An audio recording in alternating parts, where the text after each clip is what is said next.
His name was Zephyr, the absolute last survivor, and the pinnacle of human strength. But during the ultimate showdown, against the Demon Lord Tartarus, he suffered a devastating defeat, marking the catastrophic end of humanity. However, fate granted Zephyr an unexpected chance to regress 15 years into the past. But the price? He had to become a lowly slave to the gods he utterly despised. Zephyr knew perfectly well that those divine beings were the true masterminds, pulling the strings, yet his current power was simply too pathetic to challenge such almighty existences. Swallowing his blazing pride, he accepted their twisted offer of regression. In this second life, Zephyr plotted to forge himself into an unstoppable force, vastly surpassing his previous life. His ultimate goal: save humanity and utterly destroy every single hypocritical god. Beneath a blazing crimson sky, monstrous roars echoed endlessly. Atop a jagged towering peak, a blinding pillar of light violently pierced the pitch-black night. Fresh blood dripped steadily from a shattered blade, mingling with the ashes of total devastation. Impressive absolute last of humanity. Razor-sharp claws extended, gleaming ominously under the hellish flames scorching the earth. But it changes nothing. With this unmatched power, absolute victory belongs to me.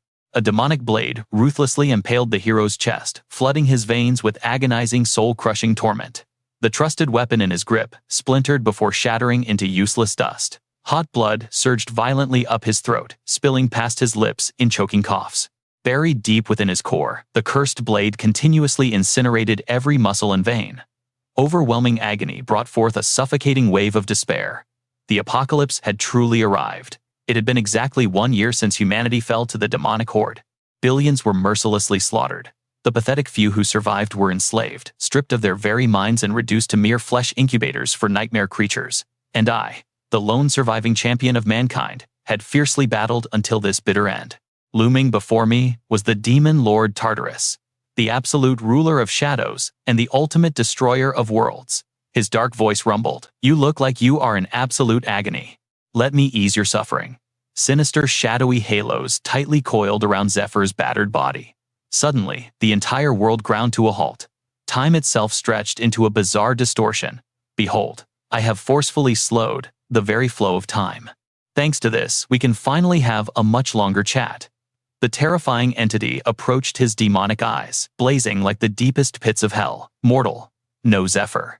I actually remember your name. You are the absolute only warrior who managed to entertain me for this long. While the rest of your pathetic race surrendered to despair, your unyielding persistence genuinely earned my respect. You truly deserve the highest praise." His gravelly voice resonated with absolute terrifying authority. Cowards who abandon the battlefield just because they fear overwhelming power are nothing but worthless garbage. I never once spared a glance for those pathetic weaklings. But you are entirely different.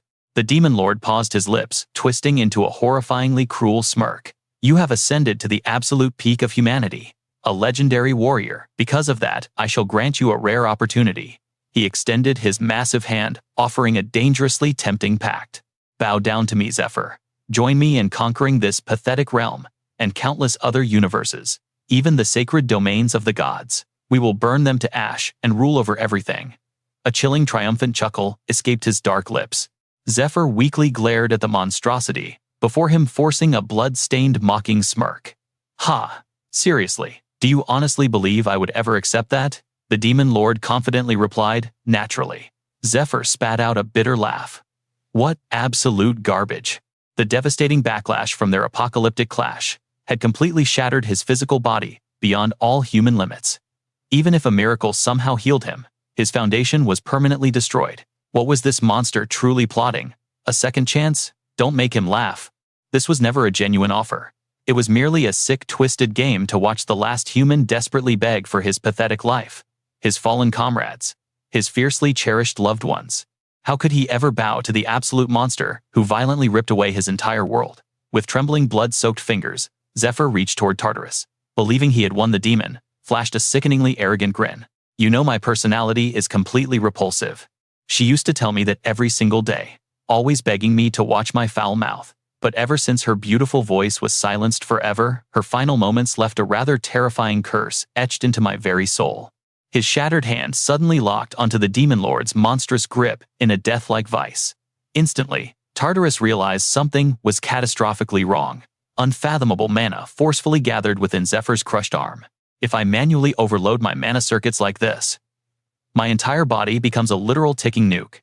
An explosion powerful enough to entirely vaporize this miserable dimension. Consider this my final definitive answer to your pathetic offer. Lord Tartarus. Zephyr's eyes burned with suicidal defiance. Shut your damn mouth, you filthy bastard.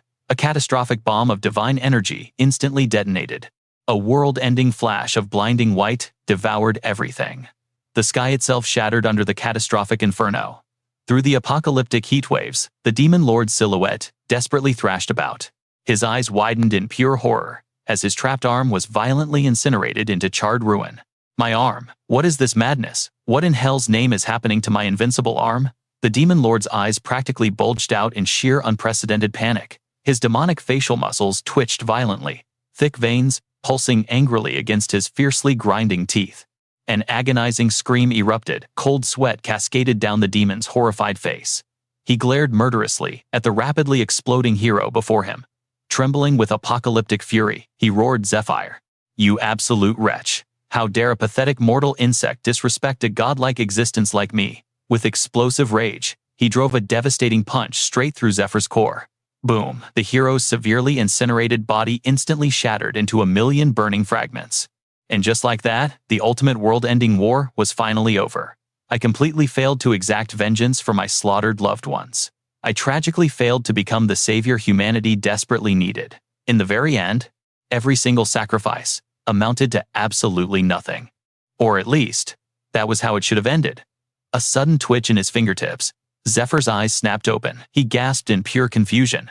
Wait, what is this? Am I really not dead? He abruptly sat up, immediately sensing something was entirely off. Every single devastating wound has completely vanished.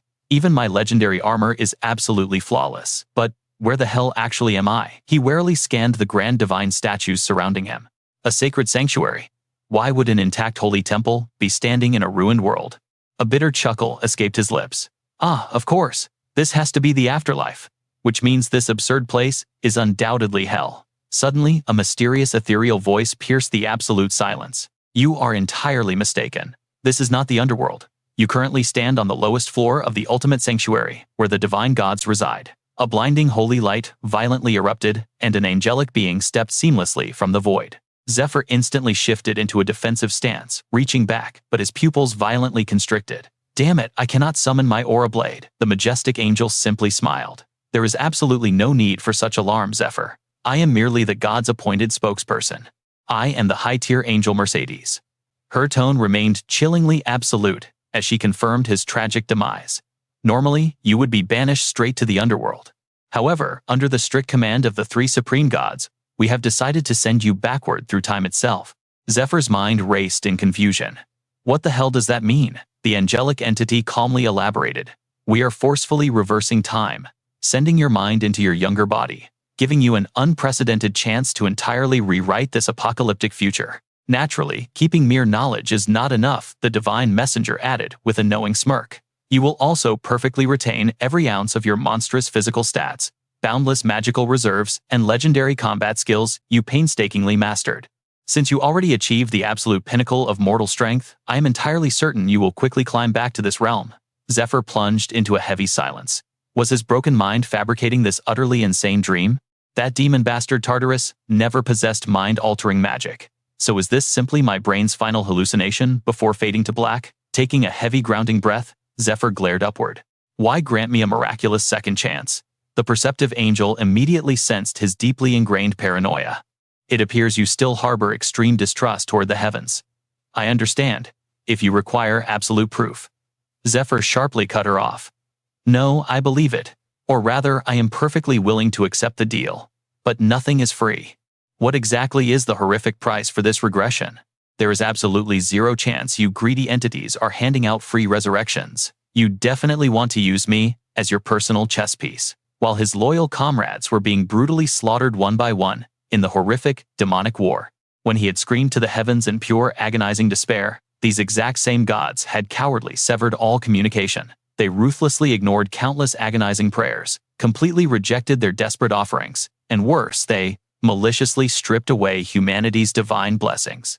They violently severed the holy connections of the Grand Clerics, instantly erasing all healing magic and forcefully accelerating the catastrophic collapse of the entire human resistance. The undeniable truth.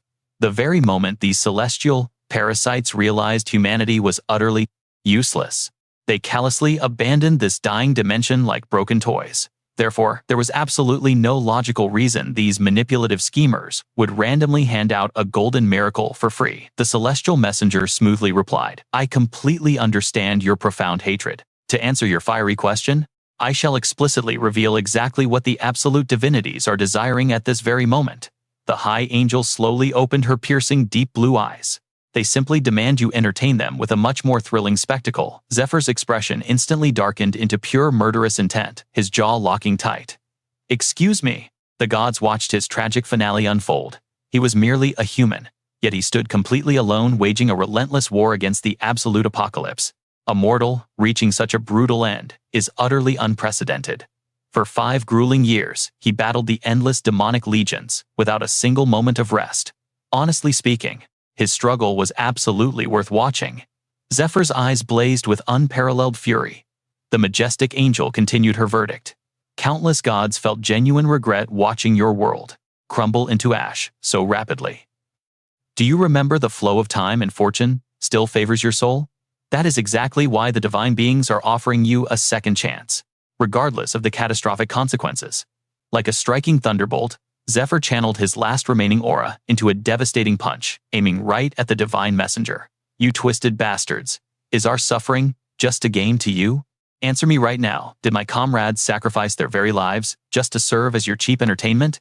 We bled for our dying world, and to you, it was just a good show. The angel remained entirely unfazed. With a casual snap of her fingers, blinding light erupted. A colossal foot manifested from the absolute void, crushing Zephyr into the violently trembling earth beneath. The overwhelming divine pressure carved a massive crater. Untouched by the sheer destruction, the angel gracefully approached Zephyr's crushed body. The heavenly constellations are still watching you. I highly suggest showing some manners. She leaned in with a cold superior gaze. It seems you are deeply mistaken. Allow me to clarify this situation. The supreme beings up above care about only one thing, and that is you. From the very absolute beginning, they never cared about a pathetic, insignificant race like humanity. Gripping Zephyr by the jaw, her voice dripped with divine arrogance. Proving your own legendary worth is the absolute only way to seize the miracle you desire. Mortals and beasts are all exactly the same. Did you really think salvation would be free? Zephyr scoffed with pure, unyielding defiance. As the angel dispersed her crushing divine pressure, her glowing eyes shifted into a cryptic stare. There is a certain entity. No, a specific sovereign deity who desperately wants your regression for entirely different reasons. As Zephyr frowned in deep suspicion, an earth-shattering roar echoed. The absolute demon lord ripped out a massive celestial pillar with just one hand. How much longer must I wait? Bring out the system administrator right now. The guardian angels trembled in pure terror. Please, you must stop this. We are actively processing your divine request, the demon lord roared, with terrifying bloodlust. Shut your pathetic mouths. I am the supreme monarch of chaos. How could I, conqueror of 10 dimensions, lose to a filthy human? This absolute humiliation is completely unacceptable. Fix the timeline immediately, so my ultimate defeat never happens. I already swore to pay whatever chaotic price the universe demands. This entire monstrous tantrum was perfectly broadcasted to Zephyr through a glowing divine mirror. What in the world is that absolute lunatic plotting? The angel spoke softly. That is Demon Lord Tartarus, the literal god of ruin. The very same monster who reduced 10 dimensions, including your beloved home, into absolute ashes. His singular objective is total universal annihilation. He was hailed as an entirely invincible deity of war. An apex predator, supposedly immune to defeat. But your final strike shattered that eternal record. Do you comprehend how utterly you crushed his supreme ego? Zephyr's brow furrowed in utter disbelief. Wait, what? You mean all of this is just for his bruised ego? That absolute pathetic coward, the angel smirked. He is demanding a rematch to claim a flawless victory against you. So tell me, mortal, do you accept? A savage grin crept across Zephyr's battered face. His bloody fists clenched tight. Isn't the answer completely obvious? If that overgrown lizard is begging for death, I will gladly grant his final wish. The angel immediately initiated the mystical procedure. The grand regression system engaged, initiating temporal quantum leap. While your exact arrival point remains heavily unpredictable, you will have more than enough time to reawaken your legendary strength. Furthermore, the heavenly constellations have sponsored your perilous journey. This divine support will manifest as exclusive regressor privileges. Be absolutely sure to check your system window upon arrival. The massive temporal magic circle engulfed Zephyr in blinding light. Even if these sickening deities arranged this twisted game, I am taking this second chance. I will butcher Demon Lord Tartarus and completely shatter the arrogance of these pathetic gods. The angel made her final absolute declaration. Dimensional coordinates completely locked in. Final verification from the supreme constellations accepted. Temporal transition fully complete. May absolute fortune guide your bloody path. Zephyr, I truly hope you deliver a breathtaking performance. The magic circle exploded into a roaring temporal tornado, blasting him directly into the cosmic void. Fading lights blurred with echoing distorted voices. Hey boss, this punk just stopped breathing. Shut your trap. A harsh voice echoed through the darkness. Hey, wake up, you pathetic trash. Zephyr's eyes snapped completely open. Freezing water crashed brutally over his head, soaking him to the absolute bone. Huh. The grimy men surrounding him immediately cheered. See, I told you he wasn't dead. That coward is totally fine. Zephyr glared coldly at the thug holding the empty bucket. His sharp eyes scanned the entirely bleak surroundings. Who the hell are these people? Wait, these faces seem incredibly familiar. His absolute focus locked onto the slave brands, seared into their chests. That cursed insignia. A sharp headache struck him. Of course, a sinister chuckle completely escaped his lips. Boss, the crazy bastard is actually laughing. Zephyr instantly analyzed the situation. I must have leaped back 10 or 12 years in time. Straight back to my absolute lowest point, as a pathetic temple slave. A menacing figure wielding a lantern suddenly approached. What the hell is going on here? The thug flinched immediately. Captain, absolutely nothing is wrong. The overseer growled dangerously. Your miserable break time is officially over. Get back into the damn mines. The thug bowed with absolute submission. But right before scurrying away, he shot Zephyr a completely venomous glare. Listen here, you little rat. If you tick me off again, I will literally bury you alive. Zephyr tilted his head with absolute, deadly calmness. What did you just say to me? The blonde thug flared with pure rage. You son of a bitch. His terrified lackeys dragged him away. Boss, please, we have to move. Zephyr massaged his throbbing temples. Honestly, these worthless grunts are completely beneath my notice. A pathetic whimper broke his absolute train of thought. Master, a bruised little boy whispered. Thank you so much for protecting me. Zephyr stared in deep confusion. Who on earth is this kid? 15 brutal years of endless war had completely erased these minor memories. Adapting to this past timeline is going to be incredibly annoying. Wait, his boots suddenly halted. The exclusive regressor privilege. I completely remember the angel's exact instructions. You can activate the system whenever you desire. Just speak the command perfectly. Let us test this absolute divine gift. Glancing around, he ensured the crying boy was at a completely safe distance. He muttered with utter anticipation. System privilege open. A brilliant holographic interface instantly materialized. Zephyr's breath totally hitched in his throat. Wait, are you completely serious? A manic, bloodthirsty grin stretched across his rugged face. Did those stingy gods actually bless me with this absolute jackpot? Meanwhile, the nearby slaves watched in total awe. Wow, this total newbie is an absolute beast. Look at that monstrous stamina. Was he a legendary miner in his past life? They stared at Zephyr, completely dumbfounded. His mining speed was absolutely terrifying. Massive carts were instantly overflowing with heavy mystical ores. I seriously wish he was on our team. Damn it, because he is working like a complete maniac, the guards won't let us rest at all. Zephyr was practically vibrating with absolute ecstasy. Is this ridiculous reality actually happening? Just a brief moment ago, upon activating the system, a massive avalanche of divine data completely overwhelmed his brain. His eyes snapped open with absolute shock.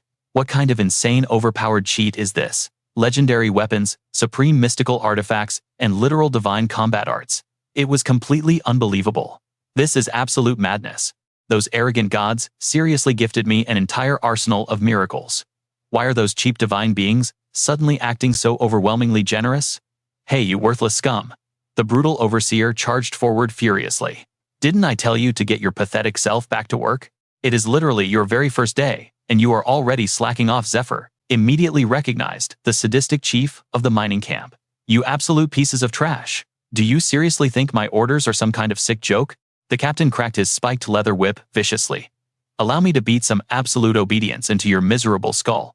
The heavy whip sliced violently through the air, but Zephyr snatched it effortlessly with his completely bare hand. The overseer's jaw dropped in absolute disbelief. What the hell? He caught a lethal strike with absolutely zero effort.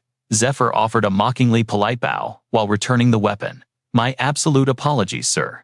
I will get entirely back to digging now. The terrified captain stood completely frozen, staring at the monster disguised as a slave. Zephyr analyzed the brief clash with complete calm. My legendary combat instincts made that pathetic strike look like absolute slow motion, but catching spikes barehanded, without a single drop of blood, that perfectly confirmed his very first absolute regressor privilege. The absolute Iron Wall passive skill. It massively fortifies physical durability, completely nullifying any pathetic attack weaker than your defense stat. Furthermore, it totally eradicates bodily fatigue. I honestly do not feel even a single ounce of exhaustion. His pickaxe struck endlessly. He could mine all day. He possessed 9 unique system perks. Combined with his future knowledge, he was unstoppable. Soon his lost power would return. First step: leave the mining clerk completely speechless. His massive ore haul defied all logic. Incredible work. The captain gathered the weary crew. Today's quota calculations are finally complete. Time for the rankings. First place goes to Team F. The kid cheered wildly. Zephyr blinked. Wait, this brat is on my team. Second place, Team B. A blonde punk growled. How did those losers win? Third is Team H. Last place is Team E. The losers groaned in absolute despair. The captain smirked. According to the official mining protocols, the lowest team's rations and pay will be divided among the top 3. Zephyr coldly observed the last place miners drowning in sheer misery. Now the captain roared. Time for Goddess Arya's prayer ritual. The fanatic believers raised their hands. O Goddess Arya, please grant us your divine salvation. Save us with your eternal light. Zephyr lazily mimicked the cult-like gesture. Salvation. What absolute garbage. He scoffed inwardly. The Temple of Arya worshipped a supreme deity. They held absolute continental power. More importantly, they ran the most ruthless money-lending guild in existence. Everyone here was desperate. Ruins of monster attacks, or fallen adventurers saved by the temple, now trapped as eternal slaves to pay off astronomical debts. This cursed slave mark shackled him. Freedom was a distant dream. If he dared to step outside the mining zone, his heart would instantly stop. He had to clear his medical debt fast. Only true freedom would unlock his ultimate goal, his grand revenge scheme against the Demon Lord Tartarus. I won't let you win this time. Vengeance burned in his soul. Memories flashed vividly. Antari. In this life, I will definitely protect you. A priestess chimed in. Shop users and loan consultations line up here. The market buzzed loudly. 1 beer and 2 baked potatoes, someone yelled. Beer cost a staggering 80 silver coins. Total highway robbery, Zephyr thought. The kid trailed behind him like a puppy. Master, should I buy drinks? You have cash. The boy produced a few meager coins. I just got paid. It's tiny, but you saved me from taking a brutal beating. We only won first place because of your strength. Our team is usually pure trash, always dead last. So this is my very first paycheck ever. Pieces clicked in Zephyr's mind. So that's why they assaulted you. If one teammate gets injured, productivity tanks. Their ore yield plummets drastically. And the rival team's rank shoots up. He waved the kid off. Are you kidding me? I don't extort children. I have my damn pride. Stay back. The shopkeeper smiled greedily. Welcome. What do you need today? Got any recovery potions? Zephyr demanded. The merchant blinked. Are you new here? Got cash. 1 gold per cup, 4 per bottle. Zephyr slammed coins down. Here is 1.5 gold. Add the rest to my debt. Draft up a contract. The kid panicked. Master, no. As Zephyr stamped the bloody slave contract, the boy shrieked. Are you insane? Temple debt is a death sentence. The interest rates are insane. Quiet, Zephyr snapped. He chugged the recovery potion. I just need to repay it. The kid stared in absolute shock. Recovery potions were cheap trash. They restored minor stamina, but consumed in massive quantities, they triggered a hidden effect. A permanent boost to magical power. Even chugging 10 bottles yielded barely any mana. It seemed completely useless. But, with his system perk, he didn't need a legendary elixir at all. System perk number 2. The Vision of Hermes. It explosively amplified all potion effects. The efficiency boost a staggering 500% increase. Mining wages wouldn't cover his debt anyway. He needed real money. The mining boss gasped. You heard a monster echo. Yes. Please summon the hunter squad. Zephyr's master plan was set. I will farm dungeons for massive wealth. Monsters spawned from chaotic energy vortexes. Pure hostility against humanity. But flipped around, they were mankind's greatest golden opportunity for extreme wealth. Mana stones, bones, and pelts were ultra-rare materials. Monsters meant endless resources. In short, dungeons were lethal death traps filled with legendary treasure. Heavy footsteps echoed. A three-man hunter trio arrived. These war-torn veterans formed the elite hunting vanguard. They commanded massive base subsidies from the higher-ups. Massive bonuses came with dungeon clears. Zephyr pondered deeply. Why make an adventurer like me a mere miner? There has to be a hidden motive. The merchant barked loudly. Are you deaf? No more credit. Zephyr raised a brow. Did I hit the daily debt limit already?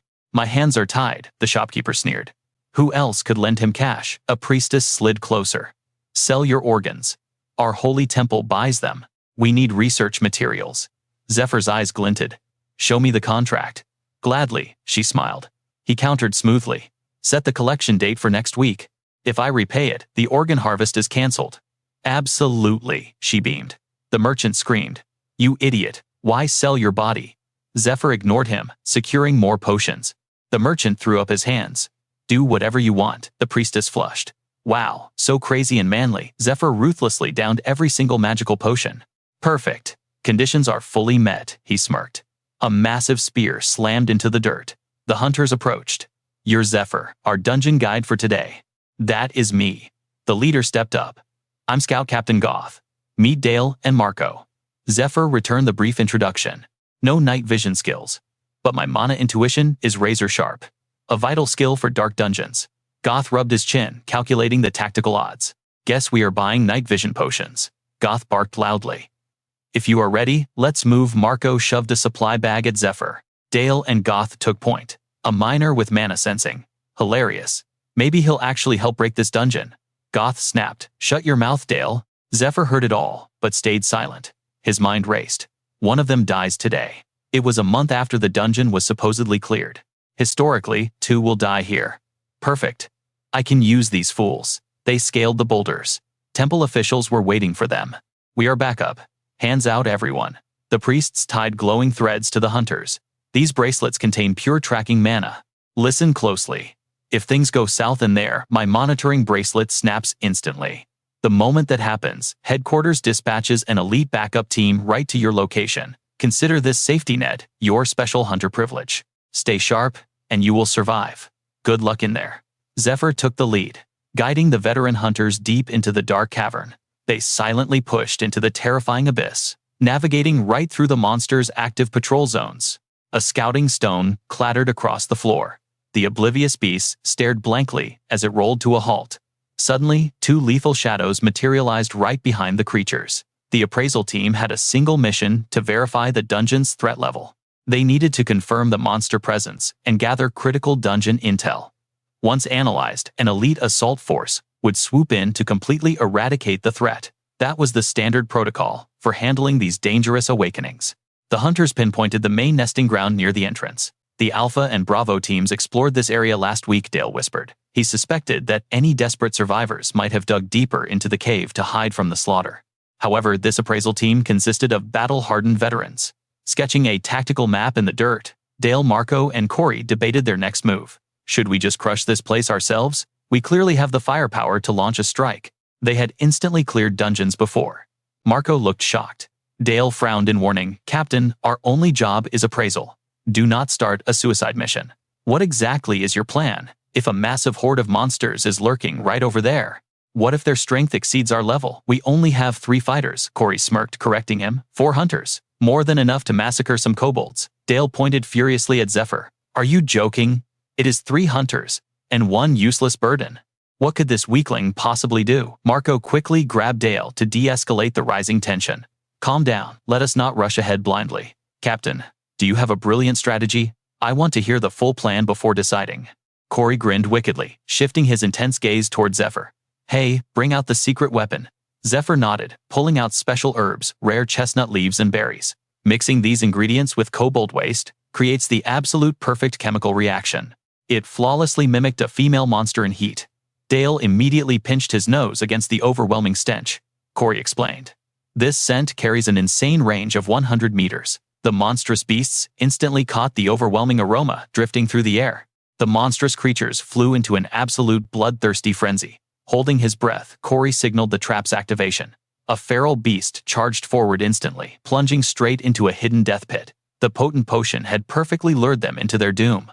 Corey smirked at the slaughtered prey filling the pit. See, I told you this strategy was Corey snapped back furiously. Just sometimes. Do you have a death wish? Dale asked eagerly. How did you discover this hidden technique? I never imagined such an ingenious assault method existed. Corey boasted with overwhelming arrogance. Veteran experience makes all the difference, Zephyr thought to himself. Actually, I was the one who taught him. In his past life before the regression, Corey had joined Zephyr's elite guild. The man desperately craved recognition but lacked the opportunity to shine. Before the briefing, Corey had reacted with total shock. What, clear the dungeon entirely on our own? Zephyr had met him privately, explaining smoothly, I actually scouted the interior myself last night. It is merely a basic kobold hideout. Corey scoffed in disbelief, laughing mockingly. Ha, how many extra lives do you think you have, kid? Zephyr replied with unshakable confidence, I was a top-tier scout before arriving here. My absolute specialty is stealth and evasion. Corey rubbed his chin thoughtfully. So you really believe that 4 of us can conquer this place with that exact strategy? Zephyr remained perfectly composed. You are the captain, so you make the final call. But please consider the rewards. Zephyr knew with absolute certainty that Corey would take the bait. A sweet dungeon opportunity like this was way too valuable to share. Corey evaluated him carefully, realizing Zephyr was surprisingly useful. Gathering those rare chestnuts was difficult, yet this rookie was completely prepared and actually understood high-level monster hunting tactics. I also respect how he handed me the credit without challenging my absolute authority as captain. If I vouch for him now, he could easily get promoted to an elite assault unit, Corey thought, feeling a wave of greedy satisfaction. He tossed a weapon straight to Zephyr. Use this carefully. Zephyr caught the gleaming dagger smoothly. Thanks. Corey made his final decision, leaving Dale to scout the perimeter. Did you find something over there? Yeah, something strange, Dale muttered, crouching down. Are these bones? Did something get eaten alive? A mountain beast? Dale narrowed his eyes. No, this skeletal structure belongs to a kobold. Suddenly, a massive shadow lunged from the darkness. Before Dale could even react, the terrifying creature violently snatched him. Dale. Corey screamed in absolute panic. The monstrous arm brutally hurled Dale across the cavern. He flew through the air, crashing devastatingly into the cold earth. Marco instantly channeled explosive aura into his weapon as a blinding magical barrier flared to life. Everyone get behind me right now, Marco shouted, in sheer terror. God, I thought we cleared this zone. What the hell is that nightmare? Gritting his teeth, he resolved to hold the defensive line just long enough for an emergency retreat. His majestic shield could theoretically withstand an orc warlord's devastating strike. Surely this beast could not shatter it. Suddenly, a colossal tail slammed forward. Marco was blasted away like a ragdoll. My invincible shield, Corey roared in absolute despair. Marco. Pure terror consumed Corey's soul. That giant appendage. Impossible. Was that just its tail? The monstrous tail whipped through the air again, locking its deadly sights directly on Corey. Outside the dungeon, the support squad gasped in absolute horror. It was the advanced magic life monitoring bracelet. The supervisor had clearly warned the hunters, if disaster strikes, my connection band will immediately snap. In a horrifying instant, 3 separate life signs flatlined, snapping all at the exact same time. Did a catastrophic wipeout just happen inside? The monitor panicked. Back inside, Corey clutched his bleeding, mangled arm, his eyes widening in total disbelief. Like a ghost, Zephyr had suddenly manifested right in front of him, flawlessly blocking the devastating tail strike. System awakening. The Iron Wall skill. Blocking probabilities skyrocketed, weak damage was completely nullified, and stamina depletion vanished entirely. Yet as Zephyr glanced down at a fresh stinging wound opening on his forearm, he raised a highly intrigued eyebrow. Oh, it seemed the impenetrable iron wall had a limit. This horrifying beast was likely less than a year old, yet its terrifying power was no laughing matter. The massive tail slithered tightly around Dale's crushed body, lifting him effortlessly into the air. Its colossal nightmarish form finally emerged from the shadows. A true predator, a supreme carnivore. deceptively bred by someone using artificial pheromones. The horrifying reality was that upon reaching full maturity, these vile abominations always ruthlessly devoured their own foolish creators. Zephyr smirked calmly. I will be borrowing this spear. Corey froze in sheer disbelief. Wait, what the hell are you planning? Spinning the heavy weapon with absolute masterful precision. Zephyr smiled dangerously. Time to finally relieve some pent-up stress. Ha, let's dance. Let us ask this ugly bastard exactly how it wishes to die. His third divine privilege activated flawlessly. Privilege 3, the Silver Key. This mystical artifact unlocked a forgotten spatial dimension, allowing the Absolute Master to summon legendary items from the vault. The ethereal silver materialized instantly upon his left hand. In simple terms, absolute spatial manipulation. Corey watched in dumbfounded awe as impossible items materialized out of thin air and dropped right into Zephyr's waiting palm. A mythical dragon's heart and mystical bandages. It was an ultra-rare soothing elixir. Zephyr unraveled his bandages, binding them tightly around the spear's sturdy shaft for a flawless grip. This is going to get violently chaotic, he warned with a smirk. Corey flinched. What? Corey screamed, hysterically. What the hell are you doing? You have zero combat training, he cursed internally. Damn it if he dies, whatever. But I absolutely refuse to perish in this hellhole. Suddenly, a devastating shockwave violently swept through the cavern. The apex predator opened its massive jaws, unleashing an earth-shattering roar. The ultimate fear skill activated, plunging enemies into absolute terror. Corey collapsed to the dirt, completely petrified by the overwhelming aura. A dark memory suddenly resurfaced. He remembered a terrifying tale his instructor shared during his rookie days years ago. When an apex predator invaded a peaceful settlement, it unleashed catastrophic devastation, devouring humans like mere snacks. Survivors described the apocalyptic horror unfolding in a single merciless blink. Everyone was utterly paralyzed. They could not even blink or twitch a muscle. The helpless victims could only wait for their brutal execution. But just as Corey squeezed his eyes shut, accepting his tragic doom, something completely miraculous shattered the deafening silence. Huh? What is that slicing sound? Am I hallucinating? An explosive flurry of spear strikes carved bloody ravines across the beast's armored flesh. Infuriated by the burning pain, the monster lashed out wildly. Zephyr ducked flawlessly, propelling himself forward for another deadly assault. Just as anticipated, the beast's paralyzing terror aura was operating at maximum capacity. Among his 9 divine privileges, only one was an actual offensive weapon. However, summoning it required an absolutely massive mana pool, meaning it was currently locked away from him. Regardless, he conjured a lethal magic orb, more than enough to obliterate this filthy mutt. He uncorked an ancient vial from an old comrade, the Poison King. It was lethal concoction number 68 out of 72, the dreaded Vireo.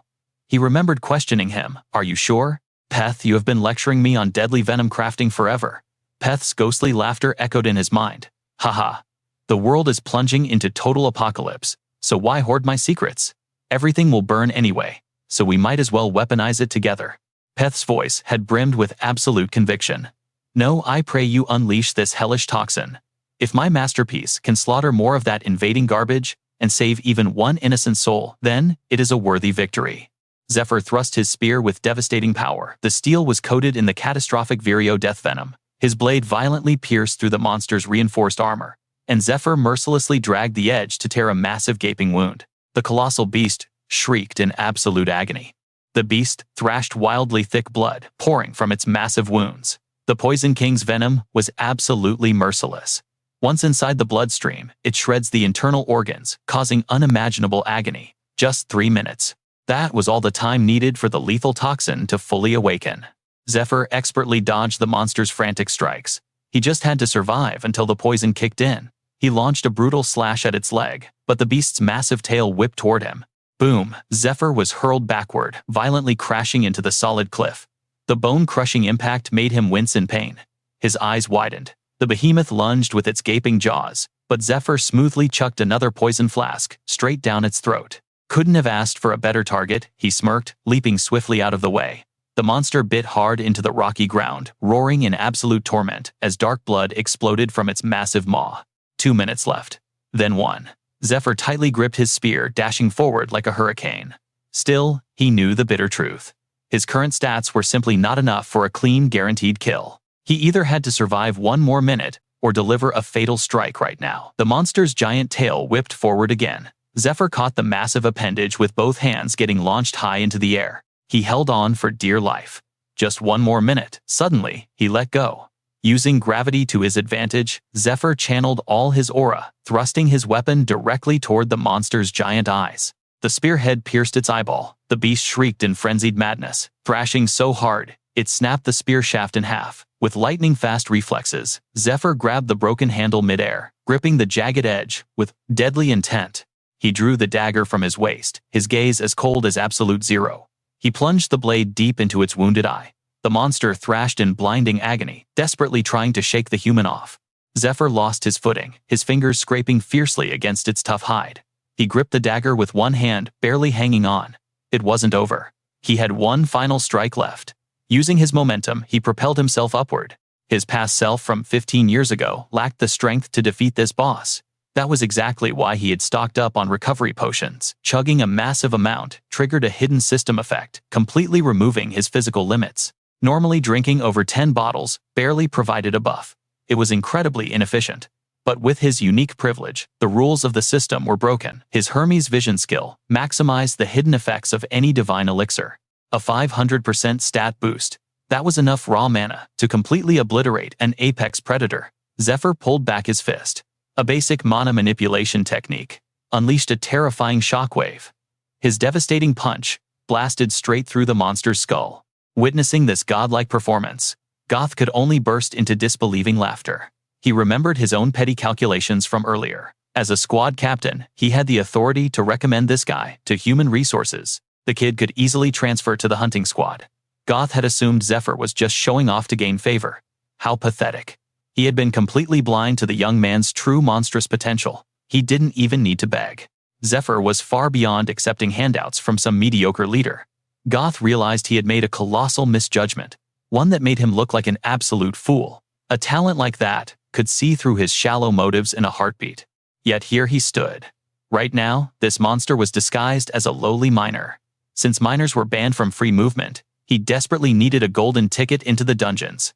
Zephyr's sharp, calculating gaze cut through the darkness. "Let's have a little chat," Gary sneered, surrounded by the breathless gasps of terrified men. A cultist on the ground trembled in pure horror. "No, it wasn't me. It's a huge mistake." The towering executioner just swung his massive spiked flail. "We were at the temple together last time, right?" The pathetic victim begged for his life. "Sahaku, please believe me, I don't worship the devil," but the giant known as Sahaku offered no mercy. "Crush him." The heavy flail smashed down like a meteor. Blood and bones splattered across the stone floor. Not a single soul survived the slaughter. Suddenly, a corpse twitched. A grotesque demonic centipede crawled straight out of the dead man's mouth. Slash. The foul creature was instantly sliced in half. A razor-sharp blade glowed with intense magical aura. Looks like the bug showed itself. Just as predicted, he was a demon worshipper. That scum wiped out 7 of our squad members. All that, just to catch a single. These demonic pests are incredibly stubborn to burn out. Sahaku grunted in protest. "Do you even understand our methods?" Investigator Matthias. "The surviving members are probably terrified they'll be executed next. We only have 1 month left until the grand raid. If we don't eradicate this cult immediately, it's going to bring you catastrophic bad luck." The investigator leaned back thoughtfully. "Fine," Matthias replied. "I'll handle the hunting squad's complaints personally. Just make sure you actually get it done. Don't hold back.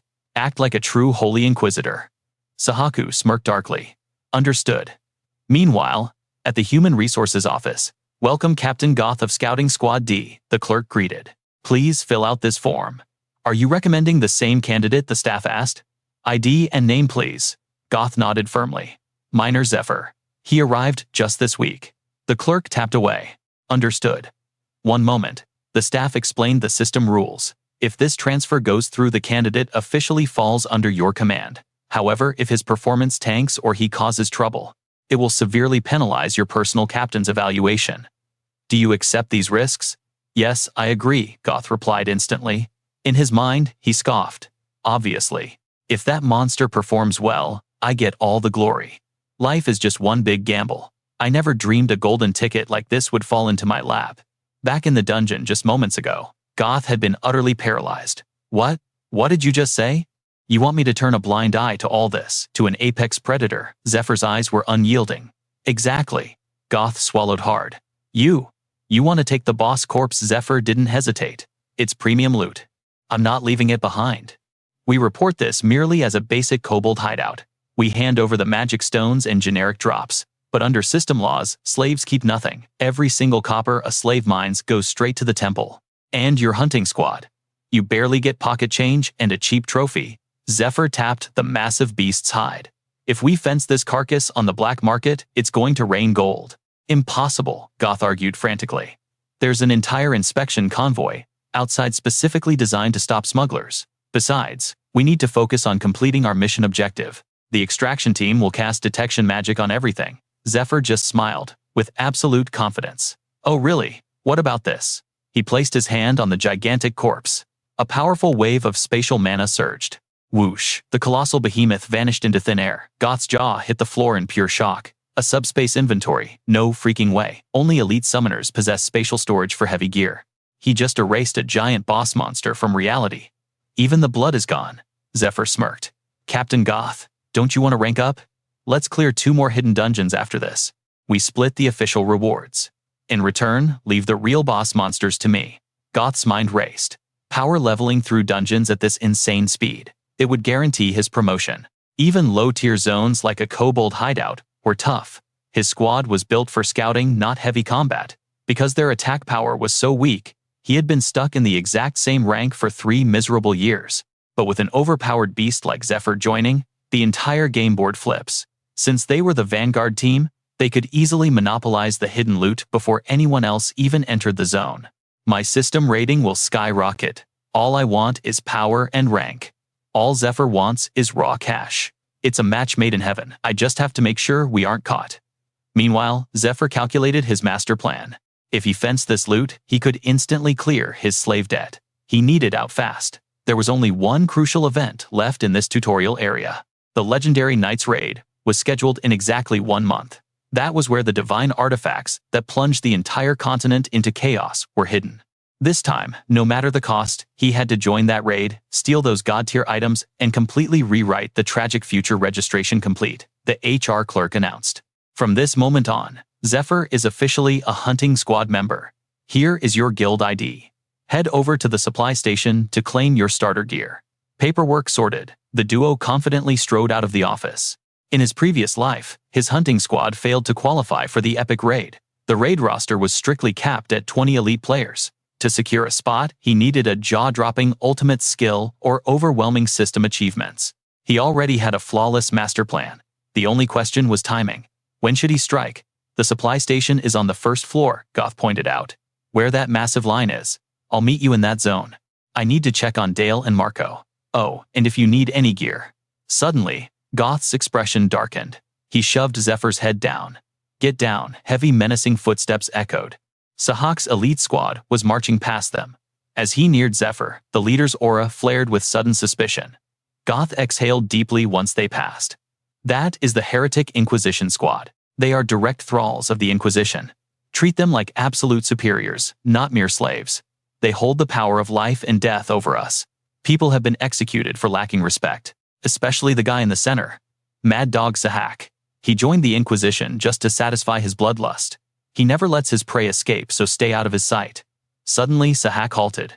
You there. Sahak's bloodthirsty glare locked onto them, sending a freezing chill down Goth's spine. Heavy boots approached their position. Hold on a second. I need to verify something. He pointed a scarred finger straight at Zephyr. You the trash in the minor gear. I am Inquisitor Sahak. State your name. Zephyr's eyes narrowed dangerously. Goth scrambled to intervene. Sir Inquisitor, please. This is Zephyr, a new transfer to our hunting squad. If there is an issue, as the captain Hey, Sahak snarled, cutting him off with killing intent. Shut your mouth, I wasn't asking you. A suffocating pressure erupted from Sahak's body. Goth choked his knees, buckling under the overwhelming aura. Yet Zephyr stood perfectly still, totally unfazed by the oppressive energy. Sahak glared at him, like a starving predator. Now I am absolutely certain. Standing still will only lead to our slaughter. Others might be blind, but my high perception stat reveals the truth. This guy is an absolute peak-level master. Wearing minor gear while assigned to a combat squad, he must be a direct transfer from the mining zones. New meat is usually assigned after rigorous capability and stamina testing. They measure mana capacity and combat potential. True fighters get to display their strength, since the hunting vanguard is desperate for muscle. But an absolute powerhouse like him, coming from the mines, this sudden transfer defies all system logic. Suddenly, the Inquisitors shifted into battle formation, moving with terrifying synchronization.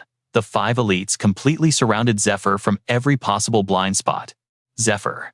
He might be a hidden master, but capturing him should be child's play. Sahak sneered wickedly. I am going to interrogate you. Speak only the absolute truth. Zephyr simply tilted his head, smirking. What is this? Sewer rats do not need to introduce themselves. Hard pass. Sahak's arrogant face twisted in pure rage. I am the one asking the questions here. Keep your mouth shut and answer me truthfully.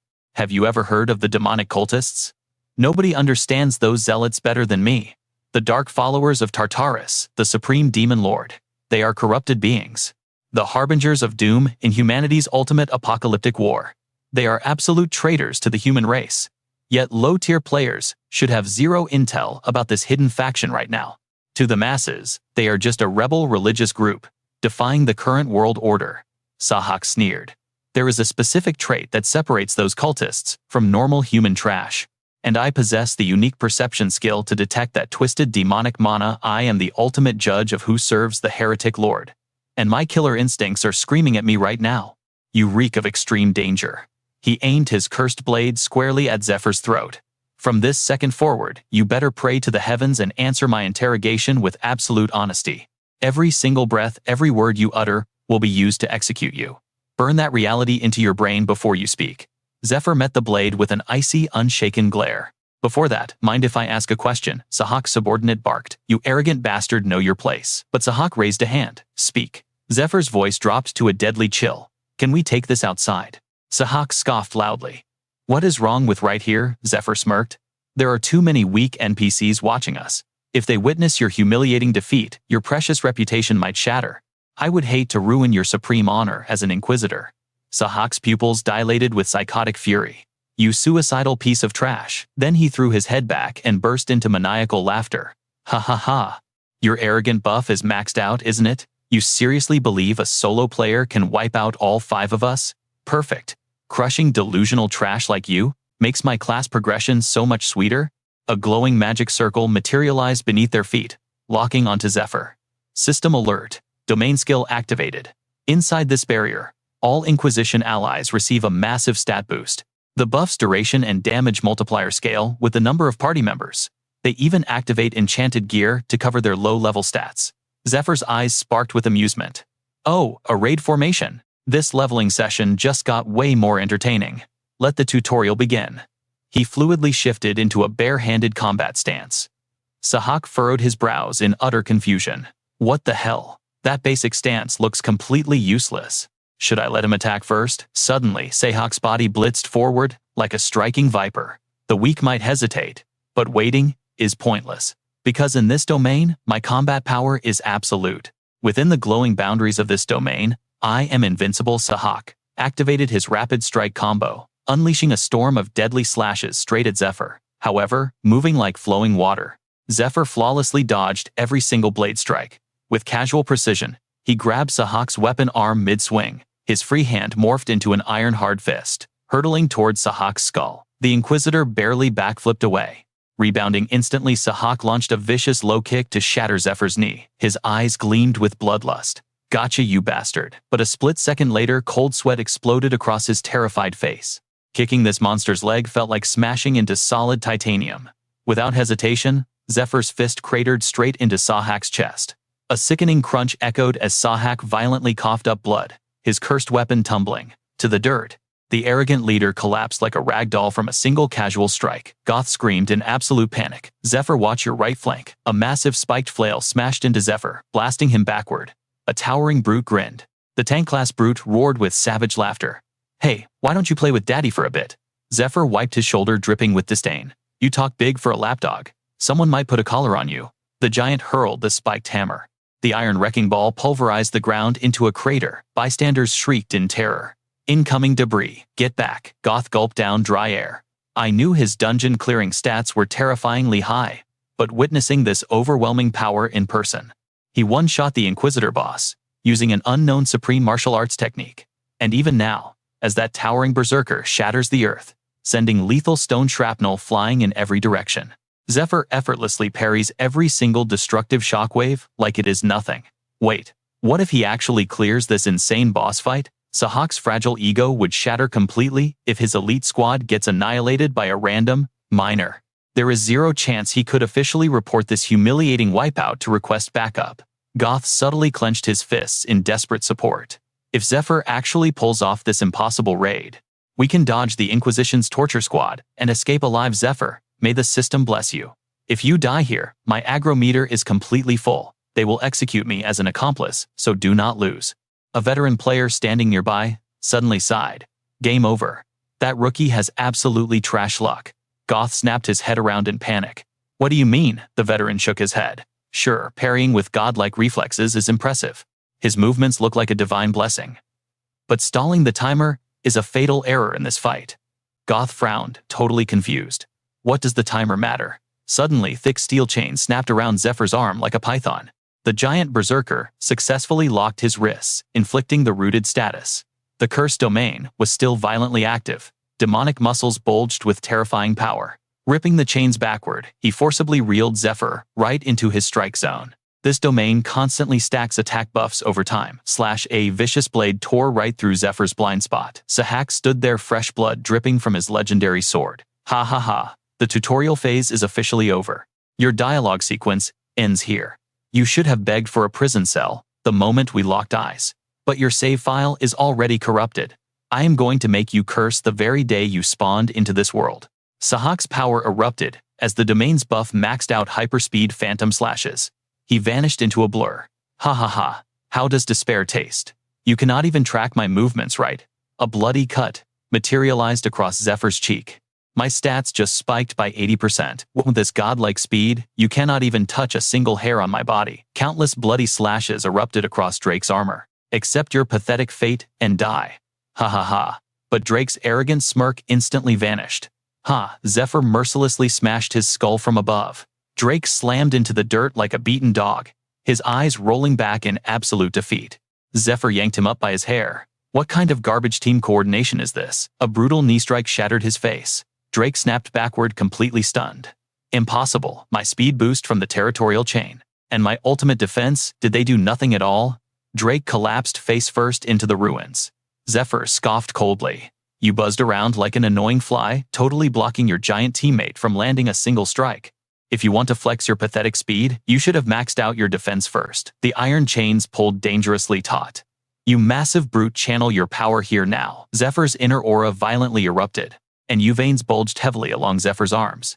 Why are you just screaming over there, you loser? Why not step up and tank the hit for him? Or are you absolutely terrified of close-quarter combat?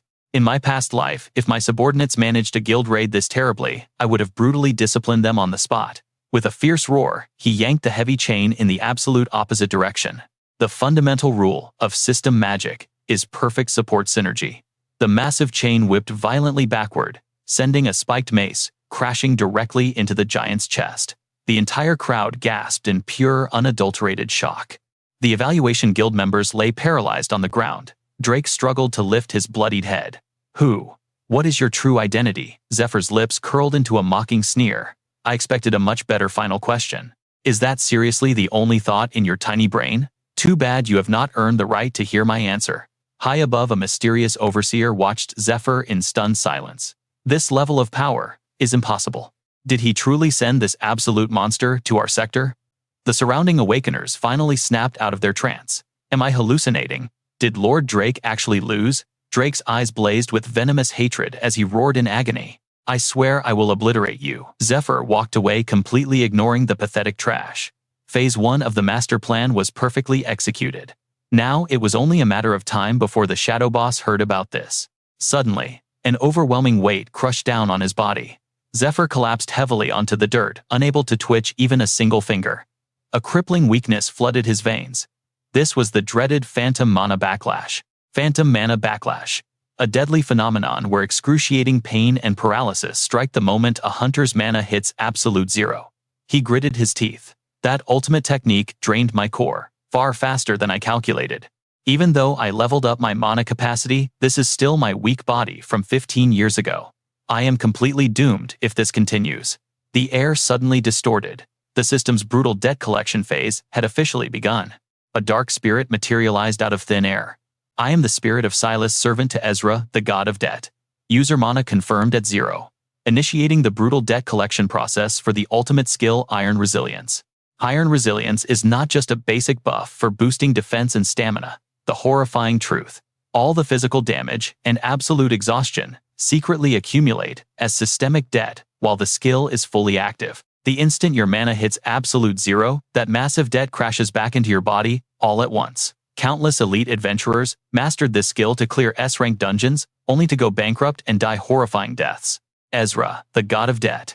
A deadly double-edged sword, granted by the divine feasting perfectly on human despair. That greedy bastard must have been drooling while secretly watching my entire brutal battle. That absolute scum. Ezra casually stroked his pet turtle while monitoring Zephyr's downfall. A sickeningly smug and greedy grin twisted his divine face. The dark spirit initiated the ruthless payback phase, calculating the massive, accumulated damage. 4 spectral weights in its hands expanded massively before descending like meteors. Judgment complete. Final countdown initiated. 10, 9, 8. Zephyr struggled desperately. My body is incredibly heavy. I have to force myself to move. 7. Damn it, I cannot even take a single step. 6. His entire body crashed back into the dirt. 5. He desperately used his teeth to tear the bandages on his left arm. 4. The emergency mana potion. The heavenly pulley squeaked downward. 3. Ezra laughed with triumphant greed. 2. The crushing weights dropped aggressively. 1. Hanging by a literal thread of life, Zephyr finally ripped the cork off his hidden recovery potion. Boom. The massive weight slammed down just 1 millimeter from Zephyr's face. Mana energy detected, canceling the absolute debt collection process. The dark spirit formally announced, I shall definitely postpone this brutal repayment until next time. With those chilling words, the spirit completely vanished. Zephyr finally regained control of his frozen senses, gasping desperately for air. A triumphant wicked grin spread across his face. Haha, Ezra, you severely underestimated my genius. Did you honestly think I entered this blind? As a legendary survival expert who outlived humanity's total extinction for over a year, dodging your pathetic divine trap is like stealing candy from a baby. And by perfectly managing my mana core, Iron Resilience instantly becomes the most incredibly broken and safe skill ever. He sprawled his exhausted limbs across the battlefield. Let's see. In my previous life, this legendary skill easily sold for 500 gold. Top-tier system skills were insanely expensive, making this the ultimate escape tool for desperate cowards. I never dreamed I would actually exploit this exact loophole. He mockingly raised his middle finger to the sky. Thanks for the free power-up, you absolute moron. Ezra was so violently furious, he completely crushed his pet turtle. Later, Zephyr blearily opened his heavy eyes. Did I completely black out? Who am I? Where is this place? A sweet nun smiled warmly. Welcome back, dear customer. Did you sleep comfortably? Did you have sweet dreams about me? The totally bizarre situation completely short-circuited Zephyr's brain. He slowly looked up. What exactly are you trying to do? The gentle nun politely explained. Did my presence startle you, my lord? You woke up in a completely unfamiliar place, but fear not. This is merely my humble workshop. You must have been utterly exhausted, right? You were comatose for quite a while, and unfortunately your massive loan is now exactly 1 hour overdue. Suddenly, her angelic expression twisted into demonic rage. Are you out of your freaking mind, customer? She whipped out a terrifyingly sharp blade. I heard you recklessly dove right into some incredibly suicidal dungeon raids. Since you carelessly wandered around with your guarantor, your brutal interest rates have completely skyrocketed. At this pathetic rate, the system assumes you have absolutely zero intention of repaying your massive debt. The deadly blade violently thrust forward, stopping merely 1 millimeter from Zephyr's trembling pupil. The nun screamed furiously. You absolute bastard, are you going to pay up? The shocking memory finally hit Zephyr. Ah, right. I still have a massive pending loan here. If I activate my mana core right now, Ezra's brutal debt collection will instantly restart. I absolutely have to stall for time. He quickly spoke up. I will receive an epic S-rank dungeon clear reward next week. Please just hold off until then.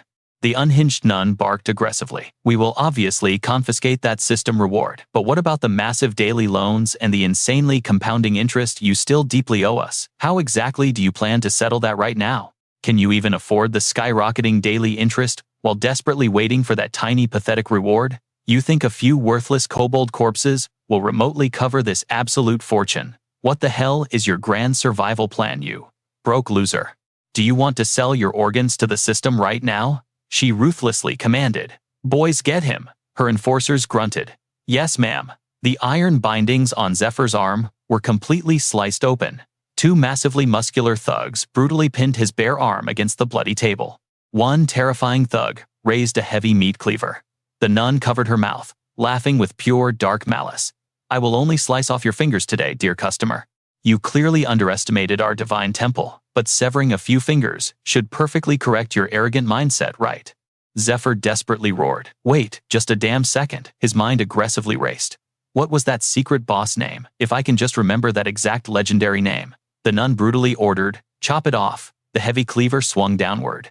Zephyr's dry lips hastily spat out a forbidden name. The nun's eyes widened in sheer, unadulterated terror. With the deadly blade literally 1 millimeter from his flesh, she hysterically screamed. Halt! Stop right there! Did this pathetic trash just... She shakily asked. Hey! What kind of absolute monster are you? The confused enforcer blinked. Is there a problem, sister? The terrified nun furiously commanded. Everyone get out immediately, the thug stammered. Yes, ma'am. She violently shrieked. I said get the hell out. The panicked men scrambled away. Whoa, the sister is completely losing it. The bells chimed, leaving the bloody room in dead silence. The nun slammed her hands beside Zephyr's head. Leaning in dangerously close, she hissed. Tell me the truth. How do you know that highly classified name? Zephyr smirked victoriously. How could I forget that name, sister? Or perhaps, I should call you by your true system title, the underworld monster broker, Anna Primrose. Her hostile expression instantly froze in pure terror. This was the ultimate trump card he specifically prepared to totally obliterate this incredibly dangerous woman. She staggered backward in absolute shock, her trembling eyes completely overflowing with profound suspicion and bone-chilling fear. Sister Anna Primrose, of the Temple of Light. But the underworld knows her as the broker Anna Primrose. She trades monster, drops combat gear, and classified intel. You would be suicidal to raid a dungeon with trash-tier hunter gear. That is exactly why I needed to strike a deal with this woman for proper equipment. Zephyr smirked. I was actually looking for you, so getting kidnapped saves me time. Mind untying me first. Trying to negotiate while strapped to a bed is definitely awkward. How about we have a proper chat? Meanwhile, medical supplies shattered against the wall. The healer begged. Please calm down, sir. Please relax. At that exact moment, Sahaku recalled Zephyr, glaring at him with pure disgust. Is that all you have? You do not have the right to know. Sahaku trembled with fury. How dare that trash humiliate me? I will butcher him.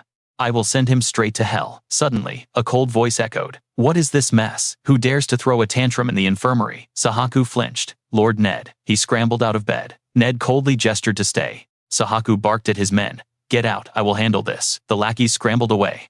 Ned glared coldly. I heard about your little incident. Sahaku sweat profusely. I am so sorry I made a massive mistake, but the situation is handled, so please do not worry. A dagger sliced across Sahaku's cheek. Ned's aura turned dark. Do not worry. Everyone I met tonight kept yapping about your pathetic failure. And you tell me not to worry. Lord Matthias ordered us never to shame our faction. Yet you let yourself get beaten by an absolute slave like a completely useless mutt. The razor-sharp blade pressed deeper, dripping crimson blood. The only reason you escaped punishment for this circus act is because everyone knows you are a mad dog. When you first tracked down the demon cult, I actually thought you possessed a special talent, Sahaku. However, including that initial catch, you have only hunted down 2 cultists in half a year. The higher-ups realize your utter worthlessness. They are wondering how much longer to tolerate your existence. And now you turned our sacred temple into a public laughingstock. Sahaku trembled, violently dropping to his knees. My lord, I beg you. Just give me one more chance. I will do absolutely anything. Please spare me. Ned stepped forward. Follow our standard protocol. He leaned in close. Never let anyone who shames our name live. We will decide your miserable fate afterward. Sahaku shivered in pure terror. If he failed this mission, they would ruthlessly strip away his crimson military uniform. Ned suddenly tossed a heavy bundle at his feet. Use this. Sahaku ripped it open. Is this from the demon cult, sir? Is this not forbidden? Ned sharply cut him off. We confiscated it from the cultist stronghold. You raided last time. Whether you use this dark artifact is entirely up to you. However, you are completely out of time to choose methods. Make a choice you will never regret. The heavy door shut, leaving Sahaku alone. Mad Dog Sahaku, the most hated enemy of the entire hunter military.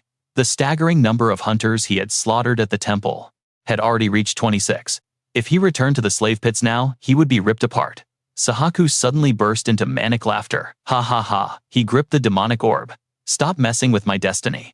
My life finally started looking up. I just clawed my way out of that hellish abyss. My story cannot end here. The one destined to die is him. Down the hall, Ned heard the psychotic laughter. He turned to his shadows. Keep a close eye on that rabid dog, so he causes no trouble. The assassin bowed. Yes, my lord. Ned smirked viciously. A person must evaluate their standing with absolute objectivity. That is how you avoid being discarded like trash. It is truly hilarious. That fool still has zero clue why we actually recruited a grunt like him. The assassin chuckled. Perhaps we actually owe him our thanks. Because Sahaku caused a massive public uproar, the Holy Knights will never suspect us. Ned laughed maniacally. We are going to intercept the epic drops from the Holy Knights by infiltrating their upcoming dungeon raid. During the chaos, we will assassinate the temple commander and claim the Temple of Light for the Demon King. 3rd District Commander Bastian, elite disciple of the demon cult. This legendary mission will shift the religion's absolute power. I refuse to let anything disrupt my grand plan. He ordered. All right then. Dig up everything on that new hunter too, the assassin asked. That low-level trash, what do you mean? But Ned suspected Zephyr was using their dark martial arts. The only people who know those secret combat techniques are our master and his 4 core disciples. Did the master secretly deploy him here? If so, why did he not establish official contact? He is incredibly suspicious. I cannot recklessly approach him and expose our underground network. I will use Sahaku to test his true strength. If he is an enemy, I will simply erase him from existence. The Dark Sister nervously bit her nail. This makes zero sense. I thought this lunatic was bluffing, but the quality of this loot is insane. Zephyr smirked. Well, do you like the merchandise? The nun jolted. Excuse me, do I like it? She awkwardly cleared her throat. Regardless, let me verify the massive trade list again. 1 Predator Boss Corpse totally drained of mana with minor structural damage. On your purchase list, you want 5 premium defensive amulets. 1 Enchanted Holy Rosary, 1 high-grade Firestone, rare sun and moon herbs, magical stag horns, and more. She smiled arrogantly. There is not a single mythical item on this list that I cannot easily source. The only real issue is your funds. Grand total is 5,000 gold, meaning you must hunt 3 more boss-tier predators. Zephyr grinned. That is child's play. I will farm them in 3 weeks. Just ensure you gather my gear before the deadline. His eyes locked onto a glowing potion. But before I leave, I have one final demand. Sometime later, Zephyr sat with his 3 new party members. Gareth broke the silence. Well then, shall we begin? He raised his frosty ale. I know we technically met, but let us do a proper introduction. This giant wall of muscle is our main tank, Marco. Marco nodded respectfully. It is an absolute honor to raid together. And this is Dale. He joined the guild 3 months ago, but his rogue skills are phenomenal. Dale just stared silently. Gareth pointed enthusiastically. And finally, the rookie powerhouse we have been dying to recruit, Zephyr. He roared. All right, let us drink to victory. But the heavy silence made his smile vanish. He aggressively nudged his 2 silent party members.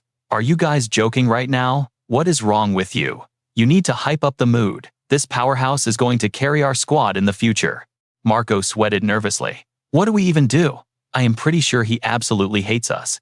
Is he mad because our welcome feast looks like literal garbage? But this cheap food is the best loot I could afford. We are completely buried under guild debt. Suddenly, Zephyr shattered the heavy tension. Before we proceed, let me say this. He reached into his spatial inventory bag. Personally, I absolutely refuse to drink this goblin swill. He slammed a glowing bottle down, making the trio stare with greedy eyes. Wait a second, how did you score epic loot in this trash town? Zephyr had planned everything perfectly. I bought this elven wine from the broker Anna Primrose. It is a premium luxury item that grunts like us usually only dream about. He poured the drinks. Drink up, I will need your combat support later. The party instantly became incredibly friendly. You are way cooler than we thought, brother. The 4 hunters smashed their glasses together. Zephyr smiled inwardly. I can definitely exploit these guys for massive dungeon results. They will act as perfect meat shields for grinding nearby mobs. Like it or not, we are comrades until the subjugation raid begins. Since I fought alongside Gareth in my past life, I know exactly how to handle him. With a highly competent master, his combat stats will absolutely skyrocket. However, the other two are wildcards. In my previous timeline, they were already dead by this point, so their hidden stats are a mystery to me. Should I actually invest experience points into them, or quietly eliminate them before they become a liability? Well, I have plenty of time to decide. Human nature always bows to whoever supplies their desperate needs and desires. Toss gold at the greedy hand quest results to the ambitious, and flatter the arrogant. Zephyr's eyes darkened with cold calculation. However, in this brutal system, there is always a bloody exception. Even if he is an exception, I refuse to play nice with someone constantly picking fights. Dale shot Zephyr a deadly glare. I despise this arrogant bastard. Back at the infirmary, Goth claimed he would be a massive asset for our next raid. I am a level 4, and you are level 5. Do you not realize that a single level difference completely dictates our status in this harsh world? You guys need to keep the peace with him. Give him a warm welcome the second he arrives. Easy for Marco to say, I still refuse to believe that mere minor saved our lives and now you are making deals with him, Dale snapped. Goth. As the party leader, you have absolute authority over this raid. But should you not have discussed this with your comrades first? Honestly speaking, I bet that bastard just got lucky and claimed all the glory while we were unconscious. How could a lowly miner solo a monstrous predator by himself? Goth burst into laughter, pointing at himself. Ha ha, then who killed that beast? Dale yelled. The issue is that shady contract. If caught, we face prison or even execution. Those absolute monsters, Marco frantically shushed him. Keep your voice down before someone hears. Anyway, we already sealed the pact to let him join our party plus. The quest rewards will be split among the three of us regardless. I say we observe his skills first. Dale slammed his drink down. Are you kidding me? Observe his skills, you absolute fools. The so-called captain made his choice, and the other fool was bought with cheap liquor. He glared fiercely at Zephyr. How dare he infiltrate our ranks? Time will expose the ugly truth soon enough. Fraudsters like him never survive long. That is the brutal reality of a hunter. The dungeons will tear his illusions to shreds. The 4 hunters arrived at Edelin, the cavern town. This ancient settlement was carved deep into the mountains centuries ago. Marco gasped in awe. Wow, I had no idea. A sanctuary like this existed just a 2-day trek from the temple. Dale squinted into the distance. Are those actual dwellings? Fascinating. Goth smirked. The interior is even more breathtaking. It boasts fully equipped living rooms, bedrooms, and kitchens. That is exactly why holy envoys and diplomats traveling from the temple always seek shelter in this stronghold. Marco scowled with envy. Really, you should have brought me here back then, instead of dragging me into this literal monster nest now. A shadowed figure suddenly materialized at the entrance. The interior was choked with thick spiderwebs. Mana control skill Mana Wave Zephyr glided through the threads. By radiating my aura, I can expand my sensory range outward. Within my mana wave radius, every hidden terrain, sudden ambush, and trace of magical artifacts becomes crystal clear to my heightened senses. The party trailed cautiously behind his footsteps. They gasped in sheer panic. An iron spider. Are we seriously walking into a nest of those nightmares? Zephyr nodded grimly. Yes.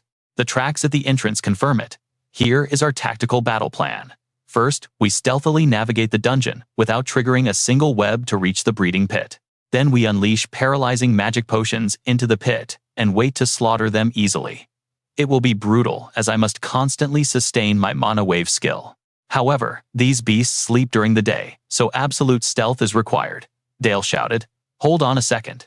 Difficulty aside, if you are certain iron spiders are lurking inside, we absolutely cannot raid this deadly dungeon. An iron spider colony boasts monsters with armor tougher than tempered steel. Their attack stats are lethal, but their terrifying defense stats are truly invincible. The true nightmare is their devastating breeding speed. That is exactly why purging an iron spider nest is infinitely harder than hunting a fully grown predator. Dale argued this raid was completely beyond their level. We must retreat and report this immediately. We need a full combat squad, Zephyr calmly replied. Not a bad idea. If your courage is lacking, I will not force you. Honestly, I have enough power to solo this entire dungeon anyway. Dale scowled furiously. I never expected such arrogance. But this confirms my suspicions. That bastard is a complete fraud. I never saw him solo hunt that predator or casually duel the elite Sahak inspection squad with my own eyes. He truly believes he can obliterate an iron spider colony alone. There is absolutely no way a supreme hunter of that caliber would ever party up with low levels like us. That means this dungeon is nowhere near that dangerous. He plotted to steal all the glory secretly. He probably never expected us to tag along.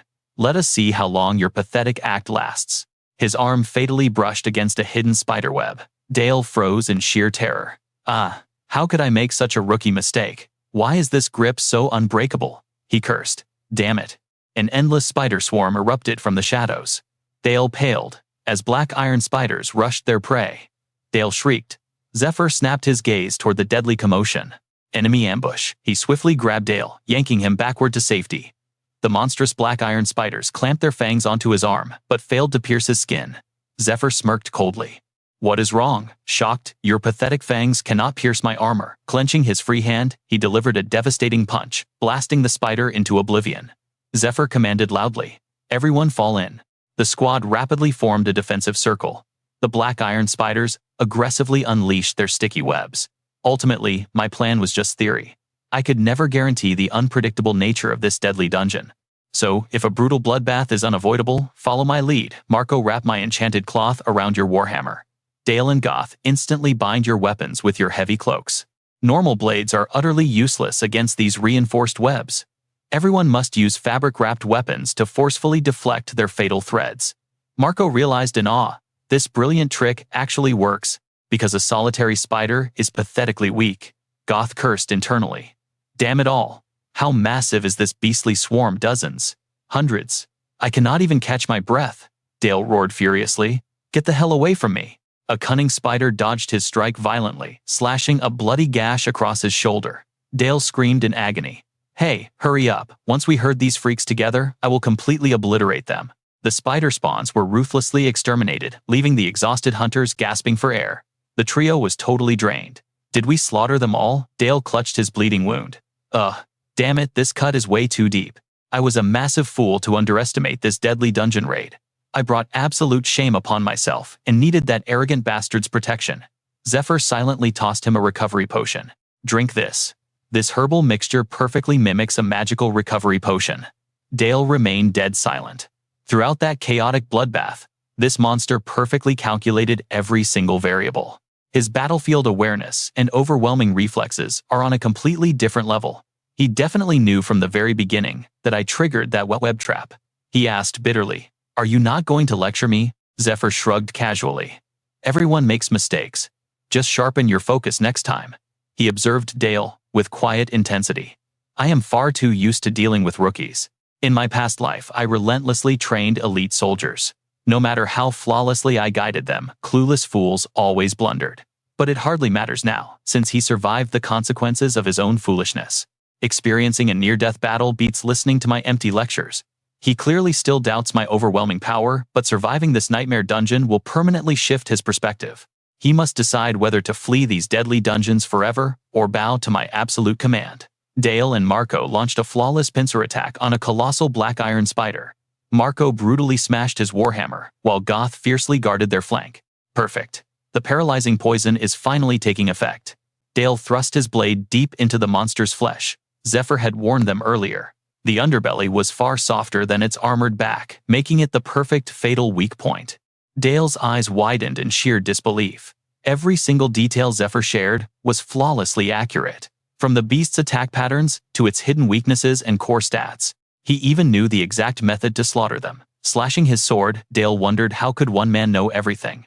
Just what kind of monster was this guy? Dale's arm muscles bulged, veins popping as he pushed his blade to the absolute limit. With one final devastating slash, the massive black iron spider crashed down in defeat. The other two cheered wildly. "We actually killed it. Outstanding work." Dale smirked, letting out a breath. That was basically a walk in the park." Zephyr nodded approvingly. "Not bad for your first actual hunt. Keep up that momentum." Zephyr sat calmly atop a literal mountain of slaughtered black iron spiders. Dale stared in absolute horror. This is pure insanity. While we struggled to kill just one, he wiped out the entire swarm single-handedly. Cold sweat drenched the other two teammates. Just how many beasts were lurking here? Leaping down from the corpses, Zephyr commanded, "Gather around, everyone. Goth, let us grab some food." Goth unzipped his bag, nodding quickly. Marco leaned in, burning with curiosity. What exactly was your previous job? Zephyr chuckled softly. Is not it obvious I'm an adventurer? Marco quickly waved his hands. No, not just that. Were you part of some legendary top-tier guild? Or maybe the secret disciple of a famous master? Dale glanced over, equally desperate for the truth. Zephyr simply gave a quiet, mysterious hum in response. A master. The fleeting image of an old memory crossed Zephyr's mind. Slowly opening his eyes, he shifted the focus. Listen up, only the boss room remains. The trio's eyes sparked with fighting spirit. Tell us our next move. Silently, Zephyr pulled a razor-sharp dagger from his backpack. Goth watched him with sheer confusion. Zephyr cleanly sliced off a black iron spider's leg, crafting its sturdy appendage into a makeshift, lethal weapon. Your journey ends right here, he declared coldly. I need all of you to exit the dungeon immediately. The trio froze in absolute shock, completely failing to grasp the meaning behind his sudden command. Listen, I have survived as a hunter for 4 brutal years, and during that blood-soaked time I have watched far too many comrades die. Yet, against all odds, I am still breathing. My ultimate secret to survival? I never cross treacherous bridges. I only take the paths guaranteed to keep me alive. Wait, do you not think clearing out an entire dungeon with such a massive raid party is a total waste of resources? Haha, I highly doubt it is that simple. These mana stones are likely low quality since they drop from Kobans, plus I strictly party up with people far stronger than myself. He recalled someone growling as he bowed his head. Due to my extreme caution, my reputation grew incredibly slowly. But what choice did I have? No one ever protected me. Zephyr stared back with an entirely emotionless gaze, addressing his bewildered teammates. You have gone as far as you can. Get out of here right now. Hearing his absolute tone, the squad reluctantly agreed. Wait, did you plan on soloing the boss from the very beginning? Yeah. I guess we should leave him behind to avoid any deadly crossfire. But wait. In complete defiance of the squad leader, Marco stepped up. Hey, Zephyr, regarding your solo plan, since we have already made it this deep into the abyss, would it be alright if we pushed forward with you? The squad leader's face darkened instantly, mentally cursing Marco 8,000 times over. Marco, what the hell are you spouting? Surprisingly, Dale stepped up firmly, taking Marco's problem side. I totally agree with him. Do not you think having backup increases our survival odds? The squad leader was absolutely losing his mind now. Seriously, Dale, you too. He genuinely believed his entire team had gone completely insane. Wake up, you absolute fools. We will be slaughtered if we do anything reckless. He prayed desperately in his heart. Please stop them, Zephyr. We are completely useless. Dead weight. Right. And exactly as the terrified leader had hoped, Zephyr looked slightly surprised. I think you guys are severely misunderstanding my intentions. Ordering you to leave does not mean you do absolutely nothing. Before you retreat, I am actually going to assign you a highly crucial mission. Hearing this twist, the squad leader practically burst into tears of pure joy. Moments later, Zephyr ventured completely alone into the terrifying Spider Queen's lair. Beneath his boots lay a dense, suffocating carpet of sticky spider webs. The nightmarish nest loomed menacingly right before his eyes. I am getting close, he calculated silently. The Queen's royal chamber is just up ahead, and the entire perimeter is heavily fortified by elite spider knights. Those elite knights are fiercely programmed to defend the royal chamber, and standing majestically in the cavern's center was the terrifying Spider Queen herself, the absolute ruler of this demonic arachnid dungeon. Zephyr's sharp eyes quickly scanned the deadly battlefield. He crept dangerously close to analyze their defensive formations. Sensing an intruder's presence, the massive spiders instantly twitched on high alert. This must be the absolute limit. One more step, and I will trigger their vicious aggro. The elite spider knights rigidly guard the incubation chamber, ensuring the queen can lay her eggs in total safety. They absolutely refuse to break formation unless an enemy breaches their room. Having analyzed everything, Zephyr finally initiated his master plan. Zephyr swiftly raised his hand, summoning his silver key. Surprisingly, the item he conjured was just plain wheat flour. Wasting zero time, he hoisted the sacks onto his shoulder and hurled them forcefully right at the fiercely guarding spider knights. Startled by the sudden bombardment, the spider guards descended into chaotic panic. They frantically scoured the darkness, hunting for the insolent attacker. As the white powder clouded the air, Zephyr seamlessly transitioned to Phase 2. He drew a loaded crossbow. Pulling the trigger, he launched a bolt straight into the monstrous swarm. The moment the arrowhead struck a spider's armored shell, it sparked. That single spark ignited the flower-filled air, instantly triggering a massive, devastating chain reaction of explosive hellfire. As the cataclysmic explosion erupted, Zephyr agilely dodged to the side to escape the shockwave. He knew these terrifying beasts far too well. A basic blast like this would never actually kill them. But it worked exactly as planned. Enraged, the swarm ruthlessly charged the human who dared ruin their sacred nest. But barely a few steps into their frenzied sprint, lethal darts deeply pierced their bodies. Seeing multiple monsters succumb to his hidden poison traps, Zephyr smirked victoriously. Supreme Poison Needle number 72, crafted by the peerless Poison King Valier, the 68th, its core trait unimaginable agony. Most of the furious spiders were struck by these toxic needles, violently collapsing mid-chase, as the venom shredded their nerves. Yet against all odds, an elite alpha spider miraculously survived the venomous barrage. It relentlessly pursued Zephyr, determined to shred him into absolute pieces. But while blinded by its own bloodlust, the beast suddenly encountered a massive surprise. It blindly triggered a hidden mechanism rigged against the cavern wall. Instantly, the terrifying monster was hoisted upside down, trapped inside its own silk. A flawless setup. Just minutes prior, Zephyr had given his squad highly specific survival orders. This gland is exactly where the black iron spiders produce their web. Squeeze it like a tiny pouch, and the silk shoots right out. A nervous teammate gulped. Will this silk actually trap the spiders themselves? Absolutely, Zephyr smirked. They will easily get entangled in their own web, unless they secrete a special fluid from their eggs. Handing over the glands, he commanded firmly. Your sole objective is to weave a massive sticky trap, exactly where I instruct. Stay perfectly alert while waiting for my signal. The incubation room is packed with far more webbing than out here. Fighting in their domain puts us at a devastating disadvantage. Our most flawless strategy: lure those freaks completely outside. Back in the present, Zephyr tightly gripped the trap rope, violently pulling it back. Trapped helplessly inside the silken cocoon, the monster thrashed in absolute desperation. Showing zero mercy, Zephyr lightning fast drew his blade, cleaving right through the beast's armored body.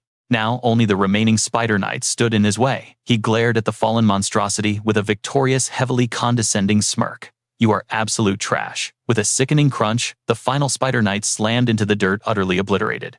Without wasting a single second, he sprinted forward like a phantom. Here it comes, he warned himself internally. As he ran for his absolute life, a colossal shadow chased fiercely behind him. The terrifying Spider Queen had finally made her grand entrance. A wild thrill of excitement coursed through his veins. The Queen has arrived. Hanging by a single thread of fate, his teammates desperately screamed for him to hurry. Bursting onto the scene, the enraged Queen wildly puffed her jaws, preparing a lethal welcoming gift. Suddenly, a torrential blast of glowing purple liquid erupted from its maw, pushing his speed to the absolute max. Zephyr analyzed the threat. The Queen's signature venom, a highly corrosive acid, but its true horror lies in its deadly hidden effect. He remembered a veteran professor's chilling lecture on its inherent curse. It permanently shatters magical shields and completely nullifies self-healing abilities. Anyone with low magical energy would agonizingly melt away before they could even scream in terror. The professor's golden rule echoed in his mind. If you value your life, absolutely never let it touch your skin, dodge it. Trusting that wisdom, Zephyr propelled himself violently into the air, narrowly evading the catastrophic splash of the highly toxic acid. Moments later, he finally broke out of the Queen's suffocating chamber, flawlessly baiting the towering beast right behind him. But the furious monstrosity simply refused to close its jaws, relentlessly bombarding the entire cavern with blinding streams of lethal purple venom. A massive boulder struck by the acid instantly dissolved into a bubbling puddle of nothingness. The monstrous Queen lunged at him with blinding speed. The true boss raid had officially begun. Get into your positions right now, Zephyr roared to his squad. Hearing his fierce battle cry, the team stood momentarily stunned. Radiating explosive killing intent, Zephyr charged headfirst at the gigantic Spider Queen, launching off the ground with terrifying momentum. He dual-wielded two Grim Reaper scythes, carving dual paths of destruction across the boss, before sticking a flawless landing.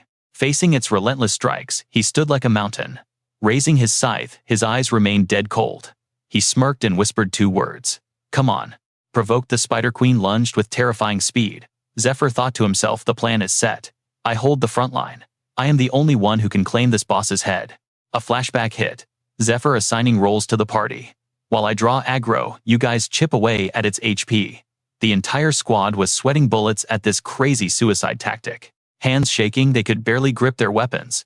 Survival meant avoiding deadly raids. Yet trembling with fear, they swallowed their pride and followed his lead.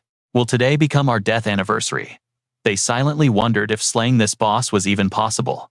Dale bit his lip, cold sweat soaking his entire trembling body. Bitter memories surfaced, the elites mocking them. Hey, losers, fetch our meals, polish our gear while you are at it. You call yourselves hunters. What a joke. Trash like you cannot fight. Make yourselves useful and do our chores, their cruel laughter echoed. Rage boiled within. Damn it, how much longer do we have to endure, being treated like absolute garbage? Dale fueled his inner fire. We came this far, no turning back. He swung his blade with fierce resolve. We can kill it. The captain stared in absolute shock.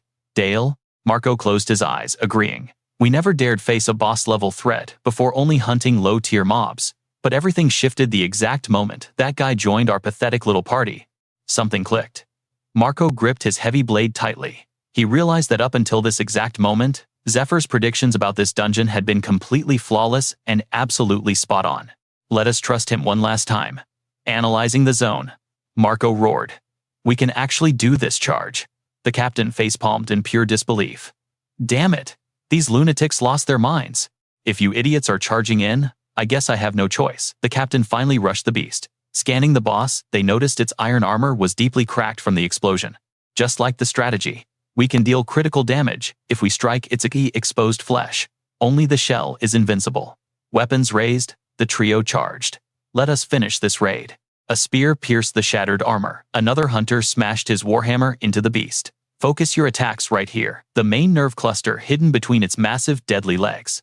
Slice it with paralyzing poison. Dale unleashed a flurry of sword strikes into the gap. Adrenaline pumping, he grinned wildly. Hell yes, I feel the momentum shifting.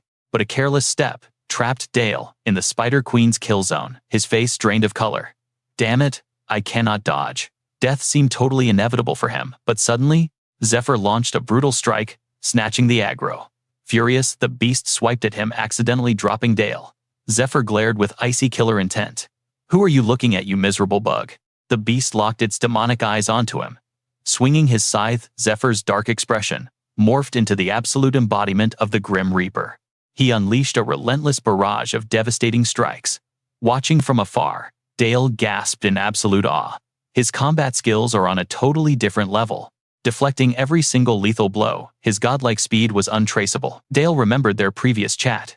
We are weak trash, yet you want us to be the main attacking force. Just solo it yourself. But Zephyr replied calmly, your stats are too low. Since I burned its eggs, the enraged boss will solely target me. It will ignore you completely. More importantly, the ironclad Spider Queen has a hidden pattern. Realizing the truth, Dale nodded. He predicted absolutely everything. 5 minutes into the raid, the boss remained anchored where it landed.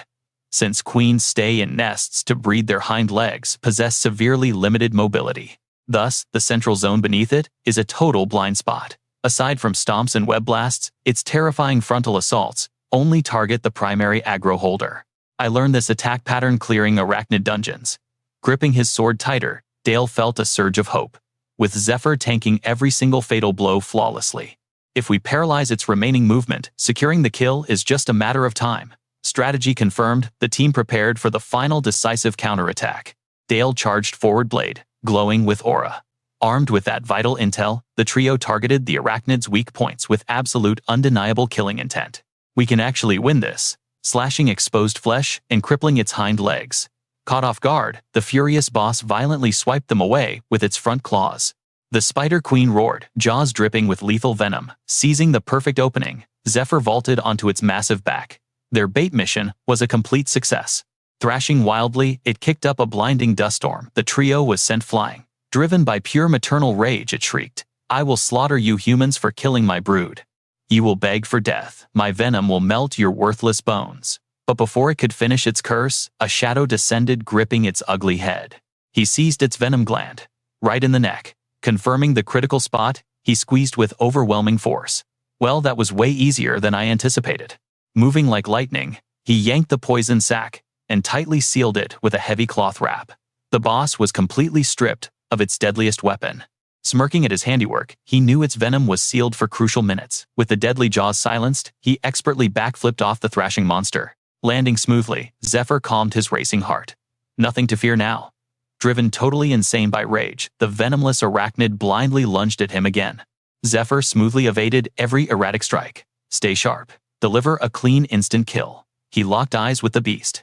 This legendary boss raid had climaxed into a brutal showdown. Man versus monster. One tiny mistake meant instant death. As the giant queen finally collapsed lifelessly, the three hunters erupted into wild cheers. We actually survived. High-fiving, they celebrated the miracle raid. But the blonde hunter realized the shocking truth. Zephyr orchestrated everything. He practically spoon-fed us this impossible victory. An epiphany struck. In dungeon diving, a flawless command is everything. Staring at Zephyr, he thought, if I just stick with this absolute monster. Meanwhile, Zephyr analyzed the massive carcass. I cannot hide a boss kill of this scale. Looting everything like I did with the Predator will raise too much suspicion. I should secure larger pincers for Wayne. Just take the essentials. Suddenly, a voice echoed Boss Zephyr. He turned around, seeing the blonde guy rolling out a fancy rug.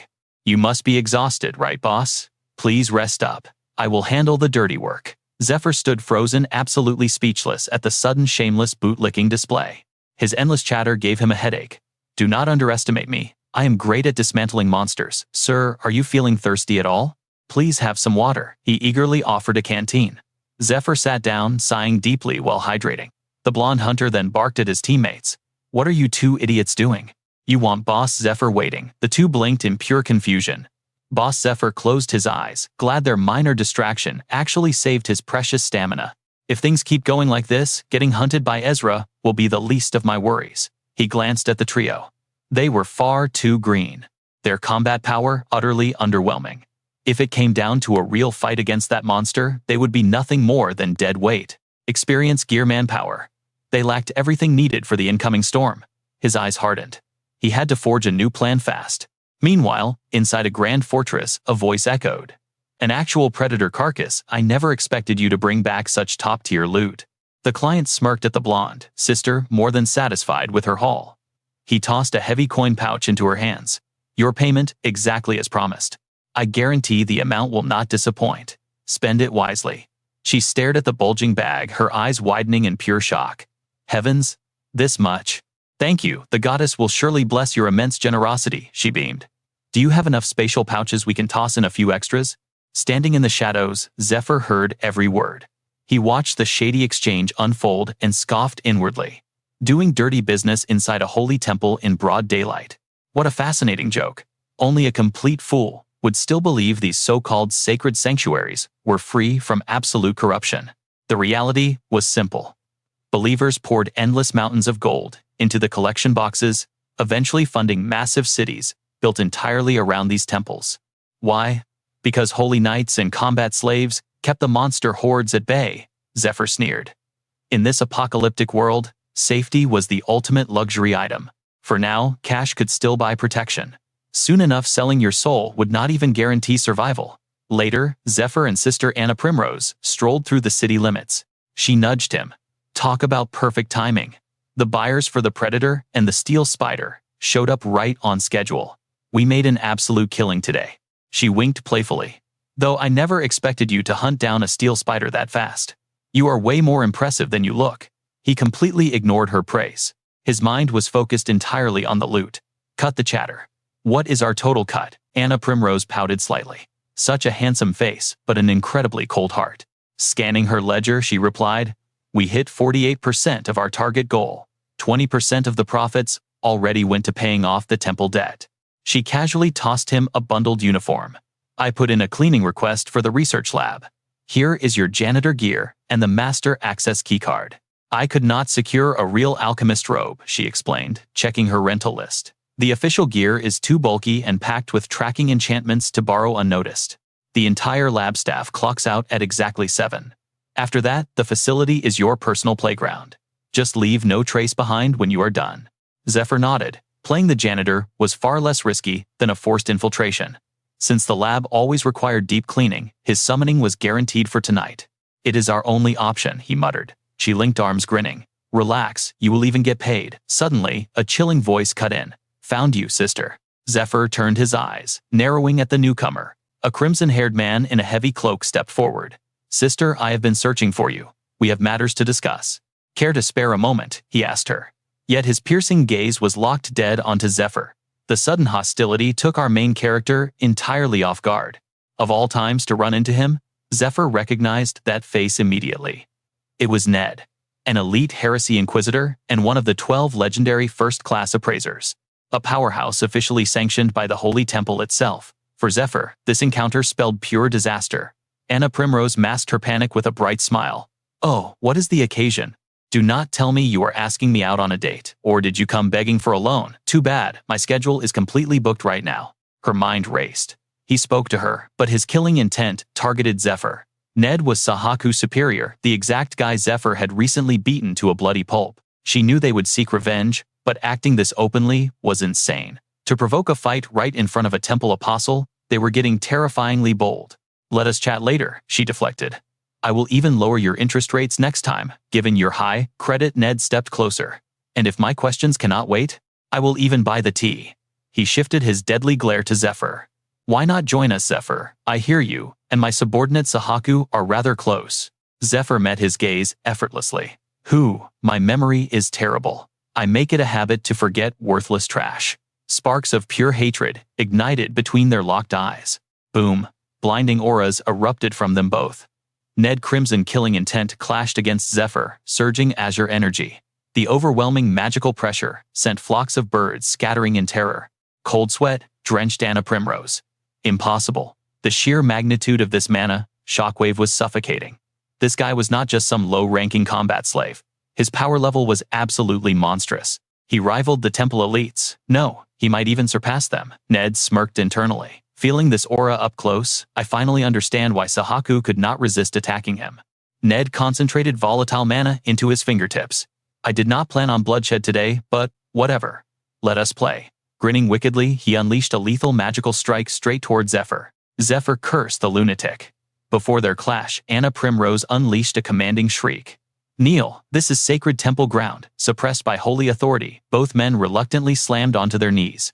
Furious Anna Primrose slapped Zephyr hard across the face. Grabbing his collar, she roared, "You reckless idiot. Have you lost your damn mind? Seeking death, I will teach you a severe lesson. Move now." Dragging him, she threw a terrifying glare over her shoulder at Ned. "Listen well, this kid is my personal toy. Touch him, and I will murder you."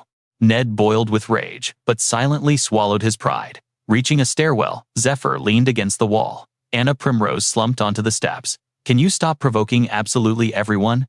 That psycho is pure danger." She paused, laughing nervously. "Look, I am still trembling. As a first-class appraiser, his strength is completely off the charts. Worse, his technique is a total mystery. Why? Because everyone who has witnessed him fight is already a corpse." She stood up yelling. "You are seriously exhausting me. Diving headfirst into suicide missions makes my job a living hell. Cause trouble again, and I will kill you." Internally, she stressed. He was her literal golden goose. "So protect your neck." Sighing deeply, her anger faded as she gently touched his bruised cheek. "Be careful out there. Beyond the temple grounds, my protection means absolutely nothing." Zephyr brushed her hand aside. It was just a greeting. If he truly wanted blood, even you could not have suppressed him. He deduced Ned's appearance meant the enemy was finalizing their trap. "I must accelerate my plans." Zephyr paused. "The research lab? I need a massive favor." Elsewhere, Ned marched away, gripping his chest. "This slave-marked power. High Priest, you want me enslaved? You know I despise them." "Nate." The old man's furious voice echoed in his mind, cutting him off completely. "Two of our undercover priests infiltrating the sacred temple were brutally exposed and executed." Cult leader Ned gasped in absolute shock. "How is this even possible?" The old man desperately explained the enemy's ironclad security. "Our surviving brothers inside are barely surviving the intense manhunt. This infiltration tactic is completely dead." Finishing his mystical runic stroke, the leader revealed a dark alternative. The Radiant Apostles blindly trust anyone bearing the slave brand. With that cursed mark, you become completely invisible to their divine radar. We must exploit this fatal flaw. Hiding his brush, the elder locked eyes with our hero. "You will endure the branding, infiltrate the Temple of Light, and plunder their sacred dungeon treasures." All those artifacts farmed from high-ranked dungeons. Ned knew only their ultimate rookie could survive this suicide mission. Zephyr, the Radiant Apostles, had zero clue we successfully bypassed their absolute slave magic. But Zephyr knew patience was his sharpest weapon.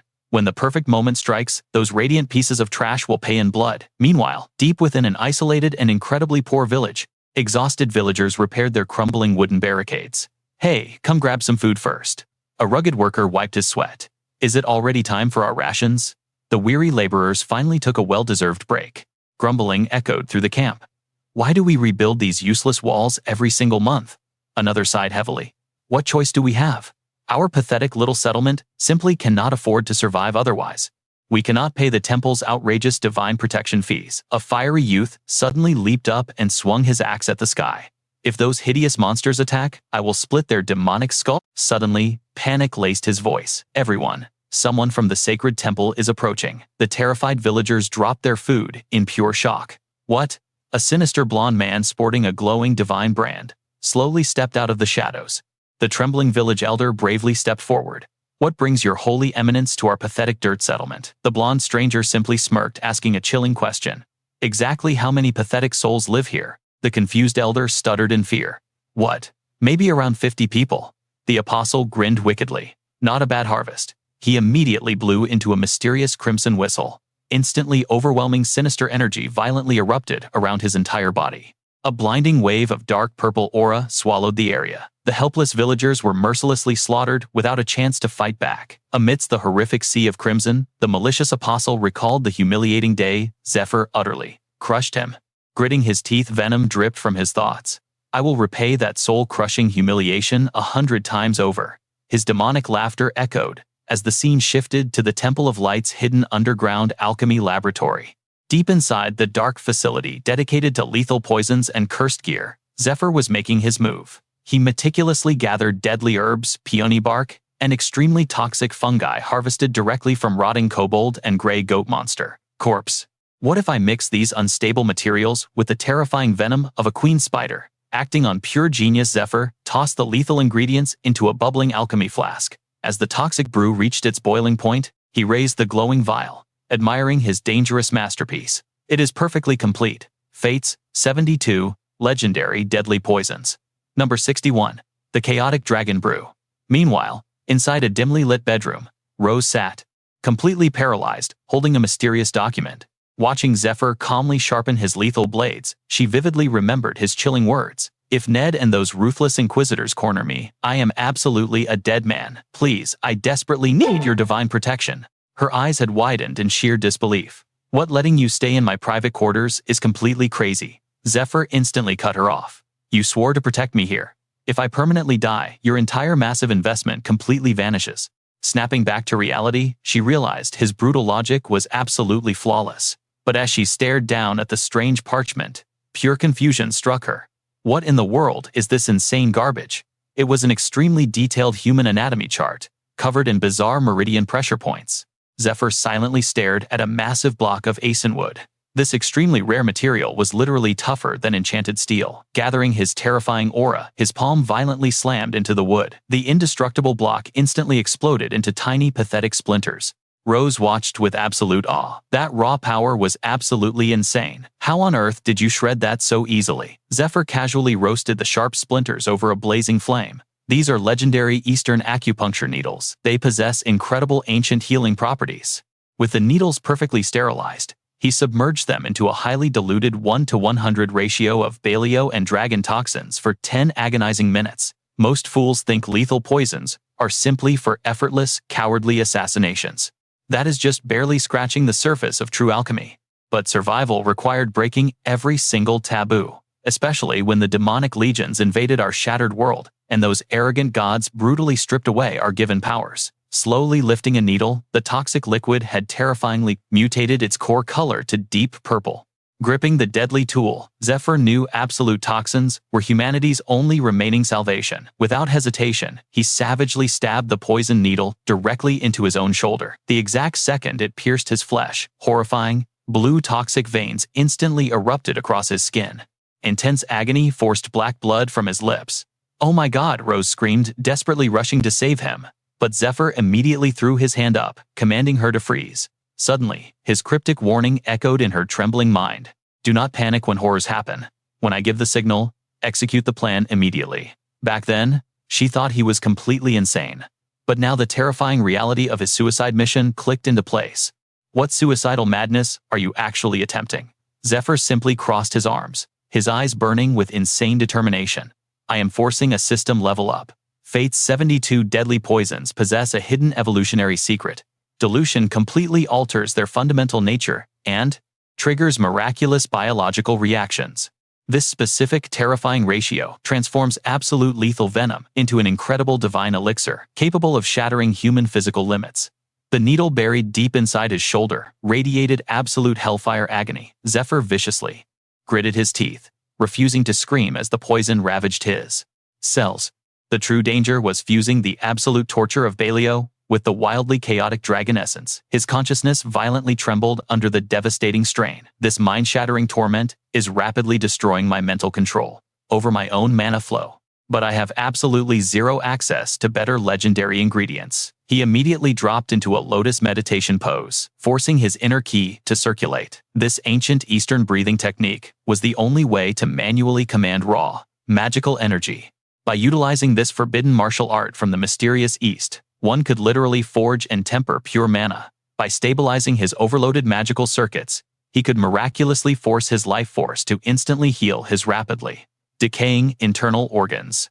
Repeating this absolute torture naturally expands the mana limit. Zephyr forcefully circulated his magic to suppress the rampant venom. If I survive, my base stats will trigger a legendary class advancement, but failure means my physical vessel will violently explode into bloody pieces. Zephyr locked his eyes shut, grinning like an absolute madman. So what? This pathetic pain is absolutely nothing compared to my past life. The brutal memories of being ripped apart by apocalyptic dungeon bosses fueled his absolute willpower. Rose watched him entirely paralyzed by extreme anxiety. Miraculously, the horrifying glowing blue veins, pulsating across his chest, began fading back to normal flesh. Before injecting the first dose, he had given her one final chilling absolute command. Once this insane transformation completes, my entire body will suffer extreme paralysis. Monitor my aura carefully. When I give the signal, stab the final needle directly into this exact spot. He had pointed straight at his vital crown chakra. Do you understand? Rose trembled violently, clutching the deadly spike, a highly toxic needle straight into his brain. I know the absolute penalty for failure. Instant gruesome death. Cold sweat drenched her face as she nervously hovered the lethal item above his helpless head. What if I make a fatal mistake? Can I actually execute this? Several tense hours later, deep inside the ominous northern woods, bordering the Temple of Light, a desperate blood-red flare violently shot into the midnight sky. It exploded into a brilliant holy cross formation. Down below, a massive, terrifying flock of demonic birds relentlessly hunted the time. Screaming villagers, warriors with rusted swords and battle axes scattered in absolute terror. Run for your lives. The beasts have breached our rear guard. The survivors viciously cursed the useless temple scouts. Those pathetic dogs promised this was just one nest, but it is an entire apocalyptic swarm. Did anyone request immediate backup? A frantic soldier screamed back. I fired the emergency distress flare. The elite rescue squad will arrive any second. Just keep sprinting towards the sacred temple. But before Kios could finish his sentence, massive demonic talons violently snatched him into the black sky. A horrifying shower of crimson blood rained down as the giant mutant beasts mercilessly devoured human flesh. A lone warrior, in completely tattered black armor, pushed his exhausted legs to their absolute limits. Only 5 more damn kilometers to the Holy Temple. Just 20 agonizing minutes of sprinting left to survive.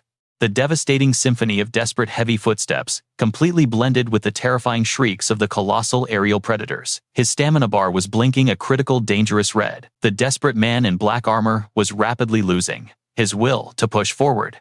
Gasping for oxygen, cold sweat drenched his body. He slowly looked up into the apocalyptic night sky. A nightmare flock of demonic birds had completely encircled him. I will be reduced to bloody bones. A massive beast violently snapped its razor-sharp beak. Paralyzed by absolute terror, he stumbled backward. Out of desperate options, he instantly raised his pathetic splintering wooden shield to block the devastating dive bomb. The immense kinetic impact violently launched him into the dirt. He helplessly watched the Reaper approaching. A blood-curdling scream violently shattered the tragic night, but suddenly, an overwhelmingly explosive burst of blinding white aura crashed down from the literal heavens. The legendary savior had arrived. It was Zephyr. He savagely smashed his glowing fist into the earth. violently shattering the entire battlefield. Zephyr glared at the incoming avian beasts. He rose to his feet, channeling his aura for the impending clash. As a monster lunged, he smoothly sidestepped the lethal blow. Evading the strike, he vaulted upward and seized the beast's skull. It shrieked in terror. With raw physical might, he violently ripped its head back, snapping its spine instantly. Crimson blood erupted around jagged white bone. The remaining flock froze in sheer terror, screeching wildly but refusing to advance. 12 dungeon beasts meant 12 broken necks perfect. He locked eyes on the remaining flock. Unleashing devastating beams of aura, he obliterated every last monster without mercy. From the shadows, a cloaked observer watched Zephyr's absolute massacre. Overwhelmed by Zephyr annihilating 12 beasts solo, the man spotted the holy symbol on his arm. Had the temple sent backup? Panic gripped his chest. This monster was completely alone. Suddenly, a chilling voice shattered his thoughts. "Where is the nest?" Startled back to reality, the man stammered respectfully. He pointed forward, outlining the path to the dungeon core. Before finishing his sentence, Zephyr vanished forward. He left nothing but a blinding white streak for the stunned man. So incredibly badass, the observer thought, in pure awe. Left utterly alone among scattered beast corpses, he trembled. The overwhelming bloodlust radiating from that guy was terrifying. It felt like bowing to an absolute supreme being, demanding instant obedience. Regaining his senses, bitter regret washed over him. He forgot to ask the most crucial question. 4 of his 7 teammates perished in that hellish dungeon, leaving him the sole survivor. Punching the blood-stained earth, despair consumed him. That zone was a literal death trap. Clutching his head in agony, he panicked. He should have stalled the boy for reinforcements. Still gripping his hair in despair, his eyes went wide with shock. Staggering to his feet, he stared blankly ahead. A menacing crimson glow violently pulsed from the dungeon depths. Stepping from the bloody light, Zephyr casually dragged out the final boss's severed head. Tossing it aside, he dusted his hands off. His core stats had easily doubled. Absolute victory. Securing solid gear would be perfect. Firing a blue flare skyward, he pondered his next loot. The glowing blue signal confirmed the deadly dungeon threat was fully neutralized. Deep within the abyss, a mysterious figure cloaked in darkness plodded from his shadowy throne. Soon he schemed. Rewind to just a few days prior, inside a majestic fortress. A deadly rank C dungeon break had completely spiraled out of control. Bloodthirsty monsters surged toward innocent civilians. Making matters worse, this raid was commanded by a devastating 30-meter boss. Yet that entire catastrophic threat was single-handedly eradicated by a mere slave named Zephyr. He crushed them with his bare hands. Meanwhile, deep within the castle's secret underground vault, Matthias Grimmer discussed the terrifying slave who butchered the entire frenzied flock. Analyzing the bloody aftermath, it was obvious the boy was intentionally drawing attention to join the raid. 20 days later, Grimmer firmly stated the boy's undeniable desire to join the assault team. Glancing sideways at Lucius with a calculating smirk, he proposed interrogating the slave. "We must verify he is not secretly worshipping the demon god." As the High Inquisitor of the 3rd Division, Grimmer demanded answers. Lucius coldly refused. A deeply sinister smirk appeared. "Just let the trash be." As the Supreme Commander of the 3rd Division's Holy Knights, Lucius's word was absolute. Hearing this bizarre command, Grimmer snapped his head toward his superior. "But, Commander, if we fail to purge the demon cultists before the raid," Lucius mercilessly cut him off. "No matter how intensely we interrogate them, those rats will never confess." Shadows danced across Lucius's twisted, malicious expression. A completely corrupted smile formed on his lips. "As long as these pawns are useful, I care not who they worship." Grimmer's jaw practically hit the floor, utterly disgusted by the Holy Knight's vile hypocrisy. "What did you just say?" Lucius strolled forward calmly. "Those weaklings won't reach the boss chamber. That is precisely why they remain pathetic bottom-feeding scum." Hearing this ruthless elitism, Grimmer glared at the commander with pure disgust. Completely unfazed, Lucius continued his twisted master plan. "We will use their corpses to reach the boss room, then slaughter them alongside the monster." Grimmer squeezed his eyes shut, suppressing his rage. "Commander Lucius, you lead the vanguard. As a comrade of 25 years, surely you remember my absolute rejection of this suicidal tactic." Lucius threw his head back, erupting into a chilling fit of maniacal laughter. "That is exactly why I brought you down here, my old friend. You worry far too much." The duo finally reached the deepest end of the freezing underground labyrinth. Lucius stepped forward confidently, violently, throwing the heavy vault doors wide open, peering into the blinding darkness. Matthias Grimmer froze completely. Cold sweat poured down his utterly terrified face. What in the heavens is this? Locked away inside were flawless angel statues, bound by heavy ceiling chains. Clasped tightly in their stone hands, rested a divine spear and shield. A godlike aura, violently pulsed from the ancient relics. Lucius turned to watch his paralyzed comrade. Flashing a sickeningly triumphant grin, he gloated. The grand spear of light and Michael's shield. I sacrificed a third of my entire fortune, just to acquire these. Hearing those words, the Inquisitor's mind short-circuited. Could these truly be the mythic tier artifacts from the ancient texts? A storm of emotions flashed across his face. Lucius casually patted his trembling comrade's shoulder, whispering darkly, "That cursed hellhole we spent 15 years trying to conquer is officially doomed. You can finally drop your pathetic worries." Lucius's eyes burned with unchecked arrogance as he proudly declared his ascension. "I am invincible." Meanwhile, golden sunlight bathed a hidden frontier village. Brilliant rays completely illuminated the tranquil settlement. Inside a rustic guild hall, Gothdale and Marco swaggered down the corridor. Their bodies were absolutely drenched in post-training sweat. Marco aggressively cursed under his breath. Frustrated he had not even warmed up his aura yet. Why were the training grounds so packed? Hunters chugged stamina potions while fixing their hair. Gulping down his recovery drink, Dale flashed a solemnly gentle smile. "It is definitely because of the upcoming raid. Rumor says they need slaves, so everyone is flexing desperately." Marco growled in sheer frustration, aggressively ruffling his own hair. Suddenly, Senior Anna Primrose appeared. "Oh my," she teased. Spotting their elite senior, the trio instantly locked into 90-degree bows.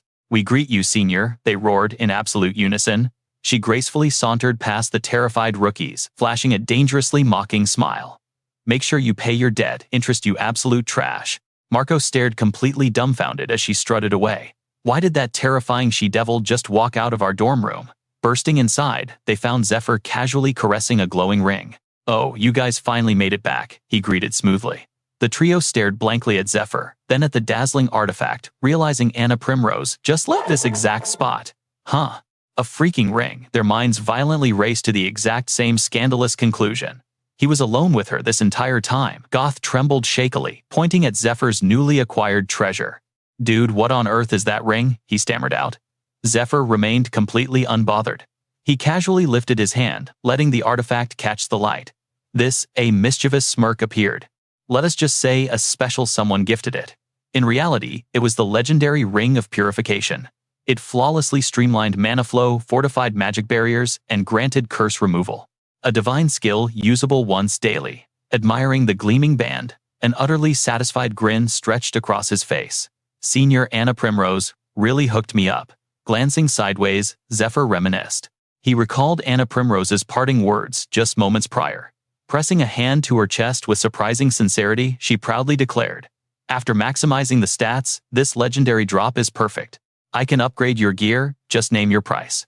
Zeffy's lips curled into a thoroughly satisfied grin. She had everything prepared before he even asked. How remarkably sharp, a confident smirk danced across his face.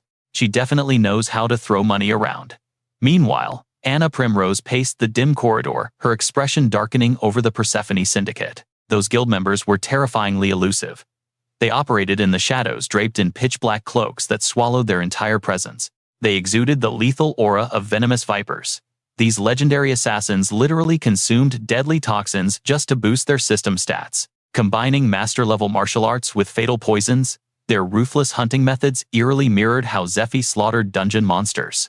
They pierced their own flesh with toxic needles to awaken iron-like defense.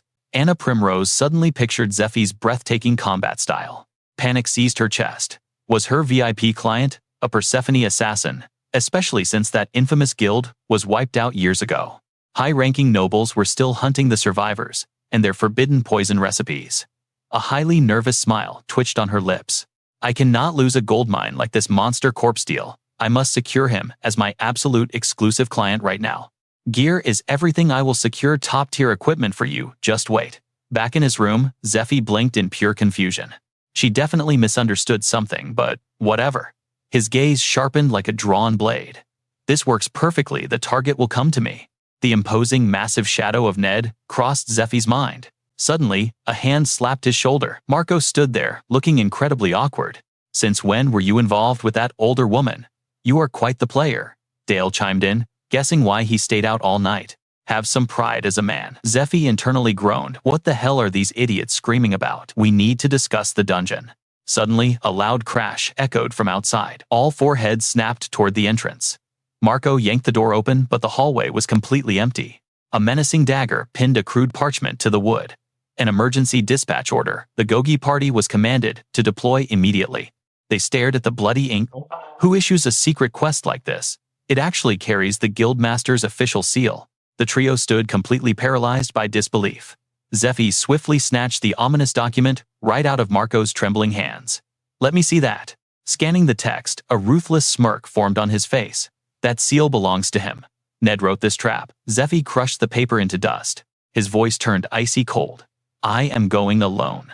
The next day, Zephyr dashed through the forest at terrifying speed. 20 days remained. Before the Temple of Light's grand expedition, he sprinted without breaking a single sweat. Their target dungeon, the legendary tomb of the hideous princess. It was one of the world's 8 great mysteries from the ancient Media Empire. This gloomy abyss endlessly spawned terrifying skeleton warriors. Its hellish difficulty meant that for 15 entire years, no one had ever reached the boss room. The expedition's entry requirements were absurdly high. You had to be an elite Class 5 hunter or a priest's bound slave. Reaching a steep valley, Zephyr did not stop charging straight ahead. Grinding to Class 5 right now is mathematically impossible. Therefore, I will use Ned as my ultimate stepping stone to infiltrate that raid team. Ned was the personal combat slave of appraiser Matthias Grimmer. If I manipulate him and steal that recommendation letter, my expedition slot is absolutely guaranteed. Why would the flawless Ned randomly attack me? Is he testing my combat specs? Or does he suspect I am his master's hidden ally? Suddenly, a rogue who stole forbidden martial arts blocked the path. Zephyr slammed onto the ground, shattering the earth into a massive crater. Thick dust violently swirled around his silhouette, yet his explosive aura radiated absolute dominance. Just how strong have I become? He smirked internally. Opposite him, a figure emerged from the dense debris. You finally arrived, the enemy mocked. Zephyr's eyes instantly widened in pure, unadulterated shock. Did you really come alone? Sahaku sneered viciously. Zephyr froze. Why the hell was this guy here? His gaze narrowed into a deadly, freezing glare. Go cry to your mommy. I have zero time to play with you. Sahaku barked with maniacal laughter. You have been haunting my thoughts. Because of this humiliating scar you gave me, I have not slept a single wink. Zephyr stood motionless, silently analyzing the lunatic's next move. Sahaku gripped his blade, channeling his swirling mana core. Witness my ultimate new technique. Prepare to meet your maker. In a flash, Zephyr's glowing eyes materialized right in front of Sahaku's face. The villain's pupils shrank in terror, completely paralyzed and speechless. Zephyr phased through him like a lightning bolt. A sickening thud echoed. Sahaku was brutally slammed face first into the dirt. What an absolute moron. Ned was a calculating perfectionist villain, but Sahaku, he charged in without even scanning his opponent's power level. Zephyr clenched his fist, brimming with resolve. There had to be a hidden trap somewhere. Zephyr's commanding voice pierced the air. Stop hiding, and get out here. Are you terrified? Through the towering mountains of thick dust, an eerie, echoing laughter erupted. A shadow sat directly behind Zephyr, chuckling menacingly, forcing him onto high alert. A cluster of horrific purple octopus-like tentacles thrashed around in sickening delight. A hand gripped a mysterious object, cursing loudly, you worthless fool. Sahaku agonizingly forced himself back up, his face twisted in pure demonic rage. You really pissed me off. The violet tentacles suddenly began mutating. It instantly transformed into a towering, grotesque monstrosity covered in blinking eyes and jagged razor-sharp maws. Zephyr's stoic gaze finally broke into genuine shock. Sahaku mounted the abyssal beast and roared his command. Devour his entire existence, Shaggoth. The sheer scale of this dark awakening caught Zephyr off guard. He stood completely frozen as violent winds howled around him. Sahaku's face twisted in bloodthirsty euphoria, screaming, die. But suddenly something else awakened in the shadows. Hunter's eyes rolled back in pure shock. A brilliant beam of raw power pierced through the Shaggoth's tentacles, freezing him completely. Gritting his teeth, he thought to himself, why are the Shaggoth's tentacles coiling up? Instantly, Zephyr blasted his aura at the beast. Staring at it, Zephyr realized the truth. The biological weapon of the Demon King's disciples. I never expected to find a Shaggoth here, he thought. Legends say these beasts slumber in an egg-like state, only to be awakened by the sound of a specific musical instrument. an instrument imbued with the power of hypnos. Ancient texts speak of the ocarina of hypnos, the only artifact capable of controlling a Shaggoth. The wielder can issue various absolute commands. These commands rely on specific sound combinations. The relic also shields its user from the Shaggoth's mind-corrupting effects. Furthermore, the texts describe the Shaggoth as an eternally ravenous creature. It possesses no intelligence, and physical attacks are completely useless against it. As footsteps approached, the writhing tentacles lunged forward to devour their prey.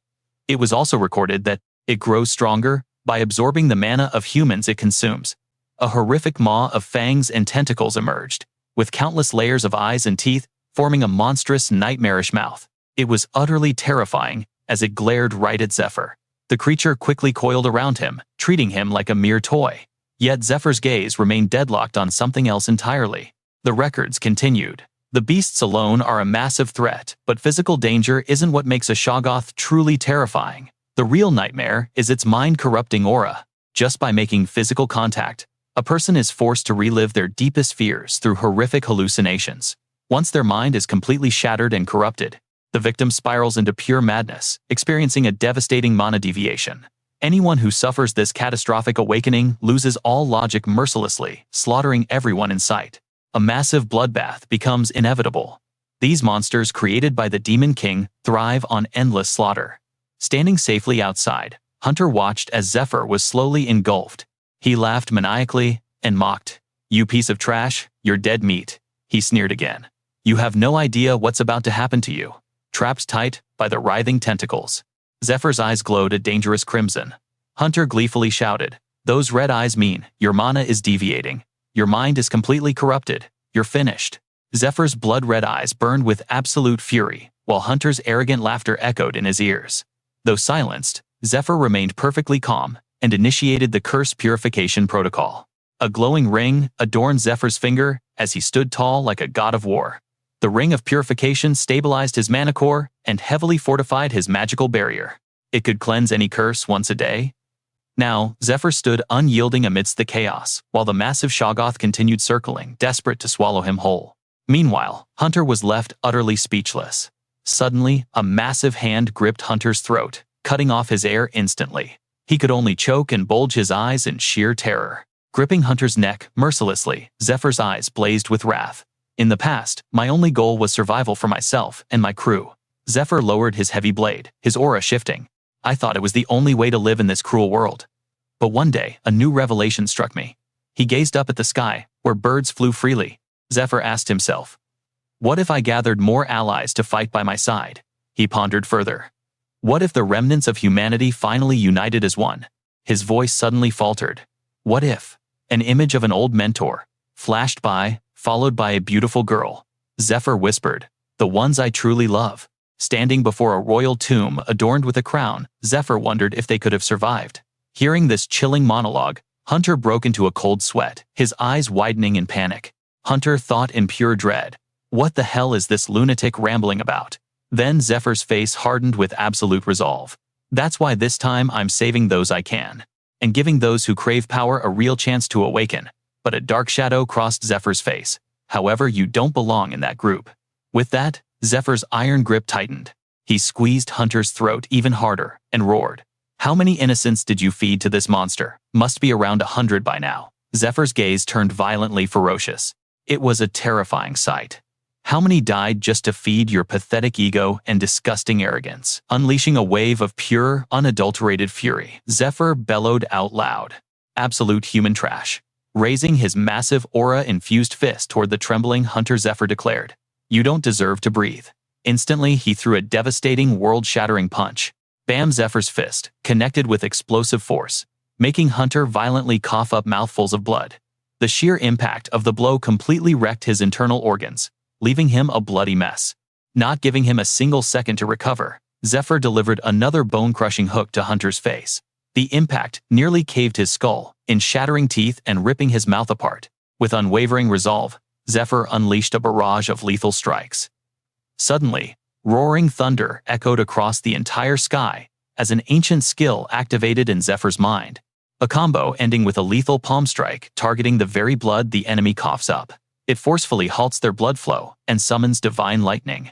This legendary technique is called the Crimson Dragon, the ultimate terror of the Eastern continent. His hand traced a glowing magic circle in the air. Using the secret martial arts of the Dragon King Zephyr, combined it with his thunder strike. An apocalyptic boom shattered the earth. Hunter's entire body was charred black, his jaw torn wide open. Frowning coldly, Zephyr thought, died instantly. Getting electrocuted to a crisp must have hurt. He felt zero sympathy seeing Hunter die in such agonizing torment. A fitting end for a scumbag, he mocked silently. Without hesitation, he picked up a strangely shaped artifact from the corpse. Surveying the electrified battlefield, Zephyr analyzed his clash with the Shaggoth. Since physical attacks are completely useless against it, he thought, slowly bringing the mystical ocarina to his lips. I have to use lightning, fire magic, or divine holy power, he strategized. This is way too easy. One more ultimate move, and this thing is totally erased. But why waste my precious mana? Standing amidst crackling electricity, Zephyr played the flute. He performed the Shaggoth's symphony of destruction, violently shattering the magical bonds within its very cells. You actually know that melody, how surprising. A dark cloak fluttered in the wind as the mysterious voice continued. That is a closely guarded secret of the Demon King's disciples. The Holy Temple never had it. Ned leaped gracefully down from above. As Zephyr snapped his head around, Ned offered a cold, calculating smirk and whispered, "You simply know too much." Zephyr recognized him instantly, his expression tightening with extreme caution. He finally showed up, he muttered inwardly.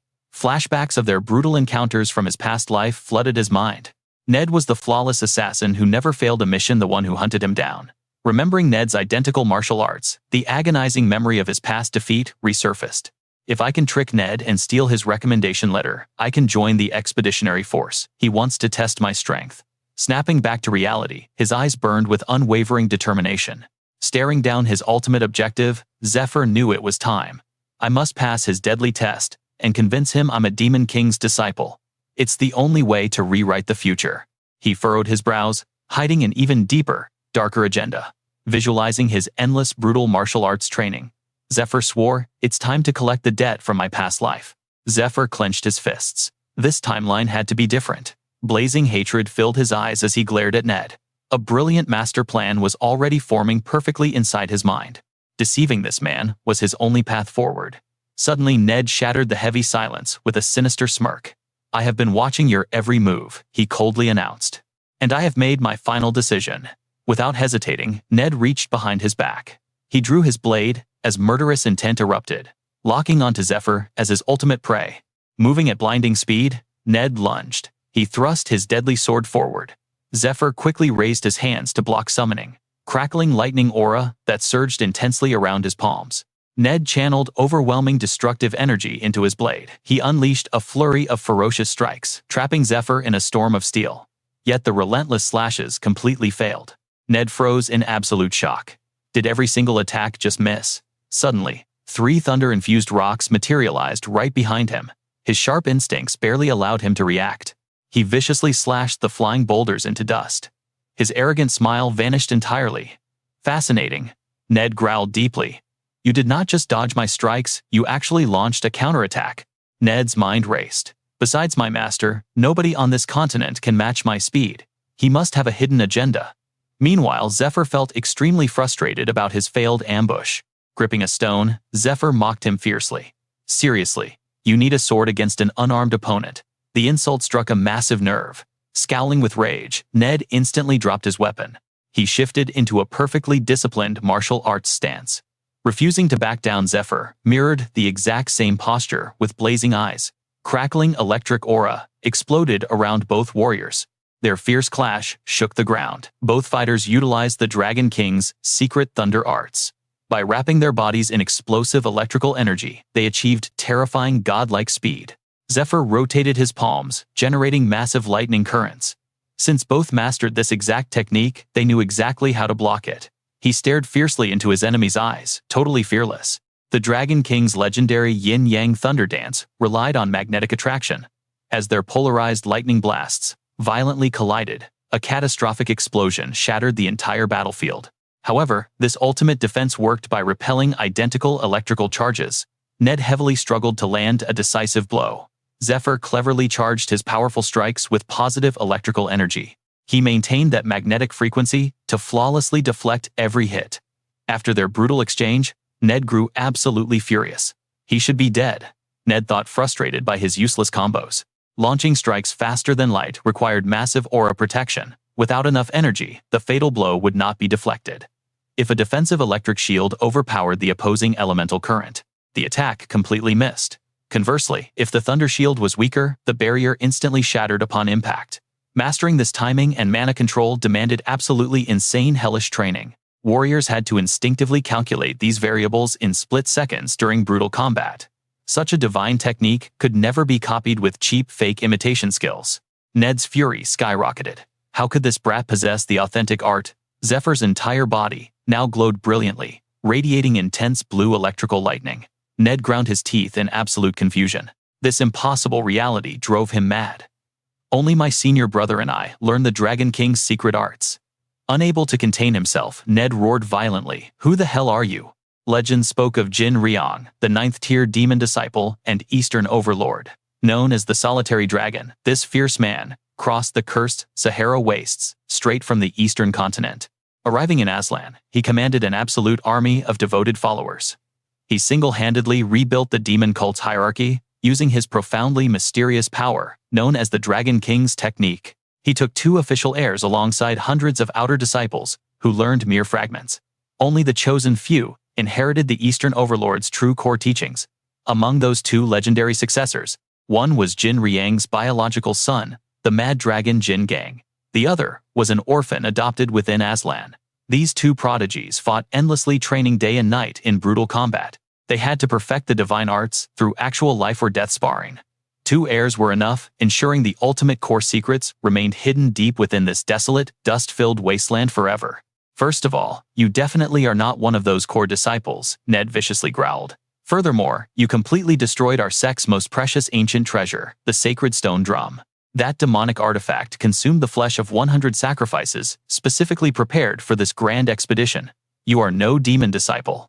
Despite the threats, Zephyr stood tall, completely unfazed. Who are you? What do you want? Ned interrogated fiercely. Zephyr raised 2 fingers, flashing a wicked, mocking smirk. Is it not obvious? Only 2 disciples learn the sacred arts. But what happens if one of them randomly dies? The chilling question caught Ned completely off guard. Without a sparring partner, combat training halts, especially since their mighty overlord remained busy. Raising a replacement from scratch would severely waste precious time. As the shocking truth clicked, Ned's eyes widened in absolute disbelief. Wait, you do not mean? That is completely impossible. Zephyr's smirk widened dangerously. I am the hidden backup raised precisely in case a primary heir falls, a shadow disciple. It is an ancient, bloody tradition among elite Eastern martial artists. A shadow disciple existed entirely in the dark, serving as the ultimate insurance policy. They were a phantom weapon. Even the sect's inner circle remained completely blind to my existence.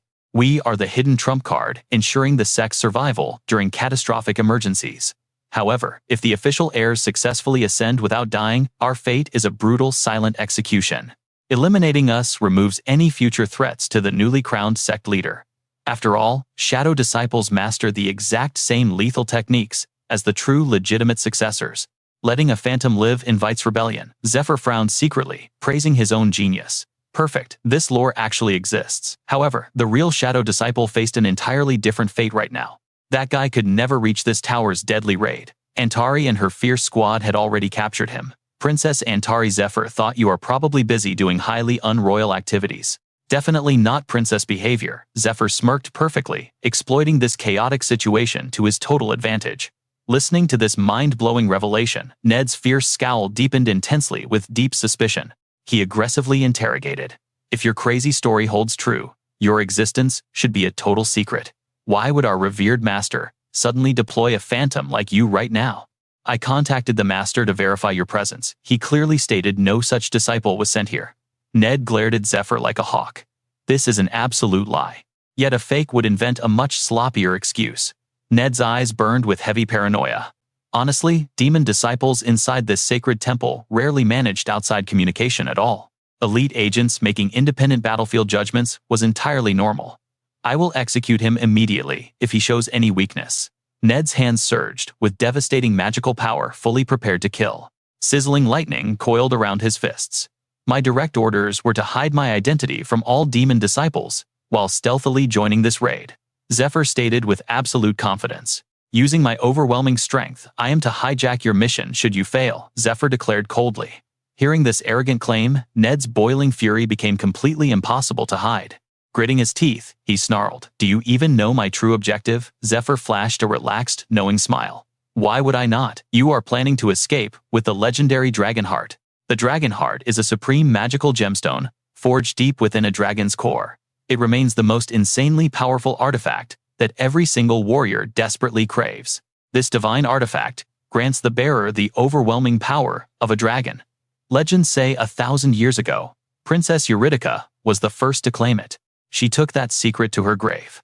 The Holy Templars could never match the Demon King's lightning speed. The second you grasp the Dragon Heart, your escape is absolutely guaranteed." Zephyr pointed straight at Ned. "Whatever you can do, I can do just as perfectly." Ned flinched, caught completely off guard. A mocking smirk crept across Zephyr's face. "Master worried about letting you handle this solo." Ned's eyes widened with speechless fury. "I broke protocol and lured you here because the raid's entry conditions are way too complex. Why take the hard path when a shortcut is right here? That is the truth." Zephyr massaged his neck, feigning helplessness before his expression turned dead serious. "Honestly, I have something private to discuss." Ned scowled defensively. "Something private with me?" He took a cautious step back. Zephyr vanished, reappearing instantly to whisper in Ned's ear. "It is about the blood tier." Ned froze in pure shock. How does he know the blood tier is my clan's stolen relic? "I follow Master only to reclaim it and destroy the temple."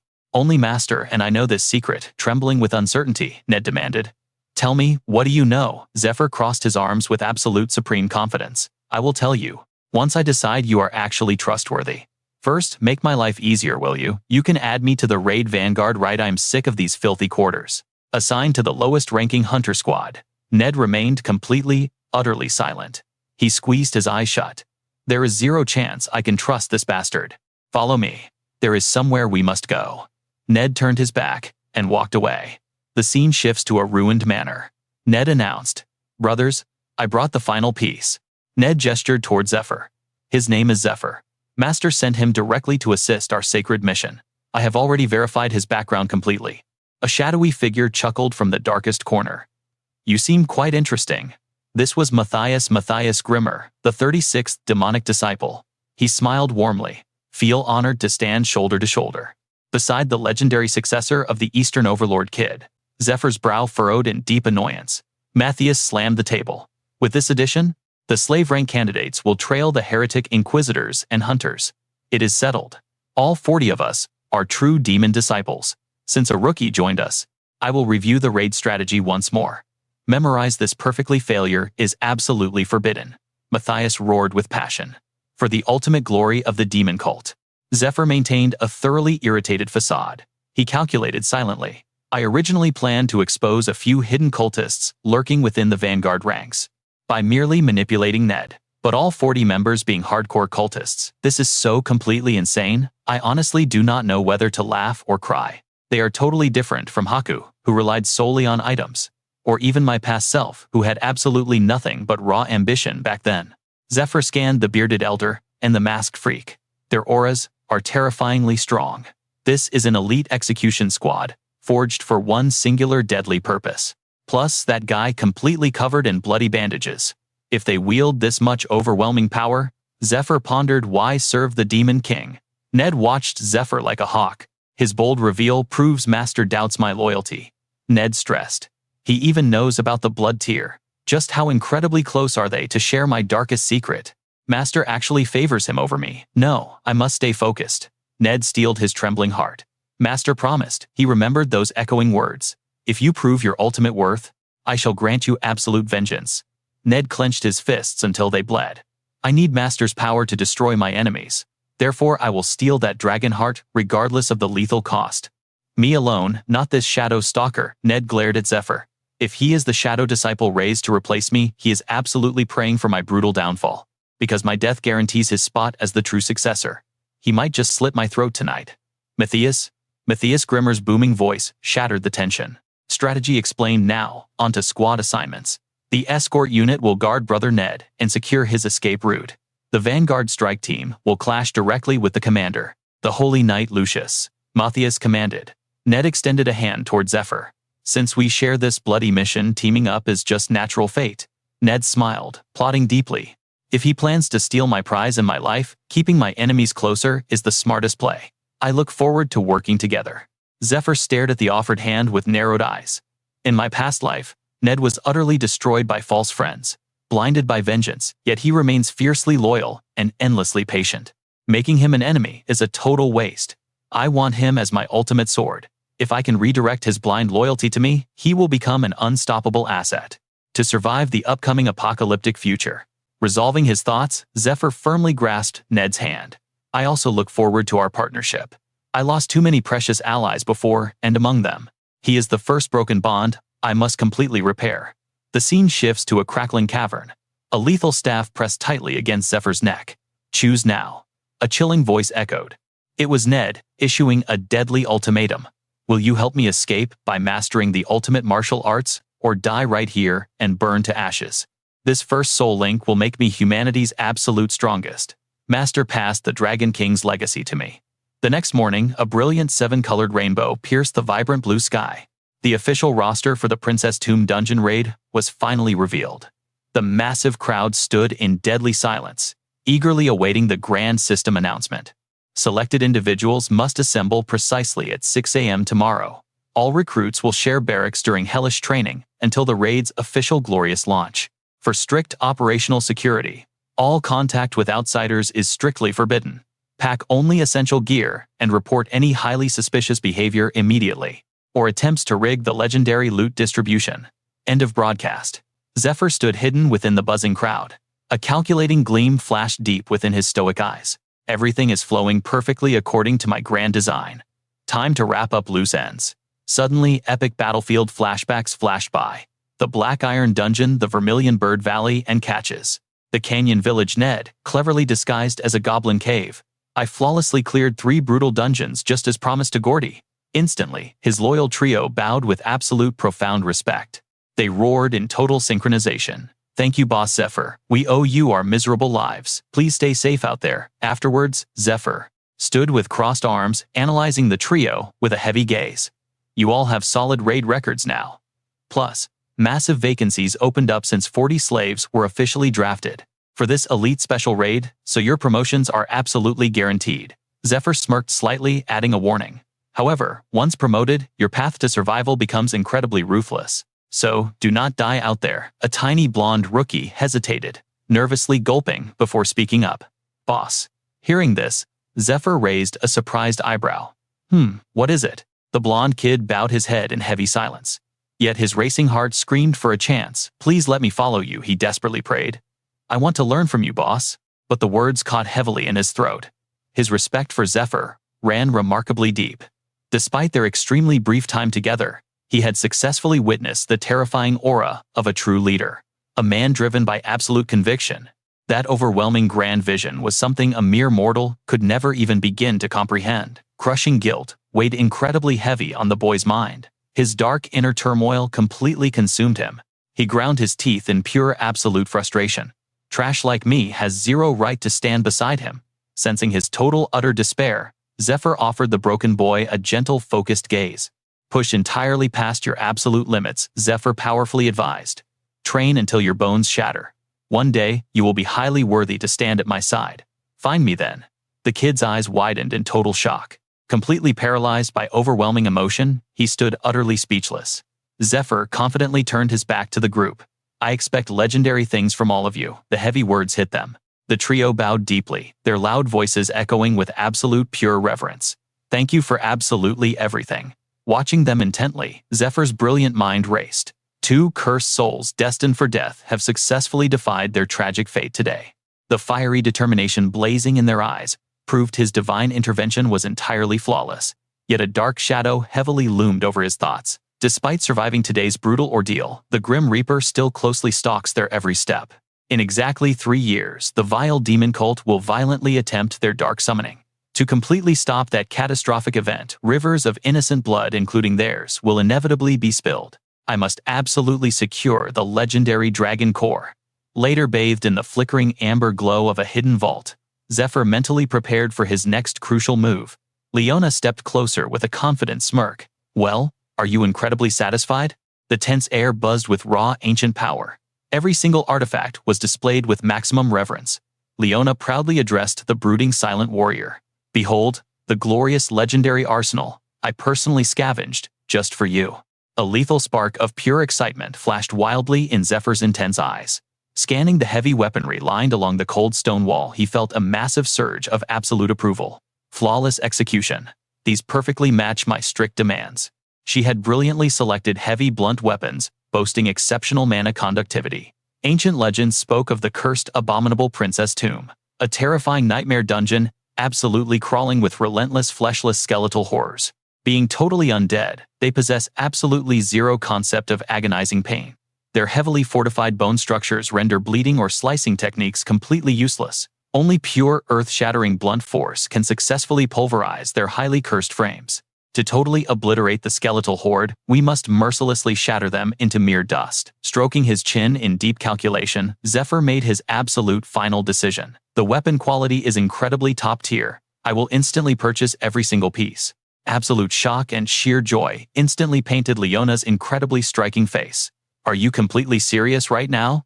Without a single second of hesitation, Zephyr aggressively reached out and tightly gripped a massive blade, resting on the ancient wooden rack. Out of this entire magnificent collection, he muttered fiercely, unsheathing the glorious longsword. He executed several blindingly fast test swings. "This specific blade resonates deeply with my very soul." He held the legendary Twilight Greatsword, a mythical divine artifact wielded by a holy knight over 100 years ago in the fallen Twilight Castle. An ancient, terrifying energy continuously pulsed through its cold steel. Instantly, a heavy realization dawned on her. "I procured that legendary masterpiece purely upon request," Leona silently pondered. "But a bladed weapon against the massive undead legion is a guaranteed absolute death sentence. What pure absolute madness is brewing inside his mind?" Zephyr intensely stared at his own fierce reflection, heavily gleaming on the polished lethal blade. "The rotting undead are hardly my greatest obstacle," he calculated coldly. A far more terrifying threat continuously gnawed at his focused mind. The Radiant Light Shrine desperately sought to finally conclude their agonizing 15-year crusade against this heavily cursed dungeon. Meanwhile, the fanatical demon cultists were thoroughly prepared to massacre everyone to ensure their twisted religion's survival. "I must ruthlessly crush both mighty factions." To claim the legendary Dragon Core, Zephyr's grim realization sent massive shivers down his spine. The entire Holy Expedition Squad is completely composed of my sworn enemies. But another highly dangerous variable remained. Recalling the intensely burning suspicion in Ned's sharp glare, Zephyr absolutely knew he lacked the man's complete trust. Tightly gripping the hilt of the legendary greatsword, he slowly closed his eyes, drowning in a massive sea of crushing burdens. Spilling the completely naked truth wouldn't simply instantly erase his incredibly deeply rooted doubts.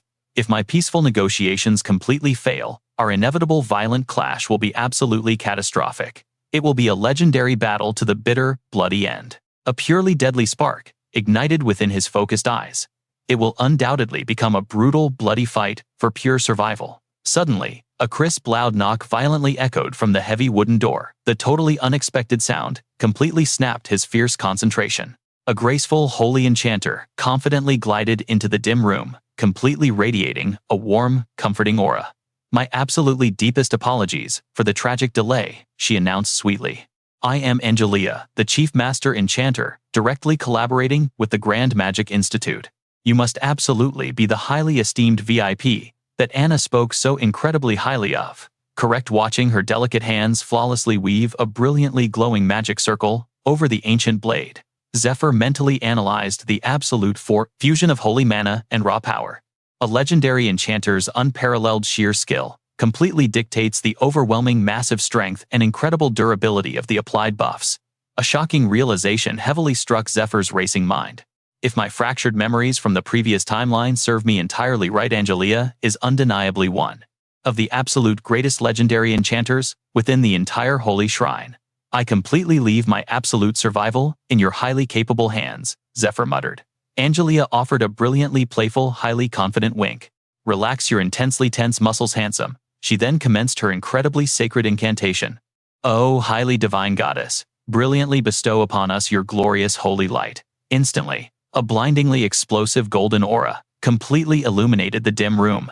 Divine magic perfectly and flawlessly infused every single piece of gear, from the resilient Griffon armor to the heavy Twilight great sword, the Griffin boots, the Calamity mace, the black steel scythe, and the heavy iron hammer pulsed with completely unstoppable holy energy. This immaculate preparation is absolutely necessary, Zephyr reminded his highly focused mind.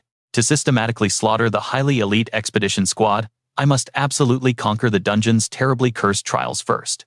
If I weakly succumb to the entirely suffocating demonic pressure completely radiating from the highly cursed abominable princess tomb, then this entire, absolutely flawless strategy becomes highly meaningless trash. Zephyr's sharp gaze completely hardened with purely lethal intensity. The highly foundational steps for absolute victory are firmly secured. Breaking the silence, Angelia asked, "How will you effectively handle this massively expensive transaction?" Without completely flinching, Leona casually tossed over a heavily bulging pouch of shiny golden coins. 5 legendary high-tier enchantments for exactly 3,000 gold. Consider the massive debt absolutely completely settled. Angelia beamed happily, securing the extremely massive fortune.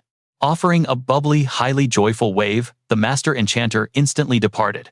Leona bowed extremely deeply, radiating absolute pure satisfaction. Performing such completely high-tier illegal black market enchantments for a totally mere 3,000 gold, Zephyr silently calculated. That is a completely ridiculous, absolute steal. Leona undeniably flexed her incredibly deep underworld connections to smoothly make this happen.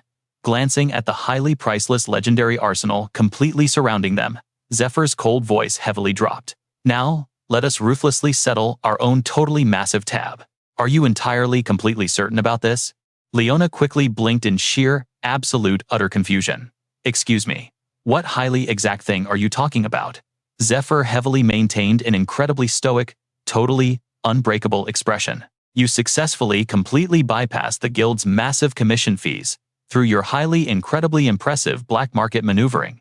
Furthermore, this absolute massive treasure trove consists of far more than just standard gear. Stroking her chin, Leona playfully analyzed her brilliant investment. I took a minor financial hit to entirely secure his absolute loyalty, she casually mused. Don't sweat it, we're basically family now. Zephyr heavily shot her a piercing, focused glance. You hastily pulled massive underground strings to entirely assemble this.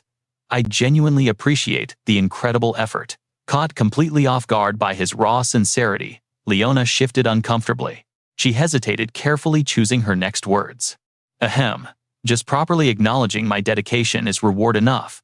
But Zephyr's sharp, deadly gaze heavily darkened. We absolutely have a highly catastrophic problem, he coldly declared with total pure seriousness. I am completely and entirely flat broke. Leona's jaw instantly crashed to the floor. Excuse me, valued VIP. What absolute, complete madness are you spewing? Zephyr coldly calculated his extremely grim financial reality. Those pathetic low-tier monster drops literally sold for mere pennies. And that wretched canyon village wasn't a highly lucrative dungeon. Maintaining his terrifyingly unbreakable stoic aura, Zephyr entirely bluntly confessed.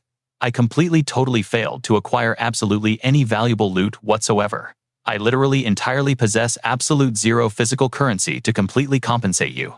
Leona absolutely, completely panicked, her terrified voice cracking wildly. Are you entirely completely serious right now? Not a single solitary copper coin? Without entirely batting a single eye, Zephyr slowly extended his heavily scarred hand. After silently unlocking a highly hidden compartment, he casually revealed 2 lethally glowing vials, one pulsing deep azure, the other highly toxic violet. Will these incredibly legendary items successfully settle my massive debt? The first entirely contains the Poison King's absolute legendary masterpiece, the completely entirely devastating Belial lethal poison number 68. The second is the incredibly terrifying highly lethal dragon poison number 61. Hearing those universally totally dreaded names, Leona immediately hyperventilated. Her mind raced with absolute shock. These are the forbidden toxins of the deadly Persephone Syndicate. Catching her intense greed, Zephyr casually handed over the deadly arsenal. She squealed in pure ecstatic joy. This is a completely magnificent deal. Handed over, Zephy playfully pulled the 2 deadly poison vials out of reach. Leona desperately grabbed at the air, screaming, "Give it here, stop messing around." Seeing Zephy's endless teasing, Leona's anger exploded into a furious shout. "Do you just love tormenting people?" she snapped. Still chasing the deadly vials in his hands, she demanded. "I said, hand them over." Zephyr finally tossed the fatal toxins to Leona. Turning away, he dropped a serious warning. "Watch your back when selling those. That black market dealer mole is bad news. Never do business with him." Leona was absolutely thrilled, cradling the deadly vials like precious treasure. "Got it," she replied with a grin. As Zephyr walked away, she waved enthusiastically. "Stay safe out there, my VIP client. Come find me after the raid. I will pay you the exact change. So do not forget." The very next morning, at the Grand Temple, a massive army of knights and commoners had gathered. A mysterious cloaked figure stood hidden in the crowd, observing. That is a massive turnout, counting all the holy knights and temple healers. Just how many people actually showed up? An old man glanced over and casually muttered, "Maybe around 100 souls." Elsewhere, Zephyr stood silently beside Ned. His mind flashed back to his past life, knowing only a handful would survive this. This timeline will end the exact same way. Suddenly, a commanding voice echoed across the massive courtyard. "It seems our forces have fully assembled." The speaker was a striking man with flowing golden hair. Gazing down at the massive army was none other than Lucius. Zephyr narrowed his eyes, his mind racing.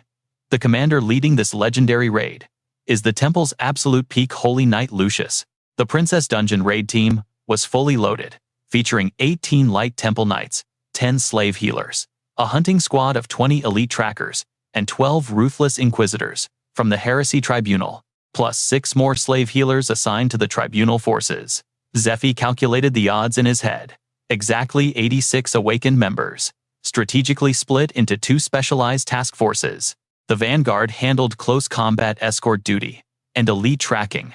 The rear guard provided ranged attacks, healing and magic support. 4 commanders ran the show, including Arnold, the head of the healing squad, rearguard captain Leona, and vanguard leader Matthias. The entire crowd erupted in fanatical cheers. "Lucius, Lucius, O Holy Father." Standing before them was the Supreme Pontiff himself, Lucius. The Holy Cross was a divine mark of absolute favor, bestowed only upon the gods' chosen ones. Those blessed enough to bear this legendary crest were revered as holy fathers or holy mothers. While alive, they wielded the absolute supreme power of the heavens, and upon their death, they would ascend as magnificent angels to serve the divine realm forever. Lucius was a living saint, awakened to the Holy Cross. At just 7, Zephyr watched the brainwashed crowd. They worshipped these holy fathers and mothers like they are absolute untouchable deities. They consider simply laying eyes on him the ultimate honor. Who knew he would actually show his face to commoners? Suddenly, a vicious feral growl snapped Zephyr out of his thoughts. Zephyr turned sharply, catching Ned glaring at Lucius. He was grinding his teeth in pure rage. Seeing Ned's killer intent, Zephy's mind raced. Then Lucius finally began his grand speech. "I officially declare that this elite strike force will end 15 years of brutal, bloody dungeon failures. Together, we shall unlock the absolute truth behind one of humanity's 8 great mysteries. Every single warrior standing here today will be immortalized by the church. All slaves shall be granted total freedom." Lucius clenched his fist, radiating overwhelming determination. "We must conquer this brutal training together. Starting today, march with me upon the absolute path to glory." The surrounding massive crowds erupted into fanatical cheering. "O Almighty Goddess Arya, please grant us your divine salvation. Bathe us in your eternal brilliant light. O Almighty Goddess Arya, save us with your limitless radiance." Meanwhile, at the brutal Howling Peak Special Training Ground, Zephyr steadily scaled the massive peak, his thoughts cynical. Glory. Who is that glory actually for? Sure, if this massive raid completely succeeds, the survivors will get showered in endless honors. But the dark truth behind this epic crusade was not heroism. It was just pure, absolute greed. Matthias barked fierce orders at the exhausted recruits. "This is a tombstone fragment from the dungeon. You must adapt to this overwhelming dark energy. Keep it on you." 24/7 Zephyr smirked, inwardly connecting the dots. They played politics just to secure spots on this raid team. The cult leaders practically burned through infinite funds, blowing cash on mercenaries, epic gear, and magic potions. Finally, the ultimate raid preparations were completely locked in. Within a few short years, the dungeon would be completely cleared, and once the abyss was fully conquered, Massive roads and thriving towns would rise upon that newly secured territory. The shady investors would rake in absolute fortunes from the real estate. This entire Holy Crusade was just a mega business venture. The Third Temple of Light was nothing but a pawn, a convenient tool for Lucius to conquer the dungeon. Anyone showing true potential was aggressively nurtured. The chosen ones were forged into absolute elite killing machines. Suddenly, the magical staff in Leona's hand flared with blinding light. Leona pointed forward, barking a ruthless command. Treat this light as a lethal magic strike from the enemy. Take 3 hits and you are dead. Draw your blades and fight. This was the brutal golem combat training. Leona's voice boomed across the field. Let the mock battle begin. Instantly, the massive golems started throwing devastating punches at everyone. Barely any of the knights could dodge those overwhelming strikes. They scrambled away in absolute panic, screaming, "Why is this so intense? This is exactly like a real fight. I am doomed." A massive wooden beam suddenly swung violently toward Zephyr, but his instincts kicked in, shattering it with one devastating punch. Ned caught the action and casually asked, "I assume you already figured it out. Using the Dragon King's sex martial arts here is totally suicidal, right? Do I look stupid?" Zephyr smirked. Immediately, both awakened warriors blitzed forward. They flawlessly dodged every single heavy blow from the massive golems. Channeling their ultimate aura, they synchronized their deadly blade strikes. Their teamwork was absolutely flawless, crushing the golem instantly. 500 golems annihilated. Take a 15-minute break. Watching from afar, Arnold thought to himself, "These recruits are far stronger than I expected. The slave quality this time is light years ahead, especially those 2 monsters. With that insane combat synergy, this dungeon raid might actually succeed." Arnold's gaze locked intently onto Zephyr and Ned. "Oh, almighty goddess Arya," he suddenly proclaimed out loud. The divine chant instantly grabbed everyone's attention. He strolled over with a confident smirk. "I have completely healed you. As long as us elite healers remain standing, you can cram 4 weeks of brutal training into just 2. Now get back to the grind." Finally, on the very last night of their hellish camp, the commander spoke. "This hellish boot camp is officially over. I am thrilled you all survived in one piece. The ultimate blood-soaked dungeon raid begins at dawn tomorrow. Feast well tonight and get your rest." "Understood," the recruits roared. But Ned sat completely alone on the freezing watchtower. Suddenly, a familiar voice broke the silence.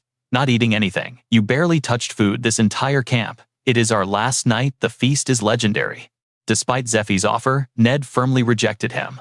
"I have had enough. I need to maintain my optimal weight for peak speed." Zephyr nodded thoughtfully. "Same here. If you end up failing, I will have to carry your mission." Zephyr casually dropped his plate onto the cold stone. Ned glared at him, clearly irritated. "You really love acting superior, do you not?" Zephyr sat down with a smirk. "Wipe that scowl off your face. I brought you something premium. This booster will skyrocket your speed." With a grin, Zephyr revealed a bottle of fine liquor. Ned watched in dead silence as Zephyr poured him a drink. After a tense pause, Ned finally asked, "How much do you know about me? At first I thought you planned to eliminate me and steal my rank. Yet through this entire brutal camp you never—" As he spoke, Ned's mind drifted back to his shared past with Zephyr. Back then, Zephyr had whispered 2 forbidden words to Ned. The blood tear. Ned had been completely paralyzed with shock. The blood tear. My clan's stolen sacred relic. I only followed my master to reclaim it and destroy this temple. How could anyone else know my absolute secret? Ned locked eyes with Javi. "Spill it. How do you know about the blood tear?" Javi smirked. "That depends. Are you actually trustworthy?" Ned's mind raced. "He knows my darkest secret. He could easily blackmail me or use this to his absolute advantage. Yet, he demands my trust. Bizarre. What exactly are you playing at?" Ned demanded. "What is your real endgame?" Javi's entire aura shifted. He used to be dead set on killing me. Guess surviving together changed things. Javi chuckled. "Wrong question, buddy. You should ask where the blood tear is and who wields it. Listen closely." Javi's whispered revelation left Ned completely paralyzed. Wait, what? Memories flooded back. A red-haired man had once led little Ned toward a heavily chained greatsword resting on a dark altar. Listen well, Ned. This is the absolute pride of the Tyler barony. The demonic sword blood tear. An ancient legendary gift. After completely annihilating the desert demons, our heroic forefathers presented this very blade to the king. In return, His Majesty crowned us barons, entrusting us with guarding this divine weapon forever. His father's eyes gleamed with absolute pride. One day you will become Baron Tyler. This glorious burden is yours. He gently ruffled the boy's hair. You must forge yourself into a knight worthy of its power. Understood, little Ned beamed. Fueled by his father's unwavering faith, he cheered, I promise, father. As they walked away, a sinister laugh secretly echoed. What I should truly leave you is a brutal lesson in investment, Andean sneered. Suddenly, chaotic screams shattered the absolute silence. Andean, give the blade back. Ned's father stormed the grand hall, raging like a madman. I mortgaged every inch of my land. I even surrendered my noble title. But the blood tier was never included. Andean, I beg you, return it now. The royal hall spiraled into pure chaos. Armored guards desperately restrained the furious father. Yet Andean watched with chilling calmness. Watching the pathetic display, a wicked smirk crept across Andean's face. How dare you throw a tantrum in this sacred domain? Do not flatter yourself, Leonard. Ignoring the man's murderous glare, Andean spoke with venomous composure. The blood tier was never yours. It belongs exclusively to Baron Tyler. Since you gambled away that noble title, you instantly lost all rights to wield it. That was the absolute breaking point. Leonard's eyes ignited with pure killing intent. You bastard. He violently drew his steel blade. Fueled by soul-crushing rage, he blasted past the armored guards, swinging his weapon straight toward Andean's smirking face. Die, you absolute scum. The strike was devastatingly fast. Andean froze like a statue, but then, a brutal twist. Before the killing blow landed, a massive royal knight intercepted cleanly, severing Leonard's entire right arm in one sickening motion. Another guard ruthlessly plunged a spear through his gut. Andean's arrogant, mocking grin returned as Leonard violently collapsed. Dark blood erupted from Leonard's lips. Ned watched his world shatter, screaming, Father. The broken man crumbled at Andean's polished boots. Pray in gratitude that your filthy blade missed. Andean spat. A pathetic commoner raising a weapon in the holy temple. He brutally stomped Leonard's bleeding head into the marble floors, laughing fiercely. Did you really think you could assassinate nobility? For this absolute treason, your precious little boy will face the executioner too. Andean's forces marched away, leaving Leonard bleeding out. Panic gripped Ned's soul. He screamed, Father, remembering that bloody day. Pure vengeance radiated from his furious eyes. 12 long years ago, financial ruin was a plague. The dungeon investment market completely exploded overnight, blinding everyone with pure greed. Funneling massive fortunes into elite raid guilds and dungeon clearing rights became an absolute frenzy. Artifact prices skyrocketed past heaven. The wealth spilling from those dimensional gates seemed infinite. Early investors were swimming in mountains of unimaginable gold, but the golden age crumbled. Raid teams wiped out. Low-life scumbags formed ghost guilds to siphon massive investments from the naive. Catastrophe struck relentlessly. The massive dungeon bubble violently burst, dragging the entire kingdom's economy down into a devastating abyss. And the Holy Temple of Light. They amassed a sickening fortune by quietly offloading corrupted artifacts onto desperate investors. They manipulated the desperate masses, swearing their funds were divinely protected while the market crashed. They literally sold garbage for gold. It was a ruthless strategy to completely dodge their own losses. My father took massive holy loans to buy that trash. It bled him totally dry. We were tossed into filthy streets, all to feed the bottomless greed of corrupt high priests. And the ultimate punchline. They walked away, completely spotless from the most devastating financial slaughter ever. A ghostly vision of Andean materialized. Those holy monsters. Especially that bastard Andean Lasker. He weaponized their friendship to drain my father's wealth and coldly orchestrate his murder. I live only for vengeance now. I swear I will utterly crush that fake Temple of Light into scattered dust. A storm of rage brewed as he remembered his ancestral blade. I would tear this world apart to reclaim the blood tier. At least that was my plan until I heard the crushing truth. Why? Why does the Master wield my family's sword? Not long ago, Master exposed the true identity of the demon cult's leader and the 12 elite apostles managing the dark shadows. Ned was absolutely floored. The supreme cult leader was secretly a high-ranking priest. Meanwhile, their heavy boots halted before the tyrant princess's forbidden tomb. Another comrade standing beside him stared into the abyss, a chilling realization hitting hard. Compared to this menacing tier, the dungeons I conquered before were just child's play. A deep sense of dread consumed his mind. This suffocating aura pierced right through their very souls. Meanwhile, a battle-hardened old man grinned with fierce excitement. Now this is a playground worth dying for. Without hesitation, they smashed through the gates, breaching humanity's 3 greatest mysteries. The vanguard knights outside exchanged nervous glances, cold sweat dripping down their faces. Leading the Holy Battalion into the dungeon's depths, Akno flashed a confident smirk at his men. I believe I made myself completely clear. This is the legendary Abyss, the Temple of Light spent 15 grueling years trying to conquer. Hearing the sheer weight of that legacy, the squad tightened their grips, grasping the dungeon's true terror. Akno continued his briefing, his voice echoing. Do you see those purification relics scattered everywhere? That proves this exact floor was already breached and heavily cleansed by our predecessors many decades ago. Delving deeper into the Abyss's layout, he warned, this death trap boasts exactly 9 terrifying levels. Surging past floors 2, 3, and 4, the assault squad plunged straight down to levels 5, 6, and 7. During our last massive raid, we successfully conquered everything down to the 7th floor. We even managed to slaughter the nightmare-inducing boss guarding the entrance to floor 8. Just mentioning the 8th floor sent shivers everywhere. Terrifying memories flashed of noble knights, locked in a bloodbath against endless hordes of monstrosities. Akno's tone darkened, but due to the vile demonic aura leaking up from the deepest depths, ghastly visions of savage beasts manifested. Horrific skeletal abominations materialized from the shadows. Akno grimaced. That dark energy mutated them into this. These ferocious undead stalk the halls, their twisted human skeletal frames burning with an eerie glowing green hellfire in their empty sockets. Toxic emerald smoke billowed from their decaying jaws. Yet adrenaline surged through the hunters as they charged deeper into the abyss. Someone roared with explosive battle spirit. Everyone prepare for war. Vanguard unit shift to formation, 3 move out. Across the hall, another warrior raised his colossal sword, howling with pure excitement. Let us slaughter them all. Meanwhile, far away at the Holy Temple of Light, 2 shadowy figures conferred. I am eternally grateful for your presence. Lucius bowed with absolute reverence, a polite smile on his face. With our elite warriors deployed to raid the dungeon, we are severely understaffed.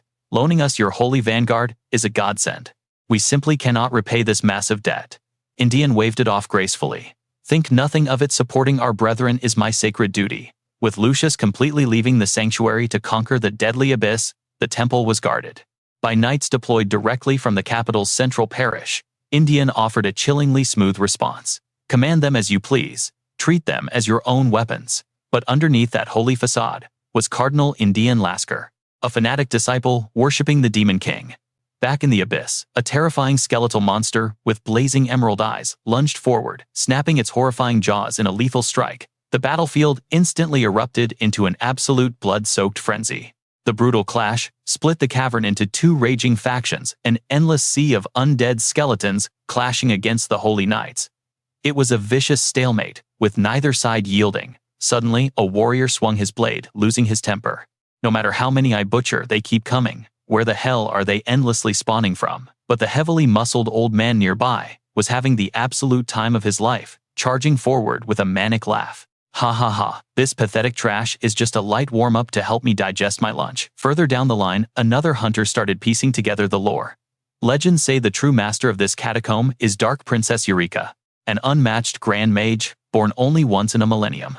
I bet she brainwashed thousands of her fanatic cultists with forbidden magic and buried them alive inside this very tomb. They continued clashing steel against bone, exchanging dark theories, severing demonic heads clean off while chatting casually. Over thousands of years, countless grave robbers must have died here, giving her an absolutely unlimited supply of fresh corpses to reanimate. That witch is a complete lunatic. Another knight burst out laughing. Ha ha ha, back in my golden youth. Surging with unstoppable momentum, the raid party pushed heavily into the dungeon's pitch-black core. Having completely annihilated the skeleton horde, they thought they could breathe, but suddenly, from the darkest depths, a massive tremor violently shook the earth as a blinding emerald light seized everyone's attention. From the suffocating darkness, a colossal monstrosity hundreds of times larger than any mortal human stepped out, radiating a devastating soul-crushing aura. Countless smaller undead scurried like insects beneath its massive feet. This was the legendary demonic bone golem, an absolute titan. Every single knight froze in sheer terror, staring up at the walking nightmare. With terrifying brutality, the giant ripped a massive pillar from the ruins and hurled it straight at the vanguard. The devastating impact struck like a meteor, blasting the holy knights away in a massive shockwave. Seizing the absolute chaos, the undead horde savagely swarmed the scattered soldiers. Below the carnage, the few knights still standing raised their massive shields and roared out, Brace for the aftershock. Suddenly cutting through the deafening roar of battle, a commanding feminine voice echoed from above. In the almighty name of Goddess, Arya Leona descended like a saving angel to reinforce the broken front line. Thrusting her divine staff forward, she unleashed her ultimate skill. I summoned the Lotus of Light Lock. This abomination down immediately. Her dazzling spell instantly materialized, massive golden chains that whipped forward, violently binding the colossal golem and halting its rampage. Seeing the beast completely paralyzed, the soldiers roared in awe. It's completely immobilized. Now is our chance to strike. Pushing their limits, the heavily armed knights charged furiously at the bound titan, unleashing their strongest arts, while shouting, "Shatter its core into pieces. But keep your guard up against the endless swarm of bone soldiers." But the restrained golem was far from finished. It suddenly began to wildly resist the holy magic. The divine golden chains trembled violently as its massive grotesque body twitched, and its gigantic shackled hands slowly started to force their way open. Flexing with monstrous physical strength, it strained against the magic until the chains screamed. In a terrifying explosion of power, the golden links completely shattered. The unleashed beast roared with primal fury. Total panic erupted below. The lotus bonds are broken. Watch your six. Amidst the absolute despair, another legendary knight stepped up, gripping his broadsword tight. He instantly channeled his devastating aura, igniting his holy blade with a blinding sun-like radiance that cut straight through the abyss's darkness. He unleashed his ultimate chant, "Goddess, guide humanity's lost souls, and blast your divine judgment into this endless abyss." With blinding speed, he slashed his blazing sword directly across the monstrous titan's torso in one devastating arc. His divine technique materialized into a colossal, cross-shaped holy strike that violently pierced the beast's massive frame. The blazing wave of light erupted outward instantly, slicing the gigantic golem and dozens of surrounding skeletal warriors clean in half. Witnessing that awe-inspiring devastation, the knights exploded with sheer admiration. Whoa, Captain Matthias is on an entirely different level, but ignoring their praise, he kept his razor-sharp focus and barked out a stern command. Stay completely focused on the battle. Matthias narrowed his eyes at the battlefield, which was now overflowing with mountains of shattered bone dust and defeated undead. His strategic mind raced. If a terrifying demonic bone golem was deployed to guard this exact zone, then the necromancer controlling that monstrosity has to be hiding nearby. Deep within the shadows, another twisted entity emerged, leaking an incredibly sinister magical aura. This was the horrific demonic bone witch pulling the strings from the absolute darkness. A mid-tier commander beast, capable of casting dark hexes and dominating lower-ranked undead. Hovering in the shadows, it violently channeled its foul magic, ripping the bone fragments of its fallen minions together to reanimate yet another colossal golem. Sweating under the pressure while casting his own spells, Acno shot Matthias a frantic glare. That damned witch will endlessly spawn bone golems unless we completely obliterate her right now. Hearing that, Matthias ground his teeth in furious frustration. "Ch! Any idiot can see that, don't rush me," he snapped back. He quickly assessed the situation, glancing at the rearguard mages deploying their holy healing formations. Weighing his limited options, he calculated his next move. Whatever it takes, I must breach the front line and reach that witch for a lethal direct strike to shatter their core formation. Watching the terrifying new golem slowly reconstructing itself, while his exhausted knights desperately threw themselves against the unyielding undead wall, he realized the grim truth. In other words, we need to force a brutal close-quarters bloodbath to crush her. Matthias's sharp eyes desperately scanned the chaotic shadows. Anxiety clawed at his chest. But where the hell is the main body hiding? This entire raid will turn into a complete massacre if I can't locate her exact coordinates. Right at that desperate moment, a confident shout echoed. Target acquired. A striking blonde warrior standing behind Matthias suddenly locked on to the demonic aura and roared with absolute authority. Everyone clear the blast zone immediately. It was Lucius. Taking a devastating combat stance, he channeled his overwhelming power, unleashing a massive beam of holy light that forced even elite warriors like Zephyr and Matthias to wince from the sheer blinding intensity. Lucius's divine strike exploded into a legendary pillar of absolute light, carrying such cataclysmic force that it instantly swept through the catacombs, tearing the ground apart in a phenomenal shockwave. Following that overwhelming devastation, the skeletal swarm, the massive bone demons, finally dissolved into useless dust.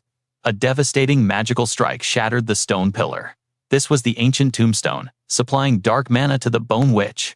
A triumphant smirk crossed his handsome face. Facing that wicked witch with the tombstone completely intact would have been an absolute suicide mission.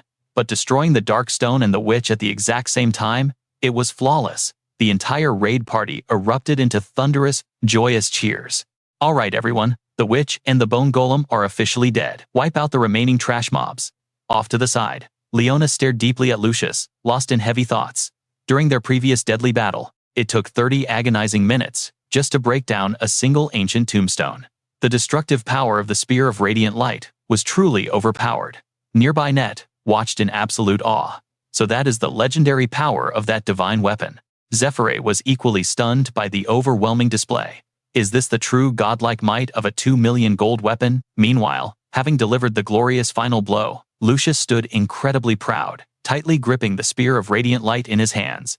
Overwhelmed by this supreme godlike strength, everyone in the guild roared out in absolute victory. Floor 8 is officially cleared. Not a single bone demon remained in sight.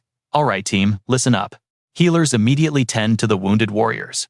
We will set up our base camp right here today. Deploy the purification artifacts around the entire perimeter, unless you want to lose your lives by midnight. Suddenly, Zephyr slipped away into the dark shadows. He ran his hands along a cold stone wall, desperately searching for something hidden. It has to be around here somewhere. Suddenly, a secret passage revealed itself. His eyes lit up with wicked, overwhelming joy. Haha, I finally found it. Back at the Vanguard command tent, a highly serious strategy meeting was currently underway. Listen up everyone. This right here is the Floor 9 map. Gathered tightly around the table were Lucius, Leona, Arnold, and Matthias. The 4 mighty raid captains sat together finalizing their battle plans. Lucius spoke first. I expect our marching time from the 9th floor entrance, straight to the final boss room, to be exactly 6 days. From here on out, we will continue pushing forward, while systematically destroying every single ancient tombstone in each zone. Hearing this crazy plan, Leona's eyes widened in utter shock. Every single one. There must be hundreds, no thousands of those stones down here. If we only smash the ones blocking our direct path, we can reach the boss room in just 2 days. Hearing her loud protest, Lucius firmly gripped his massive blade, with eyes full of deadly, unyielding resolve. Have you completely forgotten our brutal past, Leona? We tried saving time and effort once before. She frowned, heavily dissatisfied with his rigid mindset. But Lucius continued, his voice growing dark and commanding. But we absolutely cannot cut corners this time. We cannot let the bloody mistakes from 1 year ago happen again. The other 3 captains stared at him in stunned silence. He slammed a night piece onto the map, his gaze heavy with deep trauma. Exactly 1 year ago, we successfully breached the boss room.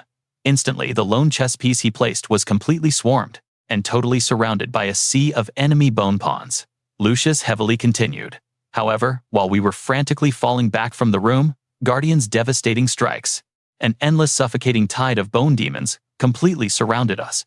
The casualties were absolutely catastrophic. Staring at the trapped piece, Leona finally understood. Lucius's voice echoed with absolute certainty. We absolutely will not let history repeat itself this time. We must shatter every single stone, no matter how incredibly long it takes. Arnold listened intently, processing the brutal reality. Even outside the main boss chamber doors, our raid party numbers would freefall into oblivion. If 1,000 horrific monsters successfully ambush us, our combat forces will vanish. The terrifying burden of survival would crash heavily onto whoever remains breathing, making things completely impossible. He locked eyes with his powerful leader. Our absolute core objective for this dangerous raid is to completely preserve the health and magical reserves of Commander Lucius as much as humanly possible. We must heavily escort him to the final room in absolute peak physical condition. Arnold's thoughts grew even deeper. With his current awakened state, it is entirely possible he can absolutely slaughter that monstrous creature. 1 year ago, the horrific image of the dungeon boss manifested in terrifying glory. Both Lucius and Arnold had frozen in pure dread. Arnold grimly recalled the nightmare. Just looking at that dark abomination drained my physical strength completely. The boss room guardian was on a whole different terrifying level from those lowly bone demons. Clad in dark steel armor, its bloodthirsty aura suffocated the entire area. Those terrifying purple eyes pierced their minds with pure horror. Suddenly, everyone sensed an overwhelming chilling presence and whipped their heads toward the tent flap. Matthias aggressively tore the fabric open, completely furious. What the hell is going on out there? Instantly, his pupils shrank back in absolute terror. What? Standing completely frozen, Matthias watched a massive, grotesque nightmare ruthlessly tearing through the camp. A Shaggoth, he screamed in fear. Outside, the entire raid party was thrown into total panic. "Save me. Where are the healers? We need help now." Pure confusion gripped Matthias's heart. What in the absolute hell is happening here? I specifically prepared 5 Shaggoths for the final strategy. Outside, heavily armored knights wildly broke formation, screaming out in absolute despair. "Run for your lives, hurry!" The agonizing screams made his blood run cold, his eyes bulging. But not right now. It is way too early to unleash those beasts. Which brainless idiot triggered the trap early? In that exact split second. The exact moment when all 4 captains locked onto a single presence. Their awakened senses flared up simultaneously. Call it hunter's intuition, or pure survival instinct. Every supreme powerhouse shares this exact trait. The innate terrifying ability to sniff out looming deadly danger before anyone else even notices. Meanwhile, deep within the dark hidden passage, Zephyr blindly pressed against the cold stone. To his utter shock, a mechanical lever popped out of nowhere. "What the heck are you all staring at?" With a greedy smirk, he yanked the heavy lever down. Click. Outside, right beneath the feet of mages and knights, the very earth began to violently fracture. The crypt's architecture aggressively shifted instantly, plunging a terrified Matthias into the deep abyss.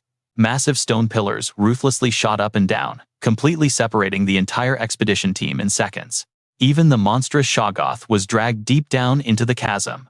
Flashback to the Demon Lord's disciples' secret shadowy meeting right before the expedition roster dropped. Sinister voices heavily echoed in the dark. An absolute barrier heavily seals the boss chamber doors, so it only opens if the gatekeeper monster completely falls. Cut to the present. The elite knights stood perfectly in rigid formation, soaking in the grim, serious briefing. Furthermore, the massive gates will lock shut the absolute second we step inside. The only way to survive is to slaughter the boss. Matthias barked the hardcore strategy with zero hesitation. That is every piece of hard intel our scouts have bled for. Decoded straight from the runic matrix on those heavy doors. Suddenly, a rookie knight boldly raised his hand to speak. "Can we not just smash through the dungeon walls?" Matthias's face heavily twisted in pure annoyance. Glaring daggers straight at the foolish recruit, he scoffed. "If it was really that incredibly easy, would it take us 15 long years to clear this place? The deeper we go, the thicker the shields get." Then a smug grin crept up. "Since our glorious expedition Commander Lucius is insanely wealthy, he bought us a temporary loophole." He revealed the existence of a dazzling golden sword, securely locked away inside the Royal Kingdom vaults. He literally borrowed a highly mythical artifact from the Pope, the indestructible Holy Pillar, rented out for a staggering 100,000 gold a year, with a 10,000 gold down payment right up front.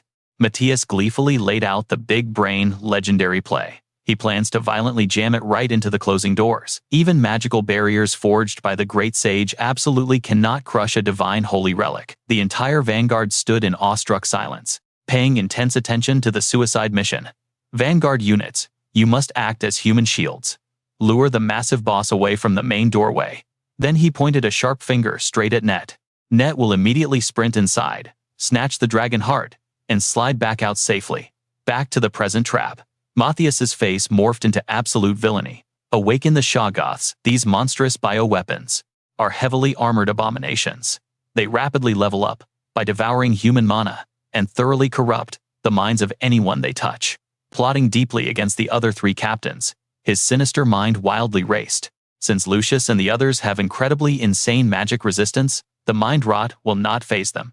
But those fragile priests, they will completely shatter under the dark aura of 5 Shaggoths. Out in the bloody battlefield, Lucius watched in absolute horror as corrupted knights completely lost their minds and began butchering their own comrades. Matthias violently smirked from the dark shadows. "We have exactly 30 seconds of total chaos to make our move."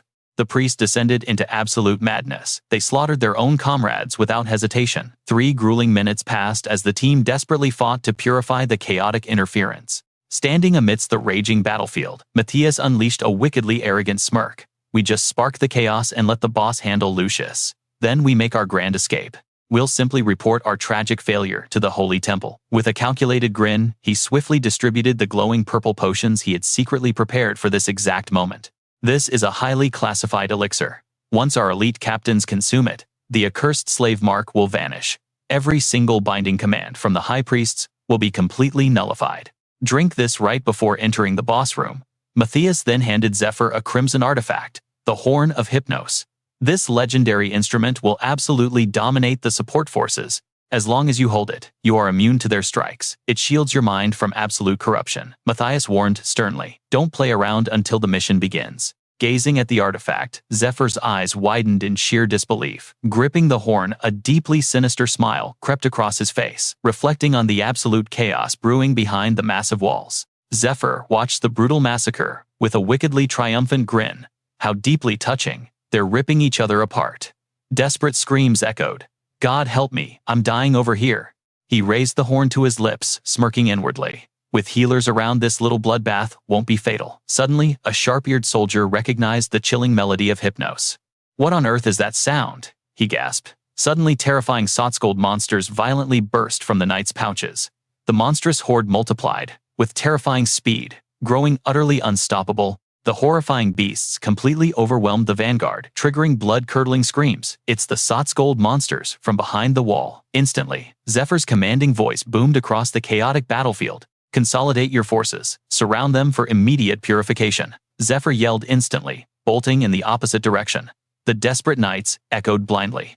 Form a tight defensive circle right now. Sprinting through the shadows, a wicked grin twisted his face. Perfect. Keep dancing to my tune.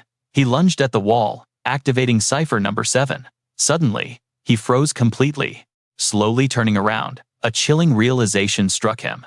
The entire battlefield had locked their eyes on him. Standing dead center at Cipher 7, he stared down the bewildered crowd. In that split second, Matthias's memories sharply flashed back. Ned personally recommended this guy. His name is Zephyr, deployed specifically to guarantee my mission's absolute success. Rage suddenly boiled in Matthias's veins as he froze. He's Ned's pawn. What the hell is he doing over there? Without a single ounce of hesitation, Zephyr triggered the 7th cipher. The ancient mechanical wheel materialized from the stone once more. Glaring at the stunned audience, he spat aggressively. What the hell are you staring at? He violently cranked the massive mechanism downwards. This hidden mechanism wasn't discovered until 3 years after the expedition, he thought, smirking. Instantly, the solid ground beneath the elite knights and priests began violently shattering apart. It reactivated when this very dungeon became a massive fortress against the demon race. In that glorious moment, both Lucius and Matthias plummeted helplessly, right into his masterfully crafted trap.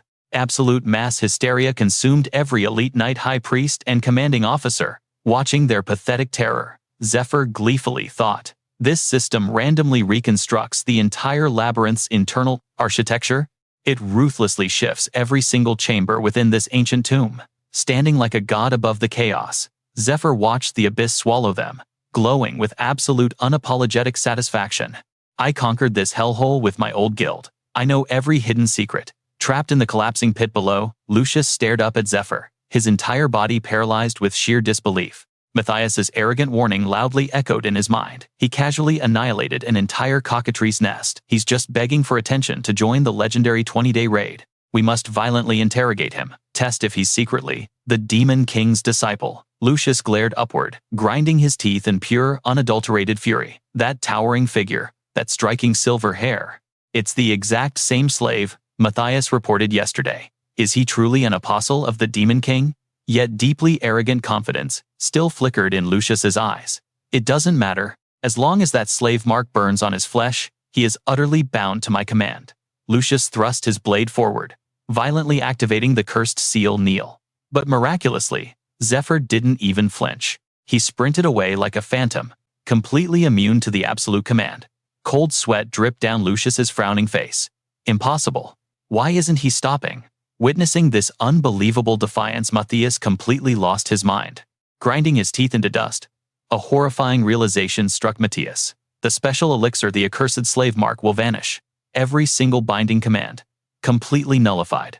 Pure blazing rage consumed his entire soul. It's the damn potion I handed him myself. He bit his lip until it bled, utterly powerless to reverse it. Instantly shifting into a deadly combat stance, he unleashed his devastating signature art. His holy blade erupted in blinding golden brilliance. You absolute bastard, he screamed internally. Then, his voice violently shattered the cavern. Oh goddess, forgive my wrath. But from the shadows, Ned exploded forward. In one impossibly fast strike, he brutally severed Matthias's sword arm. The weapon gleaming in his hand was the legendary Eastern Urumi, the dreaded whip sword. Flexible enough to conceal seamlessly within a belt, it was a terrifyingly perfect weapon. Whipping violently through the air, it could shred any opponent into bloody ribbons. The sudden devastating betrayal left Matthias completely paralyzed in shock. Why? Why would you? Crimson blood violently erupted from his severed stump, painting the dungeon floor. But Ned simply stood there, his eyes as cold as a reaper. Gripping his blood-drenched blade, Ned delivered one final razor-sharp glare before vanishing into the darkness. "You treacherous son of a bitch!" Matthias's agonizing roar echoed. Sprinting away, Ned rapidly calculated his next crucial move. "I've completely neutralized Matthias, but the final boss remains. You're up, Zephyr." Meanwhile, Lucius unleashed a terrifying wave of destructive aura straight at Zephyr. The deadly strike instantly closed in on his spine. Just as the fatal blow was about to connect, boom, a massive dungeon wall instantly materialized. Absorbing the absolute devastation, Zephyr vanished seamlessly into the depths. Lucius stood completely paralyzed, his reality utterly shattered. Racing through the shifting corridors, Zephyr unleashed a manic laugh. "Too bad for you. Right now, I am completely invincible." A blinding, majestic aura violently erupted, enveloping his entire being in absolute power. This was the ultimate system cheat, temporary super luck, fueled by an overwhelmingly dominant aura. With only 3 precious charges available, he had just burned his first. Grinning like a madman, Zephyr thought. The absolute blessing from the god of fortune is insanely overpowered. His mind instantly flashed back. The celestial gods had gifted him the ultimate revival privilege. "I can fully unlock these god-tier perks after my regression," he whispered intensely. "The exact day I regressed." Scanning my divine privilege list, a brilliant revelation struck me like pure lightning. The ancient defensive mechanisms actively shielding this brutal dungeon violently shift every single block. In a mere heartbeat, an entirely new hidden pathway is brutally carved out. Normal doors are utterly useless. Only absolute god-tier luck will guide you straight to the boss chamber. Zephyr's heart practically hammered with euphoric triumph. And right now, absolute luck is fighting on my side. Mid-sprint, Ned seamlessly materialized right beside him. Smirking, Zephyr teased. "Oh, decided to tag along." Ned flashed a razor-sharp grin. "Obviously, whatever insane stunt you pull, I can match." Deep down, Zephyr was fiercely satisfied. Looks like he finally made his ultimate choice. He vividly recalled their secret negotiation. "You're plotting to snatch the legendary dragon heart. Exactly when the Vanguard breaches the boss room, following the Demon Apostle's twisted scheme. But instead of surrendering it, you're gonna run. That's your master plan, isn't it? If you actually pull that off, you're absolutely dead meat. The only viable path to survival is for the two of us to slaughter the dungeon boss together." Ned's entire aura flared with defensive tension. "What the hell? Shut your damn mouth. We're supposed to butcher a raid boss.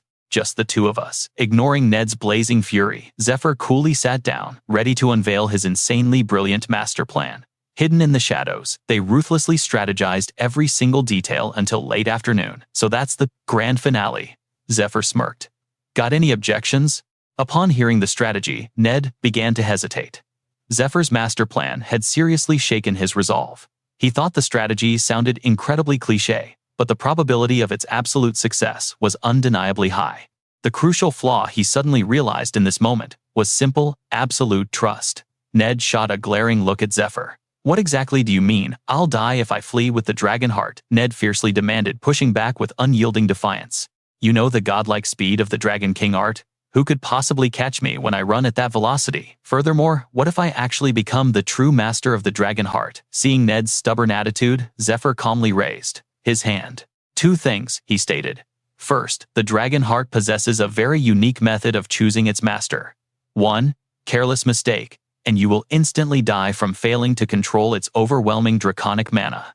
Speaking these words, Zephyr's facial expression grew incredibly deadpan and serious. "I cannot do it myself, but I know the exact person who understands how to make the dragon heart submit." Second, hearing this exact point, Ned's eyes widened, an overwhelming surge of rage hitting him right in his emotional core. Zephyr continued speaking. "The transporter delivering the artifact to the 3 Parisian temples is Cardinal Andean Lasker." Hearing that cursed name spoken aloud, Ned couldn't hold back his furious expression. Traumatic flashbacks of his father's brutal murder 12 years ago flooded his mind. "If you fail to appear at the assembly, Andean's elite night order will mercilessly hunt you down." That terrifying Night Order is absolutely one of the strongest forces on this continent. Furthermore, the entire Demon King's cult will relentlessly pursue you once they discover your escape. As Zephyr spoke, the imposing image of their master materialized inside Zephyr's mind, his face displaying absolute gravity. The entire dark cult, including the supreme grandmaster of the legendary Dragon King art, it was clear that Zephyr had perfectly struck a devastating psychological blow against Ned. He asked, "Are you completely certain?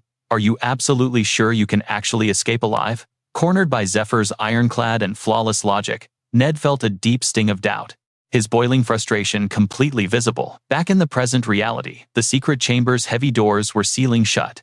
Ned and Zephyr were currently dashing away at an insanely high speed, escaping far into the unknown shadows. At this moment, Ned recalled the previous scene when he sought out Matthias. "What, you want to personally deliver the dragon heart to the master?" Hearing Ned's bold request to transport the artifact, Matthias immediately rejected it, with absolute resolve. "Why do you suddenly harbor this ambition? Once we enter the dungeon, I am the ultimate authority, and I won't let anything deviate from the master plan." Yet after listening to Ned's silver-tongued persuasion, his iron guard slowly began to drop. "Do you truly fear the Temple of Light will grow suspicious because our courier is too high-profile? Good heavens." Matthias chuckled softly, but still declined. "It seems you know Lord Andean is the transporter, but you haven't heard our secure delivery method yet. We have already prepared an incredibly secure and special method. You do not need to worry, just mind your own assigned duties." After being flawlessly shut down like that, Ned stood perfectly still in deafening silence. Meanwhile, Matthias cheerfully patted his shoulder and walked away. However, Matthias left behind a chilling warning. "Regardless of who your informant is, they have leaked way too much. Our underground syndicate operates in the absolute shadows. Therefore, the identities of all members, especially the vice masters, are kept strictly classified. You are heavily trusted by the master." Echoing those exact words in his head, Ned silently realized that everything Zephyr had said was entirely correct. In that tense moment, he pictured the haunting silhouettes of Andean and his own master, his ultimate enemies. Andean Lasker was a fanatic disciple of the Demon King's cult, and he shared an incredibly close bond with the master, close enough to be entrusted with such a legendary mission. The traumatic visions of Andean brutally slaughtering his father resurfaced once again. Everything utterly shattered inside Ned's tortured mind, and his absolute reverence for his respected master completely broke into a million pieces. Ned thought with blazing fury, "Hasn't he ruined my life enough already?" He couldn't believe he had been deceived for so long. After sprinting forward for a considerable amount of time, Ned and Zephyr abruptly arrived right in front of a colossal golem. It was waiting to ambush them, with toxic green eyes glowing terrifyingly in the dark. At this critical moment, Ned acted with cold-blooded decisiveness, swinging his arm to instantly activate his lethal technique. Using just a single devastating strike, Ned completely obliterated the massive golem, leaving absolutely not a single bone fragment behind. He furiously roared out loud, completely unforgivable. At this exact time, Zephyr was still blindly sprinting forward like a total madman, channeling all his volcanic rage into his overwhelming power output. Ned mentally swore with pure wrath, "You pathetic Demon King's cult and Temple of Light disciples. I will absolutely annihilate all of you." Noticing Ned becoming severely distracted, Zephyr barked urgently toward the back. "What the hell are you doing? Focus on running. Listen to me. A single second of delay is enough to completely ruin the master plan." Still, the blazing fury within Ned's heart refused to fade. Yet grinding his teeth fiercely, he swallowed his anger and replied, "I know." Sprinting frantically, Zephyr thought empathetically in his mind, "I truly understand your pain, but you absolutely cannot let emotions control you. Just 5 seconds left until the super luck buff ends." They dashed forward like literal bolts of lightning. As they surged ahead, he began the agonizing countdown. 3, 2. At this moment, they were rapidly approaching the legendary boss room, a vibrant blue light flashing ahead. Zephyr counted down the glowing portal, drawing increasingly closer. 1. Both of them moved as fast as lightning, instantly materializing directly behind the dungeon boss in a spectacular flash. Zephyr nervously counted 9. At this heart-stopping moment, their sudden overwhelming presence had already been detected by the monster. It viciously snapped its head back, glaring with eyes full of pure, unadulterated bloodlust. The two of them closed the distance at an insane speed. Zephyr anxiously counted 8. He and Ned focused their absolute maximum velocity to charge in. Then the colossal boss went utterly berserk. It began unsheathing its giant blade, radiating an overwhelmingly suffocating aura, looking for my blade. Without a single second of hesitation, it hoisted the massive greatsword into a lethal attack stance to eradicate them. Seizing the ultimate split-second opening, Zephyr roared at the top of life. His lungs jump. Just as the towering abomination swung its apocalyptic blade downward, the two warriors perfectly dashed to opposite sides, miraculously evading the dungeon boss's devastating strike. At this very second, a brilliant, glowing blue aura illuminated both of their sweat-drenched, incredibly tense faces. They simultaneously thought, this is absolutely it. That radiant light was the precise spatial gap leading straight into the boss room. They threw their bodies forward with reckless abandon, while right behind them, the terrifying arm of the friend, gatekeeper monster, was furiously charging up mana to unleash a fatal follow-up strike. The dimensional gate was rapidly collapsing. Zephyr frantically counted down. 3, 2. Even though the portal had shrunk to a dangerously tight sliver, the bold duo risked their lives and dove directly inside without any hesitation. Zephyr shouted, 1. Right after hitting 0 by some miraculous stroke of divine luck, they perfectly seized the ultimate window to crash into the boss room, slipping through just as the heavy portal violently slammed completely shut. Both warriors immediately collapsed onto the floor, violently gasping for oxygen like dying men. Dragging themselves up, Zephyr flashed a highly triumphant smirk, while a panting Ned muttered, should I be totally amazed or furiously pissed? Right now he stared blankly at the glowing stone pillar ahead. Utter disbelief washed over them as they exchanged wild glances. We actually managed to infiltrate the legendary boss room. However, scanning the completely desolate and totally empty chamber, Ned grew deeply confused. Wait a second, there's absolutely nothing in here. Where exactly did the boss go? Suddenly, a spine-chilling and unearthly voice echoed loudly, causing both warriors to widen their eyes in pure shock. Who goes there? Right at this moment, from the very core of that intensely glowing monolith, a blinding column of celestial light violently erupted from the center. The majestic voice declared, I can still perfectly sense the Guardian Knight's aura outside. How did you mere mortals bypass my gate? The true boss finally materialized with an overwhelmingly enchanting and mystical presence. Draped in an elegant abyssal black gown, with striking platinum white hair, she imperiously demanded, which foolish, insolent souls dare disturb the sacred slumber of royalty? Meanwhile, back on the outside battlefield, the expedition forces had barely survived the horrific monster wave.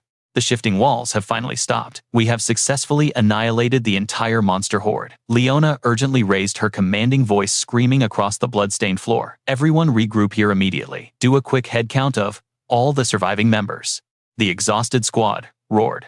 Understood, loud and clear. A heavy cloud of total confusion hung over the battered survivors.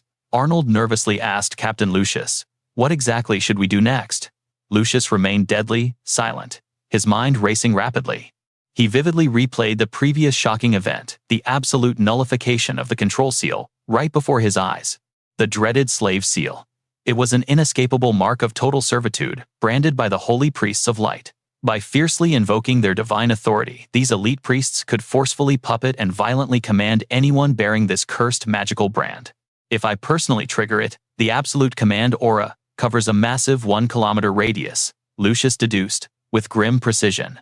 Either that bastard never actually had the slave seal to begin with, or he somehow possesses a heaven-defying artifact, completely capable of nullifying the brand's godly influence. He silently pieced together the chaotic puzzle of recent events. Furthermore, right when the monster wave struck, he intentionally triggered multiple shifting dungeon traps.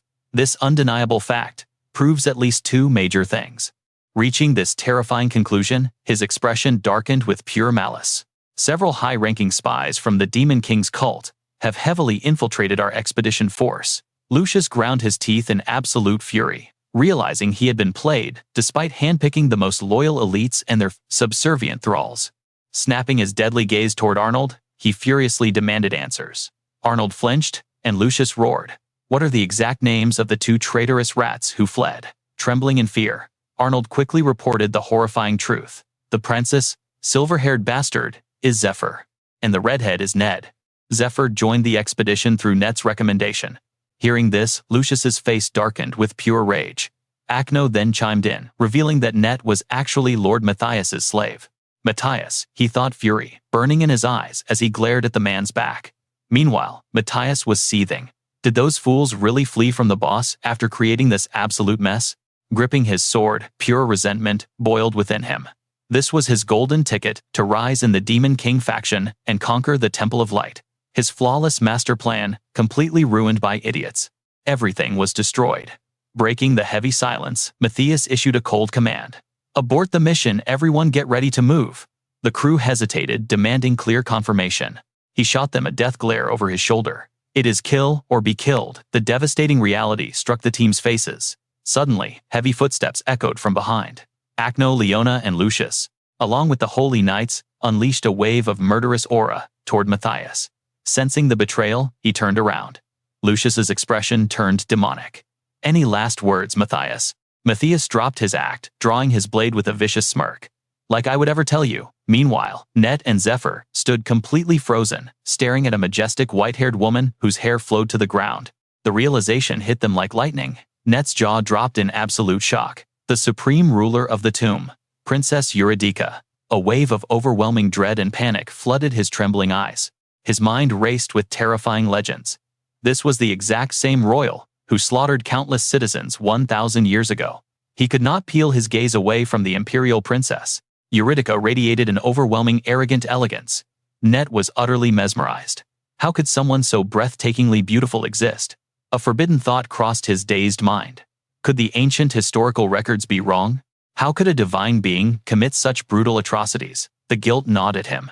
To think, I dared to disturb the sacred rest of such a tragic, misunderstood royal soul. And all for a rumored dragon stone that might not even exist here. He stared deep into Eurydica's shining ruby eyes, sensing a profound tragic sorrow. Hypnotized by that gaze, Net's expression went blank. If only I could wash away that endless grief, he thought, completely entranced. I would gladly sacrifice anything for her. But just as he lost himself, swift footsteps approached from behind. In a flash, Zephyr yanked Net back by his collar, violently stopping him from stepping directly into a deadly magic circle drawn on the floor. Net stumbled, utterly confused, and struggling to process reality. Glaring with intense fury, Zephyr snapped at him. "You complete idiot, wake up," Zephyr mentally cursed. To think this guy fell for such a basic mind control spell, it was completely out of character. Then again, the devastating truth hit him. Years of psychological manipulation from his master had left Net's mental defenses in absolute ruins. Pulled back to harsh reality, Net finally snapped out of the deadly trance. Cold sweat drenched his body as panic set in. A magic circle, staring at the complex glowing death trap, shifting right beneath his feet. Net desperately tried to steady his racing heart. An actual trap. If I had taken one more step. Suddenly, an echoing maniacal laughter shattered the silence. Trembling with fear, Net looked up to see the once elegant princess. Eurydica chuckled darkly. What a tragic shame. In a split second, she spun around her beautiful face, twisting into pure demonic malice, her crimson eyes burning with hellish intent. "I was so close to swallowing you whole," she cackled with savage hunger. The terrifying moment of truth had finally arrived. Zephyr locked his gaze, knowing it was time. Let the raid begin. With feral, bloodthirsty eyes, Eurydica lunged forward like a starving beast, bearing an unnaturally massive set of fangs. The corrupted princess stretched her monstrous jaw impossibly wide, revealing row after row of razor-sharp teeth, ready to devour them alive. "Die for me," she shrieked, with terrifying fury, launching herself right at their throats. Hundreds of long spectral hands in sickly blue and blood red burst forth, swarming them in a nightmare illusion. Yet, Zephyr managed to joke, "Hey, there goes your new girlfriend," Net roared back. "Shut up," it was mind control. Before they could brace themselves, Eurydica crashed into them with explosive force. Boom! The devastating impact sent both hunters flying like ragdolls. Mid-air, Zephyr analyzed the overwhelming sea of spectral limbs. The legendary Black Grasp. Just like the ancient myths stated, the Crimson Hands drain physical vitality, while the Azure Hands devour mana. Grand Mage Eurydica could manifest hundreds of these simultaneously. The ancient dungeon raid logs had warned him about this catastrophic threat. Countless elite expedition members had fallen prey to this absolute nightmare, turning into nothing but fuel for her dark magic. And speaking of the traitor Lucius, he had his strength and mana completely drained by this exact attack, yet fought the boss to the bitter end. But now, Zephyr cast a wary glance at the terrifying swarm. As those phantom limbs reached for his soul, a chilling sensation washed over him. Someone was watching from the shadows, desperately praying for his downfall. Then, a haunting voice echoed. He has been waiting for this precise moment. High above in blinding golden light, the god of debt arrogantly gazed down from his throne. He activated his first divine blessing, the Iron Wall. Sponsored directly by Usra, the god of debt. The terrifying condition was set. All stamina, loss, and physical damage taken while using this divine skill would instantly convert into crushing debt. And once the user's mana hit 0, that massive debt would strike their body all at once. Usra's lips twisted into a wicked, utterly sadistic smile. Meanwhile, the deathly silence at the fortress gates shattered. A massive legion of royal guards, heavily armed warriors, and elite healers came marching right through the entrance. Lucius's face distorted with pure rage. "Matthias," he roared, veins popping on his neck. "How dare you destroy 15 years of our blood, sweat, and absolute sacrifice? Since when did you switch sides?" Faced with the venomous accusation, Matthias Grimmer remained silent like a frozen statue. He simply gritted his teeth, his mind racing. Lucius was no fool. Those wretched slaves and the support class somehow managed to neutralize the divine mark. There was absolutely no way the Holy Knight missed that detail. With the damning evidence right in front of them, was he seriously interrogating him now? Matthias analyzed his terrifying predicament. Mere slaves could never pull off an escape alone. Plus, the entire dungeon structure had mysteriously shifted. Matthias cursed his fate. Even if he managed to slip away right now, abandoning this critical guild raid meant certain death. Returning empty-handed would guarantee an instant execution by the Demon King faction leaders. With his back pushed against the wall, Matthias's aura hardened. He gripped his razor-sharp blade. Only one ruthless option remained. To survive this living hell, Lucius had to die right here, right now. Radiating killing intent, Matthias fearlessly marched toward his former ally. He stared down the towering paladin and burst into a cold, mocking laughter. "Since when, you ask?" Matthias smirked without a single drop of fear. "Do you really want to know?" Internally, he cursed his absolutely rotten luck. Sweeping his gaze across Lucius's bloodthirsty death squad and the furious holy soldiers, the overwhelming disadvantage was clear. This was a flawless army of battle clerics and healers, fully geared in legendary tier items. Cold dread crept in. He could no longer use the boss or the support to do his dirty work and wipe them out. Flashing them a provocatively arrogant smirk, Matthias steeled his resolve. There was only one brutal path left. They were enemies now. Spotting his hidden allies across the battlefield, Matthias Grimmer smirked inwardly. The enemy had no idea they were walking right into an ambush. Cold calculation flashed in Matthias's eyes. If he could just force an opening, victory would be his. Silently, he signaled with 4 fingers behind his back. A masked subordinate caught the signal. Shock widened his eyes, but he kept dead silent. As Matthias slowly lowered his fingers, the masked man's mind raced. Drink the potion at 1. Understood. Executing Plan C. He instantly pulled out a bizarre vial. It was the Demon Society's secret elixir, designed to shatter the slave mark's control. Madness danced in Matthias's gaze. "Let us duel with noble pride," he mocked. "Defeat me, and I will reveal every single secret." The mental countdown ticked away. Lucius narrowed his eyes, his sharp instincts sensing a deadly trap. Right then, Matthias flashed 2 fingers. 2, he counted silently. His arrogant smirk widened. "Only if you win." As the final finger dropped, Lucius roared a booming command. "Strike Matthias down." Lucius commanded his troops. The slave mark bound them all. This divine brand, carved into flesh by temple priests, granted absolute dominance over the marked slaves. Realizing this, raw fury twisted Matthias's face as he ground his teeth together. "Damn it, I was one step too late." The mysterious vial shattered violently at the soldiers' feet. Panic consumed them as they screamed, "Lord Matthias, we cannot control our bodies. We do not want to do this," the grunts cried out. Matthias glared back, his murderous eyes ready to devour them alive. "You worthless pieces of trash," he roared in blinding rage. Lucius stood unbothered, practically glowing with divine authority. A saint's absolute command equals the will of the Pope himself. While bound to my voice, they cannot obey another. His tone grew chillingly cold. Simply put, the only way to stop them is death. Lucius slowly closed his eyes, hiding his sorrow. What an absolute disgrace, Matthias. Bitter memories flooded Lucius's mind. "You were my closest friend since we entered the academy at age 12. His voice choked with heavy emotion. "We survived countless brutal battlefields side by side. Now, at 32, our bond was supposed to transcend words." His gaze hardened into pure disappointment. "I never imagined you would stab me in the back." Bloodlust suffocated the battlefield, every soldier ready to slaughter their former comrades. Lucius ordered coldly, "First, dismantle every single trap you have set." Moments later, total carnage ensued. Mutilated slave corpses blanketed the blood-soaked earth. Mangled limbs and severed torsos drowned in a sea of crimson. But the true horror lay within. From their gaping mouths and fatal wounds, grotesque mutant parasites wriggled out. These were the engraving bugs, vile creatures bred within demon cultists' stomachs. Disgust flashed in Lucius's eyes. Those insect-infested pawns. The cultists' overwhelming combat power stemmed entirely from these demonic parasites.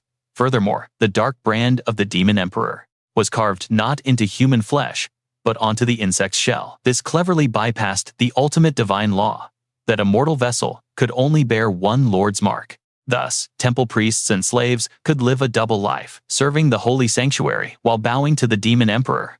Lucius unleashed a crushing stomp, obliterating a vile parasite, inching toward his boots.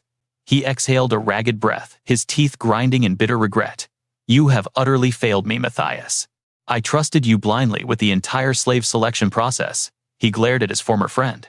Matthias was now bound by divine golden chains and brutally pinned to the stone wall by holy blades. Beside him, Arnold surveyed the gruesome massacre, his mind racing. To think this entire platoon belonged to the demon cult, sir? Matthias truly built a terrifying army. Arnold glanced at his leader. But the commander's power is absolute, he thought in awe. Meanwhile, Matthias gasped for air, completely shattered by the brief clash. He glared at Lucius, cursing his fate. "Damn it all. I knew overthrowing him would be hell, but this is impossible. My blade could not even graze his shadow." Matthias recalled the devastating exchange. "Is the gap between our strength really this bottomless?" He ground his teeth in despair. "The insurmountable wall between a saint and a mere mortal. Is this my pathetic, divine destiny?" The goddess of light's radiant image flashed in his mind. Suddenly, Matthias slumped forward, violently coughing up chunks of blackened blood. How absolutely pathetic. He mocked himself, bitter tears stinging his eyes. In that desperate moment, a crimson revelation stone appeared, swiftly caught between his teeth. "If heaven dictates my failure, then I will shatter the heavens." He locked a predatory gaze onto Lucius. The commander's face softened into solemn grief. "Tell me why, Matthias. Why choose betrayal?" A twisted, mocking laugh escaped Matthias's bloody lips. "You seriously want to know? Go ask your precious goddess when you reach the afterlife." His face morphed into pure malice. He stuck out his tongue, revealing the cursed, glowing gem. Lucius's calm composure instantly shattered. Arnold staggered back in sheer terror. "What is that thing?" Before anyone could react, Matthias crushed the stone with his teeth. An agonizing, unearthly shriek tore from his throat. The shadowy phantom of Odin flickered in his memories. The sinister old man had handed him the crimson gem with a devilish smirk. "This is the cult's ultimate trump card. It resonates with the parasite, granting you glorious demonic evolution." The legendary Revelation Stone. But Odin's warning echoed chillingly. "Use this only when death is certain. Once consumed, you forfeit your humanity forever." Ignoring the grave cost, Matthias's body twisted into a grotesque, terrifying abomination. Monstrous energy erupted as he glared at his former commander. His bloodshot eyes oozed venomous envy. "Every single ounce of your glory should have been mine." As his demonic form stabilized, a twisted resolve cemented in his dark heart. "If fate means acting as a puppet to the gods, if human limits bind my ambition, then I will gladly burn my humanity to ashes for true power." Panic finally struck Lucius's voice. "Strike him down immediately. His demonic aura is still unstable." Arnold snapped out of his shock, springing into action. Raising his blindingly radiant holy cross, he prayed furiously.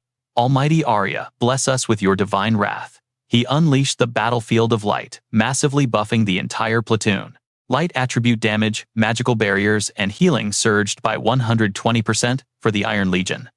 Empowered, the Holy Knights charged forward, like a tidal wave of brilliant light. But the demonic Matthias merely scoffed, lazily, raising a mutated claw. Pathetic effort. He casually swatted away the divine assault, but suddenly, genuine shock froze his terrifying features. Following that devastating blow, Lucius charged straight into the fray. A massive cloud of dust erupted, crackling with the explosive remnants of his judgment skill. The watching soldiers gasped in absolute awe. The commander is invincible, but their cheers died in their throats.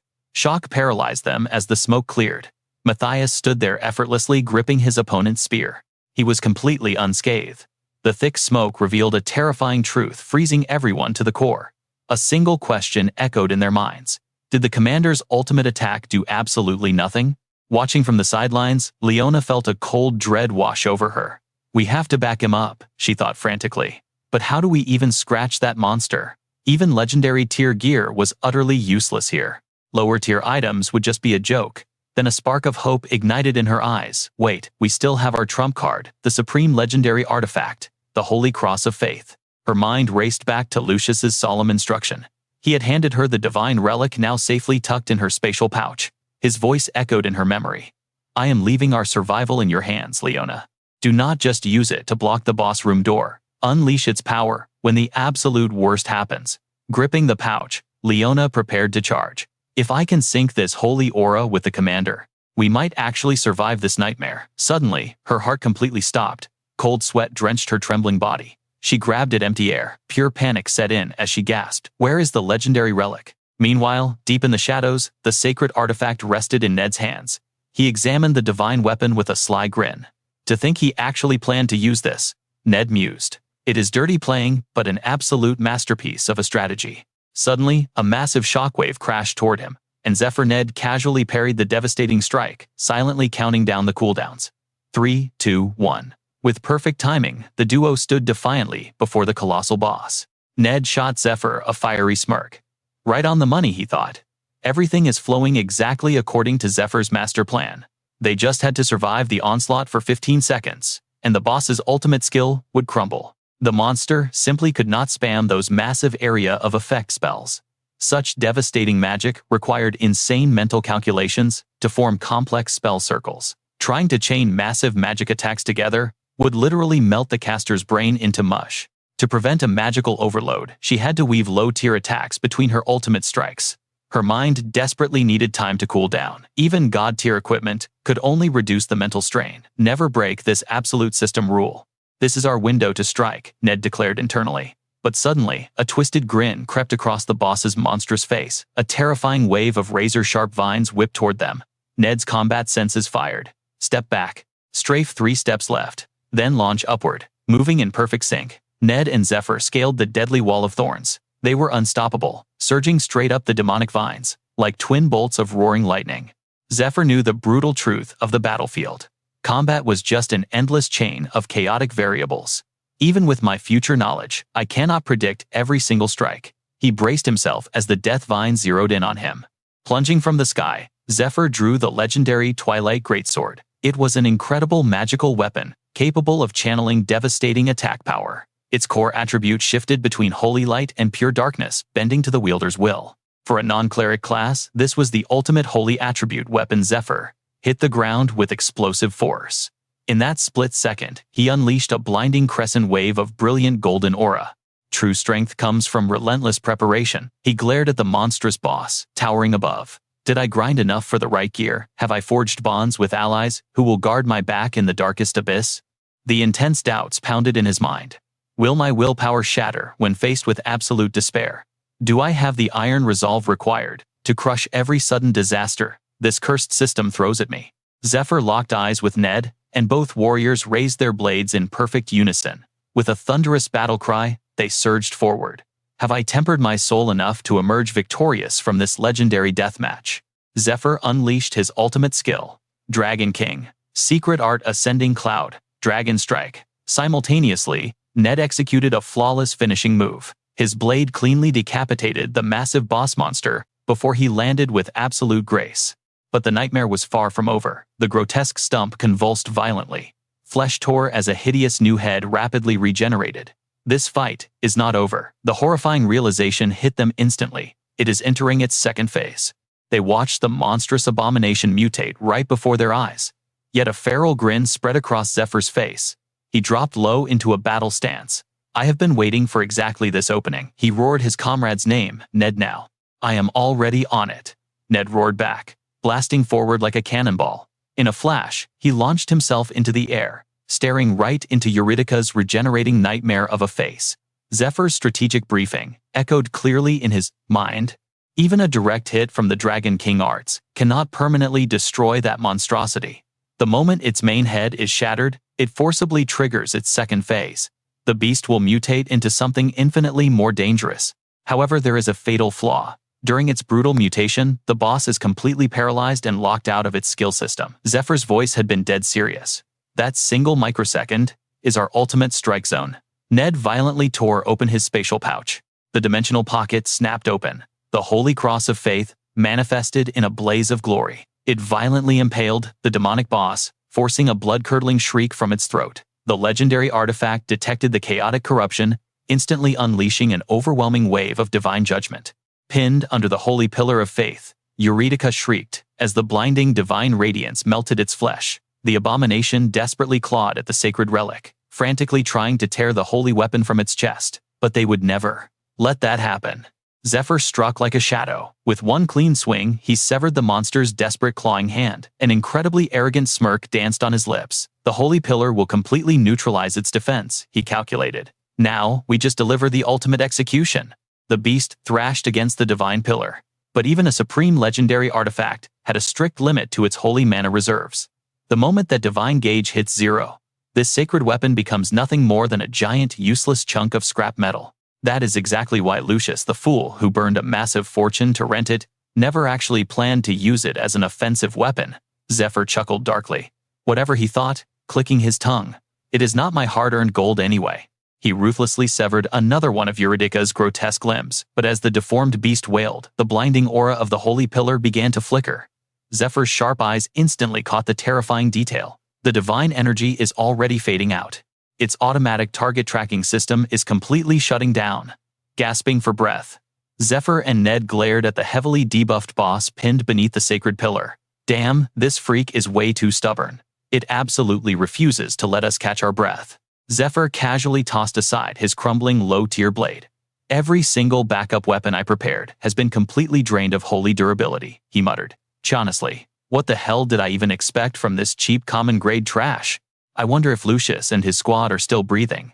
If Matthias has already triggered his demonic awakening, that bastard absolutely will not go down easily. Zephyr threw his head back, downing a supreme mana potion to rapidly restore his drained magical core. He dropped 3 empty potion vials into the dust. If I do not recover my mana now, we are completely doomed, he concluded grimly. Meanwhile, the boss monster's gruesome eye continued to twitch violently. Even the battle hardened. Ned felt a surge of caution. Zephyr calmly glanced over and warned him, "Do not sweat it. With that massive debuff, its regeneration system is totally locked. But listen, if we actually kill it right now, the boss room door shatters, and the ultimate guardian will slaughter us all. Our priority is finding the dragon heart." Zephyr ordered with dead serious calm. With a flick of his wrist, he tossed an item directly at his partner. Ned flawlessly caught the glowing vial. A high-tier recovery potion, Zephyr smirked. Chug it. Zephyr disgustedly discarded his shattered low-grade sword. Every single weapon in my inventory has completely burned through its holy mana reserves. He clicked his tongue in absolute annoyance. Seriously, what kind of miracle was I expecting from this bargain bin garbage? I wonder if Lucius and his team are still alive out there. If Matthias has already undergone his demonic transformation. Zephyr's thoughts raced as he threw his head back, chugging another high-tier mana potion to rapidly replenish his completely exhausted magic pool. Well, with the goddess of light blindly backing him, that guy absolutely refuses to die easily. Zephyr muttered casually, tossing 3 empty potion vials to the blood-stained floor. If my mana does not recover right this second, our entire raid is completely finished. The giant grotesque eye of the monster was still twitching violently. Watching the horrific sight, even a seasoned warrior like Ned felt a massive wave of dread. Catching his gaze, Zephyr instantly called out, "Ignore it. Under this heavy system debuff, its rapid regeneration is completely locked down. But remember our strategy. If we completely wipe out its health bar now, the raid door opens and the final guardian will slaughter us. We absolutely must secure the dragon heart first." Zephyr commanded with absolute calm. Without hesitating, he tossed a glowing item across the battlefield directly at Ned. Ned caught it flawlessly, immediately identifying the legendary glow. A high-tier recovery potion. Zephyr shot him a sharp grin. Chug it immediately. No one knew what dangers attacking the core would bring. But Zephyr just turned his back, leaving Ned completely bewildered. The final boss of this dungeon, one of the world's 8 great mysteries, was crushed by just 2 hunters. It was an absolute miracle.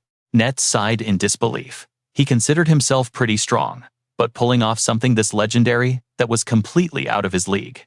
Honestly, this victory belonged entirely to Zephyr's master plan. Net pushed past his lingering doubts, quietly following the mysterious guy's footsteps. The guy always seemed to stand at the absolute pinnacle, looking down on the world like a god. Suddenly, a massive crash shattered the silence. The deafening noise whipped both their heads around. Ominous knocking echoed from the massive doors. Then a towering suit of armor, wielding a colossal wooden sword, emerged. Disgusting sludge dripped from its frame as it let out a haunting moan. It was the Knight George resurrected, in the most twisted, grotesque form imaginable. It leaned heavily on its wooden blade, leaking a sinister, murky aura. With every agonizing groan, that dark magic grew terrifyingly dense. The deathly energy flooded through the doorway. In seconds, it suffocated the entire grand hall. Like a predator, the aura hunted down the weakest target. The fallen woman shrieked as the magic enveloped her. This aura, she trembled, tears of twisted joy streaming down her face. Georgios, my loyal knight. Drinking in the dark mana, her broken body began a horrific mutation. Net threw his arm up against the shockwave, shouting, "What the hell is happening?" Zephyr clenched his jaw, equally clueless. I have no idea, he thought wildly.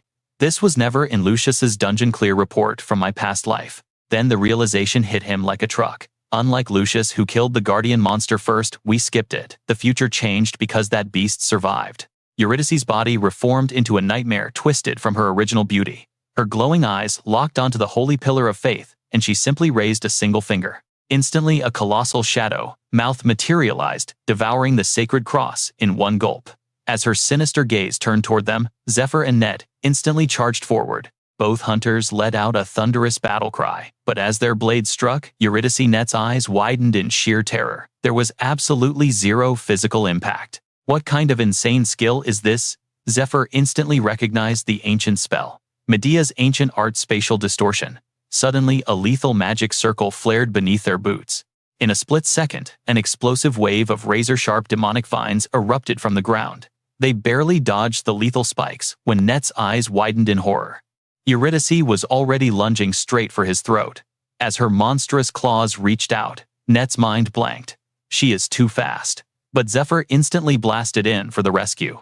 Not on my watch, Zephyr roared perfectly, snaring the witch with his black iron spider queen web. Get over here, he barked, gripping the magical threads with brutal force. The corrupted witch hissed in pure fury. Blinding light surged around Zephyr's gripping arm. Basic mana reinforcement formula, he chanted in his mind. Absolute enhancement. Yanking the monstrous woman closer. Zephyr's mind raced at lightning speed. As a defensive skill, that space distortion magic is practically invincible. However, because it warps the very fabric of space around her, she cannot physically land an attack on us either while it remains active. Dragging her into striking range, he smirked. The exact second she drops her shield to attack, that is our fatal strike. But the witch wasn't just waiting to die. She thrust her hands out, summoning massive thorn vines that dug deep into the arena floor to anchor herself. Right above her, Net descended with a devastating sword strike. His heavy blade sliced down flawlessly. Got her. Net internally cheered as the strike connected, but his momentary triumph violently shattered into ice-cold dread. His own slash was miraculously reflecting straight back at his face. What the hell? Before he could even blink, his own devastating attack slashed right across his chest. A gruesome geyser of blood erupted from his right shoulder, down to his left hip. As Net collapsed, Eurydice stood flawlessly untouched. She had activated the Black Mirror. It was another cursed spell from Medea. A dark art that reflected all incoming damage, multiplying the lethal force by 300%, based on the caster's mastery. The Wicked Witch slowly aimed her slender finger at the bleeding hunter. Dark mana instantly condensed above him, forming a colossal demonic black hand that slammed downward. Net screamed in pure agony as the crushing weight broke his defenses. Suddenly, a blazing fist tore through the air. Zephyr mercilessly hammered the witch's blind spot, lightning annihilation strike. Each explosive punch struck with a devastating fury of a thunderstorm. But the witch began chanting another deadly curse. Instantly, Zephyr manifested a glowing thread of pure magic for his follow-up. The radiant thread wrapped tightly around critical nodes on her right arm. Pressure point severance, he declared internally. An ancient Eastern technique designed to crush an enemy from the inside. It forcefully crushed the victim's mana-circulating meridians. As he brutally tightened the magical grip, The witch violently flinched. It lacked the raw physical damage of standard strikes, but constricting those pressure points temporarily severed her mana pathways, locking her out of casting any magical skills. However, her mana recovery speed was absolutely terrifying. As expected of an ancient grand mage, if I had not completely mastered this art, there is no way I could have sealed her power. Zephyr panted, heavily exhausted. Who would have guessed those brutal sparring sessions with Antari would save my life today? Taking advantage of his exhaustion, Eurydice leaped backward, snarling like a rabid beast. But Zephyr wasn't about to let his prey slip away. He fired another shot of his demonic spiderweb, snagging her once more. I will crush her with these threads. He calculated coldly, violently, reeling the struggling witch back into his striking zone. Finding the perfect opening, he slammed both palms directly onto her cursed core, forcing a blood-curdling screech. In that exact fraction of a second, he pulled out the legendary item he bought from the Wizard's Guild, the Enchanted Healing Rosary. Every single wooden bead contained a sacred Buddhist healing art. You didn't even need to be a holy monk to activate its power, though the magic would vanish permanently after a single use. Zephyr instantly flicked 3 wooden beads through the air. There are still 9 excruciating seconds before her demonic hand disappears. Zephyr analyzed sharply as the glowing beads rocketed across the room, slamming into the bleeding net with a heavy thud. A relieved smirk crossed Zephyr's face. Perfect. That should keep the idiot breathing for now. But that 1 second of distraction cost him dearly, as a devastating uppercut exploded against his jaw. A corrupted leather whip launched him violently across the arena. Zephyr crashed brutally into a massive stone pillar, coughing up blood. This absolute monster, he cursed, grinding his teeth. The pressure points couldn't hold her infinite mana. Demonic thorn vines instantly lashed out, binding Zephyr tight. Showing zero mercy, Eurydice unleashed a terrifying barrage of dark magic spheres at him. Zephyr let out a bloody, mocking laugh. I honestly didn't see that coming. The lethal spheres violently annihilated his position in a blinding explosion. Meanwhile, far from the dungeon, a delicate glass shattered across a wooden floor. Oh my, is everything okay? A sister with wire-rimmed glasses asked from the doorway. The light-haired sister forced a strained smile, picking up the pieces. I am completely fine, just a little clumsy today. Ouch, she hissed as a jagged shard cut her finger. Staring at the broken porcelain, a sickening wave of dread washed over her. In the distance, Kainet had collapsed into dead silence. Was he even breathing? Damn it! A single missed beat in combat had triggered a catastrophic chain reaction, trapping us in a desperate corner. This is absolutely absurd, he thought, gritting his teeth in blazing rage. In his past life, clearing one of the 8 great mystic realms was effortless. His fierce gaze shifted toward Eurydice, who stood tall with overwhelming arrogance. The reality of this timeline was brutally unforgiving. He knew exactly how pathetically weak and worthless he was at this stage in his previous life. He had exhausted his entire inventory. Every single artifact, weapon, and defensive gear he prepared had been reduced to ashes. Then a world did I overlook? Zephyr desperately asked himself. Was it those flashy regression privileges, granted by the hypocritical gods? His mind raced to the Iron Fortress skill, sponsored by Usra, the god of debt. A cursed ability that converted all physical exhaustion in battle damage into a running tab. Once the user's mana depleted, that massive debt would unleash upon his body all at once. He sneered internally. That divine bastard has been gunning for my life since day one. Then his thoughts shifted to the holy beast egg, an unidentifiable divine relic from the heavenly realms. But hatching it now, pure suicide. Half of those celestial beasts despised humanity to the core. Hatching it here meant digging his own grave. Next, Zephyr evaluated Supreme Fortune, a buff that temporarily engulfed him in an overwhelming aura of absolute luck. He only had 2 charges left. Even though Supreme Fortune carried no backlash, he had already locked in those remaining 2 uses for a much grander scheme.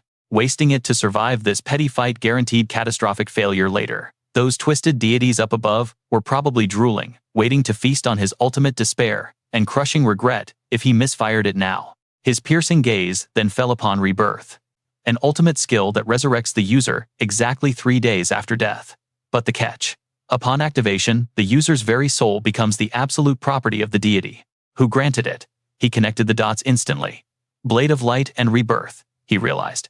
They are nothing but divine traps designed to strip away my free will in exchange for temporary godlike power. I would be reduced to their personal puppet, forced to dance to their sick tunes forever. As for his other system privileges, their activation requirements were either ridiculously harsh or completely garbage in actual combat. He had 0 cards left to flip this disastrous board. A wave of grim hopelessness washed over Zephyr. These aren't holy blessings or divine miracles. His mind flashed back to that fateful encounter, standing before the divine proxy, the high angel Mercedes. Her icy voice echoed in his memory. Entertain us. Show us something infinitely more amusing. A terrifyingly dark expression twisted his face. This entire regression, it was merely a sick spectator sport for the heavens. These so-called gifts were designed solely to chain him down. They want to force me to crawl back, begging for their false salvation at my final breath. These spectacular system privileges were nothing but gilded shackles. Zephyr's mind calculated furiously. Above him, Eurydica stepped forward. She extended her finger like an executioner, delivering judgment, a deadly crimson light gathering at the tip. If I perish in this godforsaken realm, all my meticulously laid plans will turn to absolute dust. Suddenly, a legendary fire reignited within Zephyr's eyes. I have to force a miracle. Refusing to submit, his blood-drenched fingers began carving forbidden runes into the earth. I will give you arrogant deities something to truly sweat about. With 3 precise agonizing slashes of fresh blood, the ultimate cursed array was complete. Boom! A blinding flash of holy white light erupted. Radiant golden hair tumbled down, followed by the breathtaking span of porcelain white celestial wings. The divine proxy of the heavens had descended. High angel Mercedes materialized right before his eyes. Her breathtaking face was twisted in absolute fury. What is the meaning of this madness? Zephyr, she demanded, her voice vibrating with holy authority. Explain yourself instantly. How does a mere mortal like you comprehend such a blasphemous sigil? Zephyr did not flinch. Instead, a wicked smirk curled on his lips. Jackpot, he cheered internally. I merely cast out a tiny piece of bait and reeled in a legendary leviathan. Keeping his bloodied palm firmly planted on the rune, Zephyr locked eyes with Mercedes. Heavenly retribution is the absolute law of this universe, designed to automatically obliterate anyone who dares trigger a supreme taboo. Simply put, the very nanosecond he finished drawing that bloody array, he had confidently wagered his life against the inescapable laws of the world. Still sprawled on the battlefield facing the furious angel, Zephyr casually scanned his surroundings. Eurydica's bloodlust has completely vanished, he noted. This celestial watchdog definitely deployed an isolation barrier. Perfect. I can buy enough time to regenerate some stamina. Mercedes's divine pressure intensified. Speak, she commanded. How does a filthy human possess the knowledge of this forbidden blasphemous mark? Zephyr stared back with calculated defiance. It makes no sense. Supreme entities with transcendent souls are strictly banned from descending to the mortal realm. That is absolute universal law. So why are you here? He challenged boldly. High angel Mercedes lowered her piercing gaze, her aura chillingly calm. Have you already forgotten that I was the one who reversed your timeline? An angel who forms a karmic bond with a lesser being is granted singular access to the mortal plane. The heavens ordered me to answer your summon exactly once. There will be 0 second chances. She leaned in closer. Tell me, what is your connection to that blasphemous rune? Suddenly, Zephyr's voice dropped into a dangerous whisper. Pay the toll. Mercedes froze, her angelic eyes widening in utter disbelief at his audacity. If you want my secrets, pay up front. Zephyr drawled out the words, shooting her a wildly provocative smirk. Have you lost your absolute mind? She spat with venomous disbelief. Instantly, a terrifying wave of divine energy erupted from her core. Streams of oppressive golden light chained Zephyr down, mercilessly coiling around his blood-stained fingers to forcefully paralyze his movements. Shock jolted through his system. My fingers are completely locked. Is this the absolute authority of a celestial binding art? He grit his teeth, staring up at the darkening, wrathful face of the heavenly proxy. High angel Mercedes looked ready to unleash biblical destruction. She glared down at him like he was an insect. Drop your pathetic delusions, mortal. Yes, you managed to amuse the heavenly pantheon, but you are neither saint nor celestial. The mere audacity of etching that forbidden array has enraged an infinite number of gods. Right now, their voices are shattering the heavens, screaming for me to eradicate your miserable existence. You have crossed a line you cannot uncross. But right in the middle of her divine rant, Zephyr effortlessly cut her off. Fine. Then execute me. The weightless, mocking tone of his suicide wish sent sheer panic rippling across Mercedes's flawless face. Zephyr's grin turned incredibly venomous. Go ahead, strike me down. That is, if you can shoulder the cosmic consequences, assuming you even hold the authority to claim my life. His mind raced back to his system inventory. By decoding those so-called miraculous regression privileges, he had perfectly deciphered the heavens' twisted agenda. The god of debt and the god of the sky were clearly sending a message. We offer you a cursed, double-edged blade. Struggle for us, and bleed out in the most entertaining way possible. With stakes that high, Zephyr was absolutely certain. These celestial sadists would never accept the anticlimactic bore of a suicide. On the flip side, the god of death and the goddess of light whispered a different tune. We grant you overwhelming legendary power. Now submit and become our eternal champion. Furthermore, there were the warmongering deities, plotting to draft him into their divine legions. If he were to prematurely bite the dust right now, his soul would be snatched by the god of death, completely shattering their grand chessboard. No matter their ultimate goals, a meaningless death was off the table. That was exactly why they panicked and deployed this angelic enforcer. Just seconds before his forbidden array activated, Zephyr relished the visible hesitation bleeding into Mercedes' expression. Finally, her divine pride cracked. What exactly is your endgame here? She demanded. I need more power. Zephyr stared her down with iron resolve. I absolutely refuse to play your games with these garbage trap-filled privileges. If this is all your gods can offer, then I would rather face oblivion on this very spot. Throwing his head back, his voice roared like thunder against her celestial barrier. Are you cowardly deities listening up there? If I drop dead today, your cosmic bets will completely implode, leaving half of you with absolutely nothing. Zephyr rose to his feet, his voice booming toward the exploited deities. Are you really okay with this? Will you just sit there and do nothing? I swear to you. He roared with absolute defiance. If you lose me, you will never find another human puppet again. Place your bets while you still can. Zephyr pushed them to the edge. The gods of debt, the sky death, and even the forging and healing deities fell completely silent at his bold declaration. I am giving you one last chance. The goddess of luck sat perfectly still, silently praying for Zephyr in her heart. Meanwhile, the goddess of light remained entirely speechless. Suddenly, a chilling chuckle escaped her lips. How truly fascinating! Her divine voice echoed, sending the high angel into a blind panic as a brilliant beam of light erupted above. He shielded his eyes from the blinding glare, utterly bewildered. Why is this happening? The god's proxy high angel Mercedes cried out in sheer disbelief. Is this truly your divine will? Before anyone could answer, the radiant pillar slammed into the earth. A deafening shockwave shattered the ground, kicking up a massive dust cloud as the scene instantly shifted back to Eurydica. Her monstrous eyes widened in shock at his return. Through the fading smoke, his imposing silhouette emerged. Did I keep you waiting? He smirked, with absolute arrogance, sending Eurydica into a frenzied thrill. A sickening grin stretched across her demonic face as she shrieked. In a flash, she vanished into thin air, leaving behind a trail of corrupted mana as she launched a deadly ambush. But a blinding flash intercepted her, striking directly across her grotesque face. Eurydica's eyes widened in sheer terror, just as her corrupted body was effortlessly sliced perfectly in half. Zephyr casually twirled his new weapon, shifting into a flawless combat stance. This was the fabled light sword, a supreme divine relic forged from a literal fragment of primordial light. Taking the form of an absolute blade, its divine restrictions were completely lifted by the goddess of light Arya. She burst into roaring laughter. What an unbelievably fascinating human. I apologize for handing you useless trash before. I was completely blind to your true potential. From this moment on, that legendary blade belongs to you alone. I will grant you the most overpowered artifacts from my divine vault. Watching this unfold, the god of debt demanded angrily. What is the meaning of this madness, goddess of light? How could you casually hand over a supreme holy relic to a mere mortal? Suddenly, the god of the sky interjected with booming authority. I do whatever I please with my own divine treasures. Acheros, the god of the sky, leaned back and admitted, I suppose my past actions were quite foolish too. But deep down, a heavy sense of dread began gnawing at him. The god of death, taking such a massive interest in a mortal, is extremely unsettling. He usually ignores the mortal realm entirely. I swear, I will never surrender this boy to him.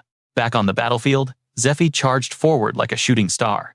In sheer desperation, Eurydica attempted to warp the very fabric of space, but she was hopelessly outmatched. The radiant blade instantly pierced straight through her right eye. With a brutal flick of his wrist, Zephyr carved a devastating path of holy light across her monstrous face.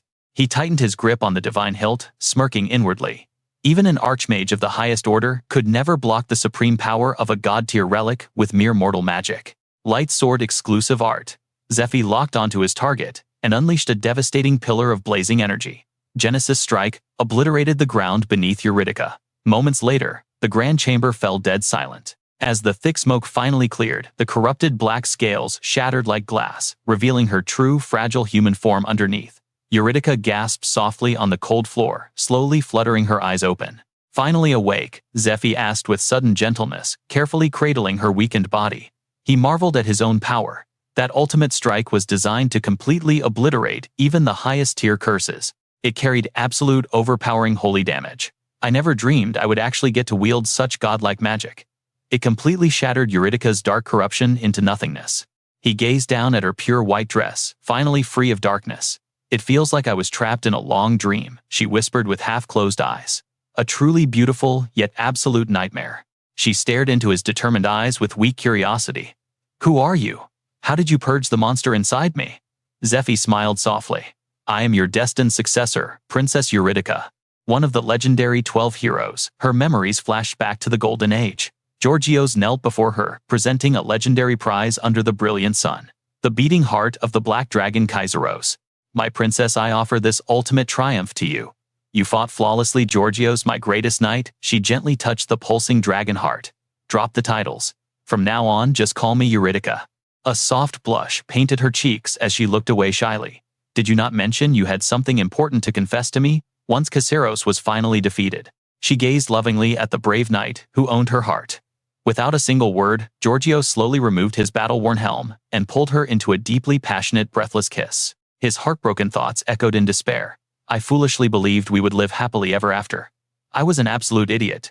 Georgios cursed his own helpless fate. Deep within the sprawling silent tomb, resting weakly in Zephyr's arms, Eurydica whispered softly. At the deepest abyss of this crypt lies a sacred magic circle. It guards the tree of life, the ultimate treasure of the elven race. It holds the divine power to completely purify the death curse, bound to the black dragon's heart. By absorbing its energy, I survived for thousands of years to cleanse the corrupted core. But the price was devastating. I lost my humanity and became a cursed monster. You and your friend dragged my soul out of that endless nightmare. I can never repay this massive debt. Her eyelids fluttered as her life force faded. I cannot hold on to this fragile life any longer.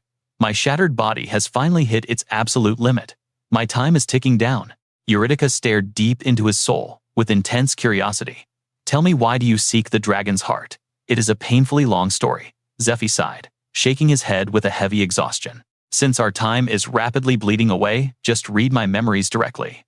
He pressed his palm against hers, instantly activating the supreme mind-linking skill to bridge their souls. Her consciousness plunged deep into his mind. Instantly, horrifying flashes of absolute slaughter flooded her vision. The apocalyptic showdown between Zephyr and the supreme Demon Lord Tartarus ignited before her very eyes. The memories played like a chilling, slow-motion cinematic masterpiece. Eurydica gasped in pure shock as the terrifying vision of him clashing directly with High Angel Mercedes materialized in her mind. What in the world is this? She trembled. The memory shifted to his elegant dance with Altair Justina Cayenne, blending into his brutal war against the monster Kelly. Every hidden secret was finally exposed. Meanwhile, Lucius was locked in a brutal, agonizing battle against Matthias. Deafening shockwaves rattled the entire battlefield as Matthias Creamer ruthlessly rained down an avalanche of lethal bone-crushing strikes. Why are you shaking so badly? Matthias taunted with a twisted maniacal roar. Is this not incredibly fun, Lucius? While Matthias reveled in absolute bloodlust, Lucius was desperately struggling just to block his ferocious onslaught. Lucius grunted in agony, his mind spinning with disbelief. How can I, the chosen vessel blessed by Agnos, be getting utterly crushed like a bug? His opponent's sinister energy felt completely unnatural. He stared in horror at Matthias's demonic corrupted arm. Every single time it makes contact, my divine buffs just vanish into thin air. Matthias threw his head back, cackling with pure, unhinged delight. This ultimate sensation of absolute power. I feel just like a god. So this is what true strength tastes like. Have you really been hoarding this glorious feeling all to yourself, Lucius? He mocked viciously. With a guttural roar, he unleashed a torrent of hellfire straight at Lucius. But Lucius was ready, slamming his heavy shield into the earth just as the devastating impact struck. Searing embers and shattered bedrock rained down, sending the vanguard troops scattering in pure terror. Watching the chaos, Arnold ground his teeth so hard, they nearly cracked. Just dodging their fatal strikes was draining all his stamina. How the hell was he supposed to provide backup? Little did they know a cloaked figure lurked in their blind spot. It was Matthias's loyal shadow trembling with dark excitement. Simply breathtaking. Was this the ultimate awakening that Demon King society had been hopelessly craving? If he exploited this absolute chaos to assassinate a few high priests, especially the medic and rearguard commanders, he would surely be rewarded with a revelation stone, just like Lord Matthias. Locking his sinister gaze onto Arnold and Leona, a filthy scheme hatched in his mind. His trembling fingers slid a poisoned dagger from his sleeve, weighing his terrifying but glorious odds. You chose the wrong god to worship, so do not blame me for your demise. But suddenly, a suffocating black mist coiled around him, blazing into a cursed, six-pointed star seal. In a single gruesome heartbeat, demonic parasites burst violently from his torn stomach and the corrupted cultists around him. Their agonizing screams pierced the blood-soaked battlefield, instantly freezing Arnold in his tracks with sheer psychological horror as he watched. What in the world? The Demon King's disciples had actually infiltrated the inner ranks of the holy priesthood. The cursed parasites were magnetically drawn straight to Matthias Grimmer. Ha ha ha. I appreciate you all sacrificing your pathetic lives to feed my ultimate power. His maniacal laughter echoed as he fully activated the demonic energy absorption skill. This forbidden technique allowed him to instantly drain all vital force right out of his loyal followers' cursed seals. Your worthless lives will become the foundation of my absolute dominance.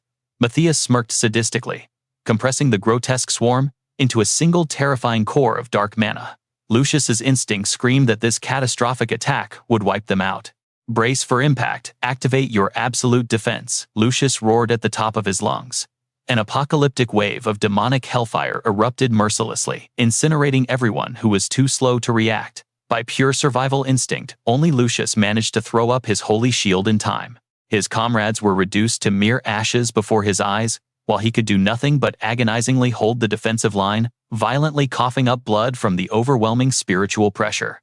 Stop this madness at once, Lucius bellowed. Do not let this demonic corruption consume your soul, Matthias. But Matthias Grimmer just bared his teeth like a rabid beast. Demonic corruption, you say? His bloodshot eyes bulged as he glared with pure venom.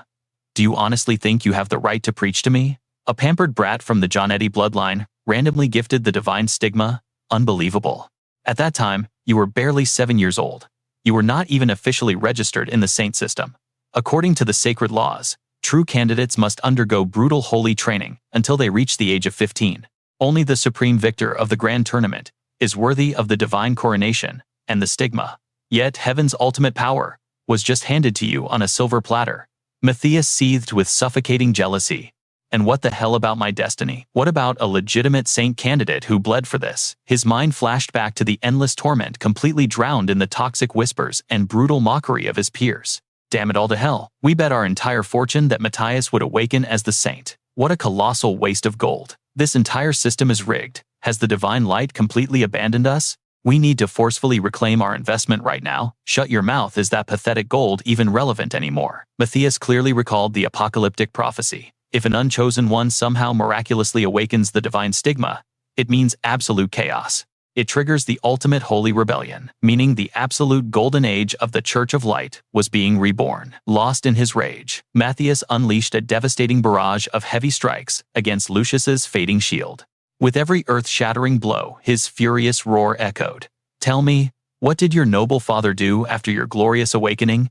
He hoarded heaven's blessings, selling salvation at astronomical prices, violently extorting anyone terrified of the coming apocalypse. He declared that only your divine aura could save them aggressively, draining every last coin from those desperate believers. He was a ruthless parasite, exploiting the system for infinite wealth. His murderous frenzy only escalated with every word. Do you have any idea how many noble clans were utterly destroyed? How many innocent souls lost everything and chose death over despair? Your elite bloodline is nothing but a syndicate of thieves. You are cold-blooded murderers. You dare preach to me about demonic corruption? What the hell do you call your family's atrocities? Another thunderous strike forced Lucius to his trembling knees. You completely ignored the shadows consuming the world, even forming unholy alliances with the deepest darkness. You actively engineered those catastrophic dungeon breaks, and not a single one of your arrogant elites faced justice for those monumental war crimes. Tears of pure wrath streamed down his face as he threw another mountain-shattering punch. His terrifying roar tore through the battlefield, Your pathetic temple of light is the true demonic plague. Meanwhile, in a completely different realm, the intense spiritual connection between Zephyr and Eurydica finally broke. Is this the hellish timeline you actually survived? She whispered, her eyes wide with disbelief as she faced him. How did your sanity survive such absolute despair? Hot tears streamed down her face, completely overwhelmed by his tragic past. But Zephyr remained motionless, his aura dangerously quiet. Breaking the suffocating silence, Eurydica finally spoke again. The apocalyptic demon invasion you violently resisted. In just a few short years, that absolute nightmare will plunge this world into darkness once more.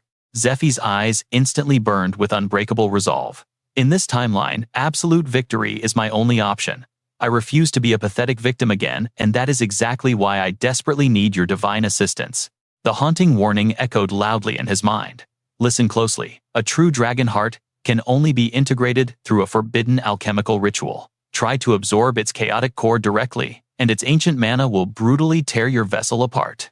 Even with my regressor knowledge, I lack the necessary system skills, but I know the exact legend who can safely transplant this draconic core. He carefully weighed his next move. Finding the right grandmaster was an absolute life-or-death situation. But fate had smiled upon him. Eurydica had fully regained her spiritual consciousness. She was the undisputed authority on the continent, the legendary archmage, who successfully implanted a dragon heart into the first dragon slayer, the magnificent Knight Georgios. Steeling his nerves, he bowed his head with maximum respect and made his desperate plea. Please perform the dragon heart transplant on me. But Eurydica slowly closed her ancient eyes. A crushing sorrow washed over her face as she whispered, I am truly sorry, but I must refuse. The rejection hit him like a physical blow, his eyes shooting wide in sheer disbelief. What the hell do you mean? Suddenly, the surrounding space warped violently, dragging his consciousness into a catastrophic historical illusion from 1,000 years ago. When reality itself balanced on the edge of complete annihilation, the undisputed monarch of the 7 ancient dragons, the black dragon Kaizeros, suddenly unleashed an apocalyptic inferno. Yet Kaizeros was originally one of the legendary 12 heroes leading the vanguard. During the Great Demon War, his noble soul was completely corrupted by a supreme demonic curse, twisting him into a mindless beast of destruction. The entire continent drowned in an ocean of blood, and agonizing screams painting a terrifying picture. The catastrophic devastation brought by the mad black dragon Kaizeros was beyond calculation. Even the golden ancient dragon, the supreme guardian of humanity's sanctuary, was powerless alone. Backed into an impossible corner, the remaining 11 legendary heroes faced a heartbreaking ultimatum. To shield the mortal realm, they had to execute their most beloved comrade. What an utterly cruel twist of fate for this fragile world. The ultimate saviors were forced to cross blades with a fallen legend who once bled for them. Stopping the ultimate apocalypse demanded the ultimate sacrifice. Reality was far more ruthless than humanity's naive prayers for a peaceful existence. Locked in absolute despair, their soul-crushing raid against the corrupted Black Dragon dragged on for an agonizingly long year. The memory projection displayed an earth-shattering clash of cosmic powers between the vanguard heroes and Kaizeros. Raising his legendary greatsword to deliver the final strike, the heroic Knight Georgios was practically drowning in profound guilt and suffocating grief. Please forgive my utter weakness, Kaizeros, his heartbroken roar echoed as he unleashed his ultimate execution skill. Georgios's radiant blade cleaved through the darkness, firmly sealing the catastrophic era with one final devastating absolute strike.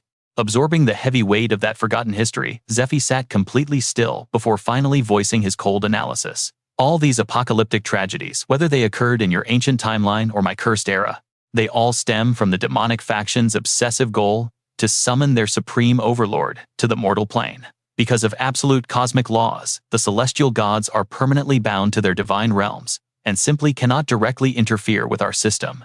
But there is one catastrophic anomaly. Zephyr's voice grew dangerously intense. The supreme Demon Lord Tartarus.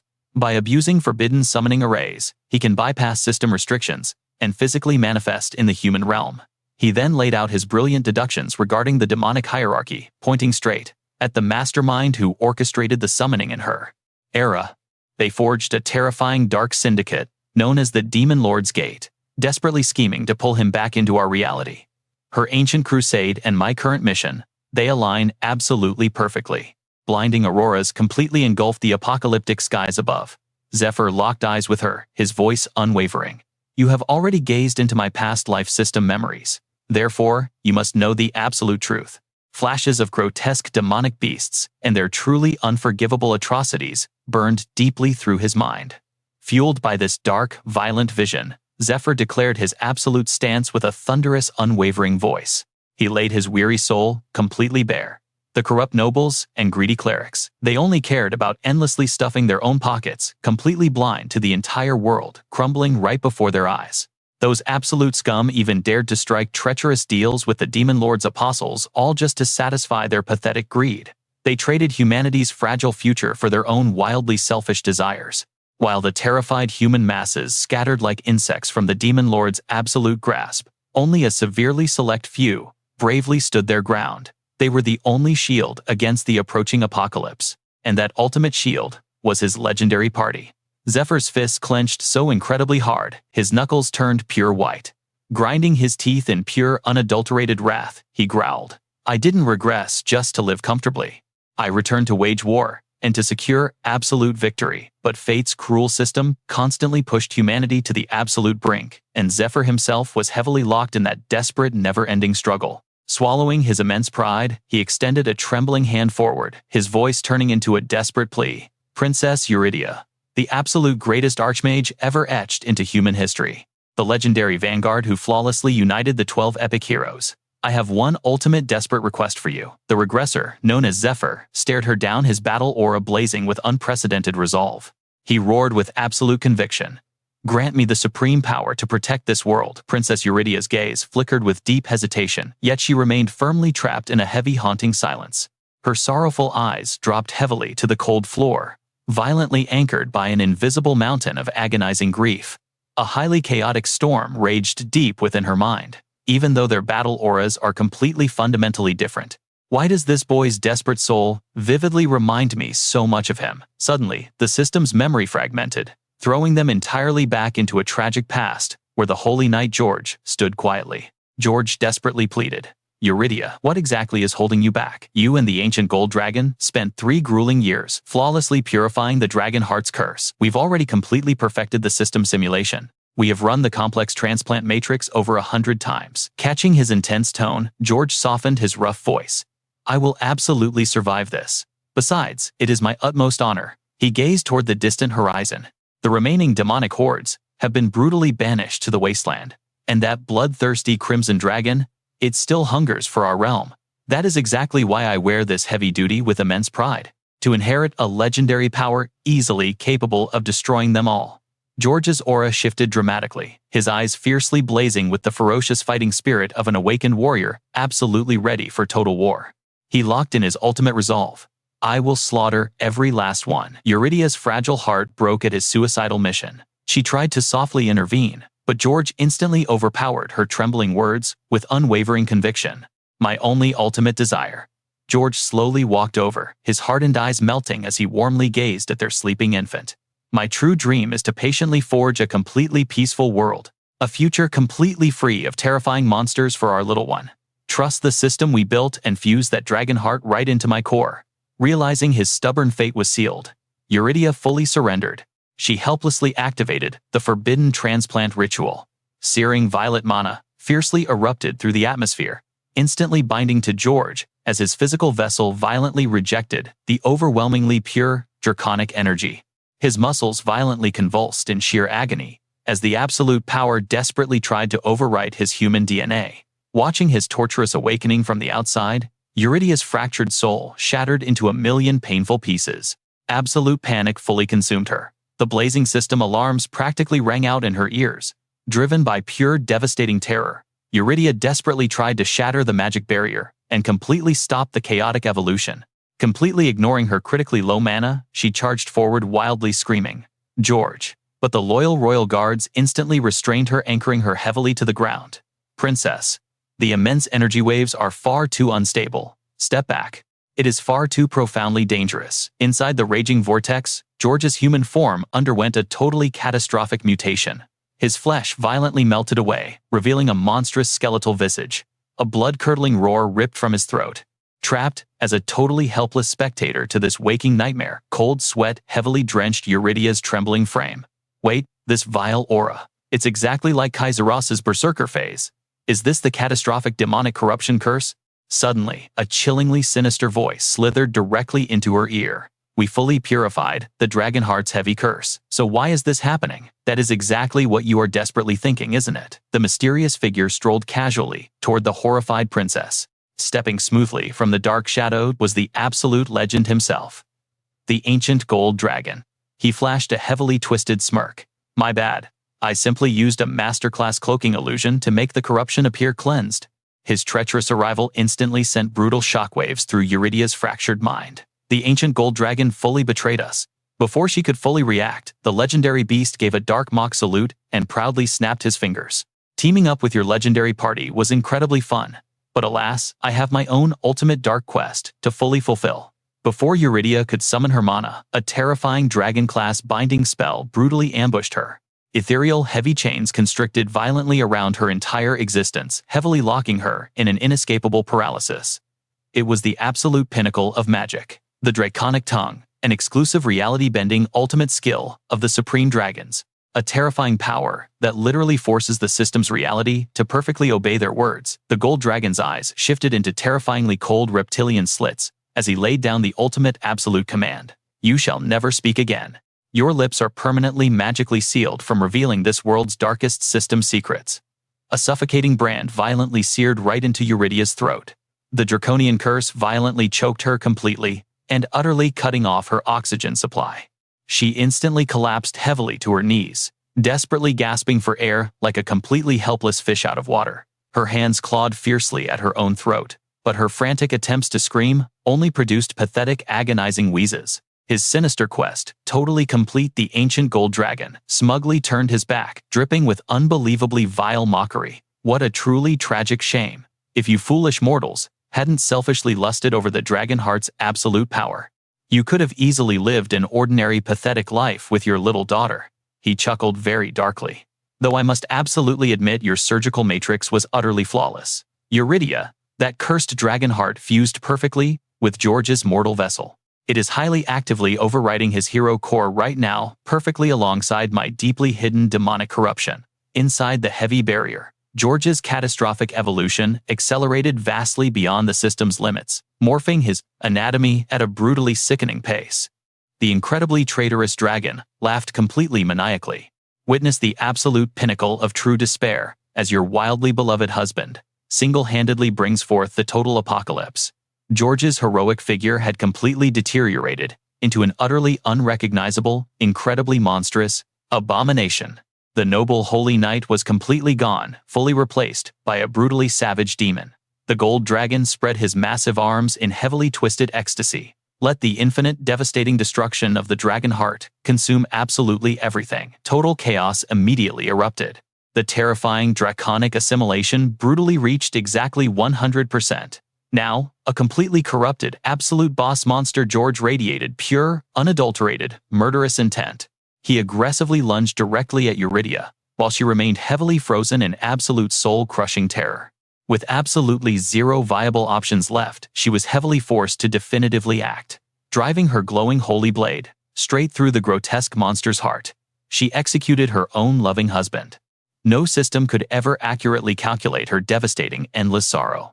She stood utterly paralyzed, her shattered soul painfully crumbling as the deeply demonic George finally dissolved into digital pixels. Left ominously, hovering heavily in the tragic aftermath, was the pure crystalline Dragonheart, constantly pulsing with an eerie, violent violet aura. The tragic system flashback instantly faded into absolute darkness. Eurydia's heavy voice trembled with agonizing guilt. I had to personally brutally rip that cursed core right from his chest. Now, 1,000 brutal years have fully passed since I cleansed it.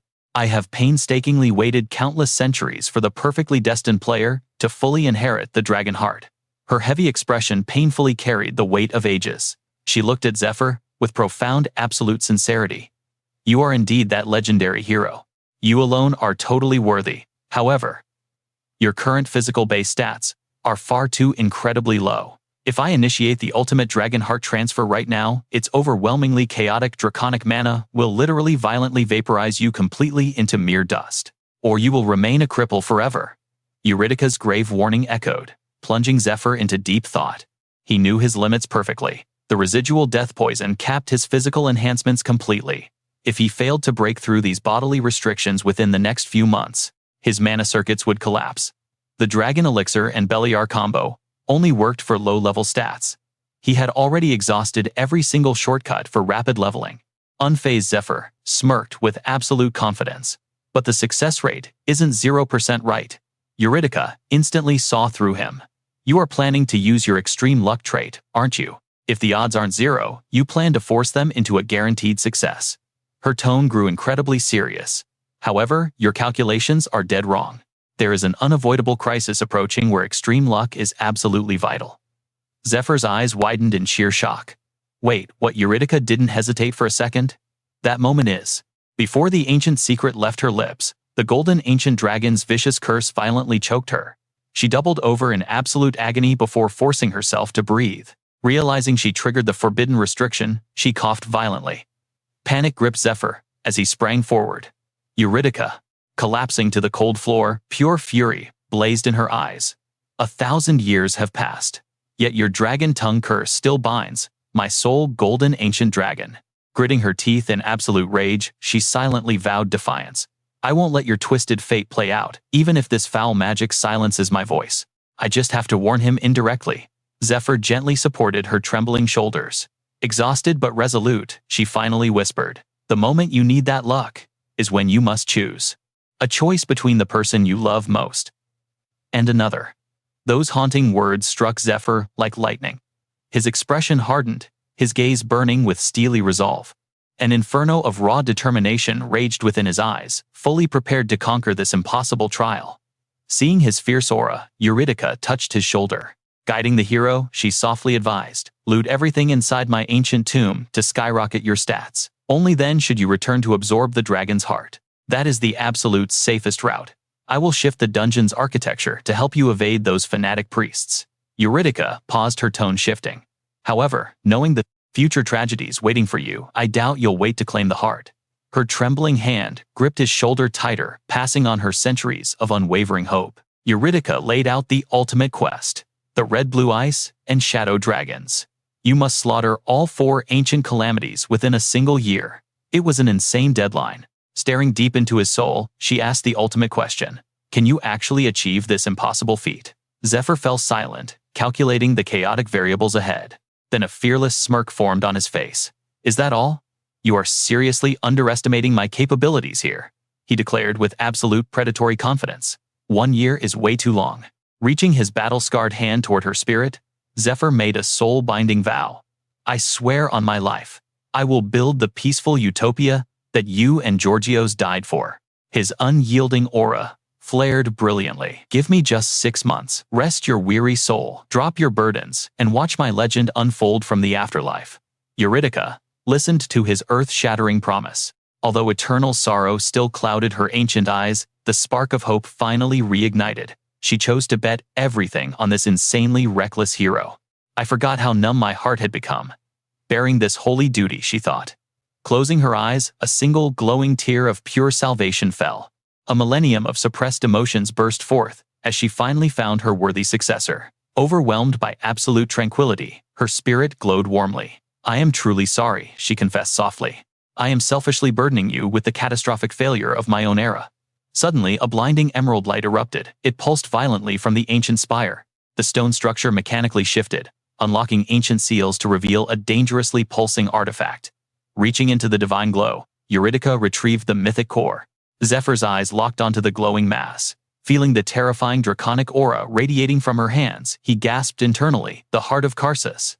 Caressing the terrifying artifact, with nostalgic reverence, Eurydica offered a solemn smile. "I bow to your fearless resolve, new hero." Without wasting another second, she levitated the blood-red core into the air. "Let the assimilation begin," she commanded. As pure magical energy flooded the chamber, Zephyr's instincts screamed in awe. The actual heart of legendary Karsus. Suddenly, a bright blue system window materialized. "Ding, exclusive trait extreme luck has been triggered. Status temporarily buffed, with an overpowering aura of absolute fortune. Remaining uses 3. Instantly, the physical world dissolved into pitch-black nothingness. Only the violently beating dragon's heart pulsed with Eurydica's divine magic. It radiated a blinding crimson shockwave, illuminating the endless horrifying void, consuming his consciousness.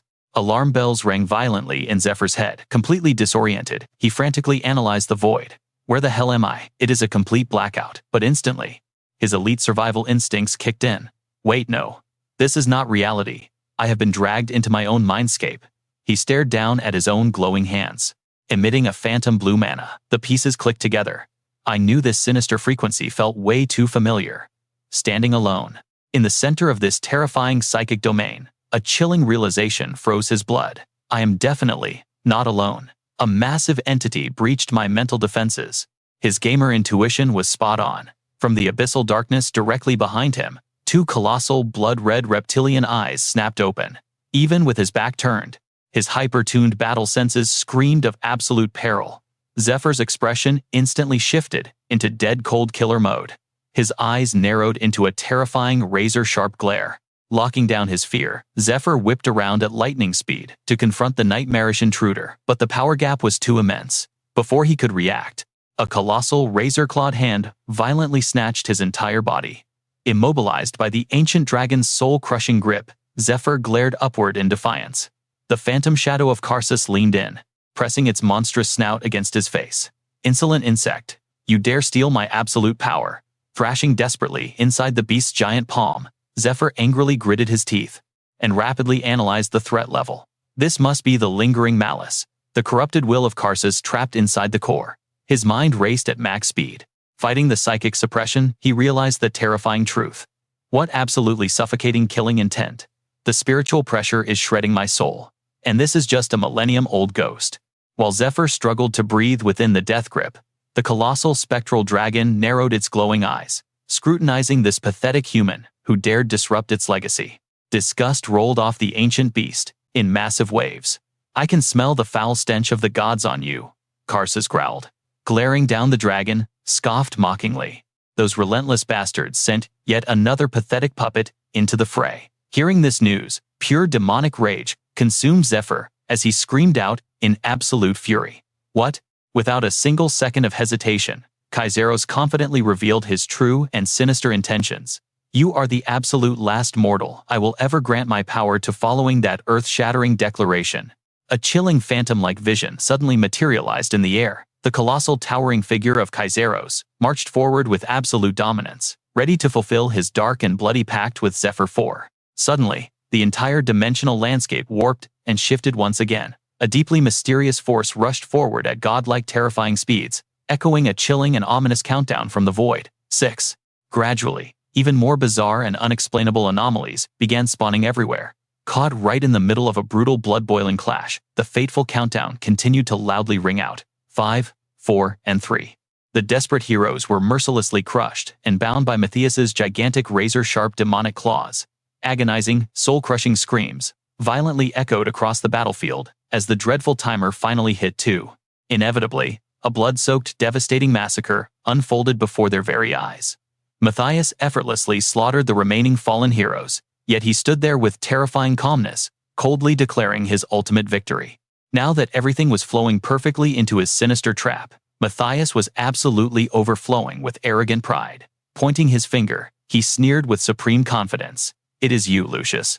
Without hesitation, he instantly unleashed a massive torrent of scorching flames toward Lucius. But having fought side by side in the past, Lucius had completely memorized his former comrade's predictable attack patterns.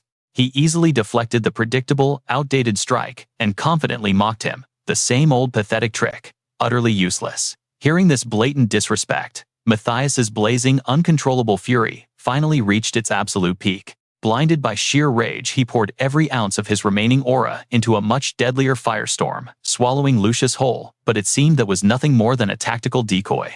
Matthias proved to be much more cunning, teleporting one step behind Lucius for the ultimate killing blow.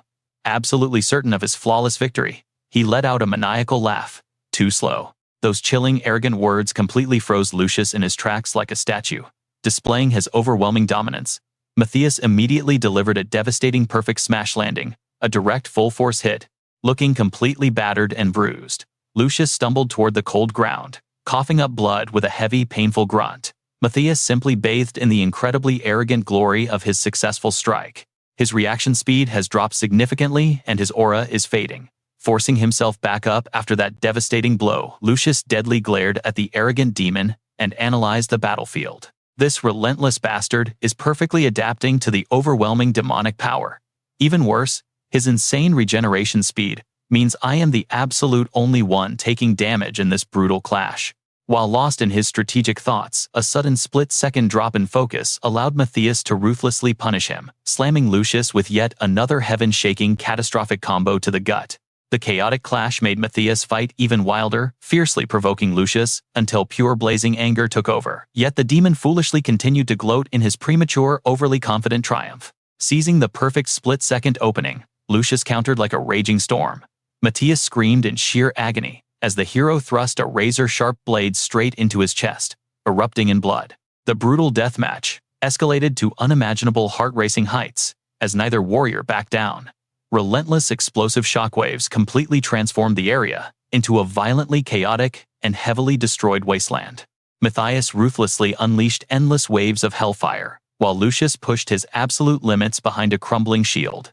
Ripping the cursed blade from his own flesh, Matthias prepared to charge again. On the verge of total collapse, Lucius leaned heavily against the shattered cliff wall, coughing violently. Despair clouded his eyes as grim reality sank in. Acno and Leona, my loyal supporters, are dead. I have absolutely no other choice but to awaken that forbidden godlike power. A legendary resolve fiercely ignited in his eyes, vowing to obliterate the arrogant Matthias once and for all. He solemnly warned himself. Using this divine technique could literally destroy my very soul. Meanwhile, Matthias held the overwhelming upper hand thanks to his monstrous, unkillable demonic regeneration abilities. Demonic sparks danced wildly across the villain's fingertips as Matthias lowered his voice menacingly. Then let us end this right now. The ferocious flames merged into a gargantuan, terrifying sphere. He arrogantly roared, "Let us finish this." Bursting into maniacal laughter, he spat out, "Goodbye forever, Lucius." But suddenly, an unnatural, highly mysterious bolt of lightning violently cracked the sky. The blinding golden lightning snaked toward Matthias completely undetected in the shadows. Sensing a terrifying shift in the atmosphere, the demon's eyes widened in sheer, unadulterated horror and absolute shock. Knowing something was completely and fundamentally wrong, Matthias frantically glanced down at his glowing palms. His ultimate destructive inferno had entirely vanished into thin air without a single trace. Absolute mind-numbing panic seized Matthias's mind. My fireball. An unknown overwhelming force had effortlessly pierced and neutralized his supreme magic. Out of nowhere, a pristine, glowing white feather drifted down. The trembling demon instantly recognized the horrifying truth behind the attack. A single feather. Immediately, an endless, glorious storm of radiant feathers cascaded from the heavens in massive waves. Wiping the dark blood from his battered face, Lucius stood incredibly tall. A breathtaking divine miracle unfolded as an ethereal holy angel magically manifested right behind the battle-scarred warrior.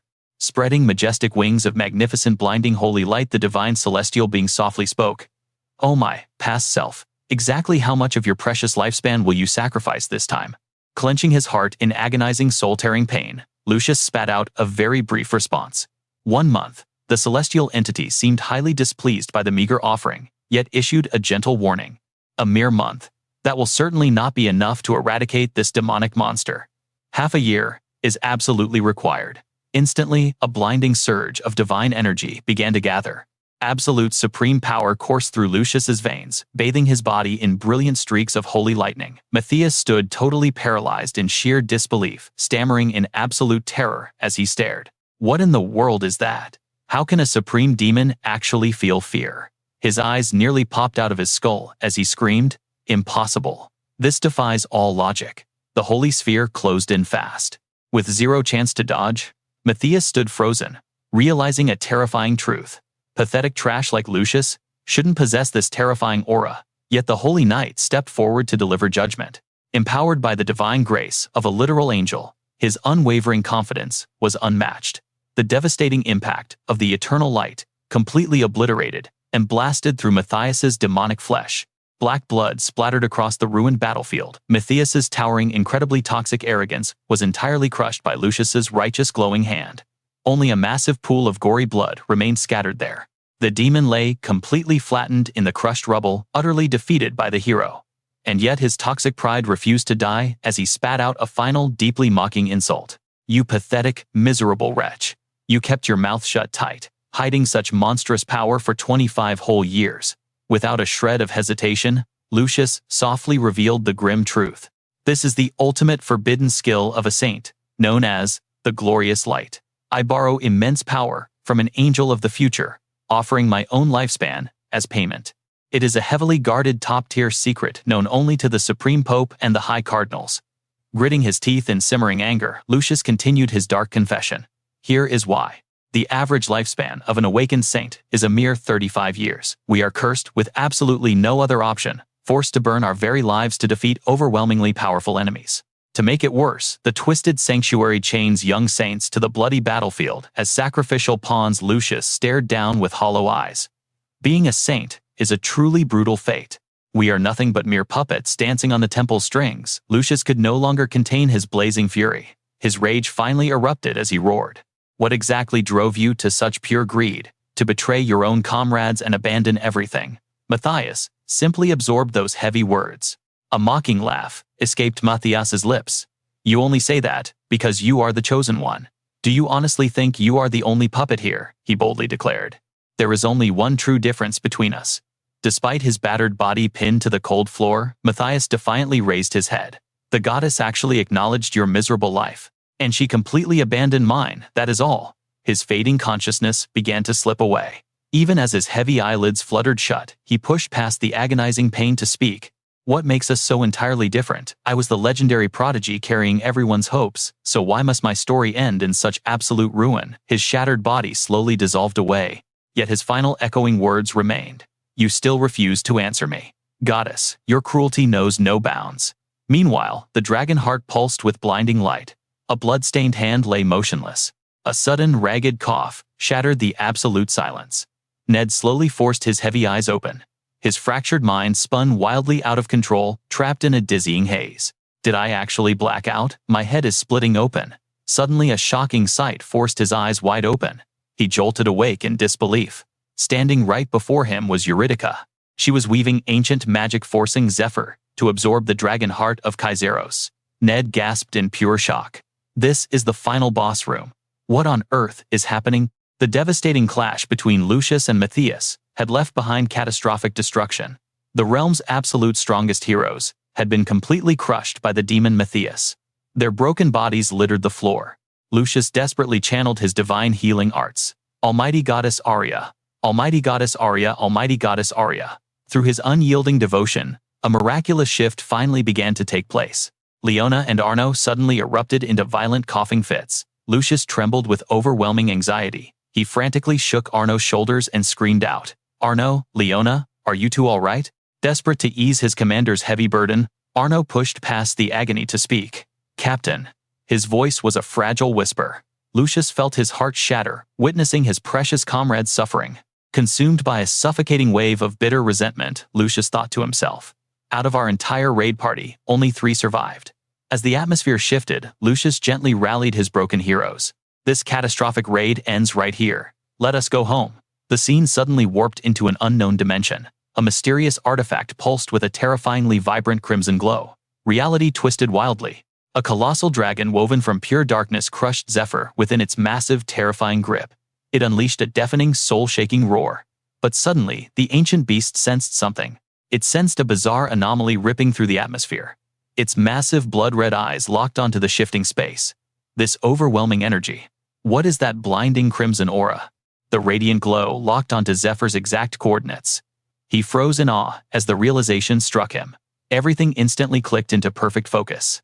This divine light. It is the legendary extreme luck effect. The blinding crimson energy wrapped around Zephyr, forming a shield of absolute protection. A confident smirk danced across his bruised face. I do not even need its intervention. I have adapted completely. Zephyr's razor-sharp mind calculated his next desperate move. This is an absolute battle of willpower within my own consciousness. This is not the physical realm. My mental fortitude is my weapon. If I show a single ounce of fear, his corrupted soul will devour me whole. Upon awakening, I will become a mindless hunting dog. I absolutely refuse to let that happen. A blazing inferno of pure determination ignited within Zephyr. He vowed to obliterate this monstrous dragon. His mortal hands firmly grabbed the gaps of the beast's crushing claws. He pushed his limits. The ancient power hidden deep within his soul erupted. With explosive godlike strength, he ripped the dragon's massive claws wide open. An overwhelming golden aura exploded from his mortal body. Zephyr entered a state of absolute unbreakable concentration. He forged his very identity into an unbreakable weapon. Streams of majestic azure energy pulsed violently around him, reacting to his spiritual pressure. His eyes snapped open, blazing with cold, murderous intent. He locked onto the monstrous beast with absolute dominance. Unleashing a devastating bone-crushing strike, Zephyr sent the colossal dragon staggering violently backward. In a flash of blinding light, Zephyr completely transformed legendary battle armor materialized across his surging muscles. Gripping a razor-sharp blade overflowing with lethal energy, he launched a merciless counterattack. Moving faster than a streak of lightning, Zephyr launched himself high into the roaring skies. He drove his glowing blade straight into the dragon's massive frame. The beast could not dodge. The catastrophic blow completely obliterated one of the beast's crimson eyes. The titan collapsed backward, shrieking in unimaginable agony. Corrupted blood rained down, while Zephyr landed with absolute flawless grace. His piercing gaze remained locked onto his writhing prey. As the dragon thrashed in absolute mind-shattering torment, Zephyr unleashed a merciless smirk. "Did you honestly believe this was my first time? You are far from the first demonic dragon's ego I have butchered within my own mind. I have slaughtered countless beasts like you in my previous life." Pausing for a calculated moment, Zephyr let the heavy silence build the ultimate tension. His iron grip on his lethal blade never loosened for a single second. With absolute terrifying certainty, he spoke. "You are the fifth." He casually strolled toward the fallen titan, with terrifying confidence. His voice dripped with pure, unfiltered disdain. "What an annoying lizard. When you die, I simply consume you. You tested everyone, just to see who was actually worthy of your legendary might." A terrifying bloodlust completely engulfed Zephyr's blazing eyes. Lost in the chaotic thrill of battle, he unleashed absolutely ruthless trash talk.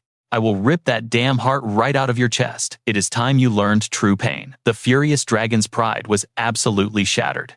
It roared back. "Is your mouth your only weapon? Show me what you have." Zephyr did not waste a single precious second. He exploded forward, raining down a barrage of apocalyptic strikes. The clash of titans shattered reality. Neither side dared to yield.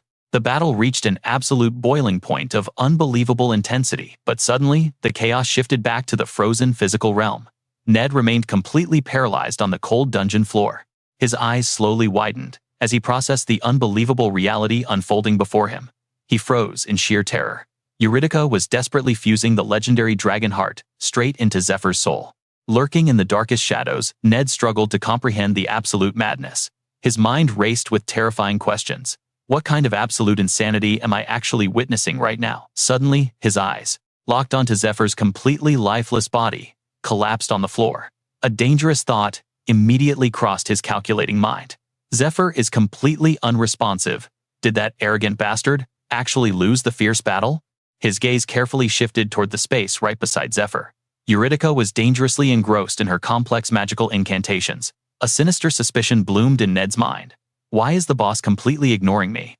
Without a single sound, Ned sprang up like a coiled viper. He instantly shifted into a lethal combat stance. His mind whispered dangerously, "This is my perfect window to strike." But Eurydica had already locked onto his pathetic, murderous intent the entire time. She simply chose to remain completely silent. Before Ned could even launch his deadly ambush, his entire muscular system violently locked up. Stripped of all his physical strength, he could not move a single inch. He violently cursed under his breath, hands trembling in rage. "God damn it, mana stagnation. At a critical time like this, my aura was completely drained by that cursed hand of darkness. No, I absolutely refuse to lose this golden opportunity." Suddenly, the glowing system interface flashed a critical warning. Severe mana stagnation detected. System warning abilities lock when mana hits 0. Eurydica's voice sliced through the tension. "You must not push your limits, just rest for now." Her words struck Ned like a physical blow. Pivoting gracefully, Eurydica chanted an ancient incantation. With a sharp snap, she launched the glowing spell straight at him.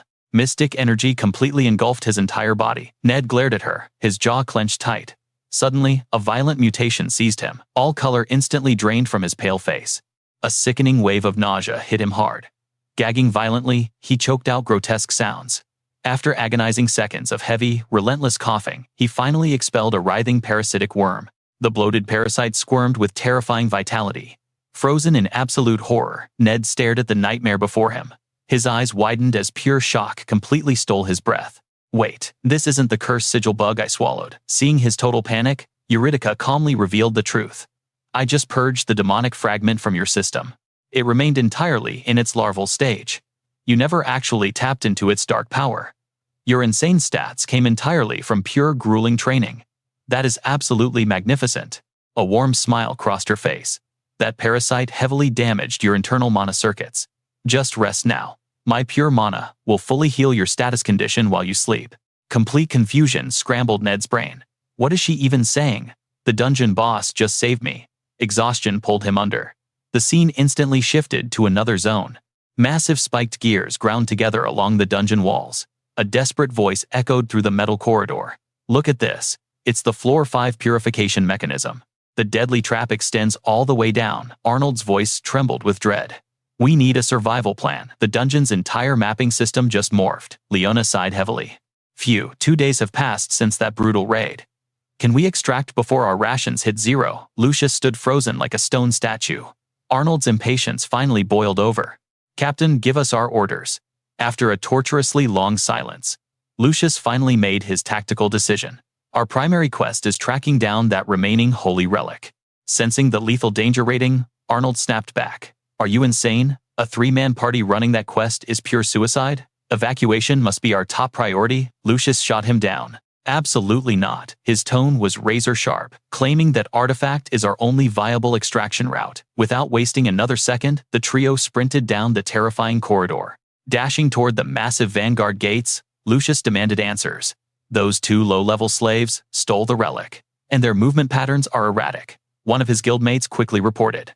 Yeah, they're definitely spies for the noble faction. They completely dodged the Matthias boss raid, 0 combat participation. But why? A grim tactical map formed in Lucius's mind. His analytical skills went into overdrive. What if they aren't part of the demon cult? If Matthias is their actual target? Letting the holy factions slaughter each other is brilliant. A cold sweat of anxiety drenched his soul. If I wipe out here, every single gold coin invested in this dungeon raid vanishes into thin air. The temple will be forced to auction the dungeon rights to clear their massive debts. Being trapped in this death zone with 0 loot is a catastrophic guild failure. If those slaves are high-tier agents for the nobles, they've been playing the long game from the start, manipulating this entire dungeon war, all just to claim the legendary dragon's heart. The puzzle pieces violently clicked into place. His mind raced through the terrifying implications. If their corrupt faction secures this high-rank dungeon at an absolute steal, those relic-stealing agents will just re-enter with a fresh raid party as veteran guides. The noble cult has already mapped out a secure extraction point for them. They absolutely hold the secret escape portal coordinates. I need to hunt them down and hijack their exit route. Mid-sprint, an ominous feeling forced Lucius to glance backward. As his eyes tracked the darkness behind him, a chilling realization hit. Unless this was all a trap. Suddenly, sinister streaks of neon purple light fractured the shadows. A colossal, pitch-black shadow dragon materialized. Roaring with bloodlust, the massive beast dive bombed him from behind. Lucius desperately threw up his defenses against the relentless barrage. In this heart-stopping moment of crisis, Lucius screamed his deduction to the party. The relic spawned inside the boss room. So, how is the floor gatekeeper still breathing? The system demands we slaughter the gatekeeper to unlock the path. The horrifying truth paralyzed Leona and Arnold. They snapped their heads back, confronting the looming nightmare. The demonic dragon bared its razor-sharp fangs in a deadly sneer. Concentrating lethal aura, it unleashed a devastating purple energy beam. Lucius frantically scrambled backward to survive. Pure terror gripped Arnold's soul as he watched the carnage. Captain, the Dark Dragon's overwhelming offensive backed Lucius into a dead end, crushing him under its immense pressure. Death's icy grip tightened around Lucius. The monstrous beast's physical weight was crushing his bones. With trembling arms, he raised his blade to block, but his HP was rapidly draining. Panic flooded his mind. Damn it, my Holy Light ultimate has a 7-day cooldown. I burned it on Matthias. 3 days ago, I'm locked out for 4 more days. 0 mana. 0 stamina. Lucius was completely cornered. Fury and despair shattered his composure. Damn it all to hell. Is this my game over? His body finally gave out. A tragic final thought crossed his mind. I'll never see my family again. The fading memory of his beautiful wife and fragile newborn child flashed before his eyes. Suddenly, Giuseppe sprinted into the corridor, gasping for air, leaning against the massive archway. His piercing gaze swept the room. The heavy footsteps snapped Lucius out of his despair, forcing his bruised head up. Lucius stared in absolute disbelief. How the hell did he survive the boss room? Giuseppe strolled forward with overwhelming confidence. Wow, perfect timing for you to show up. Since I owe someone a favor, I guess I'll save your life. Clearing his throat with mock politeness, Giuseppe smirked. Ahem, his aura instantly turned lethal as he roared. Kneel. A terrifying wave of dominance forced the mighty dragon downward. This was the absolute dragon command ability, a divine vocal skill powered by the dragon's heart itself, restricted by immense cooldowns. Glowing magical glyphs materialized from thin air. The binding spells wrapped around the skeletal beast, making it screech in agonizing pain. Lucius turned pale with shock. What the hell is going on? Furious jealousy burned in Lucius's chest. He ground his teeth, glaring daggers at Giuseppe. An apex predator, obeying a mere slave. Unbelievable. The colossal shadow beast was completely subjugated.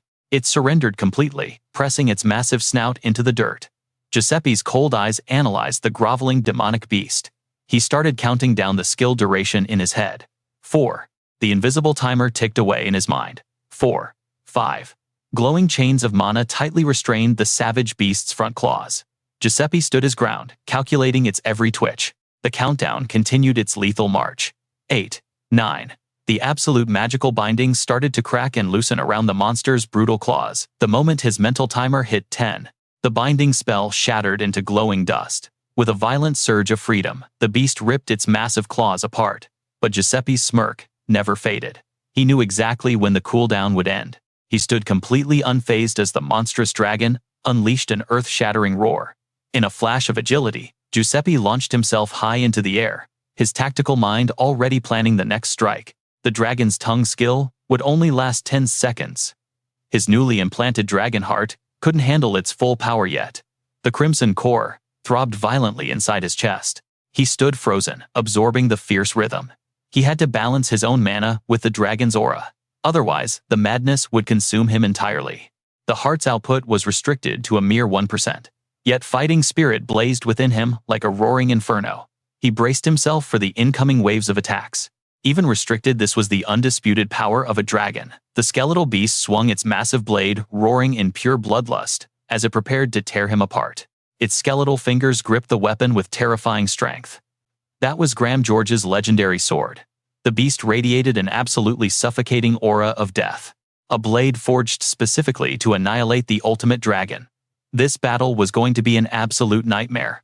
Without warning, the skeletal monster launched its lethal strike. A storm of dark purple aura erupted violently. The devastating shockwave surged forward with the speed of lightning, aiming straight for his heart. But he instantly summoned golden lightning to parry the blow. Blinding light exploded from his entire body as a flawless battle strategy formulated in his mind. I will not use the dragon's aura. Instead, I will strike you down with this sacred light. He manifested the Blade of Light, a legendary divine artifact, forged from primordial starlight itself. The goddess of light had personally removed its power limiters. Her ethereal figure suddenly flashed across his mind's eye. He was pulled deep into a sudden memory. Please, you must save my saint of light. Recalling her desperate plea, an undeniable fire ignited within him. I accept your divine quest. He charged into the center of the battlefield, unleashing radiant energy. A blinding flash painted the arena, forcing even the monster to freeze. Overflowing with unshakable confidence, he made his declaration. Dragonslayer, your role ends here. Thank you for everything. The divine glow became absolutely blinding. He surged forward, pouring every ounce of his power to obliterate the skeletal beast. Watching from afar, Lucius was paralyzed by awe, rubbing his eyes in sheer disbelief. A mythical holy relic. Only the most elite chosen priests could ever wield the Blade of Light. Lucius was struck with overwhelming shock. He stared without blinking a single time. What on earth was happening here? Wasn't this guy a disciple of the Demon King? Even if he used to be a righteous priest? A corrupt priest could still technically wield holy magic. Lost in his wild theories, Lucius closely analyzed the hero's flawless combat mastery. But this made absolutely no sense. Why could he feel the goddess of light's direct presence within him? Lucius gritted his teeth, his mind spinning in chaotic circles. And it was deeper than that. A childhood memory violently flashed across his mind. back when he was just an innocent boy, stepping into the grand palace.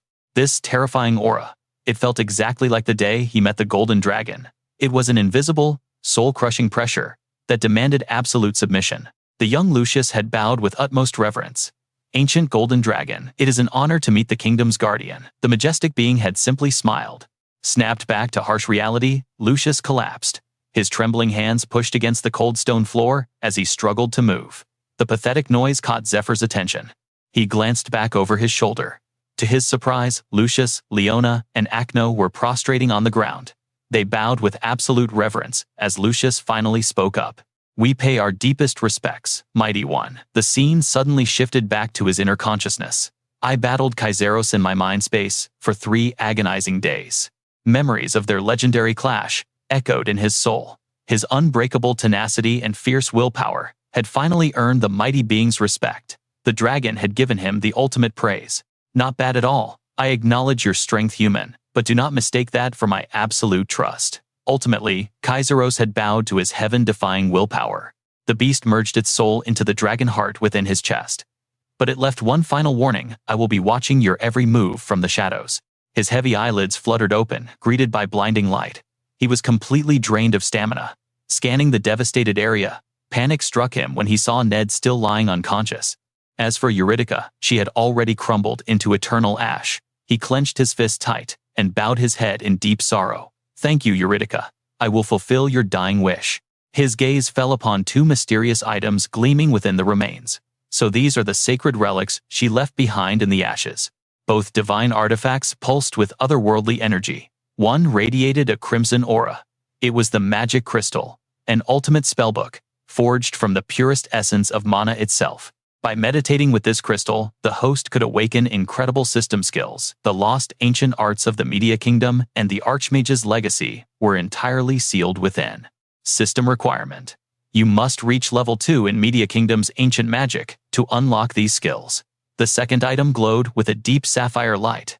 It was the key of wisdom, an omnipotent master key that granted absolute control over the entire tomb. It was now completely bound to Zephyr. Her final cryptic words echoed loudly in his mind. "Even though the heart operates at a mere 1%, its draconic aura has already fused with your veins. Your physical vessel will eventually evolve to handle catastrophic power." He listened in dead silence before a sudden realization hit him. These were her lingering spiritual fragments, trapped inside the crystal. The holographic projection began to relay her final tutorial. The system message chimed in. "To unlock 10%, 20%, and 30% output, you must undergo complete physical awakening."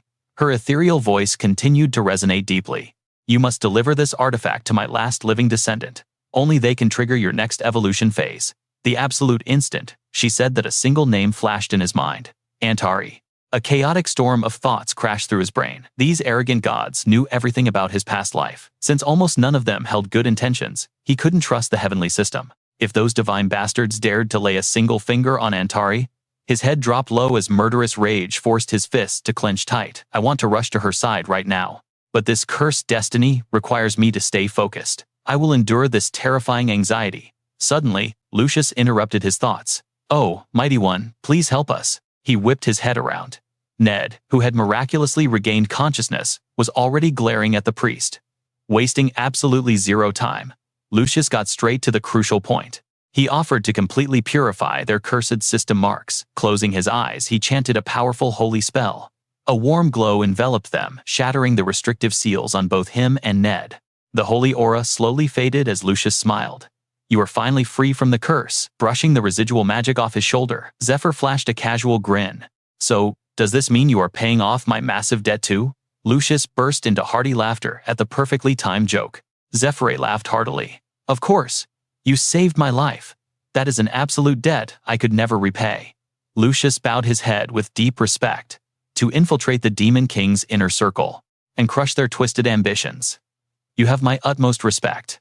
Honestly, it shames me to admit, but few within the Temple of Light fight the heretics with such burning devotion." The image of Matthias flashed through Lucius's mind. He gritted his teeth in silent frustration. After a heavy pause, he confessed, "Even as a chosen child of the Goddess of Light, it is my divine duty to eradicate the Demon King's disciples. I swear to assist you with everything I have."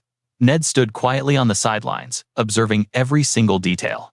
His sharp mind was already calculating the variables. Is he trying to align with the owner of the Dragon Heart just to avoid getting crushed by the opposing factions within the Temple of Light? Ned's brilliant tactical mind ran through thousands of possibilities. St. Lucius is essentially an ultimate weapon, forged by the temple, funded by the blood and sweat of people like me. No matter what, I just cannot trust him. Ned remained lost in his dark, swirling thoughts. But business was business. Why not use this guy as a pawn? A saint's overwhelming power, status, and wealth were incredibly valuable assets, especially since the Demon King's shadows had already corrupted the highest ranks of the Temple of Light. Keeping him close was the smartest tactical move. Ned shifted his sharp gaze toward Zephyr, a smirk forming internally. And him too. Suddenly, Lucius broke the tension with an eager smile. My lord, this place is too exposed. Let us return to the sanctuary. Hearing his painfully obvious flattery, Arnold rolled his eyes in pure disgust, guessing the captain just wanted to rush home to his wife. But Zephyr's aura shifted. His expression grew dead serious as he spoke. Do not celebrate just yet. The real bloodbath starts now. Flashes of a devastating future crossed Zephyr's mind, and his voice dropped to a chilling whisper. The temple's 3rd district has already fallen to the Demon King's cult. That includes Cardinal Anderson's fanatic lapdogs and the legendary Twin Knights, the 2 absolute strongest warriors on the entire continent. Lucius's face drained of color at the catastrophic news. What? He gasped. Zephyr did not sugarcoat the brutal truth. Even with my newly awakened dragon power, my mana reserves are currently capped. I need time to prepare for a monster like Anderson. A single clash will not be enough. Arnold absorbed every word, feeling a cold sweat drop. A single clash is not enough, Arnold muttered. Suddenly Zephyr manifested the omniscient key of wisdom in his palm. Since fate has pushed us this far, he murmured, the relic's divine aura exploded with blinding light, illuminating the dark dungeon as everyone gasped in pure awe. Pulses of overwhelming magical energy surged outward in massive waves. Almost instantly, a thunderous boom shook the very earth, snapping everyone's attention forward. A massive mystical gateway materialized out of thin air. It was the entrance to the legendary ancient relic vault. Zephyr glanced back, an unshakable fire in his eyes. First, we gear up for war. The party stepped cautiously toward the radiant golden portal. The heavy doors slowly groaned open, unleashing a blinding flash. A confident smirk formed on Zephyr's face. Welcome to Eurydica's secret vault, untouched by human hands for 1,000 years. Despite his calm tone, anticipation gnawed at him. What epic loot awaited them inside? Channeling his mana, Zephyr thrust his hand forward, forcing the massive ancient gates to part completely. He poured his absolute focus into the spell, letting the divine light flood the dark corridor. The brilliant reflection washed over the stunned faces of Zephyr, Ned, and Lucius. A breathless voice shattered the silence. Is this really the mythical vault? The room was overflowing with godly artifacts, each perfectly preserved inside floating indestructible crystal spheres. The sheer scale of the treasure completely shattered their common sense. A collective gasp of pure disbelief echoed through the chamber. Arnold was the first to snap back. Still drowning in shock, his jaw practically hit the floor. What on earth is all this? Arnold's trembling voice instantly caught Ned's attention. Ned followed the knight's wide-eyed gaze. Row after row of glowing crystal containers hovered in the air, each radiating an entirely unique, terrifying aura of power. Arnold felt weak in the knees. They are all sealed within pure mana crystals. Lucius was completely paralyzed by the legendary sight. His eyes darted wildly across the room. Just from a single glance, I can sense these are supreme-tier artifacts. These are the lost holy relics of Eurydica. Yet Zephyr remained completely unfazed by the jaw-dropping hoard of mythological wealth. Cool as ice, he casually strolled forward. Without a second thought, he snatched a glowing crystal right out of the air, claiming the ancient power trapped inside. The absolute casualness of his action left everyone utterly speechless. Ned's eyes nearly popped out of his skull. Whoa, wait. Zephyr just shrugged nonchalantly. Oh, so this is how it unlocks. Standing right behind him, Lucius watched the flawless execution, swallowing a bitter pill of envy. I could not even sense the puzzle to unlock those mana crystals, he cursed internally. I did not even lift a finger during the boss raid. Technically, this entire hoard is rightfully his. Ignoring the stare, Zephyr began casually looting crystal after crystal. Leona bounced on her heels, completely thrilled. She skipped right up to him, eagerly pointing at the highest shelves. Grab that one next. Lucius let out a self-deprecating sigh. Who is actually protecting who here? I completely overestimated my own worth. Suddenly, Zephyr tossed a glowing orb into the air. Does anyone possess the appraisal skill? Leona practically vibrated with excitement. I do, Arnold stepped up, exhaling a calm breath. My system has it as well. The appraisal skill, a crucial ability that decoded the intricate mana veins of an item. The higher the mastery level, the more hidden stats were unlocked. Arnold and Leona immediately sat down, hyper-focused on analyzing the mountain of loot Zephyr tossed their way. Leona gently inspected an ancient relic, her eyes glowing with system data. The ancient kingdom of Media possessed absolute magical supremacy. These artifacts make modern weapons look like children's toys. Ned leaned in close, absorbing every single detail of Leona's breakdown. She swiped her interface. You could not buy these with a mountain of gold. They are mythic-tier rarities that transcend market value entirely. Zephyr was about to search the next aisle, when a strange pulse of energy snagged his attention. Hidden inside a flawless crystal sphere was a very specific ominous container. Inside floated a menacing deep violet eyeball. Zephyr's breath hitched in his throat. Wait, is that I cannot believe it spawned here? A wicked grin spread across his face. This was the ultimate cheat item he had been hunting. Destiny had finally aligned the pieces for his ultimate build. Incredible, he whispered. The system's RNG is finally working in my favor. Meanwhile, the rest of the party had fully raided the vault, claiming epic gear perfectly tailored to their classes. Leona scored the Spirit Pearl and a legendary obsidian necklace. Arnold equipped the massive petrification shield and a rare skill stone. Lucius lucked out with the mythical mirror armor. The team was practically glowing with new stats, but Ned stole the show, fully decked out in the Raven Cloak Twilight Tunic Mistbracers and gripping the Phantom Blade. Schwing! The deafening shriek of legendary steel filled the room.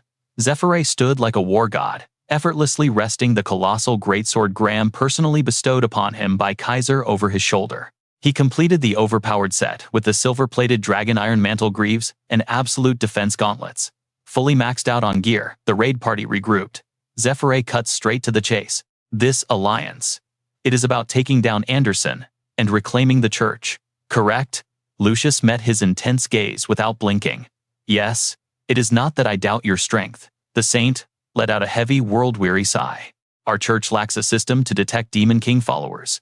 We can only identify them if they activate demonic skills or break during harsh interrogation.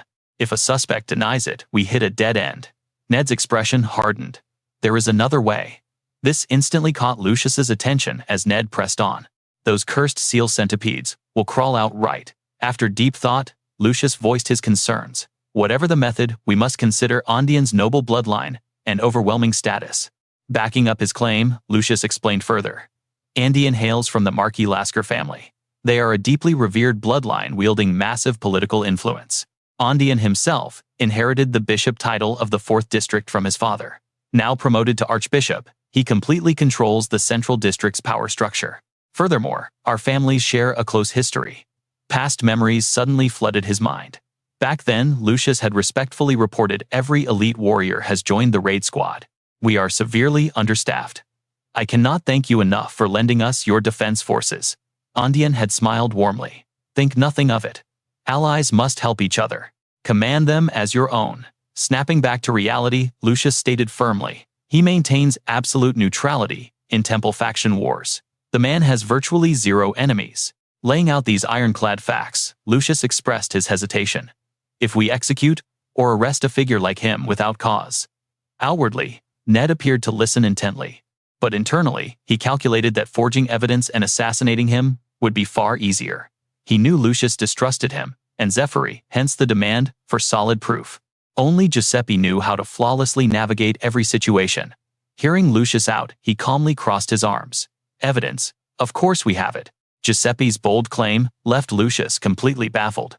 Moving swiftly, Zephyr pulled a glass vial containing a glowing purple eye from his pocket. Shaking the glowing vial, his aura turned dead serious. What do you think this is? Meanwhile, the scene shifted.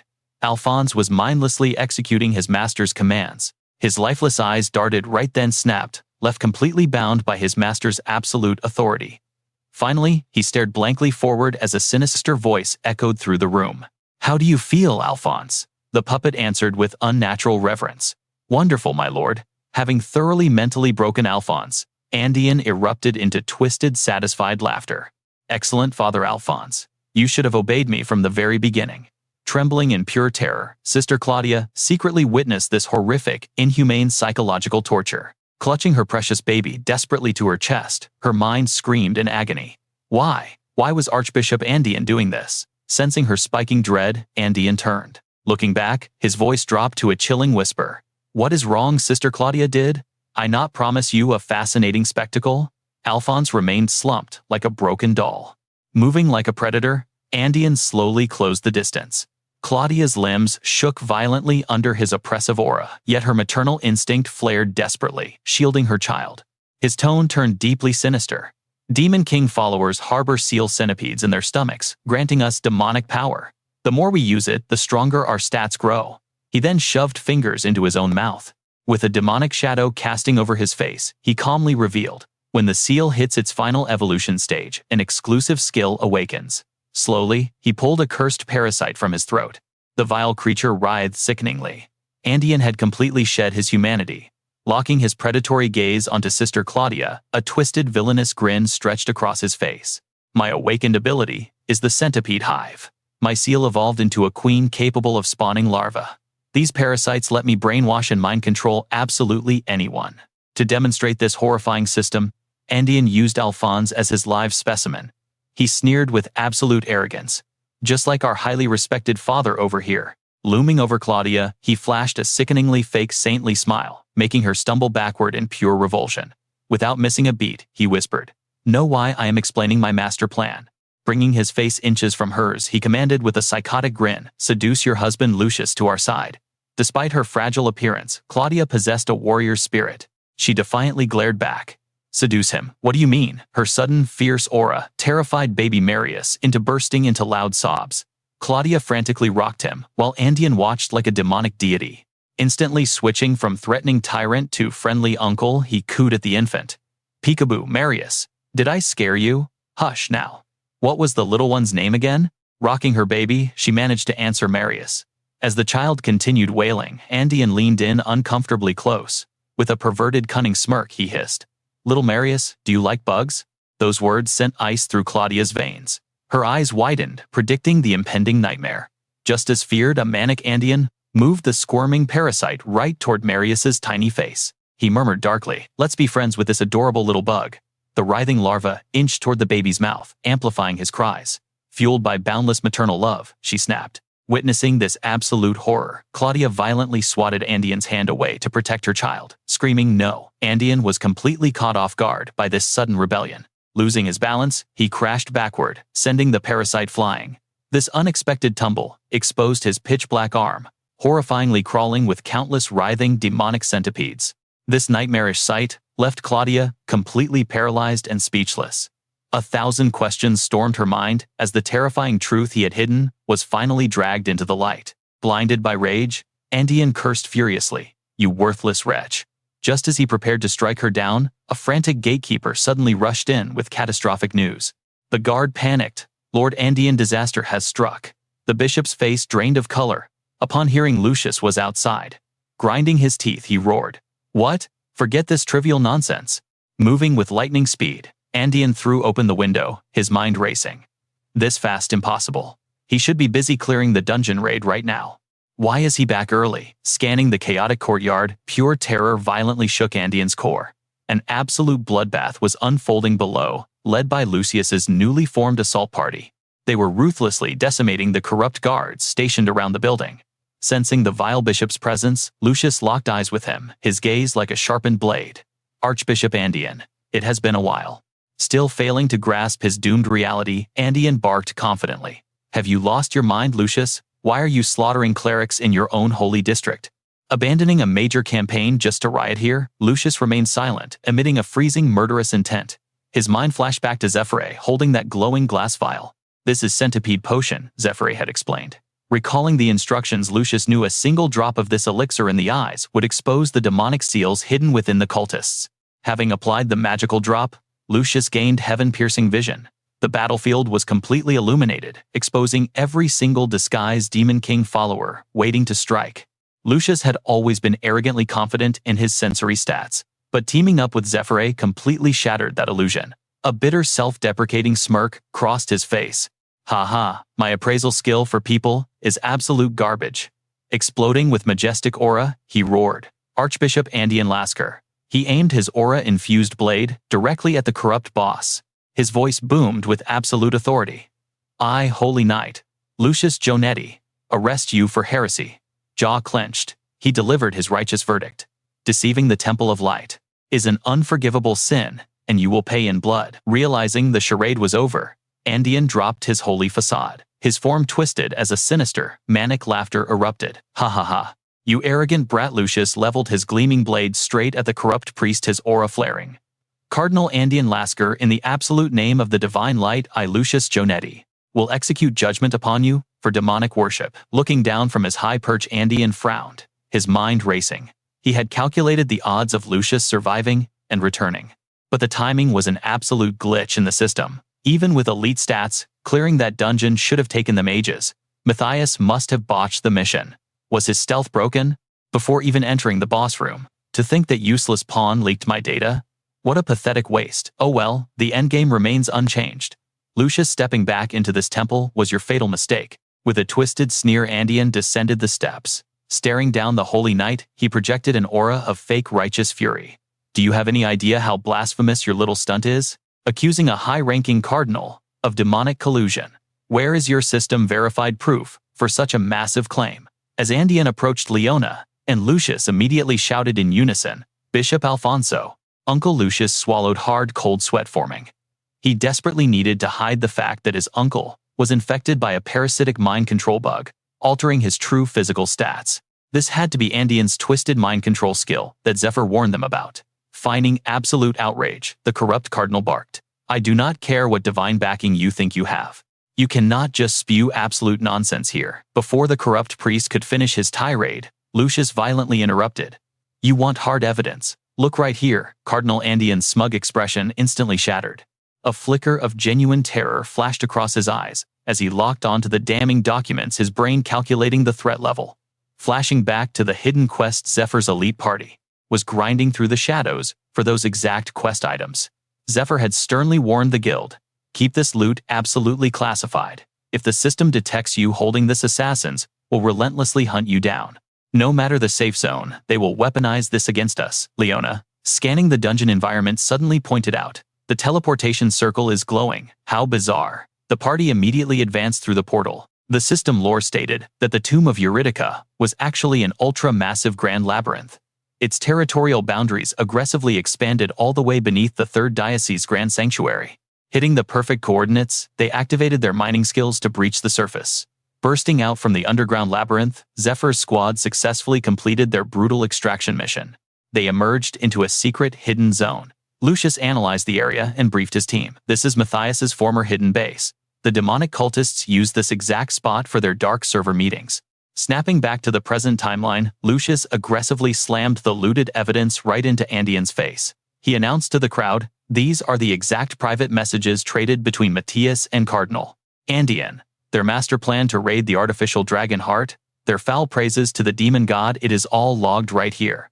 He tried to burn the original files to cover his tracks, but kept a backup copy out of sheer paranoia against backstabbing. Such absolute trust in his own corrupted right-hand man. Hearing his entire plot exposed, Andean's face twisted into an ugly mask of wrath and terror. Veins bulged dangerously on his forehead as cold sweat drenched his robes. Yet utilizing sheer willpower, he forced his chaotic aura to stabilize and glared back at Lucius. He unleashed a mocking smirk, as if reading a completely delusional fantasy web novel. Everyone braced for denial, but instead, he threw his head back and roared, ha ha ha. A critical hit right to my pride. Lucius, I heavily underestimated your intelligence stat. Did that pathetic Matthias spill the beans because your shiny aura of justice blinded him? Ha ha ha. Fine, I confess to my dark faction. I am Andean Lasker, formerly ranked 11th among the Demon Lord's most elite apostles. His demonic mana surged as he issued a lethal challenge. But so what? If you know my hidden class, your low levels cannot even scratch a single hair on my body. In a flash of speed, his cursed dagger was pressed flush against Claudia's throat. Sensing the catastrophic danger, Lucius roared Claudia. She sobbed his name in absolute terror. Loving the dark entertainment, Andean sneered. Hold your aggro, hero. Before your blade even twitches, I will carve a massive hole in your woman's fragile neck. Now, pay attention. I possess a very special high-tier mind control parasite. Whoever consumes this demonic bug becomes my absolute slave. I specifically crafted this brainwashing goo poison just for your party. He ruthlessly dangled the writhing, grotesque parasite right before Lucius's furious eyes. Who will be the one to eat it? Make your choice, hero, your lover, your son, or you, Lucius. Pressing the blade deeper into Claudia's skin, the villain demanded his twisted ransom. I will count to 3. Decide. 1, 2, 3. His aura crumbling in utter defeat, Lucius desperately yielded. I will eat that cursed thing. Just let my family go unharmed. Taking twisted delight in the despair, Andean's smile turned absolutely demonic. Excellent, then I shall feed it to your precious lover. Betraying his word, he violently shoved the squirming parasite toward Claudia's lips, forcing the horrifying bug upon her. Lucius felt his sanity shatter, his eyes widening in pure torment, as he roared, "No!" But right at that very millisecond, Ned's blade brutally pierced through Andean's defenses. A critical sneak attack. The cardinal coughed blood, utterly bewildered. Since when my mana perception completely locked down this entire floor, the system did not alert me to a single hidden presence. Little did the villain know Ned was equipped with the Bracelet of Mist, an ultra-rare stealth artifact, stacked with Gradius. Only a legendary tier detection skill could break his camouflage, securing absolute initiative. Ned flawlessly overpowered the corrupted cardinal and snatched Claudia from the jaws of death. Hold on to me tightly, he commanded her. Witnessing his master's humiliating defeat, Andean's heavily armored bodyguard immediately unsheathed his weapon. Targeting the stealth assassin, the bodyguard unleashed explosive killing intent and roared, "You absolute bastard!" A devastating clash of steel instantly erupted between them. Trading lightning-fast blows, Ned mentally analyzed the threat. A dual knight class. His base stats are absolutely terrifying for a first exchange. He is definitely a top 10 ranker. During the fierce melee, Ned flawlessly cast a fireball straight at Andean. Panic struck the loyal bodyguard as he dashed back to defend his master. Clutching his wound, Andean's mind spiraled into furious chaos. Somlut. What absolute madness is this? I planned to crush Lucius, or at least trigger an emergency escape protocol. Right before the boss room, that shadow assassin was busy wiping out my church members. Everything was perfectly optimized. How the hell did he spawn out of nowhere and ruin my entire dungeon raid? Did that Eastern player betray my contract? Faking an alliance just to backstab my entire operation. The hostage has been stolen. No matter what divine intervention happens now, my HP is sitting dangerously in the red zone. Prioritizing my own survival is the ultimate play. Activating his defensive commands, Andean barked at his heavily armored knight caster locked down my rear guard. The loyal berserker acknowledged the party order without hesitation. Leave the aggro to me. Stepping heavily into the battlefield, caster stomped toward Lucius. The holy knight scoffed, an aura of absolute confidence radiating from him. Coming at me solo, you both should have rushed together. Only as a duo do you even qualify to face my sword. The hulking bodyguard smirked under his helm, growling back. To crush you, my solo power is more than enough. He then proudly declared his dark ranking as the 20th apostle of the Demon Lord. I am the eldest Marquis, son of Count Hugo. I am Caster Hugo. Shall we enjoy a little warm-up phase? Lucius raised his divine blade, flaring his holy stats. Knight of the Church of Light, child of an angel, I am Lucius Jonetti. I accept your duel request. Bring it on. Meanwhile, right outside the combat zone, Andean's corrupted knights formed an iron blockade, aggressively pushing back any VIPs from entering the sacred training grounds. For safety protocols, civilian access is strictly forbidden. The crowd immediately erupted in outrage. What is the meaning of this? We traveled miles for a healer. Meanwhile, deep in the mining sector, thick plumes of smoke darkened the central skyline. A helmeted worker pointed upwards. What in the world? Is the main building burning? What exactly is going down over there? Leona watched the inferno from afar, her eyes narrowing. With a disaster like that, basic training is definitely cancelled. Without a word, Giuseppe turned to leave. Leona waved him off casually. I will swing by after the inspection, and I will bring your exact change, count on it. Mid-step, Giuseppe suddenly halted and spun back around. Hold up. Has not this entire mining zone been running purely on credit? Rumor has it a high-ranking VIP just arrived. Our underground black market might be completely exposed. If our illegal trades leak, we are dead meat. Stay far away from the main estate. Leona furrowed her brow, calculating the odds. If the heat is already on the higher-ups, definitely no. Why are they pacing around like cornered rats? What an absolute headache. Cut back to the main estate, where an all-out bloodbath had completely shattered the peace. Leona and Arno stood back-to-back, facing down Andion and his elite knights. In a flash of pure speed, Arno unleashed a brutal 3-hit combo. First strike, the Floral Aegis Shield. The enemy was instantly paralyzed by the Floral Curse. Second strike, the Gem Spirit, slowing debuff, crushing their agility to 0. Third strike, the Gem Spirit Hex, massively draining their combat stats. Meanwhile, Leona activated her Obsidian Demon Bracelet, slashing her cooldown times by 50%. Arno scanned the chaotic battlefield, his mind racing. These brainwashed enemies, they are out of control. Those are the holy priests of our very own parish. The commander planned an execution order, but now they are just mindless beasts, ripping into anyone inside the heavenly pavilion. Do not use lethal force, subdue them immediately. Arno triggered his Exhaustion Burst, a one-shot projectile skill with pinpoint explosive radius. Without hesitation, he hurled it with absolute perfection. Bullseye. The corrupted knight collapsed instantly. Leona gasped in awe. Since when is your aim god tier? Arno smirked coldly. I was the Academy Dodgeball champion. Suddenly, a massive tremor shook the earth. The stargazing tower was collapsing. Arno grabbed Leona, diving frantically out of the crush zone. Covered in dust, their faces contorted in absolute horror as they processed the devastation. Did we not cast a maximum tier barrier on the heavenly pavilion? Arno snapped his gaze toward the main palace. High above the ruins, Lucius and Castor were locked in a world-shattering duel. Castor gritted his teeth in fury. In a clash between sword and spear, the spear holds absolute dominance. The reach advantage alone guarantees a fatal strike before he even closes the gap. Of course, for an Apex master like myself, launching sword aura from a distance or dodging the spearhead to pierce his heart is absolute child's play. This battle is entirely unpredictable. Suddenly, Lucius unleashed an earth-shattering shockwave directly at Castor. Castor panicked internally.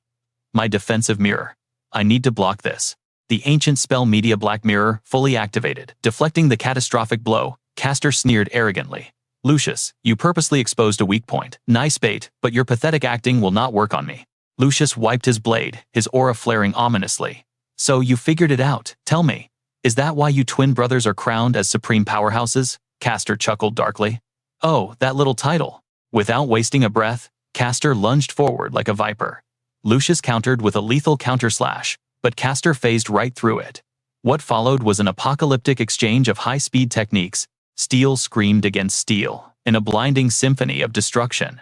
Locking blades face to face, Lucius finally spat out the bitter truth. Because a saint is a divine existence born from the heavens, mere mortals can never share that sacred pedestal. Without that stolen power, you would not even scratch the top 10 rankers list. With a primal roar, Lucius drove Castor straight off the ledge. He slammed Castor into the shattered bedrock with bone-crushing velocity. Coughing up blood, Castor wheezed violently amidst the crumbling debris. Spotting the chaos, Leona and Arno rushed forward. Commander, they cheered, hope blazing in their eyes. But Lucius snapped his head back, his voice tearing through the wind. Stay back, do not come any closer. The terrifying truth was, Lucius was fading fast. His body was utterly ravaged, drenched in crimson, from countless brutal gashes. Lucius gritted his blood-stained teeth. The exact second I activated Judgment, the rebound recoil practically shattered my limbs. My bones snapped 5 times. No, maybe 7. Castor slowly crawled out of the crater, locking onto Lucius' agonizing expression. He clutched his own ribs and sneered. How does the damage reflection taste? Watching your own flesh tear apart is absolute torture, right? My reflection rate is only 50 to 60%, but it was enough to stall you until Lord Andion escaped. But I changed my mind. You dug your own grave, so burn in hell. Channeling his last drops of mana, Castor forced himself upright, his killing intent skyrocketing.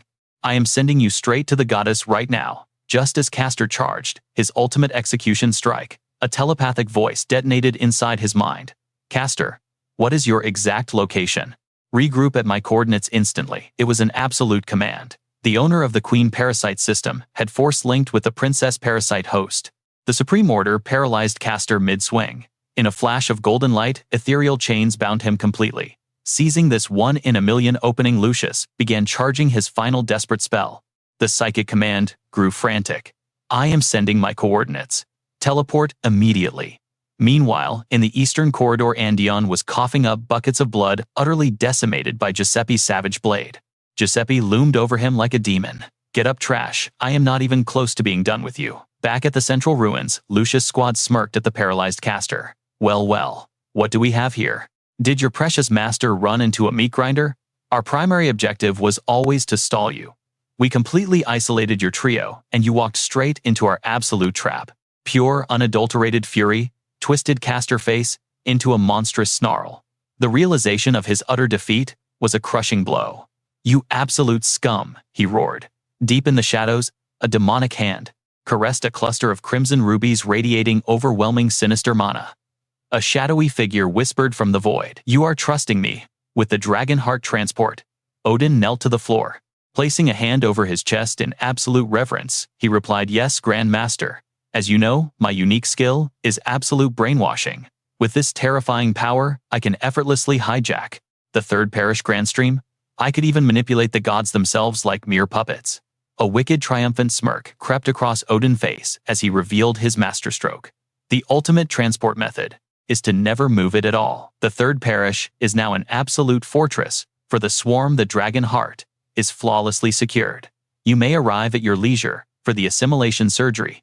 The masked cult leader chuckled darkly from the shadows, his voice dripping with sinister satisfaction. "Excellent work. Proceed as planned. But fate is a cruel mistress, and destiny loves a plot twist." Reality struck back with a devastating, humiliating blow. How in the hell did it all go so wrong? He screamed internally. Carried away by a retreating silver knight, his face was twisted in dark despair. His masterfully crafted master plan had completely crumbled to ash. Odin's mind spiraled into chaos. "I had contingency plans for every single variable, even calculated the exact probability of a mid-stage ambush. I knew the Eastern faction disciple was a terrifying threat. I even predicted Leonard's son would sense his own assassination. No matter how many times I ran the tactical simulations, I simply cannot comprehend this catastrophic failure." His mind felt like shattered glass. "I controlled every single chess piece on the board. It is mathematically impossible for them to counterattack this fast." Only one logical explanation remained. His usually useless brain finally sparked to life during this pathetic escape. The Eastern faction must have betrayed him. Eliminating the disciples was a complete lie. It was merely a distraction to ambush him in his moment of weakness. Everything made perfect sense now. His frantic mind spiraled into a devastating wave of dread. He grinded his teeth in pure fury, internally cursing his enemies with venomous rage. How could they play him like this? The carriage driver, completely cloaked in white fabric, calmly spoke. "Please board the carriage, Lord Odin." However, Odin remained drowning in his own petty panic. Lucius was exposed as a demonic cult worshipper, but that hardly mattered now.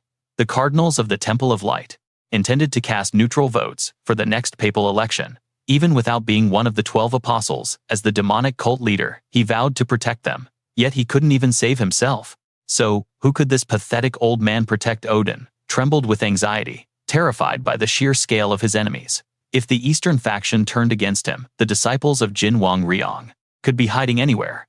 What if the Eastern faction, or his son Jin Kang, personally intervened? Shaking off these chaotic thoughts, he desperately convinced himself to escape to the base first, then return with heavy reinforcements. But the moment the old man stepped into the carriage, his hand touched a disgusting sticky blue slime. Bewildered, he inspected his palm. What is this? Looking at the blue goo coating his fingers, confusion set in. Before he could process it, Odin's entire body violently convulsed, his eyes bulging. Like a man injected with lethal adrenaline, Odin clutched his contaminated hand and released a blood-curdling scream, writhing on the ground in pure agony. The Silver Knight beside him shouted in panic, "Lord Odin!" For context, this was one of the 72 deadly poisons from the 68 Bellio designed to maximize pain. Odin violently shivered, gritting his teeth. "Damn poison. It hurts. The pain is unbearable." While his soul screamed in torment, horrifying tentacles began sprouting from his poisoned hand. At that exact moment, the carriage driver finally lowered his hood. His face gradually emerged from the shadows, sporting a wickedly sinister smirk. He grabbed the white cloak and ripped it off his body, revealing a tall, imposing young warrior with that iconic silver hair. Yes, it was our handsome main character Zephyr. Poisoned and broken, Odin's face twisted with bulging blue veins as he weakly gasped, You are not my subordinate. Who on earth are you?" Before he could even finish, Zephyr delivered a devastating kick right to his face. He whispered coldly, "Too loud." The terrified Silver Knight rushed toward Odin, screaming his name. Then the knight aimed his blade at Zephyr, barking, "You bastard! I am one of the continent's top 10 powerhouses. Do you not fear the Silver Knight Pollock? Surrender now, and I might spare you. However, our Zephyr was never the conversational type. The moment his enemy spoke, he made sure they never spoke again. A single poison needle shot, straight into the knight's face, claiming the legendary title of Silver Knight Pollock, yet one needle had him coughing up blood and collapsing onto the dirt. Zephyr pointed at the pathetic knight with absolute disgust. Isn't this way too pathetic? You should have brought a real Silver Knight, instead of a weakling playing dead after a mere scratch. It was a complete fake, yet he dared to run his mouth so arrogantly. Meanwhile, Odin was barely hanging on. Cold sweat drenched his face, his jaw clenched as hideous blue veins multiplied, his eyes flared with a golden aura as he frantically issued a command. Caster, get to my side immediately. Hurry. Odin clearly wanted to buy time until this caster arrived. He started rambling desperately. Wait, hold on a second. Let us negotiate. What do you want? Who sent you here? Seeing the massive blade approaching, Odin assumed this assassination was purely business. Raising his hands in surrender, he pleaded. It is just for money, right? I will double whatever your client paid. No, triple it. Please just spare me. While his words sounded rational, his mind had collapsed into utter chaos. I still cannot decipher this regeneration block. It negates immortality. This is no ordinary poison. Since when do lethal poisons come in normal and abnormal varieties? Odin trembled with terror, yet tried to sound threatening. Reconsider this. I am a cardinal. Instead of ending my life, let us join forces for mutual benefit. I can grant you anything you desire. Although his mouth proposed a grand deal, his wicked heart schemed differently. I must drag this out as long as possible. Just until Castor arrives, or at least until my body flushes out this toxin. His mouth kept running nonstop. Exactly. Why not choose me? I will shower you with wealth far beyond your original contract. Reading the cardinal's pathetic mind, Zephyr spoke with a chilling tone. What, waiting for someone? He pulled out a familiar silver knight helmet, raising it high. The armor was completely drenched in its former master's blood. With an icy glare and a mocking smirk, he cursed. You miserable bastard. Seeing that recognizable helmet, Odin froze in absolute horror. Sweating profusely with wide, disbelieving eyes, he gasped. What? That actually belongs to Castor. Flashing back to 12 hours earlier, Zephyr and his guildmates had decimated an endless wave of cavalry. Corpses piled like mountains, and the legendary Castor had already lost his head to Zephyr's blade. The enemy's blood-soaked sword dropped heavily beside Lucius. Zephyr closed his eyes deep in thought. Even though I doubted Dongan's potion, it actually worked. We successfully pinpointed the exact locations of those fanatical demon worshippers. His voice carried a trace of bitter regret. What a tragic shame. The very guard escorting Cardinal Odin was a literal demon worshipper all along. Meanwhile, Ned, hiding in a dark cave, remembered his master's final command. Deliver the stolen dragon heart to our brothers waiting at the rendezvous point. Since a church priest is among them, erase your slave mark and quickly hide somewhere safe. He lowered his head, grinding through dark thoughts. They pretended to accept the dragon heart, only to try and enslave me through a cursed mark to ensure my death. Furthermore, one of the waiting allies was a disguised silver knight, practically guaranteeing my execution. Gritting his teeth in frustration, he muttered, I cannot believe I trusted those traitors to actually avenge me. Snapping back to the bloody reality, Zephyr remembered every unforgivable sin this corrupt cardinal had committed against his people. Ned had barely escaped the Silver Knight's clutches, wandering like a ghost after months of fleeing with an unabsorbable dragon heart. His own senior brother then stole the artifact and tossed him into a cave. Burning with rage, Zephyr unleashed a flurry of devastating slashes, straight into the cardinal's flesh. This sinister Cardinal Odin was pure evil, having used dark brainwashing magic on Lucius, leading to a truly catastrophic end. Lucius, completely manipulated by Bioli, became their worst nightmare. He recalled Lucius's devastating final moments, taking his last breath while cradled in Sir Claudia's desperate embrace. Watching the love of her life fading away forever, she wept with a shattered heart. Please, do not leave. From the innocent children to him, the sheer tragedy was utterly soul-crushing. Claudia wailed in pure agony over Lucius's lifeless body, begging the heavens, please, just kill me too. I have absolutely no reason left to live in this cruel world. The more memories surfaced, the more Zephyr's murderous intent skyrocketed. Every single tragedy orchestrated by Odin was the perfect justification to execute this monster right here, right now.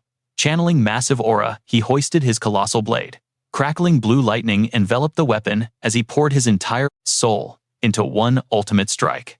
The entire battlefield erupted, with blinding light like a massive explosion. However, the sly old Odin miraculously dodged the execution. Zephyr's heavy blade smashed violently into the earth. Thick white smoke billowed wildly. Spotting the aftermath, Zephyr's eyes flashed with realization.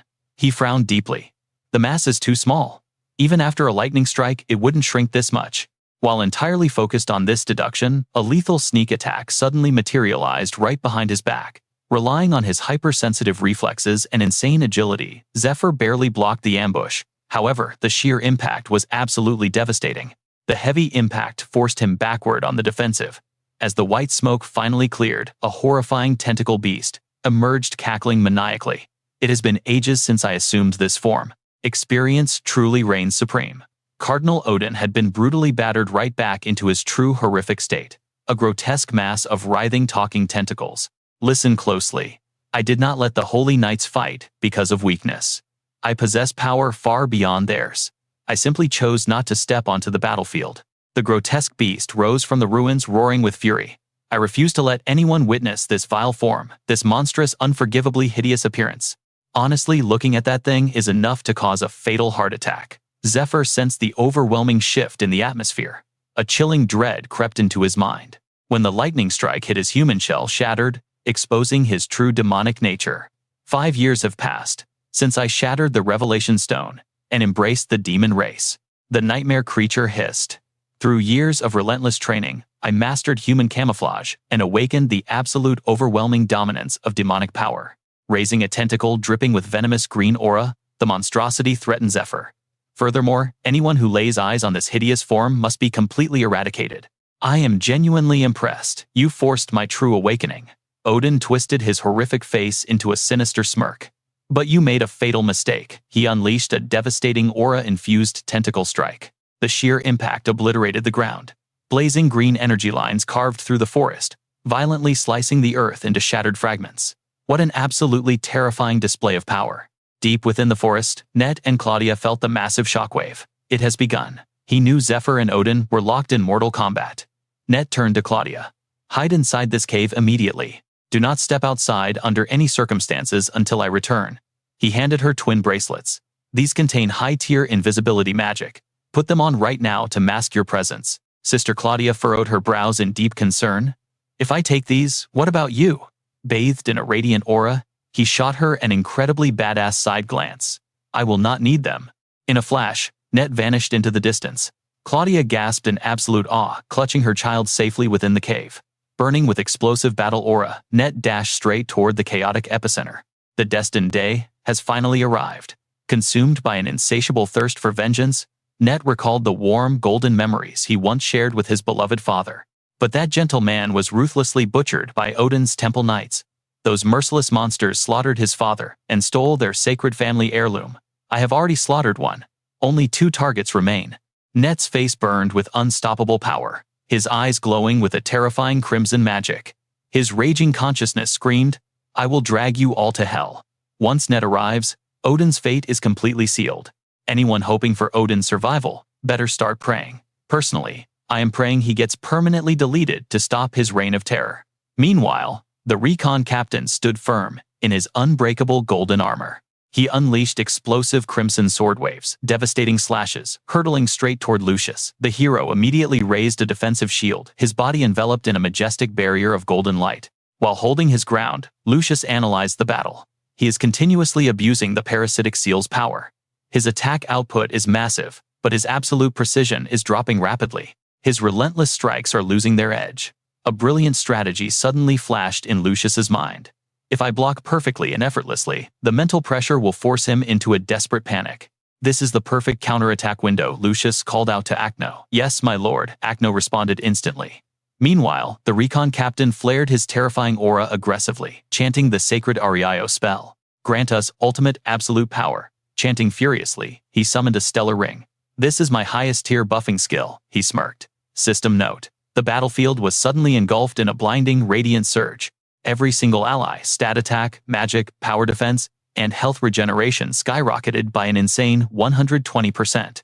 Yet, despite this overwhelming boost, Lucius just calmly locked eyes with Acno. Brilliant golden starlight began to orbit around Lucius's magnificent form.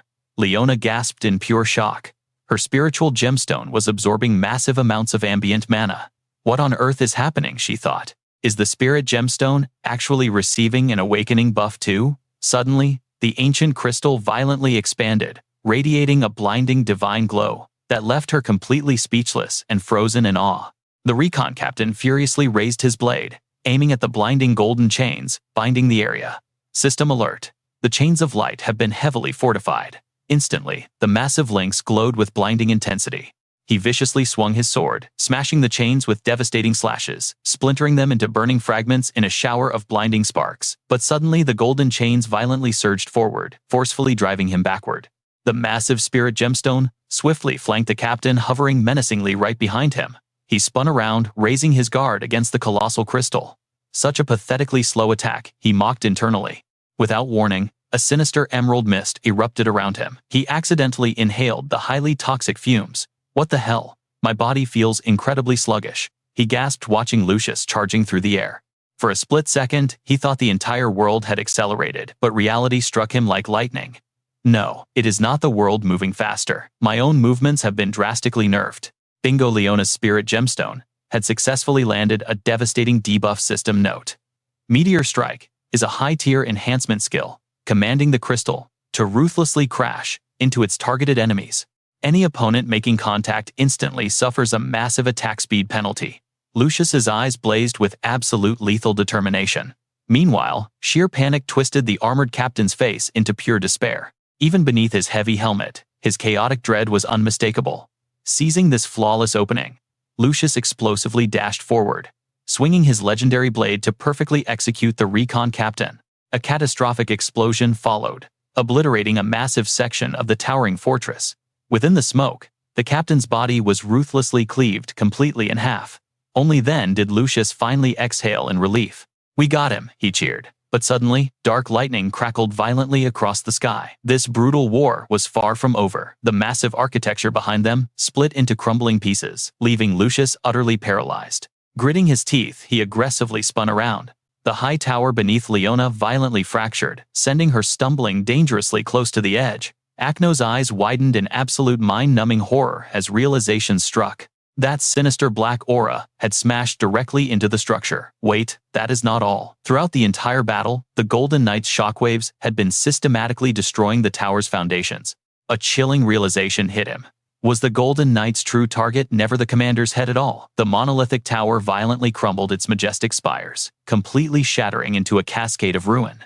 The Academy principal and the hostages were instantly dragged to death's door. Tightly bound and paralyzed by magic, they could only grit their teeth as colossal boulders mercilessly rained down from above. Stranded high upon the collapsing ruins, Lucius clenched his jaw in pure frustration. Below, Neron and the completely brainwashed priests were hopelessly shackled. Defenseless, they could only bow their heads and brace for impact. Uncle Lucius screamed in absolute despair. The Grand Tower utterly detonated, reducing history to a tragic mountain of rubble. Thick ash choked the skies. Meanwhile, the surviving recon captain clutched his severed torso, sprinting desperately. Half of the demonic parasite bugs inside his core had been completely incinerated, even though they were physically fused to his flesh. The severe damage heavily crippled his overall combat power. Gasping for breath, he retreated like a terrified coward. I must regroup. I need to completely replenish my parasite bugs from Lord Odin immediately. The ultimate battlefield continues to rage on. Unimaginable tension fills the air with chaotic and deadly plot twists, waiting just around the corner. Fury consumed him. Damn that righteous bastard, how could he push me this far? Murderous intent blazed in his eyes, yet he thought this is perfect. These pests refused to back down.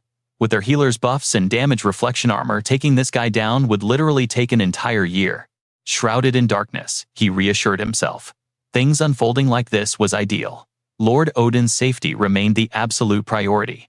Meanwhile, in another location, two figures kneeled before a priest, listening to a mysterious voice.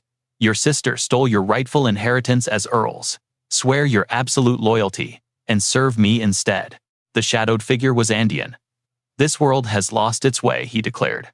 Reaching out his hand, he offered a dark pact. Join me, and let us rewrite this broken reality. Humanity blindly worships false idols. Let true righteous deities claim the throne. Stand by my side, and ascend as nobles in a perfectly purified new order. Back on the battlefield, explosive flashes of light decimated a towering ancient tree. From the dust emerged the same golden armored knight from earlier. Gathering explosive momentum, he launched into the sky. Lord Odin gave us purpose, he thought fiercely. I will obliterate anyone who dares to lay a single finger on him. Tearing through the air, he roared, "Hold on, Lord Odin, I am coming for you." But as he soared like a hurricane, a blinding flash violently intercepted his path. Panic struck him. Cold sweat dripped down his face. In a merciless instant, Ned's blade cleaved him cleanly in half. Ned wielded the light sword, a legendary mystical, shattered blade. Forged entirely from pure mana, its edge morphed naturally to match its master's will. Gripping the hilt tightly, Ned stepped forward, his eyes practically bleeding absolute murderous intent. Ned stood triumphantly on the ridge, radiating an overwhelming aura. Below him, Alfonso collapsed onto the dirt, groaning in sheer disbelief. A disciple of the Eastern faction, you again. Why must you constantly ruin our plans? Ned slowly turned his head. It has been exactly 12 years since that fateful day, he growled. Do you still remember my face? Burning rage ignited in Ned's gaze as he roared loudly. Have you already forgotten the man you slaughtered? Leonardo Che? My father, Alfonso, trembled violently yet forced a smirk. Humph, playing the vengeful son now. He feigned complete ignorance, mocking him. Never heard that name before. I've massacred hundreds of bugs. Why would I remember just one? Ned's glare grew infinitely darker. Let me share some good news, Alfonso sneered. I am actually completely sick of all this fighting. With a heavy clank, he stripped off his shattered armor. Rising to his feet, Alfonso gripped his blade, all humor vanishing from his face. He mentally replayed the ambush, visualizing the exact moment Ned impaled Andean straight through the chest. He rapidly analyzed the threat. That sneak attack possessed lethal force. The kid perfectly predicted my evasion path. His stealth technique was completely flawless, completely bypassing my advanced mana radar. This brat is no ordinary scrub. They specifically isolated us for this exact assassination attempt. A deadly tactical advantage. Shaking off his doubts, Alfonso slowly raised his greatsword. Advancing forward, he confidently deduced he lacks the raw power to face me head-on. I will grant you exactly 10 seconds, Alfonso mocked. 1, 2, 3. Despite the arrogant countdown, Ned simply shot him a deadpan glare. Honestly, you are not even worth my full excitement, Ned scoffed. This level of power will be more than enough. Mid-swing, Alfonso violently halted his strike. Utter shock warped into pure outrage as he shrieked. You absolute bastard. Why is your blade pulsing with that blinding blue aura? Leaping into the sky, Ned hoisted the radiant weapon. High destiny was cruel. Both of their blades were ancient artifacts, deeply symbolic weapons personally bestowed by Lord Odin himself. The sun blade of the Gold Knight, paired with the Silver Knight's moonblade weapons, sacred as life itself. Beat me, Ned provoked, and I might reveal your little brother's pathetic final words. Alfonso's sanity completely snapped at the mention of his brother. Since you crave death so desperately, I will slaughter you. A catastrophic explosion erupted instantly, wiping out the surrounding landscape. A horrifying nightmare creature emerged, heavily armored in stone-like scales. Writhing tentacles hissed from its body. Not bad, it gurgled. This pathetic little knight survived a massive barrage without dying. It glared at Zephyr, who stood fearlessly with his blade drawn. How is his speed still so godlike, the beast thought. Suddenly, the monster aggressively mutated into something far more terrifying. A sickening crunch echoed. The horrific mass rapidly expanded, twisting into a monstrous arm packed with endless fingers. Zephyr grimaced inwardly. Disgusting. A grotesque centipede assimilation skill, meant for flesh modification.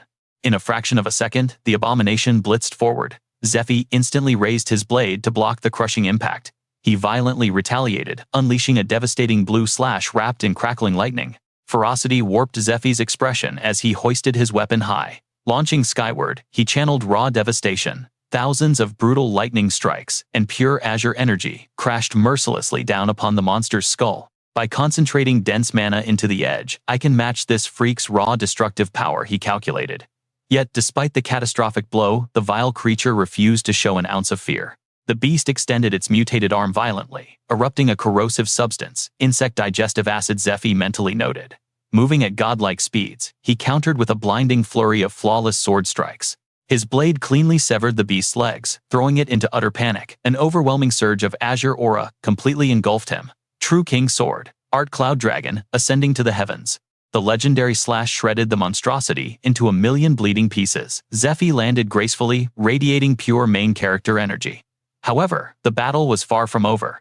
The ungodly creature refused to die. It instantly vomited a massive wave of highly corrosive fog. Zephyr barely shielded himself with his aura. Suddenly the severed fleshy chunks squirmed wildly, violently morphing into deadly spears that completely surrounded him. The battlefield devolved into absolute chaos. Blinding clashes of explosive power violently illuminated the dark sky. Against all odds, the creature's shredded limbs violently stitched back together as it laughed arrogantly. Kehehe. They call me the immortal Odin. No matter how many times you pathetic humans slice me up, I will eternally regenerate. It smugly pointed its claw into the thick smoke toward Zephyr. On the flip side, human stamina and mana pools are tragically limited. The outcome was utterly predestined from the start. Roaring like a demon, it lunged forward violently, grabbing Zephyr by the throat. I honestly kind of like you, the monster mocked. Your brutal offense, ironclad defense, and razor-sharp combat reflexes are absolutely top tier. You are genuinely a legendary warrior. So instead of sending you to the afterlife, I will sever you in half and inject my centipede venom. You will become my greatest undead slave. Instantly, a devastating punch completely bypassed Zephyr's guard. The monstrous fist crushed his left ribcage. Zephyr was violently blasted backward, shattering dozens of ancient trees upon impact. Before he could even breathe, the beast vaulted high into the air, plummeting toward him. Boom! The entire landscape completely evaporated into a massive crater of absolute rubble. The overwhelming shockwave was legendary, violently tearing deep apocalyptic fissures straight through the Earth's crust. The creature raised its cursed arm high, mutating it into a colossal azure-powered executioner blade. It slammed the weapon viciously deep into the canyon. Huffing heavily, the monster gasped for air, visibly completely exhausted. Its mind drifted back to a dark memory. Inside a grand castle, a figure knelt respectfully before an ominous throne. Suddenly, the ruler's chilling voice echoed. Infinite wealth and ultimate glory. Intoxicating ambitions that absolute no mortal can deny. You shall feast upon the world as Marquis Lasker. I expect you to cultivate truly legendary power. Lord Odin smiled darkly, slowly handing over a cursed artifact. As the scene shifts past the mysterious pills, the monstrous figure continues his dark monologue. Since the day I was born, I've never witnessed a buff this effective. It's far more terrifying than that artifact. Its true potential depends entirely on your mastery. Evolve and conquer. A grotesque centipede flashed through his twisted mind. To unlock its full awakening, I ruthlessly absorbed the venomous centipede's aura. With this overwhelming toxicity, I slaughtered any NPC who dared stand in my path. By merging that lethal venom with the legendary Revelation Stone, I finally unlocked this demonic awakening form. The grotesque beast roared with absolute arrogance. My ultimate stats are maximized in this monstrous state. The camera cuts to Zephyr. Unfazed, he casually blocks the devastating slash with just 2 fingers. A smirk crosses his face. Oh, is that it? Is this really your 100% power output? Are you sure you're not holding back? Cold sweat drips down the monster's face as Zephyr stands completely unharmed. He took a direct hit and took 0 damage. How can a mere human survive that? Zephyr stares him down. You and the Night Order, even if you ganged up on all 3 of us, I couldn't stop you. Why bother separating the party?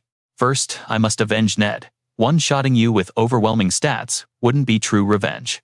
Golden aura erupts violently around him as his power level skyrockets. Besides, high-tier demons are rare drops these days. A blinding golden light explodes. As the radiance fades, Zephyr awakens into a legendary new form. I've maxed out my Dragon Force, but lacked a proper boss to test it on. System notification triggers. Exclusive skill activated Dragon Clan, Fire Daily Limit 1. Temporary buff Dragon Heart Energy. Time limit. 1 minute. Base strength increased by 9%. Stats will scale up exponentially with time and mastery level. Farming combat experience from a demon is incredibly valuable. The fact that you possess immortality makes you the perfect punching bag. The beast trembles in absolute terror. A dragon heart impossible. He's neither a saint nor a disciple of the Eastern Temple. How can an unnamed nobody possess such god-tier power? Before the monster can process the shock, a massive aura-infused hand lunges straight at it, piercing blood-red eyes lock onto their prey. Time for your combat trial. Don't disappoint me. Crushed by the overwhelming pressure of his aura, the terrified beast frantically takes flight into the sky. I don't want to die. My HP can't drop to 0 here. But mid-sentence, a devastating sword aura slices cleanly through the very fabric of space. The slash severs the beast in half. The scene cuts to the monster, shredded into bloody pieces by 3 massive golden strikes. Its lifeless chunks slam heavily into the dirt. Get up. The trial isn't over. I won't let your HP deplete that easily. The scene shifts. A brilliant blue light radiates from within a mystic blade. The sword strikes the earth with a heavy thud. Ned gasps for breath, a sharp blade pressed dangerously against his throat. GHK. Are you kidding me? Even now, the young swordsman glares with murderous intent. Ned desperately raises a hand to block the edge, his fingers bleeding from the prolonged power struggle. Zephyr's voice echoes in Ned's mind. This is the raid strategy to defeat the Knight brothers. Is this the hidden mechanic behind their invincible strength? But this won't be a simple quest. To clear this stage, your 3-man party must first deal critical damage to the Silver Knight. Zephyr's warning rings clear. Ned, you're the key player. Your role in this raid is absolutely crucial. Flashback to an aristocratic family, with twin sons of a powerful count. They possess a unique passive skill, mana resonance. When one twin channels magic power, the other's mana core is instantly triggered and amplified. When apart, they function as solo units. But when close, their movements and attacks sync perfectly. This rare phenomenon caught the attention of the Magic Tower's master. Grand Mage Henrik told their father, Count Hugo, with their innate magic circuits and high mana sensitivity, if they power level correctly, they will awaken as top-tier knights. Hearing the Archmage's appraisal, Count Hugo pondered deeply. If I ignore their potential, they'll remain trapped in their own isolated world. I must guide their growth. Thanks to Count Hugo's dedicated mentoring, the twin brothers leveled up into prodigy-class knights of the realm. But Odin had been lurking in the shadows. He secretly manipulated the Hugo family's succession quest, turning the talented twins into his personal combat puppets. To maximize their unique physical stats, Odin equipped them with legendary items, the resonating sun and moon swords. Through these divine weapons, the twin knights' infamous ultimate skills were perfected. Clashing blades ring out as 2 warriors duel. The Gold Knight shouts mid-attack. Between combo strings there is always a microsecond of lag. In that fraction of time, even a boss-level fighter reveals a fatal weak point. However, the Silver Knight's supreme swordsmanship flawlessly covers the Gold Knight's cooldown phase during the eclipse phenomenon. Their synchronized mana link allows them to parry any strike with 0 delay. They unleash a relentless, never-ending storm of devastating blade aura. They obliterate enemies with superhuman precision and godlike agility. There are absolutely no blind spots in their perfectly coordinated attack patterns. So that's their mechanic. Ned tightens his grip on his sword. This technique. Zephyr smiles confidently. Exactly. It's like the flowing cloud's secret art, an ultimate defense mechanism. It balances yin and yang currents to deflect enemy combos. In PvP matches, the only difference is whether you use electric currents or pure mana. For the Twin Knights, they instantly swap push and pull forces, dynamically shifting between absolute defense and devastating critical strikes. It's considered a flawless hybrid skill. If you master the flowing cloud art, you can hijack the Eclipse resonance by syncing directly with the Gold Knight. By utilizing the Moon Sword, you can infiltrate the Gold Knight's attack rhythm and completely shatter his combo chain. An observer gasps, could this guy be? Ned had cracked the Eclipse system's hidden mechanic. Exploiting the Gold Knight's microsecond vulnerability, he roars, take this. A critical hit sends the Knight flying backwards. The stunned Knight can't believe an opponent exploited his attack pattern. He mutters in shock. Aside from Lord Odin, no one possesses the intelligence on the Eclipse secret. How did this trash figure it out? Absolute fury consumes him over the leaked exploit. Blood dripping from his armor, his eyes blaze with rage as he screams. What the hell happened? Did my loyal brother Pollux actually leak our ultimate skills secret? At that moment, only desperate cries for help echoed in his ears. 3 minutes. No, just 1 minute. I must delete his HP within that time frame. The Knight's bloodlust erupts. A fiery, blood-soaked figure charges from the distance, ready to engage the next phase. Ned successfully parries the Gold Knight's heavy strikes, analyzing the aggro. Just as planned. If I display the Silver Knight's unique sword art, Odin won't be able to just ignore this and flee. If he summons the Gold Knight to his side, he'll forcefully teleport Odin to safety. Losing the Silver Knight will only make Odin more paranoid and defensive. Ned donned the legendary Black Crow cloak to confront the Golden Knight. Triggering its Shadow Step ability, he instantly teleporting behind his enemy. Thunder roared as Ned channeled massive magic into his palm. He unleashed a devastating electrifying strike right into the Golden Knight's exposed back. The crushing impact sent the armored warrior crashing face first into the dirt. Seizing this crucial opening, Ned calculated his next flawless tactical strike. Ned capitalized instantly, launching a blinding beam of light straight at his skull. But impossibly, the Golden Knight raised his blade to block it. The lethal strike was completely blocked. Worse yet, Ned's weapon was magically jammed. The knight locked eyes with him, smirking, "Got you now." The sun and moon blades magnetically locked together. A massive aura hand materialized, slamming a catastrophic punch straight into Ned's vulnerable stomach. The overwhelming force sent blood violently spraying from Ned's mouth.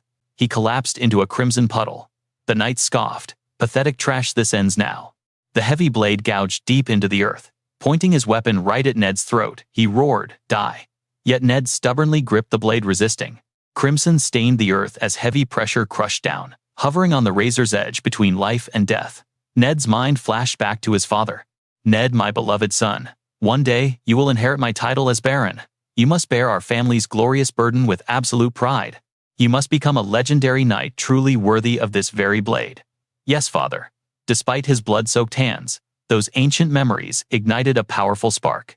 "I absolutely refuse to die here," Ned roared, with blazing determination. His trembling fingers curled into an unbreakable fist, throwing a desperate punch forward. Channeling every ounce of his remaining life force, Ned unleashed a spectacular blow. The devastating strike smashed directly into the Golden Knight's eyes.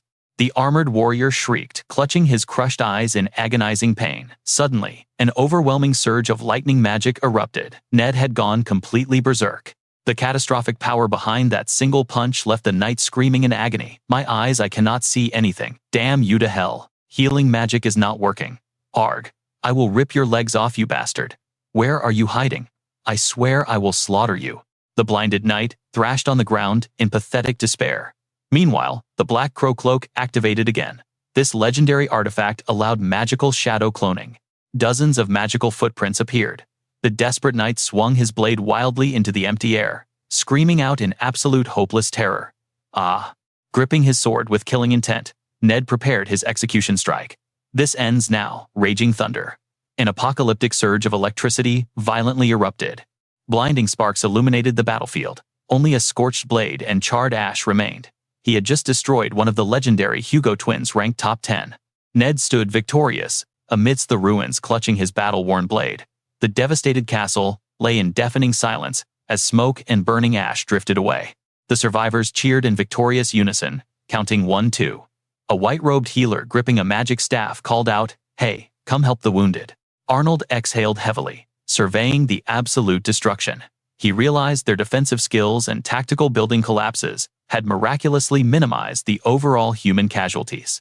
Thank heavens Odin evacuated those buildings. He knelt beside a heavily wounded soldier gripping his holy cross. "Hold on, I will heal you now." The dazed soldier whispered, "Sir Healer, why am I here?" Watching this, Lucius analyzed the situation. The massive centipede swarm had instantly dropped dead. The mass brainwashing spell had shattered. Odin was either dead or completely neutralized. "Over here, everyone." A voice suddenly broke Lucius's deep thoughts. He smiled with deep, genuine relief. "Thank you all." Sister Claudia rushed over, clutching a rescued child, while Zephyr dragged a battered Ned. Golden sunlight bathed the victorious trio. Claudia collapsed into Lucius's warm embrace. Holding her tightly, he pressed a tender, relieved kiss to her forehead. Zephyr smirked. "We finally crushed Odin's dark conspiracy and exposed the god's third diocese, but the aftermath kept them buried in chaotic recovery work." Inside, the overflowing medical wards, divine priests constantly cast glowing healing spells. Search and rescue missions piled up like massive, insurmountable mountains of endless work. Traitorous soldiers were bound in heavy iron collars and dragged away like livestock. They purged every last demon god cultist that Odin had smuggled inside. Amidst the crucial cleanup, a celebratory wineglass was raised. Lucius commanded the banquet to begin, but the corrupted cultists, who drank, instantly collapsed. Foul black blood sprayed from their mouths. Zephyr sighed, recounting the dizzying days of pushing the military to their absolute breaking point of exhaustion. The joyous celebration instantly dissolved into a massacre. Besides Lucius, every single corrupted attendee vomited, poisoned blood, and perished. Zephyr explained coldly. The brutal purge wiped out sleeper agents hidden within their ranks for years. Finally, a new dawn arrived as warm sunlight pierced the grand windows. Sipping his herbal tea, Alfonso shuddered.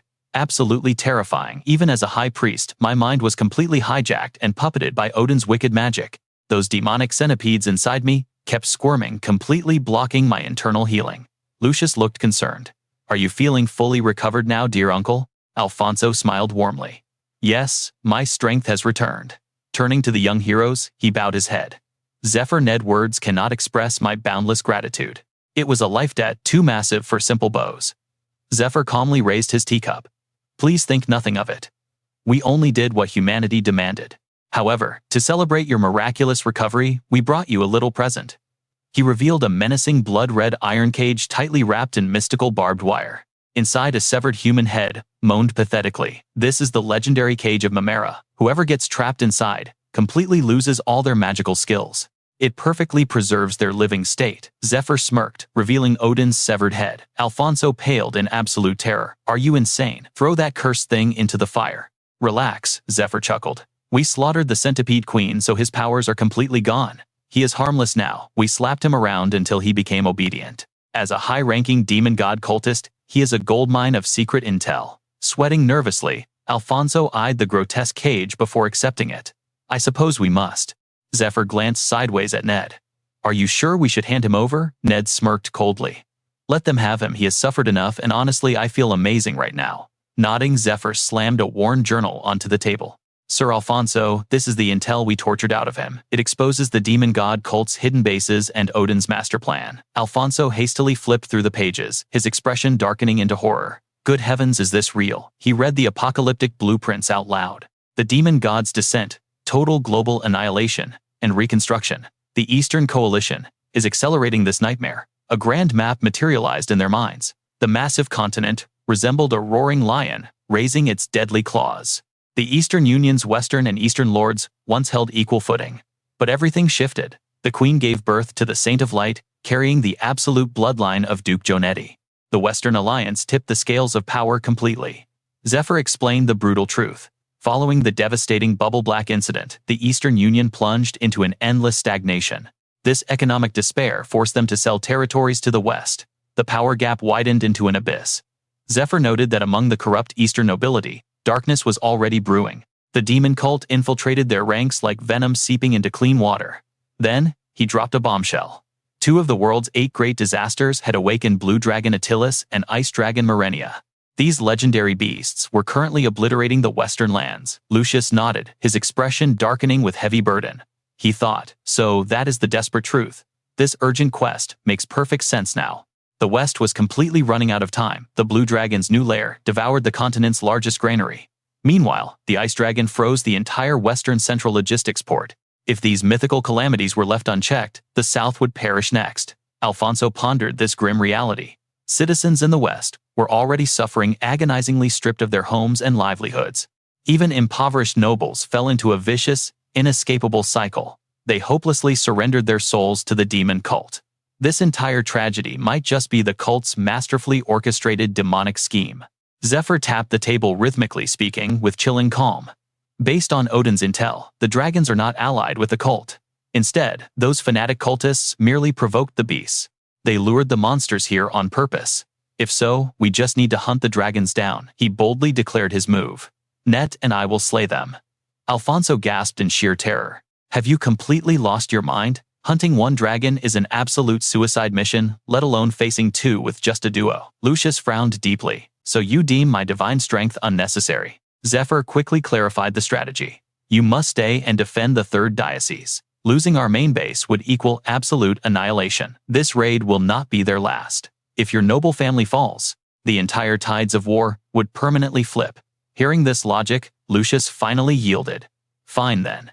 He spoke with immense solemnity. As St. Lucius Jonetti I hereby knight Zephyr and Vanessa Chair, to reward your heroic defense of the diocese, I shall grant you boundless treasures, 3 full sacks of gold, precious gems, and legendary monastones. He explained that, holy knights, hold absolute clearance. You may freely cross any domain blessed by the Temple of Light, wielding my supreme authority as the destined saint. I will draft an imperial writ. You can requisition any epic gear, or mobilize entire armies at will. And furthermore, Lucius added, my uncle and I will equally split The burden of your mandatory divine tributes to the temple Zephyr instantly rejected.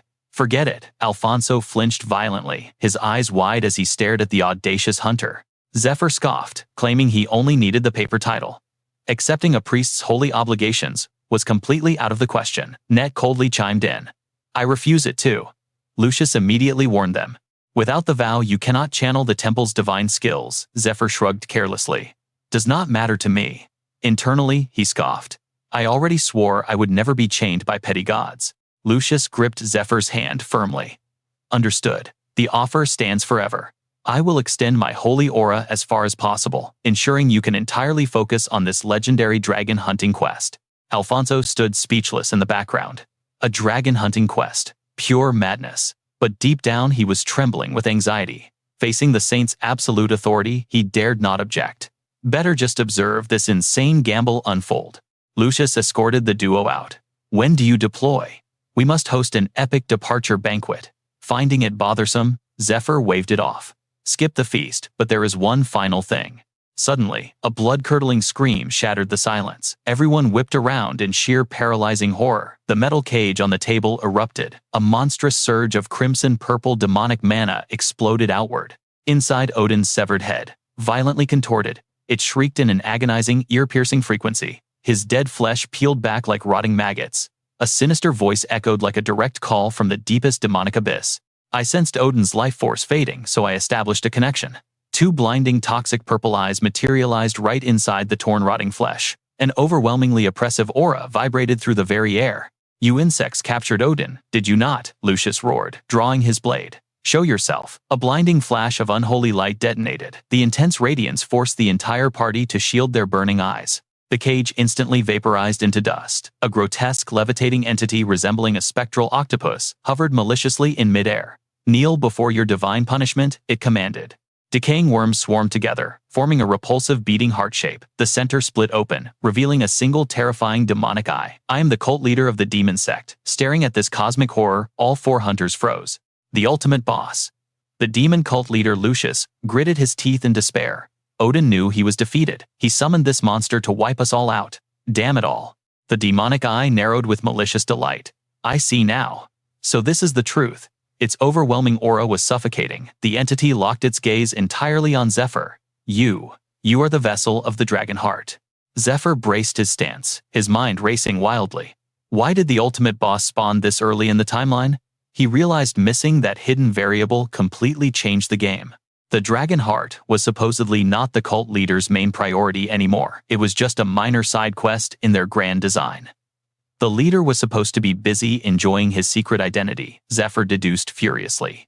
That exact lore was why I confidently crushed Odin and those twin knights. The cult leader was scripted to remain dormant for 2 more years.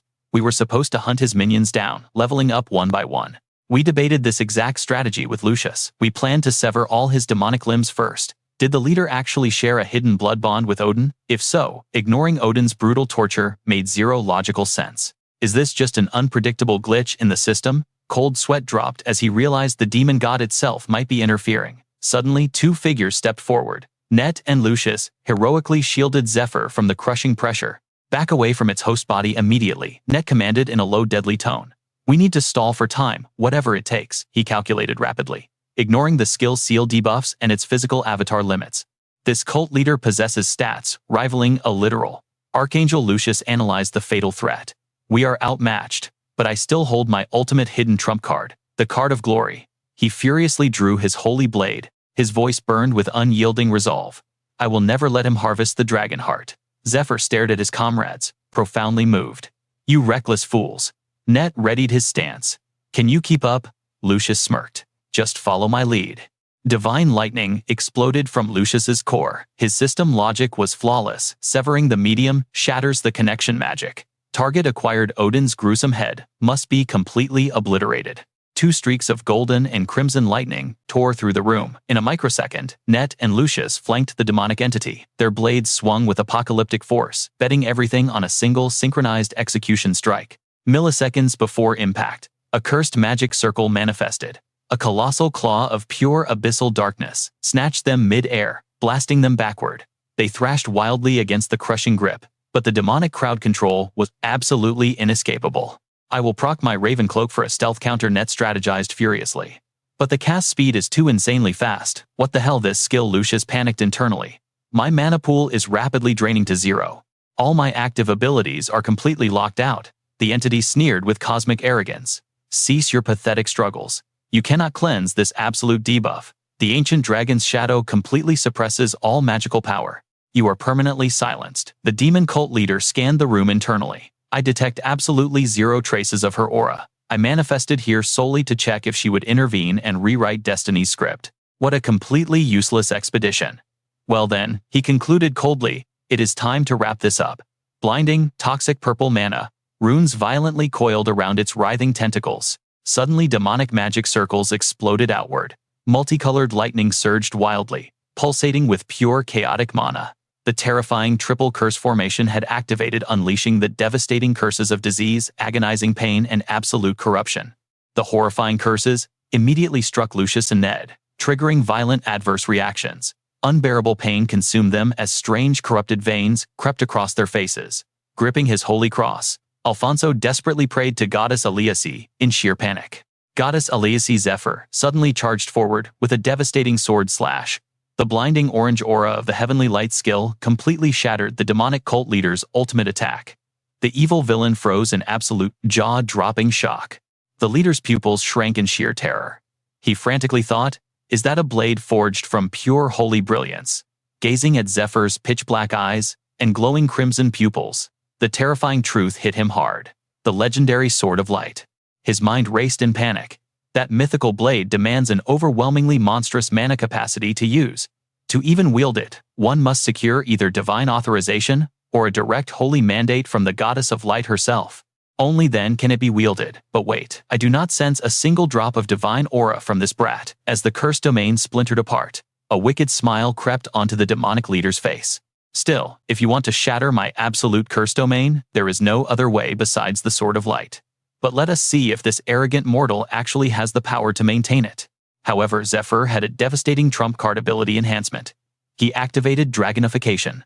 This overpowered system skill boosted his Dragon Heart's output by 9% for exactly 1 hour, and it was strictly limited to a single, daily use. Next, the legendary Meteor Tier Elixir caused his mana stats to wildly skyrocket for 2 crucial seconds. Combined with Hermit's ultimate art, the elixir's overall efficiency was forcefully amplified by a staggering 500%.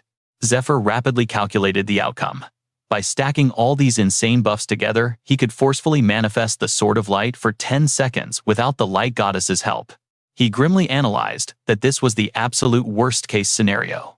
They came to annihilate us under the demon god's direct orders. Zephyr glared at the demonic cult leader with razor-sharp focus, fearing the monster might unleash his full killing intent. I would have 0 escape routes. Crushing Odin's head might force a retreat, but the brutal recoil would completely destroy me. How do I avoid a suicidal head-on clash? Taking a deep breath, he closed his eyes to steady his wildly racing heart. His resolve hardened into pure steel. I must secure a flawless victory without sacrificing my comrade's safety. Wanting to win without losing a single drop of blood made this a truly desperate life-or-death puzzle. Zephyr rapidly evaluated the brutal situation. His mind flashed back to his previous deathmatch, remembering when the arrogant demon god had mocked him. To think a mere mortal could entertain me for this long. Your stubborn willpower is truly praiseworthy. The supreme deity had sneered down at him, claiming that challenging an unwinnable battle was pure foolishness. However, those who easily surrender simply because their enemy possesses overwhelmingly strong magical power are not wise strategists, they are simply pathetic cowards. Zephyr remembered the god's humiliated fury after finally tasting defeat. I am a supreme sovereign who conquered 10 dimensions. How dare a filthy human strike me down with a single blow? This is a sickening joke. I completely refuse to accept this pathetic reality. The supreme entity had roared through gnashed teeth. Marco, my words mortal, just you wait. And up in the heavenly realm, High Angel Mercedes had asked a chilling question. That monster will hunt you down, for a rematch, craving a flawless victory. What is your ultimate survival plan, awakened one? Snapping back to the deadly present Zephyr's eyes glinted sharply. Tartarus is obsessed with an overwhelming perfect victory. He wants to brutally crush me at my absolute peak to satisfy his ego. I cannot let him control the board. The puzzle pieces finally clicked, explaining why the demonic leader had personally descended The villain suddenly chuckled darkly. I thought this slaughter mission would be a boring chore. But you are endlessly fascinating, boy. Who exactly are you? You possess zero holy aura, yet the goddess of light crowned you as her champion. Zephyr smirked with calculated confidence. Since the grand demonic leader asked so nicely, I suppose I could reveal my secrets. Slowly, he retrieved a single silver coin. Flipping the coin high into the tense air, Zephyr laid his brilliant trap. Simply giving you the answers is incredibly boring. Let us make a high-stakes gamble. We trade secrets, revealing one clue at a time to satisfy our curiosity. Are you brave enough? The demonic cult leader gasped in utter disbelief, completely stunned. Lucius trembled, sweating over the villain's terrifying true identity. Ned stood paralyzed in shock, remembering that even Odin had failed to uncover this monster's real name. How on earth does Zephyr know? The demonic cult leader narrowed his eyes dangerously. My supreme mana perception acts as an absolute lie detector. His cold heart skipped a beat, realizing this arrogant mortal actually knew his dark hidden origins. Zephyr shattered the silence with a cocky grin. Stop overthinking these useless details, old man. If you crush me right now, my guildmates will instantly perish. But what if I abandon them, use my movement skills, and relentlessly hunt you from the shadows? Making your life a living hell would be incredibly easy for me. We are exactly the same, as we both want to protect our precious hidden lives.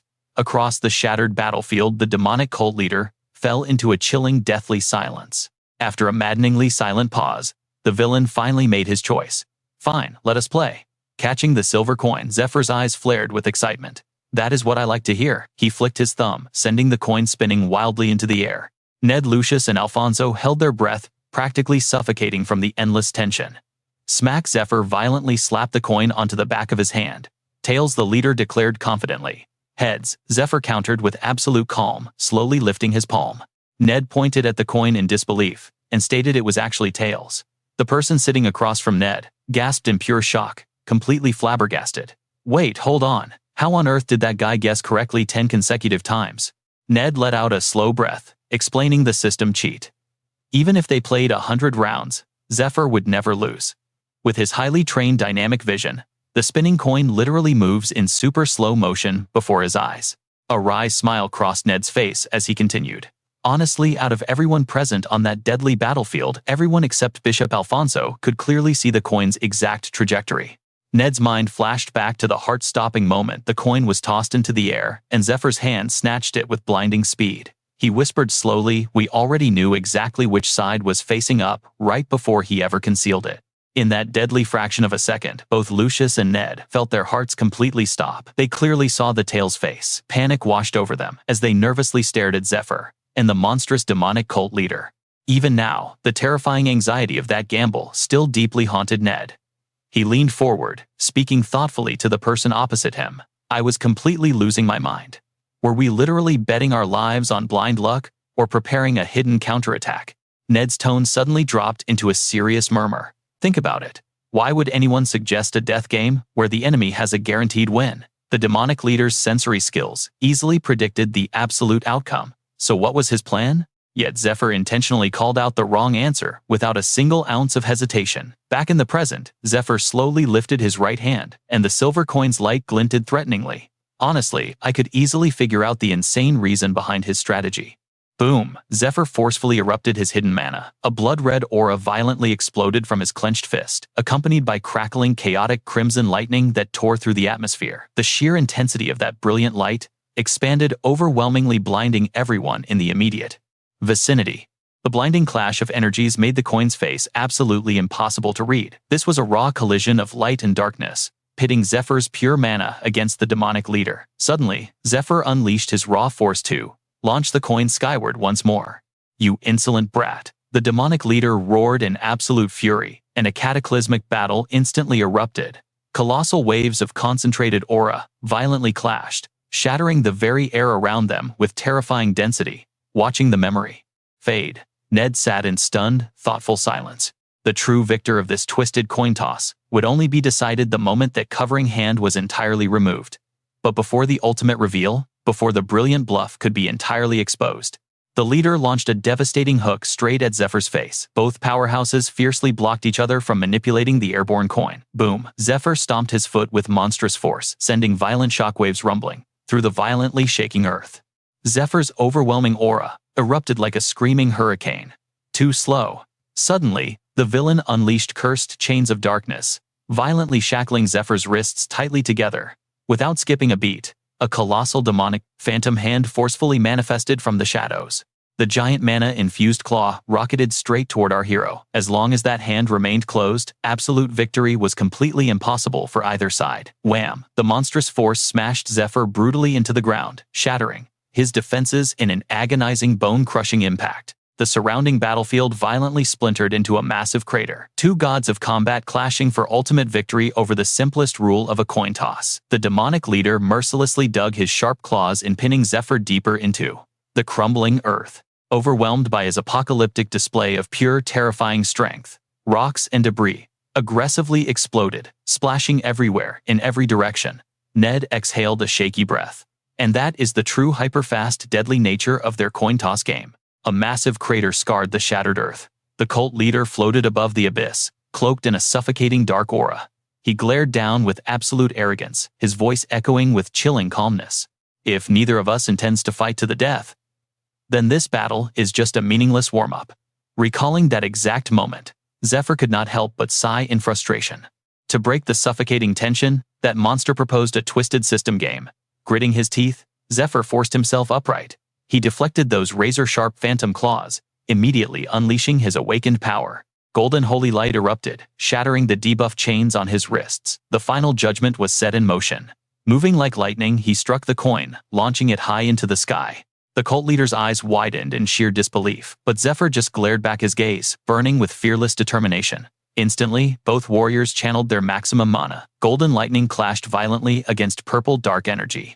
Two terrifying streaks of lightning raced upward. They violently intertwined, desperately fighting to control the fallen coin's fate. Suddenly, a ferocious storm of electric currents exploded from the heavens. The blast completely obliterated the cult leader's dark claws. A massive lotus of pure white energy bloomed in midair, shooting out thousands of devastating electric arcs, riding that blinding wave of power. Zephyr closed the distance with godlike speed. The cult leader gasped in terror. His reaction time was monstrous. With an earth-shattering punch, Zephyr smashed the coin into the ground, unleashing a blinding flash of holy light. The earth quaked and tore apart. Shockwaves pulverized everything in their path, reducing the surroundings to absolute rubble. Ned screamed in pure terror as the shockwave hit. Then dead silence fell over the battlefield. Zephyr landed flawlessly, his battle cloak fluttering in the residual wind. He had successfully beaten the quest's time limit. What a shame, he muttered softly, his piercing gaze locking onto the metallic object. His devastating punch had split the coin in half. But incredibly, the two pieces did not match at all. One half perfectly displayed the front, while the other revealed the backside. It is a tie, he announced with icy composure. Wrapping up the story, Ned sighed in total disbelief. So the entire building was trashed, and that terrifying cult leader just walked away unscathed. Hearing this, Claudia gasped, praising Zephyr's unmatched battle intellect. Ned nodded furiously in total agreement. Exactly. He completely saw through the cult leader's psychological trap from the very beginning. That monster needed a valid excuse to retreat. A death match was never his real objective today. Gripping her teacup, Claudia leaned in, absolutely burning with intense curiosity. But how did the wager actually end? I'm dying to know who won. Did he finally reveal the cult leader's true identity? That is the ultimate system mystery right now. The result was a total draw. We will settle the score in our next encounter. Claudia jumped, as a familiar voice echoed. Zephyr and Lucius had just entered the room, and she quickly bowed her head. Greetings, you two. As the warriors took their seats, Ned immediately interrogated them. Did you uncover anything else? What was that monster's true goal in this server? Zephyr let out a heavy breath before answering. His real motives are completely shrouded in darkness. We need to hunt down more hidden quest clues. Suddenly, the cursed seal on his hand flared with blood-red light. Well, that settles it, he smirked. Until our second death match, I cannot reveal the cult leader's true name to anyone. The system's soul binding has officially activated. This terrifying restriction he just mentioned was the legendary Covenant Link skill, an unbreakable blood oath forged between two awakened beings. If either party dared to violate the sacred rules, the invisible bond connecting their souls would instantly trigger a catastrophic penalty phase against the Oathbreaker.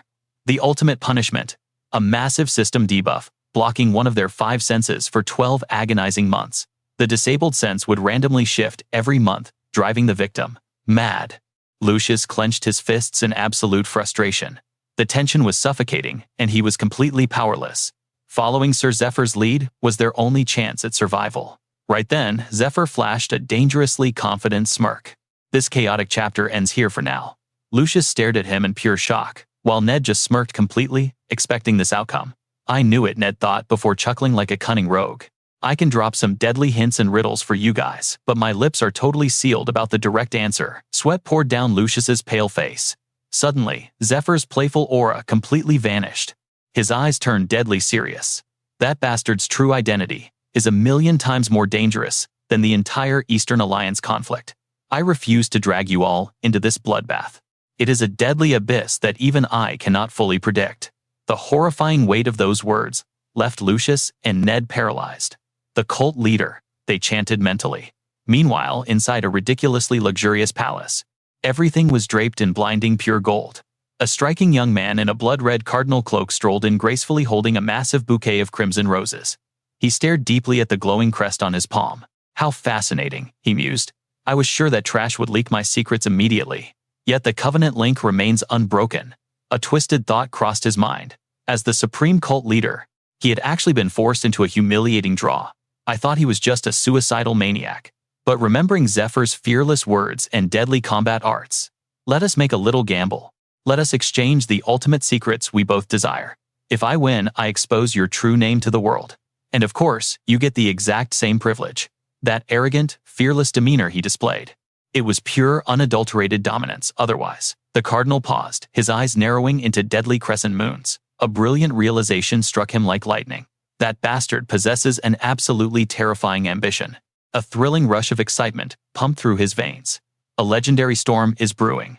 I pray this entertainment does not bore me to death. By now, he had gracefully stepped into the grand royal hall. High-ranking nobles swarmed the venue, dripping in luxury.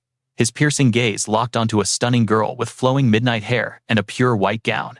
Sensing his overwhelming aura, she slowly turned around.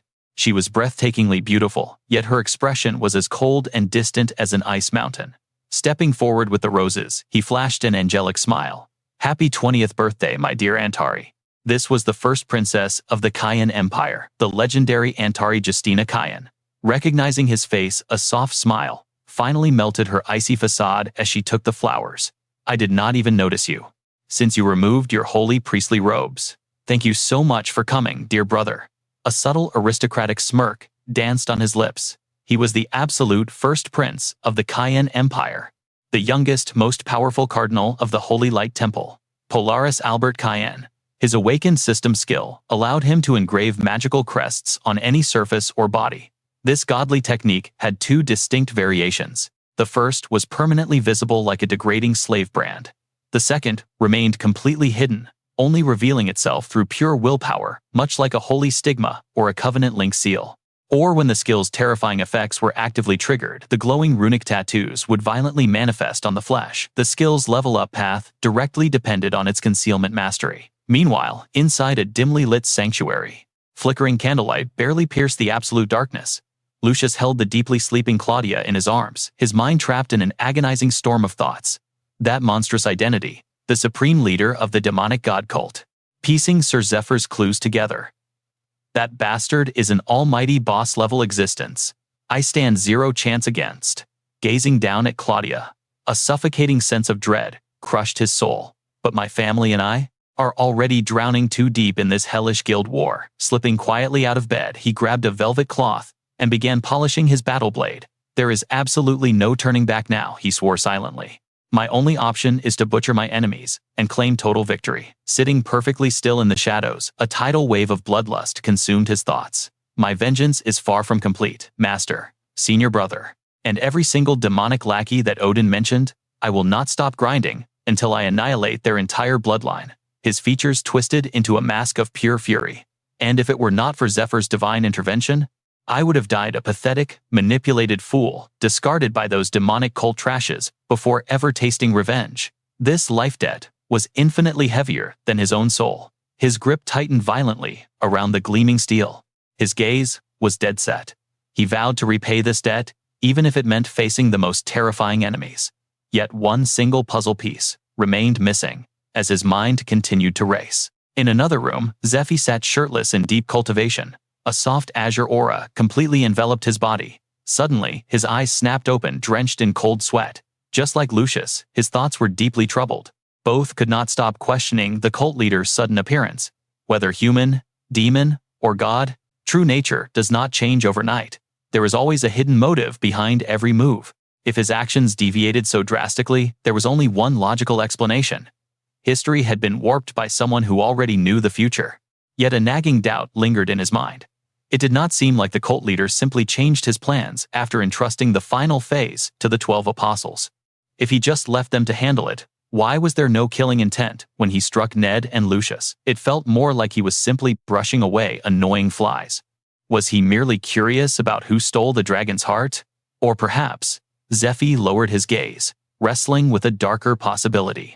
There is still something I do not know, a crucial detail I have completely missed. Suddenly, a blinding light erupted from his left hand, snapping him back to reality. He stopped overthinking the mystery. It was time to act. The only way to find the truth was to move forward. But first, there was one last thing to handle before departing. He stared intently at the silver crest glowing on his hand. He muttered under his breath, "The silver key has awakened." It was the gateway to the Forgotten Castle. The bearer could access the silver dimension at will and store anything inside. With the artifact burning in his palm, he recalled the exact words Mercedes once told him. "I will upgrade the authority of your silver key. There is critical information I must share with you. So listen very carefully.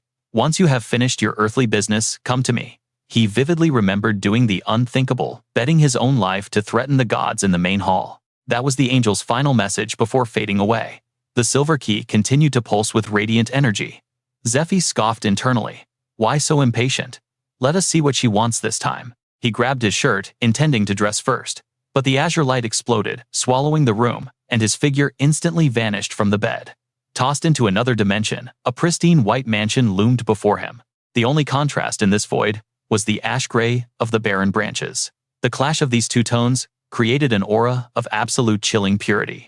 Scanning his surroundings, he could not hide his shock. Wait, this space is tied to the silver key. Mercedes materialized out of thin air with a smirk. Exactly. How do you like my private living room? Walking a majestic beast with a flowing mane, she smiled warmly and stepped closer.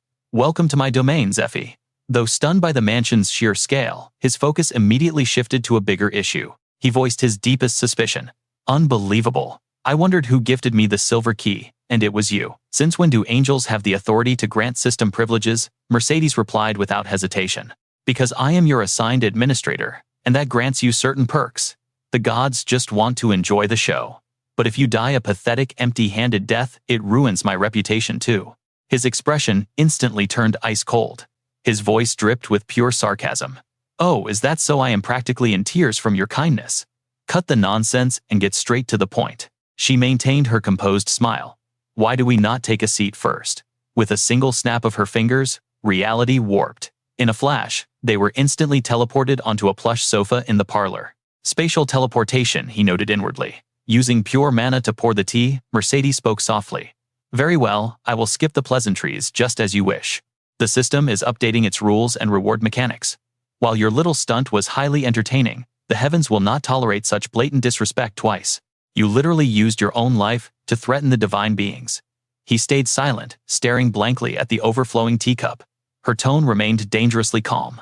If you ever pull a stunt like that again, all your system privileges will be permanently revoked. Her voice dropped, carrying a lethal warning. From that exact second, you will be marked as the ultimate prey. Anyone hunting you will receive divine blessings. Zephyr picked up his tea internally, scoffing at the empty threat. He could not help but mock them. Oh, so they finally used their brains. If I want to keep my powers, I need to play nice. Whatever that suicide trick was only meant to be used once anyway. Falling for the exact same trap twice. They are not gods. They are just absolute morons. Losing his patience, he demanded the rest of the information. So what is the actual reward? I clearly heard the goddess of light promise something much greater. Stop stalling and spit it out already. Mercedes took a graceful sip from her cup before answering. Have you not already received your first gift? The authority to wield the holy sword of light.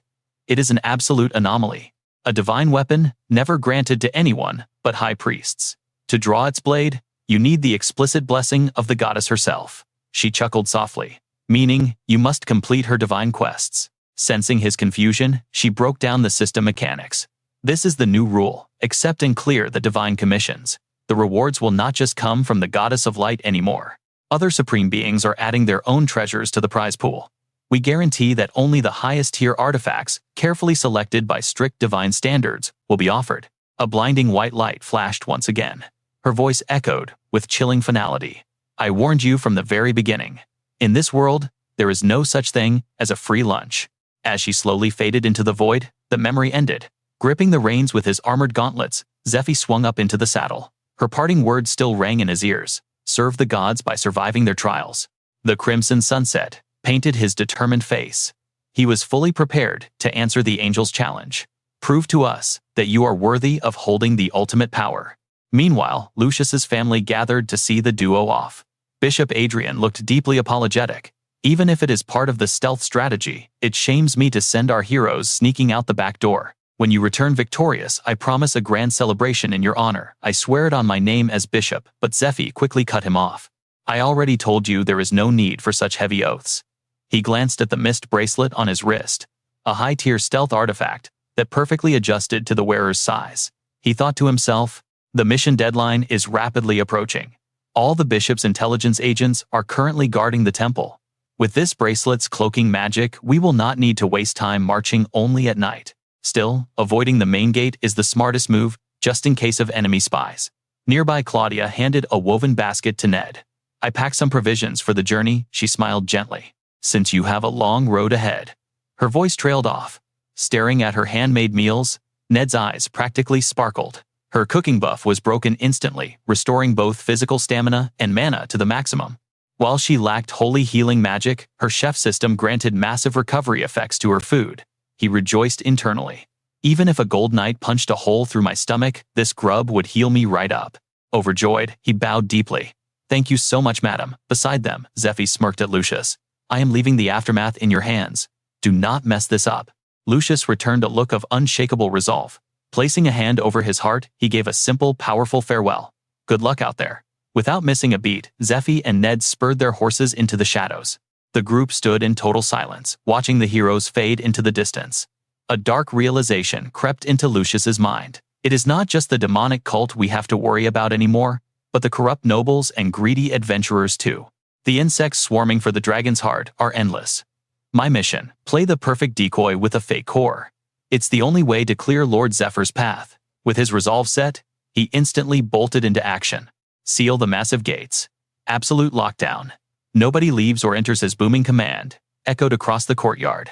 The colossal sanctuary doors slammed shut with a heavy thud. Then his dominating voice roared once again. From this very second, the third sanctuary is completely locked down. Meanwhile, trapped within a suffocating, completely shadowy realm, Eurydica softly whispered to herself. His energy signature, Zephyr's aura, is slowly fading away. Intense sorrow washed over her delicate features as she sadly murmured, has he truly departed already? He's gone from this dimension. Suddenly, Georgios materialized beside her, gently patting her head with a warm aura. It's time for us to move. Destiny awaits us. Eurydica squeezed her eyes shut as heavy, heartbroken tears cascaded down. I understand, she replied with a trembling breath. Deep down, she knew her ancient system quest was finally overshadowing 1,000 years of agonizing solitude. Guided by fate, their hands intertwined as a brilliant magic circle formed. A blinding azure light violently erupted, engulfing them completely, as their physical forms began to dissolve into pure mana. Her final lingering thought echoed. The future of this world now rests entirely in our awakened successor's capable hands. Cut back to Zephyr fiercely spurring his warhorse forward, without a single second to waste. Eurydica's final blessing trailed behind him. May the new generation guide his path. Elsewhere, a majestic messenger bird approached a dazzling white palace. Princess Antari gracefully caught the beast, unsealing the enchanted scroll on its leg. Her crimson eyes widened in absolute shock. Wait, a message from Brother Lucius. The glowing magical text cheerfully read. Happy birthday, my dearest sister. My sweet cousin Antari. I deeply apologize for missing your grand banquet, but an urgent guild quest called me away. My personal destiny has shifted, meaning our paths might not cross again in this lifetime. Please forgive me.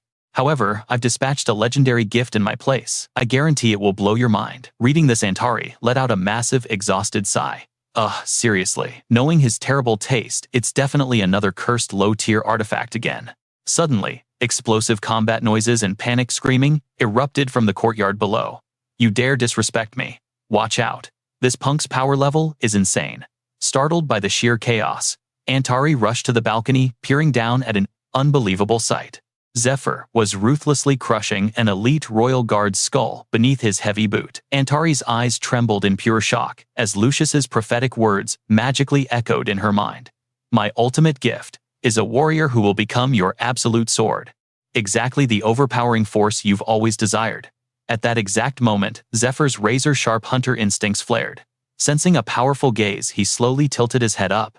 The magnificent Lindell fortress loomed above them, radiating an immense, intimidating royal aura. This was Princess Antari's absolute domain, granted alongside her prestigious title as Grand Duchess on her 16th awakening day. Rewind slightly. Zephyr and Net had just boldly charged their mounts past heavily fortified gates and endless waves of elite sentries. Halting right before the commanding paladins, Zephyr smoothly vaulted off his warhorse. He materialized the glowing sealed scroll, flashing it boldly in the captain's face. I am the official envoy of Lucius Jonetti, the legendary saint of sacred light.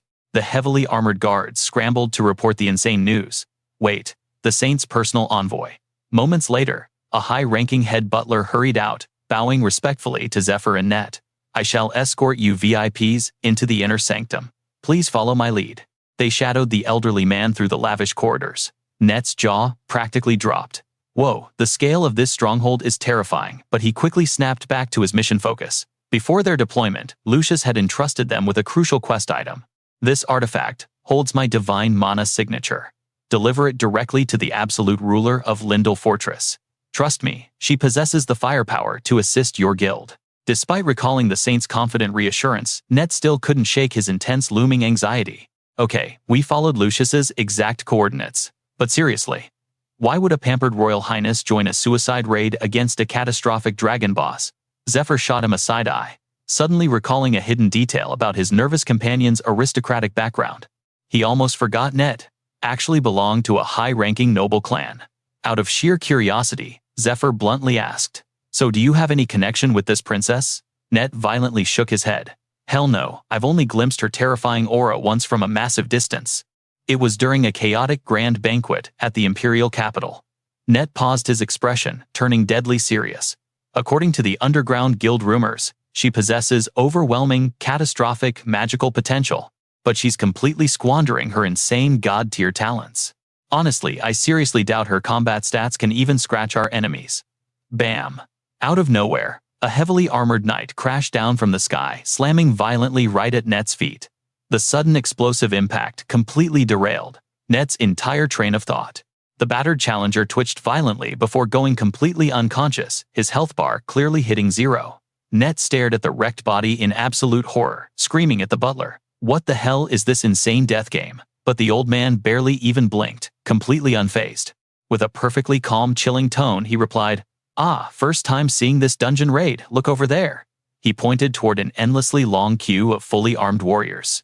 Those are elite-ranked fighters from across the continent, all desperate to claim the princess's hand in marriage. Net's face drained of all color. A marriage tournament, he thought, trembling. Meanwhile, Zephyr let out a massive, disappointed sigh. Are you kidding? They just look like low-level street mobs. Let's talk about Princess Antari Justina Cayenne. Blessed with divine goddess-level beauty and absolute power, and an undeniably supreme royal bloodline, she was born at the absolute pinnacle of society. The radiant dawn star of Aslan. Naturally, countless top-tier awakeners lusted for her hand. Even the outrageously elite noble Lord Polaris would literally sacrifice his entire existence just to impress her. In a legendary display of devotion, dropping to one knee, he declared with burning passion, I Polaris unback Cayenne. I swear to abandon my divine right to the imperial throne. I shall strip my titles and become a humble priest of absolute light. I will willingly surrender my Grand Duke insignia back to the Crown Prince. But the craziest part, even the heavens showered her with insane luck. The reigning emperor himself had recently announced both of my royal heirs are cursed with an emperor's incurable mysterious illness. Therefore, I have no choice. The ultimate right of royal succession must be transferred directly to Antari and her future husband. Talk about a cheat code. She was literally handed the supreme imperial crown on a silver platter, completely bypassing the deadly royal bloodbath. No need to fight her ruthless siblings. However, this insane power shift triggered a massive server-wide frenzy. Ambitious, power-hungry schemers desperately plotted to conquer the princess's heart. Their corrupted minds constantly ran dark, twisted calculations. If I can secure the princess's hand in marriage, I will seize absolute authority. Or at least my bloodline will rule. No matter the twisted faction, every single challenger shared one insanely arrogant ultimate goal: to hijack the legendary title of the next Supreme Emperor. As for the overpowered Princess Antari, facing endless waves of desperate, pathetic marriage proposals, she merely scoffed with freezing, absolute contempt. Ha! Marriage. Don't make me laugh. A chilling, arrogant smirk crossed her face. I refuse to waste even a single breath of mana on such hopelessly pathetic low-level trash. Triggered by her brutal taunt, an endless horde of prideful aristocratic warriors totally lost their minds. Desperate to earn just one miserable conversation with the goddess, they blindly charged into her brutal, unforgiving gauntlet. They foolishly challenged the princess's personal elite vanguard, only to get trapped in an endless, humiliating respawn loop. Step 1. Get absolutely, completely, brutally annihilated. Step 2. Drag their broken, pulverized bodies back to their manners in total, endless disgrace. Enter Princess Antari's absolute rank 1 guardian knight Ophelia Amlet. Her epic tier armor dripping with her enemy's fresh blood. She roared with bone-chilling authority. Bring me the next victim. A clueless fool eagerly stepped up. Finally, my time to shine, kihehe. But before his arrogant laughter even finished echoing, the duel violently ended with his agonizing, soul-crushing scream. Smash next trash, she mercilessly demanded. Watching this utterly brutal, one-sided massacre unfold, Net was completely paralyzed, absolutely unable to process the sheer horror. I'm completely out of words. Is my brain just totally short-circuiting right now? Suddenly, Net's mana-sensing radar pinged. He locked eyes on a group of challengers, radiating massive bloodthirsty auras in the corner, completely unable to hold back his shock. I seriously expected a pathetic swarm of low-tier trash. But damn, some of these guys possess genuinely terrifying combat stats. Overhearing this, the wise butler smoothly stroked his beard. TSK. Don't be fooled. 90% of these brawlers are just highly paid mercenary meat shields, purchased by the cowardly, filthy, rich nobles, desperate to claim Her Highness Antari. The absolute rule of this dungeon is simple. The princess will grant an audience only if their hired champion can land a single solid critical hit on Lady Ophelia's armor.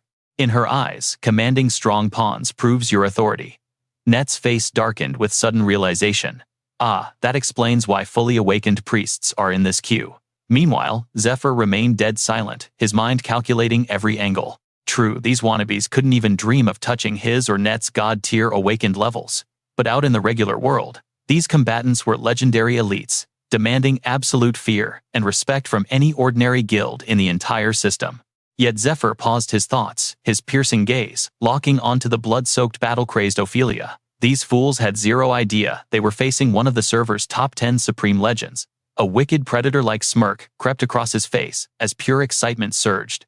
It's been way too long, Ophelia. I wonder how chaotic the timeline will get by clashing with you this early. You definitely haven't lost your youthful, deadly edge. Suddenly, an incredibly hostile, arrogant voice shattered his intense focus. Hey, you lowly scumbags. Zephyr slowly turned his icy gaze. A heavily armed thug aggressively stepped up. Who the hell are you bastards? His face twisted in pure rage as he roared. The back of the queue is way over there. We've been grinding in this hellish line for 3 straight days. So drag your worthless asses back to the end. Zephyr didn't even flinch. His eyes instantly scanned the glowing insignia on the fool's robes. Sapphire blue fabric. Golden stormbird crest. The system instantly matched the data. This loudmouth was definitely a high-ranking battle priest from the legendary Sky Sanctuary. Compared to the Sanctuary of Light, they were merely second best. He figured this fool was just a puppet for some filthy rich noble. His voice turned dead cold. We are not here to propose. Do your job and back off. Veins bulged on the man's forehead, his eyes flashing red. What did you just say? The man hissed through gritted teeth. Holding up Lucius's letter, his glare turned deadly. I am the envoy of Lucius Jonetti, the first Saint of Light. Now move. This is a matter of absolute urgency. Can you handle the fallout if this gets delayed? The arrogant fool froze, biting his lip in pure frustration. Suddenly, his attitude did a total 180. Slapping on a fake, greasy smile, he stepped aside and gestured politely. I see, my apologies for the mix-up. Please right this way. Zephyr and Net pushed past them. What a massive pain, Zephyr thought. Behind them, the peanut gallery started whispering. Shouldn't the Saint of Light be raiding a dungeon right now? Someone clicked their tongue. Probably just a scheduling error, no big deal. A hooded man chimed in. Even so, that was insanely fast. Think the princess funded that raid too, the man smirked, with utter disgust. Who knows, once a dungeon is cleared. Delivery priority is split 3 ways. First, to the sponsors, then the affiliated temples.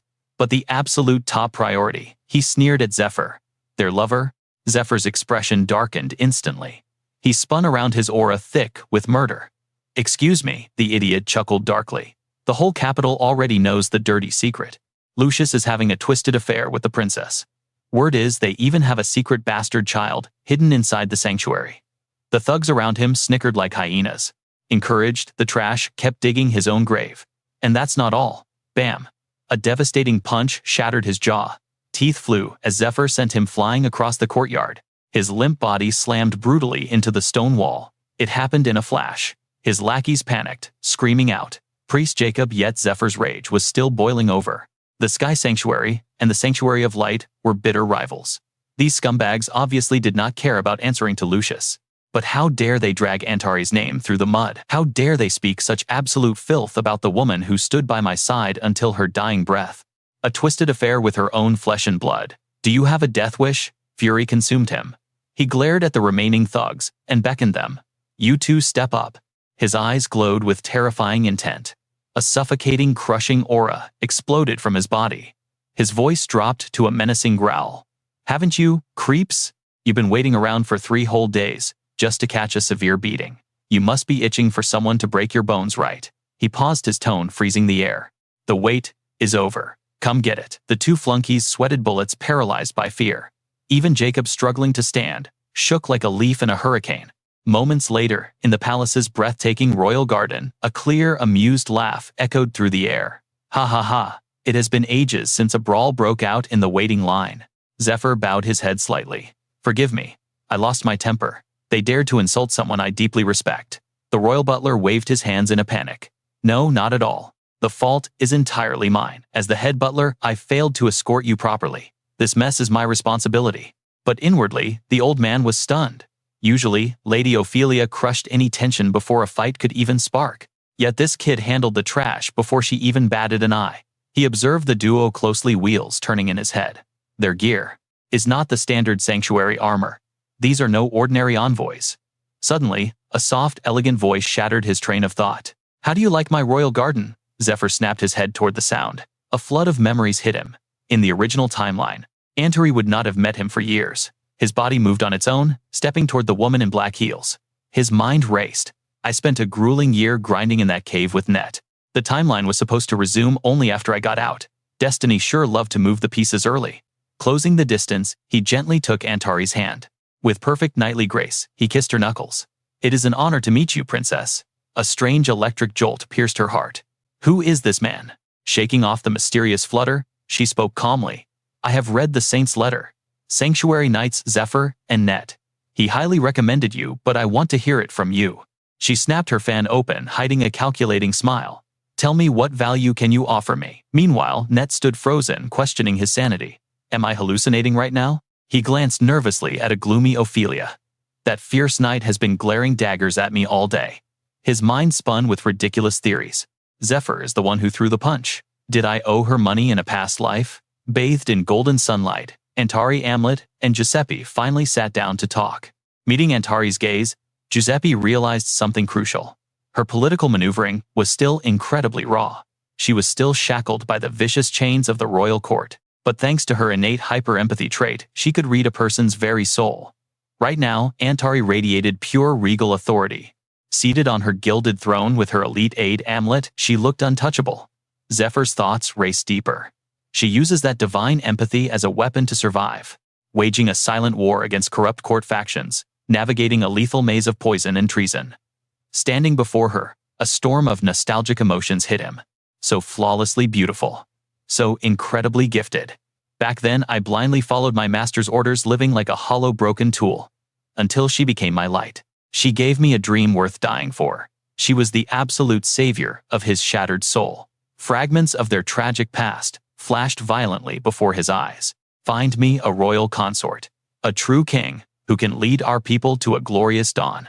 Since the demonic cult's shadow faction held absolute sway over the kingdom, Antar's power as the supreme ruler was severely crippled, but her corrupt enemies only sought ultimate power, allies they could exploit for their own twisted endgame. Snapping back to reality, Zephyr ignited his core. A massive surge of energy gathered in his hands.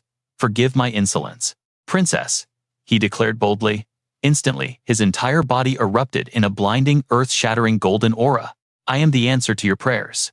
Let my power speak louder than words." Watching the majestic energy storm unfold, Amlet's jaw dropped in absolute disbelief. "What on earth?" Even Antari gasped, her royal composure shattering. "Is this the legendary draconic aura? How does he already possess a dragon's heart?" Princess Antari turned her gaze. "Ophelia, would you test Sir Zephyr's strength?" The loyal knight bowed deeply. "As you command, your highness." Stepping forward, Ophelia drew her blade. The steel gleamed with lethal intent. She smirked confidently. "I will only need 3 strikes." The epic clash finally began. On one side, black and gold dragon aura exploded. On the other, a mystical jade green energy roared. Zephyr's eyes glowed with bloodthirsty crimson. Feeling that overwhelming pressure, Ophelia held her ground.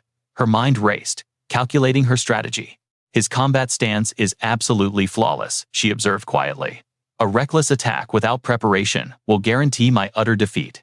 I must tread very carefully against this absolute monster." Shifting her weight, she delicately adjusted her footing. Ophelia immediately sank into her battle stance, aiming her shining blade straight at Zephyr's chest. Right then, a glowing blue butterfly rested upon a nearby rose. It gently fluttered its wings, taking flight into the quiet air. But suddenly, disaster struck. A terrifying shockwave blasted past the poor butterfly. The sheer velocity of their movements completely shattered the peaceful silence. Zephyr and Ophelia had finally clashed head-on. To crush her opponent, Ophelia rained down a furious storm of slashes for her first strike. Yet with casual hand movements, Zephyr easily deflected her deadly blade. Flowing into her second technique, she lunged to pierce his heavy armor, but reality was cruel. Zephyr blocked the fatal thrust without even breaking a sweat. Her holy sword could not pierce his ironclad defense. Sparks rained down like fireworks as steel brutally met armor. Desperate Ophelia unleashed her ultimate third strike. But once again, Zephyr remained an immovable mountain. "My grip completely slipped upon impact," she panicked. The crushing recoil sent a devastating shock straight through her body. That explosive force viciously launched Ophelia backward. Before she could even blink, a chilling presence appeared. Zephyr was already standing right behind her, claiming total, absolute victory. "Do you wish to continue?" he asked with absolute freezing calmness. Utterly overwhelmed by this man's godly counterattack, Ophelia simply froze in pure, unadulterated disbelief. "When exactly did he move behind me?" She trembled inwardly. Realizing the terrifying gap in their absolute power, she swallowed her pride and quickly surrendered.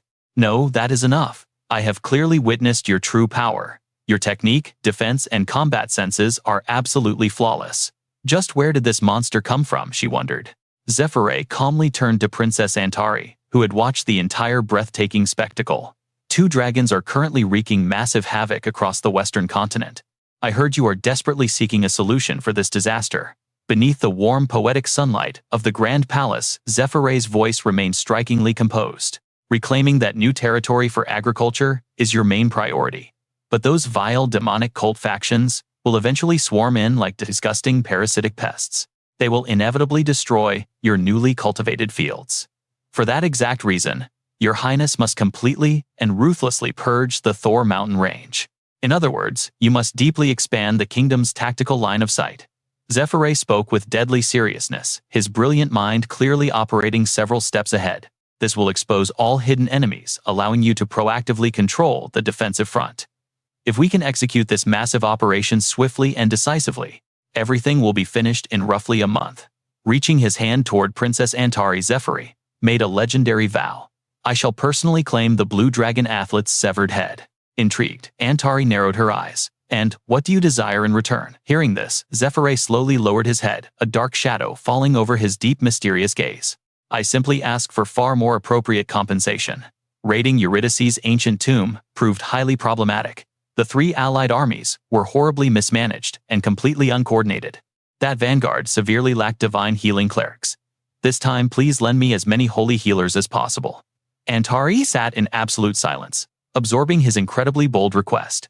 How incredibly meticulous, she thought, thoroughly impressed. He clearly craved something far greater than mere wealth or status.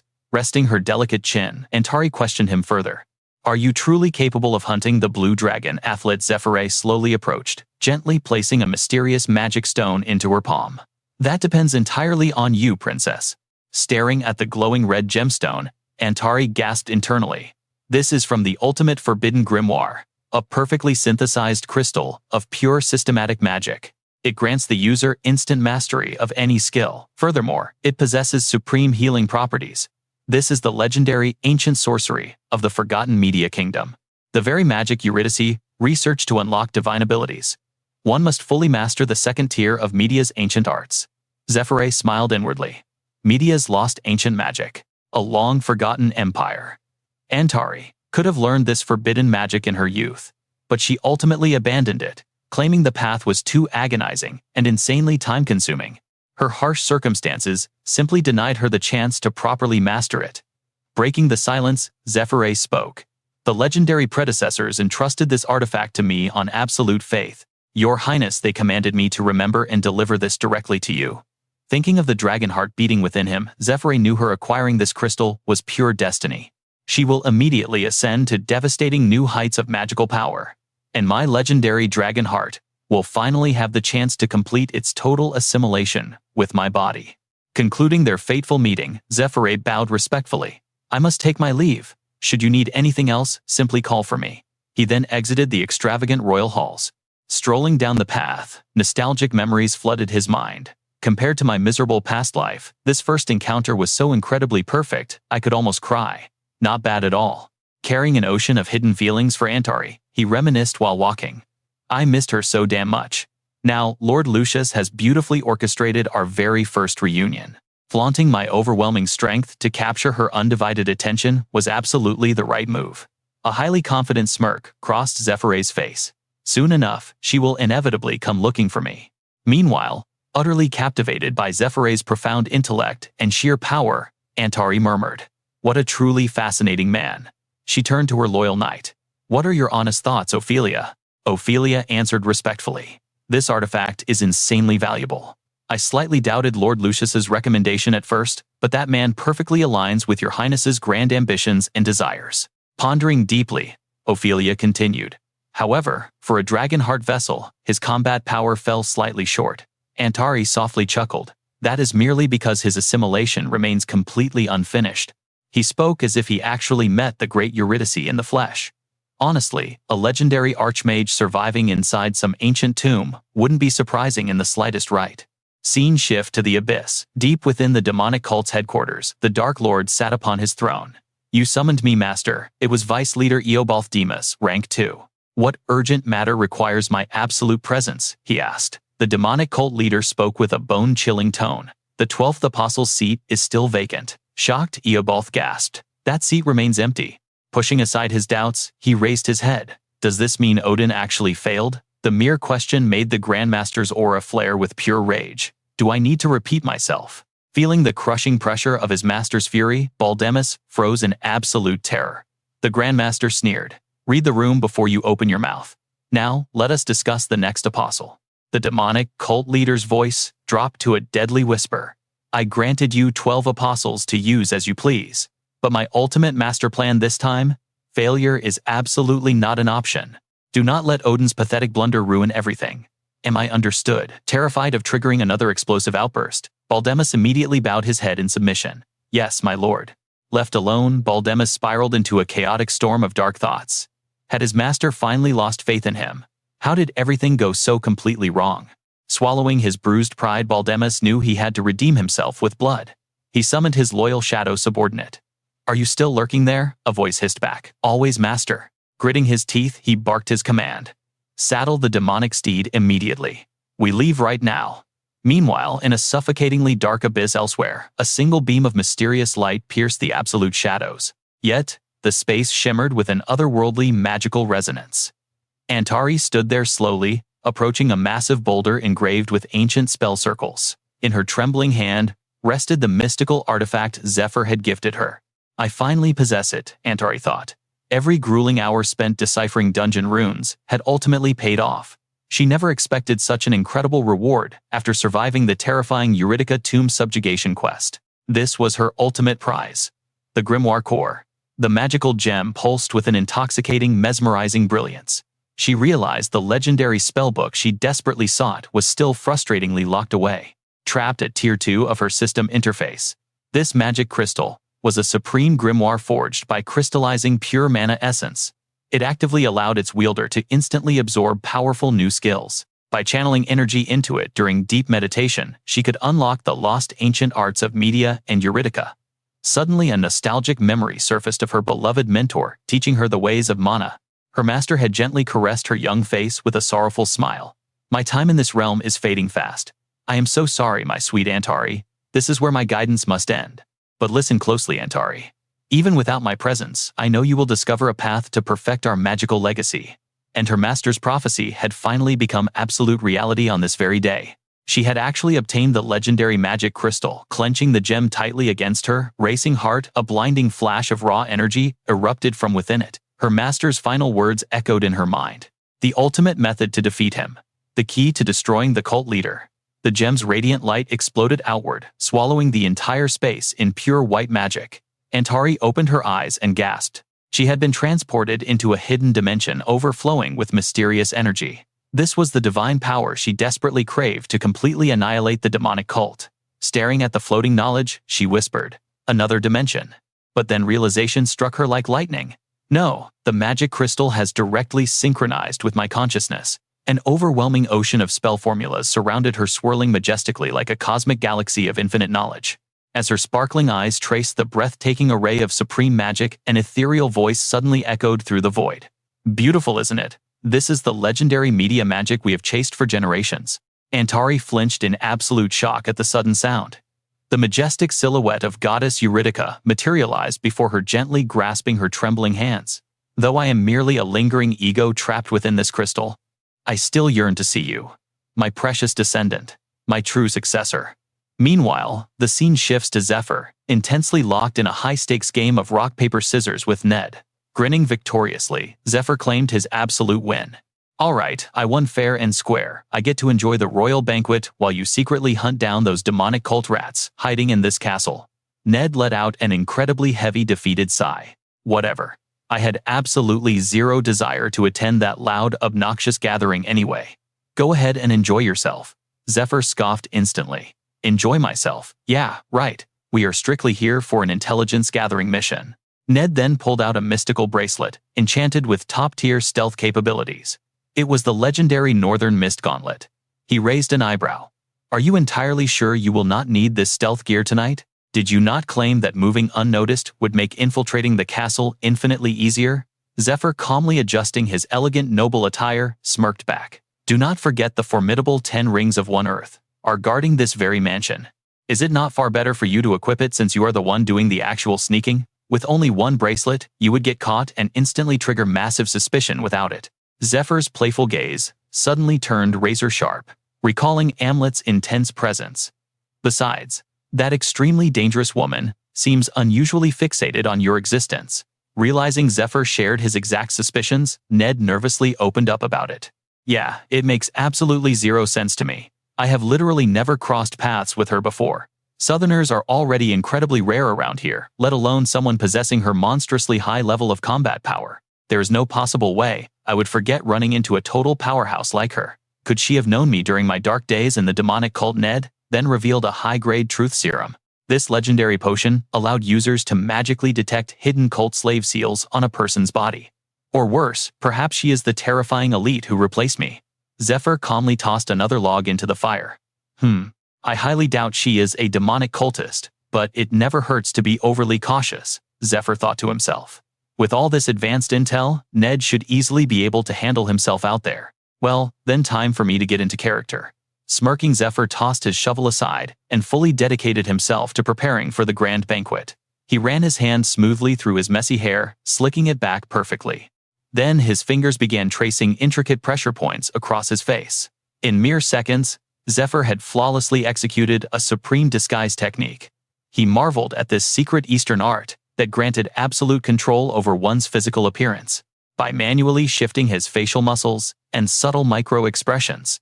This was the signature move of the Eclipse Disciple. The very villain destined to rise as one of the legendary 12 Apostles, Zephyr gave his disguise one final masterful adjustment. Then, he confidently strolled straight into the lion's den. Expressions, aura, and posture. A disguise master, like the Eclipse Disciple, knew that psychological manipulation was infinitely more effective than mere visual changes against anyone actively hunting them. That absolute monster could even selectively erase his own existence from a target's memory, mere seconds after having a full conversation with them. Now, standing directly under the dazzling chandeliers, surrounded by the extravagant majesty of the royal palace, Zephyr knew his disguise mastery was not quite at god tier yet. But hiding inside a massive sea of completely wasted, oblivious nobles, that was more than enough to become completely invisible. Wearing a flawlessly fake identity, he boldly marched into the packed hall. Welcome to the legendary Lindell Castle banquet. Inside, the Ains ballroom eyes darted suspiciously at the peculiar guests. Zephyr's tactical mind instantly began analyzing the room. Every arrogant fool daring to challenge Ophelia was a high-ranking noble or heavy-hitting elite from across the kingdom. Simply put, they were extremely dangerous VIPs, and provoking them without a solid plan was pure suicide. However, Honest Castle served as the central hub for the royal consort candidates, their powerful representatives, and all the ambitious party crashers. Naturally, it was also ground zero for endless lavish banquets.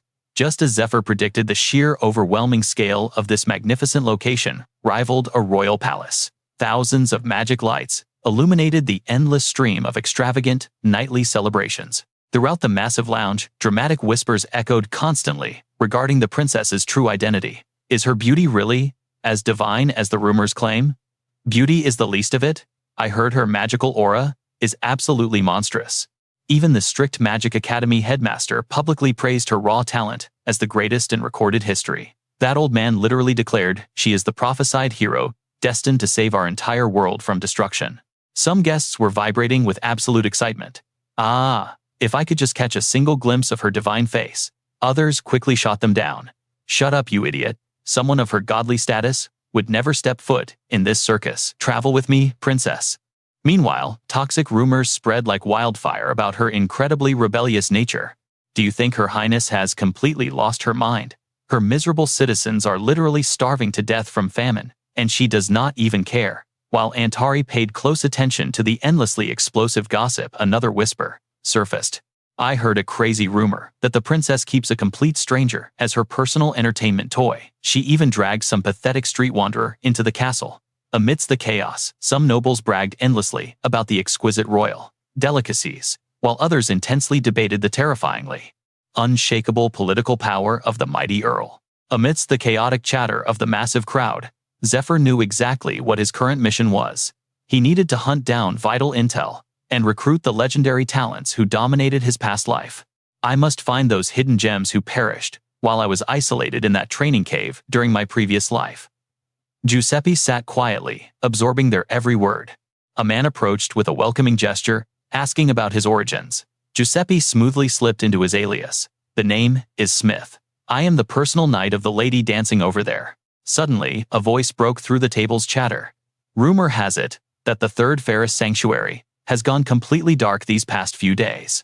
My older brother went there as an expedition backer, but he claimed outsiders are strictly barred until the subjugation quest is fully cleared. They still haven't let him step foot inside. The man beside him chimed in. What on earth are those zealots doing? Not a single messenger pigeon has reached us. Suddenly, a beautiful woman called out to Zephyr. Where did you wander off to, Baron? He chuckled playfully. I just spotted some top-tier wine. The two men continued gossiping about the subjugation. I heard massive pillars of smoke rose from the sanctuary days ago.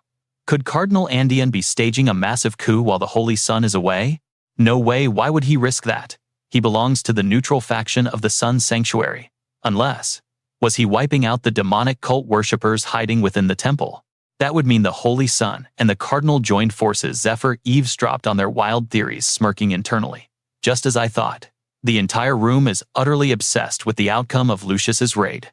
Yet not a single soul knows the absolute truth about the expedition or Andean's actual fate. The information lockdown is flawlessly executed. Snapping back to reality, he raised his glass. Let us drink to the night. Forget the heavy temple politics, let us toast.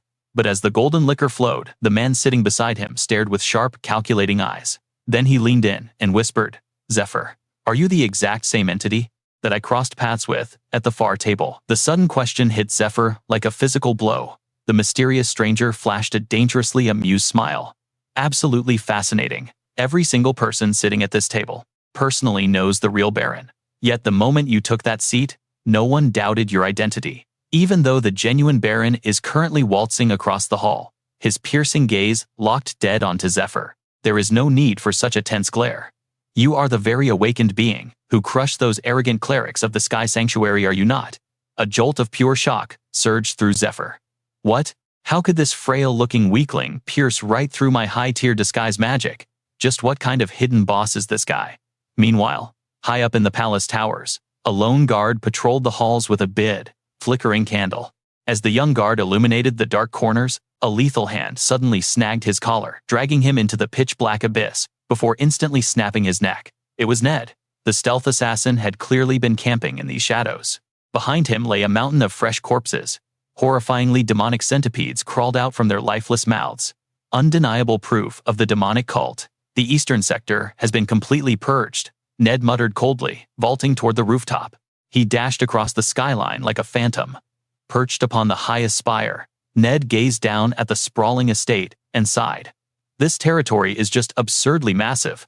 It is almost impossible to believe that a single player possesses all this land. His sharp eyes scanned the extravagant grounds with deep solemnity. I never imagined I would actually have to get used to this place. Lucius's brand new sanctuary fortress. The sheer scale matches my old family estate, so navigating it feels strangely comfortable. But it is more than just the massive size. It is that undeniably warm, vibrant atmosphere. My home used to radiate that exact same energy. Seeing Lucius's perfectly happy family of 3 ripped open old wounds, forcing Ned to remember the golden days of his own bloodline. He used to smile with that same carefree joy. A bittersweet wave hit him as he recalled that final day. The devastating moment. His mother and older sister were violently torn from his world forever. He realized then that it was his absolute last glimpse of them. Drowning in sorrowful nostalgia, he whispered internally, Sister, if you had survived, I know you would have become a phenomenal mother and wife just like Claudia. If only that catastrophic storm of fate had never struck us. Suddenly, his danger senses flared. A menacing shadow materialized out of thin air. Ned's pupils shrank in pure, unfiltered shock. It was Amlet. Her voice cut through the night wind like a blade. While the high-ranking guests are downstairs bathing in luxury, just what exactly are you plotting up here? Amlet narrowed her eyes, radiating heavy suspicion. Do not even try to claim you are taking a casual midnight stroll on a Gothic rooftop. Caught entirely off guard by her sudden ambush, Ned's mind raced furiously. Since when? Did she mask her aura so perfectly that my system missed it? What a catastrophic miscalculation. Ned clenched his fists, preparing for combat. I currently have the full 8 Martial Lotus armor set equipped. Only a legendary tier tracking skill should be capable of piercing my stealth stats. But then again, she is Antari's first guardian knight. A true monster ranked among the continent's top 10 powerhouses. She earned that elite title. Her overwhelming combat power is the real deal. Sensing the sudden spike in Ned's battle intent, Amlet spoke up. Relax your guard. I only tracked you up here because my mono radar pinged a strange anomaly. More importantly, I have a specific quest for you. Would you mind sparing a few seconds of your time? Ned scoffed, his aura flaring. Cut the nonsense. Just how long have you been stalking my movements? Amlet laughed. Your harsh words wound my pride. I have been tailing you since the 2nd floor of the Eastern Zone. Then let us keep it simple. Ned declared coldly. The targets I eliminated were hidden demonic cultists, bearing curse marks. Feel free to inspect the drop loot and verify it yourself. As for my uninvited lethal intervention, I offer my apologies for bypassing your security protocols. However, my guild master made an executive decision that a bloody purge took absolute priority over diplomacy. Amlet flashed a highly amused predatory grin. Brilliant. That is a flawlessly calculated move. However, I am afraid your logic is severely flawed regarding the actual reason I stepped onto this roof. Before the sentence even ended, Amlet unleashed a blindingly fast strike right at Ned's throat. His eyes blew wide in absolute terror, barely managing to trigger his evasion skill in time. Recovering her stance, Amlet casually brought up her previous clash with Zephyr. Slaying the dragon boss has been the princess's ultimate endgame quest. I know you have dragged yourself through hell, gathering the absolute finest awakened talents. To guarantee this raid's absolute success, your party member Zephyr has already proven his combat value. Suddenly, she drew her legendary blade. A violently beautiful mystical blue aura erupted from her very soul. Leveling the glowing steel straight at Ned's face, she declared, "But you are unverified. Show me the true weight of your stats." The ultimate combat duel was officially initiated. Refusing to yield an inch of ground, Ned instantly overcharged his mana core. A terrifyingly blood-red energy exploded around him like a raging inferno. "So you are absolutely begging for the hard way. Challenge accepted." And just like that, an explosive high-level clash began. Meanwhile, deep within the woods, Eltamos prowled through the brush with her demonic hounds. Her eyes scanned the devastated terrain. These heavy energy residues. This is Andion's demonification.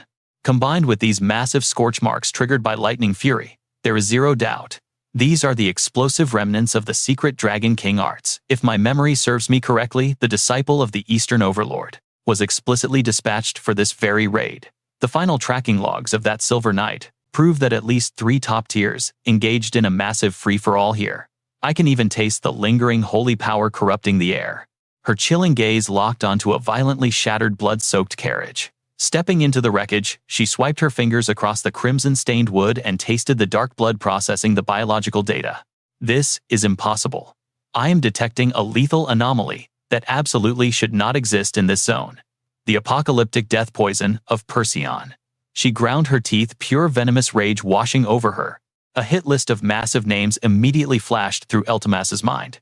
The Eastern Overlord, the Holy Sun, and that miserable pest Tarantula, who has been creeping around recently. They must all be conspiring in the same treacherous party. Those bastards actually formed an alliance to assassinate Andion. I never expected them to trigger such an earth-shattering event, especially right in the middle of our glorious cult's ultimate future questline. The Third Ferris Sanctuary has initiated a total quarantine lockdown. They are masking the internal bloodbath with a massive magic barrier that neutralizes all tracking abilities. But that is not all. Even the messenger pigeons hovering near the sanctuary completely scattered, acting as if they had entirely lost their navigational coordinates. Across the vast Aslan continent, these magical birds rely solely on mana tracking magic. Therefore, the moment the sanctuary completely sealed itself, their homing signals simply vanished into thin air. The Third Ferris Sanctuary suddenly wrapping itself in an impenetrable barrier essentially proves they are desperately hiding an artifact of unimaginable value deep within its walls. Elpout Demas vividly recalled the bishop mentioning that only 2 or 3 living beings on this entire continent possessed the divine ability to transplant a dragon heart into a human vessel. Based on her sharp deduction, the bishop was definitely one of them. But what if the Holy Sun's faction secretly harbored another awakened master? Or worse, what if they were desperately stalling for time right now to completely absorb the dragon heart's terrifying power? She constantly racked her brain, piecing together the terrifying clues, and her logic made absolute sense. If they were desperately trying to assimilate that boundless earth-shattering energy source, then a few pathetic reprimands from their financial investors, or the main temple, meant absolutely nothing. They already possessed powerful insiders heavily prepared to silence anyone, if even a tiny shred of this dark secret leaked out. Their information blockade was truly flawless.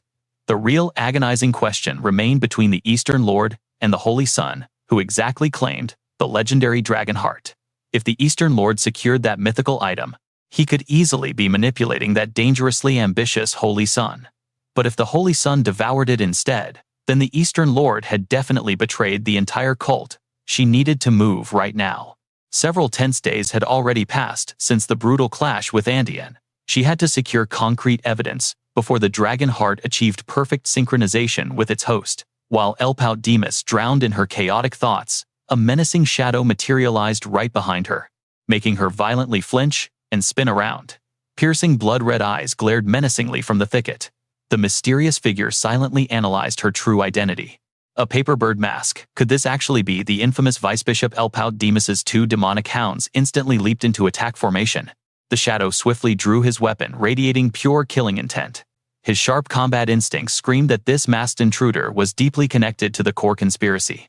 Defeat was absolutely not an option. Resolving himself, he commanded his ferocious beasts to rip the enemy apart. After a brief lightning-fast chase, one beast's fangs sank deep into the shadowy figure's arm.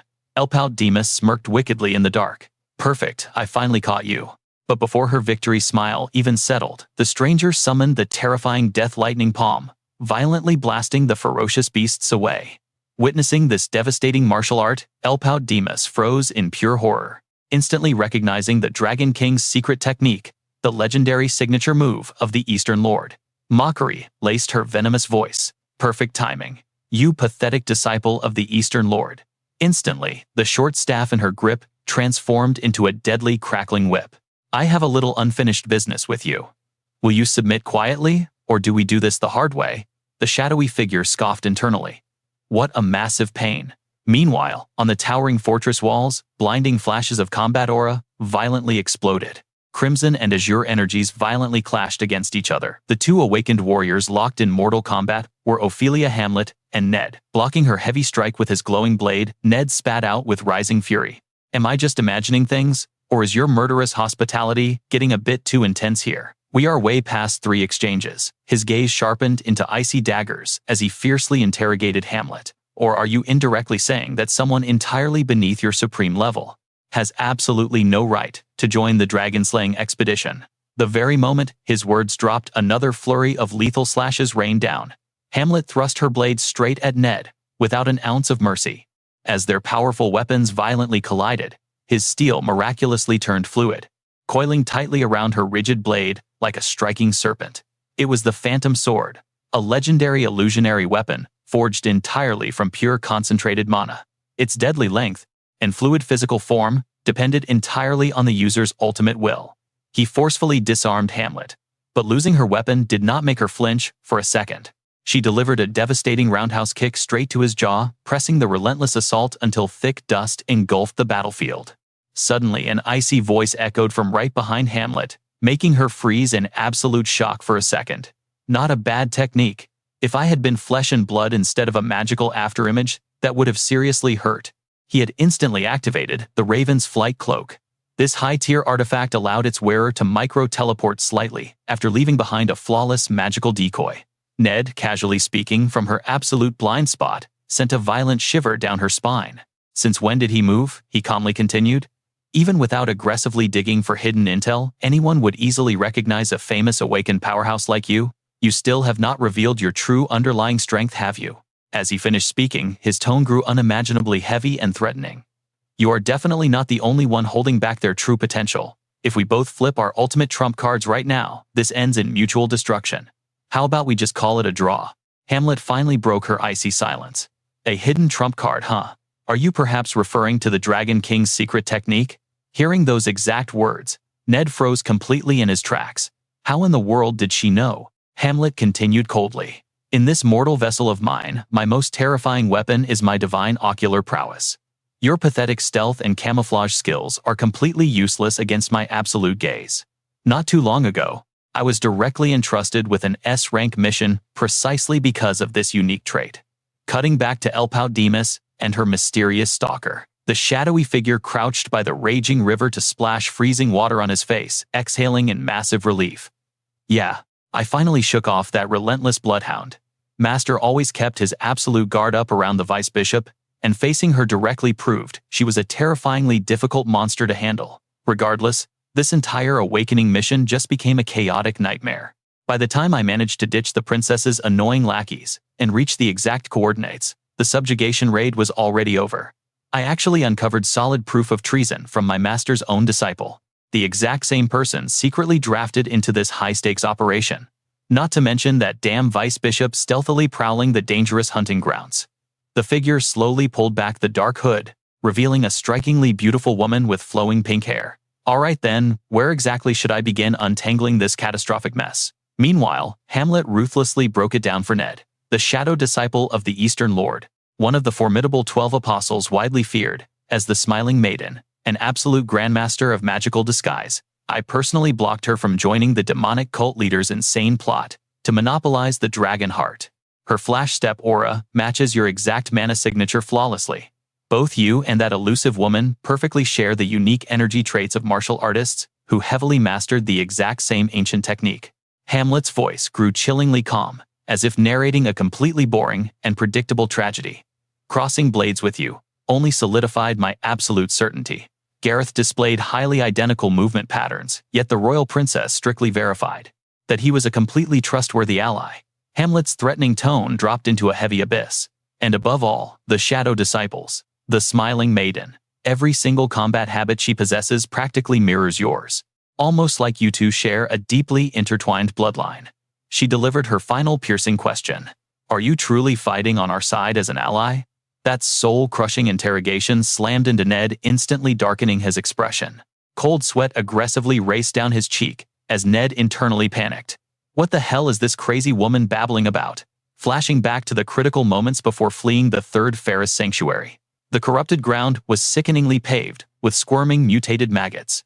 After taking a critical life-threatening sword thrust from Ned, Andean unleashed a blood-curdling scream of pure agony, heavily gasping for air. So, does getting your bloody revenge make you feel even a little bit better, Ned? Revolting abyssal maggots violently sprouted from his corrupted flesh, creating an absolutely stomach-turning sight. He weakly continued. Ned, the proud son of my old comrade Leonard, I am so deeply sorry for the tragic events of the past. But I was just a lowly, pathetic priest. I was merely executing the absolute orders handed down by the divine sanctuary. I never wanted to blindly slaughter your family. You have to believe me. You cannot end my life like this. If anything, you should be down on your knees thanking me. Suddenly, Andean roared like a cornered beast, his eyes exploding with twisted, buried resentment. I secretly sent you to the Eastern Lord because my heart bled for a completely abandoned solitary orphan. It was me. I was the sole mysterious benefactor, paying that monster to securely raise and train you all these years. Without my divine intervention, do you honestly think you would have awakened such godlike strength? Did you ever stop to think how utterly devastating your fate would be if you rotted away in that isolated training cave without my hidden protection? Ned stood silently before the trembling man, watching his own cold reflection perfectly mirrored in his enemy's terrified, desperate eyes. Andean could vividly see the sheer shock violently rippling across the young warrior's face. Desperate to survive, Andean shrieked even louder. The pathetic children from those utterly annihilated noble families either painfully starved to death in the gutters, were helplessly auctioned off as broken slaves, or worst of all, got brutally butchered and eaten by savage nomadic tribes. I forged the unstoppable awakened hunter you are today. I am the absolute savior who dragged you out of that pitch-black hell. The moment those words left his mouth, Ned tuned out the meaningless babble. Gripping his sword tight, he ruthlessly plunged the blade into Andean once more. A blood-curdling scream echoed as the man met his violent end. With his dying breath, Andean forced out a chilling warning. Just listen to me, he gasped. Do not trust that man named Zephyr. He is only using you. Leaving the corpse behind, Ned walked away without looking back. At the time, he brushed off the dying man's warning as the pathetic ramblings of an absolute madman. It meant nothing to him. That was how Ned ignored it all until this very moment. Now, standing before a massive mansion, the memories crashed over him. A shocking question burned in his mind. How could this be possible? Zephyr's previous words suddenly echoed like thunder in his head. I am the hidden disciple. The ultimate backup plan, in case one of you actually dies. And then came the shocking revelation from Ophelia Hamlet. She claimed the hidden disciple of the Eastern Overlord, one of the twin apostles, was known as the Phantom Lady. An absolute master of disguise. I stopped her from joining the demonic cult's monopoly over the dragon heart. Every single trait she possessed mirrored Ned perfectly, almost like they shared the exact same bloodline. It was undeniable. The hidden disciple Ophelia encountered had the exact same crimson hair and striking amber eyes, a woman of 25 years. Hearing those precise details, Ned's heart hammered in his chest as the word sister escaped his lips. His beloved older sister, the one he thought was dead, might actually be alive. And worse, she was the Dragon King Society's hidden weapon. A storm of confusion and fierce self-blame wrecked his mind. Who was the one actually lying to him? Was he blindly walking into the same foolish trap again? Staring up at the brightly lit window, Ned's eyes blazed with ultimate resolve. He needed the absolute truth. Meanwhile, deep inside the luxurious estate, the hauntingly beautiful melody of a violin completely filled the grand hall. A noble caught the elegant tune and chuckled. Oh my, the Night Cloud Sonata. If they are playing this masterpiece, it means this grand banquet is finally ending. Time to head home, everyone. Heavens, how time absolutely flies. The elite guests slowly rose to make their exit. Before stepping out, one nobleman eagerly locked in plans with Zephyr. Let us share a drink tomorrow, Lord Zephyr. But barely a few steps away, those very same aristocrats stopped dead in their tracks. Their eyes shifted, glaring intensely at Zephyr with deep suspicion. Philip Green sneered coldly. Haha, what a truly terrifying monster. As a master merchant, I have crossed paths with countless individuals, but never have I seen a man command such flawless, overwhelming charisma. He analyzed Zephyr with pure awe. The kid was not just physically dominant and unshakable, but his mind was an absolute weapon. Even when you thought you held the absolute upper hand, that terrifying man still manipulated you into spilling crucial secrets before you even realized it. Another noble gasped in agreement. To think he is merely 20 years of age. I would have sworn he had lived twice as long. I honestly cannot fathom how that half-blind fool Lucius managed to recruit an absolute titan like him. Wrong, Philip Green quickly corrected with a dark smirk. Lucius did not find him. That kid sought Lucius out. It seems that pathetic master-servant dynamic is about to flip completely upside down. His son flinched in absolute shock. Is he truly that unrivaled? Father Philip Green stroked his chin, his voice turning dead serious. Carve this into your soul, Edwin. Pick the wrong side. And dare to oppose a monster like him, and everything you own will be utterly wiped out. We are merchants, not pampered nobles. The second our worth vanishes, nobody will ever protect us. Therefore, our every move must be flawlessly calculated. Hearing his father's supreme wisdom, a dangerous idea sparked in Edwin's mind. Smirking, he asked, should we leak this to the princess then? Report that Zephyr miserably failed the observation quest. Absolutely not. Philip Green instantly crushed the foolish notion. He already had a master plan brewing. Pushing up his glasses, he sneered. Losing a generational genius like him would be catastrophic. We must buy his absolute loyalty before the other factions strike. Standing nearby, Ellis Branta licked his lips with a sinister, greedy look. I completely agree. While hiding in the shadows and gathering top-tier talents, we must secure him, and if he refuses, exterminate him. Meanwhile, Zephyr was casually stepping into his private chambers. A massive headache pounded in his skull. His system of knowledge relied entirely on the brutal experiences of his past life, which meant he was totally blind regarding characters who perished before his regression. Even with his legendary status from his previous life, take Philip Green, the absolute ruler of the Green Merchant Guild, one of the big three. In the previous timeline, that man amassed a godly fortune, trading spices with the East. He was one of the three core pillars who elevated Antari to the absolute savior of humanity. The legendary grand sponsor of Antari, the supposedly long-lost princess of the Empire. He clearly recalled Philip's cunning words to Antari.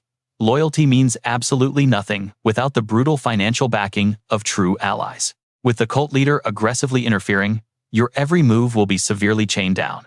However, if you fake drowning in sheer debauchery to blind the enemy's eyes, you can quietly forge an unstoppable army in the shadows. Whenever you are ready, my limitless wealth is yours. Zephyr quickly processed this terrifying puzzle, piecing it all together. That was exactly why the demonic cult marked Philip for execution. In his past life, while Ned desperately fled with the dragon heart, the hidden apostle made her deadly move. The Phantom Lady mercilessly assassinated Philip. At least that was the history he knew.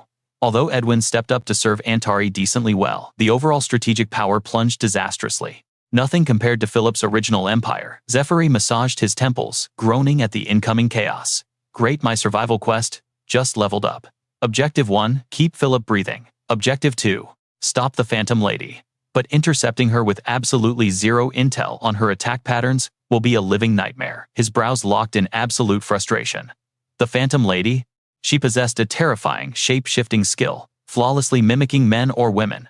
Even in his past life, she never once revealed her true face. He had zero clue what this monster actually looked like. Grinding his teeth, Zephyr felt a surge of pure annoyance. Turning down the dark corridor, his thoughts suddenly shifted to Ned. That idiot must have returned by now, right? His gaze flicked over, and Zephyr nearly jumped. Ned was ominously planted in the massive armchair, gripping a deadly dagger in the shadows. Sensing the entrance, Ned slowly raised his cold eyes. You are back. Just meeting Ned's deadly aura, Zephyr unconsciously stumbled backward. Recovering from that sudden cowardly reflex, reality slapped him hard. Damn it all. Why did I just retreat? Am I actually terrified? My stats completely outclass him? A forgotten memory suddenly flashed. Right. During those brutal cave spars with Ned, the guy would unconsciously unleash killer intent whenever his mood crashed. This cursed muscle memory. He had tried everything to hide his overwhelming presence. Cursing his own instincts, Zephyr quickly recovered his icy, untouchable persona. Did something happen? He demanded sharply. Ned skipped the small talk, dropping an absolute bomb. I bumped into Ophelia while sweeping the estate grounds. She claimed she recently encountered a woman who perfectly matches my older sister. The shockwave hit Zephyr instantly. You actually have a sister? Zephyr blurted out, absolutely stunned. Internally, his brain went into overdrive. This was not in the original storyline. Ned did mention his remaining family vanished. Completely after their father's tragic death, Ned's blazing eyes suddenly darkened with unbearable sorrow. Can you even believe it? The sister I thought burned to ash on that train 13 years ago? Still alive, and the remaining one is. He paused dramatically. Meeting Zephyr's eyes, he declared, Dragon King Hugh's hidden disciple. It was the exact person Ophelia had stopped. Zephyr stood, completely stunned, his mind exploding with a dozen chaotic questions. The hidden disciple is Net's sister. Could this be some massive mistake? I know for a fact, I am the hidden disciple. Is Net trying to test my identity? Or is this Antari's secret scheme to evaluate me? No, she wouldn't go this far. I can't keep faking my hidden disciple status forever. But wait, Net's older sister. What in the world is going on here? Suddenly fragmented memories flashed through Zephyr's racing mind. A striking woman with blazing crimson hair. They had crossed paths multiple times. Once she had aimed lethal hostility at him. Spit it out. Who taught you these martial arts? Another time, she had shared her deepest melancholic thoughts. My memories are mostly shattered from a fatal accident. Adoptive parents rescued me after I washed ashore. Once my physical constitution arts awakened, the master personally selected me. If my younger brother shares my blood, he definitely possesses this physical constitution art too. We are destined to reunite someday. I must reclaim my lost family and erased memories. How bizarre. Why am I revealing my secrets to an enemy like you? Recalling these exact words, Zephyr gasped internally. Impossible. Why did this crucial connection just hit me now? Pure, unadulterated fury made him grind his teeth. I heard it straight from the Eastern Lord. These physical constitution arts are unimaginably rare, passed down strictly through sacred bloodlines. The offspring of an awakened constitution user has a near absolute chance of inheriting that same power. This means the Eastern Lord and Antari had formed a sinister alliance from the very beginning. They systematically orchestrated the total annihilation of Net's family. Then, they ruthlessly discarded Net like actual trash once his usefulness expired. The sheer rage welling inside Zephyr became physically suffocating. He cursed viciously in his mind. Eastern Lord, you absolute piece of garbage. Meanwhile, Net stood frozen in profound contemplation. Finally, he spoke up. I have zero clue. I do not think Ophelia possesses absolutely any motive to lie. But Zephyr, if your entire existence is built on lies, then nothing makes sense anymore. He stared blankly into his past. My father trusted Andros blindly. I completely trusted my master, and both our lives plunged straight into agonizing hell, simply because we trusted the wrong people. That trauma is exactly why I despise trusting anyone.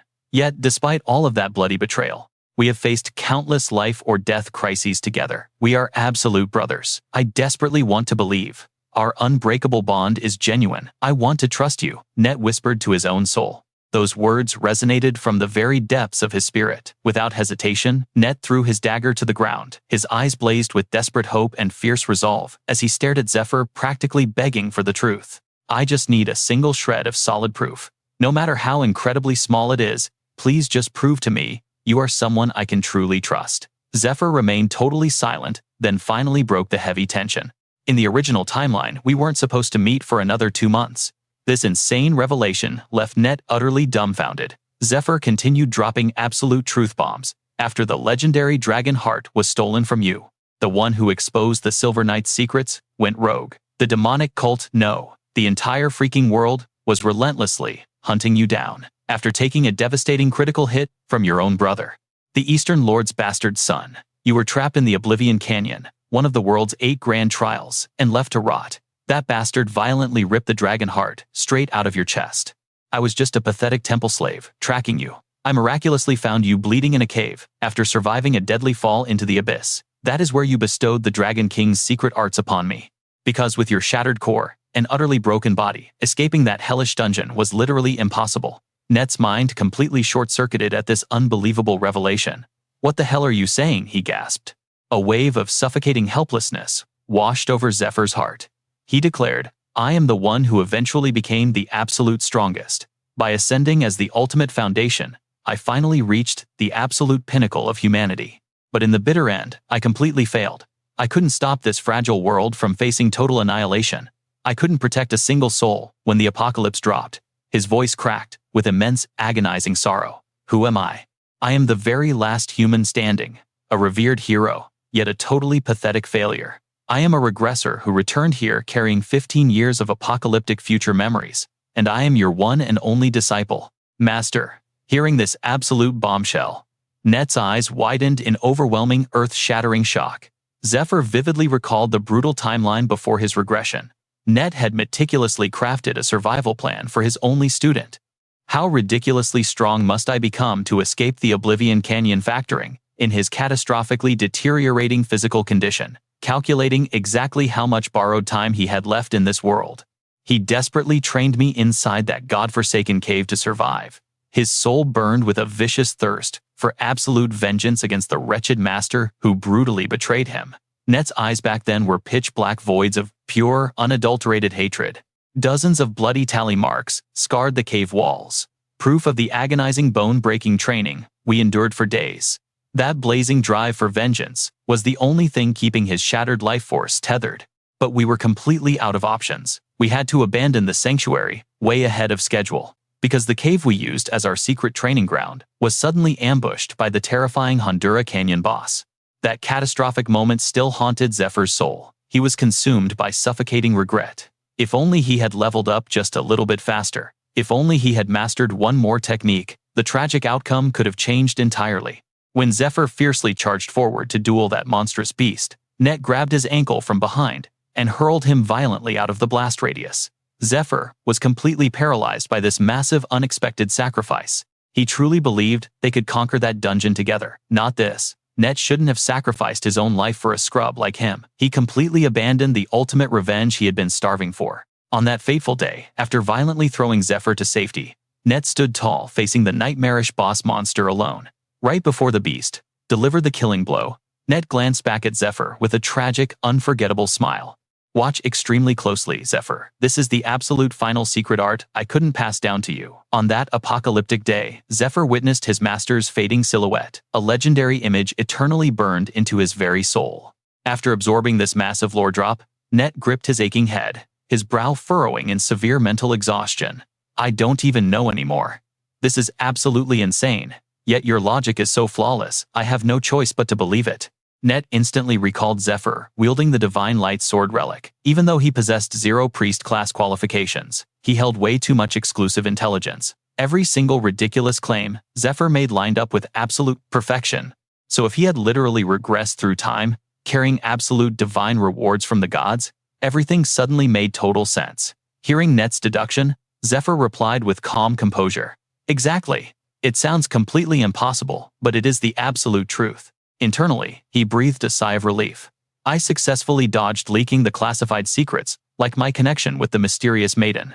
He continued, "I am genuinely sorry for approaching you with those layered lies, but I had absolutely zero confidence I could make you believe this insane regression story so quickly. So I calculated that redirecting your deep suspicions toward the demonic cult was the most optimal strategy." Then Zephyr hesitated before dropping his emotional guard. "I desperately need your power to overthrow the Demon Lord, but more importantly, I just want you to survive this time." An epic realization suddenly struck Net like lightning. "Right, I completely understand now. The blazing drive keeping me moving forward isn't just pure vengeance anymore. I used to foolishly think that living happily with my beloved family was a guaranteed right for someone like me. I was the supreme heir to the noble house. I bore the absolute duty of guarding our sacred holy blood tier. Then every single thing was brutally ripped away, and I became nothing but a hollow, empty shell." Net's master had once manipulated him with a twisted promise. "If you become an absolutely essential pawn to me, I will personally orchestrate your vengeance." He had forcefully implanted a brand new toxic purpose for his survival. But now, Net violently crushed every last ounce of lingering doubt.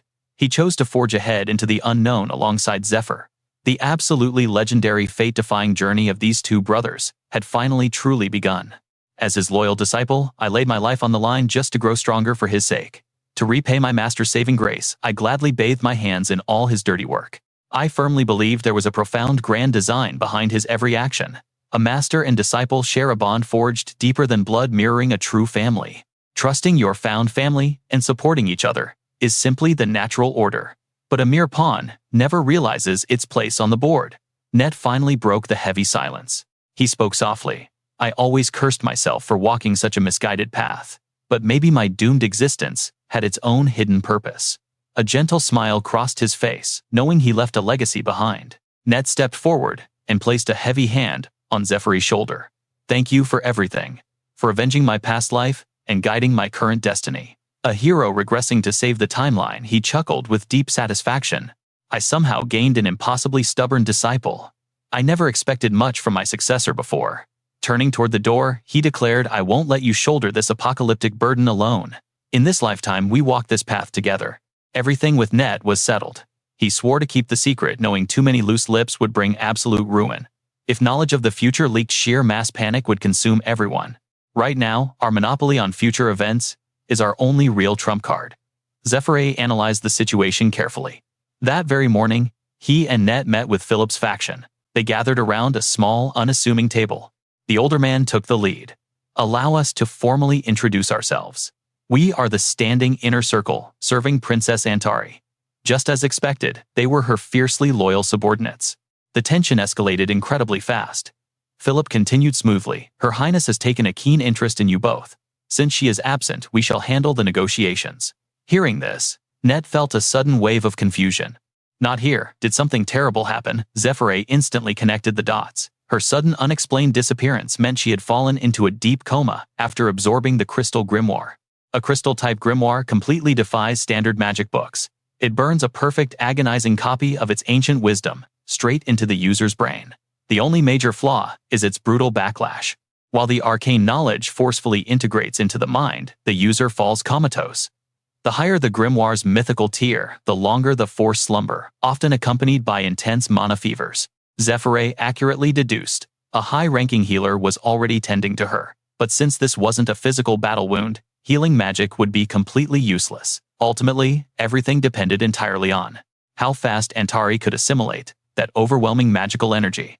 He smiled faintly, secretly cheering for her victory. Having survived absolute hell with Eurydica, he decided to take a rare moment of peace. Time quickly slipped away. They faced countless grueling preparations for the looming Blue Dragon raid. Developing new lethal combat styles to match their upgraded gear required absolute synchronization. Leona spread her arms wide. Come here, boys. Zephyr grumbled in pure annoyance as he stepped into her embrace. Make it quick, he demanded. Leona immediately activated her Angel's Embrace skill, a high-tier diagnostic technique, mapping every biological detail. But she hugged him using terrifying magical tentacles sprouting from her back. It was the most universally dreaded medical skill ever, feeling exactly like a raw electric shock. The very second she initiated it, Zephyr violently convulsed and roared in absolute agony. He cursed wildly. Damn it, this feeling is absolute hell. Leona just calmly replied, Sir Knight, please endure the pain. Just a bit longer. If you squirm, I will have to reset the cast. She then gasped in pure admiration. Oh my heavens, your physique is absolutely flawless. Watching this sheer horror unfold, Net turned completely pale and desperately tried to escape. I suddenly remembered an incredibly urgent errand. I must take my leave. But Philip swiftly blocked his retreat. Gripping his shoulder with a vicious smirk, he asked, Hey, where exactly do you think you're going? I clearly stated rigorous health checks are mandatory for joining our elite faction. We cannot drag sick liabilities into a dragon raid. Right on cue, Leona gleefully called out. It is your turn now. Mr. Net? Hearing his doomed name, he trembled violently and begged for mercy, but resistance was entirely futile. Moments later, a blood-curdling scream echoed out. After the brutal examination, Net collapsed face first onto the cold floor. I am forever traumatized by those cursed tentacles. Just then, a dark shadow loomed over him. It was Ophelia. Looking down at his pathetic state, she scoffed. You look absolutely miserable. Net instantly recognized her chilling aura. Too deeply humiliated to even lift his head, he stayed frozen. Ophelia commanded, Her Royal Highness summons you both. Follow me immediately." Zephyr sprang to his feet, his heart racing. Antari has finally awakened. Meanwhile, Net remained awkwardly paralyzed, trying to hide his sheer mortal embarrassment. On their way to the Grand Royal Chambers, a sudden revelation struck Zephyr. That crystal grimoire contained Eurydica's lingering soul fragment. She revealed countless ancient secrets to me, and we shared a deep conversation. Could it be? She warned Antari about my regression. Deep within a mystical mindscape, an ethereal voice suddenly echoed. 3 stars align in perfect celestial harmony. Congratulations, my dear Antari. This is the absolute proof your Medea magic has successfully reached the 3rd circle. The foundational cosmic knowledge of this supreme art has seamlessly merged with your soul. All that remains is to awaken its true devastating potential through relentless training. With every realm breakthrough you achieve, a brand new star shall brilliantly ignite. I am absolutely certain no mortal in existence, not even myself, could reach the legendary 8th circle. Sitting calmly in that profound spiritual silence, Eurydica's spectral lips parted slightly. Forgive me, I have exhausted my soul energy. I must fall into an eternal slumber. My final words will be trapped in a magical memory vortex, temporarily forgotten. Until you reach the next evolution stage, remember only one absolute truth. Trust Zephyr with your life. Antari abruptly snapped awake, her face pale with pure existential shock. She bolted upright in bed. Her anxious royal maids rushed closer, crying out in absolute relief. "Your Highness, you have finally returned to us." She clutched her throbbing head, wincing in intense, agonizing pain. A terrified maid quickly warned, "Please avoid sudden movements. You have been unconscious for an entire week," Antari gasped in sheer disbelief. "A whole week?" Her sharp gaze slightly faltered. "I swear I heard a world-shattering revelation, but the memory is completely foggy." Resolving her inner turmoil, her eyes flashed with fierce, unyielding determination. "Summon Lord Zephyr. Right this instant." Later, inside the grand parlor. "Forgive our sudden intrusion, Your Highness." "It is my absolute pleasure, Lord Zephyr, Lord Net." Still resting in bed, she spoke with a gentle yet overwhelmingly commanding tone. "I wanted to summon you sooner, but my mana was completely drained. I never intended to neglect my most valued guests." Zephyr's mind raced fiercely. How much of Eurydica's divine will had she actually absorbed? This wasn't just about their current fragile political alliance. It would drastically alter the impending Blue Dragon subjugation and every future bloody battlefield. Zephyr furrowed his brow, analyzing his past fateful encounter with the legendary Eurydica. If Antari somehow knew everything, or if she had mastered Soul Link magic, allowing her to forcefully read memories through a single touch just like her monstrous ancestor, convincing this stubborn princess to join the apocalyptic war would become incredibly easy. He slowly extended his hand. What will her countermove be? The bold, calculated gesture caught Antari completely off guard. Her sharp mind quickly deduced. He is cleverly testing if I have awakened the Soul Link. Maintaining an icy, impenetrable composure, she flashed an incredibly confident smirk. Handing over the glowing magic stone that was previously offered, she said smoothly, "I assumed you wanted to join my royal forces by flaunting your immense power. But I was completely mistaken. You are scheming to manipulate me by actively cultivating my latent strength. Lord Zephyr, what is your true master plan?" He met her gaze with piercing, unyielding eyes. Antari casually waved her hand. "I cannot cast it yet. Soul Link is an outrageously high-tier divine art. I am merely at the 3rd circle. I won't unlock that terrifying power until I reach the 7th circle, exactly like my legendary ancestor." Her regal, echoing voice filled the silent, heavy chamber. "Shall we resume the crucial negotiation we paused a week ago, Lord Zephyr? If you truly wish to move my royal heart and borrow my elite army for a month, no, you must provide a flawless, foolproof strategy to slaughter that ancient dragon within exactly 3 weeks. Antari challenged him with sheer regal arrogance. "Come on, prove your legendary worth and persuade me." Zephyr calmly raised his hand, a faint, terrifying aura radiating around him. "Challenge accepted. Have you eaten anything yet?" He then slid over a massive mountain of strategic documents. An epic, grueling tale was written across those endless pages. This absolute shock left everyone completely speechless. A few days later, our rushed preparations were finally complete. The elite knights and high priests of Lindell marched out their sole mission to annihilate the Blue Dragon. Armed with a silver key and my spatial inventory packed with legendary items, Antia's official schedule was just sightseeing and shopping. One of her loyal maids even used a disguise skill to look exactly like her, riding a flashy carriage to tourist spots to leave fake traces of the royal presence. Zephyr watched Antia happily humming a tune and could not help but fall into deep thought. Was leaving the palace really enough to make her this happy? He crossed his arms, frowning as his mind raced.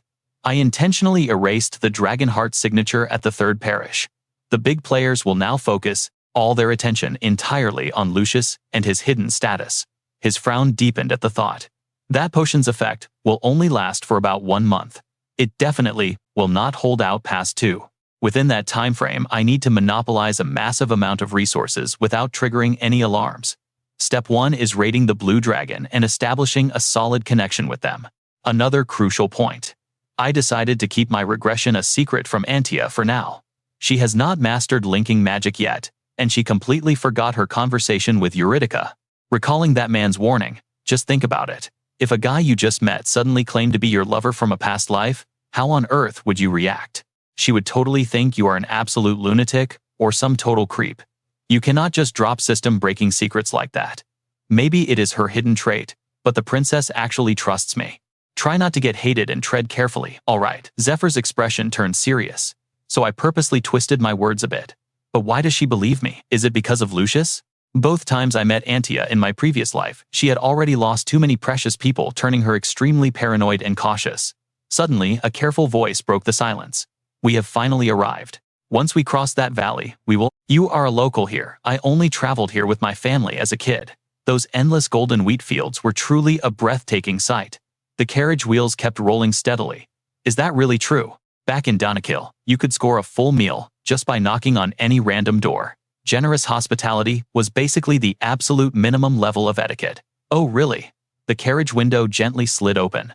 The person inside sighed heavily. But that is all just ancient history now. Look outside.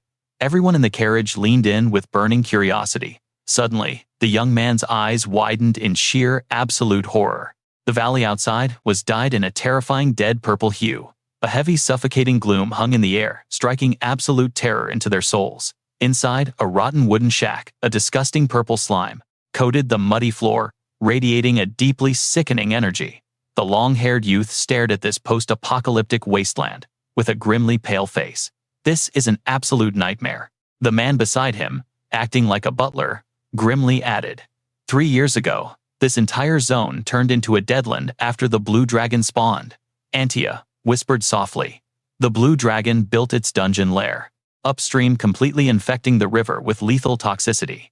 We mobilized countless high priests, but the holy purification raids totally failed. In just 3 years, 80% of the local farmers perished. Processing their tragic reports while analyzing the corrupted zone himself, Zephyr fell into deep thought.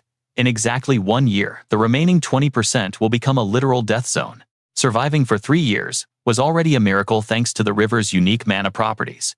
Objectively speaking, this is the ultimate golden window of opportunity. If we miss this crucial raid timing, we will lose far more than just some farming territories. The party slowly marched forward into the camp, where a tired gatekeeper greeted them. Ah, priests and pilgrims, one of the men smiled warmly. We brought some supply rations for you. The guard's eyes lit up with desperate joy. Oh, thank the heavens. The man asked seriously. How is the current status inside the camp? The guard replied cautiously. Status quo, as always. Antia gasped softly. This is a relief camp, the final sanctuary, for farmers whose homes were destroyed by the toxic calamity. Her tone tried to sound optimistic. Actually, our quest objective is to rendezvous with the Danakil Lord's troops right here. After all, the absolute front lines are severely lacking basic survival items. It will be fine if we set up our waypoint here, right? Zephyr nodded calmly. Yes, this safe zone works perfectly. Walking past a ruined cabin, a blood-curdling scream of pure agony echoed out, making him flinch and instantly lock his sights on the door. He rushed inside immediately. On a filthy bed lay a man, his entire body glowing with a sickly, infected purple hue, violently thrashing against unbearable pain. Zephyr politely addressed the tired healer sitting nearby. You have worked hard, priest. What is this man's identity? The healer scratched his head hesitantly. He is an elite knight, named Grim. He deployed from the Lord's castle the moment the monster waves started spawning. He was on a patrol route. He managed to slay the beasts, but took critical damage in the process. Taking the water flask, the knight groaned gratefully. Thank you for the potion. Hearing this tragic report, Zephyr's mind raced with calculations. The Blue Dragon's toxic purple curse had fully invaded his system. When this lethal debuff penetrates the flesh, it mimics the exact status effect of a lair monster's strike. Zephyr stared intensely at Grim fighting the uncurable poison. Healing magic could not purge the toxicity, it only nerfed the pain while they waited for the ultimate game over. Antia leaned in close, whispering sharply, "I know his reputation. He is an incredibly righteous and dependable knight. Definitely the heavy reinforcements dispatched by the Lord." Zephyr could barely believe his ears. That is just utterly impossible. He stood stunned for a quick second running the numbers. Still, he is a crucial combat unit joining our raid party. He lowered his voice with extreme caution. "Princess, what is the absolute security threat level here?" Antia replied with slight tension. "I can instantly boost the barrier to any tier you command." Suddenly, blinding mana ignited around Zephyr's hand, even if it is the blue dragon's legendary venom. A curse no one can cure. I have a system exploit. He pulled razor-sharp metallic needles from his inventory, fighting poison with ultimate poison. His voice turned completely icy. "From this second onward, this entire zone is locked down at security level 1. These are called the Absolute Venom Needles, legendary items from the Poison King's 72 deadly toxins. Mastering the alchemy to craft all 72 apocalyptic poisons was an endgame achievement I unlocked right before dying in my past life. The core crafting materials for some variants were insanely rare, legendary drops requiring massive grinding to acquire. Lethal poison number 32. Asmodeus required literal dragon's blood as its main catalyst. He gripped the absolute venom needle, mentally reviewing its specs. It is an extreme corrosive venom that brutally incinerates cellular tissues from the inside out. But by perfectly calibrating the toxicity level, while a top-tier healer spams recovery magic, it forcefully burns away the debuff and rapid heals the target. Zephyr closed the distance with terrifying focus. "Every time I grab his leg, you must cast your highest healing spell for exactly 3 seconds." Antia watched this insane gamble in absolute silence. Poison turning into divine medicine all depends on the user's crazy stats and technique. But will this insane hack actually defeat the blue dragon's epic tier venom that left even high priests totally helpless? She kept her arms crossed, quietly observing the intense procedure. Suddenly, the mana detection wards she deployed around the relief camp triggered a massive external warning. It is a bit chaotic, but a massive armed force is approaching. Philip instantly turned around at the booming voice. "Greetings, Guildmaster Philip of the Merchant Guild." A heavily armored platoon marched forward, led by the elite puppet knight of the Danikil army. It was Commander Regulus Danikil. He stood tall, his voice dripping with pure arrogant authority. "Long time no see. Are you doing well, Philip?"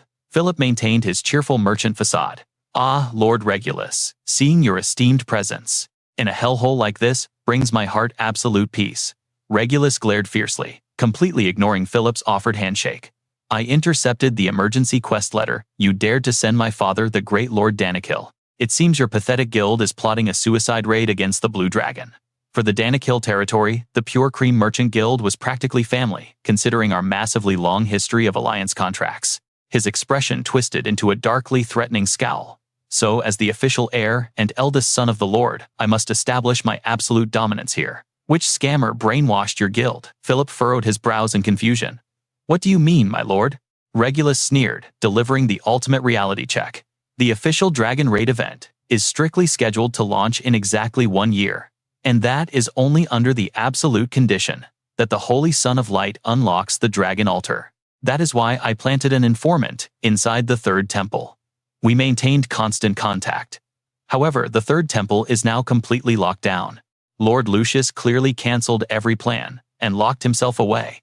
The current situation is simply too unstable to launch an expedition." His gaze sharpened like a blade as his voice turned freezing cold. "Furthermore, basic courtesy dictates you should greet the Lord at the castle first. Yet you suddenly demand our military forces, claiming preparations are complete. I seriously suspect you are falling for someone's malicious trap." A wicked smirk crept onto Philip's face. "Haha, being cautious is wise. But I certainly received a formal reply from the Lord himself. He agreed to dispatch troops, but did he order you to test me? Or is this your own arrogant decision?" Regulus scowled, raising his voice. "Guildmaster, stalling for time is utterly useless. Listen up, surround the relief station immediately." Before he could finish, an agonizing scream ripped through the air. "Ah!" The horrifying shriek erupted from the rundown cabin, instantly drawing their shocked gazes. Regulus sprinted inside, screaming in absolute horror. What on earth happened? His eyes widened at the gruesome scene. Mr. Green was clutching his stomach in agony, coughing up pools of dark blood. Hideous veins bulged across his biceps, his skin turning a terrifying shade of purple. Mr. Green. His eyes bulged in disbelief.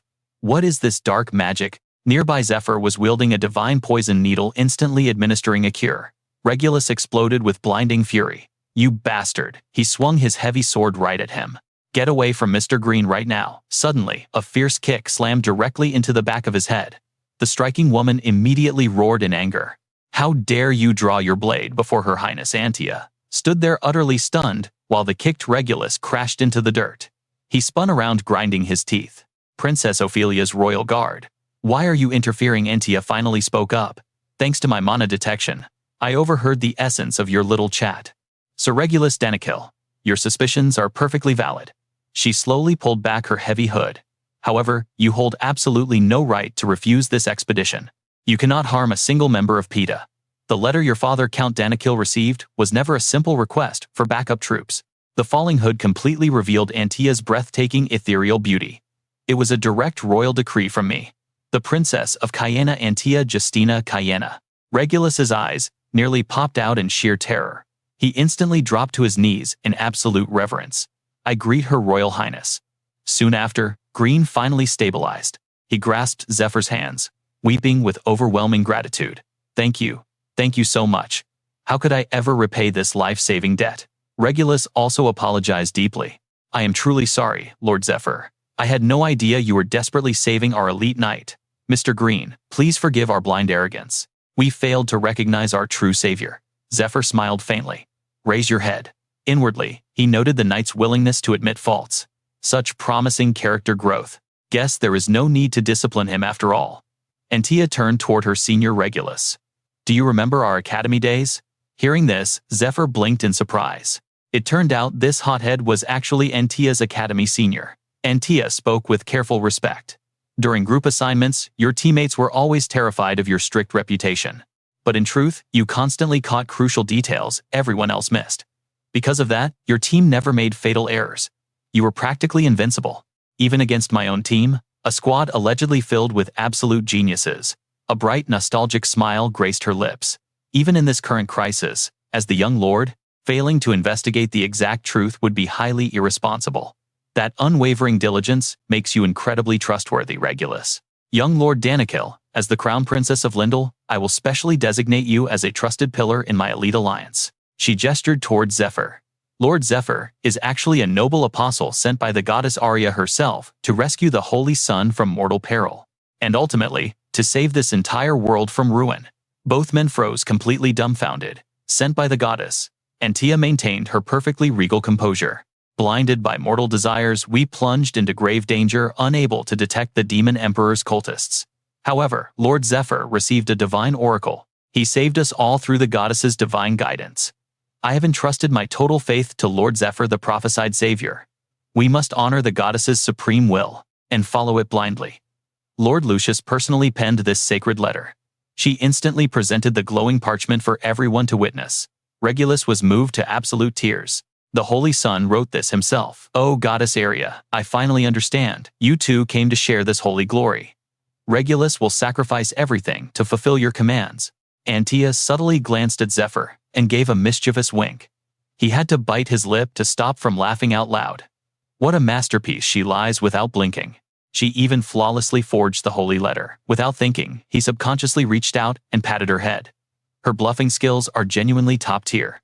Oh crap, my old habits flared up again. Getting her head patted, Antia stood frozen in utter shock, but from the shadows, a spectacled figure glared at them with pure malice. A sinister plot was clearly brewing in the dark. Therefore, the guild members we met at the relief station unanimously appointed me as the supreme operational commander. Naturally, this means I shoulder the heavy burden of countless dangerous missions. I have temporarily stabilized all poison patients at the relief station, but they are far from completely cured. The lethal toxin will spread again in days, so we must synthesize the ultimate antidote immediately. Those legendary ingredients only exist right here, deep within the Grace Elfin Forest, a massive woodland spanning across northwestern Aslan. He scanned the daunting environment around him. I assumed the forest would be decimated like the farmlands, Yet this miraculous sanctuary survived. Zephyr replied calmly. It is as massive as several combined territories. Antia added, it looks completely different from the outside. That is due to the overwhelmingly dense mana.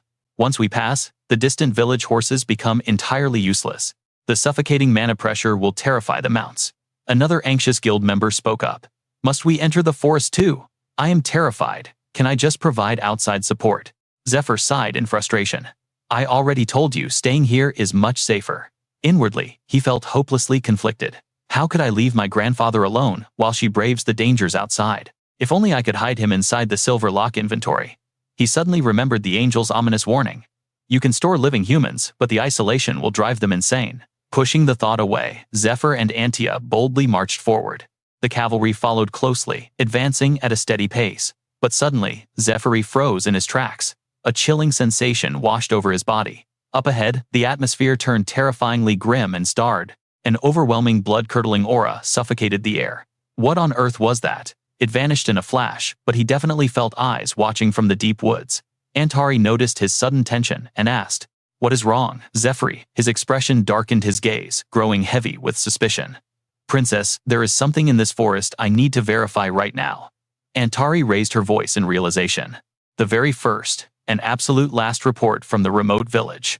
Yes, a messenger pigeon arrived exactly 2 days ago while we were stationed at the relief outpost. Someone quietly replied. We mages were dispatched directly by the magic tower. Our exclusive mission is to establish defensive spells the moment any dangerous anomaly occurs. If danger strikes, the village should release a crimson smoke signal. But this is my first time here, so that is only a rumor. Another added, I have scanned the area using my observation skills. Yet my supreme senses detect absolutely zero signs of an ambush or stealth skills in this vicinity. Regulus let out a heavy sigh. With this many elite awakeners gathered together, there is absolutely no way anything could go wrong. Zephyr frowned, pulling up system logs regarding the massive elf forest. Dark memories of his homeland suddenly flooded his mind. Not all tales from my past are pleasant ones. Do you still wish to hear them? It is just a meaningless legend now. Zephyr responded coldly. What about your sleep talking? How could that ever be considered meaningless? Listen, whether it matters or not, just speak your truth. The campfire flickered wildly. Whenever utter despair loomed over them, he would recount the chilling lore of this forest. Sitting by the blazing fire was their only way to ward off the encroaching darkness. Thanks to him, the system revealed the truth. Despite its breathtaking beauty, this is a demonic forest that devours mesmerized souls. Blinded by its deadly illusion, Zephyr shot a razor-sharp glare toward Ned. Protect the guildmaster at all costs. The merchant caravan could face a deadly ambush at any second. Ned nodded firmly. Understood. Suddenly, Antari felt a massive surge of mana. A catastrophic scene unfolded before their eyes. The vibrant green canopy violently twisted into a terrifying vortex. Witnessing this horrifying anomaly, Antari screamed in pure terror. The gate of the forest. An ancient barrier system designed to block all outsiders. Her eyes widened in absolute shock. Wait, this dungeon gate used to be located much deeper inside, far past the remote village. We have not even reached the village yet. Why did it spawn right here? Massive vines and leaves twisted together, tearing through the very fabric of space. Endless waves of monstrous energy surged, forming a terrifying face. A low demonic voice echoed through the air. Turn back, humans. You trespass on forbidden ground. Suddenly, a glowing system key materialized in Zephyr's hand. You said the final status update came 2 days ago, right? Without hesitation, he summoned his divine sword, its blade gleaming with holy aura. 2 days is more than enough time for the enemy to completely conquer our base. His piercing gaze turned murderous, radiating pure killing intent. Tell me, what did you monsters do to the people of the remote village? The grotesque face remained hauntingly silent. Antari immediately dismounted her horse and commanded loudly. Everyone hold your positions, she declared, with royal authority. Dwellers of the forest, I am Princess Antari, representing the human domain. I have come here to negotiate with your kind. The phantom face sneered, its jaw dropping in mock surprise. Negotiate? You brought a heavily armed raid party and dare speak of peace. Whether in the ancient past or the current system era, your human jokes remain absolutely pathetic. Human princess, we already delivered our final ultimatum via the messenger pigeon. Any hope for a peaceful diplomatic solution was entirely destroyed by your own arrogant brother. That is right. This cursed river serves as the absolute boundary between us humans and you woodland monsters. Pointing a commanding finger at the system map, the young awakener stated firmly, both factions shall establish a single guard post and a settlement on opposing riverbanks. No one is permitted to cross this borderline or interfere with the other's internal affairs in any capacity. We shall enter an absolute era of silence. No wars, no meddling, and absolutely zero communication. Clenching a high-rank magical artifact in his hand, the young man raised his voice with absolute authority.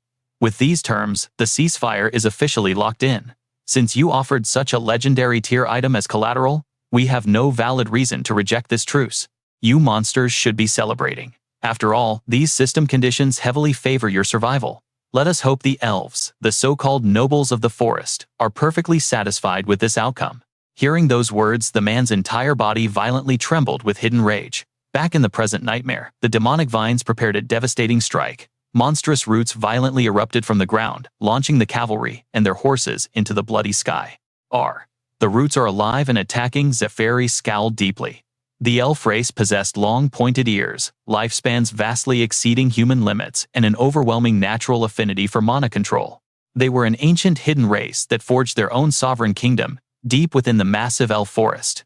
Their impenetrable domain had stood strong for over 2,000 grueling years. Mastering their own exclusive magic system, they mutated the local flora to perfectly suit their habitat.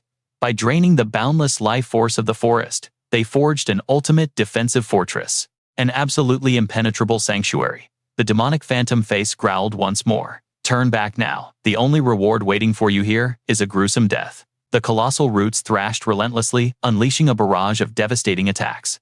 Do not let fear consume you. Everyone execute the raid formation exactly as we trained. Suddenly, a horse's hoof crushed a strange glowing fruit. The mysterious magical plant pulsed with blinding energy. And then, it triggered a massive chain explosion followed by agonizing ear-piercing screams. Witnessing the carnage, Antari narrowed her eyes. What a tragedy. So this is your true answer. Her magical cloak billowed wildly in the explosive shockwave. Her eyes blazed with intense holy light, and a massive radiant gate slowly materialized.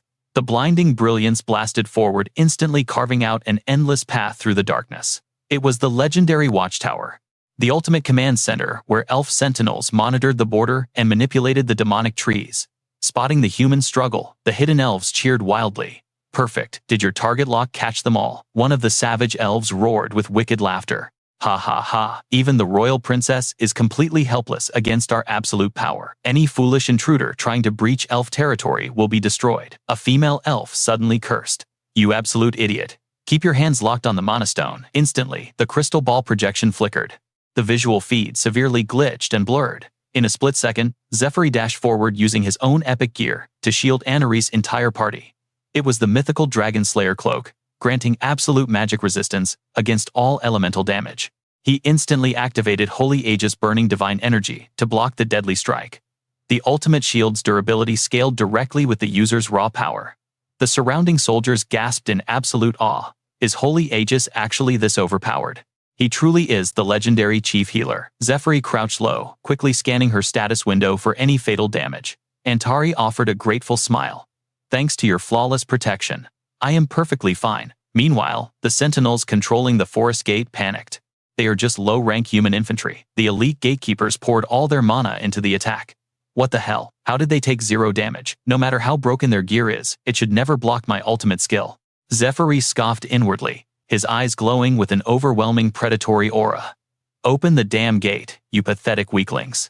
The mythical dragon speech skill violently activated, releasing the absolute dominance of a true dragon. Raw cataclysmic power echoed in his very voice, a restricted divine art, fueled by his dragon core. Blinding rays of light violently blasted from the massive gate, expanding uncontrollably. So this was the true identity of the bloodlust I felt earlier. Deep inside the central tree watchtower, the spectating elves watched in absolute shivering horror. Impossible. The supreme gate of the forest has been breached. What in the name of the system is happening here? A massive shockwave blasted the elves across the room. Zephyr instantly stepped, grabbing Kiara by the throat. He glared with icy murder. You look like a kid, but your level says you are over a century old. I am only going to strike you exactly once. He effortlessly lifted her off the ground by her neck. After that, you are going to spill everything, understand? Kiara thrashed around in pure despair. "Og, unhand me, you human trash." Suddenly, Zephyr's eyes widened in sheer shock, as his supreme senses detected a terrifying anomaly. "Wait, what the hell is this aura? This specific elf looks completely different from the records in my past life. But those striking eyes?" He stared deeply into Kiara's mesmerizing two-toned eyes. But there was no time to think. Suddenly, a deadly projectile pierced the air at breakneck speed. It smashed into its target, triggering a massive, earth-shattering explosion. "Lord Zephyr," someone screamed in terror. Meanwhile, Kiara was sent flying through the air, tumbling wildly. "You absolute fool. Are you trying to kill me along with him? How could you destroy the entire tower wing?" "That attack was too hard to control, so dodge it yourself," came the cold reply. Kiara scowled. "You are so annoying. I will send you the exact coordinates again, so make sure you annihilate him this time." Zephyr analyzed the incoming strike. This immense power. It had to be him. One of the continent's top 10 strongest masters. The ultimate archer who would eventually join the human resistance, a legend who struck sheer terror into the hearts of demons. The Saint Archer Daryl. He had just fired a shot from exactly 1,015 kilometers away. "I will end his life with this single arrow," Daryl muttered coldly. Without hesitation, he unleashed another devastating shot. The arrow sliced through the air like lightning. It radiated a terrifying blue aura, carrying an overwhelming bone-chilling power. Meanwhile, miles away from the sniper's nest, deep within a dense overgrown forest, giant roots and thick canopies blocked out the sun. The atmosphere was deadly, silent, and incredibly gloomy. Suddenly, chaotic sounds echoed from the front lines. Panic erupted among the squad. An enemy attack. Where did it even come from? It is impossible to track directions in this cursed forest. Right then, a young female mage stepped forward. She raised her magical staff high into the air. Instantly, winged mystical eyes materialized and took flight at her command. This was her signature scouting skill, the Eyes of Grace.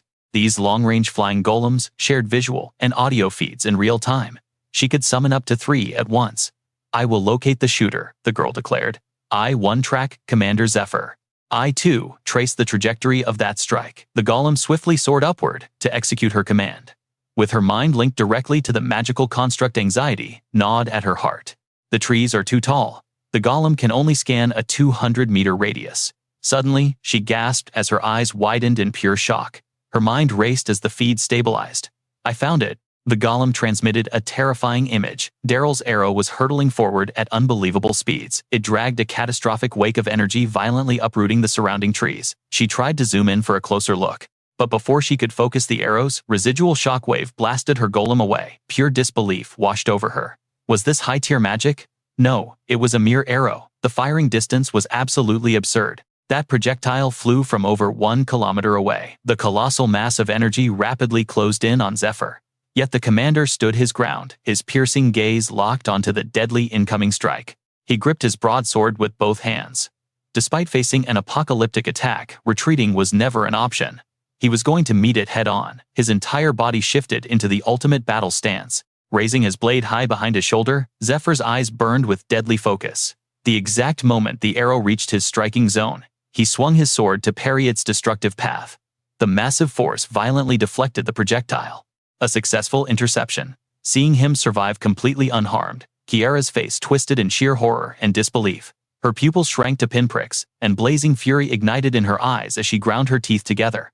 It was unthinkable that Zephyr could block such a fatal blow. His squad was equally paralyzed by shock. They watched the jaw-dropping clash unfold through the live broadcast of the scouting golem. Daisy projected the holographic feed for everyone to witness the battlefield. As she watched her commander's godlike reflexes, a thrilled and triumphant smile lit up her face. Meanwhile, back with Zephyr, deflecting a Saint Archer's strike was no easy feat. The sheer recoil had ruptured his vessels, and thick crimson blood seeped through his heavy armor, dripping steadily down his trembling arms. Wiping the sweat from his jaw, a smirk crept onto his face. Not bad at all." Hidden behind giant roots in the distance, Kiara trembled with denial, her eyes wide with mounting panic. Her mind was spiraling into pure chaos. Did he seriously deflect that shot? She thought frantically. Impossible. That was definitely a lucky fluke. But as her gaze locked onto the battlefield, she noticed his heavily injured arms gripping the hilt. His armor was shattered and scarred with fresh blood pooling onto the ruined earth. No, whether it was a fluke or not, his arms are already heavily damaged. Seizing this golden opportunity, she pointed her finger dead at Zephyr.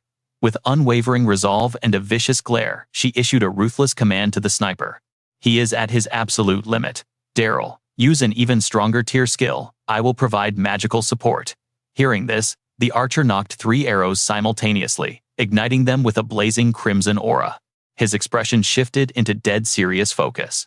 Locking onto his prey, he narrowed his eyes and replied in a deep, cold tone. Understood, Sister Kiera. The 3 mystical arrows instantly morphed into massive roaring fireballs that pierced the heavens. This was the legendary Crimson Meteor Archery, a divine power ordinary humans could never withstand.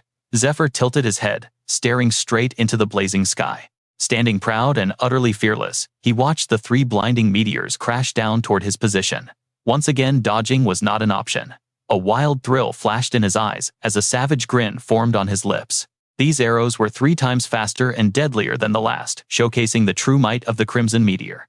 He quickly glanced back at his comrades, who were anxiously holding their positions in the crossfire. They were far too close to the blast zone. His mind raced to calculate an absolute defense. These projectiles are way too fast. I will not have time to chant dragon speech.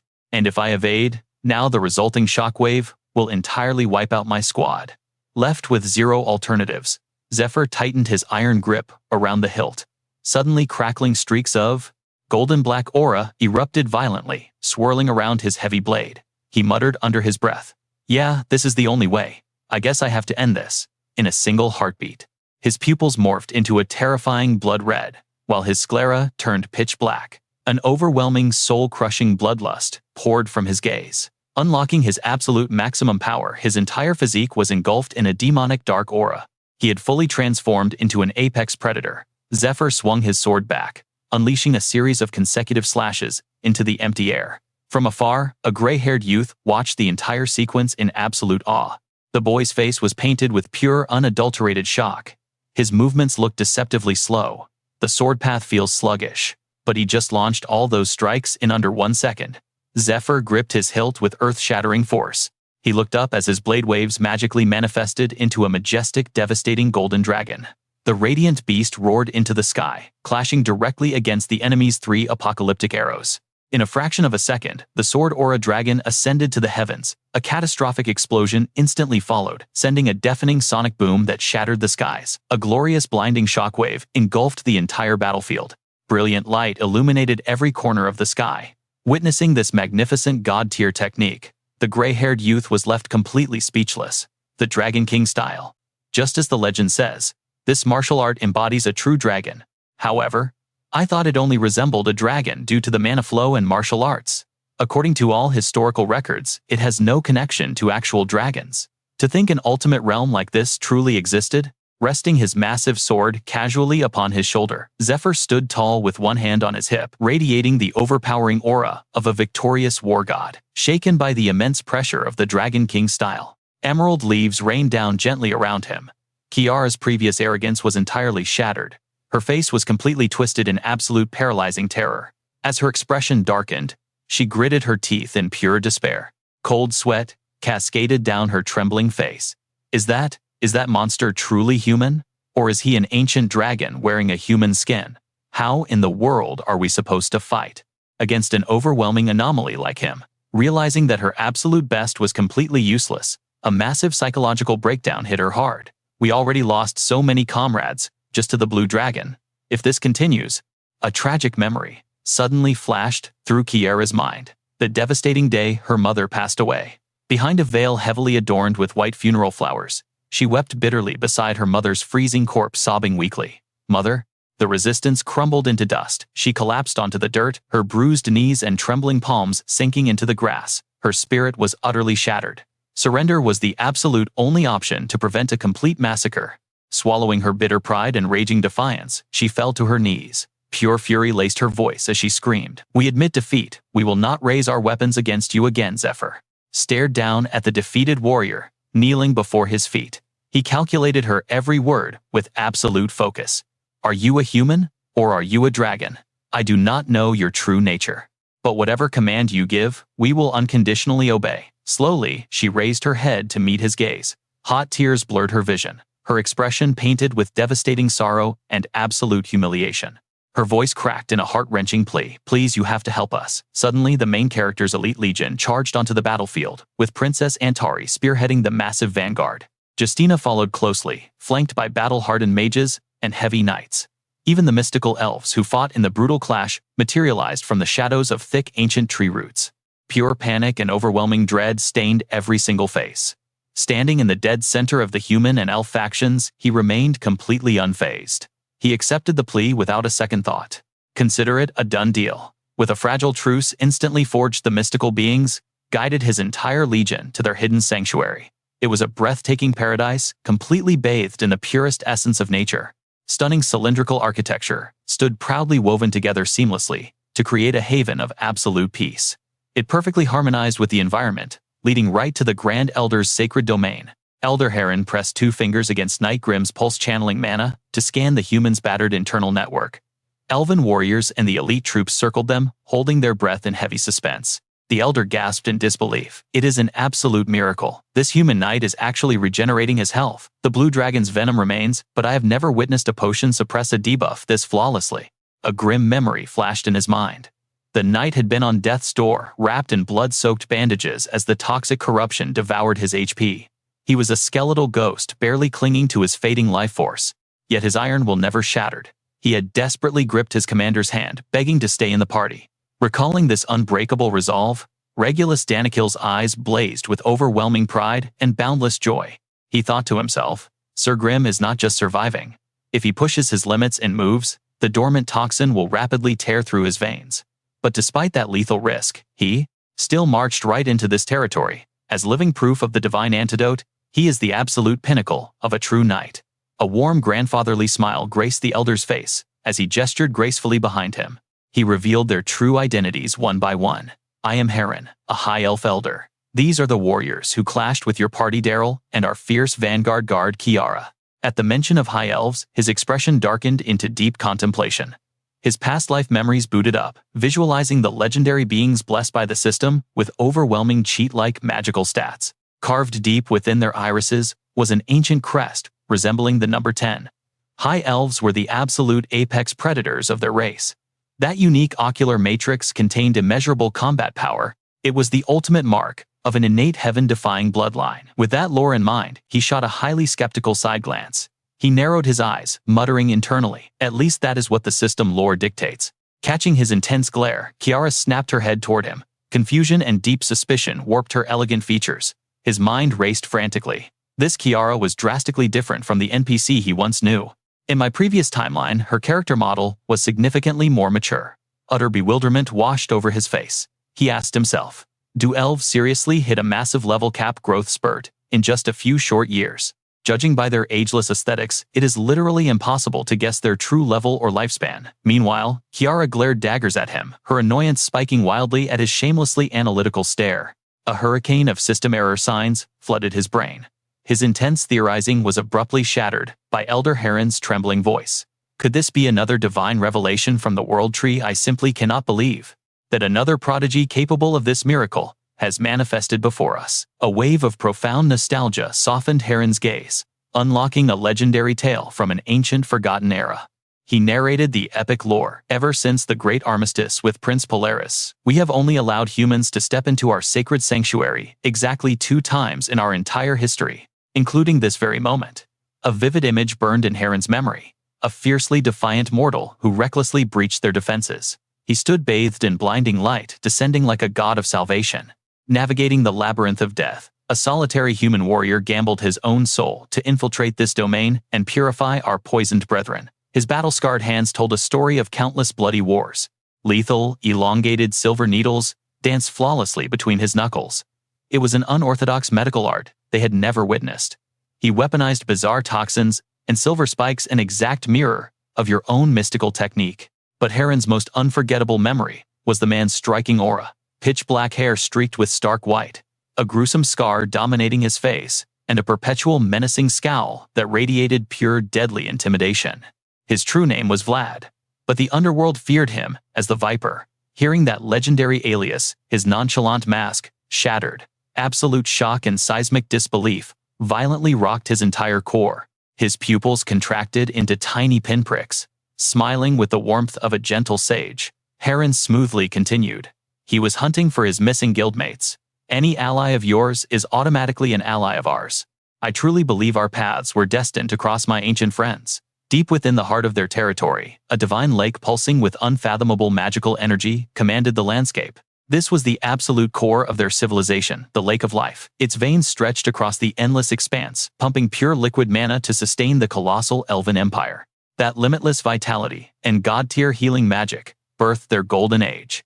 And when its overflow cascaded down a narrow stream into the sprawling Danakil territory, that barren dirt evolved into humanity's most overpowered agricultural stronghold. The colossal ancient tree, worshipped by the spirits, thrived purely by siphoning that miraculous holy water. That titanic flora was none other than the legendary World Tree.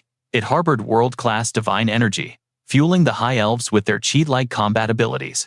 Unfortunately, that utopian era was destined to burn, until the day an apocalyptic beast descended from the heavens, a catastrophic shadow dragon of nightmare proportions, dragging an apocalyptic miasma of lethal poison into their pristine skies. The Empire had basked in 2,000 years of absolute glory, but in a single heartbeat, that massive abomination crash-landed violently into the sacred Lake of Life. It audaciously claimed the holy waters as its personal dungeon, plunging the entire elven race into a terrifying apocalypse.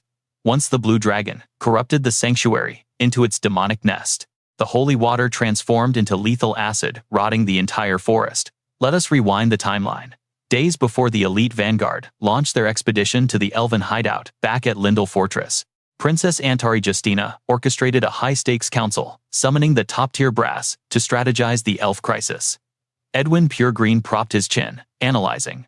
Following the grand tactical blueprint, this blue dragon boss raid is basically a suicide mission unless we sync our forces with the Danakil army and the elven vanguard. But will those arrogant elves even accept an alliance? Antari shot him a glare loaded with absolute royal authority.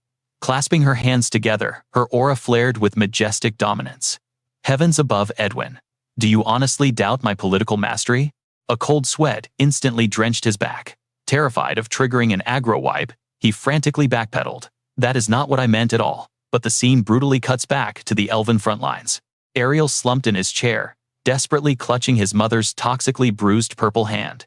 He stared helplessly at the bedridden queen, her entire HP bar drained by the dragon's decaying curse. His voice trembled with agonizing despair. My queen, what is our absolute next move? He bowed his head incredibly low. Pure agony twisted his features as he bit his lip in utter despair. The elves are facing an apocalyptic crisis. They have zero options left, do you understand? But shockingly, that is not even our deadliest problem. The true nightmare is human greed. Those disgusting humans from Danakil glare at our spirits with hungry eyes. They want to devour us completely. Edwin reached his hand forward. He intensely explained his bold theory to the surrounding crowd. The only ones who dare to fantasize about our kind are the fools living far away. Bards sing legends of elven beauty, but it is no joke. The Danakil humans treat them like mere forest beasts. Like wild boars, wolves, or bears, no much worse, he declared with absolute certainty. His piercing gaze left no room for any doubt. Lately, they have become our sworn enemies. History tells of a brutal past. The Spirit Tribe once marched on Danakil, triggering a devastating war. 4 years ago, exactly 1 year before the Blue Dragon descended, 2 high-tier elves, Scarlet Moon and Black Moon, relentlessly invaded the Danakil territory. Wherever the Lake of Life flows, that territory is ours. Because its sacred waters bless these farmlands, this domain rightfully belongs to us. Listen here, you uncivilized barbarians. But right before victory, Prince Polaris shattered their plans. He stood tall, raising his holy cross scepter into the sky. His divine intervention protected the realm from the elven conquest. They almost lost their ancestral home. But in that absolute moment of utter despair, Prince Polaris entered the battlefield. As a powerful cardinal, he fiercely led the Temple Knights. Then, he slammed the Golden Dragon banner right into the ground. The elves retreated deep into the forest's core. The Golden Dragon had joined the fray. After a relentless and bloody war, the final victor emerged. Prince Polaris and his unstoppable army claimed a glorious victory. He sneered at the spirit forces with absolute arrogance. The brutal war finally concluded. Humanity stood triumphant. The Spirit Tribe was consumed by raging fury. Trembling with bitter resentment over their defeat, they were forced to swallow their pride. A fragile ceasefire was signed as time marched on. But a deadly toxin soon spread, staining the entire landscape a sickly purple. 1 year later, the fertile farmlands were completely corrupted by the lethal poison. Sharing his deep intel, Edwin revealed that Lord Regulus Danakil intervened to fix the disaster. The Lord of Danakil and his son Regulus knew the truth. They desperately needed elven cooperation to survive this crisis, so they ruthlessly suppressed the rumors. But the masses believed the elves poisoned the rice fields as a cruel act of revenge. He firmly stood his ground, defending his bold theory. We will constantly fear a knife in the back from our own allies. Hearing Edwin's grim report, Princess Antari simply closed her eyes and smiled. Ha ha, that is exactly where you are utterly wrong, Edwin. A chilling, cunning smirk danced on her lips. Gripping the queen chess piece, she declared it perfect. Completely stunned, he gasped in utter disbelief. Excuse me. Her unwavering gaze locked onto him. She explained how deadly peril would soon become a golden opportunity. It seems impossible to handle, but we must see the bigger picture. Our ultimate goal is returning to the present while Zephyr's legion remains hidden. I accidentally showed goodwill to Feth in the parish. Then, I became his disciple to master the lethal art of poison crafting. That is my story. His face turned deadly serious. He flawlessly applied acupuncture to a poisoned spirit. The deadly toxin was spreading fast, while Heron and Kiara watched intently. Because of this legendary skill, Heron, Kiara, and Daryl slightly lowered their guards. His sharp eyes darted toward Daryl, who was watching his every move with intense suspicion. Zephy thought to himself, they are still wary of my presence. But wherever his needle struck, the dark venom slowly vanished. Soon, the victim's arm reacted. The infected spirit began healing miraculously. Kiara gasped, utterly blown away by the sight. Amazing, you are even better than Feth. The recovery speed is unbelievable. Zephy smirked with quiet confidence. Well, the deadly toxin I use holds a much higher value. A faint triumphant grin tugged at the corner of his mouth. The sacred formula is the absolute core of this poison. It is entirely unprecedented. I am its original creator since the raw materials are ridiculously rare. Honestly, even with the blueprint, Feth would need years to perfect it. Suddenly, Zephy caught something odd. Kiara was saying Feth's name with strange, intimate familiarity. Could she actually be? Her sharp voice instantly sliced through his thoughts. I bet Feth wants to meet everyone too. Who exactly is your master, Zephy? Naturally, that was a lethal secret he refused to spill. I cannot reveal that. His eyes flashed with a chilling, arrogant taunt. But my master and Feth experienced total ruin. Thanks to a traitor's bloody rebellion, I will not breathe a single word to any of you until I verify the absolute truth myself. I must ensure he can be completely trusted. So, where is he now? Kiara refused to back down. Her expression darkened as a wicked, seductive smirk formed. She whispered in a dangerously low tone, I am not sure. For that exact reason, my lips are sealed. But her arrogance shattered when Daryl stomped forward. He closed his eyes in pure exasperation. Without a single hesitation, he spilled the massive secret. He is long gone. It has been a full year since his departure. He heard horrifying rumors about the poisoned lands. He left to investigate if his former guildmates were secretly orchestrating this deadly disaster from the terrifying shadows. Furious at this blatant betrayal, Kiara screamed in pure rage, Hey Daryl! Daryl brutally hoisted her up by the collar while she thrashed around in total frustration. She cursed him for recklessly leaking their critical intel, but Daryl tightened his merciless grip, ready to teach her a harsh lesson. Earlier, you shamelessly begged for help, and now you play dumb. Are you completely insane? Stop resisting and sit down. Yet, Kiara wildly refused to surrender, screaming at the top of her lungs, Unhand me. Watching this chaotic mess, Lord Heron clasped his hands behind his back. Utterly exhausted by the madness, he stared at the bedridden spirits, their skin bruised purple. Covered in silver acupuncture needles, he sank into deep, agonizing thought.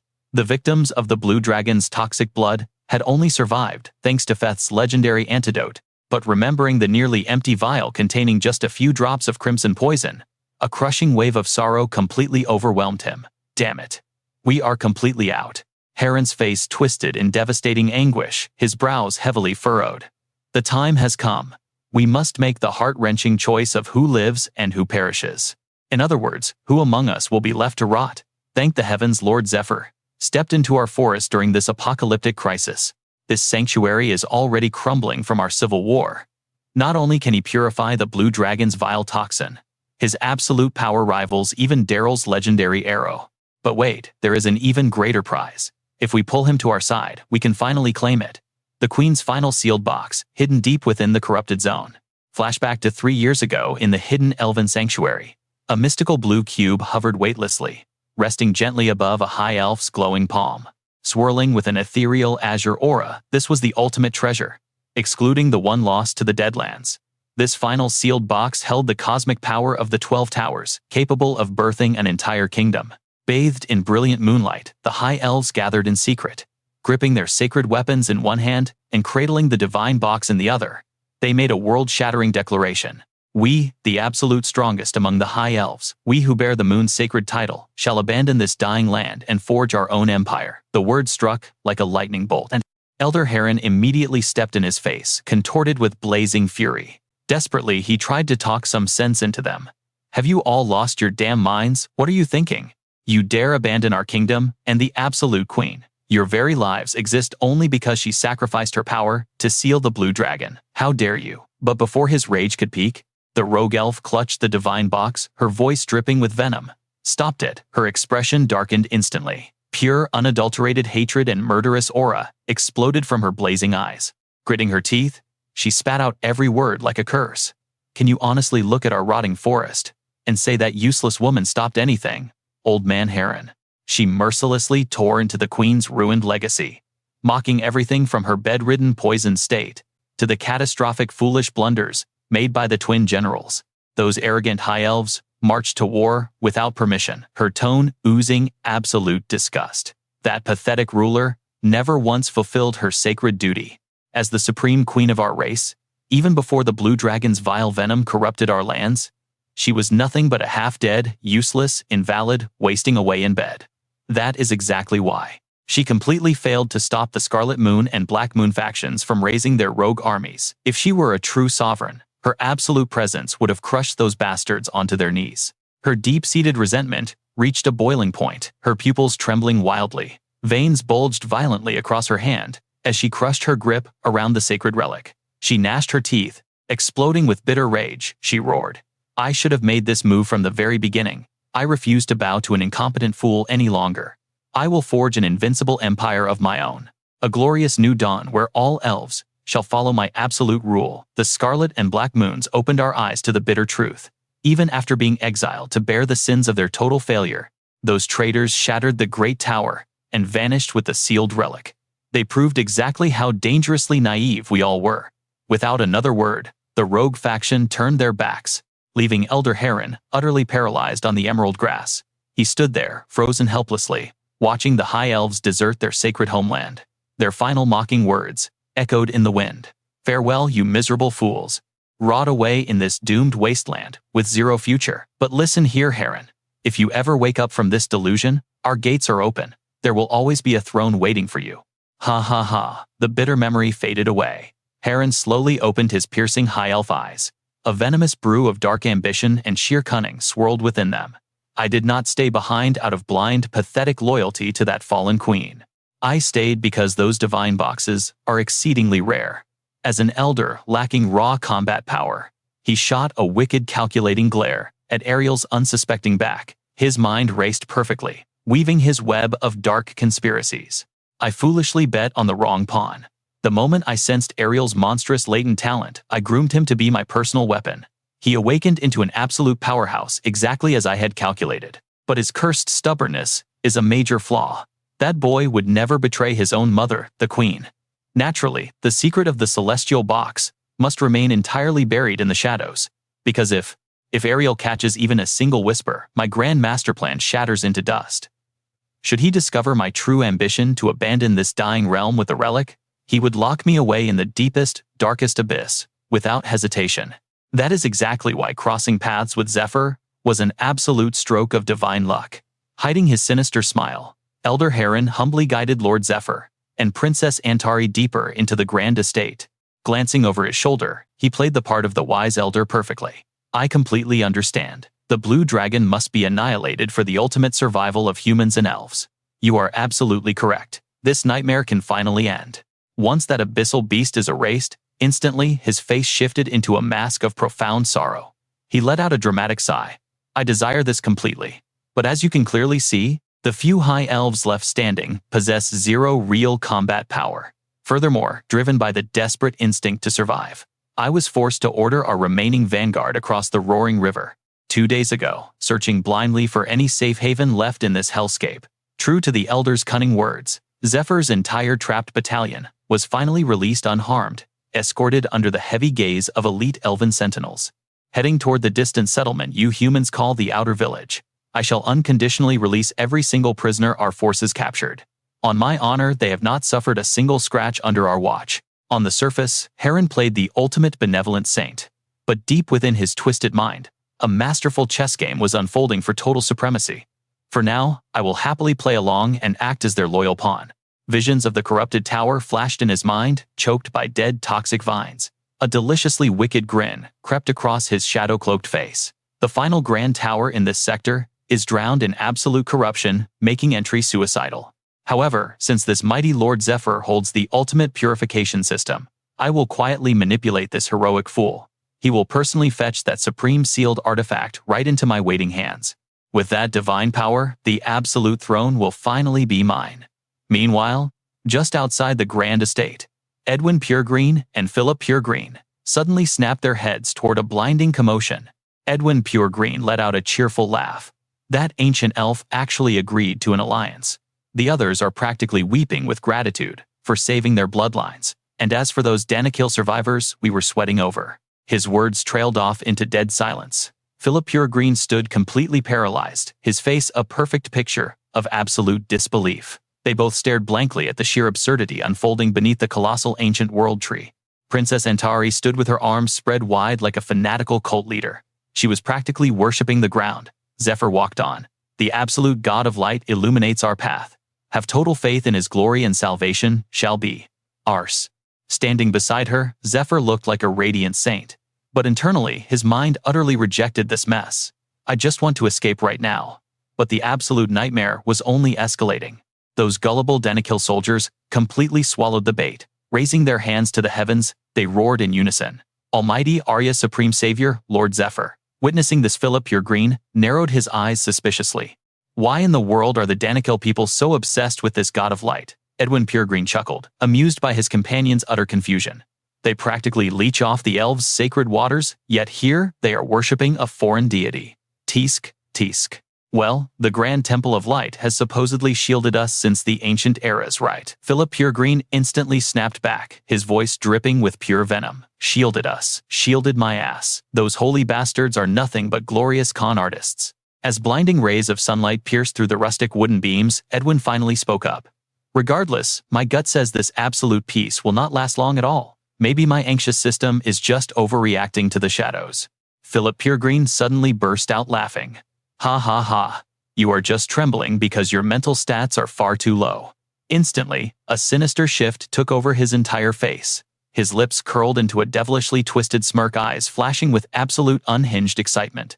But the real nightmare was just beginning. Stay alert and watch your surroundings. Meanwhile, in a completely different location, Milia adjusted her purple gloves, her voice dripping with absolute irritation. She let out a heavy, exhausted sigh. This is so incredibly frustrating. Being deployed to this miserable remote village is an absolute joke. Pure disgust radiated from her every expression. Her brows furrowed deeply as the endless bitter complaints spilled out. But getting captured and rotting in that filthy prison, without a shower for days, that was crossing the line. This arrogant woman was Milia, an elite mage hailing from the legendary Magic Tower. Standing quietly beside her was another prodigy named Daisy, who also belonged to the prestigious tower. Daisy endured the endless whining in complete unbothered silence. Yet, as she slowly opened her eyes and glanced sideways, a storm of pure contempt and overwhelming annoyance brewed within her. Her voice suddenly dropped into a deadly, menacing growl. I need to see that wretched girl's face immediately. Her intense glare locked straight onto Princess Antari, who looked absolutely radiant. With eyes full of endless warmth, her gentle smile rivaled the brilliant sun as her hair danced in the breeze. Seeing this, Milia's expression twisted into a chilling, psychotic grin. That freezing, insane glare could terrify even the bravest soul. Should I just end her life right here? Hey Daisy, you have been traveling with her. Any fatal weaknesses yet? Daisy offered zero response, merely observing the psychotic display with totally exhausted eyes. Meanwhile, the grand city of Veronia exploded with energy as Antari stamped her official royal seal. Antari's loyal retainer and the mysterious merchant proudly held up the glowing finalized document. The historic partnership was officially sealed, celebrated before a massive roaring audience right in the plaza. The man's voice boomed with overwhelming victorious joy. Thank you all. Princess Antari has officially chosen to execute the legendary Thorn Mountain project alongside our prestigious Southern Architecture Guild. Our guild considers this an unimaginable monumental honor. Cheers erupted as the historic agreement was forged. But little did the foolish crowd know that woman was absolutely not Princess Antari. It was actually her personal shadow Ketty, disguised flawlessly as the royal body double. Facing the massive crowd, she flashed a picture-perfect smile, executing her deceptive role flawlessly today. The devastating crop failures in Danakil must have pushed you all to your absolute limits. Once we obliterate this mountain, it becomes rich farming soil. Contact my assistant for plots. My royal decree has been delivered. Thank you all for your unwavering faith. While they distracted everyone, Antari's shadow forces secretly accelerated the massive Thorn Mountain clearing operation behind them. While the light bathed the public ceremony, a sinister operative from the terrifying Demon King faction watched from the absolute shadows. A twisted smirk crossed his face. What a brainless princess. Go ahead and pour your soul into cultivating that new land. We disciples of the evil god will simply corrupt it all over again. She is funding our master plan. Our ultimate objective is unfolding flawlessly in the shadows. Meanwhile, miles away, Zephyr fell into heavy, suffocating contemplation. If the enemy investigated thoroughly, they would instantly expose the fake Antari, but the menacing image of Demas flashed in his mind. With an empty throne among the 12 apostles and massive rebellion brewing westward, those fanatics are already drowning in chaos. This was the exact golden window of opportunity they needed. As dawn broke over a dense, mysterious forest, Milia, Kiara, Ophelia, and Ned moved stealthily through the deeply hidden shadows. Scanning the perimeter with enchanted binoculars, Kiara broke the tense silence. Do you see those strange markings ahead? They had finally located the highly unusual mutated flora, the magic flowers. These mystical plants possessed an insane system ability, transmuting raw materials into pure food and water. Glaring at the petals, Kiara explained, "We engineered these. But wait until the mana flower. Its roots aggressively pierce the riverbed to devour the water of life, blasting pure mana into the atmosphere." But a grim realization hit them. The once vibrant flowers looked horrific. Instead, they were rotting and utterly corrupted. The system had been entirely poisoned by heavily contaminated water. The devastating consequences were already unleashing havoc, spawning grotesque nightmare-inducing monsters everywhere. The situation was absolutely catastrophic. The mana flowers are now erupting with lethal poison gas. This entire forest has mutated into a demonic monster factory birthing pure stomach-turning horrors. The brave knights instantly drew their shining blades, charging forward to slaughter the demonic beasts. Daryl's mind flashed to the unending horde, putting down the absolute priority condition before anything. You must defend this helpless village from the forest's monstrous invasion. Analyzing the strategic map, Daryl's thoughts grew heavy. The lethal toxins from the center kept violently pushing us back. If we retreat even a single step further, not a single settlement will be left to house our survivors. A heartbreaking wave of sorrow crashed over him, remembering his sick mother. It was a living nightmare. While Lord Zephyr's divine acupuncture miraculously stabilized many fallen warriors, my mother absorbed a deadlier dose. Countless victims have been trapped in hell for 3 years. They simply lack the life force to endure another migration. We make our final stand right here. The gravity hit Zephyr instantly, his eyes sharpening as he formulated a flawless strategy. The objective is crystal clear. We will completely exterminate this horde, while farming their magic stones and raw materials. Without a second of hesitation, the team exploded into the corrupted woods. The freaks spawned by those demonic flowers were insanely savage, so they unleashed a blazing inferno. Next up was Ophelia clad. In impenetrable armor, she drove a devastating kick downward. The sheer impact obliterated the terrain, causing hidden water geysers to violently erupt. Then came Ned shifting into his legendary stance. He channeled overwhelming mana directly into his trembling fist. A terrifying blood-red aura exploded around his arm. With a monstrous roar, Ned unleashed the devastating strike, vaporizing the poison flower. The catastrophic power carved a blinding crimson pillar. Back at the command line, an intense conversation brewed between Zephyr and Daryl. Daryl bowed deeply. "First, allow me to express eternal gratitude for defending our sanctuary and purging the toxins. A heavy shadow of deep sorrow fell over Daryl's face. Even our own high elven brethren completely abandoned us. That humanity became our divine saviors leaves me utterly speechless with gratitude. Slowly raising his regretful gaze, Daryl choked out his heavy words. It brings immense shame to admit this. But regarding the branch of life and the sacred water of life, those two legendary artifacts you desperately demand are the absolute ultimate defense anchoring our village against complete corruption. I simply cannot hand them over to you. Please profoundly understand my plight. But before he could finish, Zephyr brutally cut him off. No, Daryl blinked in utter shock as Zephyr aggressively ruffled his own hair. I am absolutely exhausted with this endless runaround. Pure volcanic frustration blazed in Zephyr's eyes. Before you spit out pathetic excuses, scream out exactly what you actually need right now. Daryl recoiled completely, caught off guard by the aura. What? Zephyr's patience officially snapped. You refused to negotiate. Fine. Objective 1. Forge a flawless cure for your dying queen. Objective 2. Completely resurrect the legendary Blue Dragon Lake. For the absolute first condition, the Tree of Life is the supreme ingredient. For the second, the majestic lake will automatically regenerate the second. That blasted blue dragon vanishes entirely. Do I make myself absolutely clear? His unyielding aura flared wildly.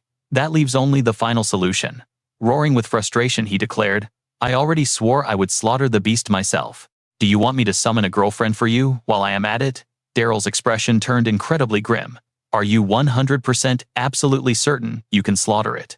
The instant those artifacts are removed, our entire sanctuary will be instantly annihilated by the toxic miasma. I swear, I will grant you any other treasure, but never those two. Unless you are absolutely certain, out of the 4 remaining elves, I am the only warrior left. It is my sworn duty to protect them. Hearing this nonsense, Zephyr ground his teeth in pure frustration. Do not get this twisted. There are no second chances. He interrogated Daryl with blazing fury. If not now, then when? When will you finally be ready? Who is going to wait for you?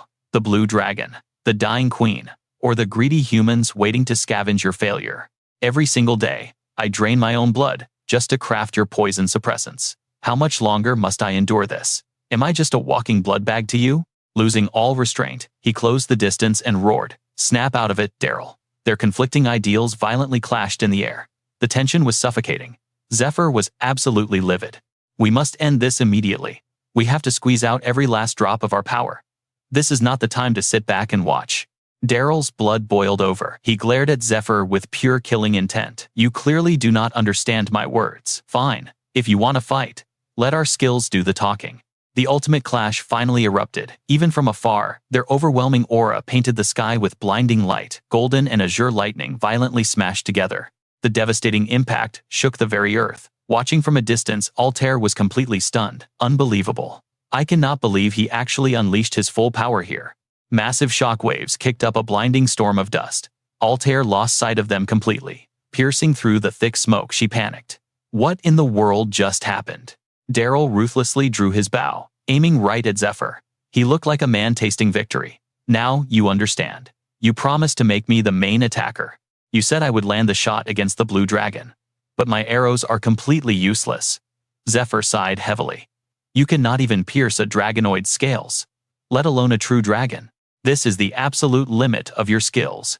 Daryl clawed at the dirt in pure agony. I want to slaughter that blue dragon too. I want it dead this exact second. Hot tears of sheer powerlessness streamed down Daryl's face. He ground his teeth in despair. But this is reality. No matter my desires, it is utterly impossible. What do you expect me to do? Zephyr's gaze softened with understanding. Get up. I will tell you exactly why you are so weak. Suddenly, he closed the gap and crushed Daryl's bow into splinters. First of all, your gear is absolute trash. Seeing the weapon completely shattered, Altair and Daryl stood frozen in shock. Daryl screamed out, my bow. But Zephyr simply looked down at him with a confident smirk. Since we have the ultimate materials lying around, I will forge you something new. Stop your crying. Soon you will be shedding tears of pure joy. Clutching the broken bowstring, Kiara was furious enough to cry. How could you destroy something so precious? I appreciate you crafting a new weapon for Daryl. But another archer could have wielded this bow. We are in a desperate crisis. Every single resource matters. Kiara screamed in absolute rage. By human standards, this bow was an epic tier artifact. It is worth a fortune. Philip Bill Green snatched the broken bow in shock. Wait, What epic tier Elis appraised this immediately? Is it really epic tier Elis? Frantically grabbed her appraisal monocle. Hold on a second, Elis stuttered. Her hands were trembling violently. It is definitely an epic tier artifact. This would fetch at least 50,000 gold coins at the Lauren auction house. Hearing this, someone gasped in pure terror. 50,000 gold coins, I cannot even breathe. Others murmured in awe. Now, let me explain the fierce ranking system used by the Lauren auction house. It is an absolute grading system forged through a pact between the Temple of Light, the Temple of Sky, and the Adventurers Guild. Artifacts are strictly divided into 5 distinct tiers. These are common, advanced, rare, epic, and legendary. Hearing the commotion, Daryl finally spoke up. Lord Zephyr did not destroy my bow. He shattered my lingering hesitation. 50,000 gold coins. I do not know the human value, but that sounds pretty cheap. Listening from behind, Ned thought in utter disbelief. This elf has completely lost his mind. Daryl recalled his ancient weapon, the very artifact that protected their village from corruption. He closed his eyes tightly. Everything I once relied on is completely gone now. From this moment on, I have no choice but to march forward. Daryl's eyes snapped open with renewed fire. Honestly, my blood is pumping. What kind of divine weapon will he forge for me? Daryl remembered Zephyr's arrogant yet confident promise. Since we have the ultimate materials lying around, I will forge you something new. This bold claim echoed in his mind. Speaking of ultimate materials, does he mean the branch of the world tree? A sacred fragment overflowing with endless mana? As the realization hit him, his thoughts raced. Like this one, Zephyr demanded this fragment to forge a weapon, but Daryl quickly crossed his arms in deep confusion. This branch is way too tiny to become a proper weapon. Inside the grand hall, all the heroes had gathered. Daryl carefully held an elegant flask, pouring its contents into a chalice resting on Kiara's tray. Beside the golden cup sat the world tree branch.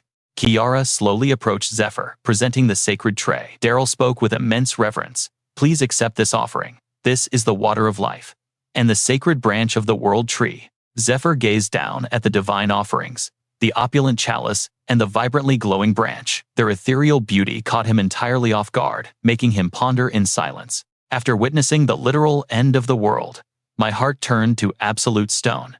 Nothing in this realm inspires me anymore. But even I must bow to this breathtaking beauty. The pure, shimmering liquid rippled inside the chalice. It caught the divine sunlight, radiating an awe-inspiring glow. Anyone would gasp at its majesty. Daryl then spoke with quiet dignity. That chalice holds the absolute last drops of the water of life. Daryl continued with a heavy tone. Of course, if our raid is a success, and the sacred lake is fully restored, it will not be our last cup. Please make this miracle a reality. Zephyr calmly raised the holy chalice. With unshakable confidence, he smirked. Consider it done. Without another word, Zephyr downed the sacred water in one gulp. Instantly, a blinding golden aura exploded around his entire body. Even Zephyr was stunned, staring at his glowing hands. Feeling the radiant energy coursing through his veins, he grinned. My life force is overflowing. The absolute power of Hermes' secret is amplifying the water of life. This far exceeds my wildest expectations. The power is simply overwhelming. For those unaware, the water of life is pure, condensed vitality, harvested from the sacred lake, and the legendary skill, Hermes' secret, boosts the effects of all holy water by 500. Zephyr's thoughts were suddenly cut short. A terrifying new power was awakening inside him. His dragonification process had begun. Visible surges of mana wrapped around his hands rapidly, forming impenetrable dragon scales. The brutal transformation spread violently up to his shoulders and neck.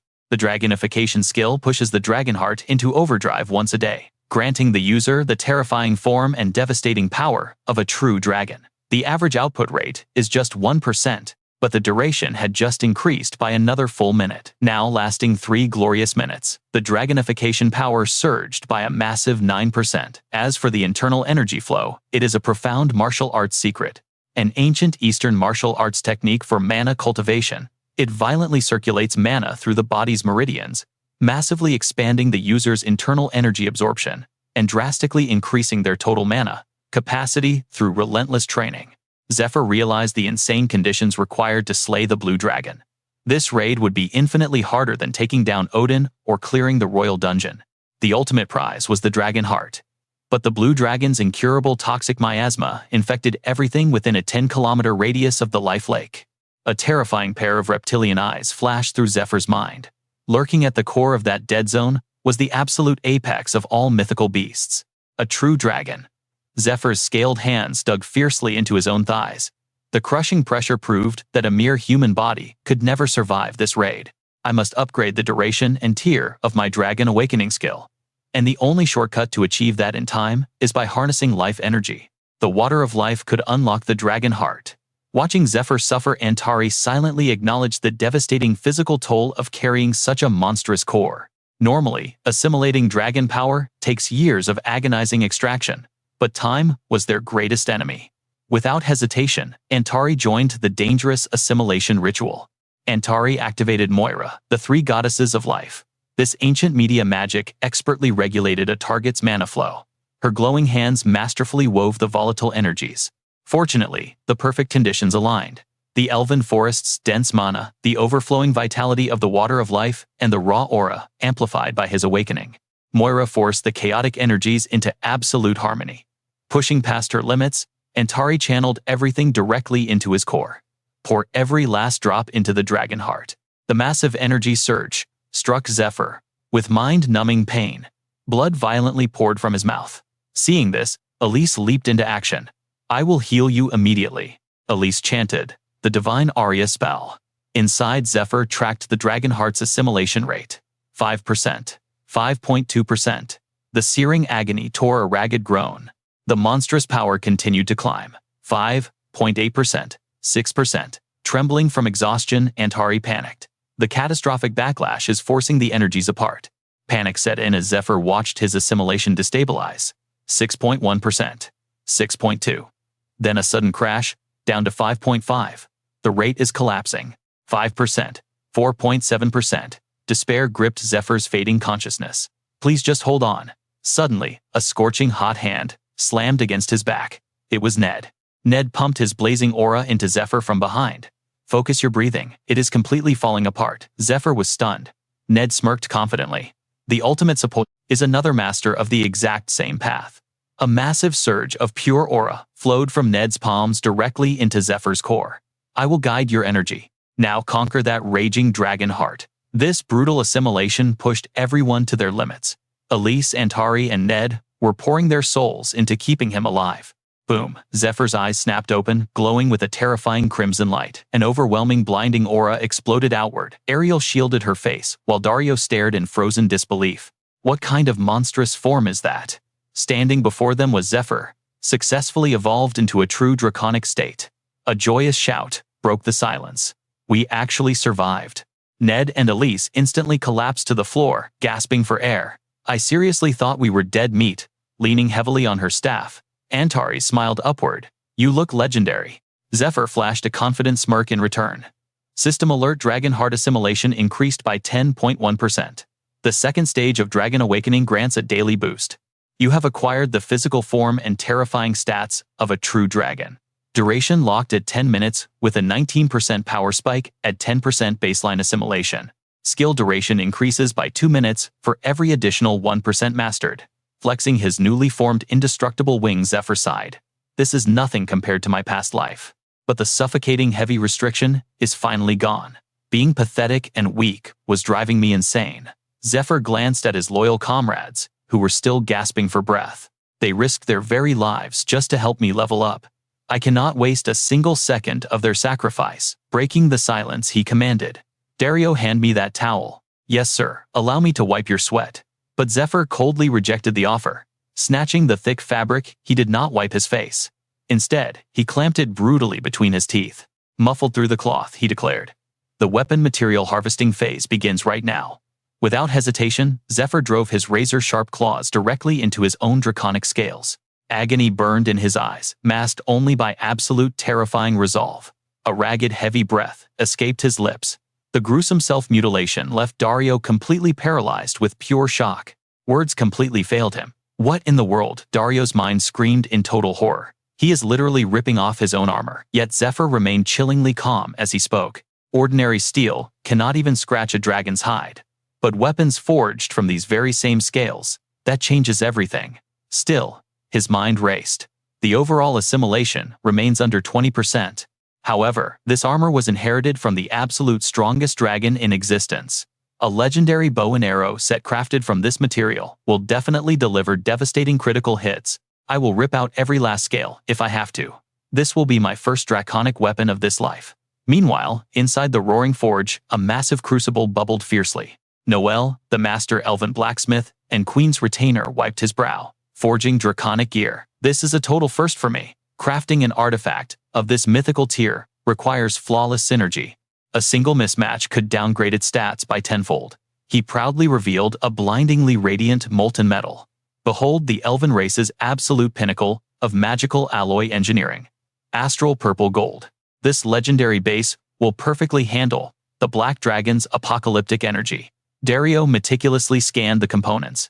Astral gold, Zephyr scales, the Eurydica tomb relic, blood crimson jade, and the moon beast's needle. The ultimate crafting materials were fully assembled. Taking a deep breath, he visualized the ancient media magic circle. A glowing rune-filled enhancement zone violently expanded around the master blacksmith. System buff activated a 100% multiplier to all spell power and duration within the forging zone. Fused with Zephyr's awakened dragon blood, the materials began to wildly resonate. The legendary dragon tongue forged the overwhelming bowframe, while the remnants formed apocalyptic arrowheads. Flash. The mythical weapon was finally reborn. Ariel stared at the blinding artifact in absolute awe. Introducing the Black Dragon longbow, armed with devastating Black Dragon arrows. It boasts a terrifying triple-shot mechanic. With only 2 weeks until the raid, humanity and elves pushed into extreme overdrive.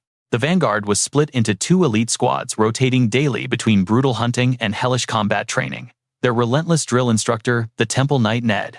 He observed his fresh recruits sighing. A hellish death march training arc in just 2 weeks. Ha brings back bloody memories. This fortnight is going to feel like a century of torture.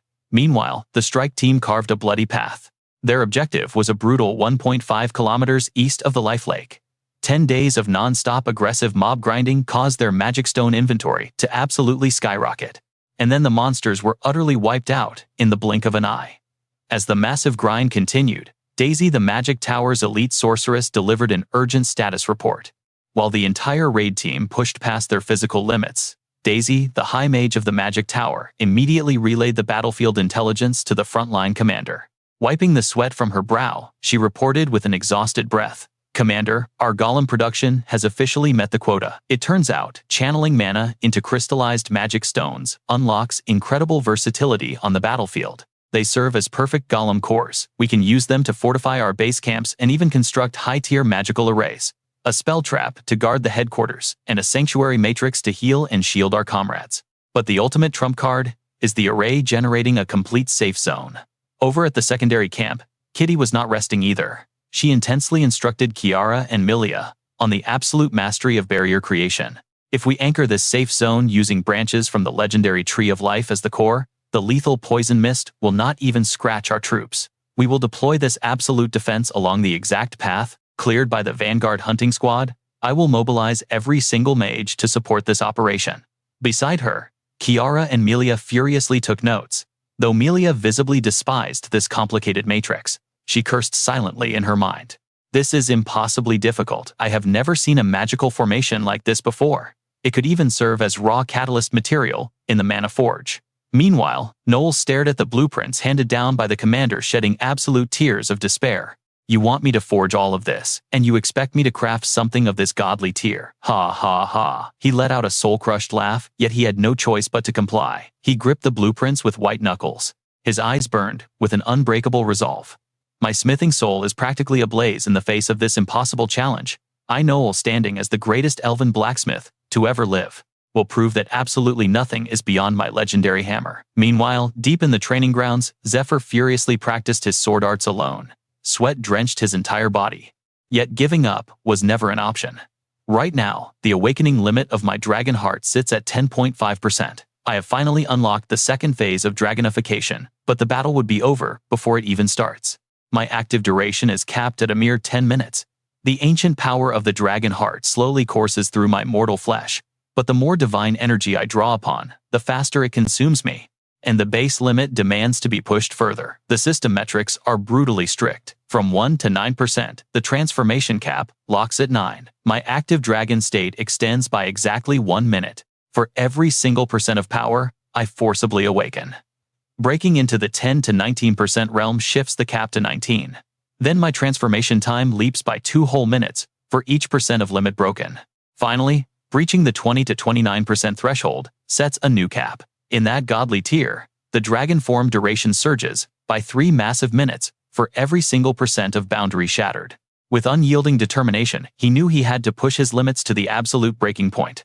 If I can force the awakening to 19% and maintain my dragon state for 28 minutes, victory is within reach. Otherwise, a minimum of 17% yielding 24 minutes might just save us.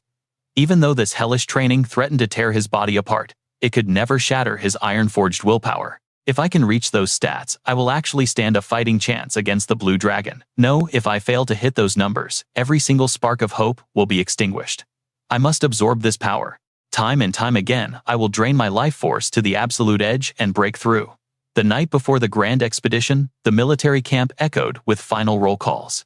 The ultimate frontline fortress construction and safety checks, located a mere 1.4 kilometers from the Tree of Life, were flawlessly completed.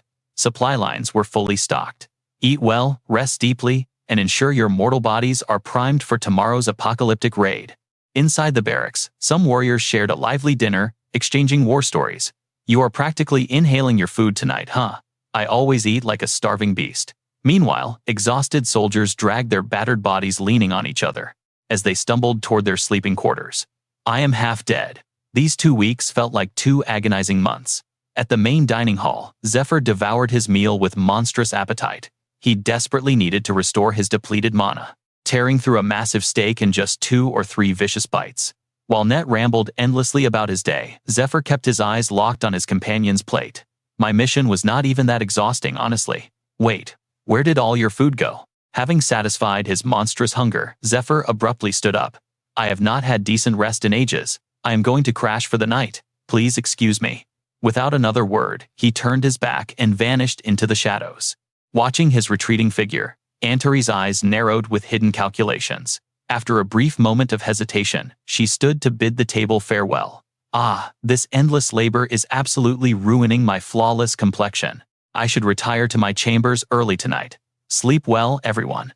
Sitting nearby, Ophelia Hamlet instantly moved to escort her.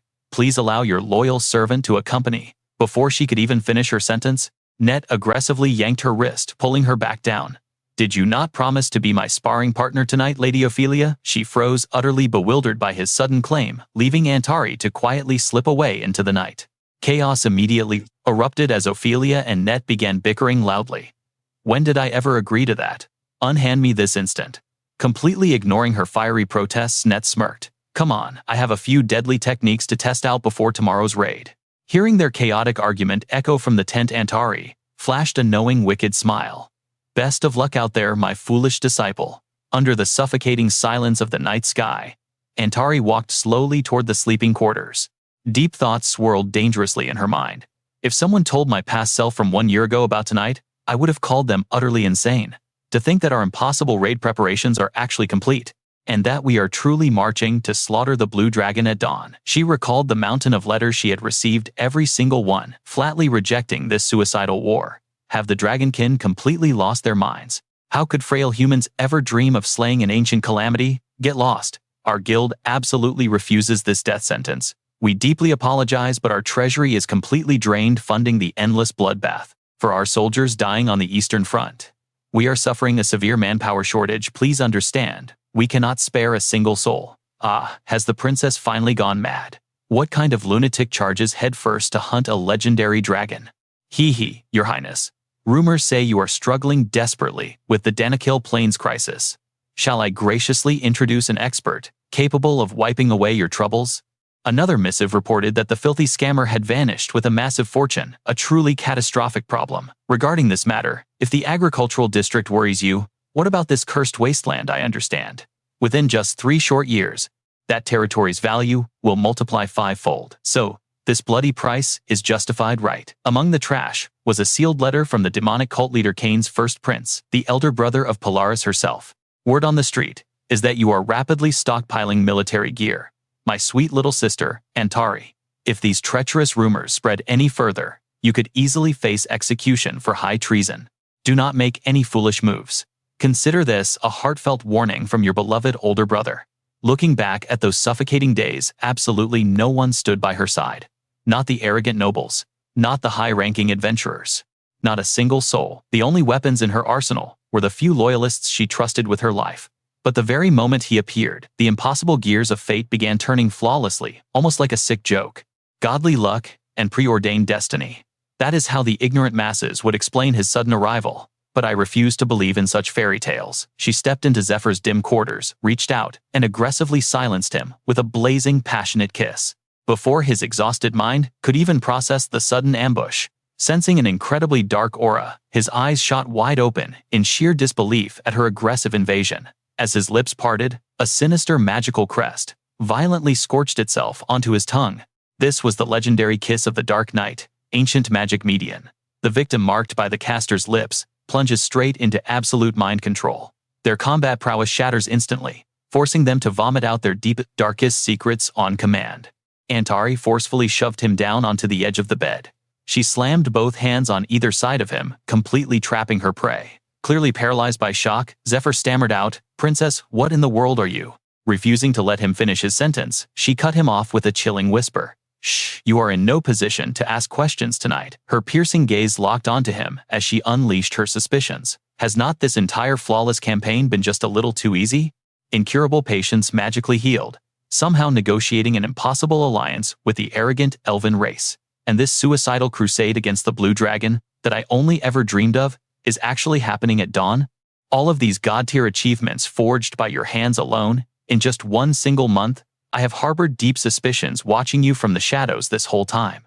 She recalled the terrifying aura of his dragonification, those blood-red monstrous eyes. Leaning in until their noses brushed, she demanded. After witnessing that apocalyptic form, I can no longer suppress my creeping doubts. You are hiding an earth-shattering ambition, are you not? Otherwise, you would never sacrifice yourself this deeply. Shedding your own blood, ripping off your own dragon scales day after day. Nothing in this world comes for free. If you are plotting some sinister scheme or serving a far more dangerous entity, absolutely no one could stop you.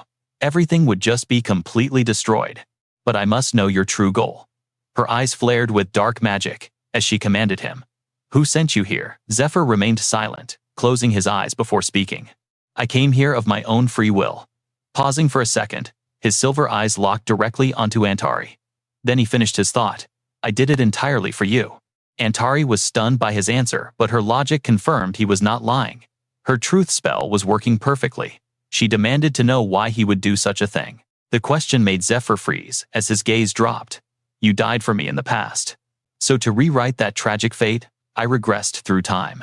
Along with his confession, shattered memories flashed by, Antari holding his hand, crying tears for his sake. As her eyes widened in shock, a crimson hand violently choked Zephyr. It was her own dark magic taking hold. Refusing to believe his insane claims, Antari demanded the actual truth. Despite being choked, Zephyr desperately tried to convince her. You must be completely shocked, right? But you already know the truth.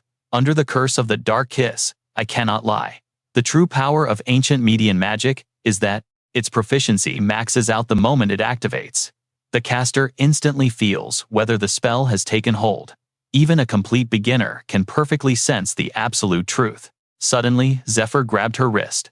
This was exactly why he had waited for her to cast this very spell. He knew it was the only way to earn her absolute trust. Leaning incredibly close to her face, a faint smirk formed on his lips. Test me as much as you want. I will answer every single question without a single lie. I had planned to reveal everything anyway. Flustered, Antari could no longer meet his intense gaze, nervously looking away. Seizing the moment, he teased her. What is wrong? Why the sudden silence? The spell will fade if we take too long, but that is fine. You can just cast it on me again and again until you are fully satisfied. With that, he pulled her waist closer. He leaned down and captured her lips in a deep kiss. Meanwhile, in another area, Milia was angrily pulling her own hair. Ah, this is so frustrating. What am I even doing here? Chiseling the rock, Daisy turned around. What is wrong, Milia? Grinding her teeth, Milia snapped back. What do you mean? That girl is treating me like her personal slave. The girl she hated was none other than Antari. Daisy tapped her axe against her forehead and sighed. Milia, remember that Lord Danikil is paying us to work here. But his name is just a front. Princess Antari is the real one funding this entire operation. She is our VIP client. Milia screamed back in rage. I know that. That is exactly why taking her orders pisses me off so much. Daisy continued to patiently advise her furious friend. You know that defying our orders could literally get us killed, right? But that only triggered another ear-piercing shriek from the deeply frustrated Milia. I already told you. I know I have hated her guts ever since our academy days. I desperately wanted to become stronger, so I pushed myself to the absolute breaking point. I completely gave up on sleeping. A bitter memory surfaced of Antari casually chatting with their professor. The teacher had warned Antari about failing if she kept slacking off. But Princess Antari just sighed. I visit your office all the time, and your class is honestly a bit boring. How about we settle this with a quick magic duel? If I win, I get to skip your lectures entirely. The outcome was painfully obvious to everyone. Milia continued her furious rant.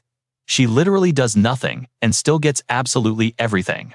Does she even understand how hard the rest of us work? I despise people like her. Daisy slowly backed away, thinking to herself, if she keeps acting this reckless, she might ruin our entire grand strategy. But she has been working incredibly hard. Her real problem is just a massive inferiority complex toward the princess's insane natural talent. We were hired for this exact job, so I need to cheer her up. After a moment, Daisy spoke again. Hey, Milia, this is a top-secret rumor, but I will tell you. Leaning in, Daisy whispered into her ear. If we nail this mission, you could be nominated as a private royal mage in the capital, working directly for Duke Jonetti or Marquis Lane.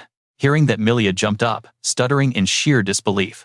Are you being serious? Daisy waved her hands excitedly. Both the Duke and Marquis asked me to find an elite combat mage. Their requirements are insanely strict regarding age and raw power. They rejected all the previous candidates. They desperately need someone who can dominate the front lines of an assault squad. Since I am only a support mage, you are the perfect combatant. Plus, I prefer magical theory over actual bloodshed. Once this crazy dungeon raid finally comes to an end, you will definitely get recruited. Milia froze in absolute shock, becoming a personal mage for a high-ranking noble. Her eyes sparkled with intense ambition, instantly snapping her out of her deep depression. She grabbed Daisy's shoulder with burning enthusiasm. Since we finished inspecting these massive golems, let us go sleep immediately. We need maximum energy because tomorrow is going to be legendary. Daisy nodded with a bright laugh. You are totally right. Hidden behind a dark cliff, High Elf Elder Heron had eavesdropped on everything. He smirked maliciously. Finally, those noisy pests have left. Heron resumed carving sinister magical runes into the stone. He knew these mechanical golems operated entirely on the ancient script etched into their armored bodies. If I just alter a few key symbols, every single golem will bow to my absolute command. Standing before the glowing rock, he let out a wicked laugh. I cannot wait for tomorrow. Elsewhere, massive war drums echoed across the training grounds. Everyone take your battle formations. Words were no longer needed. He could feel it in his bones. Today was the absolute turning point that would completely rewrite their tragic future. Zephyr steeled his resolve as he stepped onto the high altar. He stood proudly before Elis Brenta, Kiera, and Antari. A booming voice announced the start of the night's sacred blessing ceremony. The three priests raised their staffs in perfect sync. May the magnificent goddess of light and the compassionate tree of life bless you. Even though I know this upcoming path will be drenched in blood, giving up now would lead to a far more terrifying nightmare. Zephyr quietly reminded himself of this undeniable truth. He recalled his quiet moment with Antari sitting back to back.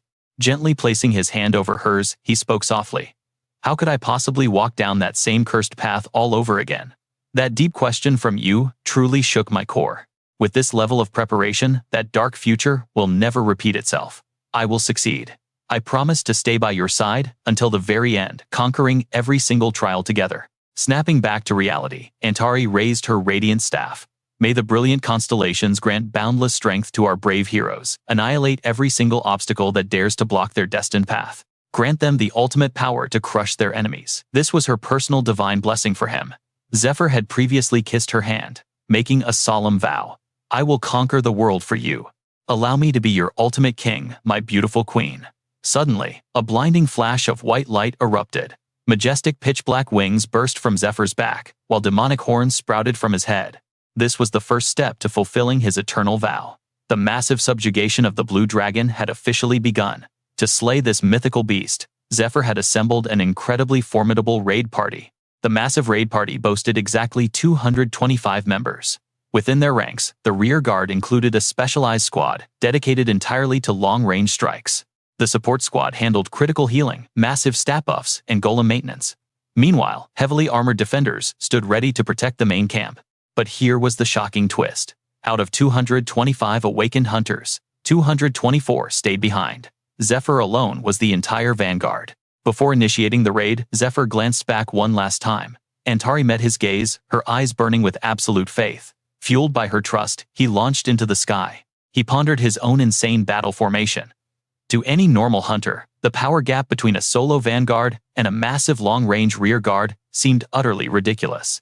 It looked like a suicidal strategy. Yet for Zephyr, it was the only guaranteed path to slay the blue dragon. Because the closer you got to the beast, the deadlier the poison mist became. Even fully buffed elite hunters would melt within 5 minutes. But Zephyr was built differently. He held 3 drops of the legendary Golden Tears. This mythic elixir, crafted from the Tree of Life and Meteor Tears, was discovered deep inside the Urukita tomb. It granted absolute immunity against all deadly status effects. The terrifying energy provided 2 minutes of protection. Furthermore, his secret Hermes skill privilege triggered. This divine passive amplified all elixir effects by a staggering 500%. Combined with the massive poison resistance from his dragonification, his defense was absolute. He was literally the only being alive capable of surviving the corrupted lake of life. In this lethally toxic domain, he was the sole apex predator. Refusing to waste even a single second, he prepared to clash against the legendary blue dragon. Triggering his lightning acceleration, he became a blur of pure speed. Colossal, corrupted demonic trees towered in the distance. As he pushed deeper into the death zone, grotesque monsters lunged from the shadows. But Zephyr felt zero fear. Calmly drawing his blade, he unleashed a single devastating slash obliterating every beast in midair. Gazing into the suffocating toxic fog, he knew the core was dangerously close. Surrounded by mutated giant flora, the awakened hunter initiated the next phase of his master plan. He activated the unique artifact, resting on his left arm. Fighting through the monster horde would waste precious time. So, from the sky, he rained down massive stone stele golems. These colossal monoliths possessed a very specific function. Upon impact, they automatically projected a mana dispersal field, covering a massive 70-meter radius around them. By slamming them into the earth exactly 100 meters apart, their auras overlapped. This triggered a magical resonance, constructing a high-speed mana highway stretching all the way back to base camp. Spells could now travel along this circuit directly to the front lines, though the extreme distance slashed the magical power in half. Meanwhile, back in the safety of the rear guard, Daisy directed the guild to expand the arcane highway. She confirmed the combat golems were functioning perfectly inside the death zone, commanding her elite mages to unleash their casting. The mages unleashed massive reinforcement buffs. A wave of pure joy washed over Daisy. She remembered the day Antari had challenged her to construct the impossible blueprints from her thesis. The arrogant magic tower had rejected it for being too expensive, but now her ultimate ambition stood realized before her very eyes. The discarded dream of a genius inventor was finally breathing life. This masterpiece would serve as the raid's absolute vision. Her grand creation was the Cyclops, a colossal recon golem capable of broadcasting high-definition visuals and audio across a 500-meter radius.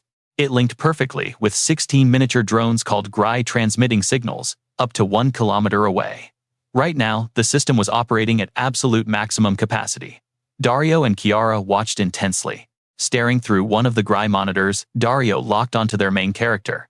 Zephyr was soaring through the sky. Kiara stood beside him, utterly mind-blown by this revolutionary technology and its tactical power. With this stream of perfect intel, perfectly synchronized raid combos were actually possible. The limitless potential of human creativity terrified and amazed her. Meanwhile, across the camp, Antari stared at her screen with heavy anxiety.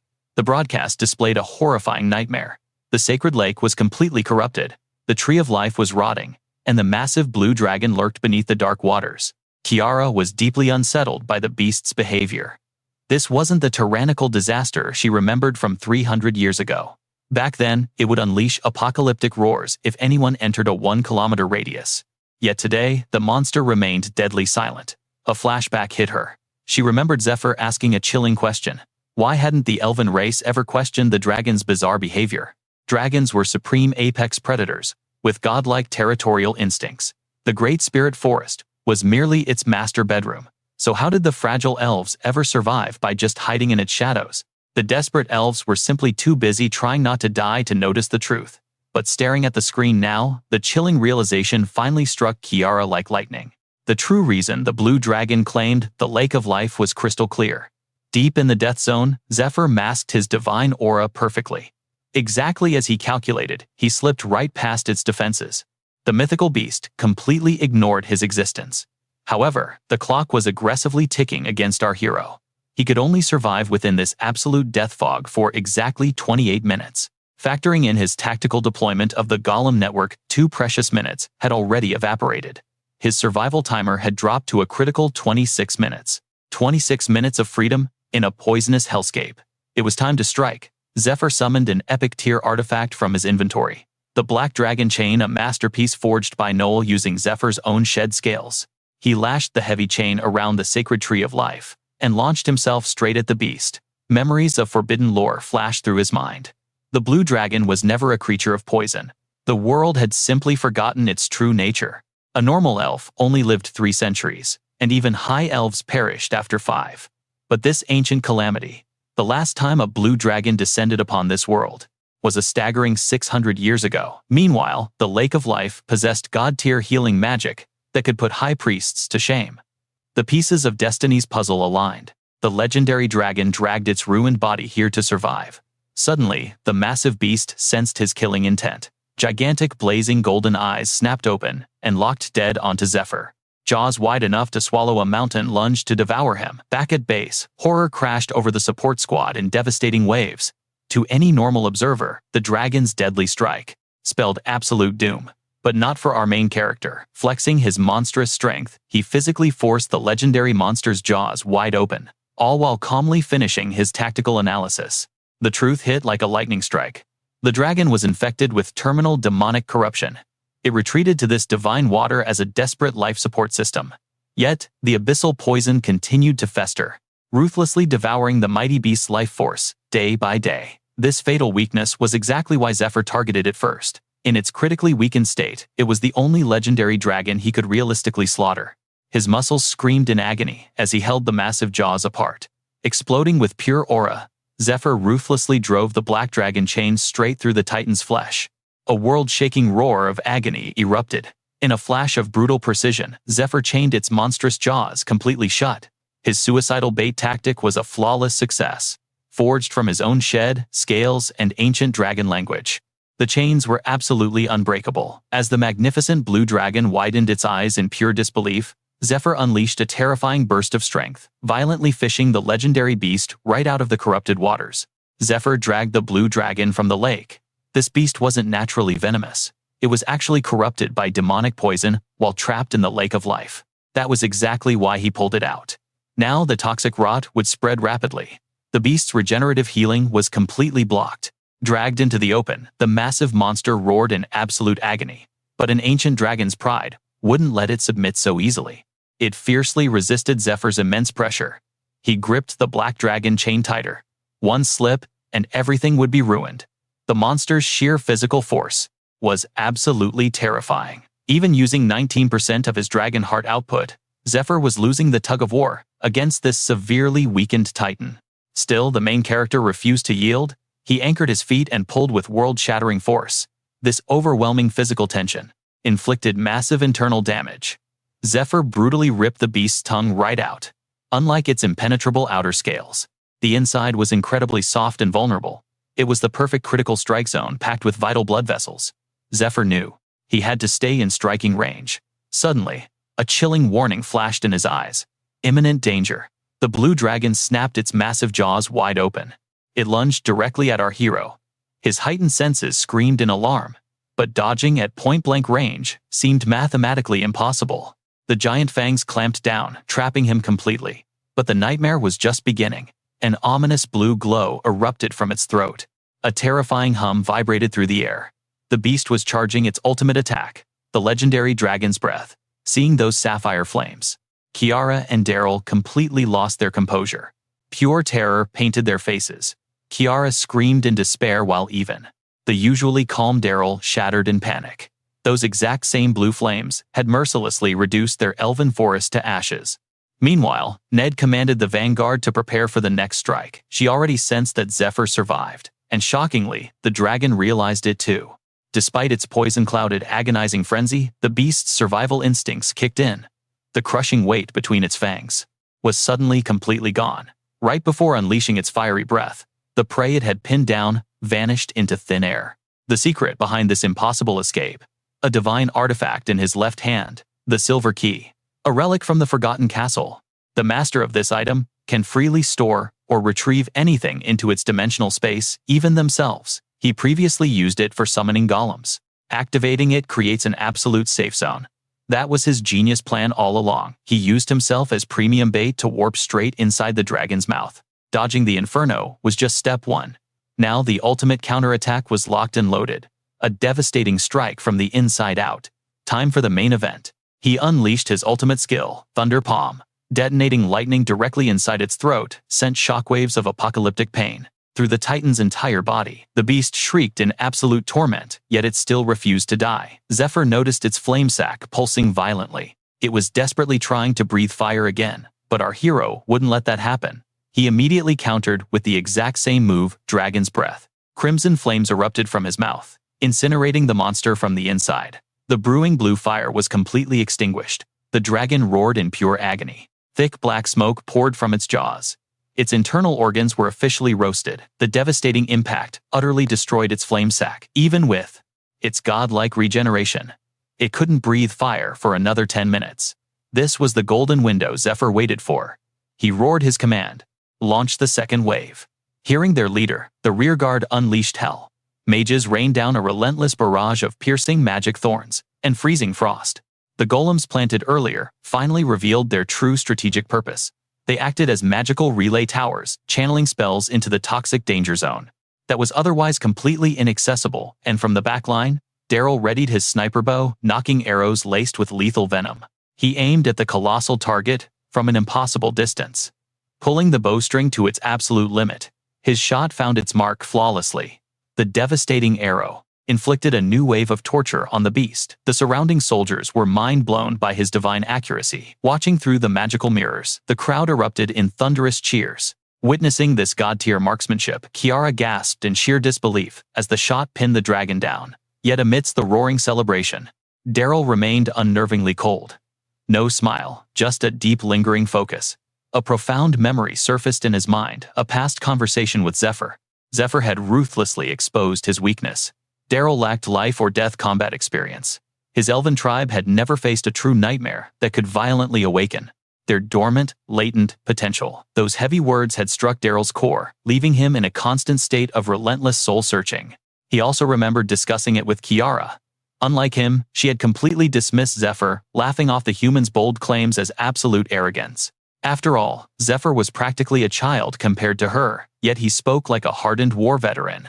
Kiara thought he was spewing baseless nonsense, especially when he mentioned that fighting a dragon would magically unlock their true power. But watching the battle now, she let out a heavy sigh. It wasn't that she doubted his words. Her spirit was just utterly broken. This beast had slaughtered their kin and stolen their forest 3 years ago. What was the point of fighting a lost cause? But Daryl felt different. He believed Zephyr's prophecy was finally coming true. Kiara stared at him in utter shock, bewildered by his sudden shift in aura. Daryl confessed that while he didn't fully understand it yet, he sensed this battle was unlocking his destiny. A grand mission beyond this single war awaited him. A blazing resolve ignited within his soul, solidifying his ultimate purpose. The blue dragon wasn't the final boss. It was merely a stepping stone on their path to greatness. With unshakable hands, Daryl drew his bowstring once more. An unstoppable willpower blazed in his eyes. Witnessing this glorious awakening, Kiara saw the legendary hero she thought had died in his past. He was no longer the timid boy, crushed by the burden of protecting his village. The elven archer had finally reclaimed his undeniable thirst for victory. Just like before, silent questions about him echoed in her mind. Had Zephyr's blazing passion rubbed off on him, or was he truly this generation's strongest link to the Lake of Life? Once again, he had accurately predicted his own fate. She recalled their childhood conversation. He had sworn he would never become the king of the Lake of Life. Meanwhile, the death match between Zephyr and the Blue Dragon reached a boiling point. Hovering in midair, Zephyr ruthlessly rained blows upon its exposed weak points. Daryl's arrows pierced the dragon's diamond-hard scales. Weak points surfaced everywhere, but none were fatal. The monster's true mortal flaw remained a frustrating mystery to Zephyr. Despite Zephyr's devastating strikes landing on the colossal beast, the damage was superficial. The blue dragon boasted an utterly terrifying near-immortal life force. These surface attacks were barely scratching it. Realizing this, Zephyr made a reckless decision. He would force his way inside the beast's massive body. But suddenly, a blinding blue light erupted from the dragon's wounds. It clamped down on Zephyr's arm. An overwhelming mysterious force paralyzed his entire limb. Invisible chains seemed to bind him. Zephyr instantly understood the grim reality, though it triggered far earlier than expected. In the rearguard, Antari sensed the terrifying anomaly through gray. Her face went pale at the critical danger. She screamed for everyone to halt their attacks and brace for impact. The battlefield's mana flow was violently shifting directions. The entire squad finally grasped the nightmare unfolding. This was the exact apocalyptic scenario Zephyr had warned them about during their raid briefing.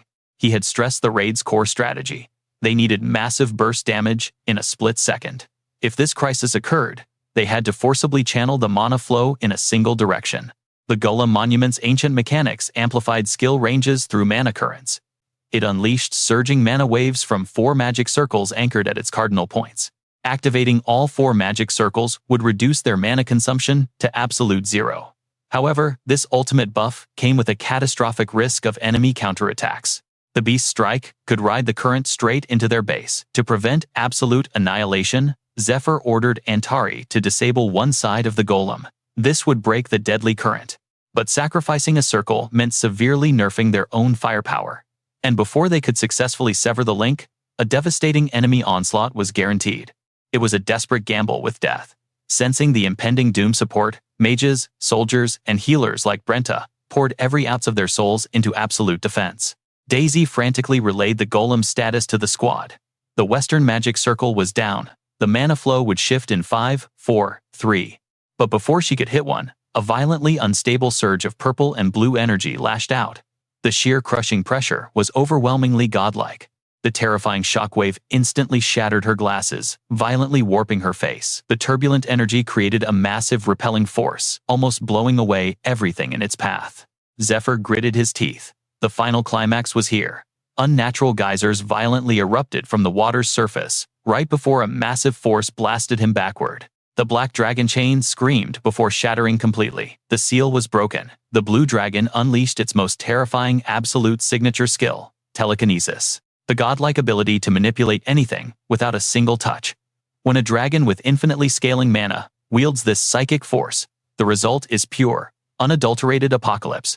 It guaranteed nothing but agonizing screams and absolute despair for any who opposed it.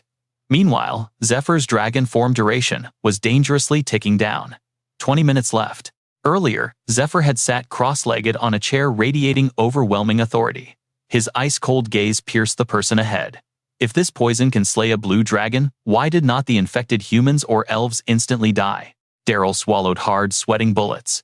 Perhaps because it fused with the water of life? Zephyr's eyes narrowed as he listened, nodding in grim agreement. Exactly. The water of life. It forcibly heals the horrific internal damage caused by the lethal poison. But then the corruption maliciously spreads once again. That vicious cycle prevents instant death. Instead, they suffer mind-shattering, blinding agony. Zephyr's brow arched as a predatory glint flashed in his eyes. The blue dragon will suffer the exact same fate. Stunned by unimaginable pain. That split second is our golden window. The agony will lock its ultimate skill. Meanwhile, Kiera analyzed the battlefield, picturing the terrifying beast in her mind. The image of devastating dragon breath flashed. She deduced the pattern. Right, we have raided its lake lair 3 times. Yet the monster's attack patterns are getting surprisingly predictable. Is it just arrogantly looking down on our combat power? Regardless, it is our ultimate opening. But the window is extremely tight. Once the excruciating poison hits its system, the agonizing shock will snap it into a berserk state. That is when the true nightmare begins. The dragon's eyes boiled with apocalyptic wrath, locking onto its challenger, with pure killing intent. Reflected in those draconic pupils was a human fully engulfed in a blazing crimson aura. With every movement, his fiercely burning blade sliced through the air with devastating heat. The dragon's eyes widened in shocking realization. It roared out, "That sword! It is you again! Suddenly, a blindingly radiant cross-shaped holy pendant was thrust into the chaotic sky. Panic ripped through the ranks, but the rear guard instantly locked back into formation. A miraculous 0 casualties. The priest raised the glowing relic above 2 heavily wounded soldiers. Boom! The mana current was successfully forced into a new trajectory. By artificially linking mana waves together, they forged an entirely new river of magical energy. Any skill cast within this zone would forcefully wash downstream. A two-way current transferred 50% of incoming damage, while a one-way path redirected 30%.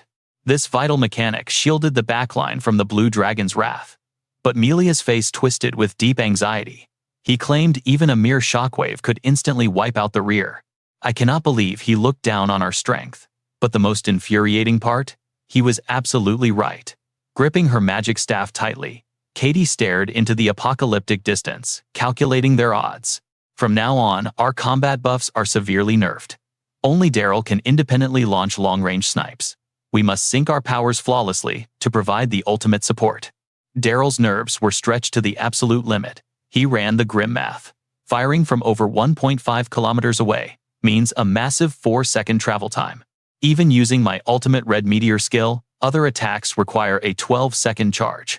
Lord Zephyr must forcefully lock the dragon down for at least 4.5 seconds for a guaranteed hit.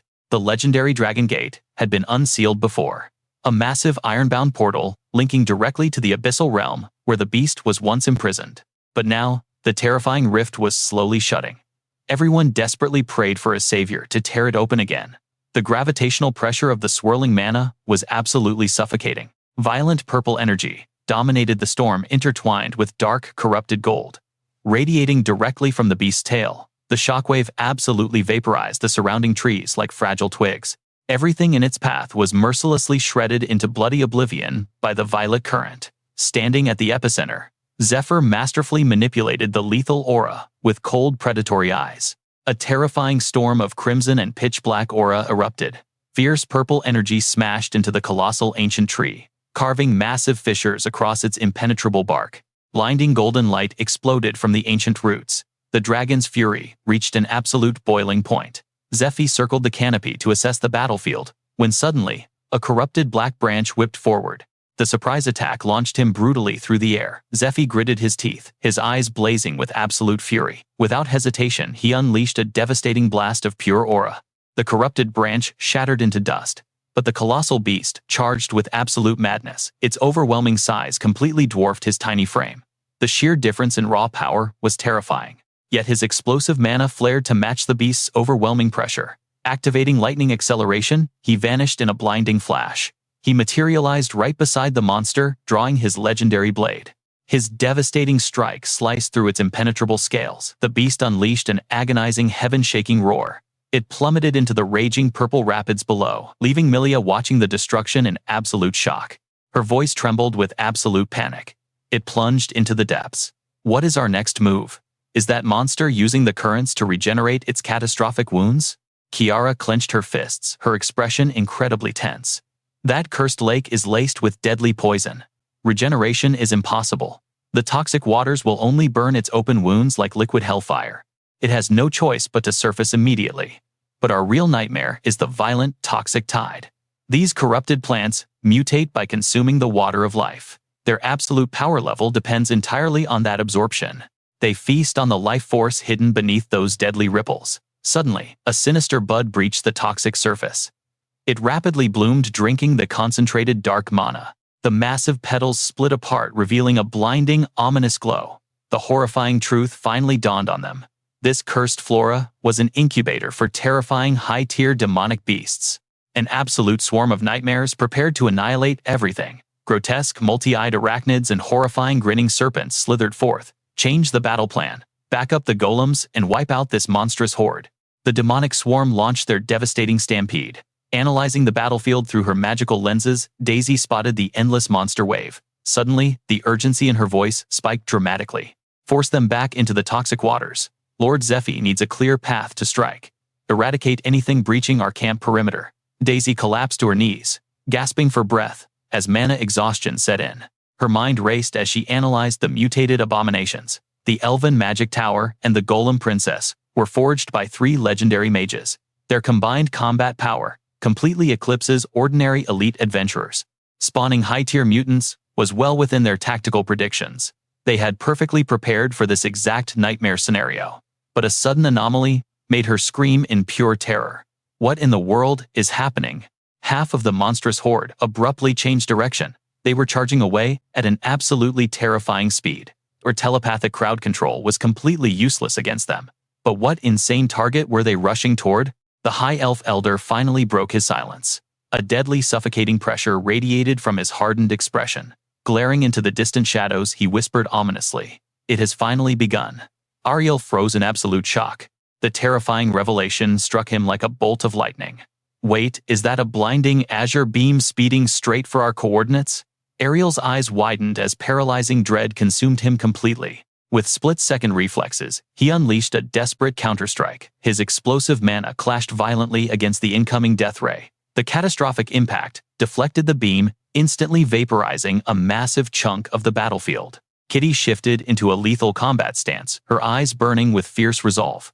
Has our stealth barrier been breached? Is that monster tracking our mana signatures? If Daryl had not deflected that catastrophic strike, we would all be buried in ashes right now. Kiara's sharp voice instantly shattered the heavy, suffocating tension. The beast that launched that devastating sniper attack is exactly 700 meters away. Keep your absolute focus. That terrifying entity is undoubtedly a dungeon boss. In his past life, the brutal crusade against the Azure Dragon took 1 year and 4 months. The legendary Dragon Heart was lost entirely. The Black Dragon and the Divine Lucius card were also stripped away. Yet Antari refused to yield, gathering his fallen comrades' artifacts for a final challenge. Now, in this timeline, Ariel was pushed to his absolute limits. He desperately parried the Azure Dragon's apocalyptic breath weapon. Cold sweat drenched his face as his muscles screamed under the immense pressure. Meanwhile, the fierce heroine unleashed her own terrifying flurry of strikes. Her blinding sword dance shredded right through the dragon's impenetrable azure scales. Syncing her aura with Daryl, they combined their ultimate techniques. A devastating dual elemental blast erupted to obliterate the colossal beast. Though the Azure Dragon finally fell due to a fatal miscalculation, the coveted Dragon Heart slipped from their grasp. Daryl sustained apocalyptic incurable injuries. Absolute failure was the only word for that tragic timeline. Returning from that nightmarish lair, he barely managed to infiltrate the Holy Sanctuary's ranks. He had to align with Andean's bitter rivals in the Third Parish. It was his only path to claim absolute bloody vengeance. I must awaken as a holy knight and infiltrate his inner circle. Zephyr's mind raced with strategic calculations as he eavesdropped from the shadows. His jaw clenched, radiating a terrifying silent intensity. Every scrap of intelligence was crucial to exploiting their hidden vulnerabilities. Suddenly, his eyes widened at the venomous words echoing from the chamber. So, the royal princess failed miserably, just as we predicted. Absolute perfection. Inside the luxurious parlor, Count Hugo and Andean exchanged sinister, victorious smiles. Count Hugo leaned forward, whispering conspiratorially, "You kept our forces out of the Elven Forest, correct? A truly brilliant tactical move, my lord." Andean smirked with terrifying arrogance. "Naturally, but I cannot take sole credit for this masterpiece." Zephyr's aura fluctuated violently in the shadows. What dark scheme were they plotting? Andean elegantly placed his teacup down, his eyes gleaming with malice. That little disaster completely annihilated the princess's military treasury and royal prestige. Even if she joins the Alliance's upcoming Frost Dragon raid, her political authority has been completely shattered. Both the Black and Azure Dragon hearts are already secured within the Holy Church's vaults. Lucas sat silently in the corner, his mind thoroughly fractured and brainwashed by Andean. Tapping a mysterious ledger, the corrupt priest unleashed an incredibly sinister, triumphant smile. "Once we claim the Frost Dragon Heart, ultimate supremacy will be ours. The Church's grandest, most terrifying ambition will finally be realized. Your loyalty will be rewarded beyond your wildest imaginations. Just watch." Suddenly, a monstrous pitch-black claw slammed heavily against the cold dungeon floor. Disgusting, highly corrosive purple venom dripped from its demonic fingertips. A horrifying, half-draconic hybrid materialized from the toxic shadows, landing with an earth-shattering thud. But this time, inside the Silver Key dungeon, the entire timeline had shifted. I have completely memorized their lethal traps.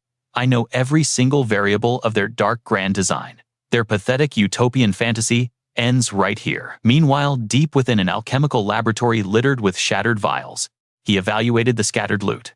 Legendary healing elixirs and high-tier mana recovery potions were everywhere. The golden tier artifact grants absolute immunity against all debuffs. The invincibility window lasts between 2 to 10 crucial minutes. Himmet's forbidden alchemical secrets easily extended that duration. Snapping his fingers, an explosive surge of perfectly restored mana coursed through his veins. My regeneration is complete. Let us assess the battlefield. Zephyr's draconic transformation was terrifying. His crimson draconic eyes locked onto the glowing magical orb in his scaled grasp. Activating the Grey Network, he established a visual link. The scout golems flawlessly transmitted real-time tactical feeds straight to the commander unit. I must utilize the Grey Network to monitor the base camp's defensive integrity. A holographic projection of the command tower materialized before him.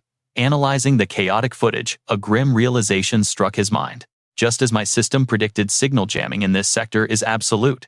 Terminating connection now. How are the remaining vanguards holding up? Back at the front lines, absolute apocalyptic chaos erupted as elemental blasts crisscrossed the sky. The demonic mutant stampede was obliterating everything in its path. Colossal ancient trees were mercilessly ripped from the bedrock. Grotesque, gigantic shelled abominations slithered forward in a truly nightmare-inducing spectacle.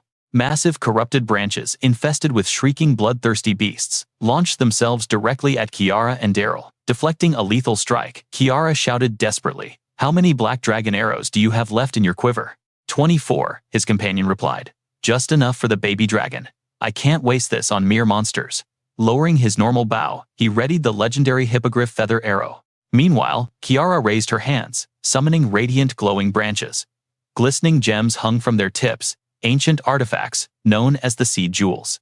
The arrow pierced the seed jewels, rocketing forward with explosive force. Gliding along the branches, the gems suddenly bloomed and shattered, unleashing a devastating storm of blazing fire rain. The searing flames completely incinerated the beasts. Watching the carnage, the main character realized Dario and Kiara's teamwork was utterly flawless. Every single party member was perfectly executing their critical roles. But the monstrous horde was endlessly multiplying. Despite his intensely strained expression, Dario grinned wildly as he continuously fired his divine arrows. "Bring it on," he roared in his mind. "Dozens or hundreds, I will slaughter you all with my ultimate barrage." Suddenly, a colossally terrifying beast stomped into the vanguard. An eerie blue aura surged around its massive body. Then, without warning, the monsters vanished into thin air, leaving the warriors completely bewildered. Had they actually won this brutal war? Absolutely not. A massive swarm violently ambushed them from the flank. They breached the perimeter, the soldiers screamed in pure terror. The monsters are inside the main camp. The catastrophic ambush shattered their defenses instantly, resulting in a massive bloody slaughter. A monstrous cavalry unit charged through, ruthlessly trampling countless helpless soldiers beneath its giant hooves. Suddenly, the beast's rampage was halted. A solitary girl blocked its colossal hooves, using absolutely nothing but a single leg. Lady Ophelia, a nearby knight, shouted in pure awe. Her eyes flared with piercing, lethal intent. "For a filthy monster, you hold your head way too high. Bow down," she commanded coldly, before unleashing a relentless, devastating combo attack. Total chaos engulfed the bleeding battlefield. "Hold the line. Never let them take the camp." Deafening roars echoed through the night, drowning out the agonizing, desperate screams for salvation. Far from the front line, 3 observing men watched the horrific massacre unfold. They realized the situation was highly critical. Regulus Danakil gritted his teeth furiously. "Damn it all," he cursed bitterly. He remembered Antari's strict orders. "Regulus, your absolute mission is guarding the World Tree Fragment. This sacred splinter is the magic circle's core. If we lose this..." Regulus exhaled a heavy, exhausted breath. Exactly. The protective barrier would shatter in just 10 minutes, unleashing the deadly poison mist. Despite understanding the immense gravity of his sworn duty, "I cannot believe I am hiding here while my fellow knights are slaughtered." The crushing guilt was absolutely agonizing. His companion gently warned him, "I know you are immensely frustrated, but you must hold your ground." Hearing this, Regulus snapped back. "I already know." His face twisted in pure self-loathing, utterly consumed by blazing fury and suffocating helplessness. A system window suddenly materialized. Absolute invincible fortress. The Danakil family's legendary technique casts an impenetrable defensive barrier capable of shielding the entire fortress structure. The caster is strictly forbidden from leaving the domain's radius. This ultimate defense skill had been inherited through countless generations. The smaller the zone, the more indestructible the barrier became. If restricted to a single vault, it could easily deflect an epic-tier weapon strike. Yet, Regulus desperately yearned to join the bloodbath, his blazing eyes filled with unshakable warrior resolve. A critical thought anchored his mind. Unless I manually deactivate it, absolutely nothing can breach this room. Nobody is more perfectly suited for this vital mission. He tightly gripped his sword. A crimson aura flared fiercely around his trembling hands, mirroring his furiously burning fighting spirit. Outside, the haunting, desperate pleas echoed relentlessly. "Somebody save me, please help us." He swore to himself he would endure this agonizing torture, no matter what. Suddenly, violently heavy thuds pounded against the giant door. Someone was frantically banging from outside, screaming loudly. "Regulus, please open the gate. I am critically wounded." The shock hit him like lightning. Was that the royal princess? "Please let me inside to heal." His loyal companion, Grim, instantly reacted. Grim warned him sharply. "Do not do it, Regulus. This could be a deceptive monster trap." The knight quickly fired back. "I am fully aware of that, Grim." Yet he fiercely ground his teeth together. The panicked cries grew increasingly violent outside. "Hurry. The hideous beasts are closing in. Open this door immediately. That is an absolute royal order." The agonizing screams were maddening. "Damn it all to hell," he roared. Unable to bear the crushing guilt, he recklessly disabled the barrier and threw open the gates. "If the princess dies, every knight faces execution." He charged out, screaming her name. However, the figure standing before him was the treacherous elf elder. His brain short-circuited in pure confusion. The elder stared coldly into his soul. The sickening realization hit. It was a fatal trap. "Die," the traitor hissed perfectly, mimicking the princess's sweet voice. A strange acorn rested inside his sinister mouth. This was the mythical trickster nut. When firmly held, it perfectly memorized anyone's exact vocal signature. Biting it flawlessly replays the stolen voice. The elder aimed his glowing staff directly at Regulus. Closing his eyes, he chanted coldly, "Heavenly peril light." Instantly, a blinding flash engulfed the knight in unimaginable agony. Clutching his burning face, Regulus shrieked, "Arg, my blazing eyes." The arrogant elder casually glided past him, smirking. "This holy flash only blinds them for 3 pathetic seconds. But with my haste magic enhancement, that is more than enough." He raised his hand, summoning a golden aura. "My foolish target is completely immobilized." Meanwhile, as Lady Ophelia violently fought, a deafening emergency horn suddenly blasted through the battlefield. "The magic circle's core has been stolen. Fall back. The mission is a complete success. Speed up. 10 minutes left until the main barrier completely shatters." Hearing the terrifying alert, Antari shouted, "Did you catch that, Jevi? We are in monumental trouble right now. I will reboot the magic circle using my secret backup core. But honestly, we are much safer if that wretched dragon dies immediately." Jevi smirked confidently. "You want it slaughtered in 10 minutes. That is an insanely tight schedule, princess." However, miracles happen with generous rewards. The royal princess closed her eyes, deeply pondering. A special reward. She softly placed her hand on the glowing crystal sphere. Feeling surprisingly relaxed, she purred seductively. "Very well. If you butcher that beast within 10 minutes, we can absolutely finish what we intimately started last night." Jevi's eyes widened in utter shock at her incredibly bold proposition. "Wait, seriously?" he gasped. "Well then, wish me extreme luck." Ending their magical transmission, the hero stood tall atop a blackened branch, gripping the sphere. Deep below, the massive dragon had fully healed its shattered lungs underwater. Fully regenerated, the legendary beast prepared its ultimate breath attack, but briefly distracted, the monster suddenly halted. Seizing the opening, Jevi launched a colossal holy cross directly at its massive skull. "Get the hell out of here!" he roared furiously. A golden system notification immediately flashed. Epic tier artifact, the Cross of Absolute Faith. An indestructible divine pillar, legally owned by the current reigning Supreme Pope. Rented from Lucius for 10,000 gold coins. 1 year strict contract, 10,000 gold massive deposit. Currently, 1 entire month overdue. Touching the divine barrier, Jevi awkwardly muttered to the magical projection. "Yeah, about that.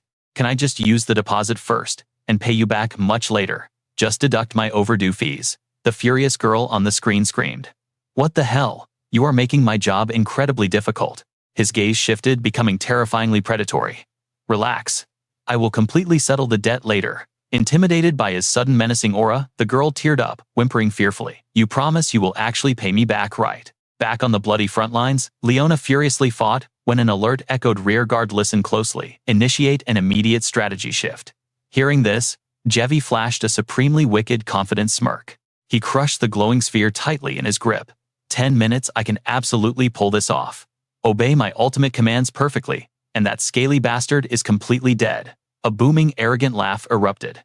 High above, a shadowy beast rider scoffed. Who would have ever thought we could escape this effortlessly? Another rider gasped, breathlessly. My heart is still violently pounding. We almost incredibly died back there. Suddenly, the vanguard girl whipped around with a fierce glare. Shut it, I am barely holding this magic formation together. The terrified crowd instantly froze in dead silence. Her calculating eyes locked onto the entire casting process. My copy skill only triggers within a 2-meter radius. Thank goodness, I helped construct this spell chamber. Back at camp, allowing me to replicate the purification formation though, at half its original power. Listen up, she warned the group. I can only cast this copied skill once. Worse, it constantly drains my mana just to keep the mimicry stable. Move fast, because this is our one and only shot. Suddenly, a glowing blue system box materialized. This is the final sealed vault. We must secure the world tree seed hidden inside. It is the absolute key to building our glorious new kingdom. Meanwhile, the elder glanced back at his loyal followers. Thank you all for braving this abyss with me. The crowd smiled. Think nothing of it, Elder Heron, it is our duty. Another chimed in. He is absolutely right. You are our true leader, and walking by your side is our greatest honor. Hearing their devotion, the old man remained silently watching them. Brutal monsters tore through the battlefield. As the elven elders cowardly fled, agonizing screams echoed everywhere. Inside the divinely shielded bunker, a grim voice echoed. The elven forces are crumbling. There is nothing we can do to help them. A scout peering through binoculars muttered. But our preparations paid off. Nobody is starving, and we boast a top 10 ranker. Ophelia unleashed a relentless storm of strikes upon the beast. Nearby, Leona gathered pure mana, proving her worth as a master summoner. Sir Zephyr, wielding a dragon heart, and the almighty princess, stood firm defending the Petra battlefield with heaven-defying power. He scoffed. Compared to them, those cowardly elven elders fleeing naturally shattered their warriors' morale. The young man beside him questioned. I do not get it. Did the elders retreating really crush them that badly? Is Daryl not doing a solid job leading? Haha, your observation skills are still painfully lacking.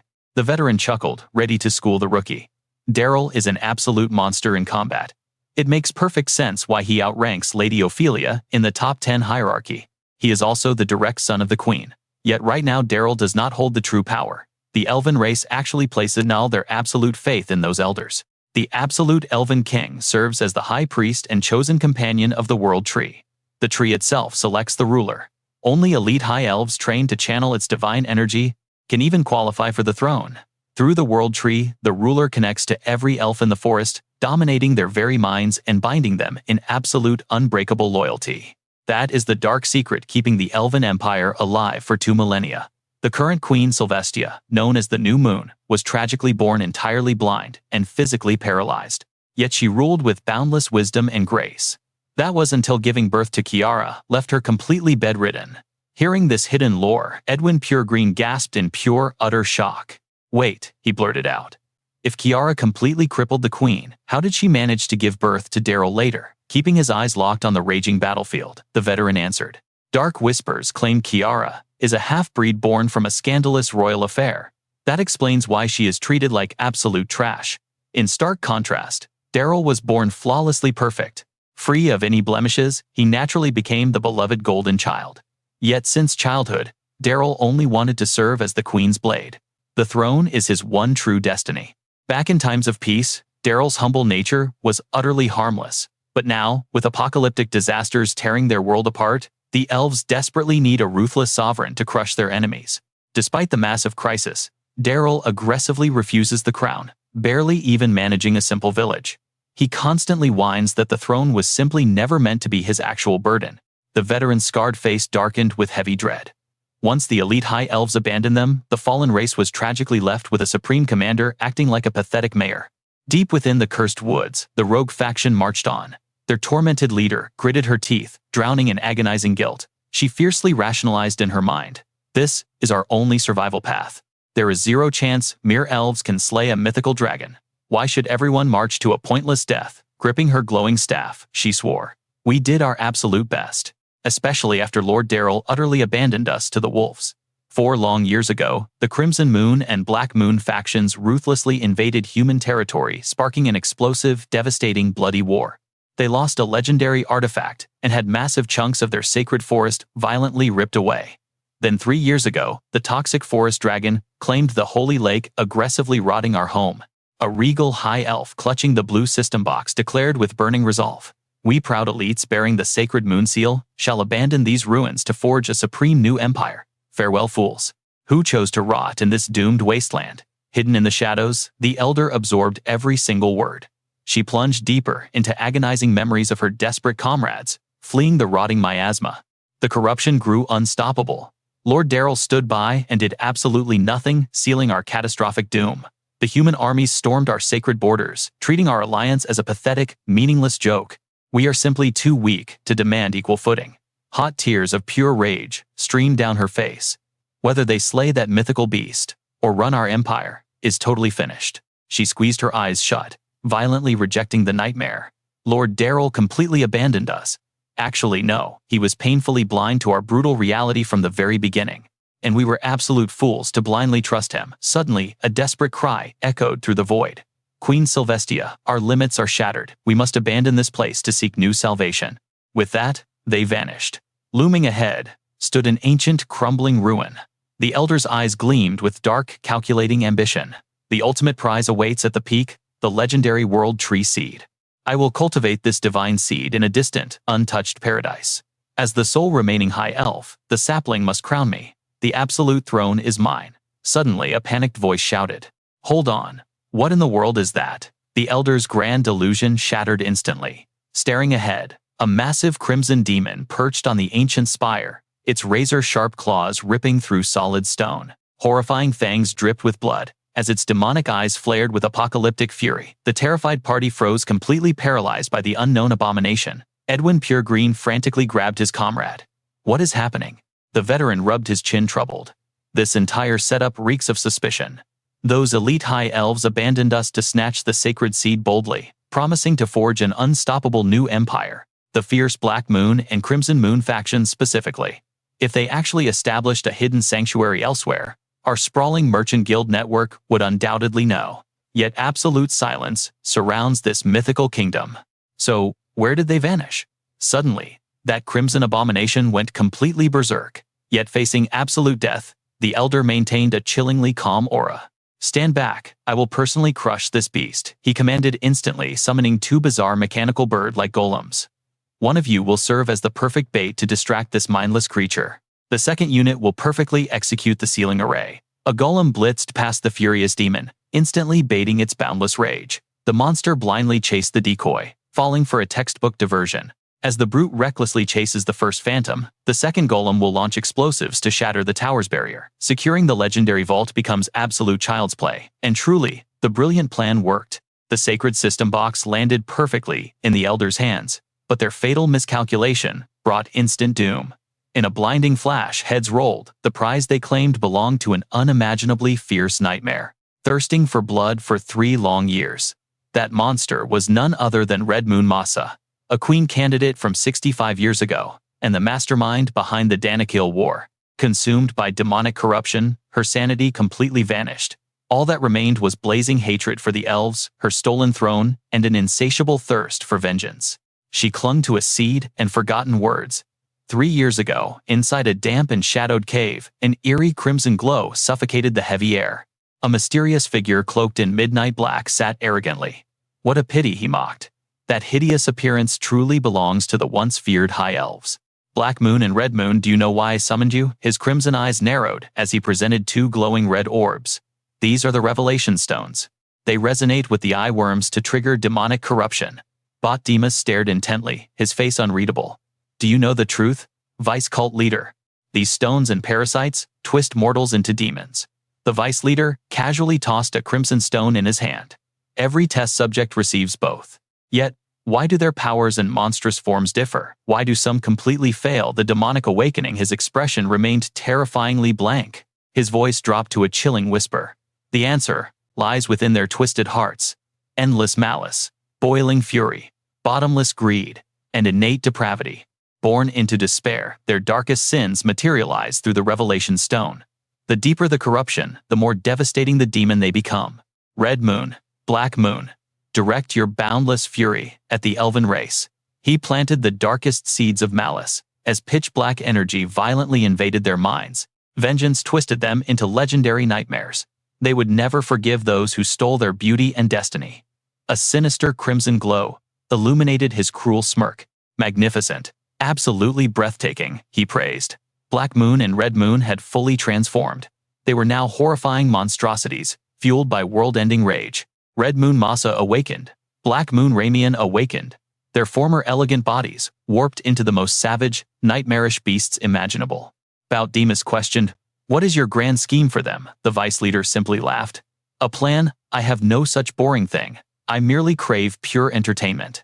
He turned to the two elves, who engineered this chaos. "Give a round of applause for our guests." With a sharp snap, he summoned the monstrous duo.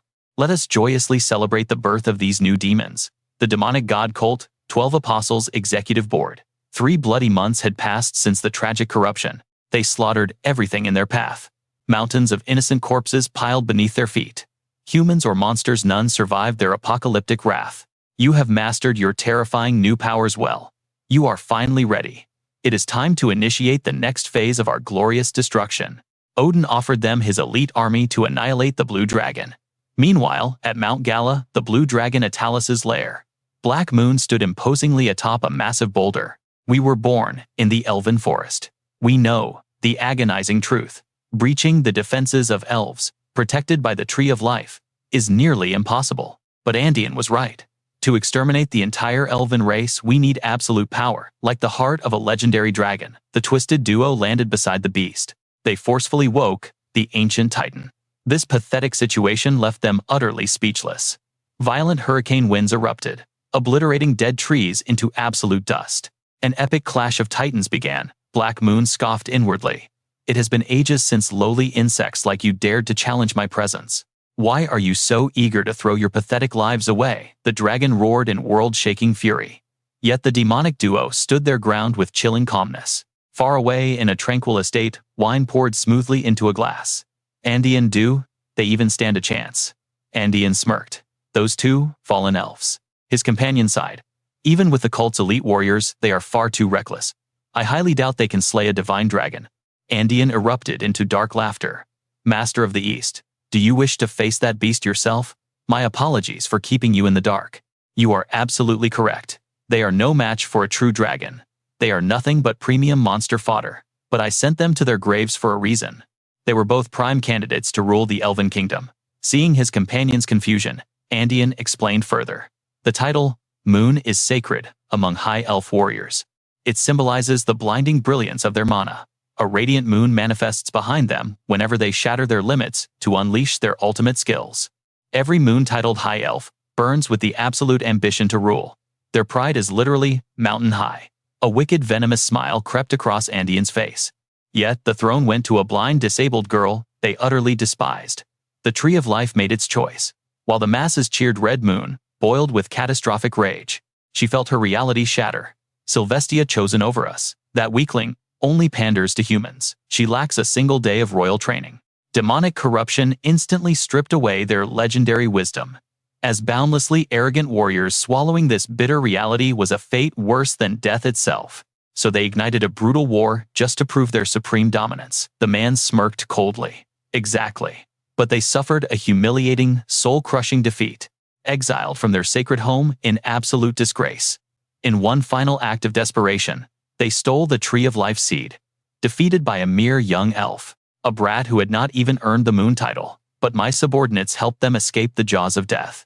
Andean locked eyes with his guest, asking softly, "What would you do to the punk who humiliated you? To the brethren who tossed you aside?" He took a slow sip, his face twisting into terrifying intensity. "Slaughter them all, no matter the cost." "Exactly, my thought." Andean nodded approvingly. Back at the battlefield, the dragon's wrath peaked as its massive jaws snapped open. Razor-sharp fangs gleamed alongside an earth-shattering roar. Facing this overwhelming divine might, Black Moon trembled. In a flash, the beast clamped down, trapping her between giant fangs. Andean casually continued. "They will sacrifice their very souls for revenge against the elves. The ultimate price means nothing. Suddenly, the dragon vomited a massive torrent of blood. If they must become dragon food, then so be it. Black Moon's awakened demonic arts are no joke. She mastered extreme toxicity and absolute petrification through endless slaughter. I plan to weaponize those skills to rot the blue dragon from the inside out. It is a deadly race against time. Will the lethal poison claim the dragon first? Or will Black Moon melt completely in its acidic stomach? Andean gently set his glass down. Naturally, before her tragic end, Black Moon's true mission will already be accomplished. The blue dragon was desperately flying toward its only hope. It needed to cleanse the deadly poison coursing through its veins. Its destination, the Lake of Life. The absolute strongest healing source across the 6 continents of Aslan and the sacred lifeblood of the elven forest. Meanwhile, the beast was entirely consumed by its agonizing pain. It completely failed to notice the nightmare clinging to its tail. Masha had been holding on this entire time. The demonic corruption had completely shattered her mind. No rational thoughts remained. She was driven entirely by primal instinct. Perhaps it was twisted fate, but a strange pulsing energy drew her in like a moth to a devastating flame. That magical signature sparked a faint, forgotten memory deep within her shattered soul. She lunged straight toward the massive tower. However, her beastly degraded senses left her confused, completely unable to figure out how to enter. The guards stared in absolute shock. What is that monster? Before they could even scream, she crushed their skulls like fragile glass. Just as Eddie had suspected, Masha viciously slaughtered every single guard who dared to make a sound. Complete chaos had consumed the surrounding area. Everyone was absolutely terrified by the dragon's sudden appearance and the rapidly spreading corruption. Because of this blind panic, absolutely no one noticed the gruesome massacre happening right in the shadows. Ever since that fateful day, Masha had been mindlessly tearing at the tower's stone walls, hungrily devouring the rubble. She was desperately craving the rich, magical flesh and blood of the elven elders, whose bodies overflowed with the water of life. That potent magic slowly began repairing her broken mind. Fragmented words and thoughts finally started to connect. Deep within her dark consciousness, a terrifying realization dawned upon her. She locked her gaze onto the distant royal palace. The waning moon queen was sleeping in her chambers. A monstrous bloodlust violently erupted inside Masha. The eye-bug parasite grants its demonic worshippers the terrifying power of the devil himself, but it also forces the host to rapidly evolve. Once the host's physical growth stops, the true demonic evolution begins. This terrifying metamorphosis grants the user an exclusive deadly ultimate skill, and the Red Moon Masha was no exception to this cursed rule. The unique demonic ability her eye-bug had awakened was absolute gluttony. A horrifying power that allowed her to steal the stats, skills, and life force of any living creature she devoured. Masha was no longer human. She was nothing but a bloodthirsty, nightmare-inducing monster. Driven purely by endless starvation and primal instinct, the foul beast dragged her heavy footsteps forward, creeping ever closer to her ultimate prey. Her target was the Elven Queen. Suddenly, Masha activated the stolen powers of her devoured victims. Mana surged around her as she triggered the Elven Elder's signature movement skill, Acceleration. This high-tier technique allowed the Elders to strike enemy weak points with fatal precision, granting them godlike speed to instantly cross the battlefield. Now fueled by demonic energy, Masha launched herself forward like a devastating, uncatchable missile. She was closing in rapidly on her ultimate enemy. The waning Moon Queen was still deeply asleep, completely unaware of the approaching doom. Before the monster stood, the majestic sacred architecture, rising proudly from the ancient forest. Charging past the elven outskirts, the beast finally breached the royal chambers. With chilling blood-red eyes glowing in the darkness, she locked her predatory gaze directly onto the fragile silhouette of the waning Moon Queen. The queen was resting peacefully, but that heavenly tranquility was about to be violently shattered. Inside the twisted, chaotic mind of the demonic beast, there was only one driving obsessive thought: total annihilation. She had to die. Channeling every ounce of her monstrous strength, the creature prepared to obliterate the entire bedroom, ready to crush the queen into nothing but dust. Blinded by a sickening desire to slaughter the waning Moon Queen, the beast opened its horrific jaws, letting out an ear-piercing demonic screech. She lunged for the killing blow, but before her deadly claws could strike, a blinding flash of steel erupted. Vicious sword strikes instantly, carved through the monster's flesh. The warrior standing in her way was none other than Zephyr's legendary master Ned, and there was a very specific reason he was here. Zephyr had completely predicted this exact nightmare scenario. He practically begged his master to stay back and guard the Elven Queen. Ned was supposed to be dominating the absolute front lines right now, but because of his damn disciple's stubborn request, he was stuck on bodyguard duty in the rear. But Ned was not holding back. He firmly decided to unleash his ultimate technique right here and now, guaranteeing that no filthy intruder would leave this room alive. Aura exploded around him as he activated his signature strike, Violent Thunder. He intended to completely atomize the beast, making sure it could never rise again to plague the Forest of Life. Meanwhile, the apocalyptic clash between Zephyr and the Blue Dragon was shaking the very earth. Zephyr was burning through absolutely all of his stamina. Yet, the colossal beast still stood tall, radiating an overwhelming mountain-like presence. The clock was mercilessly ticking down. They had exactly 8 minutes and 20 seconds left before the camp's purification magic completely shattered. Princess Antari had previously given Zephyr one absolute non-negotiable order. He had to slay the dragon before the barrier fell. But honestly, to ensure their survival, Zephyr needed to kill it even faster than that. Because he knew a terrifying truth. This raid absolutely would not end with the blue dragon's death. The moment the dragon fell, the Black Moon demon Ramian, who was hiding inside its stomach, would awaken. Once the petrification curse broke, this villain would unleash a deadly poison, capable of corrupting the entire Forest of Life. That was the exact reason Zephyr's entire party was brutally wiped out in his previous life. A dark memory of that pre-regression timeline suddenly flashed through his mind, bringing back the horrors of the fallen forest. Back then, after the blue dragon was finally defeated, the entire battlefield erupted into triumphant cheers. Through her proxy, Grey Princess Antari proudly sent her heartfelt congratulations to Eddie for his seemingly epic victory. At that glorious moment, Eddie was overflowing with pride. He confidently discussed the legendary spoils of war they had been promised. The ultimate prize, the dragon heart. But in that exact split second, Eddie reached out to claim the blue dragon's heart. Just inches before his fingers brushed against the god-tier loot that rightfully belonged to him, absolute disaster struck. An invisible force completely blocked his hand from touching the core.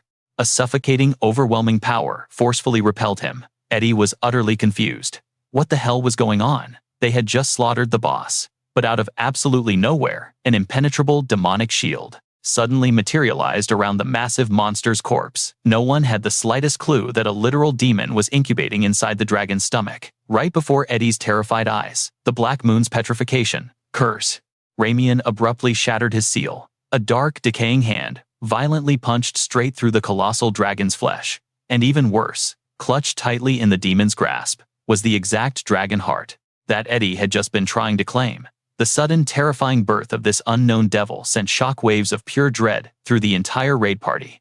Eddie stood there completely paralyzed, his mind breaking as the Black Moon demon Ramian revealed his grotesque form. Eddie had zero idea what this monstrosity even was. All he could stare at was his stolen legendary loot, trapped in the demon's claws. While Eddie was frozen in utter despair, Ramian's face twisted into a sickeningly evil, psychotic grin. The demon mockingly bowed, expressing his deep gratitude to the foolish humans who had slain the blue dragon for him. Now it was finally time for Ramian to execute his ultimate master plan, with absolutely no one left strong enough to stop him. Fusing the limitless power of the dragon heart with his own catastrophic poison, Ramian threw his head back, violently absorbing the infinite energy surging through his cursed veins. Facing this absolute nightmare, Eddie furiously drew his blade, pointing it straight at the grinning devil. He desperately wanted to execute this treacherous demon on the spot, but Zephyr fiercely held him back, stopping his comrade from making a suicidal mistake. At that exact second, an earth-shattering wave of dark aura exploded from Ramian's body, amplified by the dragon heart. His lethal poison instantly multiplied in its devastating toxicity. That foul, sickening black miasma erupted outward, like a volcanic blast, rapidly swallowing the entire Forest of Life. Realizing they were standing on the brink of total annihilation, Princess Antari desperately screamed for an immediate full-scale tactical retreat. She tried her hardest to minimize the catastrophic casualties. But as the raid party fled in absolute terror, they could only watch their legendary dragon heart slip away forever. And from that fateful cursed moment onward, the once majestic elven forest was brutally corrupted with every passing second. It completely lost its sacred title as the Forest of Life, rotting away into an inescapable toxic hellscape. Absolutely nothing could survive there. All because they lacked that one crucial piece of intel. A literal demon was sleeping inside the boss's stomach. Honestly, if you removed that one unpredictable variable, their large-scale military formation and raid strategies against the dragon were completely flawless. Even their advanced anti-poison countermeasures had been prepared to absolute perfection. Even two elite vanguards, who once thrived inside that deadly poisonous fog, met their absolute ruin against this sudden disaster. But right now, the absolute priority was figuring out exactly how to slaughter the blue dragon. Zephyr's mind flashed back to a past conversation with Eddie, where he demanded to know the secret behind how the man had conquered this beast. Eddie revealed that the blue dragon actually hid one fatal weakness in its armor. Striking that exact spot left deep lingering wounds because its self-healing abilities were utterly useless there. By focusing all their attacks solely on that specific weak point, the monster would slowly bleed out, making victory an absolute certainty. According to Eddie, he only discovered the blue dragon's hidden vulnerability in the heat of battle because its movements turned incredibly clumsy and predictable. The desperate attempt to shield one specific body part it intentionally guarded ultimately exposed its fatal flaw. But while clashing against the colossal beast right now, Zephyr completely failed to spot that legendary weakness at all. Rage blazed in his eyes as Eddie's advice seemed like complete garbage. Having absolutely no other choice, Zephyr abandoned his strategy of hunting down the dragon's blind spot. After all, his past life's crusade against this exact blue dragon did not happen for another 1 year and 4 months. Perhaps in that future timeline, the deadly toxins had festered over time, ripping open its old scars to create that fatal vulnerability. Which meant that in this current timeline, the legendary beast was not crippled by agony just yet. Realizing this cold truth, Zephyr resolved to drag the monster into absolute hell. He pulled out a highly classified item, the Ice Shard Toxin, a demonic poison that would slowly corrupt the dragon's veins, inflicting soul-crushing torment. Zephyr ruthlessly jammed the toxic shard right into the dragon's thick scales, unleashing a devastating critical strike to bury the shard deep into its flesh. The colossal blue dragon roared in earth-shattering agony. Suddenly, a terrifying frequency echoed, commanding reality itself to freeze. Zephyr realized the beast had activated its ultimate technique, the legendary dragon language. His entire body locked up instantly. Even the falling raindrops and drifting leaves hung completely suspended in frozen time. He was witnessing the godlike authority of the dragon language, a dimension of power exclusive to a true apex dragon. Compared to Zephyr, a mere human harboring a dragon's heart, facing this overwhelming dominion meant absolute helplessness. Even his legendary silver key artifact was utterly useless in this paralyzing domain. However, projecting such a massive zone of absolute control came with a heavy cost. The dragon language effect could only endure for exactly 7 seconds, even when commanded by a pure-blooded dragon. Yet 7 seconds was more than enough time for the apex predator to gather its fiery breath and prepare its execution strike. In that heart-stopping moment of absolute peril, it seemed Zephyr was doomed to fall, but he refused to surrender to fate. In reality, the brilliant hunter had flawlessly calculated for this exact scenario during those crucial 7 seconds. Just as the blue dragon shook off its pain and prepared its devastating breath, Ariel unleashed 2 lethal arrows from the absolute blind spot. Those 4 divine arrows pierced perfectly into the giant beast's armor. Even Ariel stood completely stunned, unable to believe he had landed such an immaculate strike on the legendary monster. But Ariel did not dare pause to celebrate. He instantly drew his bow for another volley.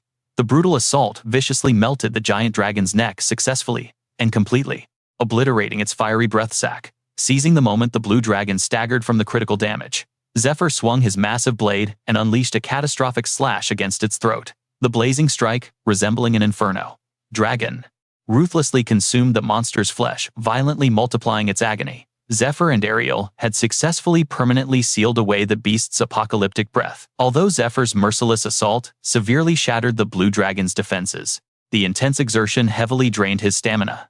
Standing far in the back line, Ariel was also gasping for breath after rapidly discharging his volley of armor-piercing arrows.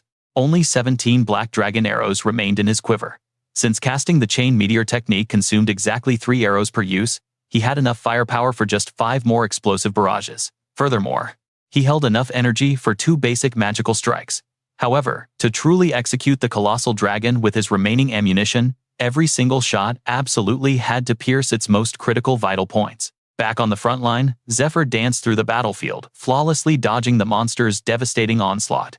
Amidst the bloody chaos, flashes of his timeline before his regression surged into his mind. The shocking truth was this was not his first death match against the blue dragon.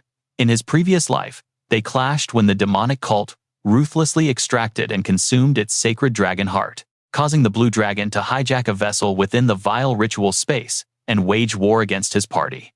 It took his guild an entire grueling month of bloodshed to finally conclude that nightmare. Thanks to that hellish month, he had completely memorized every single one of its devastating attack patterns. He had stood on the very brink of conquering it before darkness finally claimed his consciousness. He was a veteran survivor of its wrath. Armed with the battle data from clashing with the blue dragon during its absolute prime, Zephyr possessed supreme confidence in securing his victory here. Because ultimately, the creature was currently far from its peak condition, its present aura feeling pathetic compared to its former glory. The legendary duel between man and monster escalated with terrifying intensity. Whenever Zephyr gifted the beast a brutal slash, it aggressively returned the favor with an earth-shattering punch. The battlefield locked into an absolute bloody stalemate. Realizing this, Zephyr strategically leaped backward to switch up his terrifying arsenal. He chanted the item recall skill. The shattered fragments of the black dragon chains burst forth from the depths of the lake of life. Like absolute magic, they reconstructed instantly once again, binding themselves to Zephyr as his ultimate weapon. Grasping his trusted chains, an overwhelming surge of battle aura flooded Zephyr's veins. Suddenly, a massive shadow loomed as the blue dragon's deadly claws lunged right for his face, aiming to crush his skull into dust. But Zephyr was no sitting duck. A blinding flash of silver light erupted, and the elite hunter vanished like an absolute phantom. The giant blue dragon froze its reptilian eyes wide with sheer disbelief, staring at its empty claws. It completely failed to comprehend how its prey could simply evaporate into thin air. Then its gaze locked onto the gleaming silver key. The ancient creature seemingly recognized this mythical relic. Channeling energy through the mysterious key, Zephyr manifested a colossal greatsword and unleashed a catastrophic downward cleave straight into its neck wound. He violently smashed his own blade to force it deeper through bone and flesh, making the titan screech in sheer agony. Far in the distance, 3 deadly arrows from Ariel tore through the wind, brutally impaling the monster's exposed scales.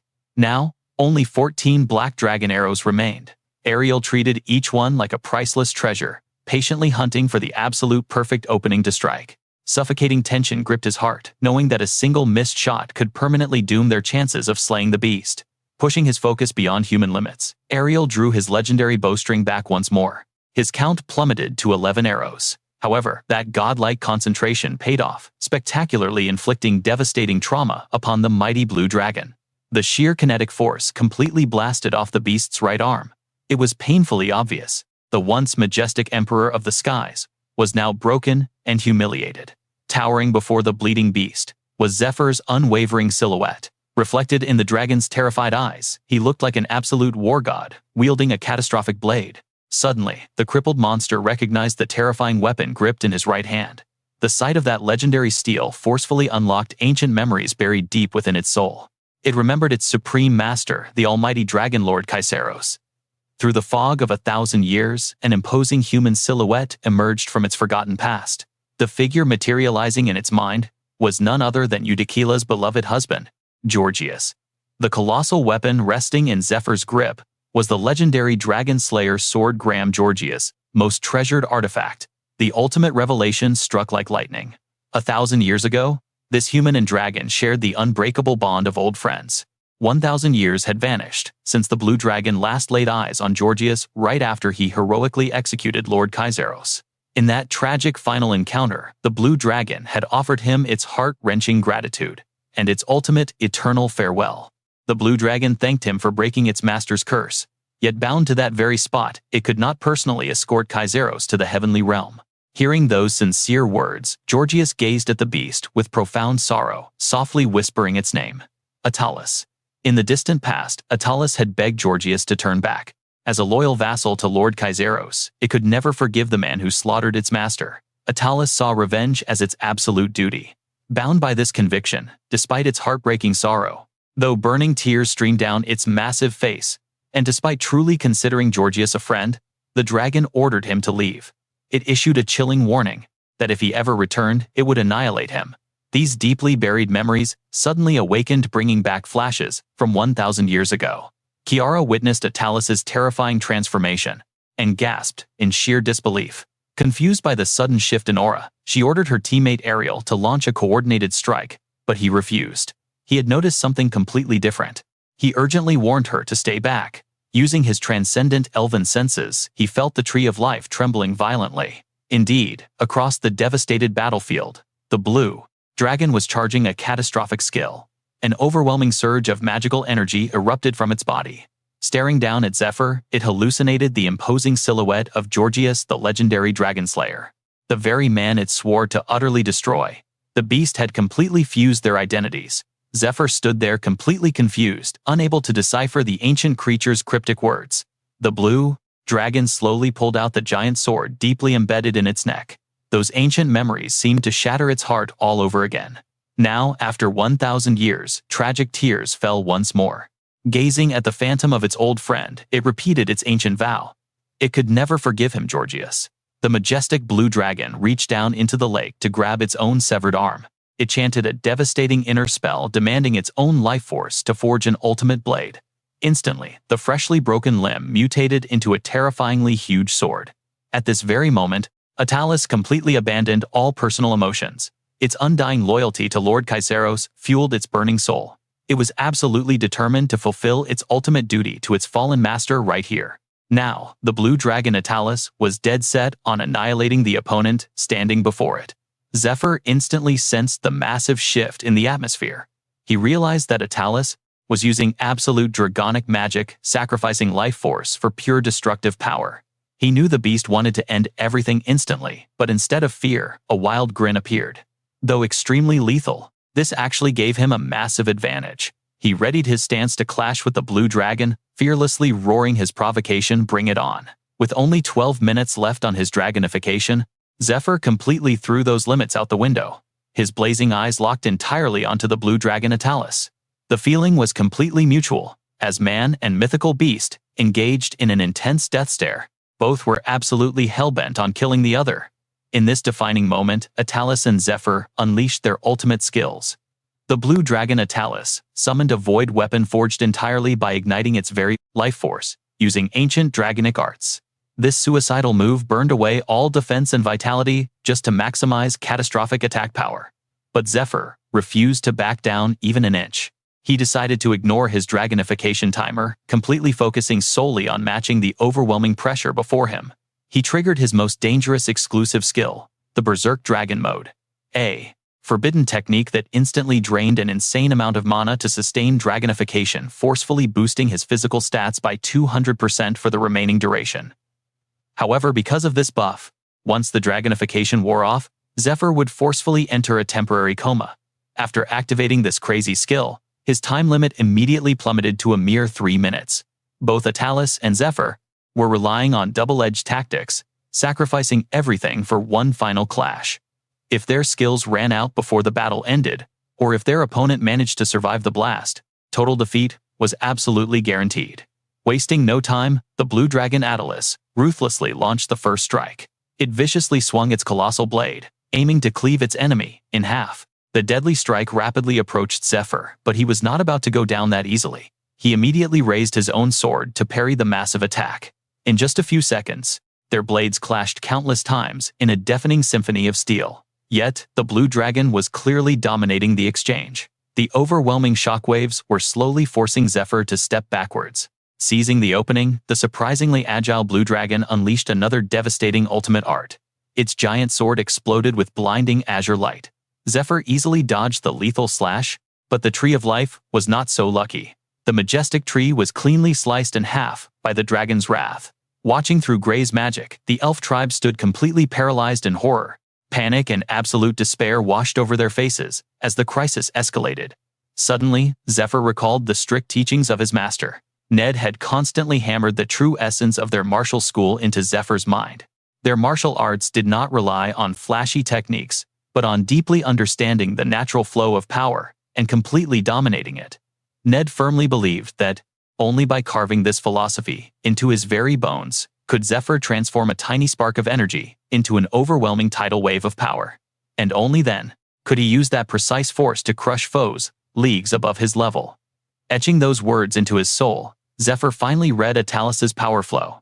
He beautifully evaded the fatal strike, Beyond just dodging by internalizing Ned's wisdom, he could see the movements of the universe itself, feeling the fierce currents of energy flowing like a raging river. When mastering the rhythm of existence, even a fragile leaf becomes a lethal weapon capable of easily slaying a legendary dragon. Zephyr channeled this divine enlightenment, executing it flawlessly.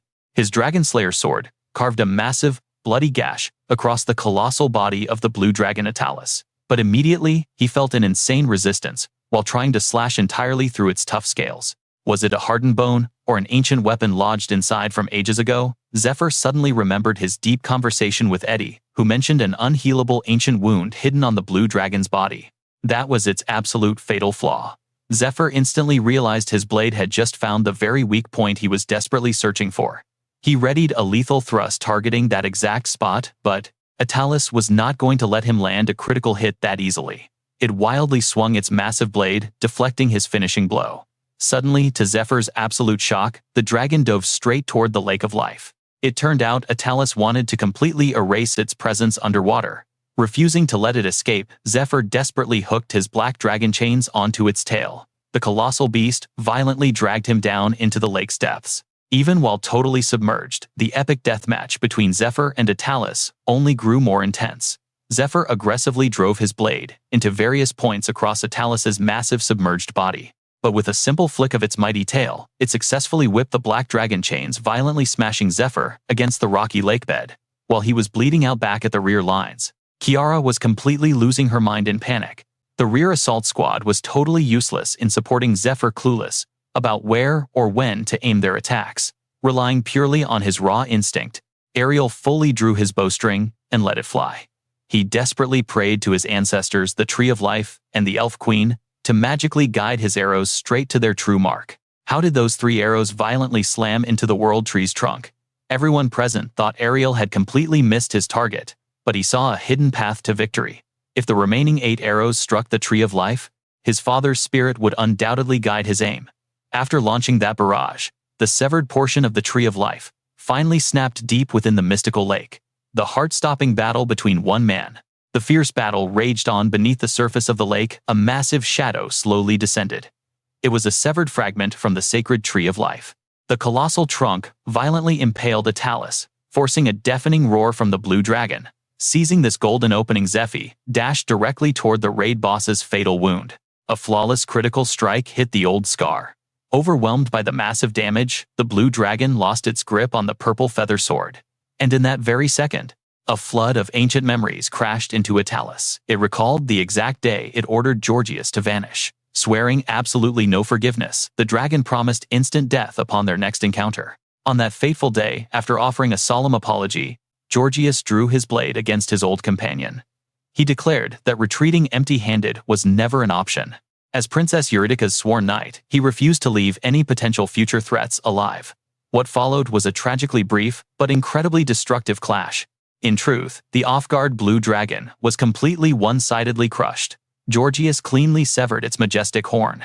Shocked and utterly humiliated, the gargantuan beast erupted in blazing fury. How dare Georgius sever its absolute pride? But in that brief window, the knight impaled the dragon with a terrifying artifact. It was a finger bone from the White Queen. A sacred stake, forged from the First Queen, designed to completely seal the target's mana. Bound by its dark curse, the victim could never remove it, using their own strength. 15 years prior to his departure, Georgius left his final words. With the White Queen's relic embedded deep within its core, the blue dragon's immense power would remain completely locked away. He commanded Atalis to stay hidden in its nest, until the red dragon Antares finally awoke. With profound sorrow, Georgius asked a heartbreaking question. If he had never slain Overlord Kaizeros, and if he had never uncovered the dark secrets of this world, could they have remained companions? Tragically, neither possessed the divine authority to rewind the hands of time. Parting ways, he wished Atalis good health, praying their paths would never cross again. Now, the blue dragon's memories from 1,000 years ago were perfectly and fully restored. Absolute clarity washed over the beast. Every missing puzzle piece clicked into place. That tragedy occurred a whole millennium ago, which meant the warrior standing here right now was not Georgius. The devastating truth hit hard. Zephyr was merely his successor. The tragic dragon narrowed its reptilian eyes, deeply etching the image of its old friend's heir into its soul. It focused entirely on the new dragon slayer's face. Meanwhile, deep inside the blue dragon's stomach, a certain menacing aura had completely vanished into thin air. The destined moment has finally arrived. The dragon heart is mine, Black Moon declared with venomous greed. Suddenly, a violent blast of kinetic energy sent her flying backward. It was Zephyr's ruthless strike. His eyes gleamed with absolute killing intent, obliterating the tangled roots ahead. A glowing silver key materialized right in the palm of his hand. He had successfully secured the dragon's corpse. That monster would never lay a finger on the dragon heart now. In his past life, Black Moon's botched absorption triggered an absolute nightmare. It sparked a catastrophic disaster. Dragon heart, surrender all your infinite power to me, Black Moon hissed with terrifying greed, desperate to seize that violent cosmic energy. Absorbing a dragon heart demands absolute flawless preparation. Only a being possessing equivalent draconic stats can even hope to survive such an overwhelming integration process. Dragons are mythical apex predators, wielding literal oceans of magical power. Lacking the blue dragon's monstrous specs, Black Moon suffered a catastrophic mana backlash instead. She perished instantly. Following her demise, the demonic cult's vice leader snatched the dragon heart and Ramian's magic. From start to finish, she was nothing but a disposable pawn.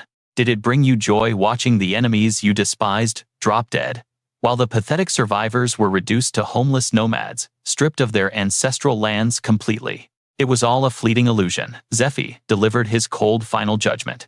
The demonic cult worshippers completely played you. Your absolute destiny was always betrayal and abandonment. Struck without a single shred of mercy, Black Moon plummeted into the raging molten river. Yet pure hatred burned within her. She chuckled, finding this new aura wildly intriguing. Escaping the beast's stomach, I fully expected to slaughter the elves next. Who knew my very first target would be a dragonkin? A dangerously sinister grin stretched across her face. Zephyr glared back with absolute focus, his brows deeply furrowed. Crimson eyes locked onto his target. Overflowing with dark confidence, she smirked. It is quite a pleasure to meet you. The name is. Before she could even finish, Zephyr unleashed binding magic cables. He then hurled a colossal holy cross, piercing her body and spinning her violently through the air. Suddenly, Zephyr froze in pure shock. Had she just vanished? Far from being executed by the Holy Cross, Black Moon had effortlessly slipped away and was now floating high above. She looked down with pure disgust. Hilarious brother, did you really think such a basic skill could corner me? You just completely exposed your own massive weak point.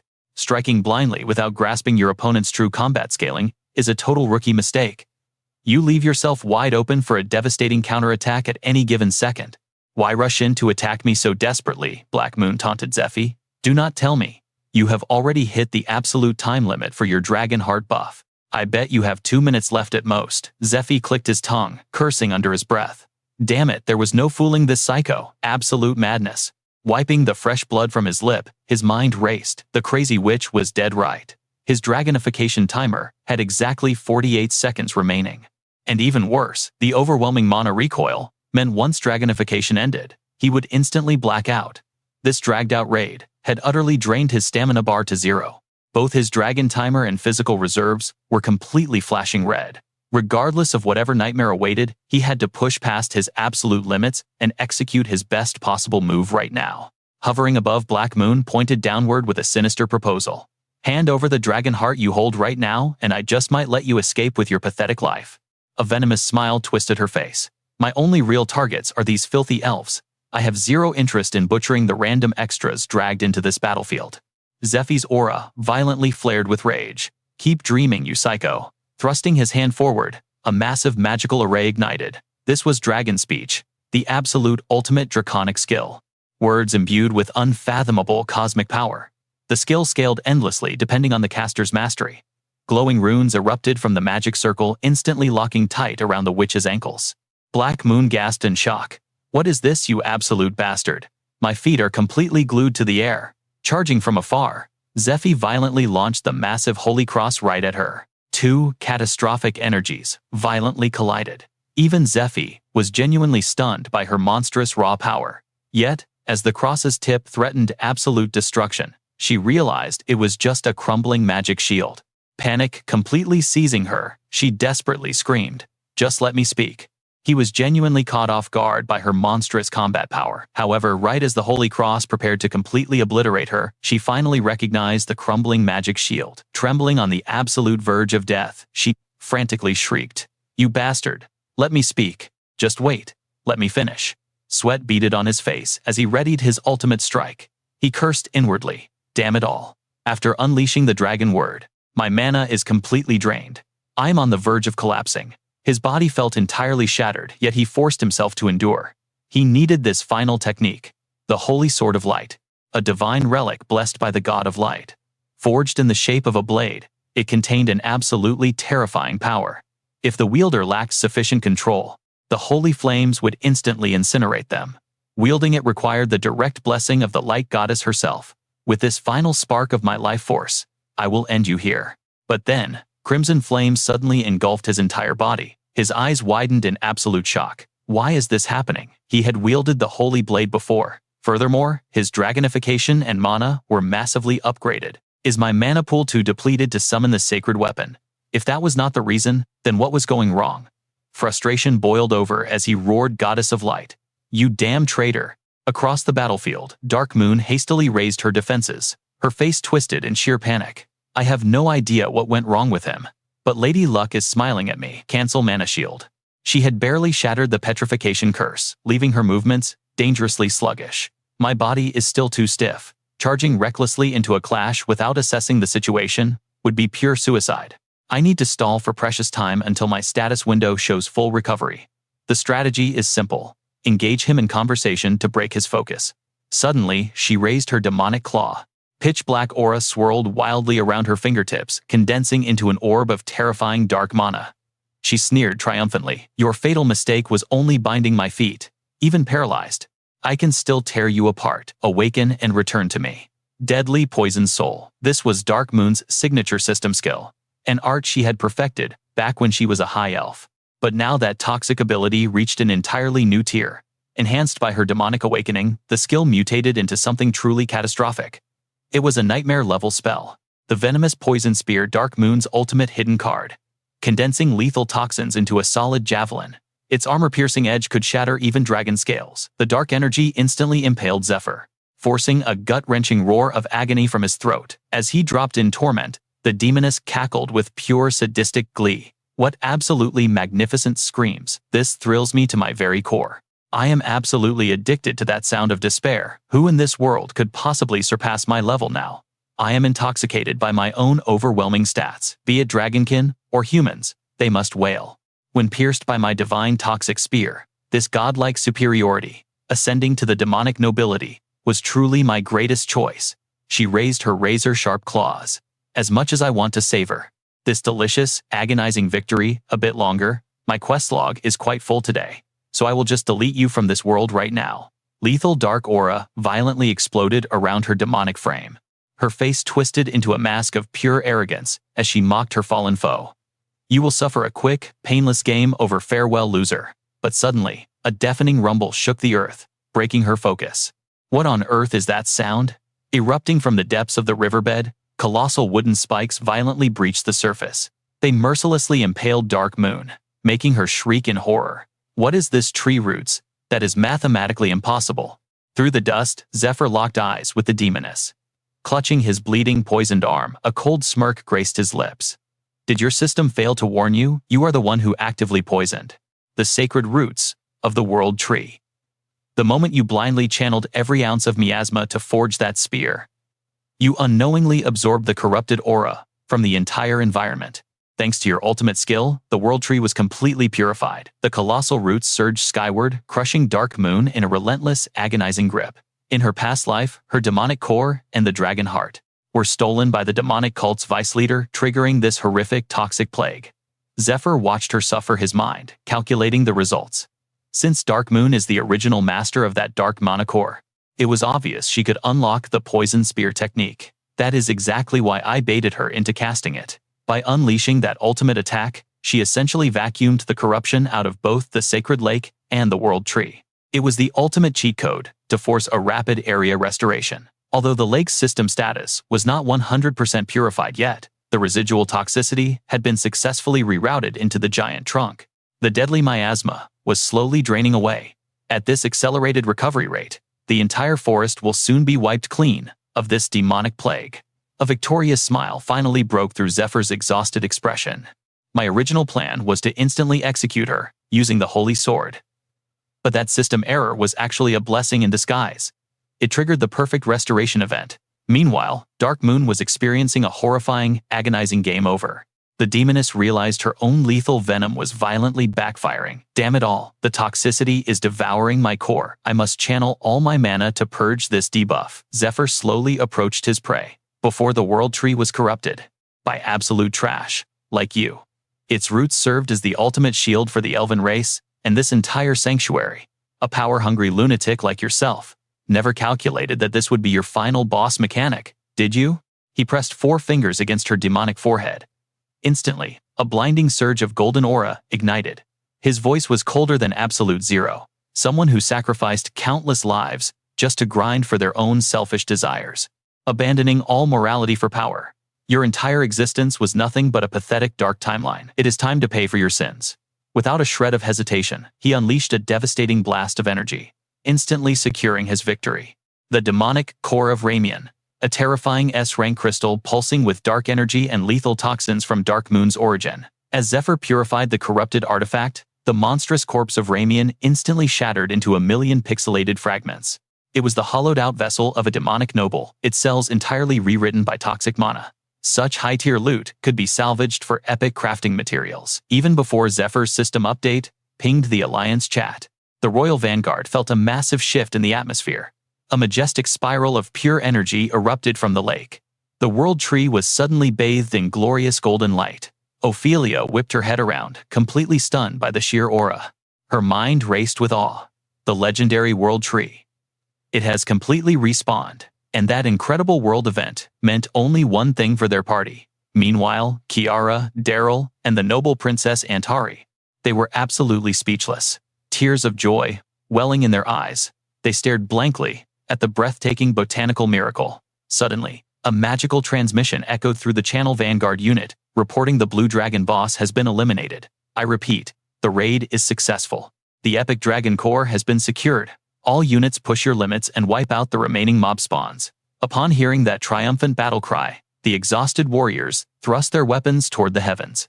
A blazing aura of unstoppable morale ignited across the entire battlefield. Staring at the communication artifact, the princess wiped the grime from her face and flashed a beautiful, relieved smile. The allied forces erupted into cheers. He actually cleared the impossible boss.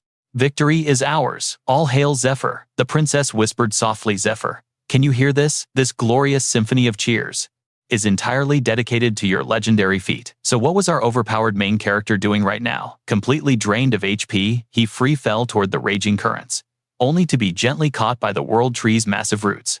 He chuckled breathlessly. Thanks a lot, little Dragonoot. Since you practically carried me through my resurrection, I guess I owed you a revive as well. The sacred roots warmly embraced his shattered frame as waves of healing golden aura began rapidly regenerating his depleted health bar. The deepest roots of the world tree were completely purged of the demonic debuff, bursting vibrantly through the dead soil. It was undeniable proof the quest was a total success. Meanwhile, Ned watched from a distance, a smirk playing on his lips. I wonder if all this epic grinding is enough to cover your dinner tab. He casually glanced down at the elite mob crushed beneath his boots. So, this is the twisted dark legacy of our martial sect. He was absolutely floored that the mutated beast possessed an automatic skill copying trait. Wincing, he touched the deep gash across his chest. My HP is flashing red. I have bled out way too much. I dropped all my high-tier health potions during the chaos. If I do not trigger some miraculous auto-recovery soon, it is game over. But suddenly glowing mystical vines sprouted from the earth, catching Ned completely off guard. Curious about these mystical vines, a mysterious voice echoed from the shadows. Do not be alarmed, brave knight. These sprawling branches act as my very own limbs. You fiercely protected my helpless form. I owe you my absolute deepest gratitude. From the glowing thicket emerged a breathtakingly gorgeous woman. Zephyr stared in absolute awe. I am Sylvestia, she proclaimed, queen of the legendary blood elves. Your horrific wounds require immediate healing. Come closer, my knight. An overwhelmingly pure divine energy radiated from her entire being.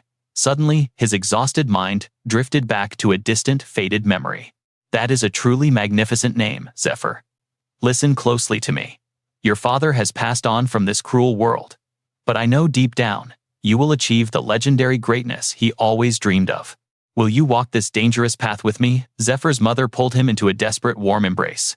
I only ever wanted to raise you peacefully, she whispered, hidden safely away from all this endless chaos. Unlike your recklessly ambitious father, perhaps surrendering you to his legacy would have been better. I just do not know anymore. What is the righteous choice? Forgive me for ultimately failing to shield you. Take these final absolute words to heart, my son. Pick up your blade, Zephyr. From this moment forward, your ultimate survival rests solely in your own hands. Zephyr's eyes snapped open instantly.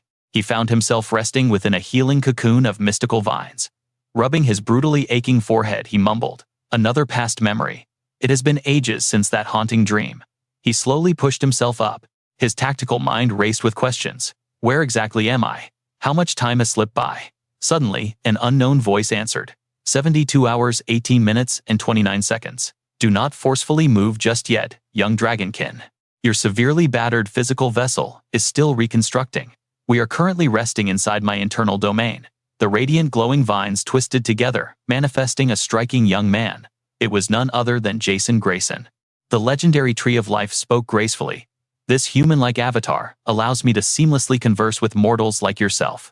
The ancient being's profound glowing eyes locked intensely onto the bewildered young warrior. Zephyr was completely paralyzed by pure shock. Is this truly the legendary Tree of Life?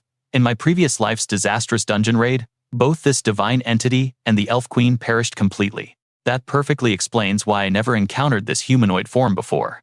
Regardless, I must gather more crucial intelligence from Ariel later. Breaking his train of thought, the ancient tree declared, "Only my beloved wife is permitted to witness this manifestation. An incarnation of this specific magical magnitude cannot materialize outside my true roots. Therefore, the younger generations above have never laid eyes upon it." Extreme tension gripped Zephyr's features as he questioned the entity. "Are you literally reading my innermost thoughts right now?" The divine tree calmly replied. "I am merely deciphering the biological panic signals radiating from your physical form. It is simply one of my natural sensory abilities. Should this telepathic intrusion make you feel uncomfortable, I shall feign absolute ignorance." Zephyr shuddered internally. What an absolutely terrifying, overwhelming presence. Those unfathomable eyes. They belong to something far beyond mere mortal comprehension. My heightened draconic senses cannot detect a single trace of his emotional state. Before him, the mystical being raised a hand, summoning a blinding halo of energy. Your aura leaks profound anxiety, almost as if you purposefully severed your own feelings. I harbor zero malicious intentions toward your life. In absolute truth, my gratitude is immeasurable. Suddenly, an emerald vine offered him a cluster of mystical fruit.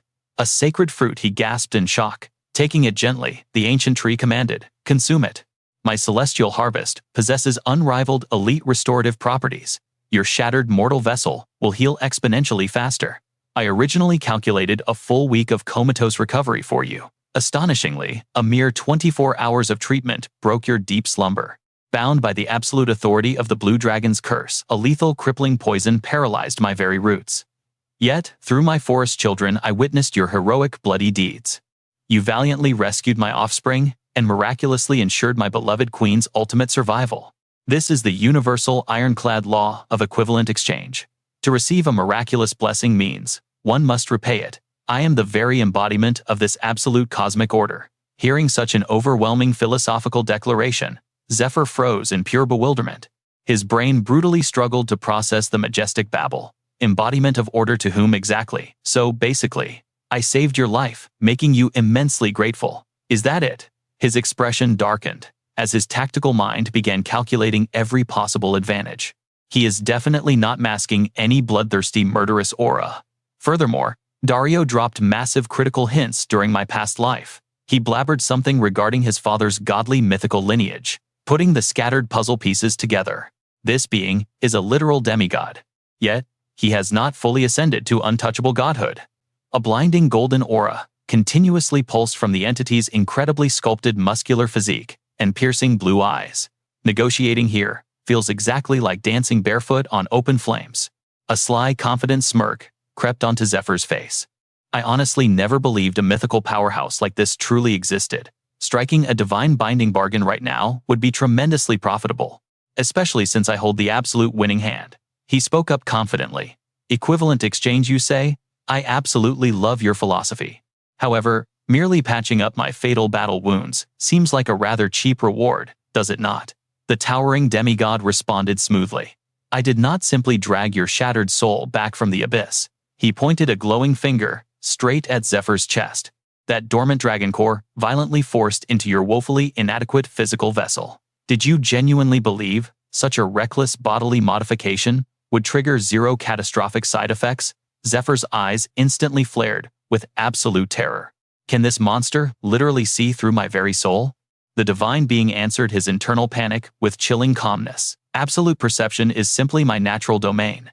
For every 10% increase in draconic output, your frail flesh requires extreme synchronization.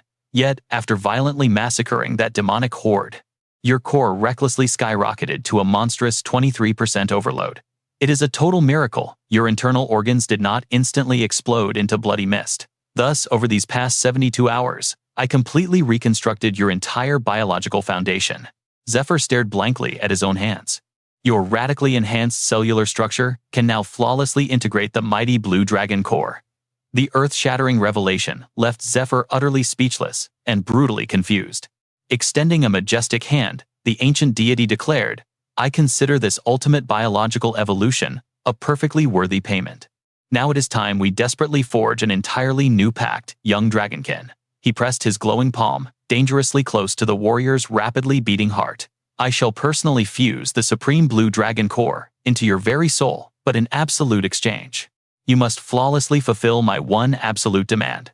9,995 years, 8 months, 27 days, 12 hours, 11 minutes and 59 seconds ago, a single divine seed began its miraculous, earth-shaking germination.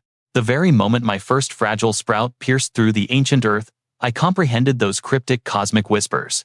Prepare yourself. The primordial entity's booming voice shook the entire domain. I finally understood my ultimate divine mandate, the exact bloody reason for my very existence. Phase 1 required violently terraforming the toxic atmosphere and forcefully injecting pure mana into the dying environment. I endlessly absorbed and purged the world's cursed malice-infected waters.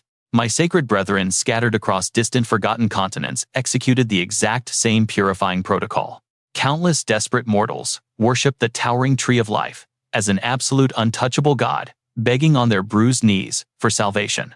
As millennia tragically turned to dust, this entire desolate realm underwent a breathtaking monumental magic transformation. It miraculously evolved into a flourishing paradise for all mortal species. I even engineered an entirely new elite race to serve as my most devoted apostles. Everything progressed with flawless divine precision. My grand cosmic mission was finally complete, leaving me simply waiting for that fated apocalypse. But then, the incredibly beautiful Sylvestia tenderly cradled her newborn infant, whispering in absolute awe, "What should we do? This impossibly fragile, radiating warmth, our precious little miracle." Looking up with heavy tears cascading down her flushed cheeks, she sobbed, "Thank you, my beloved. I am undeniably the absolute happiest being in all of creation." In that singular world-shattering moment, my ancient soul forged an unbreakable vow. The divine tree wrapped its protective branches around Sylvestia and their child. I will ruthlessly betray my divine mandate, regardless of the apocalyptic consequences. A suffocating heavy silence hung heavily between the legendary deity and the young warrior, shattering the intense, crushing quiet. The entity pleaded, "I will personally forge the blue dragon heart into your very core. In exchange, you must accept my desperate final plea." Cold sweat violently trickled down Zephyr's spine. What absolutely suicidal task is he dragging me into? Offering such an astronomically overpowering reward guarantees the objective will be pure, unadulterated hell. Unfazed by his mortal hesitation, the colossal being continued its relentless persuasion. Understand this absolute truth. During the agonizing, soul-tearing transplantation process, my supreme magical defenses will drop to absolute zero, placing myself in such a critically vulnerable state. It is an ultimate gamble I can only entrust to an ally I completely believe in. Extreme paranoia violently gnawed at Zephyr's tactical mind. I absolutely must uncover his true hidden agenda. Suddenly, the primordial god hesitated, radiating an aura of crushing sorrow. "Zephyr, in the inevitable bloody future, exactly how do I meet my gruesome demise?" Zephyr's jaw literally dropped in sheer shock. Excuse me, what? Unbeknownst to the baffled young warrior, the divine entity had committed the ultimate magical taboo. Your unpredictable system anomalies so far were my only source of cosmic data. Therefore, desperately searching for absolute answers regarding my fated doom, I forcefully invaded your subconscious memories. Sifting through those chaotic fractured mortal visions, the demigod unearthed a terrifying fragment of truth. Initially, I suspected that mysterious girl held the ultimate key to my absolute destruction. However, my theory was fundamentally flawed. You two merely crossed paths in a forgotten, distant timeline. An endless abyss of unparalleled despair swirled within the ancient being's glowing eyes. Because of that tragic fatal misalignment of fates, peering into her history yielded absolutely nothing. I remain utterly blind to the terrifying apocalyptic truth I so desperately need to uncover. The apocalyptic wasteland materialized with terrifying clarity. One glance was all it took to recognize that visage. The tree of life fixed its gaze on Zephyr, silently begging for the truth. There was no denying it. Was it a prophecy or a vision? You have seen the future, have you not? Down to the very last detail. Zephyr paused, weighing his options carefully, analyzing biological signals to decipher dreams. It was terrifyingly similar to the telepathy of androids or Eurydice. Making up excuses here would be absolutely pointless. He gave a slow, heavy nod. You are right. My future comrade completely wiped out this forest. Since they could not cure your poison, destruction was the only answer to the apocalypse. You were completely unconscious when they eradicated you. Although he revealed this harsh truth, Zephyr kept the most critical secrets locked safely away in his mind. There was zero need to confess his regression. Both foresight and time travel revealed what was to come, but the karmic weight they carried was entirely different. Sharing too much would only invite disaster. Naturally, the absolute being sensed Zephyr holding back. You are hiding the most crucial piece of the puzzle, but such extreme caution is totally justified. The divine entity spoke softly. So it is true. I am destined to perish before the end of days. Raising a massive arm, it continued. But if your visions ever show me surviving the cataclysm, bizarre ancient crests suddenly ignited across its skin, twisting and morphing into a binding circle. Then, you must promise to end my life without hesitation. Zephyr froze in absolute shock.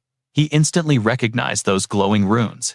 It was a soul contract ring, the exact same sealing spell used by the cult leader to force absolute silence. The intricate design was terrifyingly similar, yet radiated an exponentially darker power. Zephyr gritted his teeth. The entity quickly covered its marked arm. We must cut this meeting short, or your fragile mind will shatter completely. It looked down at Zephyr. This divine curse physically binds me to silence. You must forgive my cryptic words, for I am utterly forbidden from speaking the pure truth. Even a godlike being has its own tragic fate. The 7 dragons and I are eternally chained to an absolute mission. As long as this brand exists, I am a prisoner to destiny, until my final breath. A deadly aura flared in Zephyr's eyes. Now, it all makes sense. You cannot defy the system's will, which is why you never executed the blue dragon. The majestic being finally bared its soul. If those monstrous reptiles survive until the cataclysm, my ultimate directive shifts to pure, mindless annihilation. I will mutate into a demonic calamity that devours this world. That is the nightmare I have foreseen. Zephyr sharply questioned the entity. Does that mean you will eventually stand against me, just like those scaled bastards? The colossal being shut its eyes in profound sorrow. I had never once questioned my divine purpose. I never saw myself as the savior of this realm. I was merely a gear, blindly following the cosmic order. Yet something inside me changed. The ancient, why did you falter at the absolute last moment, Rigel? I have been waiting for my execution day for ages. But then realization struck like a physical blow. Of course, if she gives birth, her frail mortal body will shatter completely. He visualized the fragile, tender woman standing before him. Cursed with the agonizing power of telepathy, he had lived an eternity in suffocating isolation until she arrived. Rigel's heart was a tempest of unspoken agony. The precious memories forged between myself and Lord Yig. That is the sole reason our souls intertwined in that dreamscape. Fear has vanished entirely, because that beautiful illusion has finally bled into reality. She made one final desperate plea. Could I be selfish for just one fleeting moment? Please do not force me to drink from that chalice. Let us create life the natural way. She was referring to the legendary Chalice of Conception, a divine artifact exclusively bestowed upon the elven monarchs. Consuming its sacred waters guaranteed immaculate conception. Her trembling hands gripped the massive roots like a lover's embrace, Please teach me the true meaning of love. Not as a ruler, but as a man. She guided his massive hands to her porcelain cheeks with absolute devotion. And I, as your woman, Lord Yig. The indomitable ancient entity felt its heart waver. She was merely a mortal girl. Yet she single-handedly made this rotting world worth saving. The colossal being shifted its heavy gaze back to Zephyr. A man like you should understand this agonizing devotion perfectly. The tragic image of Antari Justina Kayan flashed through Zephyr's mind. He squeezed his eyes shut, forcefully burying the painful memories. Above them, a brilliantly glowing core pulsed with godlike energy, completely manipulated by the forest's master. I shall grant you the ultimate power to obliterate the impending doom. Every resource I possess is yours to command. Its ancient eyes harbored an ocean of grief as it dropped the ultimatum. In exchange, when the fated hour strikes, you must strike me down. Slay me before my system directive forces me to butcher my own family. In a blinding flash, the cosmic entity fulfilled Zephyr's desperate goal. That is my one and only dying wish. The transaction is complete. A heavy sigh of pure relief escaped Zephyr's lips. If negotiations had failed, I was fully prepared to extort him using Lamia's Mana Stone and the Dragon's Core. I would have played the ultimate villain without hesitation. He gazed up at the sprawling magical canopy above.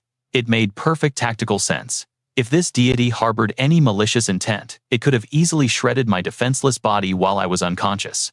Yet I remained completely unharmed. At this critical point, absolute trust is my only strategic move. Everything is finally aligning perfectly. The ancient entity then delivered a massive revelation. Your beloved princess is still breathing. However, transplanting the blue dragon heart into her vessel requires physical maturity.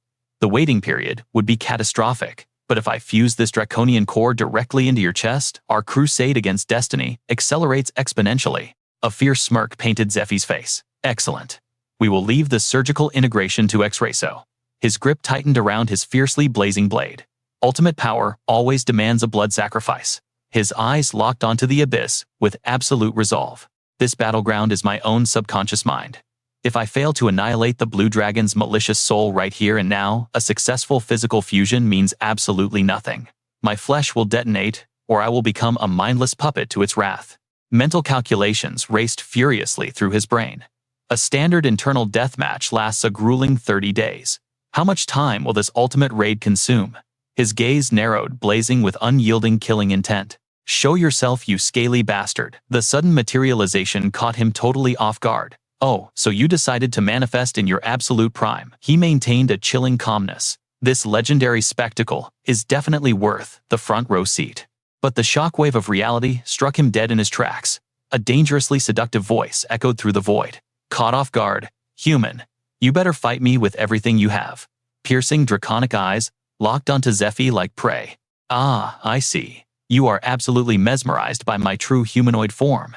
The mighty blue dragon Atalis floated gracefully, crossing her slender legs in the air.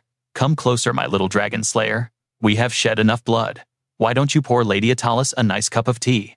Zephyr's mind basically short-circuited. The catastrophic blue dragon, a malevolent beast. No, wait, that apocalyptic calamity is actually a stunning woman. Meanwhile, back in the physical realm, X-Rayso's miniature humanoid avatar suddenly flickered into existence. While this ultimate form normally remained confined within the mother tree, its lesser animal manifestations frequently patrolled the ancient forest. According to legends, the largest known manifestation was a majestic celestial deer, and the most microscopic was a single glowing butterfly.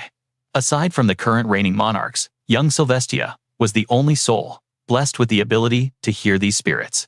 She had become their sole earthly companion. Ariel desperately tried to suppress the rising panic. Please everyone remain calm. Zephyr is currently under my royal father's protection. But the chaotic murmurs only grew louder. Kitty frowned in total confusion. If the king is truly with him. Wait, does she mean the legendary tree of life? Milia's face paled with sheer terror. Are you sure it is not that monstrous man-eating plant? That is literally the only thing out there. Ariel instantly shut the theory down. A simple mutant plant could never project such an astronomically terrifying aura. He shot a quick glance at Kiara, trying to rationalize the situation. Perhaps Zephyr is undergoing some intense cellular regeneration. Philip Green remained chillingly silent in the shadows, his mind spinning with dark suspicions. Are we seriously buying that excuse? If the cosmic tree has taken Lord Zephyr hostage, this entire operation is fundamentally screwed. Even Ariel could not deny the spine-chilling anomaly in the air. That energy signature does not belong to Zephyr. A catastrophic power is mutating inside the royal father's core. By the gods, is it the dragon heart? If that is true, Daryl's eyes widened in sheer disbelief. The moment Zephyr arrived, he must have orchestrated this exact apocalyptic scenario. This was completely different from the blue dragon Atalis he knew. What an absolute honor, Zephyr smirked. To witness a mighty dragon use polymorph. Polymorph. The ultimate shape-shifting skill. He could barely believe his eyes. In his past life, he never saw this form. After all, every creature prefers their original body. Changing your appearance for someone else means three things. 1. Submitting to a superior. 2. Showing respect to an equal or lesser being. 3. Absolute deception. Using a fake face to achieve a hidden goal, Zephyr studied the blue dragon intensely. His conclusion? It definitely wasn't the third option. Her gaze was strange, but entirely genuine. She wasn't a trickster. Atalis calmly sipped her tea. Take that as a compliment, she murmured. You only won because my poison was severely weakened. She set her cup down, completely unfazed. Besides, this domain overflows with Lord Cairo's aura. It feels incredibly soothing. She lifted her gaze to Zephyr, the true heir to the monarch's legendary power. I have every reason to ally with you. Suddenly, piercing rays of light shattered the pitch-black sky. The illumination grew blinding as a voice echoed. It seems my monarch is gravely injured. Yes, my lord. A monarch has no reason to acknowledge a mere human. Reviving Atalis for this. Atalis burst into a ringing laugh. How adorable. Zephyr ground his teeth, a furious smirk crossing his face. What the hell? He couldn't wrap his head around this. How did things end up like this? In his past life, their battle in the mindscape pushed his absolute limits. He had awakened a new power back then. But it was a deadly, blood-soaked struggle. He only won because this dragon was an absolute anomaly. A beast that deeply respected its enemies. She had literally held back more than half her strength just to give him a fighting chance. Trading blows is much more fun. You're a rare genius. Killing you would be a massive waste. I will heal you. Rest up, then come at me again. Those traumatic memories still haunted his nightmares. For days she tossed him between life and death, like a broken toy. That hell only ended when he finally defeated her. Thanks to that brutal torment, his combat skills skyrocketed upon waking. In a twisted way, she was his master. But still, her teaching methods made him want to curse the heavens. Damn it, what kind of training is this? She bombarded him with endless strikes, leaving zero room to breathe. Too slow. Get up and try again, Ned barked, raining down relentless threats. If you don't master this technique, I will slice you into human jerky. Until you prove your worth, your new name is Jerky. Hearing all this made Zephyr seriously question his sanity. Did every single powerhouse have a twisted personality? Ned gritted his teeth furiously. I absolutely despise humans. Seeing Zephyr's twisted scowl, Atalis tilted her head. What is it? You look like you're in agony. Zephyr snapped back in sheer frustration. After everything you just said, how could I possibly be smiling? But Atalis simply rested her chin on her hand, utterly relaxed. Of course you wouldn't be. Through death, this mortal vessel is finally free from its suffocating duty. Unlike the rest of my kin, I joined the monarch's side early on. From now on, my only job is to sit back and watch your legendary growth. She lifted her chin, brimming with absolute pride.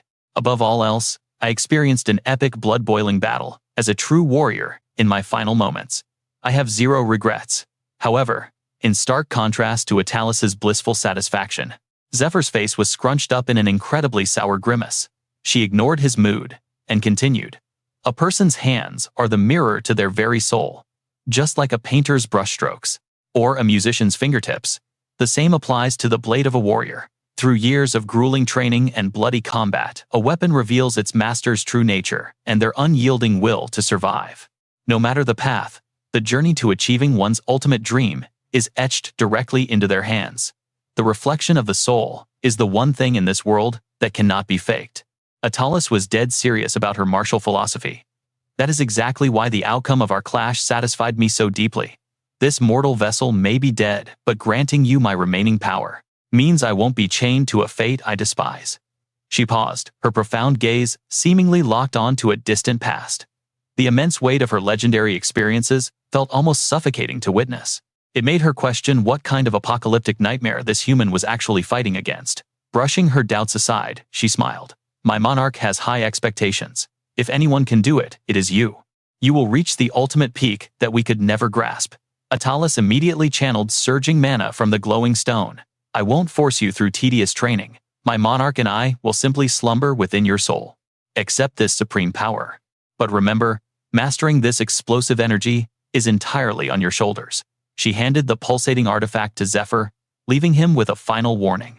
I will be watching from the shadows. Show me what awaits at the end of your destiny. Just don't die a meaningless death before then. Zephyr gripped the stone, a triumphant smirk forming. He never expected such smooth cooperation. With a mountain of impossible quests ahead, having a dragon willingly submit saved him a massive headache. It saved him a ridiculous amount of time. Honestly, Zephyr wondered what the dragon had actually seen in his blade during their deathmatch, but he vaguely understood her unspoken message. She was just like him, a warrior who couldn't survive on cheap tricks and politics. Swinging a sword with regret would destroy her very soul. He couldn't bring himself to hate her. Zephyr glanced back at Atalis. Put the tea down. What's your favorite food? I'm actually a decent cook. I'll make you a legendary memorial feast. Atalis offered a soft smile. You don't need to ask. A flash of azure light erupted, and she vanished. You already know exactly what I crave. Meanwhile, a blinding golden aura erupted from the Tree of Life. Its massive roots thrashed wildly, sending shockwaves through the terrified crowd. Altair Justina stood completely frozen in disbelief. Emerging from the ancient roots, Zephyr finally made his glorious return. She stared blankly at him, her heart skipping a beat. With his usual stoic expression, Zephyr casually asked, "Did I miss another world-ending crisis?" A tender smile graced Altair Justina's lips. "I never stopped waiting for you." The divine roots slowly coiled back into the earth. Without hesitation, Zephyr and Altair pulled each other into a deep, desperate embrace. High above, the celestial gods watched everything unfold. Yet another lost fragment of an ancient deity had claimed its rightful master. The goddess of fortune whispered ominously, "The destiny of this realm is about to shatter and reshape. Ancient master, let your will be done." Meanwhile, at the fourth parish of the Temple of Light, Kevin Ryder roared in pure, unadulterated rage. Why the hell is Cardinal Alden still completely unreachable? A trembling holy knight stammered out his report. "Forgive me, we are dispatching more scouts immediately." Suddenly, a breathless messenger crashed through the doors with an urgent scroll. One glance at the parchment, and the commander lost his mind. What, Cardinal Alden was assassinated? Toxic rumors instantly spread through the holy capital like wildfire. Did you hear the insane news? I can hardly believe it myself, but are Cardinal Alden's elite holy knights really missing? Missing try wiped off the face of the earth. Word is they were completely slaughtered en route to the third parish. Paranoia gripped the masses. Could the legendary Saint Lucius be the cold-blooded killer? The conspiracy spiraled completely out of control.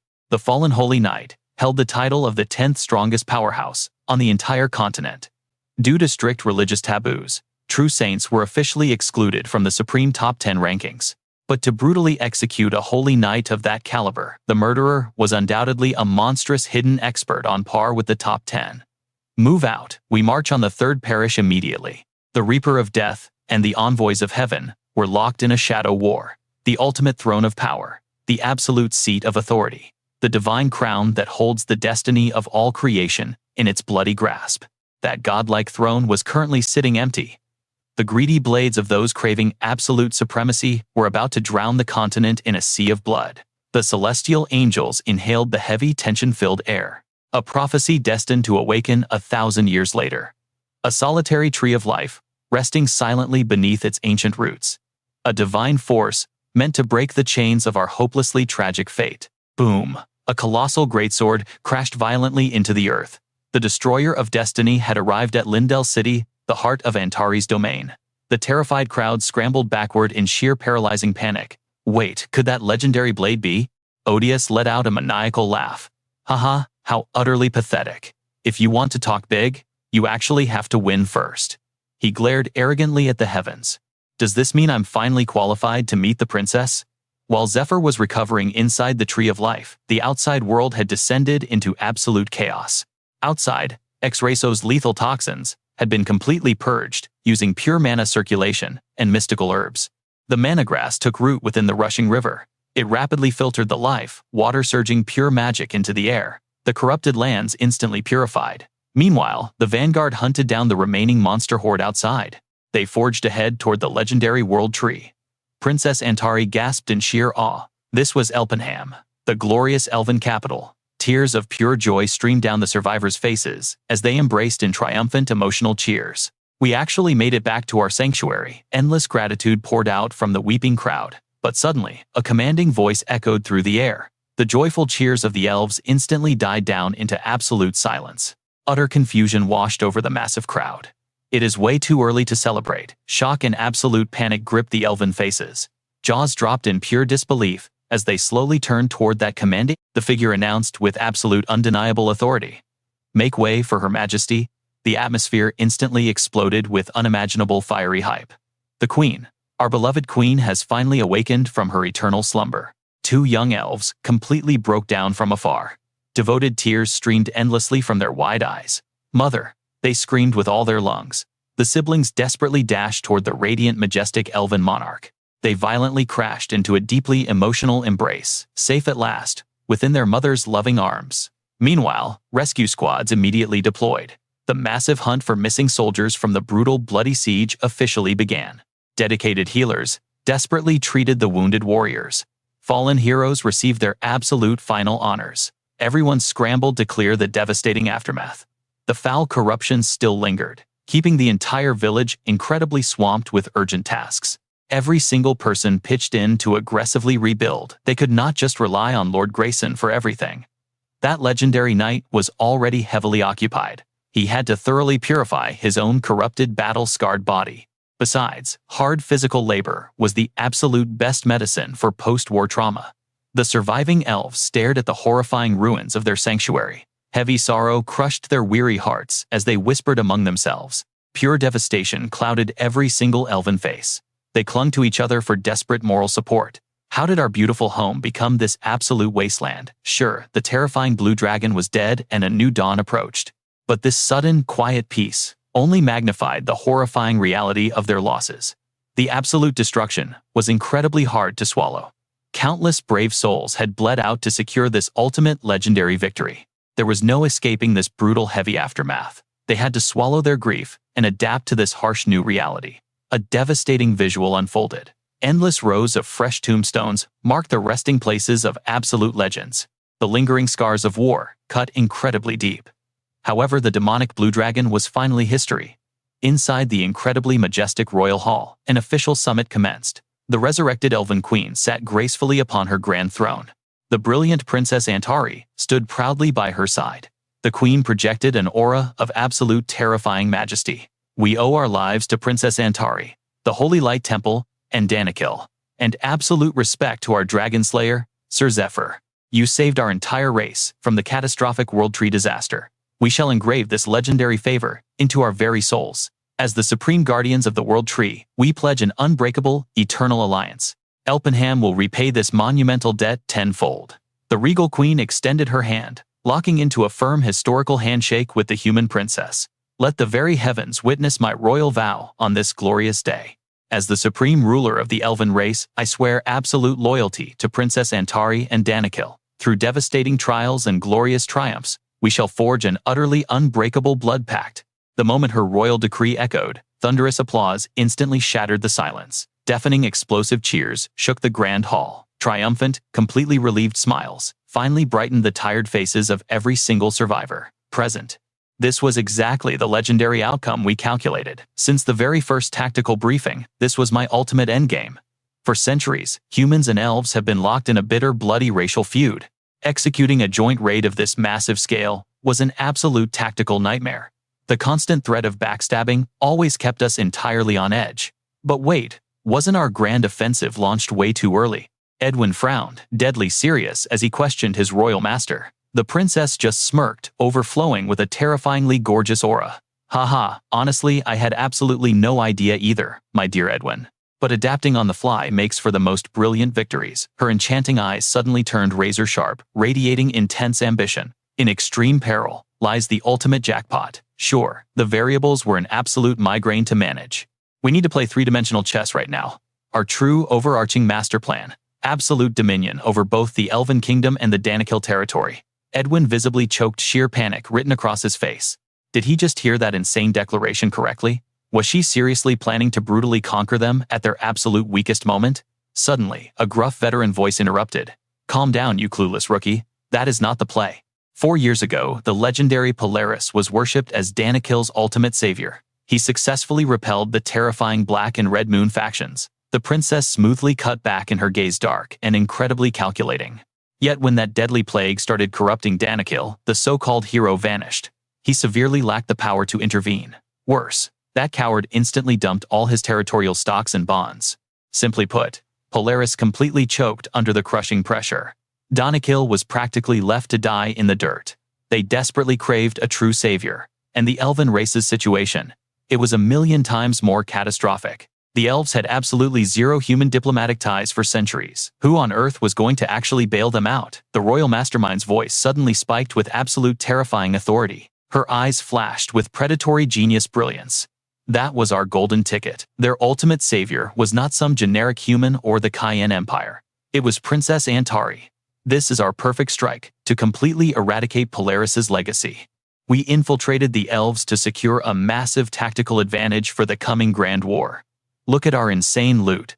We just monopolized elven combat power, Danikil's infinite grain supply, and the legendary Lake of Life.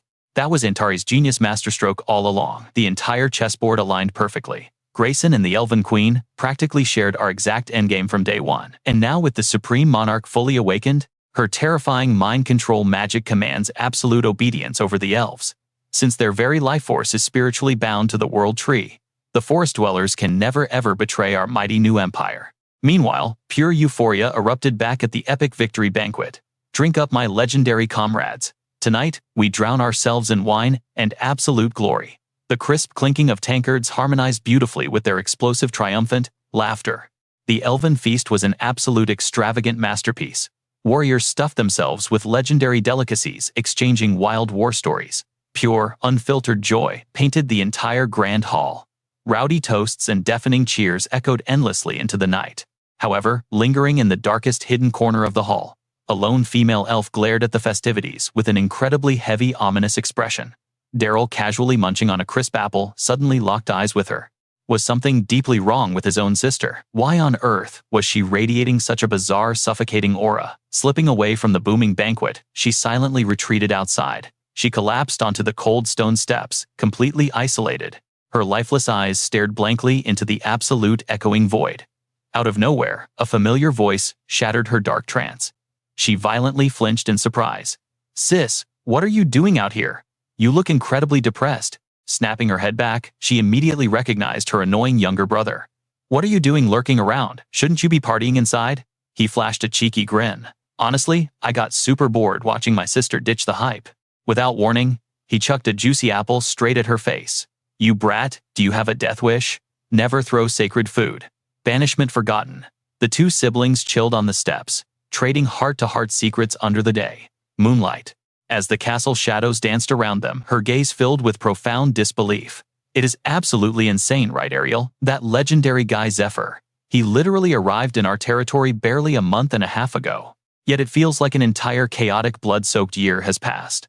The demonic blue dragon is permanently erased. We actually reclaimed Elpenham. I honestly never thought I would live to see this miracle. It genuinely feels like an impossible dream." Her tone finally brightened, with genuine, overwhelming warmth. "Thank the heavens. I am so incredibly relieved. Our mother and the majestic world tree are finally healed. Now, you can unleash your true potential as Her Majesty's absolute royal archer." Daryl immediately furrowed his brows, instantly sensing a major red flag. "What the heck is going on with you? Why are you talking like this as a final goodbye? You are seriously freaking me out." She just bounced up playfully, sticking out her tongue. "Poof. Consider this the absolute last time you ever get to worry about me. I am leaving this forest on an epic long-term solo quest." Fast forward to 1 in the morning. The wild celebration died down, leaving the kingdom in deep, peaceful slumber. In the dead of night, a lingering regret kept someone wide awake. A man approached the grand castle doors, whispering to himself, "The most crucial task still remains." Behind those heavy doors stood a stunning girl. Draped in a fragile, backless white slip dress, she gazed out the window. Her slender fingers gently brushed through her cascading silky hair. Knock, knock, knock. The heavy sound echoed. Startled, the girl turned around. Her breathtakingly seductive eyes fluttered, while a deep crimson flush warmed her soft cheeks. Was she flushed from the banquet's sweet wine? Or perhaps trembling from hidden anticipation? Princess Antari found herself lost in memories. She pictured her glamorous past self, elegantly hiding behind a delicate fan, constantly surrounded by foolish noblemen, offering blazing red roses to win her favor. Everyone desires me, she thought, coveting the flawless beauty and divine talent that heavens bestowed upon me since birth. Because of this legendary royal bloodline, I drown in greedy, lustful gazes everywhere. Desperate suitors would make reckless, empty promises just to claim her. For you, my princess, I would pluck the very stars. Another arrogant fool would boldly declare, I swear to protect you with my very life. To all these, she only offered a cold, mocking smirk. Their silver-tongued words mean nothing. What is it that I truly desire? Who must I be protected from? If those cowards knew the true terrifying enemy, they would flee instantly. A crushing loneliness consumed her. Barefoot clutching a dagger, she trampled through twisted thorns to forge her freedom. She ignored the agony of her bleeding heels. Before my coming of age, I must discover the absolute truth. Yet, absolutely no one can walk beside me on this cursed path. The few friends who shared her vision were incredibly kind-hearted souls. But kindness was completely useless here. They were too bound by pure reason. I couldn't drag them into this nightmare. Her feet were severely shredded by the brutal thorns. My tragic fate is sealed. I am destined to walk this bloody road entirely alone. It doesn't matter. I don't care. She didn't need a man's fragile love.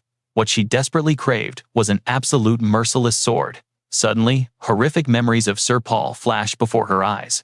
Paul was completely engulfed by a sickening purple demonic aura. His body horrifyingly mutated into a grotesque, agonizing mass. Trembling, he reached out, choking out heavy, monstrous groans. Urge. His distorted hand desperately lunged toward her face, as if trying to crush her flawless face.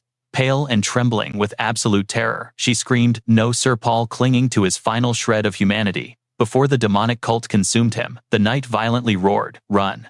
Her peaceful, ordinary life shattered completely on that dreadful day. I chose an impossible destiny, to annihilate an overwhelmingly colossal enemy. Human emotions are a meaningless luxury I can no longer afford. To me, romantic love only breeds fatal weaknesses. I merely needed to pick a champion who could guarantee absolute victory. A simple, cold political marriage. That was her unwavering conviction, right up until that fateful day. Everything she believed was violently overturned. Looking down from the towering castle balcony, she witnessed a lone man brutally decimating the guards. Groaning in agonizing pain, the battered soldiers cursed out loud. "Who the hell do you think you are? Watch out for this bastard." As they cursed, his ruthless boot crushed their skulls into the dirt. Watching his absolute dominance, Princess Antari's eyes blazed with a brilliant euphoric light. I finally found my divine weapon. His piercing glare was dead, terrifyingly cold, and stripped of all humanity. Meanwhile, poor Ophelia Hamlet was in utter shambles. Her face flushed bright red, hugging a barrel while muttering nonsense. Overhearing her, Ned mercilessly teased, "What's that? You're not spouting those weird lines too, are you? Like dealing with two little imps? You love teasing youngsters. What exactly did you do to the elf queen? Isn't she Darsab's mother?" Hearing this mockery, Ophelia's face twisted into a devastated, tragic frown as she whined.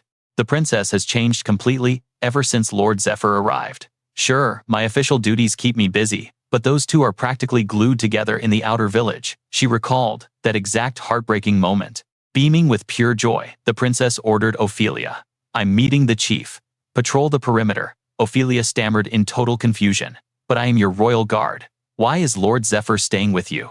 What's with that look? What about me?" The princess's face flushed bright pink with overwhelming excitement. "Don't worry today, the Tree of Life is protecting us, so we are perfectly safe here. It's been ages since our last grand banquet. Stop fussing over my safety, and just enjoy the festival to your heart's content. I don't need a bodyguard right now. Go have fun, Ophelia." Back in the present, Ophelia bawled her eyes out, hugging a massive ale barrel to drink her sorrows away. "We grew up together like blood sisters. But now, my princess doesn't need me anymore. I am so incredibly pathetic, drowning my misery in cheap booze." Ned stood beside her, his face darkening with a massive sweat drop. Talk about being completely clueless. It's not just that she dislikes Zephyr, right? "Sorry, but I must prioritize helping him first. Just keep drinking." If you awaken greater strength by tomorrow, the princess will definitely seek you out again. So stop your crying." Sniffling, she asked for desperate reassurance. "Is that really true?" Ned let out a heavy, exhausted sigh, ignoring the chugging girl behind him. "Anyway, I wonder how things are going on Zephyr's end." "Well, since it's his second life, he should handle it perfectly fine, right? Worrying won't change a single thing." Meanwhile, Zephyr was sweating bullets, overwhelmed with unexpected tension outside Antari's private chambers. Her audacious challenge echoed in his mind. "If you can slay the dragon in 10 minutes, then let's finish what we started last night." He gritted his teeth, frustratedly clenching his fist as he mentally argued back. "I absolutely crushed that 10-minute limit. My blood was totally pumping. But thinking back, this feels incredibly suspicious. My opponent is the cunning Antari. God knows what devious traps she set. Did she only do one thing that night? No, Antari ruthlessly used a mind control skill. The infamous Kiss of Darkness, a forbidden ancient magic belonging to the Medusan bloodline. Victims struck by the Kiss of Darkness suffer instant mental domination. Their combat power plunges to the absolute bottom. And worst of all, it forces the target to spill their deepest truths. Because of that curse, I blabbed about kissing her countless times in my past life." Suddenly, the entire atmosphere shifted drastically. The mood had turned dangerously intoxicating, only to be brutally cut short. She covered his lips with her fingers, whispering, "Things are still too unclear." Antari definitely had feelings, but considering her royal stance, it's been an entire agonizing month since we last met. Lacking any memories of our past life together, her passion couldn't possibly match my burning devotion. Reaching this painful realization, he massaged his throbbing temples to soothe himself. "It's a massive shame, but fine. I'll drop the flirtatious act. I swear I will collect my romantic debt later. Right now, this is purely a tactical meeting. Inspecting the dragon's heart is my absolute top priority. That must come first." Stealing his resolve, he knocked firmly. Knock, knock, knock. The heavy wooden door slowly creaked open. Time completely froze for him. He stood paralyzed for agonizing seconds, a cold sweat rolling down his face as he stared inside. Antari stepped forward, blushing beautifully, clad only in a delicate white nightgown. The design was dangerously sheer and breathtakingly seductive. Held up by impossibly fragile straps, the short hem barely brushed her thighs. The plunging neckline boldly exposed her flawless curves, beautifully accented by the softest lace patterns. It screamed ultimate feminine charm. Dangerously, the sheer fabric was practically see-through. Blushing fiercely, she shyly tucked her hair. Her gaze was a heart-stopping mix of nervous hesitation and burning invitation. Zephyr gulped heavily, his mind racing. The ultimate fantasy became reality. Trembling slightly, she tightly clasped her hands over her chest, unintentionally pushing her lush curves even higher, exposing even more tantalizing skin. With a soft, breathy whisper, she confessed, "What should I do? I practiced my grand speech all night, but my heart is racing so fast, my mind has gone completely blank." She tilted her head up instantly, locking eyes with him. The dangerously close distance sparked an electric, heart-fluttering tension. Her flushed face painted a vivid picture of intoxicating vulnerability and absolute shyness. A warm, magical glow sealed them in a breathless romance. The stars of fate finally aligned. In that secluded room, Zephyr slowly leaned down to capture Antari's trembling lips. The heavy doors creaked open. Brilliant golden light spilled through the gap. It revealed a breathtakingly romantic scene. The two figures were locked in a deep kiss. Zephyr had taken the lead. Antari fully surrendered to the intoxicating moment. The entire room radiated with a warm heart-fluttering tension. Every single detail, from their heated gazes to their tender expressions, showed an unbreakable soul-deep bond. Overwhelmed and blushing fiercely, she let out a soft gasp. "It is so hot." Their passion instantly ignited. Her hands gripped his broad shoulders tightly. The zero distance between them sparked a dangerous, electrifying heat. Driven by burning desire, he gently pinned her against the bed. His lips trailed passionately down her sensitive neck. In that breathtaking moment, her thoughts drifted. "I truly believed I would die completely alone. I always thought romance was a luxury I did not deserve. Yet this man showered me with absolute devotion, and I fell incredibly hard for him. I expected to walk a blood-soaked path of thorns alone, but now I have a true partner." Their fingers interlocked tightly against the tangled sheets. Soft, breathless whispers filled the intimate space. That night, he revealed the shocking truth about our past lives, and everything finally clicked. I had been running away this whole time. The truth was, my absolute solitude was slowly crushing my soul. If everyone else died, and he was left standing all alone, the pure agony he must have felt. It was utterly devastating. Those haunting thoughts kept me wide awake. I had to do something to ease his eternal burden, otherwise my heart would completely shatter. Through that desperate need to protect him, I finally understood the true meaning of love. I was madly in love with him. Day 44 of the 3rd District lockdown. The absolute barrier had been fully activated. Nobody could escape this deadly zone. Suddenly, a cold blade slammed into the ground inches from the girl's face. Trembling with sheer terror, she panicked. This is the end. What do I do? Meanwhile, the imposing man smirked to himself. I came here for a completely different quest, but this is a spectacular hidden reward. His voice was as chilling as a reaper's scythe. Confess. Who gave you this lethal poison? High above ancient withered branches stretched toward the gloomy sky. Down below lay the lush emerald forest. Thwack thwack. 2 arrows pierced the dead center of the target. In the distance stood a shirtless young warrior. His legendary bow was fully drawn. He let out a long, heavy sigh. Golden hair and pointed ears. The absolute hallmarks of an elite elf. Sweat glistened across his perfectly chiseled muscles. The young archer locked his lethal aim once again. Old memories echoed in his mind. Back when I was 15, Mother woke up from her deep slumber. That was when Daryl finally appeared. Mother had revealed a heavy truth that day. Kiara was born carrying a heaven-defying destiny. The time would come when she must abandon the ancestral forest forever. He vividly recalled the radiant smile of that pointy-eared girl. She had looked back with a brilliant grin. This is amazing. Traveling solo is totally boring. But adventuring alongside Zephyr, it is going to be an epic chaotic ride. Isn't this super exciting? The outside world is packed with hidden encounters. But was that her true feeling? Are you really okay, sister? During the grand banquet, her aura felt incredibly tragic. His handsome face darkened with deep concern. The truth is, those vicious rumors from the other elves are still tearing you apart. Right, they cursed her unique eyes. They mocked her mismatched hair, declaring her an absolute abomination. Born with tainted human blood, they claimed the elf queen was being punished by the heavens. That was why our sacred forest was rotting away. That cursed child must be banished. Kiara suffered through a devastatingly lonely childhood, and as she grew, the toxic judgments only intensified. Swish. Another arrow tore through the wind. It smashed into the bullseye violently, splitting the previous shafts. Suddenly, a warm voice chimed from behind. What a flawless shot. Ariel spun around instantly, recognizing that gentle aura. Mother, why are you out in this freezing weather? The chubby bird perched on her shoulder chirped brightly. Ariel blinked in shock. Ah, father is here too. His stunningly beautiful elf mother smiled warmly. I followed your mana trail. Did I interrupt your intense training? Oh, absolutely not. I was just wrapping up. She stepped closer. Your father mentioned you grind your archery skills before dawn every single day. I wanted to witness my incredible son's growth with my own eyes. So, how did I do? Honestly, it was the most magnificent sight in the world. She playfully imagined little Daryl hugging her leg. Now that I have finally awakened, in 15 years, your father's true avatar will fully manifest. The mother's heart swelled with absolute bliss. Being together like this is a pure blessing. Thank you, Zephyr. Daryl glanced down as his mother playfully poked his toned stomach. However, when you draw your bow, aren't your muscles far too tense? He blinked in surprise. Me, tense? Yes, your mana flow feels incredibly unstable. Your pinpoint accuracy is flawless. But if you let your aura flow naturally, never mind, trust your own unique style. Daryl listened closely as his mother beamed with absolute grace. She gently raised her hand toward him. You are never fighting these battles alone. Trust in the incredible comrades beside you.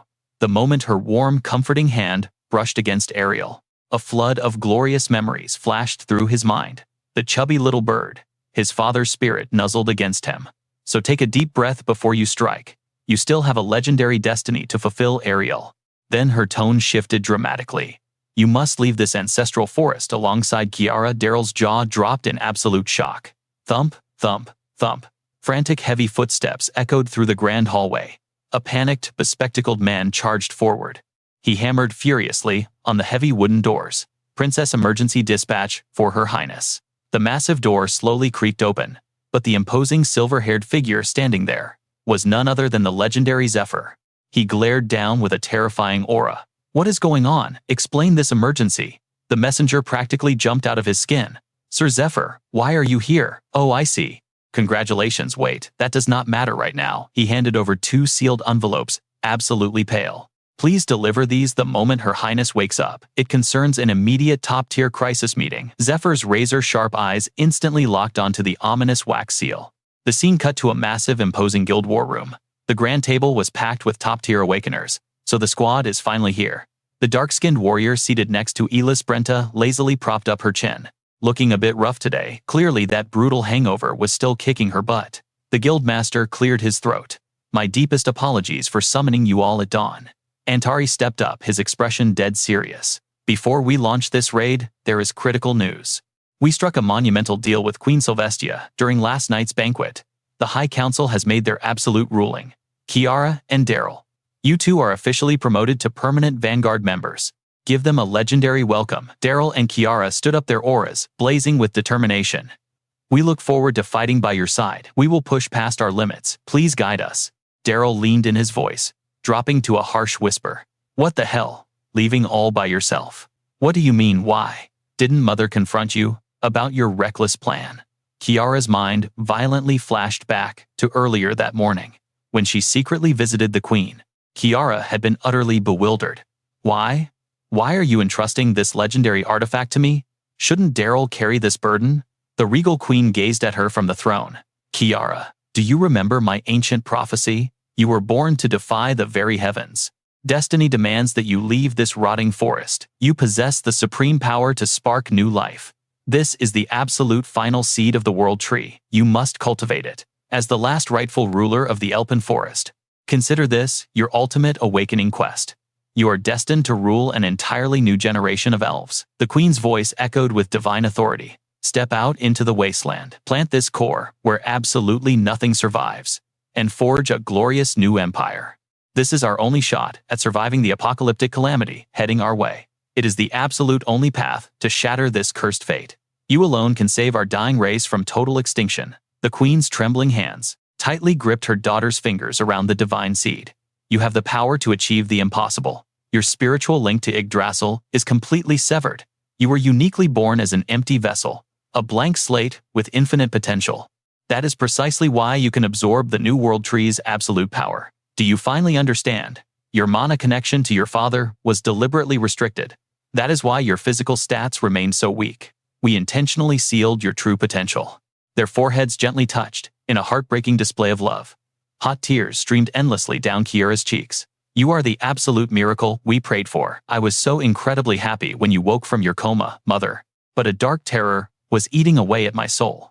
I was absolutely terrified of hearing the brutal truth from your own lips. I feared those toxic rumors were actually real. That is exactly why I planned to run away, without even saying a single goodbye to you and Father. So that is how my people truly saw me. Why was I ever so insanely anxious? Thank you, Mother. I swear I will never let those pathetic doubts control me again. Ariel exhaled a massive breath of relief. The elite hunters in the room cheered wildly. Having you two join the Dragon Raid squad is an absolute game changer. Honestly, we are the ones relying on your insane firepower. The legendary top 10 rankers had officially assembled. Our power is reaching terrifying heights, Dario mused. Antari's voice turned dead serious. Regarding the 10 masters, from now on consider yourselves core Vanguard members. You will attend the High Council and execute vital missions. He slid the dossiers forward. Review the intel. Demand whatever artifacts you need. We will back you with limitless supplies, classified data, and elite manpower. She slid 2 crucial documents across the table. Now for today's main event. Both factions are in total chaos, and honestly, it is a massive mess. Philip raised his hand, commanding the room's attention. Allow me to break it down, he declared. This missive came from our merchant guild stationed near the 3rd Parish. As you all know, the so-called St. Lucius. After raiding the vile princess's catacombs, one of the world's 8 ultimate calamities, he locked down the entire 3rd Parish and vanished. He is throwing up a smokescreen to hide the Dragonheart's true location. The ultimate raid reward. Zephyr crossed his arms, mind racing. Naturally, none of them knew his deepest secret. He was a regressor. Therefore, their mortal minds could only guess. Regardless, the financial backers are losing their minds. An auctioned Dragonheart would shatter every economic record in history. But the bastard might have consumed it before the appraisers even arrived. There is even a rumor that the artifact is purely a myth. Regardless, whoever claims the Dragon Heart will ignite a blood-soaked war that could scorch the continent for years. The Temple of Light dangled that mythical core as bait to hoard colossal donations and massive investments. Now, the Holy Order is trapped in their own web of inescapable debt.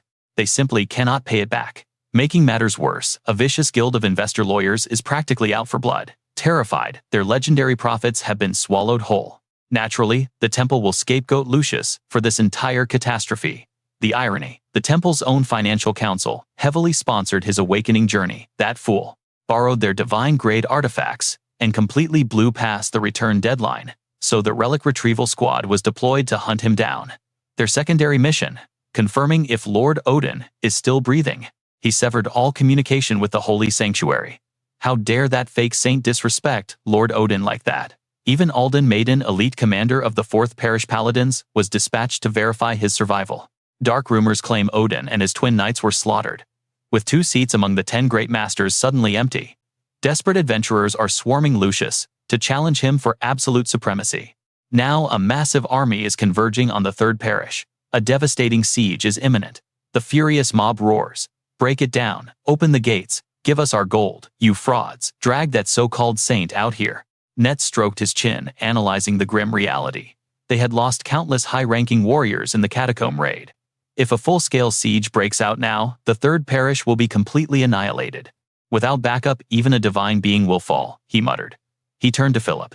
What about the other front? Is it worse than the parish crisis? Philip's expression darkened. The second letter is from Butler Linden. A rogue knight stepped up as Lady Ophelia's proxy in the marriage tournament, and only one monster claimed the absolute victory. But the weapon he wielded is terrifyingly famous. A blade deeply intertwined with our own fate. Zephyr's face drained of color. Requiem. The signature weapon of the absolute number 1 among the 10 great masters. The mythical sword of Lindell City's unbeatable sword saint. That was Antari's territory. Please wait here, Sir Zephyr. The silver-haired bespectacled elder bowed with absolute reverence. Thank you for your swift arrival. The VIP awaits just beyond these doors. Zephyr's mind spiraled. In his previous timeline, Requiem was his ultimate endgame gear, but right now, wielding it would not automatically make him a sword saint. Bracing himself, he pushed the heavy doors open. Odious. The final disciple of the legendary sword saint. With striking crimson and white hair tied back, the arrogant punk lounged, shamelessly embracing 2 beauties. He smirked lazily. Huh. You are no royal princess. His piercing gaze locked onto Zephyr. Who the hell are you? Disgust flared in Zephyr's chest. This arrogant brat was the boss here. Should I just end his pathetic life right now? The 10 great masters? That godlike title originated 5 years ago from a single paladin at Cayenne Keep. A roaring crowd swarmed the golden-haired hero, chanting praises for Duke Lucas's absolute victory. The long-awaited moment had finally arrived. You completely crushed Gladys, the merciless mercenary king. We heard your tactical genius was flawless, and your one-on-one duel was an absolute massacre. Tell us, how does it feel to be the strongest being alive? Lucas's expression remained stone-cold. I am not the apex predator of this continent. He was Aaron Lucas, the legendary captain of the Cayenne Lion Knights. His voice echoed, out of the countless monsters I have fought, excluding the divine children of the gods, the abyssal demons, and mythical beasts. No matter how hard I push my limits, I am merely ranked 6th in this world. And the mercenary king I just defeated, he is only 9th. A shockwave of pure disbelief ripped through the crowd. 5 beings stronger than the almighty Duke. Who on earth were these terrifying apex predators? Even King Leo, the 3rd of Cayenne, stepped forward, eyes burning with curiosity. I must admit, I am dying to know their names. Lucas bowed deeply. Since your majesty commands it, I shall reveal the truth. The absolute pinnacle is Sword St. John House. Second is the Grand Mage Master of the Magic Tower. Number 3 is Holy Knight Ronrend of the Radiant Temple. Number 4 is the Blue Blade, King Kana of the bloodthirsty Osman Sapama tribe. Number 5 is the Demonic Witch of the Inferno Forest Kalatia. I stand at number 6. Number 7 is Dario, son of the Forest Queen. Number 8 is the Apostle of Faith, Domenico of the Temple of Light. 9th is Gladys, the mercenary once feared as a god's rival. And 10th, the unstoppable twin knights of the Wygo bloodline. Flashing back to the moment before Zephyr departed Lindell, Philip's eyes narrowed. Duke Lucas was an idol to all paladins, so his personal ranking of absolute power spread like wildfire across the entire continent. Every single warrior with a drop of ambition began their hunt. They tracked down these terrifying masters and were utterly slaughtered. By crushing endless waves of suicidal challengers, these 10 monsters were solidified as living, breathing legends. In the blink of an eye, that list became the ultimate hierarchy of power. That is the bloody origin of the 10 great masters. And Duke Ophelia right here, she completely annihilated the Twin Knights. After taking the 9th seat, just behind the treasonous mercenary king, who faced execution, that god-tier ranking remained untouched for 2 years. Ariel nodded slowly. It makes perfect sense. 7 years ago, during the Forest Border Wars, I clashed with a terrifyingly strong human paladin. To think he was such a legendary figure. He smirked. I am the 10th master now, but honestly, that paladin felt way weaker than Sir Zephyr. Is this mythical ranking just pure garbage? I do not even see Duke Net's name. Dario frowned in deep suspicion. Zephyr shook his head. That hierarchy was forged 5 years ago. Back then, I was completely off the radar. Besides, we operate strictly in the shadows, burying all our classified intel. Too many eyes on us would severely handicap our stealth operations.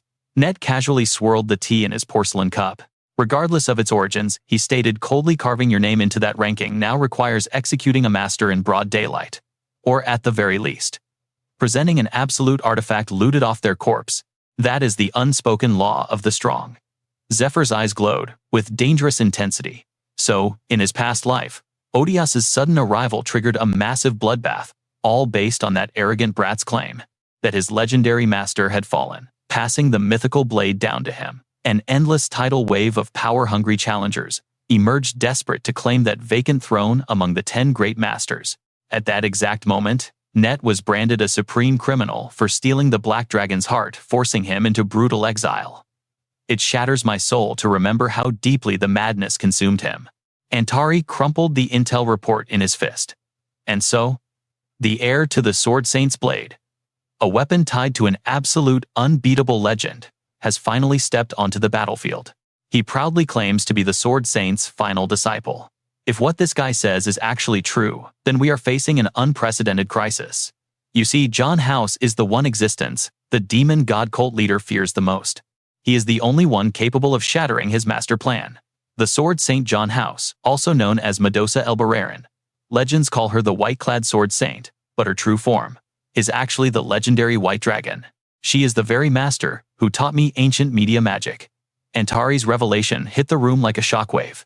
Elise Brenta quickly covered her mouth, stifling a gasp of pure disbelief. A disciple of the White Dragon. I have never heard of this before. She must have inherited supreme magic from the White Dragon.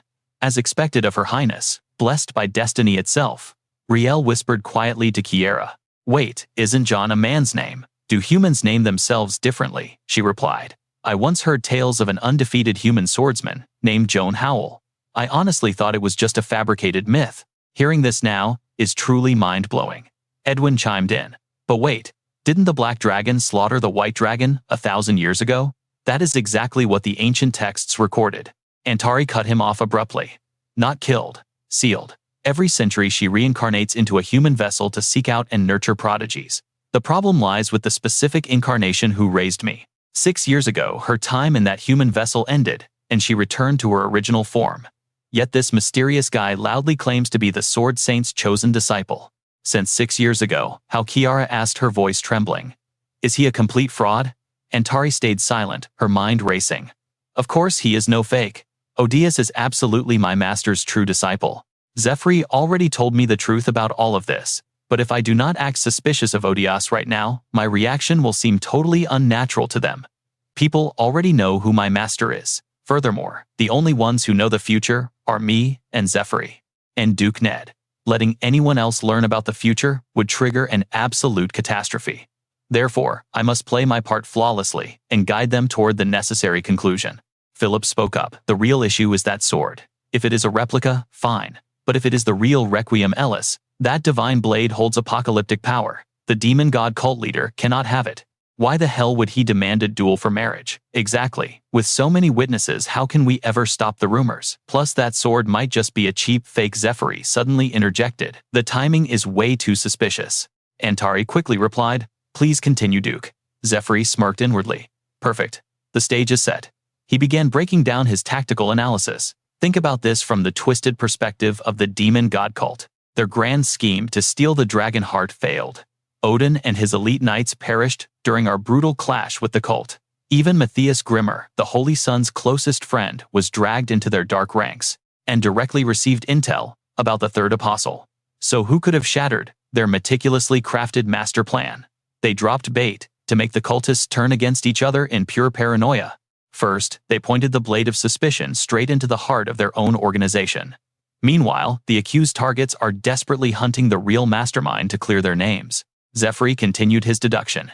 The demon god cult refuses to believe Ned pulled off this miracle alone. Their number one suspect, without a doubt, is Lucius. But a truly brilliant strategist would want to investigate every other dangerous variable. For the cult's leadership, manipulating the Holy Sun and Ned so perfectly to execute this flawless scenario means there has to be an unseen hand pulling the strings. Is there really no hidden mastermind? Antari smiled sharply. Exactly. We must remain vigilant. Philip rubbed his chin. So what you are saying, Duke, is, even if this disciple and the sword are total fakes, this whole thing might be a deadly trap, designed to lure the princess? Everyone's faces turned pale as the sinister plot unraveled.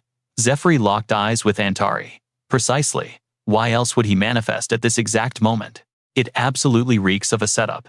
Having the princess head to Lindell right now is basically suicide. Is there any magical method to verify if that blade is authentic? Antari answered confidently. Rumor says, Requiem reacts violently to a dragon heart. If the Duke touches it, the truth will be revealed instantly. Zephyr's piercing gaze locked onto the princess.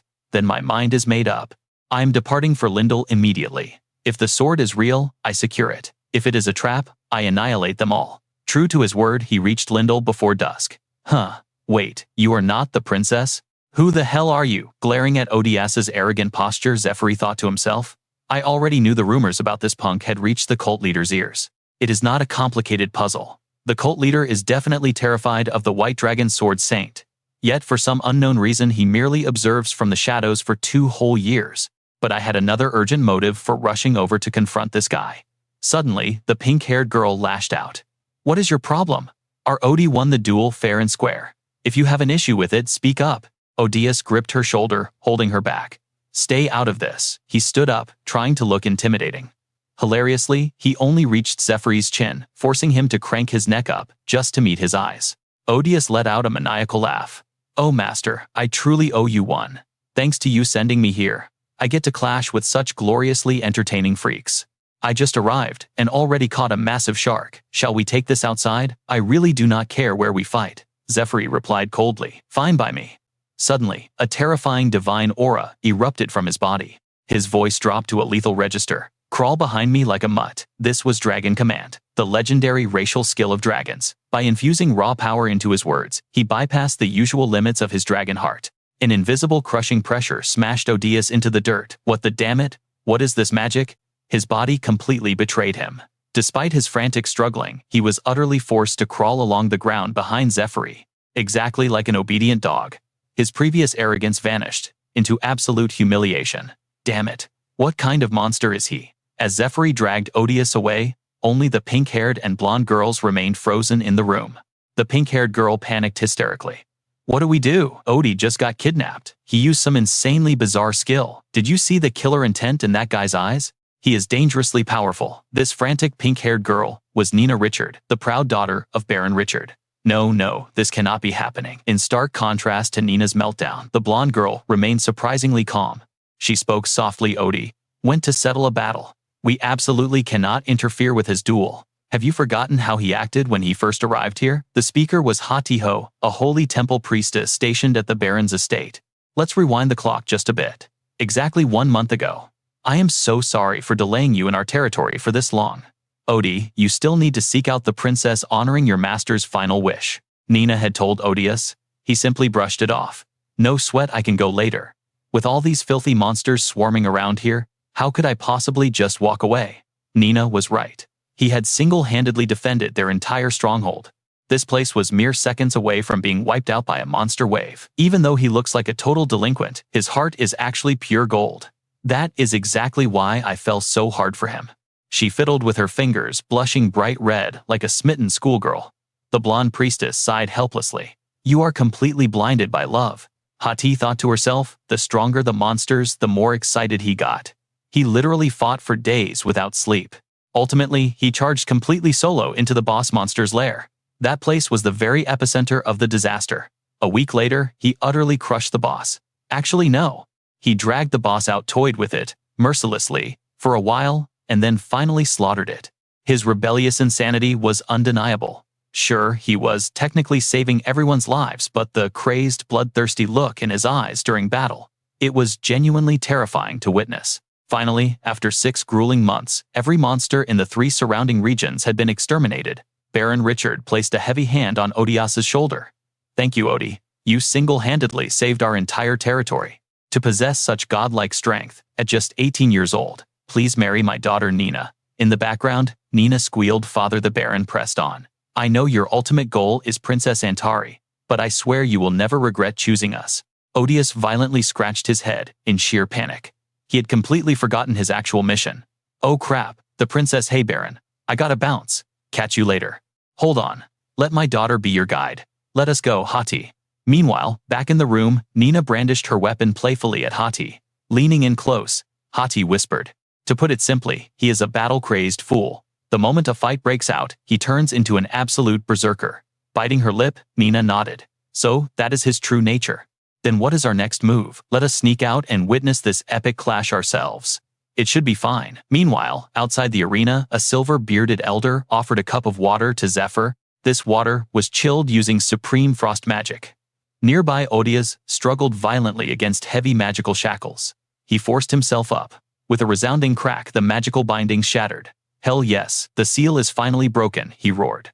Zephyr watched him with a smirk. A basic dragon command like Crawl would paralyze an average knight for 30 minutes. He broke free in 12. Impressive. But expected from someone wielding mythical tier gear. Odias cracked his neck. "I am genuinely surprised." To fall victim to another's dragon voice. "This intense pressure brings back memories of my master." Suddenly, a blazing blue aura ignited within his palm. "Tell me, are you of dragon blood? Or perhaps a dragon heart awakener?" The white dragon of the earth possessed a unique dimensional skill, granting the power to store any artifact within the ground itself. To wield this power, one must receive the white dragon's holy blessing. A brilliant cyan-white blade materialized into Odias's grasp. Pulling his hood low, he sneered. "Your identity means nothing to me. If my master met a freak like you, he would order me to show zero mercy." Odias immediately shifted into a lethal combat stance. "I am Odias, the chosen disciple of Sword, St. John How." Zephyr silently analyzed the 3 factors making Odias an absolute monster. A legendary master, God-given innate talent, and mythical tier artifacts. He wore the silver lion armor of Mistro. Forged from white dragon bones, this ultimate defensive treasure boasted a broken, unique passive. It completely nullified all status ailments. Absolute Zero, Frost, Hellfire, Deadly Poison, and Dark Curses were entirely useless against him.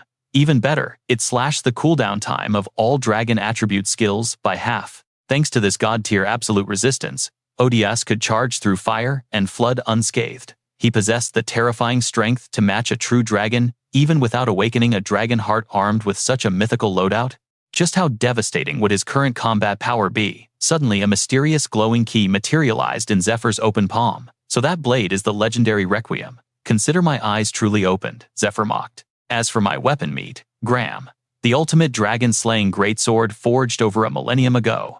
A bizarre crimson-brown blade suddenly pierced the earth and materialized in his grip. It recently drank the blood of a blue dragon. Odias's expression darkened with immediate tension. Pointing a thumb at his own chest, Zephyr smirked. "Oh, and by the way, I have a fully awakened dragon heart beating right here. As for this cup of water, it is perfectly ordinary." He lazily swirled the cup in his hand. "Just a little refreshment before I crush you. In fact, if even a single drop spills from this glass, I will forfeit the match. If that happens, both the demonic sword Graham and my dragon heart are completely yours." It was an insult of the highest magnitude. Enraged, Odias growled, "Crystal clear. And if you win, I surrender my Requiem." Zephyr laughed coldly. "Keep your trash weapon, beggar. When I secure this victory, I get to rename you White Mud-Spotted Hound or Filthy Stray. Pick your new title." Zephyr's sheer arrogance pierced the heavens. His taunts were designed to ignite absolute fury. Pushing further, Zephyr sneered. "You crawled on the dirt for 12 straight minutes just from my basic dragon command. Calling a weakling like you a filthy stray is giving you far too much credit. Understand." Blinded by blazing rage, Odious launched himself forward like a cannonball. His blade violently clashed against Graham. "You arrogant lunatic, I love it. If I lose, I will gladly become your loyal dog." The true battle finally erupted. Devastating shockwaves of crimson and sapphire aura ripped through the air. The two god-tier weapons collided with a deafening boom. Odious gritted his teeth. He is fighting with only one hand. His blade mastery is flawless. His raw physical strength is monstrous. To wield such a massive greatsword single-handedly, he is a true freak of nature. But Odious was no amateur to be underestimated. As a battle-hardened warrior, he rapidly analyzed his opponent's movements mid-clash. However, raw power would determine the victor. Suddenly, an ethereal lion's roar echoed. The ultimate active skill of the Silver Lion armor was triggered. An overwhelming wave of magical aura shrouded his body, pushing his absolute defense to its peak limits. All incoming physical and magical damage was instantly slashed by 50%. Without hesitation, Zephyr unleashed a devastating horizontal sweep with Graham. The greatsword slammed directly into Odious's torso. The terrifying impact sent him flying like a ragdoll. Fresh blood sprayed wildly from his mouth. Smashed by the agonizing blow, he crashed through a massive boulder, pulverizing it completely. The very earth quaked. The entire battlefield was completely leveled. Watching from afar, Hati and Nina gasped in pure shock. The silver-bearded elder narrowed his eyes. His strength has grown exponentially since our last meeting, but a single strike will not break Odious.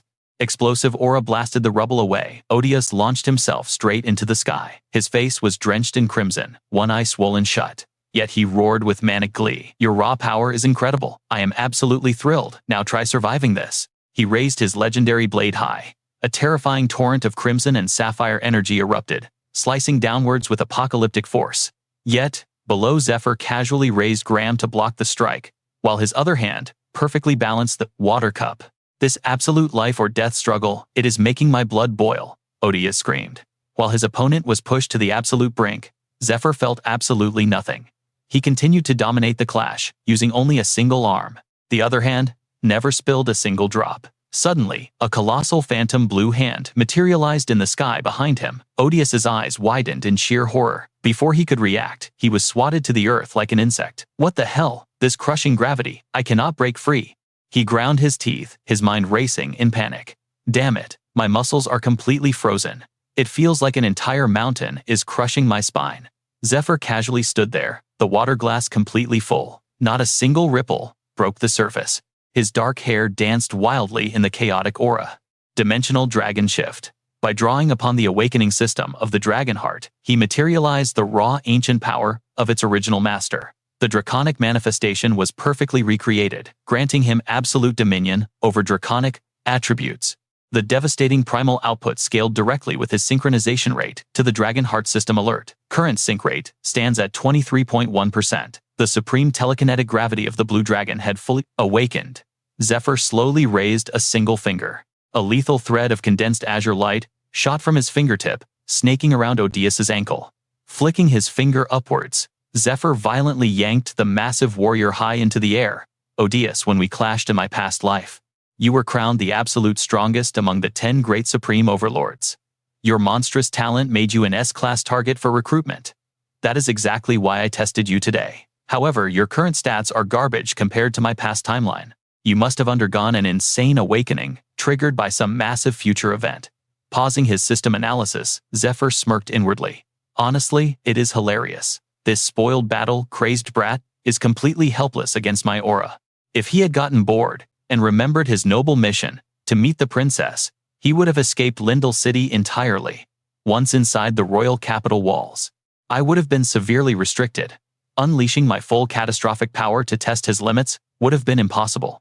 Meanwhile, Odious remained helplessly suspended in the void, dangling like a pathetic puppet on a string.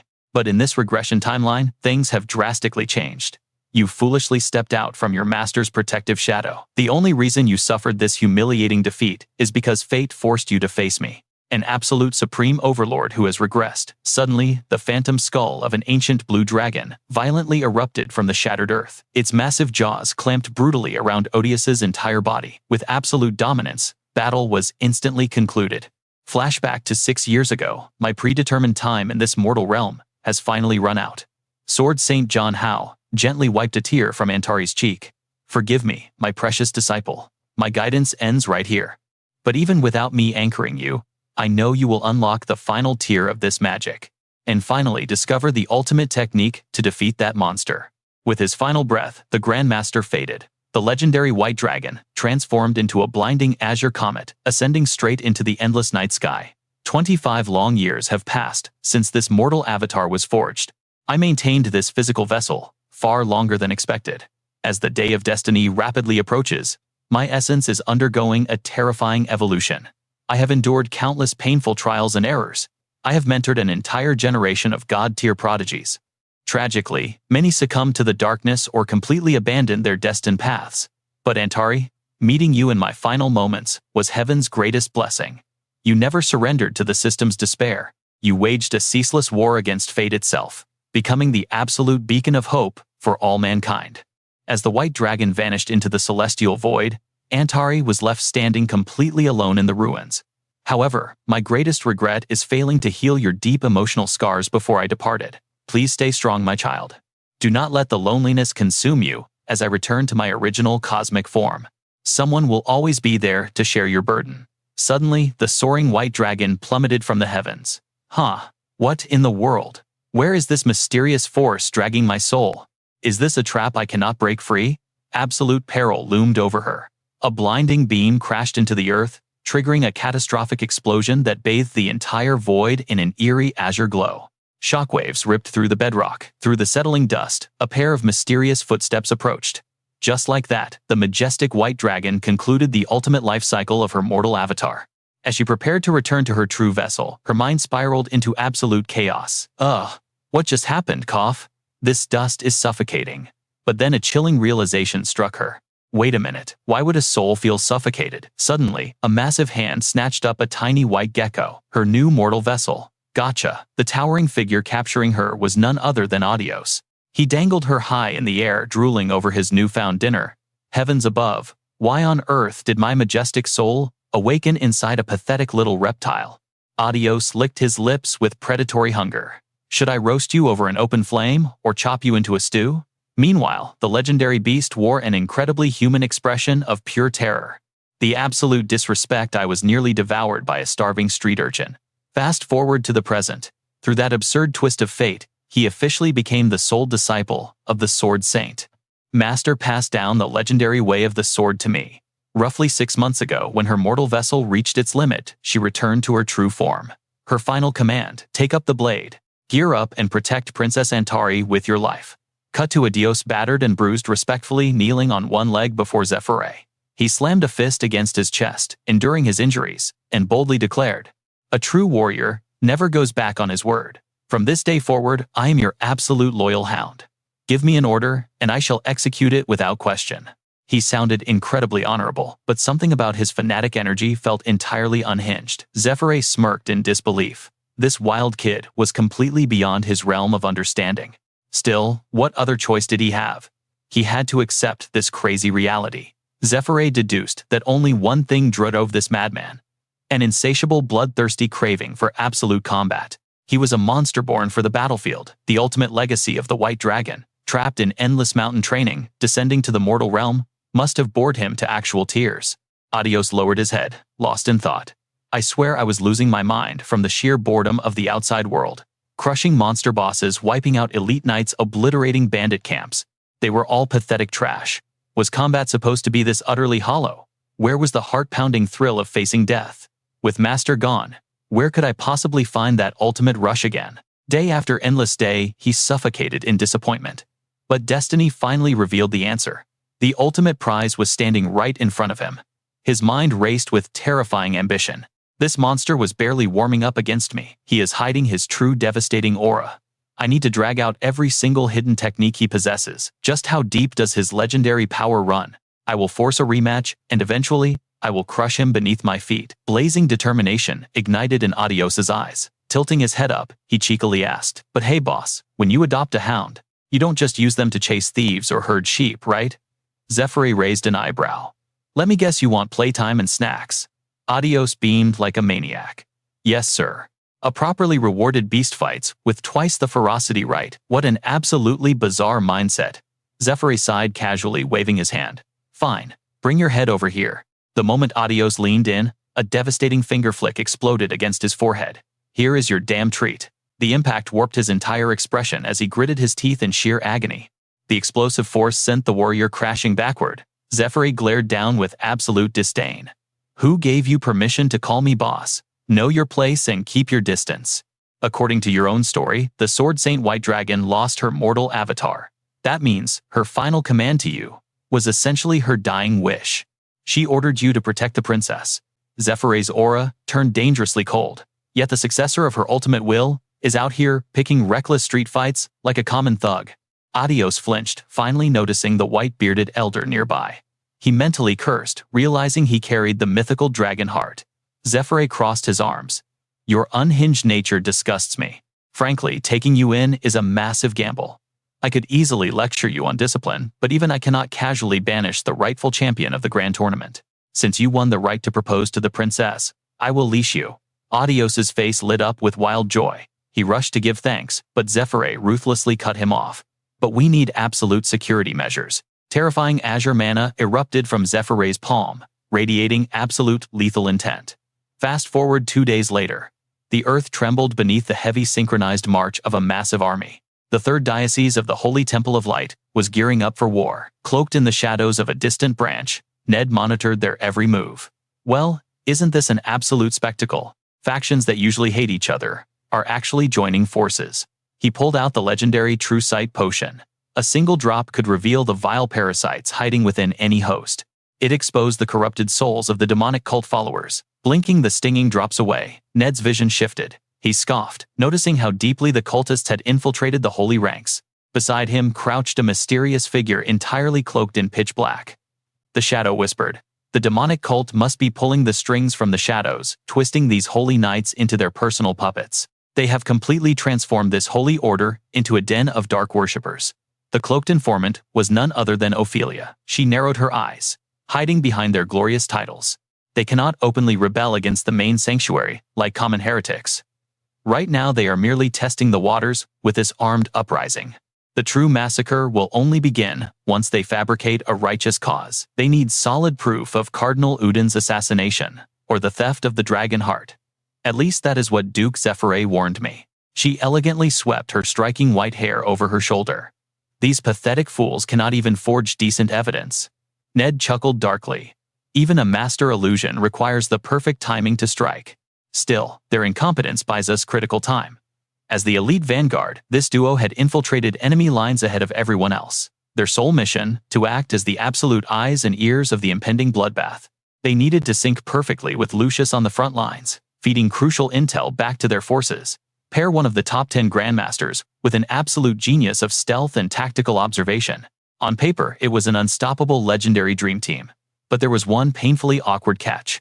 Two trembling, intensely sweaty hands were firmly locked together. They currently shared one unified thought. How much longer do we have to hold hands like this? Flashback to right. Before they departed the mystical elf forest. That ridiculously chubby bird, sitting inside the arcane circle. It was actually Riel's father. Gazing at the elegant elf queen, the bird let out a sharp chirp, as its eyes flared with cosmic light. A glowing mana chain instantly bound Ned and Ophelia's hands together. The queen smiled gently. "Heroes, the ritual is complete.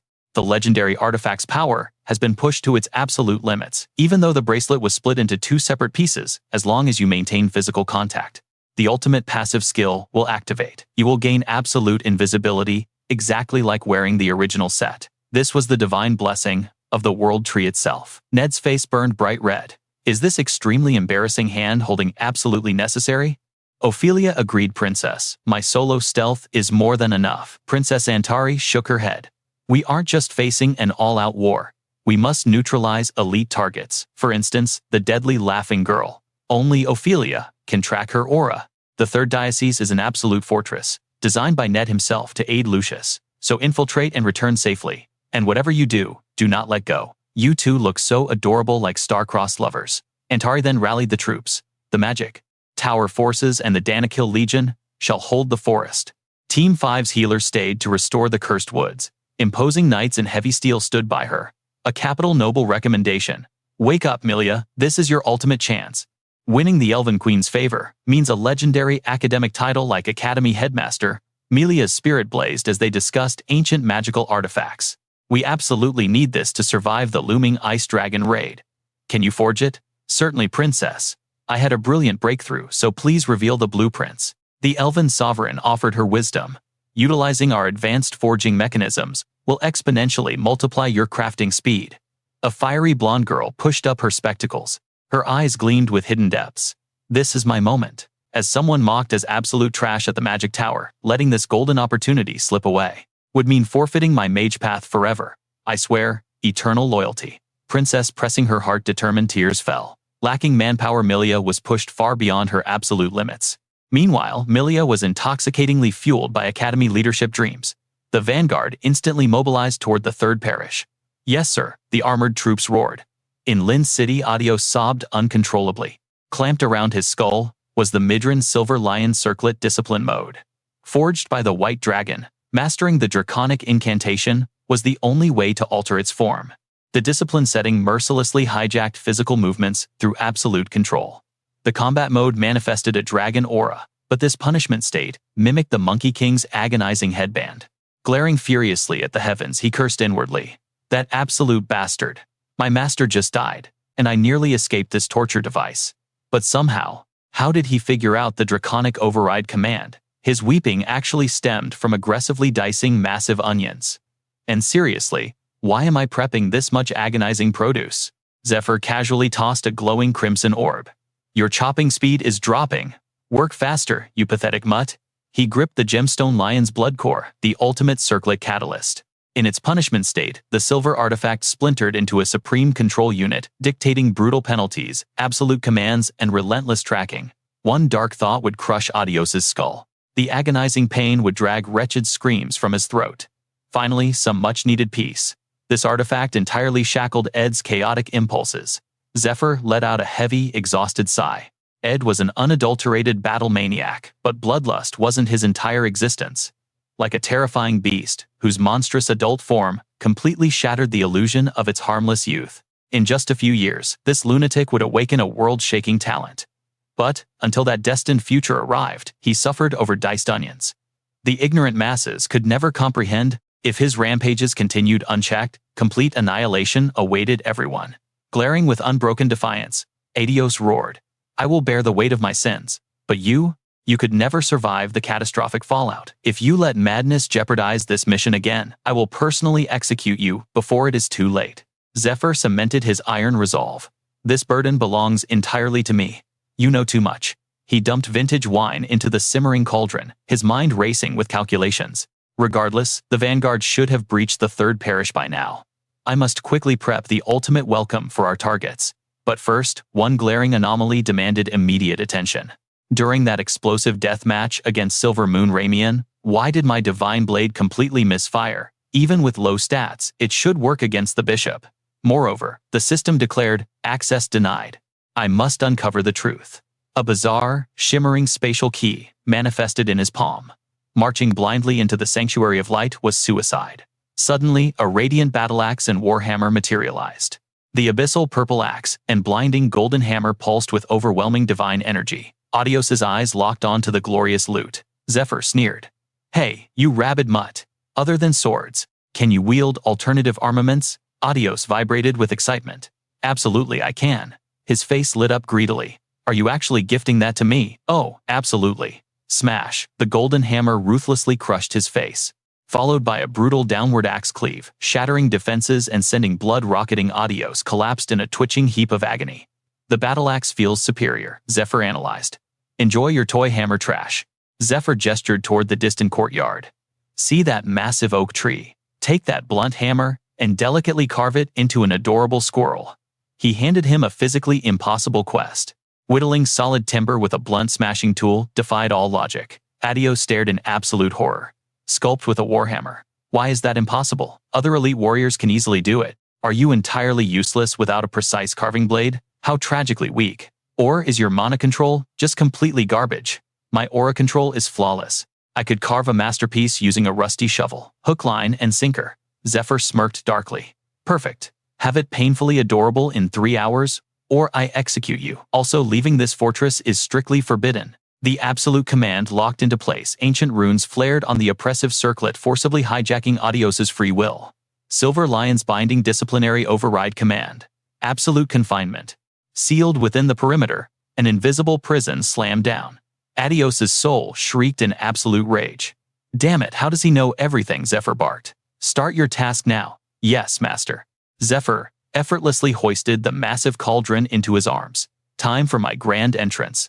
The dimensional silver key flared instantly, teleporting him away. Destination: the third parish's absolute holy ground, Temple of Light's aqueducts. The Grand Temple of the Third Parish was an architectural marvel, radiating overwhelming holy authority. Fortified with impenetrable enchanted walls and divine defensive arrays, it boasted eternally stocked survival provisions. They could seal the gates and withstand a brutal siege for over a year. To annihilate the demon god's cult infiltration targeting the Holy Maiden, we initiated a total lockdown. Absolute zero passage.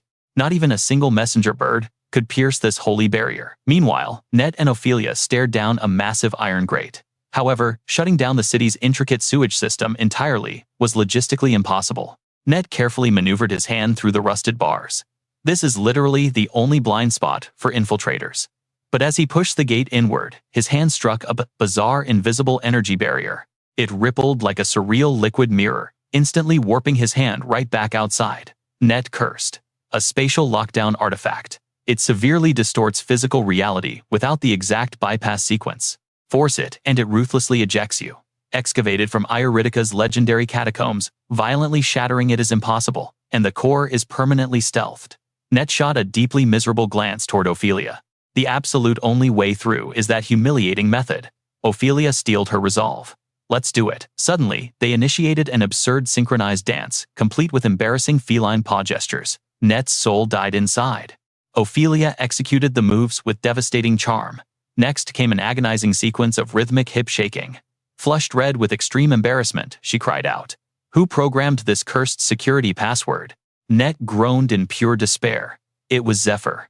Ophelia's eyes flashed with murderous intent. Perfect. I'll have a violent chat with him. System prompt, rhythmic synchronization. Approved, proceeding to designated stance. To clear it, they snapped into a synchronized samurai strike pose. Ophelia's face burned crimson. Net desperately defended himself. This circus was his sick idea. Stop me, or I'll kill him. Ophelia shrieked during their intimate forced embrace. But this couple's waltz entry was my brilliant security concept. In her blinding panic, Ophelia ruthlessly stomped on Net's foot, sending shooting pain up his leg. A brilliant emerald flash illuminated their spectacularly flustered faces. Ah, Ophelia screamed, as the barrier rejected them. What just happened? Since my footing slipped, the defense matrix violently ejected us. We have to restart the entire sequence from step 1. Net whimpered in utter defeat. Ophelia looked completely soul-crushed. What? We have to redo that nightmare. Meanwhile, Lucius silently observed the courtyard. A cold blade pressed against his spine. Freeze. Lucius remained completely unfazed. Not bad at all. I set up heavy perimeter traps, yet you bypassed them completely. Countless intruders failed, but you are the first to breach this far. He turned his head slightly. So what business do you have with this saint? Lucius gazed out the window, hands clasped behind his back. Suddenly, a dagger touched his spine, followed by a fierce warning. Freeze! Do not make a sound. Lucius just smirked. Haha, quite impressive. I poured massive mana into building an impenetrable defensive barrier, yet you managed to crawl all the way inside. Many tried to infiltrate, but all failed. You are the first to succeed. He flashed a mysterious smirk, glancing over his shoulder. What exactly do you want from me? The hidden assailant demanded. I am a robber. Hand over all your legendary loot. Do it now, Lucius chuckled. A robber. Your luck is absolutely terrible. With a lightning-fast motion, he disarmed the blade. The attacker gasped. Instantly, Lucius pulled Claudia into his warm embrace. He caught the dagger in one hand, while wrapping his other arm around her waist. Everything I own has already been claimed by my beloved wife. I have nothing left but this physical body. He pressed a sweet kiss to her cheek. If I surrender my body to you, will you spare my life? Claudia giggled shyly. Ha, stop it. Let us go eat dinner that tickles. Yield. Her playful laughter echoed from the room. Later, at the dining table, the head butler sighed. Saint, why must you always wait until the feast turns ice cold? Lucius scratched his head awkwardly. Maybe the freezing weather outside cooled it down. A magnificent feast covered the grand table. Lucius, Claudia, and their little boy Marius shared a heartwarming dinner together. After the feast, the family of 3 relaxed with some warm tea. Lucius let out a deep breath. How long has it been since we shared such a peaceful moment? No endless paperwork, no divine duties at the Holy Temple, and 0 annoying guests. This feels exactly like a paradise vacation. This is what true living feels like. Claudia smiled softly. You really never catch a break, do you? He thought to himself. My schedule has been absolute hell. After we purged the demon god cultists from the parish, our high-ranking priest count plummeted by half. Countless Holy Temple knights also perished during that massive raid. Restructuring the entire command system has been an absolute nightmare. He smiled warmly at his family sitting before him. So, just having this quiet time with them is my greatest blessing. Inevitably, another brutal war will break out soon. When that time comes, these peaceful family dinners will vanish completely. Thinking about the future, Lucius frowned deeply as a memory surfaced. He recalled his secret meeting with that shadowy figure. So what is your move, Saint? If you clear out that wicked princess's cursed tomb and offer the epic loot to the temple, His Holiness will lift the confinement order on the woman you rescued from the Twilight Mansion. Until then, stay locked in the third parish and monitor her personally. The figure had warned him. Do not forget, I pulled massive strings to secure this deal for you. By divine law, she belongs in the temple's underground holy prison for eternity. Lucius questioned the terrifying truth. But why? An entity surviving in that abyss for over 100 years without aging, while her aura multiplied endlessly. Is she even truly human? His thoughts drifted to her cursed fate. A designated confinement target must remain imprisoned in an exact location closely watched by their ruling priest. To ever walk free again, she needed an official pardon document from her ruling priest, and over 50% of the approval votes from the ruthless religious court. Clear that demonic princess's tomb, and I will secure 1 vote for you. Lucius analyzed the memory silently. That was the Pope's personal vow, but trusting him is completely foolish. The corrupted temple will never grant my wife freedom. The Light Temple's highest ranks are already infested with demon god cultists, so they will absolutely vote against me. Lucius thought worriedly. We would be lucky if they simply abstained from voting. Worst case scenario, she becomes a hostage in a deadly political trap. He squeezed Claudia's hand tightly, masking his fear. Survival matters way more than absolute freedom. He gazed into her eyes. I am so sorry. Just hold on a little longer, Claudia. Before he finished, Claudia collapsed from her chair. This sent an assassin breached the perimeter. He dashed forward to catch her falling body, screaming Claudia's name in pure panic. Then, a sickening aroma hit his sharp senses. Of this sweet smell, sleeping gas. A stealth breach. Lucius touched his divine cross, erupting in blinding golden holy light. Demonic energy is everywhere, he realized. A legendary holy spear materialized instantly. Lucius scanned the room with blazing fury. Cheap poison cannot dent a saint's divine aura. Show yourself. Suddenly, Fet materialized casually, resting his boots on the table. Take a seat. Lucius was completely stunned. Fet casually puffed a thick cigar, glaring with icy eyes. Lucius's mind raced. 0 killing intent detected. When did he bypass my spatial awareness? Lounging without a single drop of fear. This bastard is entirely on another level. He noticed the dark ink on Fet's arm. Wait, that Persephone's serpent crest. I know that guild. The legendary underground assassin syndicate. He is definitely an elite shadow operative. Lucius gritted his teeth. Who hired him? Our defenses were heavily fortified. Why come here? The Persephone syndicate's combat mastery and lethal toxins are terrifyingly top tier. I am completely immune, but my family is vulnerable. Why use non-lethal sleeping gas though? Lucius analyzed Fet's calm demeanor. If this was a hit or a hostage situation, sleeping gas is a rookie move. A real threat would use lethal curses on my family. Then they would blackmail me for the mythical antidote. They would deploy venom that even a saint's divine purification could not cleanse. Plus, this ambush timing is absolute garbage. Why strike right now? Do they really think my guard is down so easily? A sharp smirk crossed Lucius's face.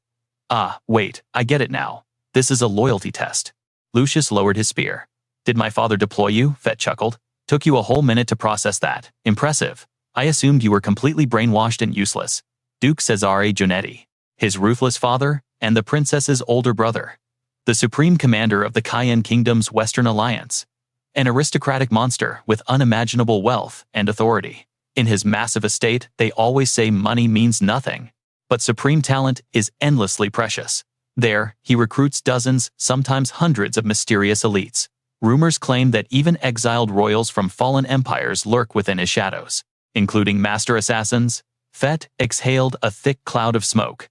I am operating under the Duke's direct orders. My air went completely radio silent. Uncover the truth immediately. He flicked his cigar ash. Honestly, I have been scouting the temple's blind spots since last week. I analyzed the faction wars. I even force-fed your holy priest's truth serum. They sang like absolute canaries. We completely swept your perimeter while you were deep in slumber. Lucius felt a cold sweat drop. What? My detection skills completely missed him. He regained his composure. Get to the point. Tell my father I will compensate for the Dragonheart's loss by heavily backing the princess's faction immediately. Fett nodded coldly. Message received. The knockout gas wears off in 6 hours. They will wake up perfectly fine.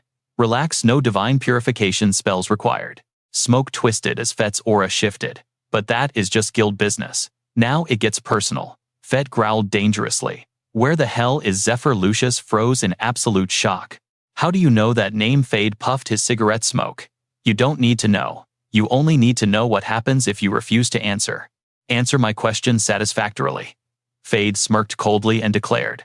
Right now, 50 priests inside this divine temple have unknowingly ingested a slow-acting lethal poison without realizing a single thing.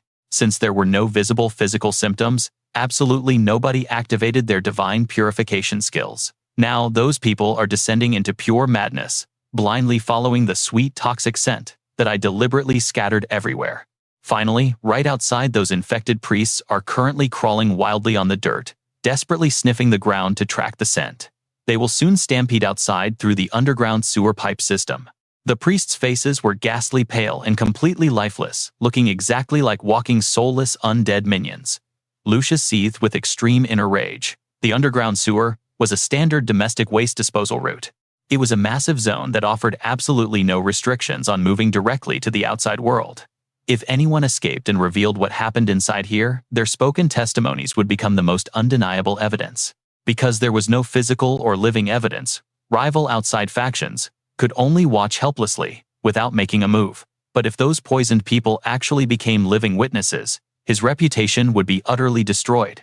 Those rival factions would absolutely use this perfect chance to attack him. Suddenly, Fade interrupted. Oh, by the way, even if you manage to defeat me, I still will not hand over the antidote. If you want to quickly neutralize this deadly poison, you must tell me absolutely everything you know about Zephyr. Even a 1-second delay will cause a massive catastrophe. Now hurry up and start talking. Lucius reluctantly began revealing absolutely everything. The third parish's underground waterway was a space-distorting anomaly, massively expanded, using a powerful magical artifact known as the Labyrinth Maker. The fundamental nature of this distortion zone was completely asymmetrical. You needed to use a specific pre-programmed method just to enter it. Failing to meet the system's requirements meant being violently ejected back at the entrance. Because the anomaly severely warped spatial laws, exiting the area was completely unrestricted. If they forcefully blocked the exit from the inside out, the domestic wastewater simply could not drain properly. Besides the spatial anomaly itself, strict security countermeasures had been prepared to completely control all access. Simultaneously, one specific defense mechanism included ancient runic seals that were cleverly arranged so they were not easily detected by intruders. And a linear magical formation securely connected these hidden ancient runes, constantly overlapping each other across the entire underground tunnel. The primary function of this magical circle was simply an early warning alarm. Just then, from a far distance, a completely frenzied mob rushed madly toward their current location. Their heavy footsteps continuously triggered those hidden ancient runes, emitting a blaring intrusion alarm that made Lucius grind his teeth in extreme, overwhelming tension. Because he fully knew that sensing any unauthorized escape attempts would instantly trigger the security system. And this rapidly intensifying alarm sound signaled a massively huge incoming horde. Gripping his divine weapon tightly, Lucius quickly snapped his head back to look. Fade calmly uncorked another lethal poison vial, letting its sweet toxic scent catch the blowing wind. He asked with a dark, sinister tone, "How about it? Are you seeing exactly what I predicted now?" That frantic intrusion alarm echoed louder and clearer by the second. Fade issued a chilling reminder to his opponent. In just a few more minutes, they will breach the outside exit, so give me the exact information I want. However, Lucius just scoffed coldly and arrogantly cut him off. You probably destroyed all the defensive traps set over there already. A sudden violently murderous aura flared wildly within his eyes. Holding Claudia securely in his arms, Lucius glared up at his arrogant opponent and continued speaking confidently. But it strongly seems you did not know about the elite holy knights stationed right near the drainage exit to prevent emergency risks. Therefore, they can easily and forcefully suppress those completely mindless infected priests without breaking a single sweat. Shifting his divine weapon aggressively, he kept monologuing with supreme confidence. There is one highly suspicious fatal flaw in your arrogant threat. If only a few minutes truly remained, those mad priests would have probably already broken outside by now. So after listening to all the necessary system intel from me, were you actually planning to help cure those infected priests? He paused in absolute silence for a moment, then confidently leveled his deadly weapon straight toward Fade. Surging with a legendary power that resembled blazing golden lightning wrapping around his entire body, Lucius unleashed a tremendously sinister smirk. Then, that ultimately means a remote curing method exists. Even if I brutally crush you right here, I can still cure them myself. Am I totally right about that assumption? Simultaneously, his gaze radiated an overwhelmingly oppressive and terrifying pressure. On the contrary, now, it is my turn to interrogate you. Who exactly are you, and why are you hunting my ally? Casually digging his hand deep into his coat pocket to search for something, Fade answered with absolute zero panic. Are you still asking useless questions in this dire situation? Do you honestly think those elite knights can stall for time to help you? He suddenly tossed out a massive bundle of shiny necklaces, featuring Holy Cross pendants, smirking maliciously as he spoke. But unfortunately, they are all sleeping very permanently right now, so that is definitely impossible. Lucius immediately widened his eyes in sheer absolute horror. Pure soul-crushing dread struck his heart as he recognized the objects before his eyes, the sacred holy rings of the shift-changing guard knights. Dozens of their slaughtered corpses were currently littering the guard room, creating a scene of absolute bloody chaos. Fade spoke up with a chillingly eerie calmness. Fight me to obtain the antidote, but time is not waiting for you. You will be the one suffering a massive disadvantage here, Holy Son. The deadly dagger was flipped high up, spinning several times with absolute masterful skill. Then, he gripped the hilt perfectly, fully revealing a wicked snake tattoo etched on his right arm. He carefully warned him coldly, stop thinking about all those completely useless variables. Out of absolutely nowhere, a hand silently pressed against Fade's back, intensely radiating a blazing, fiery, orange explosive glow. Struck by a devastating thunder palm strike, his entire body instantly contorted in sheer agonizing pain.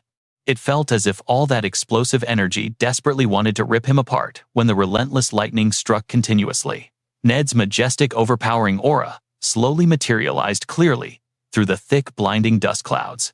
Grimacing hard, Fade snapped his head to look at his brand-new attacker.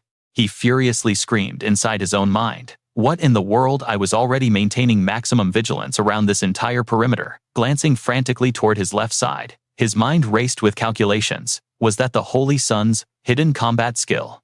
However, upon seeing Lucius's facial expression looking even more utterly shocked than his own, Fade quietly exclaimed internally, "No, it is not." Observing the unnaturally warping spatial scene right before his eyes, he quickly pondered the situation. Someone hiding in a completely undetectable location had flawlessly launched a brutal sneak attack. Suddenly from thin air, a tiny bright spark flashed. A lightning-fast barrage of lethal strikes relentlessly lunged straight toward Fade's current position with overwhelming speed. He had to struggle desperately just to block the brutal blows with his hands, while the mist bracelet symbol suddenly glowed brightly on Ned's wrist. This powerful system artifact possessed an ultimate stealth skill, if successfully worn as a matching pair. Alternatively, if two different people wore one each and physically held hands, they could completely maximize their ultimate concealment stats.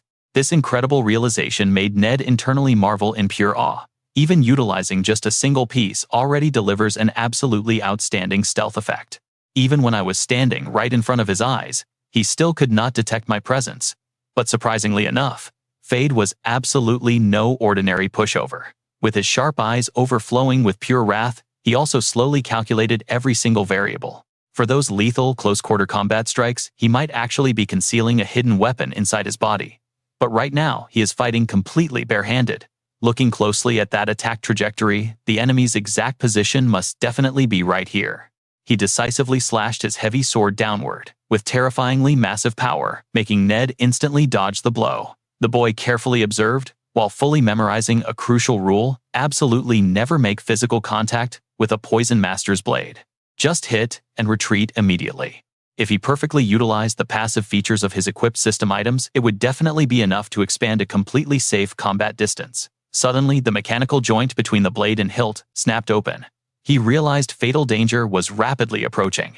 Fade relentlessly unleashed several overwhelming slashes that carried a tremendously massive, devastating power. Ned was forced to frantically leap around continuously to avoid taking critical damage. That deadly heavy sword had magically transformed into an extending iron whip. His entire body intensely radiated a ghostly green magical aura, full of sinister and deeply malicious energy, as the brutal whip lashed continuously forward. One person whipped with absolute maximum killing intent, while the other desperately evaded everything inside the blindingly thick dust clouds. Ned carefully recalled the profound words he had once spoken. Therefore, my former comrade from my past life must be heading toward the third parish. Back during that time, Ned had felt incredibly and deeply skeptical about it. You want me to go there and persuade that person to join our guild? I am not confident about that. Zephyr just flashed a cunning smirk and replied, no, you absolutely can do it. He is an arrogant guy who never listens to the words of weaklings. First, just aggressively exchange a few fierce combat blows with him, then simply let Antarillo handle the actual persuasion job. As for the skills of an elite assassin, Poison Master, Toxic, Hidden Weapons, and Stealth Concealment are undeniably his ultimate best specialties. He will definitely unleash his poison arts everywhere, so stay highly alert. Zephyr also left a crucial warning. One of his deadliest attack skills involves using lethal toxins to violently amplify his physical limits. By meticulously conditioning his physical body to absorb pure venom, he can trigger an explosive temporary surge in combat power after consuming the combat enhancement drug. Right now, that eerie blue liquid is already surging violently through Fate's blood vessels. The effects vary wildly depending on the specific dosage and type of drug used. However, the absolute peak of this bodily enhancement can actually rival the legendary strength of a true dragon heart possessor. Fate's entire body was completely engulfed in a blazing blue aura, his piercing gaze cutting through absolutely everything. Ned remembered chuckling at the warning, replying that he was forcing another absurd task onto him. Despite that reaction, Zephyr still desperately tried to explain the situation. This time, he will not waste those precious combat drugs just to reach your level of strength, as those materials are incredibly rare. He locked eyes with him and calmly continued speaking. Ultimately, any normal human could probably accomplish this feat. Recalling this intense conversation, Ned fell totally silent, internally acknowledging that in this entire world, only you can fully maximize this supreme stealth poison art. After all, it is simply because Ned is the sole receiver of the supreme blessing from the mighty Elf Queen. Thinking about this profound destiny made the sword in his grip glow brilliantly, while a mysterious crest manifested right upon his face. Lucius turned completely pale, with sheer panic. Duke Ned has already returned, which strictly implies that the terrifying blue dragon has been slain. Therefore, my only remaining option now is to watch these two figures violently clash. This explosive brawl was making his nerves stretch to the absolute breaking point. Meanwhile, Fate was fighting with overwhelming confusion, frantically wondering why his opponent stopped using stealth. Remaining completely hidden would clearly offer a massive tactical advantage, and besides, what on earth is that bizarre combat technique? The blinding white smoke terrified the grunts so much they instantly passed out. Ophelia Amlet rested her heavy blade on her shoulder, staring thoughtfully at the scattered bodies on the cold floor. Old memories rushed back, recalling when Ned harshly scolded her, demanding she shut up if she had nothing useful to say. This young master simply cannot tolerate it anymore, she thought with heavy anxiety, remembering how they decided to separate after clumsily stepping on each other 12 times while navigating the dark underground sewers. Yet now everything has spiraled into this chaotic mess. Fortunately, I have finally managed to reach the main entrance. She frowned deeply silently, calculating that Duke Ned left about an hour ago, meaning he must have successfully infiltrated the inner fortress by now. Now I must gear up and boldly charge right in. Holding the mystic seed gifted by the elf tribe, she immediately dropped it onto the soil. She calculated internally infusing it with pure magical energy, before tossing it directly into the water. Suddenly, massive mystical sprouts fiercely erupted from the earth, rapidly merging to form an absolutely colossal tree. Its giant branches systematically lifted the unconscious crowd high into the air. Ophelia Amlet stepped closer to issue a strict command. Make sure to completely block anyone scheming to enter or escape this area, the giant guardian tree obediently responded. Yet, anxiety gnawed at her heart, thinking that, while this might trap fleeing cowards, an overwhelming sense of dread was still suffocating her right now. Who knows what absolute nightmare is unfolding inside those walls? Her eyes flared with blazing determination, as she told herself to hurry up, fully aware that this critical situation might urgently demand her unique visual prowess. Over on this side, a terrified Mercedes sprinted desperately toward the giant door. She threw it wide open, peering inside with immense dread. Zephyr slammed his massive trident against the ground and asked, "You finally arrived?" He smirked. "It has been a while, right?" Mercedes asked in total confusion. "What insane disaster are you trying to cause this time, Zephyr? Explain yourself immediately," he replied with absolute nonchalance. "Cannot you tell just by looking? The interior decor here is so pathetic. I simply decided to spice up atmosphere a little bit. Should not this place feel much more spacious and cozy?" Suddenly, he violently smashed his trident into a chair, roaring loudly, "Get rid of this damn chair." Witnessing this pure destruction, her jaw dropped in absolute shock. Right as he finished speaking, he brutally shattered the sturdy table straight in half. Her face darkened like a stormy sky, gritting her teeth while breathing heavily. Mercedes exploded with blinding rage. "What the hell do you think you are doing? I genuinely cared, so I personally arranged all these premium items specifically for you. Stop this madness immediately. Do you have any idea how insanely valuable those artifacts are?" he yelled with chaotic madness. "Valuable, expensive. I will obliterate absolutely everything and replace it with something infinitely better." Suddenly, an alarm clock triggered a long, piercing ring. The deafening alarm refused to stop ringing. Snapping his head back, as if recalling a crucial detail, Zephyr tossed his trident to the ground and declared, "It is finally time." She stood frozen in absolute bewilderment, completely clueless about his next move. Then he glared at the mixing flask, scheming internally. "Now I shall add the secret Southern-style soy sauce that my grandfather passed down," introducing the legendary roasted blue dragon ribs. After announcing this, he dramatically yanked away the white cloth to proudly reveal his glorious battle trophy. It was an impossibly colossal slab of ribs. Staring at the mouth-watering meat, he could not resist thinking initially this monster flesh was so incredibly tough that not even the sharpest battle blades could pierce its surface. But thanks to Ramien's potent venom, the rigid proteins completely broke down, and now it has become irresistibly tender. The terrifying skill of Venom Spear's Ramien effortlessly concentrated all those deadly toxins. This perfectly formed a toxic veil right over the surface. His masterful process involved using Ramien's magic stone to completely neutralize the lethal venom, channeling pure aura to forcefully extract the poison outward. Afterwards, he masterfully used this skill to revert the venomous film back into a liquid state and safely preserved it in a jar. Skewering a small chunk of meat, he continued, explaining, "When meticulously preparing monster flesh like this, there is one critical rule to remember: it must be slow roasted over a gentle flame. If two people eat this together, one of them might actually drop dead." Smelling the intensely savory roasted aroma, she silently gasped. "It smells absolutely heavenly." Yet immediately after, she fiercely warned her own mind. "No, I absolutely cannot fall into that bastard's trap." Mercedes quickly fabricated a lame excuse, avoiding his gaze. As she stated, "The noise here was so overwhelmingly loud. I just came to check. But it seems I was worrying over nothing. It seems you genuinely adore this exclusive room I painstakingly prepared for you. Go ahead and enjoy it to the fullest." Zephyr felt completely free to devour the food or violently smash absolutely anything inside this chamber. But then, her face turned terrifyingly serious, as she threatened, "If you foolishly think I will show mercy every single time you throw a chaotic tantrum, you are dead wrong.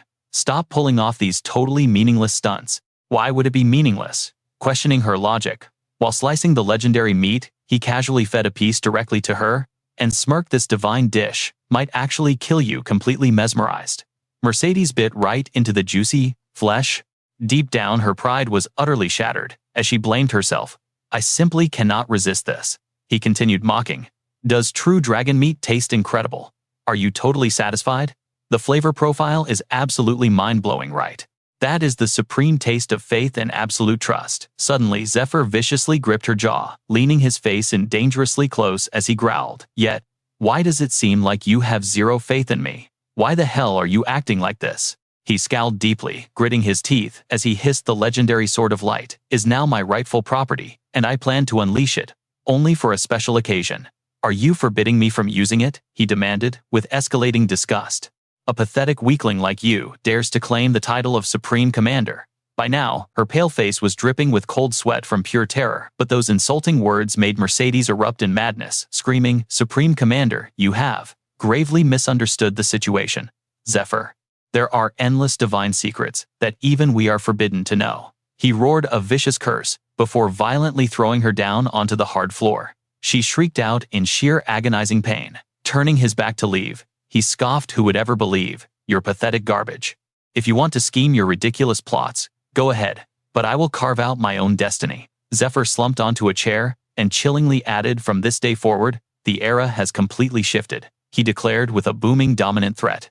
"I will completely end this era of you cowards, sitting back while forcing others to fight your bloody wars. The day will come when the almighty gods pay the ultimate price and witness my blazing wrath. If the heavens dare to summon me and demand my services, they will definitely pay the price 5 times over." His eyes overflowed with apocalyptic fury as he growled, "Did you hear me? Loud and clear?"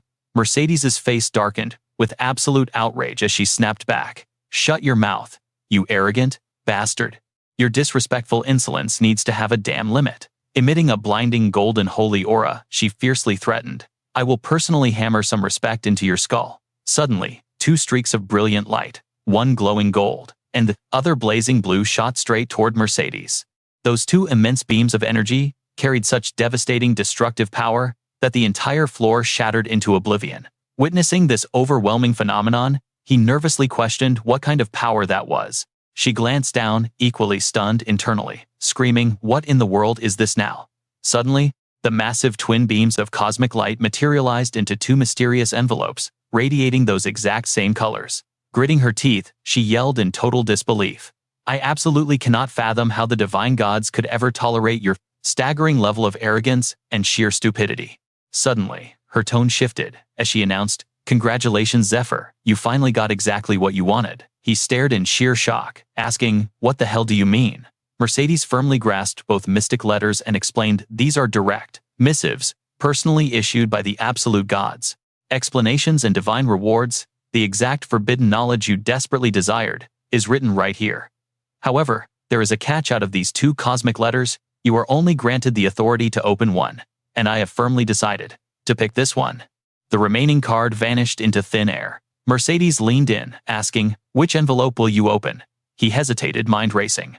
The god of light or the god of the sky? Which path should he choose? Steel sang against steel in a deafening symphony of destruction. Pure resolve burned in Net's eyes. Refusing to step back, he launched into a devastating clash against his fierce opponent.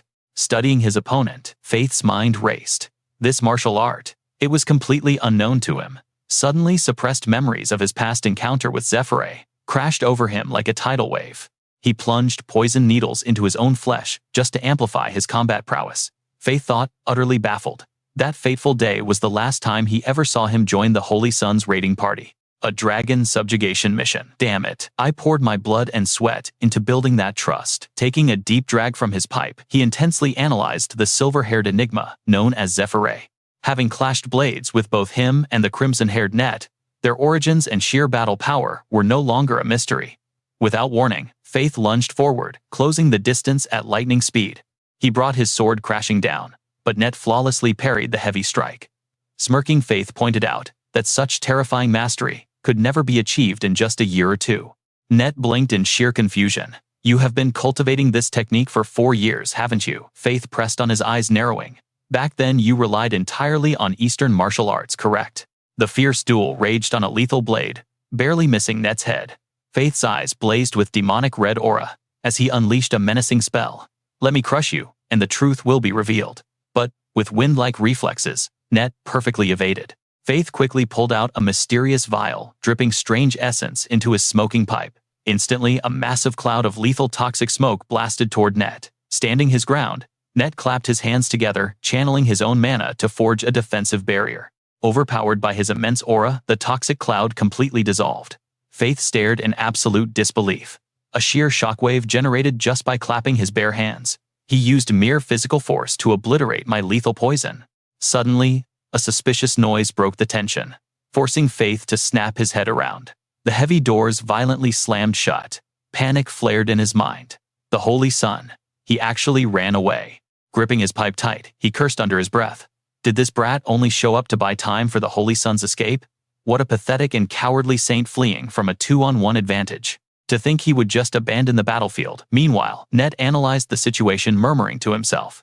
Retreating was the absolute right move. Even with the Holy Sun's overwhelming power and lightning-fast strike speed, and his endless arsenal of support skills, engaging this monster would only result in meaningless casualties. Protecting his family and securing their escape was the only logical choice. Net narrowed his eyes, realizing the grim reality. This bastard's combat prowess is far more terrifying than I calculated. I might have to unleash that forbidden card to secure a victory. But pulling it off in a pure one-on-one duel will be almost impossible. I have to stall him until reinforcements arrive. Reading his hesitation, Faith aimed his blade and sneered. Are you seeking revenge? Tell me, did Lord Qin Lu or Master Dongfang send you here to die? Net stood his ground, projecting absolute confidence. 4 years ago, I was locked away, enduring brutal, hellish training, while serving a strict banishment from ever stepping foot into the outside world. His expression darkened into cold stone. And after suffering a bitter betrayal, my brother and I pledged our absolute loyalty to the Holy Sun. If our ultimate goals align, shouldn't we be trading intel instead of blows? Why fight a meaningless battle? Faith scoffed, his aura dripping with pure malice. Do you honestly think I would fall for such pathetic lies? If you truly believe that garbage, you have been thoroughly brainwashed. That traitor currently masquerading under the name Zephyr. Back then, we sacrificed everything for the endless war. I barely survived the bloodbath. Faith's voice trembled with rage. To that monster, my existence meant absolutely nothing. He discarded me like absolute trash. Heartbreak and fury warred in his grim expression. The glorious ranks he promised us. Even the unbreakable bonds forged in blood and death. Everything shattered 4 years ago on that fateful day. He stabbed us in the back, joining forces with Master Dongfang's treacherous faction. It was then I finally saw his true sickening colors. His absolute betrayal erased our legendary gift. Since that tragic ruin, I have scoured the entire globe hunting him down. Whether it was whispers of forbidden toxins or rumors of Master Dongfang's movements, I chased every single damn lead to the bitter end. Clinging to fractured hope, his absolute resolve never wavered. At long last, the final puzzle piece has revealed itself. I will never let this fated opportunity slip through my fingers. Suddenly, an ominous shift occurred in Faith's arm. A terrifying transformation began as dark, violent flames erupted from his flesh. Seeing right through his opponent's strategy, Faith sneered. Are you desperately stalling for reinforcements? How pathetic. Your stalling tactics are completely useless. I will drag you to the deepest abyss and torture you until you pathetically beg for death. Every secret will be painfully extracted. Drawing a bizarre cursed weapon, Faith's mind filled with pure malice. The traitor's ultimate punishment. This is Persephone's final vengeance. Staring at the horrific weapon, Net's face drained of all color. What is that nightmare? The sheer lethal aura radiating from his mechanical arm is suffocating. My vision is actually spinning. The sinister blade tore through the air with devastating speed, frozen by sheer terror. Net could not even twitch. Suddenly, a terrifying revelation struck him. Wait, I know this horrific presence. It is the demonic god cult's abomination. Trembling before the deadly strike, Net's memories perfectly aligned.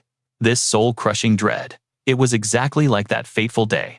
Out of nowhere, a blinding burst of blue mana erupted as Ophelia Amlet materialized, delivering a brutal flying kick directly into Faith. Grunting in sheer agony, he glared at the new arrival.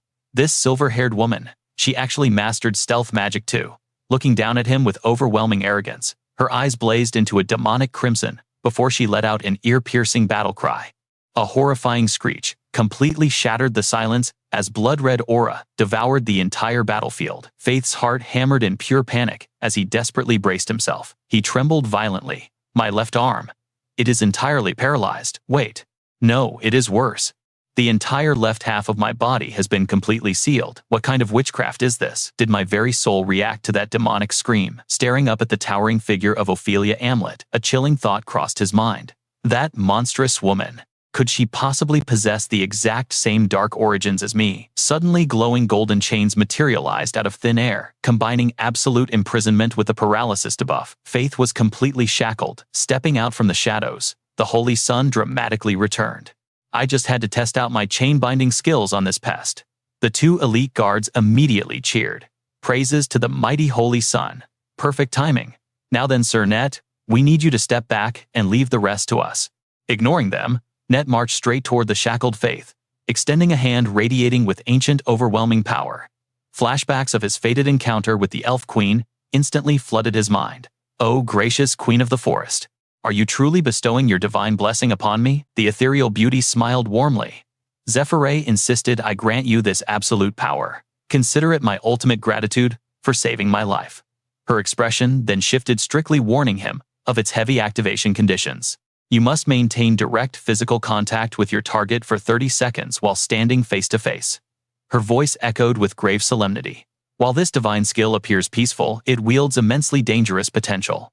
600 years ago, during the ancient era, countless greedy humans ventured into the forbidden abyss of the forest, seeking this ultimate authority. Yet, everyone perished. The Elf Queen commanded strictly, "Swear to me, you will never corrupt this sacred power for wicked ambitions."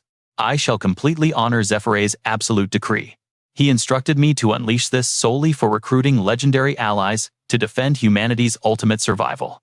Slamming his glowing hand onto Faith's trembling shoulder, Net declared, "Witness the absolute blessing of the Elf Queen."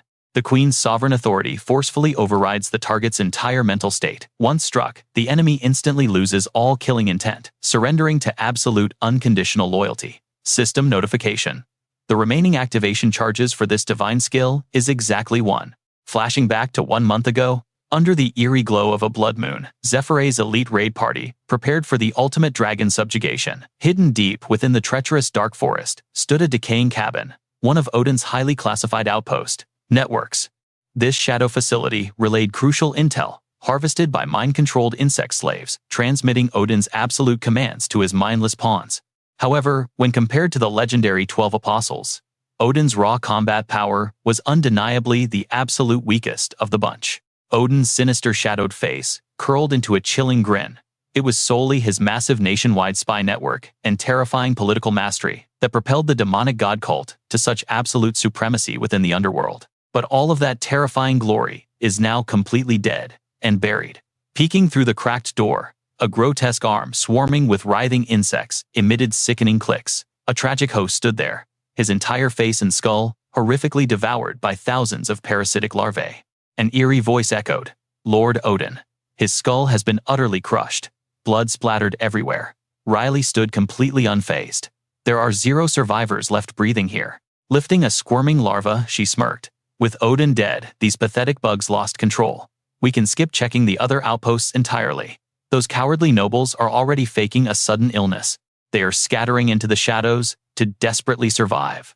Riley's eyes darkened, recalling a heavy memory.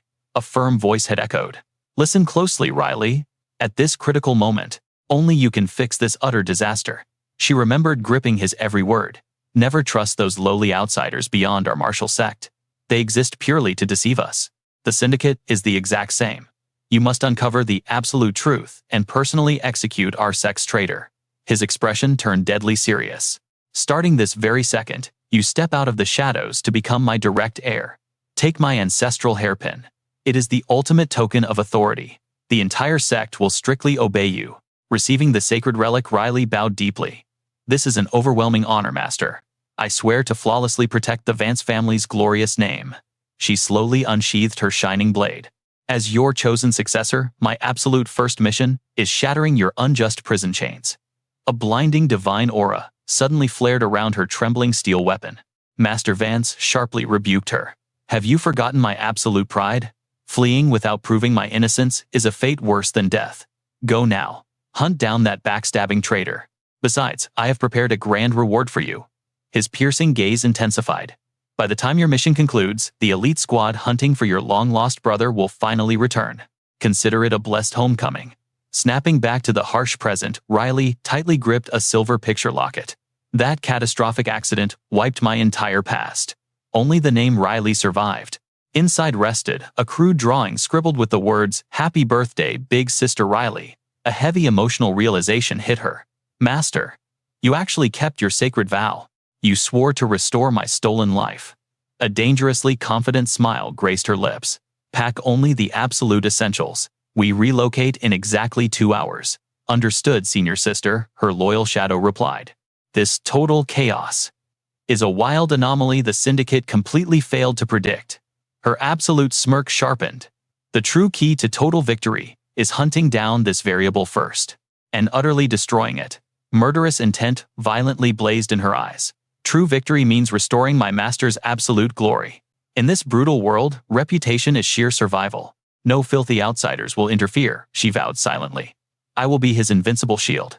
Meanwhile, beyond the grand palace walls. So the Eastern faction publicly pits two chosen heirs in a deadly rivalry. Yet, they secretly train elite shadow operatives, just in case their golden stars fatally crash. A heavy silence fell. Zephyr was a shadow assassin. He operates on an entirely different lethal level. He mastered forbidden demonic arts, weaving deadly toxins and flawless physical disguises. Ned swallowed hard, masking his spiraling panic. Did they buy my lie? I honestly have no clue when he mastered those lethal poisons. Whispers just floated around the absolute dark. But something deeply troubles me, fate. Fate raised a sharp questioning eyebrow. Ned's voice dropped to a grim whisper. The very first time I witnessed that venom, the exact same deadly strain you and Zephyr deploy, was precisely 8 years ago. I dabbled with it, secretly hiding from my senior, but the master caught me, banishing me to solitary confinement for 1 agonizing month. My strict master only acknowledges pure martial arts. He strictly despises cowardly tricks. I never heard a single whisper about that poison. Fate's eyes widened in sheer shock. Wait, this connects back to our guild's tragedy 8 years ago. Ned scowled, his mind racing desperately. It might not be that deeply intertwined. Everything the Eastern faction ruthlessly drilled into me stems straight from the Eastern death arts, specifically lethal combat acupuncture. Targeting vital pressure points and sealing life forces are the foundational basics. A glowing anatomical chart violently flashed through Ned's mind. But here is the chilling mystery. Why does Persephone wield the exact same needle techniques? When did these two massive powers secretly collide? And how deep does this dark conspiracy run? Ned drowned in a sea of dreadful thoughts. That terrifying power, the absolute divine blessing of the fairy queen. Her twisted personality is an absolute living nightmare. How did we end up whispering in the dark like desperate rats? And why on earth did we accept Silas's reckless suicide mission? Ned violently flinched. Wait a damn second. What is that? A jagged crimson scar pulsed fiercely across Fate's tense face. Has that horrific demonic mark spread since our last bloody clash? Or am I just completely losing my damn mind? Ned's thoughts violently spiraled. Outside, an immense, heavily armored legion baked under the scorching sun. The devastating siege standoff had dragged on for grueling days. High above the fortress, Ophelia maintained her relentless day and night, absolute vigil. Ophelia Hamlet stood unyielding like a frozen stone statue. Absolutely zero signs of a sudden, magical ambush. No massive siege weapons being assembled. Just another agonizingly slow day, staring at the barren, empty horizon. Aside from grinding the new recruits to the absolute bone, there is literally nothing else. Sweat heavily poured as soldiers, we successfully baited the terrifying blue dragon. We must ruthlessly exploit this absolute, global chaos. Preparations for the devastating Frost Dragon raid are already in absolute, full swing. But to flawlessly connect these massive events and trigger the next catastrophic apocalyptic wave, one crucial bloody puzzle piece remains completely missing. And the enemy is just as desperately trapped. We can only hold our breath in agonizing suspense until this massive powder keg explodes. Suddenly, the heavily armored elite guards whipped around in pure, unimaginable shock. Lord Inspector, look at the massive gates, a terrified guard violently screamed. The inspector's jaw absolutely dropped. What the hell? How is he standing there? Heavy, echoing footsteps completely shattered the fragile silence, drawing every single horrified stare. Lucius peered through the stained glass, his smug face twisting into sheer panic. Cold sweat drenched his spine. No, that is utterly impossible. Panting heavily, the lone towering figure stepped forward. Honored Junior Lord Lucius and esteemed elite delegates. The imposing figure spoke with booming authority. The grand gathering is finally assembled. I stand here as the supreme heretic diplomat, representing Sector 3 of the Holy Temple of Light. He was a towering mountain of a man with wild raven hair. I am the vanguard commander of the Holy Sun's absolute elite strike force, and his deeply loyal blood brother of 25 years. I am Matthias Grimmer. A trembling soldier loudly gasped. Wait, Matthias. Wasn't he permanently stripped of his holy candidate status ages ago? He is absolutely nothing but Lucius's pathetic shadow. A blonde noble's mind violently spun in pure frantic terror. Then the frail boy Odin was fiercely protecting. He was a complete fake. Matthias succumbed to vile demonic corruption in the abyss. I slaughtered him with my own 2 hands. Flashbacks hit hard. The monstrous Matthias brutally gunned down by Lucius's divine strike. Lucius trembled uncontrollably. He absolutely burned to ash. There was absolutely nothing left to bury. High above, Ophelia crossed her arms, glaring sharply at the heavy iron gates. Of course, it is a complete fake. The convenient excuse that Matthias's corpse completely vanished was nothing but a sick, twisted joke, played by twisted demonic monsters. Her majestic aura darkened ominously. They might easily fool these blind sheep, but my absolute eyes see the harsh truth. That is the Eastern faction's ultimate secret weapon. A monstrous operative, absolutely bred in the darkest shadows. Master of the ultimate demonic disguise, who effortlessly steals any face. The infamous smiling angel, beneath the hulking illusion of Matthias Riley's chilling smirk, slowly materialized. A terrifying realization violently hit the panicked crowd. Did she steal Matthias's identity just to crash this massive summit? The fake Matthias absolutely roared at the trembling legion. My brothers and I were the Holy Sun's elite vanguard. But we were brutally, absolutely betrayed and discarded. His demonic conspiracy was finally exposed. To bury the absolute truth, he slaughtered our very own comrades, tossed us into the darkest abyss, and cowardly fled into the night. His vile scheme was to perfectly monopolize the legendary Dragon Heart, the ultimate divine core of the Supreme Dungeon. He planned to totally rob every single investor blind. Clenching his heavy gauntlet, he furiously bellowed. And to claim that absolute prize, he struck a blood pact with the demonic cultist, the notorious Nessier. Raising his heavy broadsword to the very heavens, the fake Matthias fiercely roared. I, Matthias Grimmer, former Supreme Heretic Inquisitor, do hereby declare an absolute divine judgment. The ultimate unforgivable sinner is the Holy Sun. Lucius Goro, Ned, and Sector 3 are shielding this absolute demonic monster. His crime is supreme divine blasphemy. Lucius stood completely paralyzed with pure horror, while the piercing, absolute gazes of Ophelia and Fate firmly locked onto the deadly imposter. Perfect. Rhea smirked inwardly at her flawless trap to expose Lucius. The so-called Holy Sun was secretly conspiring with the demonic cult's leader, fully shielded by the 3rd District. Now, she would drag his unforgivable sins right before the church. It was time for divine punishment. Meanwhile, the suffocating tension left Ned completely paralyzed on the sidelines, his face painted with pure bewilderment. Why is everything spinning out of control? Ned's mind raced in utter chaos. He only saw Matthias standing there, but a heavy doubt gnawed at him. Could that person truly be his sister? To make things worse, they were surrounded by enemies accusing them of demonic collusion. This instantly triggered a flashback to his late-night conversation with Zephyr. Zephyr had revealed Ned's forgotten past, explaining how a tragic childhood accident completely wiped his memories. He could not even remember his own real name. Anxiety crashed over Ned like a tidal wave. Meanwhile, right on the battlefield where Rhea stood, a corrupt church official suddenly spoke up, breaking the heavy silence. Accusing the Son of Light of conspiring with demonic apostles. That is absolutely absurd, Lord Matthias. Still flawlessly disguised as Matthias, Rhea slightly furrowed her brows and shot the man a piercing cold glare. She stayed absolutely silent, letting the arrogant old priest continue his self-righteous lecture. Within the church, inquisitors hold the absolute authority to hunt down heretics.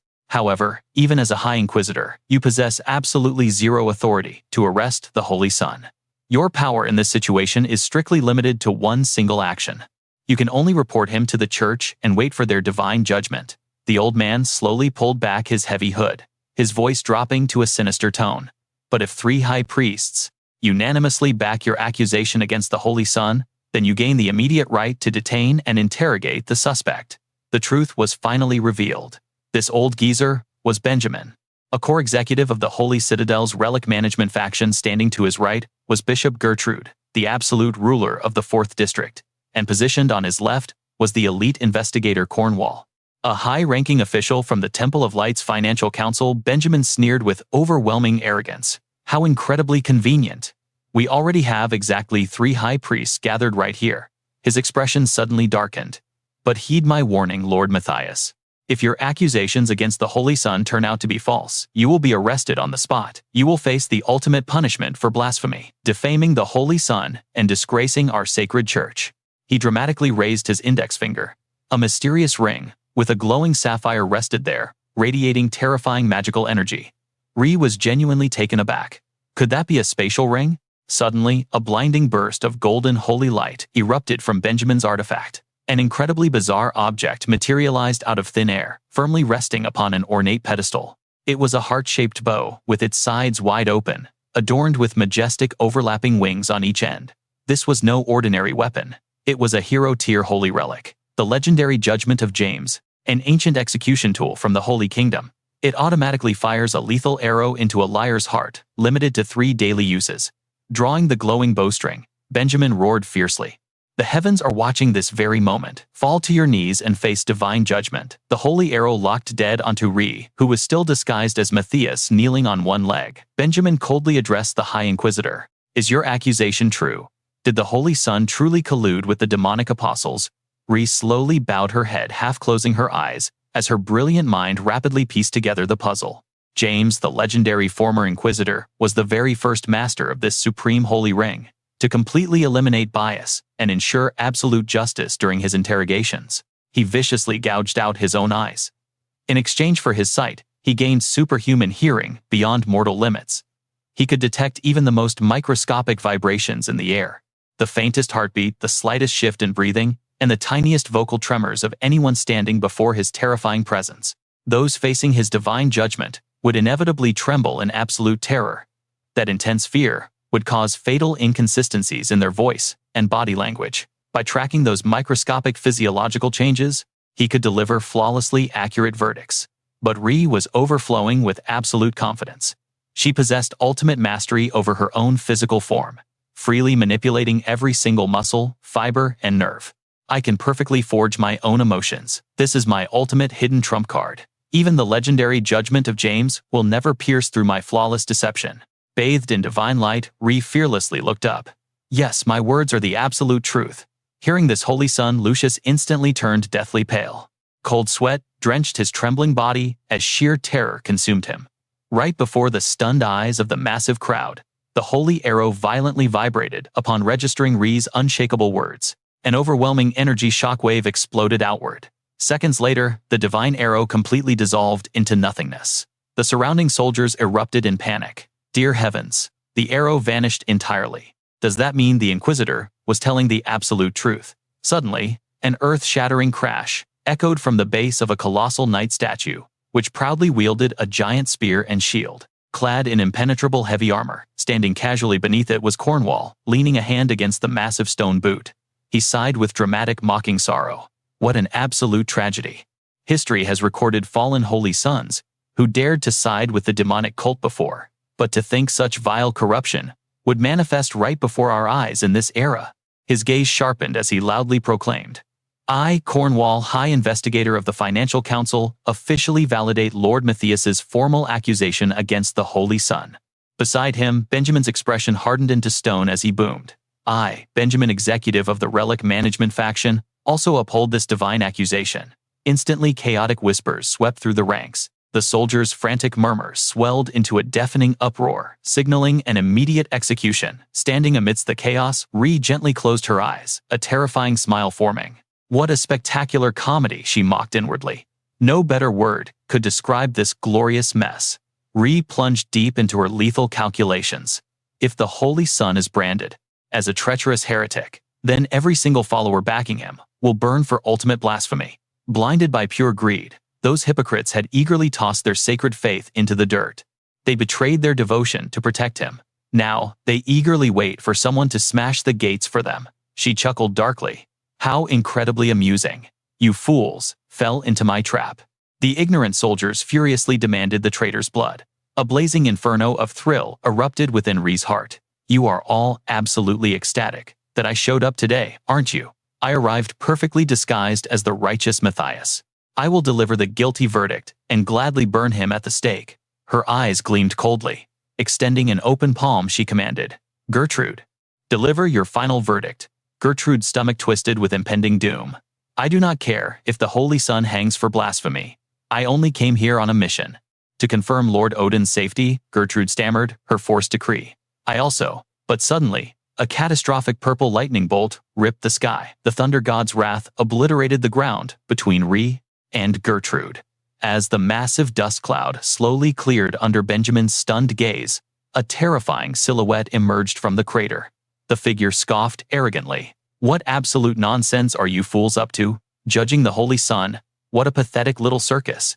A blood-curdling scream pierced the air. "Lady Ophelia." The soldiers descended into absolute pandemonium. A bearded warrior gasped. "She is a top 10 supreme ranker." Another stammered in terror. "Why is a supreme ranker here?" Gertrude was paralyzed by shock. Why did the princess's elite guardian appear beside her? Cornwall's beady eyes widened as sheer panic flooded him.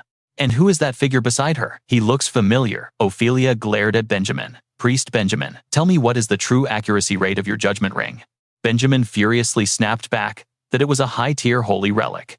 Its accuracy was absolute and undeniably 100%. Hearing this, Ophelia pressed on, demanding to know what would happen next. If the target subjected to the ring's question is under mind control or completely loses all of their personal senses, is the judgment still truly 100% accurate? The old priest's face drained of color, completely, utterly speechless. Seeing his reaction, Ophelia turned to the surrounding crowd with absolute certainty. "That man is lying. This is nothing but a vicious trap, designed entirely to frame the Holy Sun." She spoke fiercely while pointing directly at Net, who stood silently right by her side. "Sir Net here was dispatched by the princess herself to support the Holy Sun, and he is my loyal personal attendant. An apostle of the demon god cult. How could such an absurd thing be true? A low-ranking servant who was forced to sleep in the stables for the past 12 years is suddenly accused of conspiring with demonic apostles. How could this ever be possible? This is nothing but pure, unadulterated slander." Net stood behind her, his face turning pale, and left completely, utterly speechless. Completely ignoring him, Ophelia raised her voice even louder. "Listen closely, every single one of you. The one who brought forth these completely absurd accusations against the Holy Sun is nothing but a total imposter." She glared fiercely at Ree, who gripped a sword nearby. "I strongly guarantee that is absolutely not Sir Matthias." Panic instantly flickered in Ree's eyes. Things were falling apart very quickly. Her armor was heavily scorched, and her mana was completely scattered from taking a direct magical hit by the Thunder God. "What in the world? My physical body. It is actively reverting back to its original female form." Absolute chaos quickly erupted among the surrounding soldiers. "Huh. He is a girl. That is definitely not Sir Matthias. How could this possibly happen?" They pointed their weapons at Ree, demanding loudly, "Who exactly are you?" Ree clutched her face and burst into echoing maniacal laughter. She locked her unhinged eyes with Ophelia in twisted praise. "That was a truly brilliant move. You are highly impressive, Ophelia. Thanks to you, my entire master plan is totally ruined." She then glared viciously at Net. "And especially you too." Net frowned deeply in sheer confusion. "Wait, you actually know who I am?" Ree's voice dripped with pure, unfiltered venom. "Of course I do, you filthy traitor." Flanked by two masked figures behind her, she slowly pulled out a strange flute. "At the very least, I will personally claim both of your miserable lives right here today." The strange instrument in Ree's hand was an ocarina, a highly cursed musical relic, capable of controlling the monstrous Shaggoth entirely through its hauntingly dark melodies. It possessed the terrifying ability to issue highly complex commands. More importantly, this mystical flute perfectly shielded its wielder from the mind-shattering mental corruption, heavily radiating from the Shaggoth's horrific presence. An eerie, chilling melody suddenly pierced the air. The ground violently erupted as a pitch-black abomination crawled forth. Its grotesque body was completely covered in dozens of erratic eyes and terrifying jaws, lined with razor-sharp fangs. "It is a Shaggoth," someone screamed out, in pure, unfiltered terror. Net gritted his teeth, groaning inwardly. "I was strictly taught how to control these foul things, but this specific melody is entirely different. The dark rhythm is far too complex and long." Watching the writhing, horrific shape within the dark vortex, a deeply profound dread swallowed Net completely. This wasn't just a regular monster. It was the Shaggoth's highly lethal evolved form. The terrifying Basiliskos, an extremely massive two-headed serpentine nightmare. Its hideous body was completely riddled with gnashing maws and glowing eyes. Countless razor-sharp spikes lined its colossal spine as it unhinged its massive jaw, violently diving straight toward the highly terrified soldiers below. Ree stood triumphantly right upon its back, staring coldly down at them like they were worthless little insects. She ripped off her Matthias disguise with a chilling smirk. "It is finally showtime. Come on, everyone. Join me right now in this magnificent bloody dance of death." Confronted directly by the overwhelmingly colossal might of the horrifying Shaggoth, desperate screams of absolute sheer despair echoed across the chaotic battlefield. A massive shockwave of pure nightmare energy blasted violently outward from the monstrous beast's deafening roar. Anyone completely lacking any form of magical resistance instantly fell down to their knees in agonizing heavy dizziness. A loyal soldier quickly caught a pale-faced noble in distress. "My honorable lord, please stay completely calm and do not worry. Our highly skilled mercenaries will swiftly secure a safe escape route." But the old noble's eyes still remained wide, with sheer, unadulterated terror. Everyone present instantly recognized exactly what impending doom had arrived. The earth itself began to violently shake and rumble from afar. From the dense forest depths, tiny dark specks surged forward, at a truly terrifying, dizzying speed, swarming endlessly across the earth and the dark sky. It was a massive horde of monsters, howling wildly and trampling violently right over one another. The relentless stampede charged incredibly fast toward the chaotic battlefield. Frantic, desperate screams pierced the air. The monster wave is rapidly approaching. Suddenly, a highly eerie whisper echoed from the abyssal depths. "Command the rampaging beast horde to move forward." The title Basiliskos literally means the Little King, and its overwhelmingly destructive power perfectly suits that regal name. Driven entirely by primal fear, the soldiers broke formation and wildly scattered away in completely different directions. Desperately screaming out loud while frantically running for their very lives, Priest Benjamin watched the chaos and roared in furious anger. "You absolute fools! No matter what happens, you are strictly forbidden from breaking formation." But his desperate warning came far too late. The noble and the heavily armored mercenary were completely swallowed by a massive shadow. Trembling uncontrollably, they slowly looked upward. Absolute sheer horror instantly painted their pale faces as hundreds upon thousands of eerie glowing eyes stared right back down. Glaring intensely at the desperately fleeing prey, those burning demonic pupils held a deadly curse. Absolutely anyone meeting their direct gaze would instantly turn into solid stone. But right at this very moment, a majestic divine staff, crowned with a winged cross, appeared. It burst forth, radiating a brilliant prismatic rainbow light alongside a commanding magical chant, "Fiercely repel the creeping darkness." It was a highly rare tier, holy relic, the legendary Staff of Compassion, driven firmly and deeply, straight into the shattered earth. A massively powerful purification barrier instantly began to spread. By planting multiple staves together, their divine holy power perfectly resonated rapidly, expanding an impenetrable magical ward of ultimate holy purification. The petrifying stone completely wrapping the victim suddenly shattered to pieces, safely freeing the highly terrified men trapped inside. Gripping the Staff of Compassion tightly, Priest Benjamin shouted loudly, "The grand purification barrier has already spread out. Inside this holy zone, the absolute cleansing effect will operate continuously without fail. First, we must urgently capture the Basiliskos. I have a concrete method to seal it, so please desperately help buy me some precious time, Junior. Brother, Conwell." Hearing the loud call, Conwell grinned fiercely. "Understood, Benjamin. Just leave all the heavy vanguard attacks completely to me." As he channeled his surging magical mana, he thought to himself, "I originally brought this massive item strictly to breach the city gates. During the heavy siege warfare, this is the legendary Bell of the Spear-wielding goddess, a highly revered stone golem of the Holy Knights. By heavily infusing pure divine energy into it, this colossal statue would awaken to ruthlessly crush any enemy." Fueled immensely by Conwell's incredible holy power, the massive night golem readied its legendary spear and fiercely charged the Basiliskos. The deadly weapon flared with blinding powerful energy before launching explosively straight out of the Titan's massive hands. It streaked forward rapidly, brutally, and deeply piercing, straight through the Basiliskos' massively gaping maw.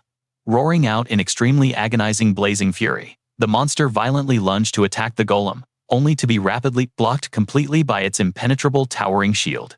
The Holy Knight instantly dropped low into a heavy combat stance.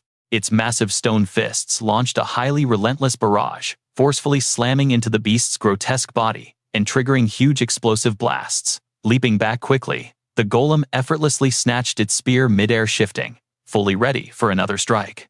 The evolved Shaggoth, famously known as Basiliskos, possessed a deeply terrifying and highly dangerous elemental attribute. A normal Shaggoth weaponized severe mental corruption, instantly inflicting sheer panic and maddening chaotic hallucinations upon its prey. Once a victim's mind was completely tainted, they would 100% lose their sanity and relentlessly slaughter their own allies. Furthermore, it was totally immune to physical strikes. Only pure elemental attributes, or highly concentrated magical attacks, could ever deal true damage. It viciously devoured human flesh, transmuting the consumed life force straight into horrific dark mana. However, the Basilisko's evolution unlocked a completely new terrifying skill. Its eyes fired devastating petrification beams permanently, turning absolutely any living creature into solid stone. Surveying the chaotic battlefield closely, Priest Benjamin quickly calculated everything in his head. The Holy Sanctuary's powerful purification skills can completely counter the vast majority of its deadly tricks. Since our divine attacks heavily carry the pure light attribute, breaking its defenses poses absolutely no issue. However, the absolute most terrifying threat that constantly worried Benjamin during every single Basilisko's rampage was the highly grotesque deadly second mouth, perfectly hidden right at the very tip of its massive tail. After channeling extremely dark magic for a minimum of 5 minutes up to 60 minutes, that secondary tail mouth would unleash an apocalyptic ultimate skill. The priest's mind raced rapidly, frantically calculating their agonizingly narrow window of survival. If that deadly second mouth successfully fires its ultimate attack, our total casualty rate will instantly skyrocket up to 80%. Even much worse, every single individual Basiliskos manifests completely different abilities, making it practically entirely impossible to prepare a solid defense. We absolutely must never let it unleash that catastrophic attack. Deciding quickly, Benjamin fiercely turned to ask the nearby scout, "What about the monster horde?" Peering tightly through his spyglass, the soldier yelled out loudly, "Ground forces will definitely arrive in 10 minutes. Airborne monsters will swarm us in exactly 2 minutes." Benjamin's heart sank heavily at that truly terrifying speed. Gritting his teeth, the priest firmly roared his command. "Listen well. Within the next 3 minutes, absolutely, all of you must desperately protect me."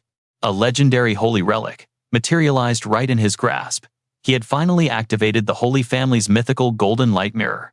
Meanwhile, deep inside the heavily guarded relic management headquarters, 3 shrouded figures stood in the absolute darkness, staring at a colossal mirror radiating an overwhelming wave of mana. One of them smirked. "The signal has finally arrived. Junior brother Benjamin has unleashed the golden mirror. Now, it is time for us cardinals to step onto the bloody stage." The 3 raised their blades together, forging a blinding magic sphere. This legendary relic, the Holy Family's short sword, a divine weapon that aggressively amplifies the wielder's mana. A ferocious stream of magical energy erupted from the sphere, blasting straight into the colossal mirror. This artifact was another mythical relic, the Silver Light Mirror. It flawlessly channeled the devastating power unleashed by the sacred blade. Back on the battlefield, Benjamin was drenched in cold sweat, his trembling hands desperately gripping the golden light mirror. His face twisted in sheer agony. The mighty cardinals were forcefully funneling their overwhelming power directly into his body. This explosive energy was on a completely different level. It was so terrifyingly heavy, he could barely maintain his stance. Pastor Benjamin cursed bitterly in his mind. "I only brought this divine artifact for the fortress siege. Since I paid the ultimate price to borrow this pillar of faith, I should be the one fully controlling its immense power. But forcing the Silver Light Mirror into this mission changes absolutely everything. Overusing this forbidden power will guarantee a brutal divine punishment. Damn it, I crawled through absolute hell for 45 years to reach this high rank. And now, my entire legacy might turn to ashes." Benjamin viciously ground his teeth. Whatever happens, I just need to survive this nightmare. But what he completely failed to realize was the terrifying depth of her dark obsession. Suddenly, Gertrude's colossal figure loomed from the shadows, violently crushing his skull and arms in her grip. She glared down with eyes as cold as ice. "Follow the divine mandate, Benjamin. You must aim that catastrophic beam directly at the gate." Lord Gertrude Benjamin gasped in pure, unadulterated horror. Without a second of hesitation, she forcefully twisted his trembling arms. An apocalyptic beam of raw magical energy erupted, obliterating everything as it blasted straight toward the sealed gates of the Baven Temple. The 5th apostle of the demon god cult stared into the silver mirror with a truly sinister grin. "The stage is flawlessly set. The journey was riddled with annoying obstacles, but our devoted cult brothers have already successfully breached their defenses, and Gertrude's twisted psychotic obsession with Odin will make our darkest vision an absolute reality." Othello, the 8th apostle of the cult, stood nearby and clicked his tongue in pure annoyance. "I really wanted to crush those pathetic bugs with my own 2 hands. Endure it, Baven replied, with terrifying calmness. An all-out war was always meant to be our absolute last resort. He paused, his face swallowed by shadows, as a chilling smile crept across his lips. We needed to establish a flawless justification. We officially declared war, feigned peaceful negotiations repeatedly, and purposefully let the higher-ups stall the diplomatic talks. All of those tedious political processes were perfectly designed to fail, guaranteeing that a full-scale bloody war would inevitably erupt. It was the ultimate smokescreen to legitimize our ruthless slaughter. Baven deeply reveled in their brilliant strategy, meticulously following the established rules of warfare, while secretly pulling the strings of other dominant powerhouses in the absolute shadows. Most importantly, it granted them absolute untouchable immunity from the kingdom's terrifying golden dragon guardian. Othello let out a dark, mocking sneer.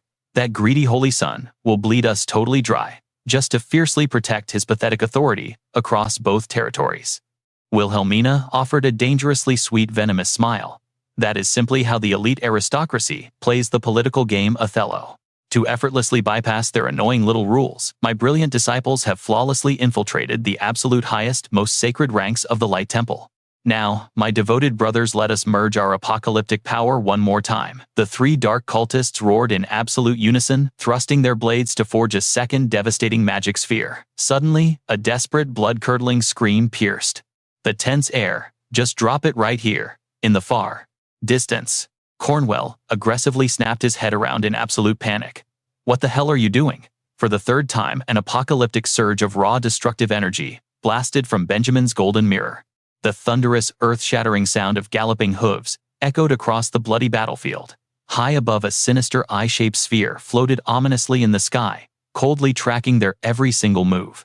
It accurately estimated 30 agonizing minutes before the 3rd District's vital reinforcements could finally arrive. Deep within the forest, bordering the 3rd District, a heavily armored cavalry unit was charging at breakneck speed. The siege had officially begun. The massive defensive barriers of the Grand Temple were already violently trembling. We absolutely must move faster. Lindell Temple's lead healer Alice Branta turned to Antari Justina, with sheer panic flashing in her eyes. That destructive force is undeniably the legendary Golden Mirror. It is actively using explosive instant firepower to rapidly incinerate our magical defenses, or our sacred divine power, forcefully generating a temporary windless domain. If this relentless heavy bombardment keeps up, Antari Justina's sharp eyes narrowed dangerously as she chillingly replied, the sacred defensive barrier that Eurydica manifested using the holy relic is going to completely shatter. Before she could even finish her grim sentence, the peerless holy archer, Ariel, forcefully drew her majestic bow. I will rain down heavy cover fire. Sister Kiera, calculate the exact lethal strike coordinates for me right now. Gripping the rough leather reins tightly, Kiara locked her fierce, unwavering gaze onto the tracking sphere. Give me exactly 15 seconds. But suddenly, a terrifying glint intensely flashed in Ariel's sharp eyes, and she desperately screamed at the top of her lungs. Listen up. When I count to 3, we forcefully break through their front line together. Kiara shouted her sister's name, her heart racing with absolute suffocating dread. 3, 2, 1. As the warhorses explosively surged forward, massive tree trunks were violently hurled from the shadows, shattering their entire formation into utter bloody chaos. When the suffocating dust finally cleared, the battlefield was transformed into an absolute wasteland. Ancient trees had been brutally snapped, leaving behind nothing but splintered stumps. The unfortunate knights who failed to dodge instantly lost their desperate grip on the leather reins, crashing violently into the unforgiving earth, their tragic fate completely unknown. The terrified warhorses neighed wildly, aggressively thrashing around as the frantic survivors desperately tried to restrain them. Antari Justina rapidly whipped her head around, her blood suddenly running ice cold. From the thick fog, a mocking voice echoed. Oh, you bugs actually survived. Talk about some insane luck. A menacing figure with striking blue hair and jet black garments emerged, a wickedly sharp blade casually resting behind his back. His gaze was absolutely lethal. Unfortunately for you, all your luck just completely ran out. With a deadly flourish, he aggressively spun his massive blade and dropped right into an offensive combat stance. I am Jin Gang, the proud grand disciple of Jin Wang Ryul. His twisted face radiated pure demonic killing intent. Now, allow me to personally escort you all straight to hell. Meanwhile, over at the 3rd District's blood-soaked battlefield, blinding sparks flew as steel violently clashed against steel. Despite facing a heavy 2-on-1 disadvantage, Ree flawlessly parried the relentless, storm-like barrage of deadly attacks from both Ned and Ophelia. "Sister, please snap out of this," Ned cried out with heartbreaking agony. "It is me, Ned. I am your little brother." Ree simply narrowed her dead eyes, staring at his figure with cold disgust. She did not recognize him at all. Impossible. A pathetic weak insect. Like you could never share my elite bloodline. Without a single second of hesitation, she unleashed a devastating lightning-fast sword strike, brutally slicing Ned's flesh. As he gasped in pure agony, Ree coldly readied another lethal thrust. "I have no earthly idea where you stole that classified intel, but if you want to use cheap bait, at least find a spy with a more convincing face." Ned's heart shattered into pieces. "Sister, how could you?" But before he could even mourn his loss, a catastrophic explosion violently shook the very earth. The massive fortress gate has collapsed. Ned and Ophelia stood frozen in absolute shock. A chilling smirk spread across Ree's face before she transformed into a streak of deadly lightning. "You are not entering that temple," Ophelia roared, desperately giving chase. Instantly, our eyes too ruthless. Escorts blocked the path. The imposing bearded warrior barked his strict orders. "Junior brother, provide heavy cover fire. I will lock down this sector." The younger combatant drew his blade with blinding speed. "Yes, senior brother." The bearded man raised a mystical ocarina to his lips. "Our sole uncompromising purpose here is to pave the bloody way for our junior brother's ultimate mission. Therefore, our next critical move is..." The terrifying massive Basilisco's monster heard the haunting tune. Its grotesque second mouth violently ripped wide open, acting as a horrific signal for the arrival of an absolute living nightmare. He was forcefully triggering the giant beast's forbidden dormant second mouth ability. Because the dangerous activation was prematurely forced before completing the incantation, the spell's destructive output would be heavily nerfed. However, it was still more than capable enough to completely paralyze those extremely annoying light priests. Glowing rivers of ancient cursed runes violently spewed from the terrifying Basilisco's jagged maw. The bloody text, viciously twisted together, rapidly condensing into an unstable sphere of dark magic. A ferocious torrent of demonic energy erupted, blasting straight into the blackened heavens before violently exploding outward. It instantly materialized into a colossal, apocalyptic magic circle. Every single veteran warrior on the blood-soaked battlefield helplessly watched in pure, unadulterated paralyzed terror. Drops of sickening pitch-black cursed liquid began weeping directly from the massive magic circle above. The terrified soldiers violently shivered, their souls trembling. What the absolute hell is that demonic filth? The cursed ominous droplets quickly multiplied, aggressively plunging to the cracked earth in a devastating torrential dark downpour. The awestruck soldiers stared blankly at the sky. Is this the legendary black rain? But their confusion instantly turned into a living nightmare. Any warrior touched by the cursed droplets began violently mutating, clawing at their own skulls with bulging bloodshot eyes. A sinister demonic whisper aggressively echoed inside their deteriorating minds. Die. Just die. Rationality was completely shattered. A frenzied battle of unimaginable carnage erupted as former allies brutally slaughtered their own loyal comrades in a catastrophic bloodbath. In all the horrific historical records that followed, the terrifying Black Rain incident was famously dubbed the Cursed Downpour. To put it simply, every single soul touched by those demonic drops was instantly plunged into inescapable, murderous insanity. The priests clutching the staffs of mercy panicked. This mental attack was devastatingly powerful. Even the purification barrier could barely withstand it. "Hurry, get over here," a terrified believer screamed. "Get closer to the staff. The purification aura is stronger here." But before he could finish, a horrifying manticore snatched him up, crushing him mid-air in a brutal instant. Massive green monsters with razor-sharp fangs and venomous spiders swarmed the battlefield. A terrifying bloodbath erupted. Desperate screams and cries for help echoed endlessly through the brutal chaos. 3 of the 4 staffs were already gone. The purification barrier's range was shrinking fast. Use the purification skill now. Agonizing groans filled the air as bodies relentlessly hit the ground. Ned sprinted across the blood-soaked battlefield, gritting his teeth. In this cursed rain, the only ones moving freely without mental corruption are me and those demonic cultists. The ocarina player and Ophelia were also completely immune. Ned's mind raced with panic. There will be massive casualties. Should I just ignore them and chase my sister? His thoughts instantly drifted to Zephyr. If it were Zephyr, he'd ruthlessly slaughter those deserving of death, but he'd also save as many as possible. More available fighters means we can handle a much greater workload. Yeah, that's the big picture, Zephyr had told him. After a brief pause, he added, but you must judge based on the actual situation. I trust your battlefield instincts completely. Making his choice, Ned turned to Ophelia. I leave this to you, she smiled confidently. With my disguise magic, no one will recognize my true face. I'll stay here and slaughter these monsters. Ophelia nodded firmly. Understood. Ned steeled his resolve. I must track down my sister no matter what. I'll hold her back and use the blessing to let the Fairy Queen persuade her. His sister was a formidable enemy, so strategically, this wasn't a bad move. Meanwhile, Ophelia and Riley fought fiercely at the edge. The demonic cultist played his ocarina, commanding a massive basilisk to attack. The beast violently entangled Ophelia. Just then, Riley smirked and vanished into thin air. Ophelia frowned, scanning the chaos. She disappeared. But where suddenly Riley materialized from above, swinging her deadly blade. With Ophelia trapped by the basilisk, Riley's sword crackled with wild, surging lightning, her face twisted with pure bloodlust. Lightning strike.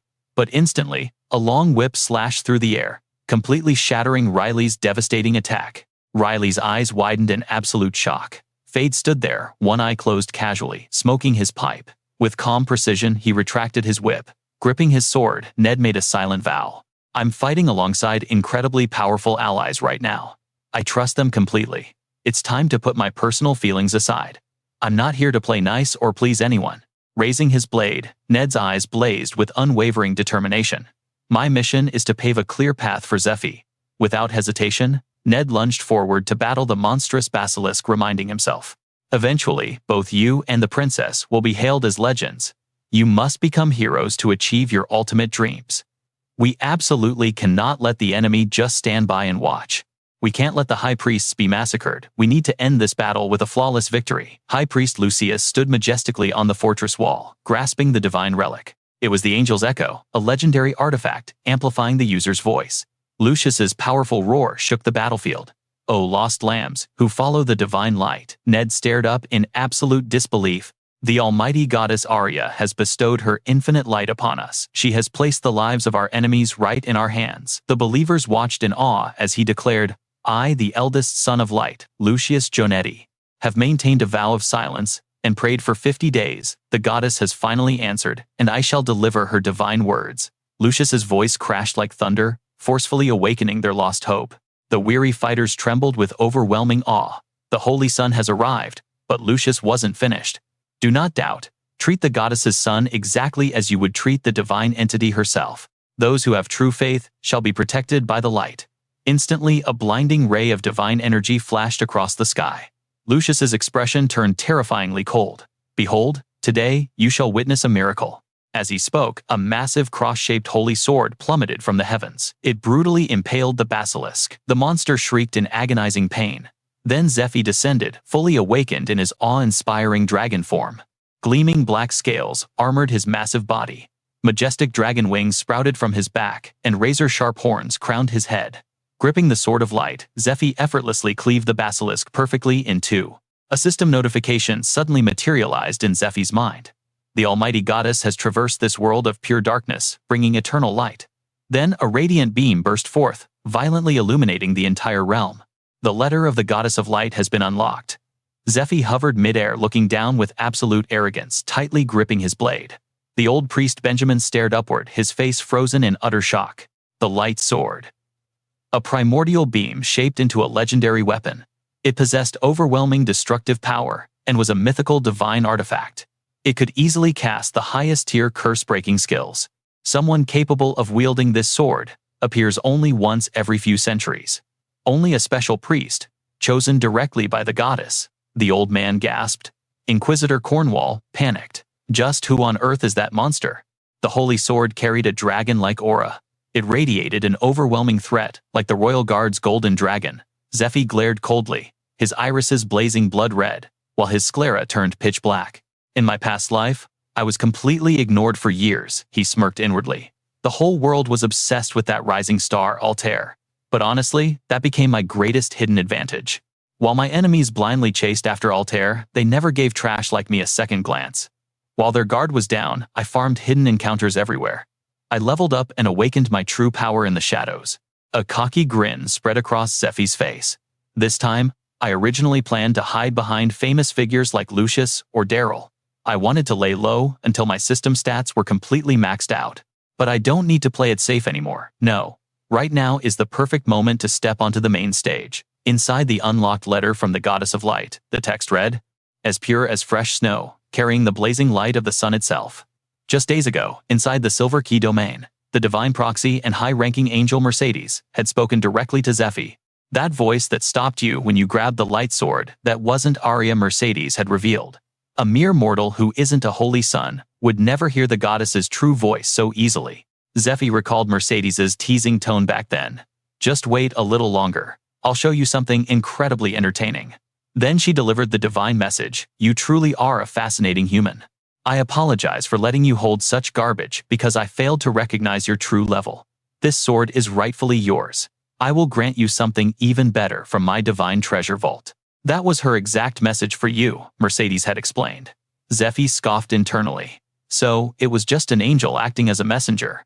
I never actually heard the true divine voice of the goddess at all. At the time, I assumed only Arya could possess the light sword.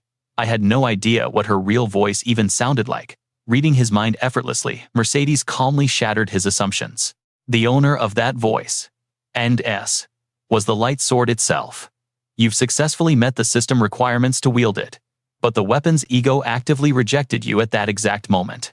Now, tightly gripping the legendary weapon, Zephyr remembered Mercedes's final system prompt. Arya simply pitied you for the massive inconvenience you suffered. Therefore, she has granted you an epic reward. She also issued her second divine quest. Quest from the Goddess of Light, humanity's guardian. Objective: protect your designated target for exactly 10 months. Success: reward access to Tier 1 of Arya's divine armory. Out of all the mythical artifacts safely stored on the first floor, you may select and claim one legendary item, Zephyr chuckled to himself. So basically I get full access to this light sword for the next 10 months. The loot is great, but the real game changer is this quest. As long as the goddess's quest remained active, the legendary Sword of Light was bound to his will. He calculated silently. Once the 10-month mission ended, this divine weapon might reject him completely. But that didn't matter. His ultimate pledge to capture Uriel and the 4 mythical dragons was scheduled for the next 4 months and 2 weeks. 10 months. That was more than enough time. With his plans locked in, Zephyr coldly extended his index finger, now transformed into a terrifying dragon's claw. An ancient magic circle blazed to life. All humans fall to your knees. All monsters freeze where you stand. This was the legendary dragon's speech. A divine skill that infused absolute dominance into mere words, possible only because he possessed a dragon's heart. The panicked cultists collapsed instantly. What is this? My body is kneeling on its own. Even Annette and Ophelia couldn't resist the overwhelming pressure swaying on their feet. The monsters emerging from the dense forest turned into living statues. Seconds later, Zephyr raised his blade, his murderous aura thick enough to cut. He charged straight into the paralyzed monster horde, slicing them in half, without a shred of mercy. Facing this absolute overwhelming power, watching the brutal massacre unfold right before her eyes, Riley absolutely couldn't believe her eyes. Everything was wrong. That monster was no holy son. Trembling in shock, she finally realized the truth. The one harboring the dragon's heart. Was this ruthless slaughterer standing right there? Cold sweat drenched Riley's back. This was a disaster. Without her squad, and with no allies capable of demonic transformation, making a strategic retreat was her only survival option. She quietly counted her blessings. Thank the heavens she had transformed during the chaos, and kept her distance from Ophelia. But just as she tried to regroup, before the thought could even process, a lethal arrow struck Riley right in the back. Trembling violently and on the verge of collapsing, she gritted her teeth. What is this? A poison trap. From behind, Fate sat casually on a mountain of monster corpses clapping. You've got some fascinating tricks up your sleeve, Fate praised with a sinister smirk, stealing someone's cloak in a split second and completely altering your aura to become a totally different person. If I relied only on my eyes, you would have slipped right past me. Fate smirked inwardly, proud of his deadly foresight. He had intentionally laced his weapon with a uniquely scented fast-acting neurotoxin. The moment he parried Riley's previous attack, those microscopic venom droplets had completely soaked into her skin and clothes. By simply tracking that invisible scent, hunting down his prey was like taking candy from a baby. He mentally patted himself on the back. Though only someone with his god-tier senses could pull off such a flawless tracking trick, Riley forced a bitter, trembling smirk. You're the one with the freakish abilities. Unable to fight the venom any longer, she crashed into the dirt, right at Fate's feet. Meanwhile, Zephyr was deep in strategic thought. At the very least, this sort of light was his for 10 months. When he first transplanted the dragon's heart, Uriel had flatly rejected him, due to safety concerns mocking his pathetically low power level. But thanks to that mythical artifact, his stats had skyrocketed. Now, his mortal vessel could actually sustain 2 legendary dragon hearts simultaneously. Achieving perfect equilibrium started with the Black Dragon's heart. Its dark mana stone had completely rewired his physical core via the X-ray soul system. His current safe synchronization rate, exactly 24.5%. Then came the Blue Dragon's heart. Its azure mana crystal provided immense stat boosts while acting as a stabilizer for his central core. Zephyr's eyes gleamed with absolute conviction. With this godly power, hiding in the shadows was no longer necessary. In fact, stepping into the spotlight right now was the perfect play. With the chessboard fully set, he was destined to claim the ultimate missing piece that had completely eluded him in his past life. In his previous life, raw strength meant absolutely nothing. People refused to bow to a nobody. He remembered a filthy aristocrat pointing at him with pure disgust. A former slave leading us, absolutely out of the question. True nobles like us will never take orders from street trash. They had stolen his hard-earned opportunities and handed them to frauds. He still remembered the aristocratic whispers. "Oh, that guy is the disciple of a famous master. Let him right through." The sneering faces of mere foot soldiers. The rigged system where legacy guilds always snatched the highest authority. All those painful rejections had completely shattered his relationship with Annette, turning their bond into a massive disappointment. Social status was a complete joke. He was the only one capable of saving their pathetic lives during the crisis. Yet bloodlines and useless titles blinded them.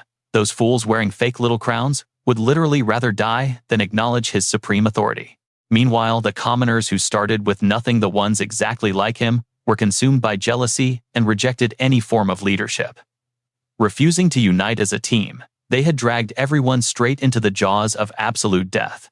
He couldn't fathom how so many idiots would throw away their own lives just to protect their fragile egos, ruining everyone else's survival chances in the process. That's why he was completely done wasting his breath on that ungrateful trash. Yet despite the bitter truth, humanity was a necessary tool. Zephyr gritted his teeth in frustration. The incoming enemy forces were overwhelmingly massive and terrifyingly strong. A tiny squad of elite players could never win an all-out apocalyptic war alone. Therefore, an absolute powerhouse, with officially recognized authority, was the only magnet capable of uniting the masses and flipping the tides of this doomed timeline. Zephyr's eyes burned with unshakable resolve. The Sword of Light was the ultimate cheat code, the only artifact that could instantly skyrocket his social standing. It was the undeniable proof under the blazing crimson sunset that he was the heaven's one and only chosen champion. Zephyr landed gracefully on the massive fortress walls. The esteemed holy son Lucius immediately dropped to one knee, bowing deeply. "Please enter, my lord." "The savior we have been awaiting," flashing a confident smirk, Zephyr replied.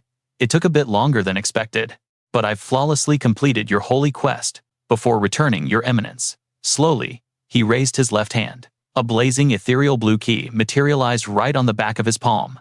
"Your sleepless nights are finally over." Suddenly, the colossal severed head of a legendary dragon materialized out of thin air. Zephyr announced with absolute swagger. "The Danakil corruption crisis has been completely eradicated." Elder Priest Benjamin and Inquisitor Cromwell shrieked in pure terror. "By the gods, that's the blue dragon's head." Later that very day, Lucius stood before a massive assembly of priests and paladins, initiating a grand prayer. Like a radiant white dove soaring across the horizon, his divine message instantly echoed through every corner of the entire continent. "Hear me, people of the faith. The goddess has delivered this mighty champion to us, a hero who has achieved the impossible. Behold, the blazing aura in his grasp. It is the divine light bestowed upon the world when ultimate chaos strikes. Answering our desperate prayers, he descended to save millions of innocent souls from eternal suffering. Offering the dragon's sacred heart to the goddess's emissary is exactly the same as offering it to the divine creator herself. Listen well, all you who hold power. How dare anyone value petty gold over the goddess's supreme will?" Clutching his holy scrolls, the head paladin sweat bullets. "This is bad. From a strict legal standpoint, this is absolutely embezzlement. But with the Holy Sun playing the goddess card, this political mess just escalated to a nightmare tier." He knew the situation was completely out of control. Dozens of high priests had witnessed the miracle firsthand. Now, whether it was the royal court or the noble sponsors, anyone who dared complain about the missing dragon's heart would be instantly branded as a filthy heretic. The head paladin let out a heavy, defeated sigh. As expected, of Duke Jonetti's brilliant heir. Holy son, you've completely played the system and won. The paladin faction was entirely checkmated with 0 moves left. And congratulations to you, silver-haired rookie, he thought, the blinding image of the Sword of Light burning into his mind. He realized with chilling clarity that from this very second, this boy was the indisputable main character of the world. Everything had fallen perfectly into the goddess's grand design. Her will carries absolute mercy. Bow your heads and prepare for the incoming apocalypse. The holy light shall guide your path. O almighty goddess Aria, save us with your eternal radiance. Meanwhile, staring at the terrifying aura crackling in his palms, Jaden smugly declared himself the ultimate prodigy among all 2 disciples. Even while fighting completely blindfolded, Ryan King could annihilate his enemies without breaking a sweat. He was born into martial arts royalty, possessing supreme warrior blood and an insane talent for mastering legendary secret technique in mere seconds. A cold smirk crossed Jaden's face as he recalled the past. Even after being infected by the deadly parasitic stigma, he had forcibly evolved the parasite at terrifying speeds, hijacking its energy to achieve godlike power. Drake represents the dragon, and power is absolute dominance. Jaden swelled with arrogant pride. Drake Power. This title suits my explosive, unmatched precision perfectly. Suddenly, the imposing silhouette of his father flashed through his mind, standing tall with his back turned against the world. That old fool was always muttering the same delusional garbage about returning to the Eastern Empire to reclaim his lost throne. Jaden sneered inwardly at the idiot's pathetic pride. A stubbornly traditional Westerner, who actually refused the stigma's absolute power. Everyone else was dead wrong, and he was the only one who truly understood. As his blade radiated a sinister silver aura, Jaden scoffed. The entire world is about to collapse anyway. What does a pathetic human throne even matter now? Intoxicated by his own overwhelming might, he laughed. Without the seal insect, what is the point of this murderous aura materialized around him like a physical weight? A terrifying power threatened to erupt. Jin Kang analyzed with icy precision. The demon era has begun. What I desire is transcendent power far beyond human limits. I must crush this fragile mortal shell and adapt to my new evolved vessel. Body and soul must be completely drenched in demonic energy. That is exactly why my father failed his dragon transformation and was banished. Ned is the same. That brat has absolutely zero hope. Jin Kang proudly declared he was the sole chosen one destined for dragon transformation. Their clashing auras created a massive explosion. Standing amidst the destruction, he arrogantly thought, yes, I am always right. But how could things end up like this? Jin Kang suffered a crushing defeat. Thick, unyielding vines bound his body entirely, while an enemy army stood ready for their next devastating strike. Covered in bloody scratches, he simply could not comprehend his capture. Princess Antari wiped the grime from her face, staring with sharp eyes. So this is Ned's senior brother Jin Kang. His combat prowess far surpasses both Ned and the smiling girl surveying the fallen enemies. Antari sighed. Furthermore, dozens of Ryu's disciples are hiding in those woods. Venturing in alone would be a fatal mistake. Gripping her staff, Antari locked eyes with Jin Kang and spoke calmly. You really should have built a balanced party. Bringing a healer and mage was common sense. Antari exhibited abnormal status conditions. She initiated a magic attack. The Black Hand skill instantly drained his mana. Then the Ghost skill clung to him severely, debuffing his movement speed and completely scrambling his senses. Trapped inside the formation, Jin Kang gritted his teeth, burning his aura to break free. But Kiara, their defensive guardian, channeled a high-level spell and had zero intention of letting him escape. She cast 2 active skills, back-to-back. First was Steel Vines, binding the enemy, while absorbing mana to strengthen its grip. The second was the deadly Floral Allergy debuff. It forcefully injected toxic pollen straight into the enemy's respiratory system. Normal soldiers would suffer swollen airways and immediately lose combat capability. The unfortunate enemies who inhaled the toxic cloud were now thrashing on the ground in pure agony. At the rear Alice, their divine healer activated Angel's Trumpet attack. Power, attack speed, and movement speed were massively buffed, stacking 3 times. Furthermore, Daryl's signature move Dragon Weapon could fly 1.5 kilometers in 12 seconds. Thanks to Alice's support buffs, Daryl's aiming and knocking speed skyrocketed enough to perfectly track his target.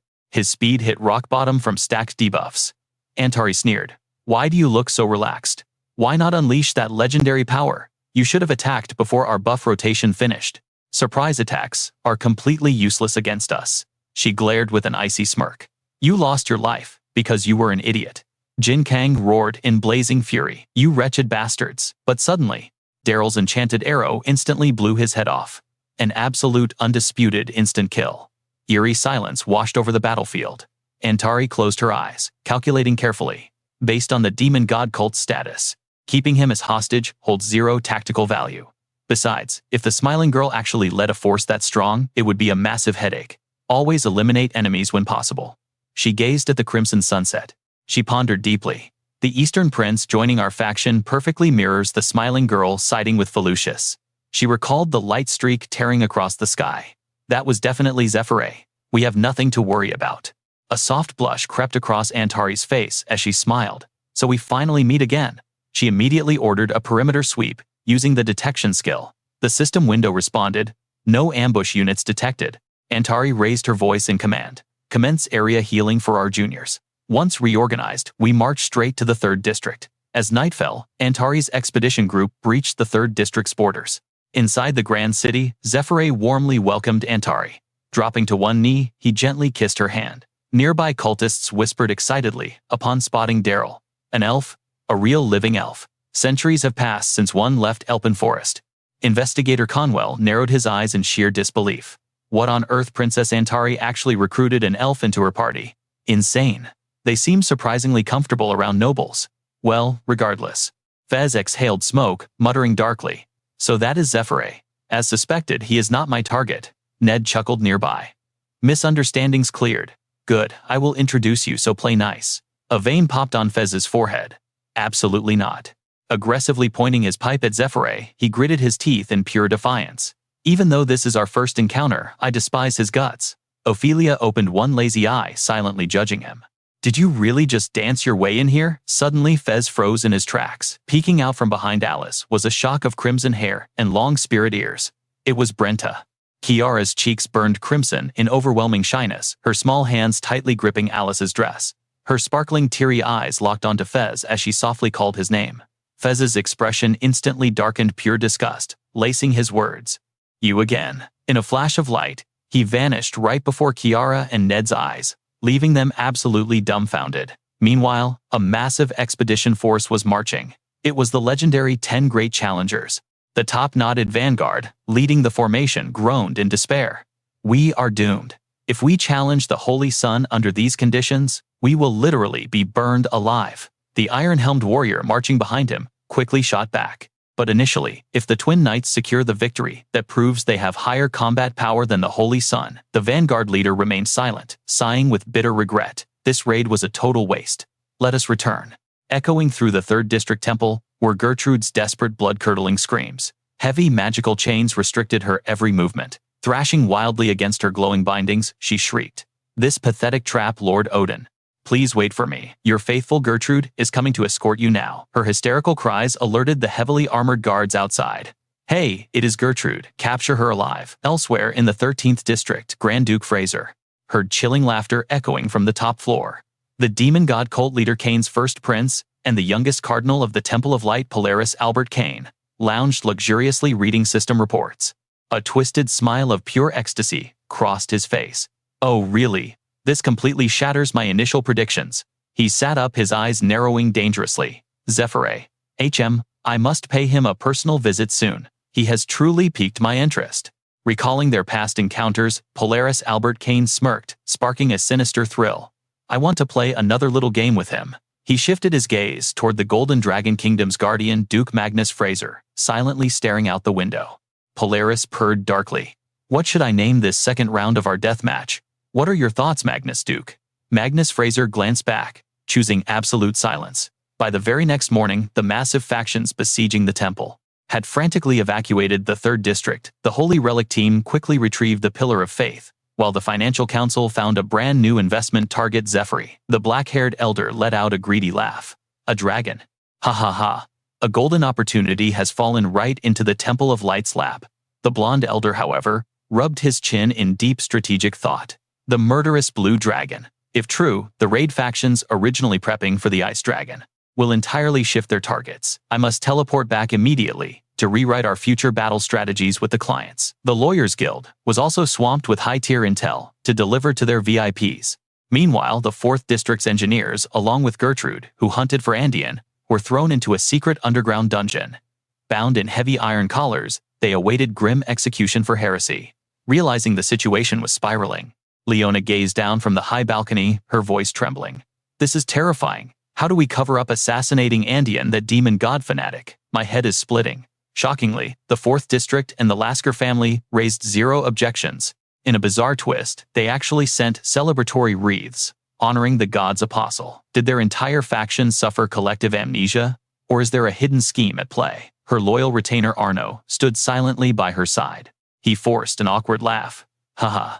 Releasing evidence of their escalating provocations would trigger a massive political war, not to mention leaking the truth about Andean being a demon god cultist. Even if we ignore that, we could easily strip the 4th District of their vanguard role in the upcoming raid.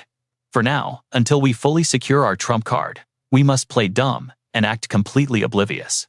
Let us step back and observe the shifting tides. Leona boiled with uncontainable rage, screaming in pure frustration. Ah, this is driving me insane. Just when I thought this questline was completely cleared, but an unsettling emptiness lingered, Arno, his loyal retainer, offered a hollow smile. I get it. Suddenly, a voice pierced the silence behind them. Lucius, you claimed that life, honor, and wealth were fully secured. Such perfect victories are practically myths. Both men whipped around in shock. Commander. It was an unprecedented moment. A mysterious girl stepped from the shadows. Even shadows grow deadly now. An actual angel had descended, a sight unseen for ages, the divine being locked eyes with him. Lucius, accept this celestial missive. As she vanished into the light, her parting words echoed. The goddess shields you. Offer your endless devotion. Then she muttered, this rib lunchbox is mine now. Lucius barely caught that last bizarre part. Was his mind playing tricks on him? He brushed off the lunchbox comment as pure delusion. However, the very second his eyes scanned that heavenly scroll, he knew destiny was shifting. A divine envoy was descending with a sacred artifact. The goddess herself had marked the path.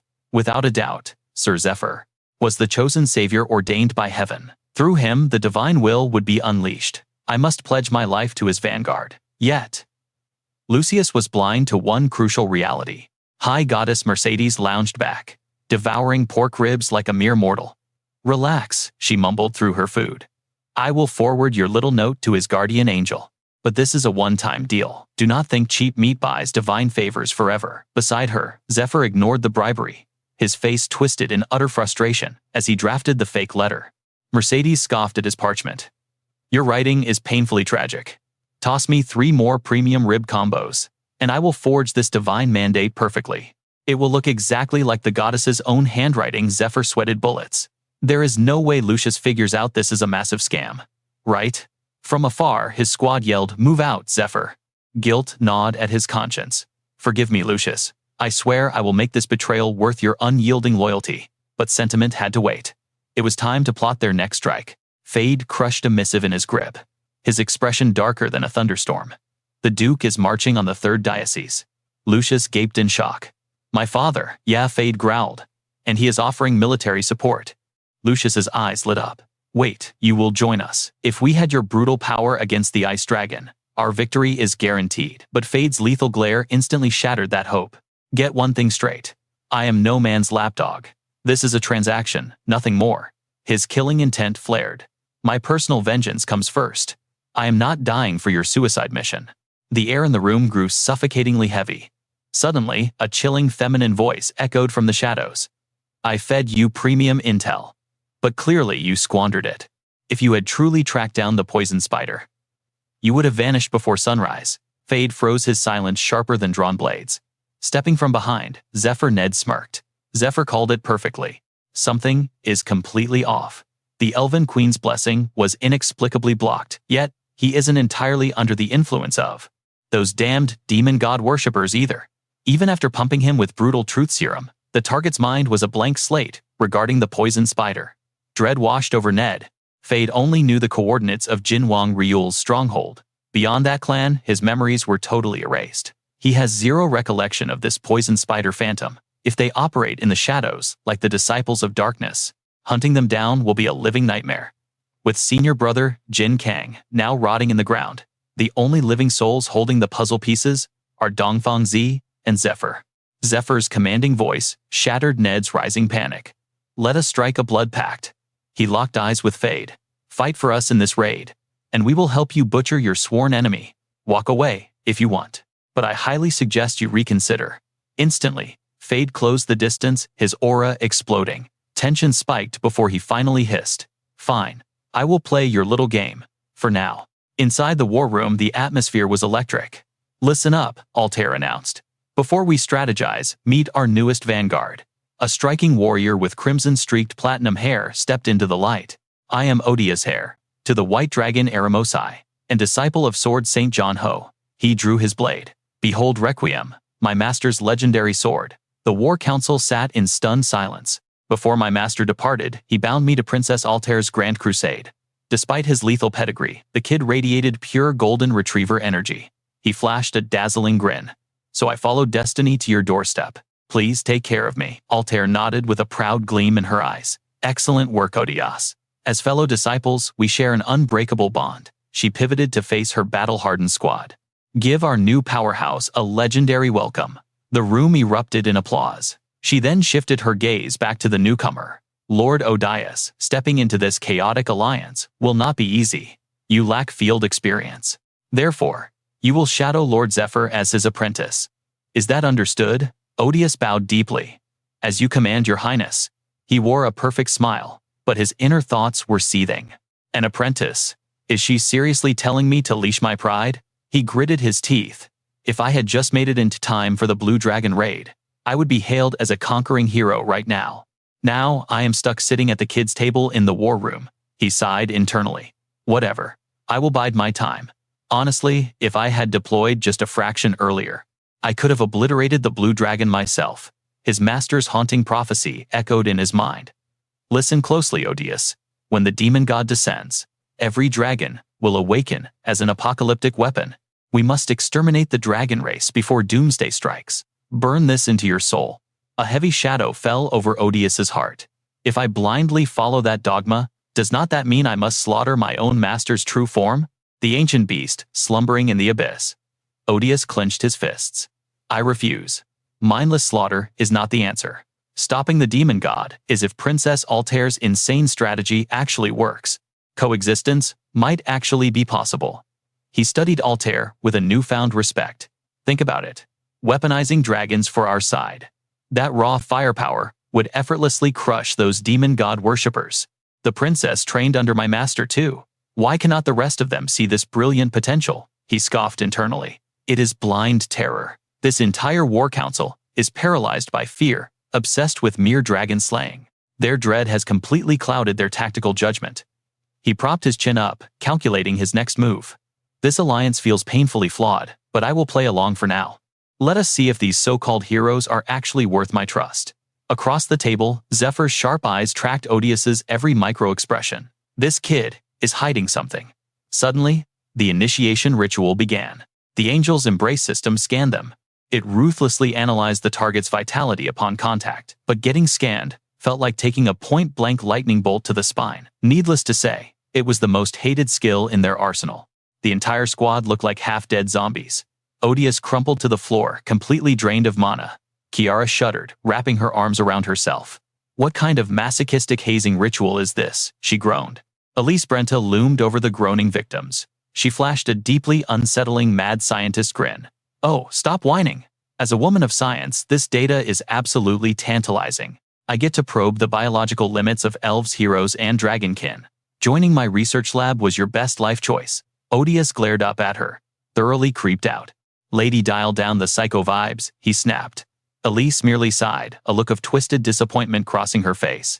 Such a tragedy. I really wanted to scan Lord Fade. Fade had immediately exploded with killing intent. Stay out of my personal space. I never signed up for this circus. Within 3 seconds, the Assassin King vanished into thin air. Stepping through the chaos, Altair asked, have we identified the mysterious girl? Elise spun around, adjusting her glasses. Ah, your highness. My preliminary scans are inconclusive. We need deeper biological data. However, the Elven Queen's blessing that Lord Ned obtained grants the absolute power of mind control. The Queen's divine skill only targets one person per use. The system requires 2 activation conditions. First, maintain physical contact for over 30 seconds. Second, secure direct eye contact. Yet, despite meeting these absolute conditions, the skill completely failed to activate. The young girl Kiara sat deep in thought. Perhaps Ned's blessing had mutated, losing its original system power. I truly believed she had received that divine buff. Could an ancient curse be blocking it? Not necessarily. Alice pointed directly at her head. Since all magical equipment was stripped from her body, the core issue had to be internal. An unexpected physical anomaly was at play. To put it simply, her brain was severely altered. Hunter frowned with a cold, unapproachable expression. Alice continued her analysis. If we cast a high-tier healing skill, we could revert catastrophic injuries back to their original state. For instance, a freshly severed finger could be reattached instantly. However, if that limb was lost several years ago, no amount of healing magic could restore it. During her childhood, this girl survived a devastating shipwreck. That traumatic event likely caused severe brain damage, and the golden window for miraculous healing had long since passed. She has lived with this defect ever since. It is highly probable that her perception of reality is entirely distorted. Even while staring directly into Ned's eyes, her brain could not register his human identity. Therefore, the system's strict eye contact requirement was never truly met. If this terrifying theory holds true, she does not see anyone in this world as a normal human being. Suddenly, Zephyr took a seat right in front of the captive girl. Their gazes locked, triggering a flashback from 13 years ago. A fragile young woman lay unconscious, washed ashore by merciless waves. The very first time I regained consciousness, my vision was completely gone. Agony burned through every inch of my body. I was trapped in a suffocating, endlessly spinning void of absolute darkness. I screamed until my throat bled. My memories were completely wiped, and my skull throbbed with mind-shattering pain. The sheer torment made me pray for death's release.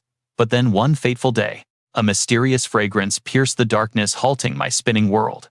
A man with striking blue hair spoke with gentle authority. You can only perceive vague outlines right now. Your system needs further calibration. Do not fear. I will heal your broken vessel. That was my destined encounter with my master. Every single day that calming scent arrived exactly on time. He taught me ancient Eastern scriptures. I chanted those mystical incantations relentlessly. Through his teachings and deep meditation, I finally found inner peace. Channeling mana through meditation slowly restored my vision. But the price was horrifying. In my awakened eyes, normal humans appeared as terrifying, shadowy abominations. The only human reflection in this cursed world was my own face in the mirror.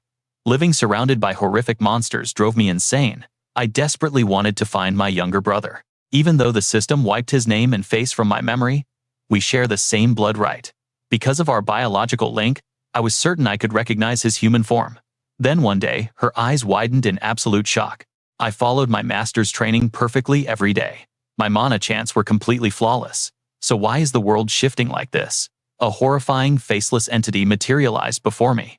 Would you care for a meal? My reality fractured into something bizarre. Faith puffed calmly on his cigar. That is the brutal awakening cost every child soldier in Persephone's Dark Guild must endure. They forcefully alter the brain using deadly toxins or physical trauma. After inhaling, the lethal gas initiates must chant incantations to forcefully control their mana flow. Naturally, 9 out of 10 subjects perish. Ned silently processed this horrifying Dark Guild lore. Faith continued his grim explanation. A normal survivor wouldn't typically experience these specific sensory mutations caused by the extreme brain alteration. The faceless entity suddenly chimed with an eerie sparkle. The girl mentally calculated coordinates, cheekbones projecting inward 5 centimeters at an 8 o'clock angle. Faith casually smoked his cigar with freezing indifference. Those mutated senses could manifest as super-enhanced smell, or an incredibly overpowered sense of taste and vision. The system basically overclocks their perception, completely rewiring how their senses process environmental data. So that explains everything. Those mysterious phantom arrows were my leveling guides. I can actively mold flesh and bone, using those visual coordinates perfectly shape-shifting into anyone. My master pulled me back from the brink of total madness in that abyss. He assured me, even without my memories, my stats were still incredibly useful. He didn't just offer empty praise. He literally maxed out my martial arts skills and promised to locate my lost brother. Faith stared coldly at the heavily bound captive. Fierce determination blazed in the girl's eyes. I must repay my life debt. Although my raid to secure the legendary dragon heart ended in failure, I will engineer another way to rescue my imprisoned master. I need to exploit a system glitch to break out of here. Hatching a desperate scheme, she batted her eyelashes at Faith. Hey, handsome isn't just sitting around painfully boring. Even if your party releases me, my HP will drop to 0 anyway. I have already leaked all the guild's restricted intel. Won't you grant one final quest to a dying prisoner? Just let me take a quick bath. These filthy debuffs are driving me absolutely crazy. If you unlock the bath area for me, I will submit entirely to your commands. She flashed a dangerously provocative smirk. Is that a no? If you refuse to untie me, why don't you come wash me yourself? I wouldn't mind at all. Zephyr caught her seductive bluff. Pausing his actions, he closed the distance between them. His fingers roughly tilted her chin upward. Just stay put. The cunning girl smirked internally, fully believing this overpowered warrior had fallen for her trap. Male players are all incredibly predictable. The moment they unlock massive power levels, they crave an exotic companion to boost their ego. No matter how vast his harem is, I will become his most prized legendary trophy. A rare drop he could never possibly forget. Zephyr's thumb slowly traced Leah's vibrant red lips. Anticipating the ultimate distraction, she fluttered, her eyes shut eagerly, waiting for his guard to drop. His relentless fingers forced their way past her lips, violently invading her mouth. Just hang on for a few seconds before I initiate my escape skill. This is the absolute only way to inflict a blind spot on a player wielding the dragon heart and light sword. Leah slightly opened her eyes, her glowing golden pupils locking onto her target. Even an anomaly like you cannot override basic human instincts. Zephyr exhaled heavily and sneered. Hey. In a terrifying split second, his aura violently shifted. Losing all restraint, his crushing grip tightened around her jaw like a steel vice threatening to shatter her bones into dust. His crimson eyes blazed with apocalyptic fury as he unleashed a commanding shockwave. Cut the cheap acting. Vomit that cursed seal right now. Her eyes snapped wide open in sheer terror. Meeting that freezing bloodthirsty gaze sent shivers down her spine. She never calculated facing his monstrous aggro in this vulnerable state. Suddenly, the demonic centipede embedded inside her core activated, twisting her stomach into agonizing knots. A searing pain spiked her pain receptors, feeling like thousands of venomous bugs crawling through her veins. He clearly saw her HP plummeting, yet he showed zero mercy. His grip intensified drastically, violently snapping her head back. Bulging veins snaked violently down her neck as she choked out pathetic broken gasps. The suffocating sounds echoed loudly, tearing her throat apart. After a prolonged agonizing screech, an explosive spray of dark blood erupted from her mouth. Disgusted by the potential status debuff, he finally released her jaw to dodge Leah's tainted blood. She collapsed to the floor, violently retching in absolute torment. The heavy magical bindings dug deeper into her bruised flesh. Battered and broken, she lay trembling while he simply stood by, gazing away with chilling indifference and a twisted sense of satisfaction. He let out a cold breath, a cynical smirk forming as a bittersweet flashback triggered.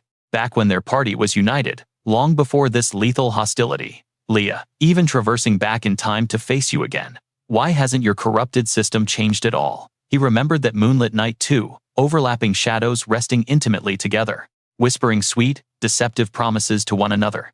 Leah had softly pressed her lips against Zephyr's. We are so close to clearing this. Once this nightmare quest ends, we can finally be together, Zephyr. Her eyes overflowed with fake affection.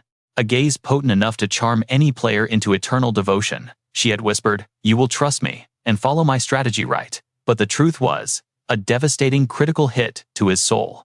Back then, you only wanted to exploit my stats and discard me, didn't you? Snapping back to brutal reality, Leah finally violently expelled the demonic centipede that had been shredding her insides. The moment the horrific parasite hit the cold stone, Zephyr instantly crushed it under his boot, without a single ounce of mercy. Crouching down to her pathetic level, he growled. Honestly, I'd love nothing more than to execute you right now. But out of respect for your brother Ned, I will grant you one final survival quest. Fury blazed within her eyes, yet she lay utterly powerless beneath his grasp. He rose to his feet, extending a single hand.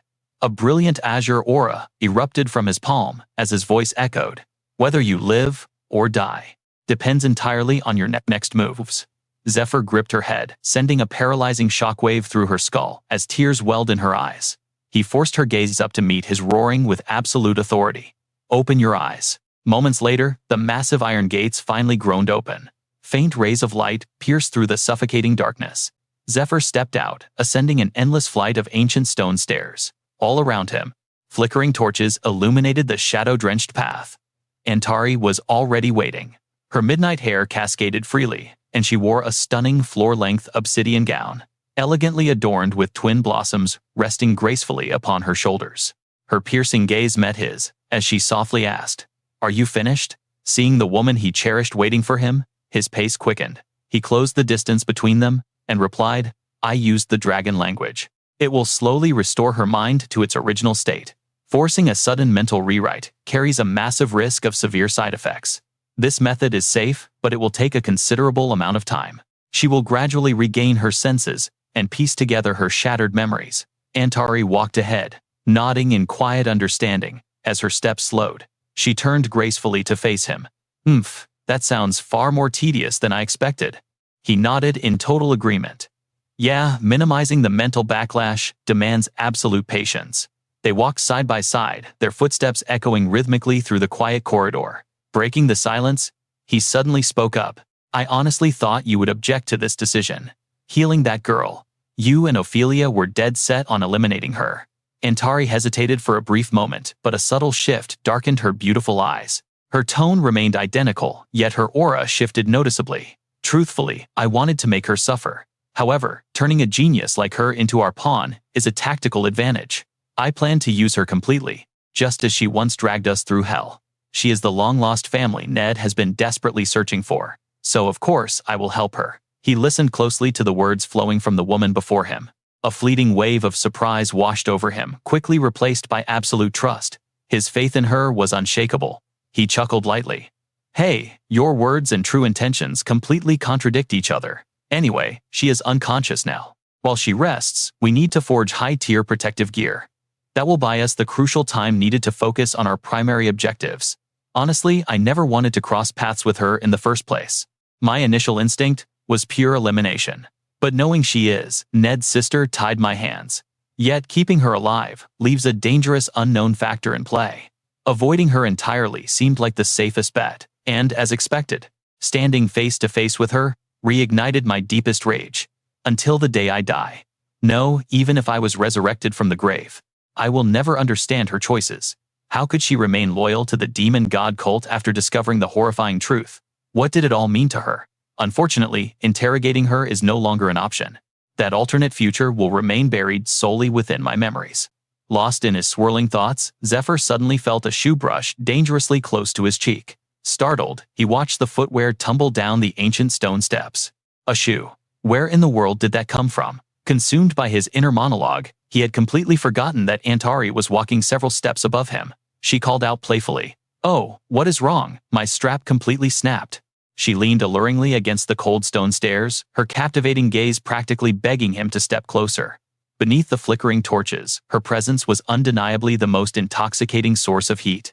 Any sane man would be hopelessly mesmerized. Why does this moment feel like an enchanting illusion? Gently massaging her flawless ankle, she let out a soft sigh. Well, the other side is completely ruined too. So much for walking. The dark stairway carried a biting icy chill. Yet her porcelain skin seemed to glow in the shadows. Zephyr closed the distance tenderly, rubbing her sore foot, which ached from the unforgiving heels. But his bold hands did not stop there, slowly wandering dangerously higher, driven by a deep desire culminating in a breathtaking kiss. He broke away with a soft chuckle, utterly charmed by her. "How can you be so adorable when you are jealous?" Gently lifting his chin, she whispered back, "I am not jealous." Her seductive words and ethereal beauty dragged them both deeper into an intoxicating sea of romance. Her lips trembled slightly. "I am casting a spell on you." In his past life, he had encountered countless fated connections and devastating betrayals. He had been manipulated, exploited, and pushed to the very brink of death, obliterating his ability to trust. He once believed the entire universe was built on venomous lies.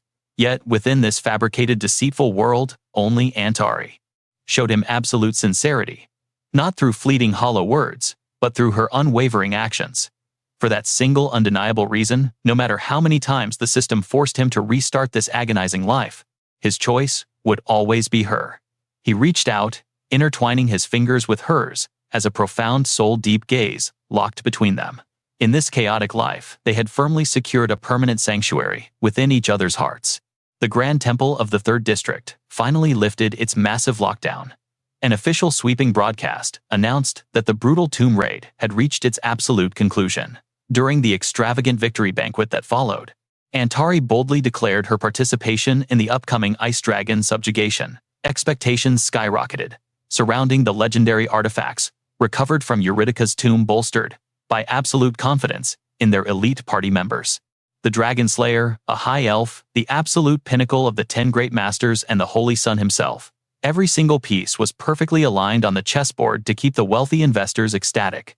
Swirling a glass of crimson wine, Zephyr blended seamlessly into the bustling crowd. The venue radiated sheer extravagance, packed to the brim with incredibly powerful awakeners and high-ranking nobles. He silently praised the flawless atmosphere.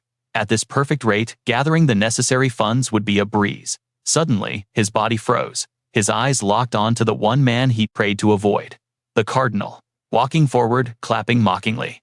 What an absolute shock, Antari. To think a notorious playgirl like you could awaken such terrifying power. You have made your older brother incredibly proud. And to the Holy Sun, your performance was simply spectacular as well.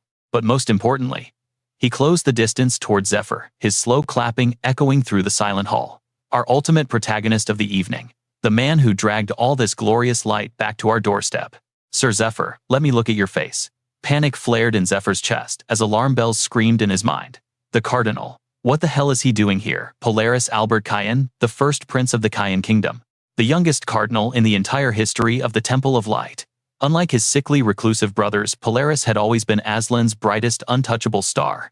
Blessed with an angelic face and a ruthlessly brilliant mind since childhood. Yet the glare Zephyr shot at him held zero joy. It overflowed with pure, unadulterated killing intent. But the Cardinal was merely putting on a flawless act. That filthy bastard, the demon god cult leader. What is his endgame? Polaris met that murderous stare with a triumphant, condescending smirk, silently mocking the hostility aimed his way. At the end of the day, his overwhelming authority in this empire was an undeniable, terrifying reality. In this grand banquet, the first prince's arrogance was treated as an absolute law. Not a single soul dared to step out of line or challenge him. Breaking the heavy tension, Lucius bravely stepped forward to intervene. Welcome, Your Eminence Cardinal Polaris. We are deeply honored that you visited our humble gathering despite your monumental political duties. On the surface, the Holy Sun wore a bright, welcoming smile, but his internal guard was raised to the absolute maximum. The monster standing before him was impossible to read. He could trigger a devastating ambush or unleash a hidden conspiracy at any given second. I have zero clue what sinister scheme he is brewing, but I guarantee it is nothing short of catastrophic. Sir Zephyr is still unaware of his true horrifying nature. I cannot let this snake manipulate him. As the host of this banquet, I need to act immediately and shield him. Polaris let out a chilling chuckle, his eyes sweeping over Lucius, Zephyr, and Antari, who were all glaring at him with blazing hostility. There is no need for such intense hostility. I am merely a humble, ordinary priest. His crimson irises flared with a sinister light, his voice dripping with demonic charm. If staring at my face disgusts you all so much, how about we change the view? With a sharp snap of his fingers, the sealed iron doors violently groaned open.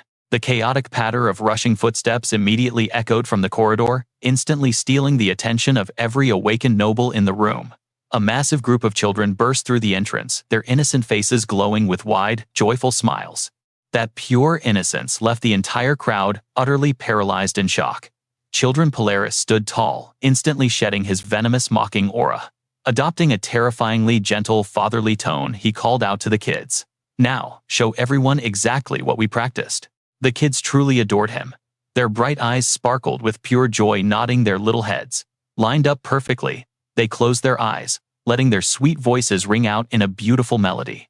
Hands clasped together in desperate prayer, they formed a tight circle around Zephyr. The entire room echoed with their angelic choir. Caught completely off guard, the mighty hunter stood frozen, unsure of what to do. What the hell is this? He cursed internally. Suddenly, Polaris Albert stepped into the spotlight. He pulled a little boy, wearing a flower crown, forward, using him as a tragic prop for the crowd. This fragile child is a Danakiel refugee. He lost his entire bloodline to deadly dragon venom. Polaris dramatically pointed at two others. And this little girl lost her precious family, to terrifying undead monsters swarming from the cursed princess's tomb. These two children are the absolute last survivors of their ruined village. He gestured grandly toward Zephyr. I was utterly powerless, only able to rescue and provide shelter for these tragic orphans after the devastation. But you, sir, stopped those nightmarish tragedies. You ended the slaughter. He bowed deeply. On behalf of all these innocent children, I offer you our deepest gratitude, Lord Zephyr. He bowed his head down with fake, sickening reverence, but his dark eyes told a completely different story. Words can weave beautiful lies, but a venomous gaze always reveals the truth. Suddenly, thunderous cheers erupted across the grand hall. Praise Saint Arya, long live Lord Zephyr. Antari should have felt incredibly proud of her guildmate, but dread washed over her instead. Her gaze sharpened into deadly blades, glaring intensely at the manipulative Polaris Albert. You filthy liar. He certainly did not come just to celebrate their raid. What was the endgame of this sick performance? Closing his eyes, Polaris spoke with a sickly sweet tone. Did you know, my lord? Exactly 12 years ago, the great dungeon economic bubble completely burst. Because of those fabricated raid reports, the entire continent's economy was severely shaken by a massive crisis. To prevent that terrifying financial disaster from repeating, countless strict dungeon operation laws were officially established. He elegantly raised a slender baton, exactly like a maestro conducting a grand symphony. With a theatrical wave, he continued lecturing about the specific clauses buried deep within the raid laws. Reciting from memory, he smirked. Dungeon Law Chapter 4, Article 1. Absolutely all equipment, system artifacts, or valuable loot successfully acquired during an active dungeon raid operation must be strictly appraised and officially priced by state-certified system appraisers. Furthermore, guilds are absolutely obligated to report these findings to their financial backers and submit the full loot manifest to the king, as well as his royal advisors. As a result of the subjugation, dungeon ownership typically falls to the local lord or their designated management agency. Seeing every single eye in the room locked onto him, he maliciously continued. Chapter 4. Article 2. The loot valuation must be calculated based strictly on current market conditions. In the specific event of a forged raid report, the penalty is up to 3 years in maximum security prison or a massive fine of 5,000 gold coins. Yet, when I reviewed the Black Dragon Heart report, its listed value was exactly 0 gold Polaris. Albert's voice began rushing with manic energy. Burning with fake righteous fury, his voice boomed across the room, screaming to violently intimidate our 3 heroes. And finally, Chapter 4. Article 3. A guild possesses absolutely 0 right to process any dungeon loot without first executing. Article 1. Processing includes selling, transferring, or even consuming the item, and in unavoidable, desperate raid situations, where healers or exclusive artifacts are forcefully used, the guild must use their raid profits to pay for the consumed items. The reported price of the Dragon Heart is exactly 0 gold. Therefore, the required payment for consuming the Dragon Heart is also 0. This is undeniably a criminal false report. Lucius, burning with blazing rage, fired back. Listen here, Cardinal, that situation. Before the young hunter could finish, Polaris erupted into a maniacal, villainous laugh. With eyes full of arrogant triumph, he sneered. Someone else was just about to say that, but it was not me, it was the public's opinion. Ha ha ha. He threw his arms wide open, roaring, so every single person present would carve his words into their souls. For anyone doubting this, listen closely. Why should mere mortal money ever outweigh the divine will of our holy goddess? Of course, its price is 0 gold. How could a legendary dragon heart, used strictly to fulfill the goddess's absolute command, ever be casually priced? Using filthy human currency, Lord Zephyr, the chosen messenger of the goddess, was simply executing her divine quest. It was an act of overwhelming nobility. He never once harbored any greedy thoughts toward worthless chunks of gold. Lucius gritted his teeth, his face twisting in massive disgust. What the hell was this snake planning? Antari felt the exact same suffocating dread. The more he spoke, the worse it sounded. It sounded like high praise, but the sarcastic venom was dripping everywhere. Something was horribly wrong. Lucius unconsciously snapped the object in his hand, cold sweat already drenching his trembling body. He sacrificed himself entirely for free, to save us from ultimate despair. Was that not just an excuse to steal the Dragon Heart's massive value? Zephyr instantly saw through the trap. This bastard was plotting something deeply sinister. A narcissistic snake like him would never genuinely praise someone stronger. His only dark goal was to crush his rivals and ascend the throne over their dead bodies. What an absolute scumbag. Taking a deep breath, Polaris looked up with sickening satisfaction. I have never felt such divine bliss. To be born as both a royal prince and a high cardinal, hearing of your legendary feats, I instantly rushed back to the royal capital to fiercely petition His Majesty the King. I told my royal father that this was a holy mandate far beyond mortal laws. I begged him not to arrest Lord Zephyr. Immediately after, I personally tracked down the powerful bishops of every major district. With a dramatic snap of his fingers, his elite guards stepped forward, unrolling a massive holy scroll for everyone to see. The high bishops of 9 districts, including districts 5, 6, 7, 8, 9, 10, and 24, plus my very own 13th district, and the loyal assistant to the currently missing bishop of the 40th district, they all willingly gave me their holy signatures. 10 mighty bishops and assistants officially acknowledge and legally sanction Lord Zephyr's heroic actions. This is a miraculous exception. You are entirely immune to mortal punishment. We deeply respect and fully support Lord Zephyr because he sacrificed his own life for humanity, demanding absolutely nothing in return. Acting like a fiercely loyal comrade, Polaris smiled and heavily patted Zephyr's shoulder. We bishops swear to support your guild with armed forces and raid supplies, for we have established a massive divine relief fund. From now on, all your dungeon raid profits will strictly be funneled into helping victims trapped in post-break chaos. Hearing this absolute theft, Lucius nearly lunged forward to shatter his smug jaw. He wanted to beat that lying mouth shut, but could only scream in silent agony. Damn it. We knew he would sabotage the guild, but never expected this cunning trap. We dodged massive legal consequences, using religious immunity, but now that same religion is shackling us completely. He is forcing us into infinite unpaid labor. If we reject his terms, he will weaponize the Dragonheart scandal against us. But if we agree, our guild loses absolutely everything. Lucius shot a desperate glance at Antari, seeing her dreadfully pale expression. His heart sank as he realized the brutal truth. Even the brilliant Antari had no strategy to counter this. No, the real nightmare was the mastermind himself. Polaris was the absolute left hand of the legendary Emperor Dragon. He sacrificed his royal succession rights simply to become a holy priest. But manipulating fate, he became the high bishop in the territory of Emperor Dragon Magnus Freyser. Because of this, his political power grew even more overwhelmingly terrifying. Challenging Polaris meant declaring war directly on the Emperor Dragon himself, a monstrous beast who fiercely protected Polaris. No one could possibly survive their wrath. Unless we find a masterstroke that forces Polaris to retreat willingly, we are dead. Around them, the oblivious civilian crowd began dispersing. Let us go. Is it completely hopeless? Hey, look at the grand scheme right now.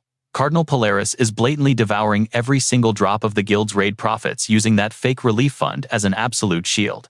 If we invest any gold here, we will never see a single copper back. Leaning in close, Polaris whispered mockingly directly into Zephyr's ear. How is that utterly shocked? I did not come here to start another petty guild war with you. I came here to thoroughly crush you into dust. Zephyr scoffed coldly in his mind. Was this flashy bastard insane, spouting such generic villain dialogue? Oh please, I could never do that. This is hilariously pathetic. Is this so-called cardinal actually brain dead? A flood of realization rushed through Zephyr's mind, seeing right through every single dirty trick. This cliché extortion method is way too familiar. The classic mega guild and corrupted temple combo. The elite always crushed the smaller guilds. Their dirty tactics flashed through his mind.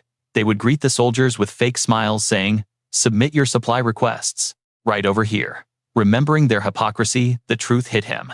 They manufactured excuses to sever external funding, starving their targets into total submission.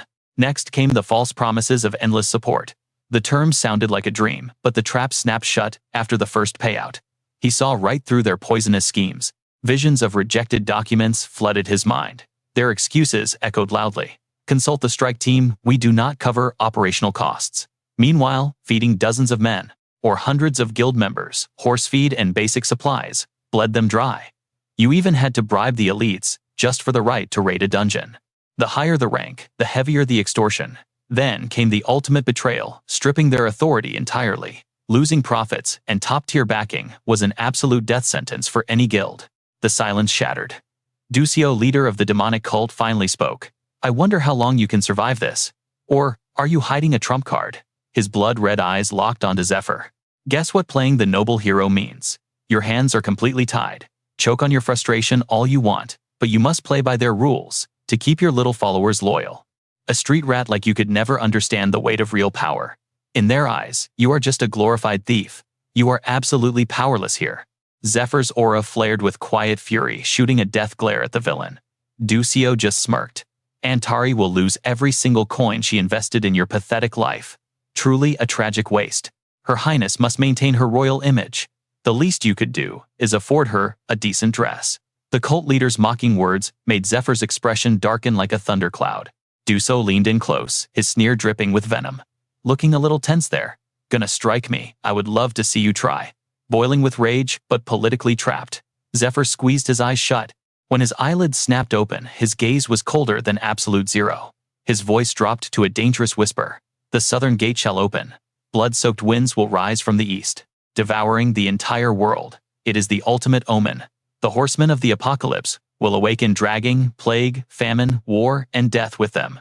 Standing nearby, Lucius froze in utter shock as the prophetic words echoed. A brilliant golden key materialized in Zephyr's palm, pulsing with divine energy. When the rivers run crimson, Zephyr declared the demon realm's ultimate destroyer will awaken.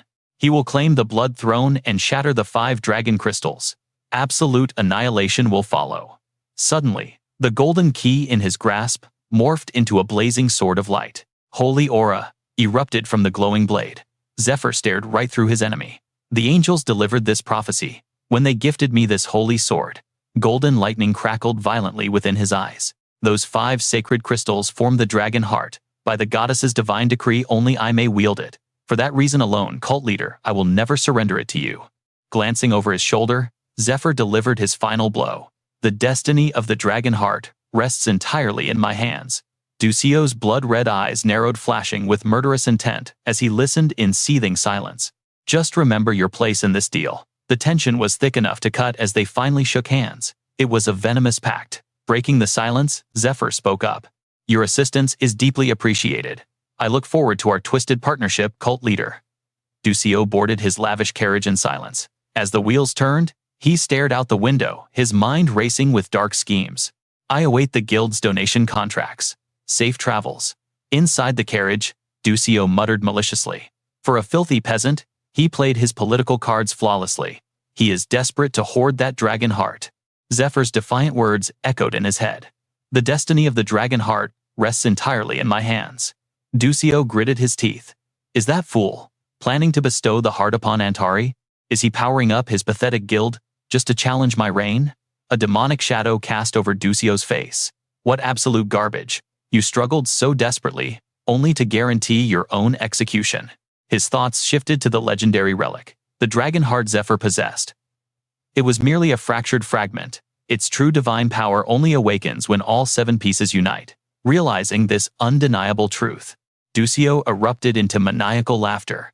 He gazed out the window with absolute arrogance. That arrogant brat Zephyr. He is completely blind to the world's true nature. He is not even worthy to be my rival. Why did I even worry? Ducio sank deeper into his dark calculations, though a few things do not add up. His sudden alliance with Antari, and that ridiculous claim about angels speaking to him. He has to be bluffing.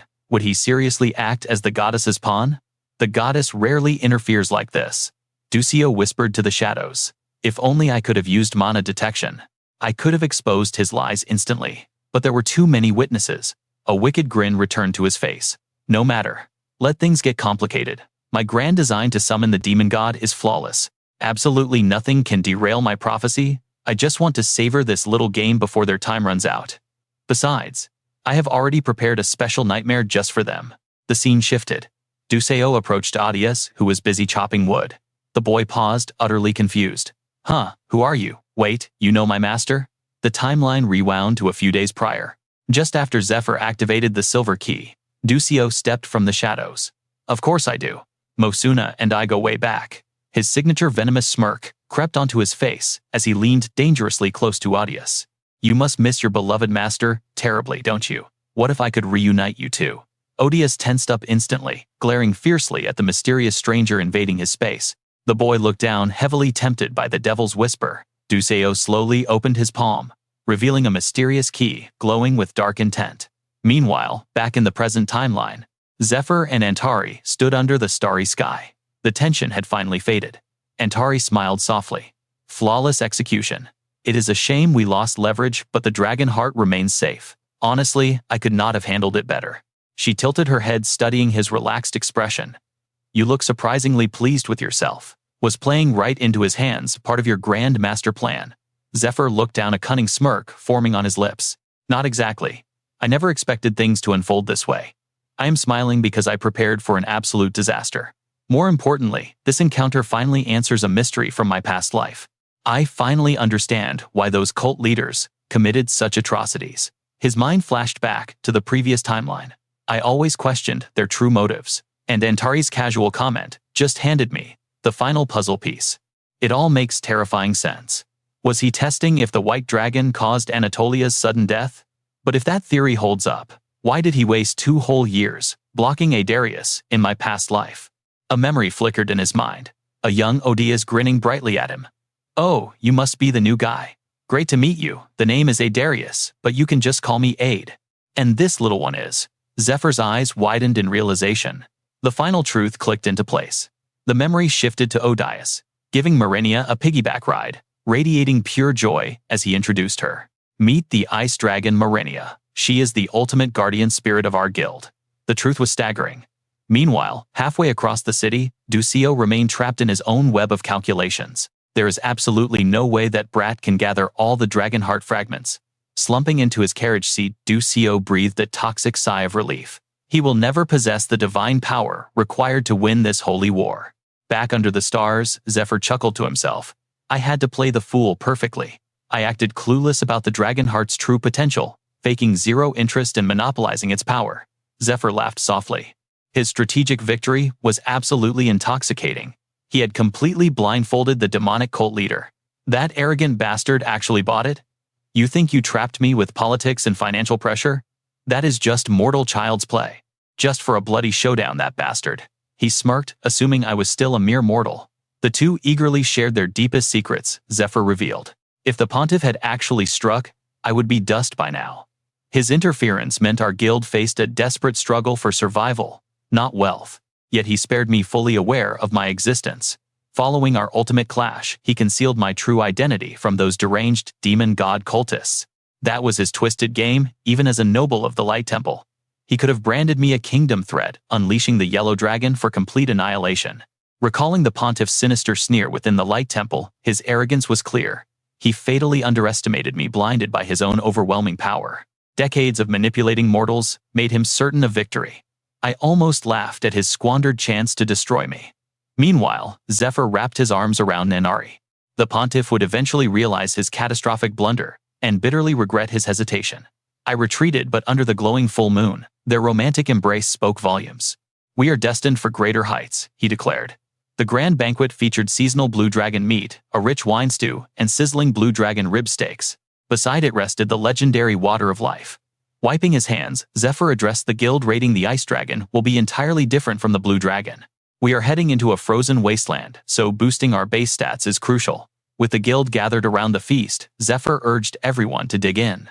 Antari and Ophelia drooled over the legendary spread.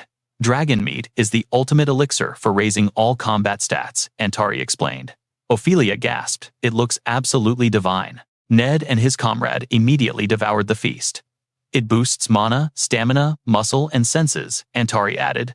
Across the table, Acno enthusiastically stared at the epic meal. He offered his share to Lucius. The water of life grants ultimate regeneration, purifies mana, and extends lifespans. Captain, please take my portion too, he insisted proudly. Lucius froze awkwardly at Acno's intense dedication. Someone cheered. Our raid schedule is about to become an absolute nightmare, so feast now and boost those luck stats. Stunned by the extravagant system buffing meal, Antari glanced at Zephyr. When did you master culinary skills? She asked. My grandfather taught me during childhood, he replied. He ran a tavern. Really? She gasped, in pure shock. Resting her chin on her hands, she flashed a teasing smile. You were just terrified of cooking duty. You hid your max-level cooking skills. He feigned ignorance, did I? She smirked playfully, knowing she hit the mark, while Zephyr laughed out loud. Staring at the single empty seat at the guild table, her expression darkened. Is this really fine? Zephyr, confused by the sudden tension, he blinked. Is what fine? Eddie is the only one missing today, she murmured anxiously. Their minds flashed to Odious, nervously rejecting the feast. Wait, we are eating actual dragon meat. I think I will pass, my stomach feels terrible. Recalling his troubled silhouette, she sighed. Hunting dragons is one thing, but eating them, even if he hid it, he clearly found devouring our prey completely repulsive. Antari looked up with deep concern. What if this sparks his resentment? Zephyr met her gaze. Relax, that kid never acts on pure rage. His innate character limits prevent it. Overhearing their tense exchange, a guild member suddenly interjected with a deadly tone. Honestly, it would be much safer to just eliminate him now. Shifting gears, the guild strategized their upcoming dragon raid. Despite the pontiff's shadowy interference, their grand preparations for the mythical beast's subjugation pressed onward without hesitation. They masterfully maximized the precious time they had bled to secure. Gathered around the war room table, Lucius handed Zephyr a thick dossier. Here is the Lauren auction catalog. And these are the unreleased exhibition items I secured through underground connections. Someone leaned forward in surprise. An unreleased exhibition list. Arnold calmly stepped in to break down the system. The Lauren auction is the absolute pinnacle of this continent. Bids skyrocket by hundreds of millions of gold. They handle legendary tier artifacts, so once an item is registered, its value explodes instantly. He detailed the tedious process. Artifact appraisal alone burns an entire month, verifying if the item actually meets the monstrous standards of the Lauren auction. Add another agonizing month post-appraisal. Only then, if the schedule aligns perfectly, does the legendary gear finally appear in the third-month catalog. It is heavily advertised through their official registry. However, this unreleased exhibition list contains artifacts whose final auction fates remain unconfirmed. Only inner auction staff possess this highly classified schedule. Kiara absorbed Akno's tactical breakdown, noting that legendary gear requires massive marketing before bidding begins. With thousands registering daily, the backlog delays sales by nearly 6 months. Kiara blinked in disbelief. 6 entire months. Why is the server lag so insane? Our Ice Dragon raid window is closing. Scanning the registry, Zephyr answered grimly, we strike in exactly 2 months. Kiara stared at him in absolute shock. We must exploit this unreleased registry completely. Once an item enters the schedule, its registration is locked permanently. Grasping the loophole, he smirked in response. But if we offer an overwhelming sum before that lock-in period, merchants will cancel their registrations and sell directly to us. Kiara gasped in sudden realization. Aha! Scanning the endless artifact list, he pondered, what should we acquire? Did any specific gear carry the Ice Dragon raid in my past life? If only a hidden strategy came to mind. Sadly, no such overpowered glitch existed. He visualized the original timeline before the massive raid began. Odious crunched through the freezing blizzard, breaching the Ice Dragon Citadel. Clad in heavy armor, he roared excitedly, is that the Ice Dragon Citadel? Resting his greatsword on his shoulder, he glared at the fortress, leaving countless monster corpses behind him. A true trail of devastation.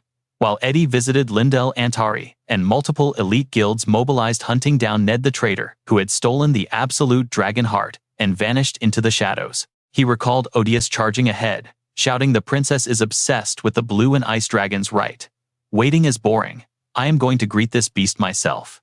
His party panicked, screaming, wait, Sir Odious, do not rush ahead. Zephyr recalled the warrior bolting from Lindell.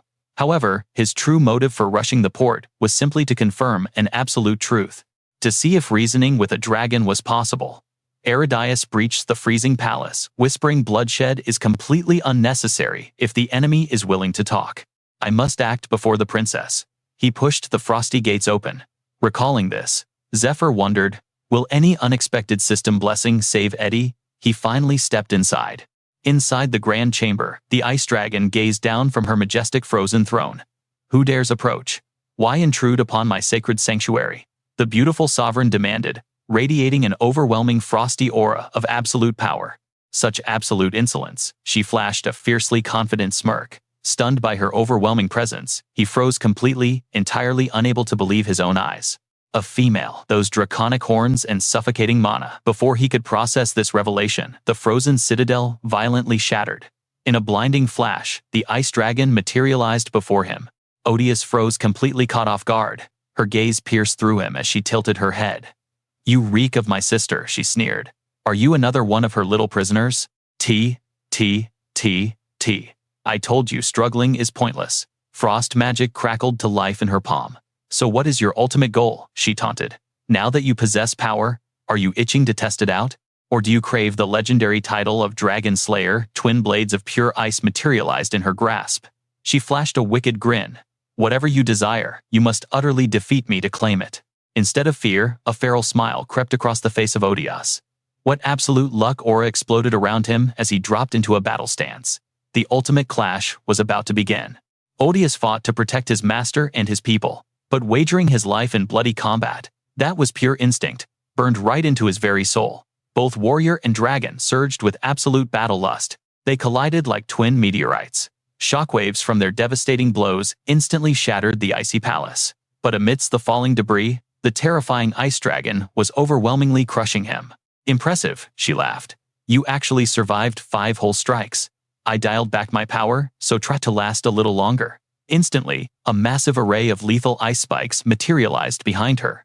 If you truly are my sister's disciple, parry this, she challenged. Hovering high above, she unleashed the icy barrage. The deadly projectiles rained down like a storm, aiming to skewer him alive. In a single heartbeat, his blade became a blinding blur. He shattered every incoming spike into harmless frost. Seeing this, the dragon folded her wings and dive-bombed straight toward him. Odias stood his ground, his aura fiercely flaring. The ice dragon smiled, utterly thrilled by the sheer entertainment of it all. What are the odds, she thought, finding a rival who perfectly mirrors my own chaotic soul. Blood roaring in his veins, Odias laughed like an absolute madman. Encounters like this were a once-in-a-lifetime miracle. They launched at each other again, trading a blinding flurry of devastating slashes. Their catastrophic battle reduced absolutely everything to rubble. Lethal shockwaves leveled the entire Grand Hall, completely obliterating the port and leaving the deserted island in total ruins. The dragon's freezing breath turned the expansive ocean completely solid. Their epic brawl shattered through the walls, spilling out into the harsh winter. Finally, a devastating strike sent Odias crashing hard to his knees. Ha ha, how pathetic. You thought that pitiful level of skill could beat me. Wait, did you even come here to defeat me? Ah, I see how it is. What is your name, human? Ignorant of the tragic fate awaiting them, a miraculous winter bond began to secretly bloom. Yet Odias simply dug his heels into the ice, shifting right back into a combat stance. He lunged forward, throwing a fiercely determined punch. The dragon seamlessly shifted to block the incoming attack. Before Odias could even blink, a massive counter-attack sent him violently flying across the frozen wasteland. She swatted him away effortlessly, barely using a fraction of her ancient power. Odias collapsed right at her feet. Staring down with an arrogant smirk, she mocked, "Do not get cocky, little human. Did you seriously think an apex predator like me would be weaker than that tiny toy of yours?" Frustrated but completely outmatched, Odias could only grit his teeth. Damn it all. In a pure physical brawl, you wouldn't catch up to me even if you trained for 100 years. The ice dragon snapped her fingers. Since we are chatting, let me lay out the brutal truth. To truly fight me, you would need at least 7 legendary magic swords. Use them all to attack me, and pray for a heavenly miracle. Hearing this impossible condition, a crazed grin stretched across his face. Odias threw his head back, his manic laughter echoing through the glacial ruins. Looking down on me, are you? Fine. I will give you exactly what you want. This was a true warrior, living by absolute instinct. Fight until dropping. Rest when starving. Eat, and then immediately clash again. Ignoring the thick tension, he casually started a campfire right on the ice. The dragon stared at the flickering flames in sheer bewilderment. What is that bizarre contraption? It looks like a key, she asked, utterly puzzled. It is a flint my grandfather gave me, he replied softly. Oh, she mused. The ancients used far more primitive tools than that. Times really have changed, huh? Bizarrely, the bitter enemies sat together peacefully roasting fish over the fire, as if they were old friends. They had spent multiple sleepless nights, locked in a life-or-death struggle. Now, they simply passed out from pure, overwhelming exhaustion. The ice dragon studied his sleeping face, deeply confused. This human is completely insane. Usually just sensing a fraction of a dragon's aura makes most humans realize their pathetic limits and run away crying. Then again, she pondered, all of my sister's disciples are total freaks. Like that 12-year-old kid who was nothing but an empty shell. That guardian knight. He barely even looked human. He felt like a horrific monster, wearing a stolen skin suit. Remembering that terrifying child from over 20 years ago still sends icy shivers right down my spine. His bone structure, innate mana, raw agility, and spatial perception were absolutely monstrous. Suddenly, she casually raised a single bare hand to block a surprise attack. But this guy, his insane courage to face overwhelming terror head-on, he possesses the exact talents needed to surpass the ultimate peak. With that, the two battle junkies clashed violently once again. While Odious pushed his mortal body beyond its absolute limits, the ice dragon effortlessly parried every single desperate strike. Finding a flawless opening, she delivered a brutal, bone-crushing punch right to his face. Blood dripped from his chin, yet a thrilled, defiant grin lit up his face. The searing pain only fueled his absolute combat high. Damn, just a few more inches and I would have completely nailed you. Failing to land a single critical hit, the mind of Odious went into complete overdrive. His fiery aura flared even brighter. Why can't I break her guard? What the hell am I still missing? He rapidly analyzed every single deadly clash with the ancient beast. Should I shift my center of gravity? Was the exact angle of my grip slightly off during that last strike? What about my mana flow timing? What are her hidden micro-habits? I need to bait her into a flawless illusion of an opening, just a little more burning. With absolute resolve, he charged in once again. Damn it, she is overwhelmingly powerful. A walking, breathing, natural disaster. Refusing to yield, Odious hoisted his heavy blade aggressively, channeling roaring magic right into the cold steel. Pure adrenaline washed over his entire being, challenging an untouchable god, and growing stronger with every single clash. This is far too exhilarating to quit. Propelled by explosive aura, he launched himself high into the sky. He unleashed his ultimate devastating slash, yet before her massive dragon form it looked like a mere paper cut. Completely drained of mana, Odious collapsed on the icy floor, staring breathlessly at the heavens. A full moon again. Has it really been 3 entire months? He clenched his trembling fists, his eyes burning with fierce determination. I have grown exponentially stronger. My strikes can actually bruise her now. Even when Morania takes her true majestic dragon form. Suddenly, his father and the Lindell City butler flashed into his mind. They expected him back in 2 months. Panic struck like lightning. Oh crap, I completely forgot. Has the princess already returned without me? Just then the ice dragon sprinted over her eyes, sparkling with uncharacteristic childlike excitement. Odious, hurry. Utterly confused, he pulled himself out of the frozen crater. He followed her gaze upward and his eyes immediately widened in absolute awe. Bathing in the breathtaking celestial lights, she smiled warmly. It is an aurora. Absolutely magnificent, isn't it? She gracefully sat down on the frost, laughing cheerfully. What is wrong? Is this your very first time seeing an aurora? She patted the ice beside her. Spellbound, Odious sat, his eyes locked on the dancing cosmic lights. Seeing her rare, peaceful joy, he quietly mentioned how his master once spoke of witnessing her auroras. A vivid image flashed in his mind. 2 majestic dragons, gazing at the celestial lights side by side. Odious softly admitted his desire to watch these beautiful lights again in the future. Hearing this, a deep melancholy shadowed her gaze. Staring into the glowing sky, the ancient dragon finally began to unveil her forgotten past. The dragon hearts were once bound as a single entity, she whispered. When it shattered, the 7 of us were born centuries apart. My own core is a swirling vortex of deep sapphire and pure white. She closed her eyes, remembering her very first breath. When I first opened my eyes, my sister was right there beside me. She had been patiently waiting for my arrival. They grew up shoulder to shoulder in the trenches of fate. Perhaps it was because both our souls shared the identical white dragon heart fragments, yet every hatched dragon possessed a wildly distinct nature. Only my older sister and I broke the mold. She was overwhelmingly powerful, yet her heart overflowed with absolute warmth. We would sit side by side, completely mesmerized by the celestial auroras. The ice dragon shifted her gaze toward him, adding, although we both shimmered in pure white. Her radiant presence meant I could never claim the title of white dragon for myself. Hearing this profound revelation, Eddie finally asked, so that makes you the sole ice dragon? She kept her eyes fixed on the brilliant aurora sky and continued her ancient tale. 1,000 long years ago, she fell into an eternal slumber. The other supreme dragons twisted into bizarre beings after the sacred Sarut tree withered away. They obsessed over meaningless quests and hollow duties except for that maddening yellow dragon. It has been an eternity since I have truly spoken with another soul. Eddie absorbed the ice dragon's legendary lore with unbreakable focus. She then whispered softly, especially someone who will listen to these precious memories of my beloved sister. A radiant, blissful smile graced her features as if centuries of crushing sorrow had finally melted away from her spirit. Suddenly, Eddie clenched his jaw, his eyes blazing with fury as he snarled, "This is absolute nonsense. Forgive me, master," he muttered under his breath. Stunned by his sudden shift in aura, the ice dragon tilted her head.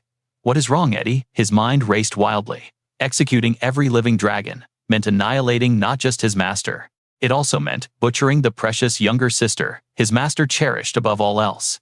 Guilt violently pierced his core, making him realize he absolutely could not do this. Fueling his magic with blazing rage, he shattered the surrounding ice and triggered a brand new ability, the Earth Cradle skill. This supreme skill of the Earth-dominating white dragon could conceal any artifact within a dimensional earthen void. Its absolute power unlocked only after receiving the white dragon's divine blessing. Trembling with heavy shame, Eddie materialized a tiny cradle in his palms. "Forgive me for keeping this hidden from you for so long." Upon seeing the mystical cradle, the ice dragon gasped in utter shock. Is that curled safely within the miniature sanctuary rested a slumbering baby dragon? Offering it to her, Eddie began his confession. "Back when Master still fought by my side, an invading force completely hijacked her mortal vessel. The ice dragon's trembling fingertips gently grazed the ancient cradle. My sister's divine aura. Flowers. My sister adored flowers. In that fragile second, staring into the cradle, a storm of devastating tears cascaded down the majestic dragon's face. Eddie's voice held absolute resolve. "Millennia, my path is clear. I must track down Master's other destined disciple, Princess Antari." At this critical turning point, watching the towering ice dragon sob while cradling the tiny sanctuary, he revealed the grim truth. The princess is hell-bent on slaughtering the entire dragon race. Master's final dying command was for me to aid her crusade, but my soul refuses that bloody path. His aura shifted, radiating an unstoppable ironclad determination. And I have finally engineered a flawless loophole to shatter this cursed destiny without spilling a single drop of dragon blood. If the prophesied doomsday actually descends, the surviving ancient dragons and the sacred tree of life will be stripped of their free will. Their divine mission will forcefully corrupt into pure apocalyptic destruction. This entire realm will be chained as absolute slaves to the demon god. This terrifying shadowy force that previously ravaged our world must remain an absolute secret until the promised day arrives. The singular, unavoidable method to shatter this divine system's oppressive rule is through the icy grip of death itself. But a miracle sparked when the white dragon Mnemosyne was accidentally sealed inside a pathetic lizard vessel, granting me one desperate lifeline. Master groaned in pure agony. "My physical vessel is crumbling at its absolute limit. Do not panic, Eddie. This is just the backlash of my own forbidden magic. The moment my soul vanishes, my corpse will still twitch. I will now carve my final dying command into your destiny. Bound by an unbreakable vow of absolute secrecy, certain dark truths must remain buried forever. Etch my next words into your very soul. You must track down Princess Antari, forge an unstoppable alliance with her, and completely obliterate the impending doomsday. Shackled by my system constraints, the only direct command I can issue Antari is to mercilessly execute every living dragon. Her unyielding conviction and blazing absolute willpower guarantee she will carry out that bloody crusade. But you, Eddie, your soul is simply too gentle. If I unveiled the entire horrific truth to her, she might at least comprehend the brutal necessity. And she possesses the sheer catastrophic strength to execute both me and Millennia. I am begging you, Eddie, redeem this shattered world, grant salvation to my noble brethren, and fight with everything you have to survive." Master Torrential Rain crashed down from the heavens, weeping for the tragic loss of an unbelievably pure soul. Eddie gently laid his master to rest, praying for her eternal peace. She had endured a horrifying magical affliction. She had writhed in apocalyptic agony for agonizing months, strictly to pass the world's darkest secret onto him. Did she truly expect him to blindly honor a suicide mission that demanded he slaughter her, her beloved sister, and their entire magnificent race? How the hell was he supposed to pull the trigger on that? Trapped in an agonizing mental labyrinth, a whole month slipped by in pure hesitation. "I apologize for chaining you here for so long, Eddie. You are bound by destiny to seek the princess. To fulfill your master's dying vow right. Do not sweat it, that can definitely wait. With vicious monsters violently surging out of control, how could I ever just abandon you, Eddie?" That eerie voice twisted into the spine, chilling screech of an abyssal monster. He kept fabricating heroic excuses to stall for time, desperately delaying his final judgment. Then, one fateful afternoon, they unearthed a chilling anomaly deep within the dungeon's abyss. It was lurking dangerously close to Nina's domain. He gasped in pure realization.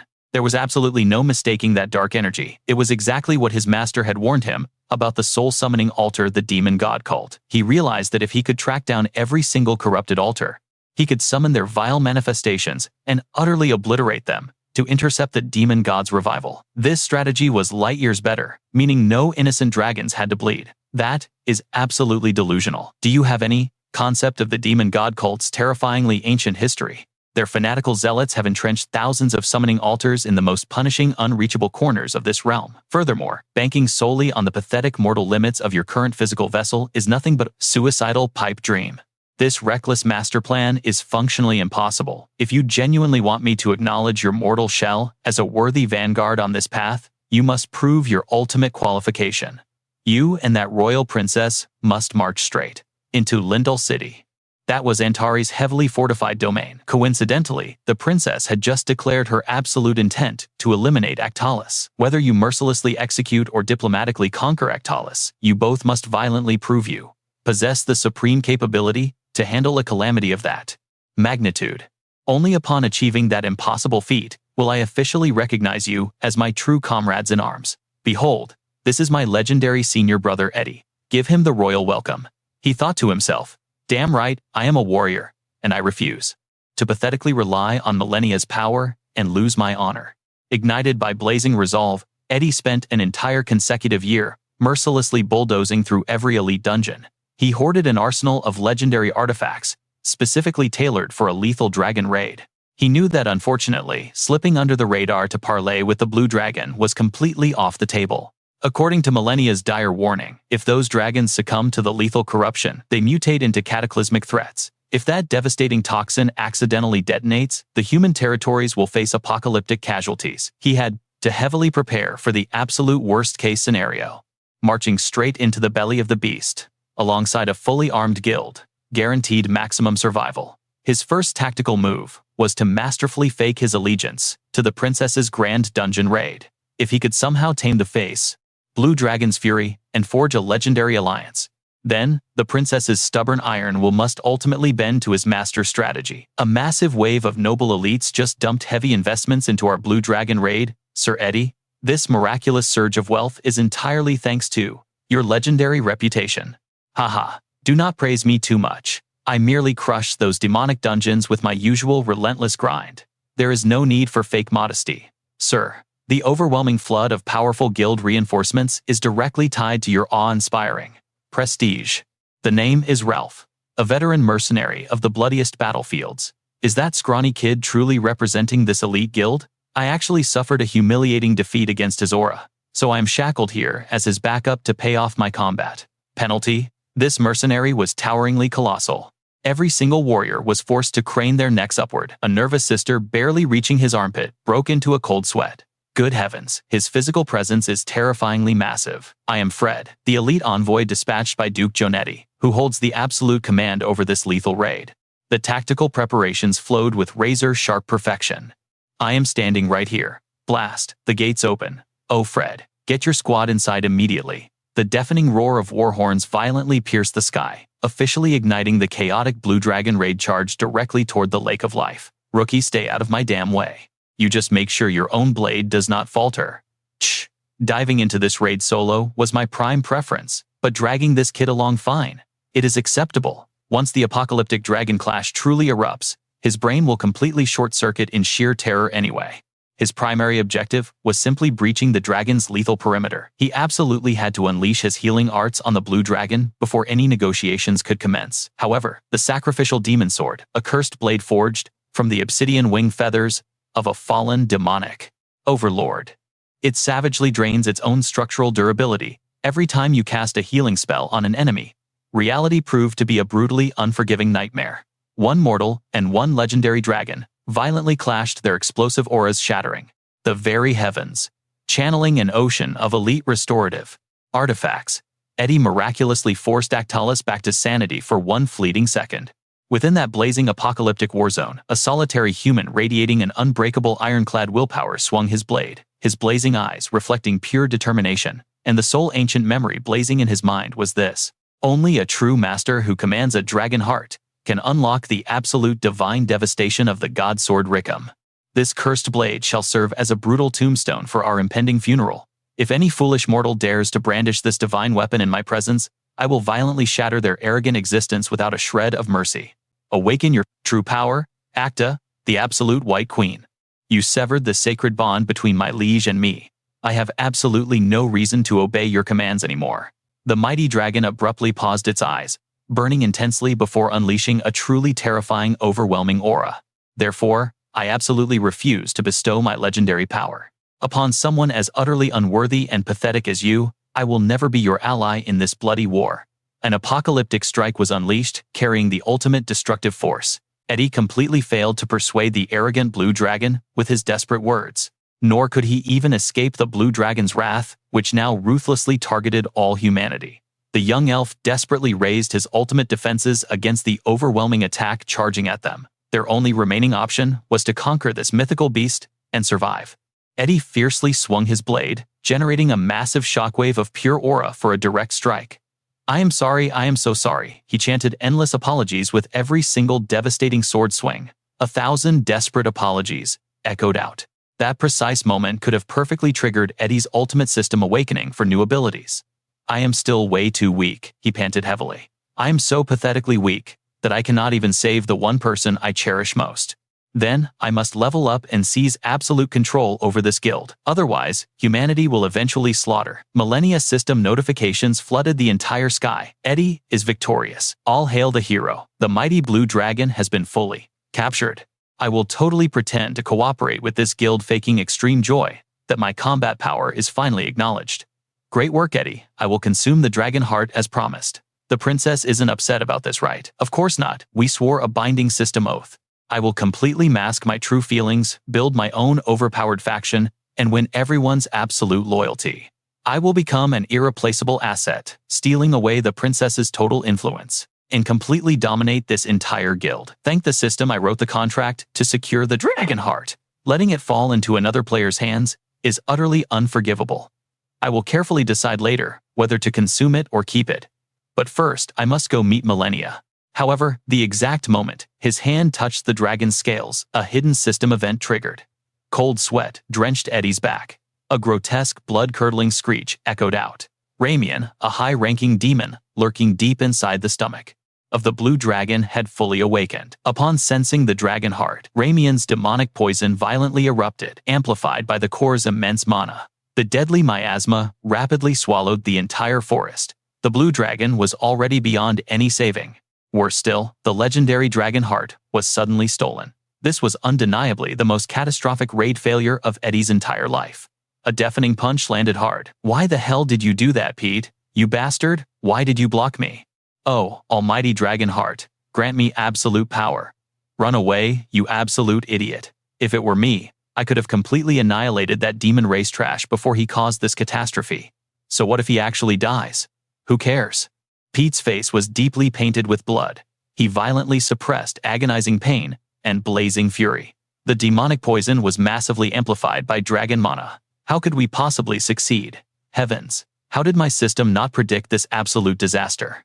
I never expected a poison master superior to myself. Thanks to that epic armor, you avoided the venom, but you are now a hidden carrier. If you return to the guild headquarters now, can you absolutely guarantee that the deadly contagion will not spread everywhere? Fleeing right now is your best option, you fool. The dragon raid contract is officially void, so I am leaving. Pete, wait. Send my quest rewards directly to the Duke.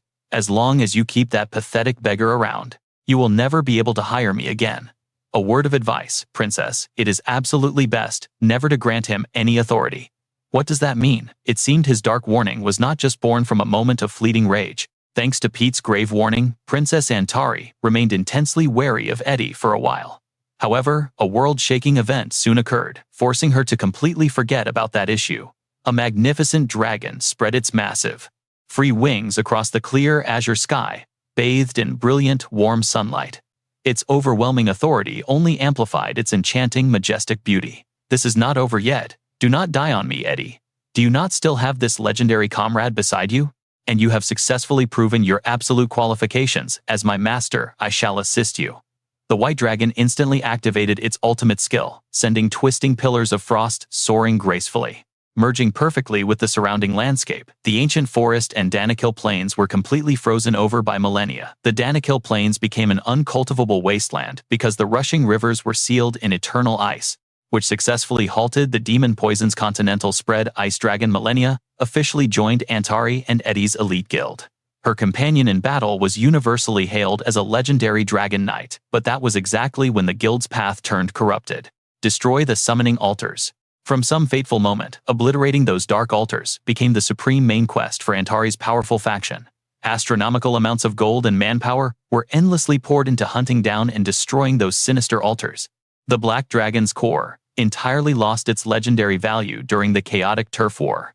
Pete completely abandoned the guild due to his explosive clash with Eddie. Meanwhile, the Darrell brothers stealthily infiltrated Millennia's faction, become members of the Ice Dragon's Guild. Why? To create a massive distraction and orchestrate her brutal assassination.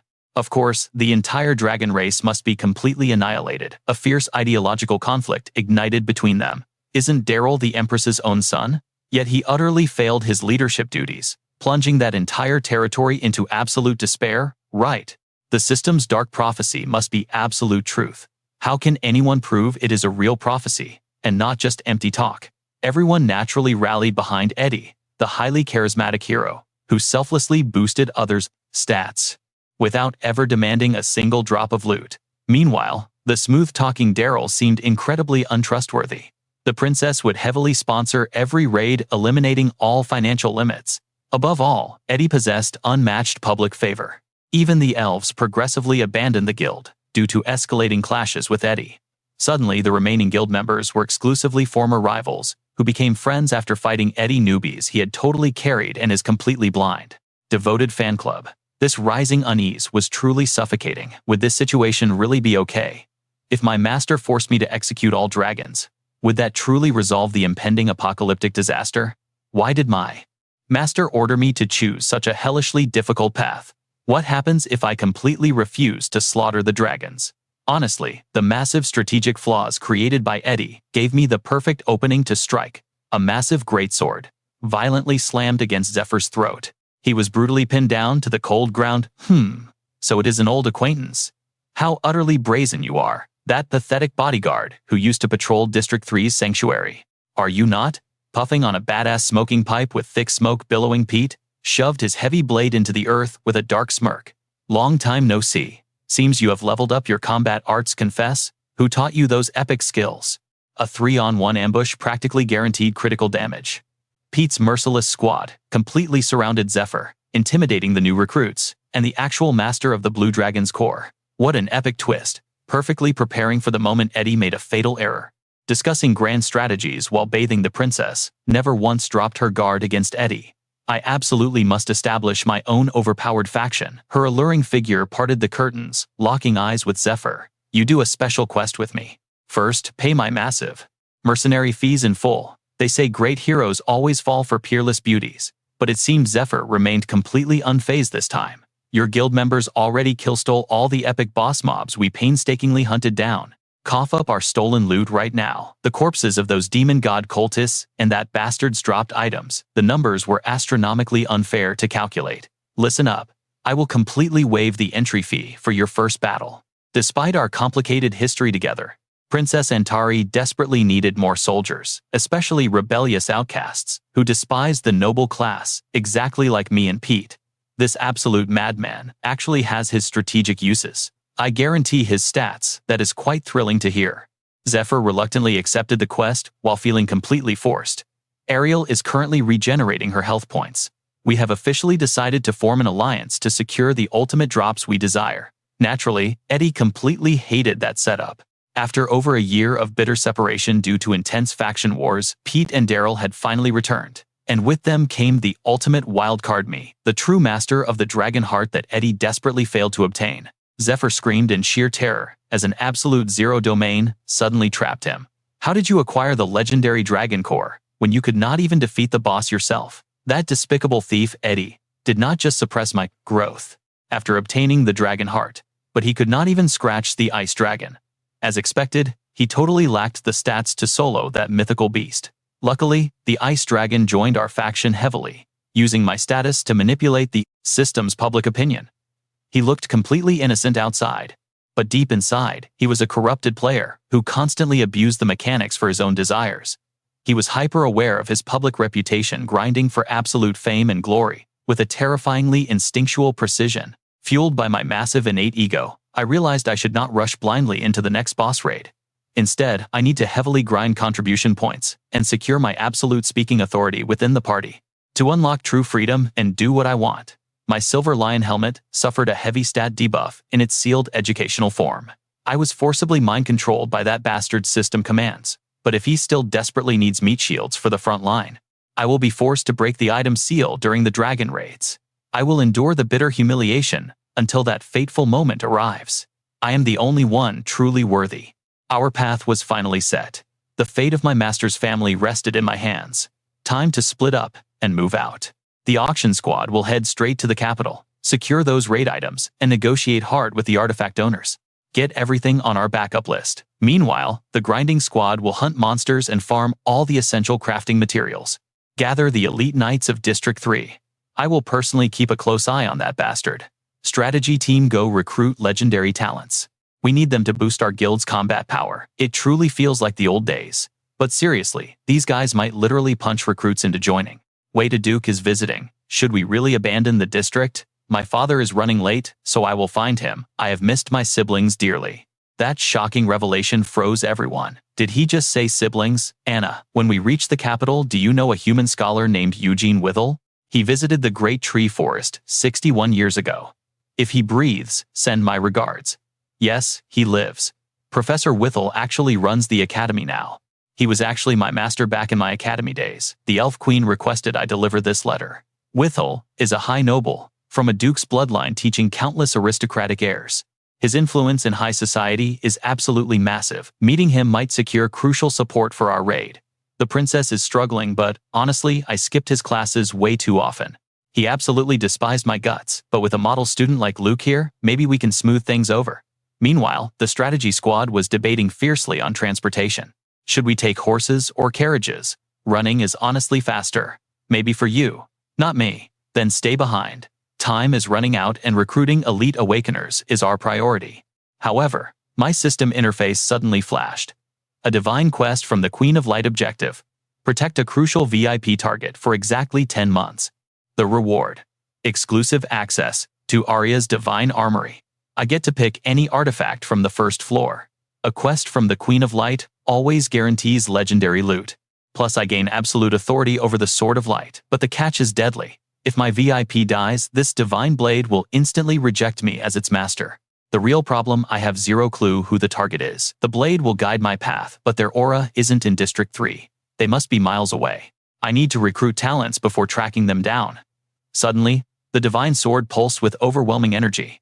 Zephyr flinched, nearly dropping the vibrating blade in pure shock. The blade forcefully aimed toward the heavens. Was it pointing at my VIP? I felt their presence closing in fast. Wait, no. The target is flying straight toward us. A massive dragon shredded through the clouds. The dragon riders descended with terrifying aura. It was Luke's father, Duke Caesar Jonetti, and Academy Principal Eugene Withel. The twin dragons crashed into our base, kicking up a massive dust storm. Long time no see, everyone. Are you all holding up? It was the Pure Green Guild Master.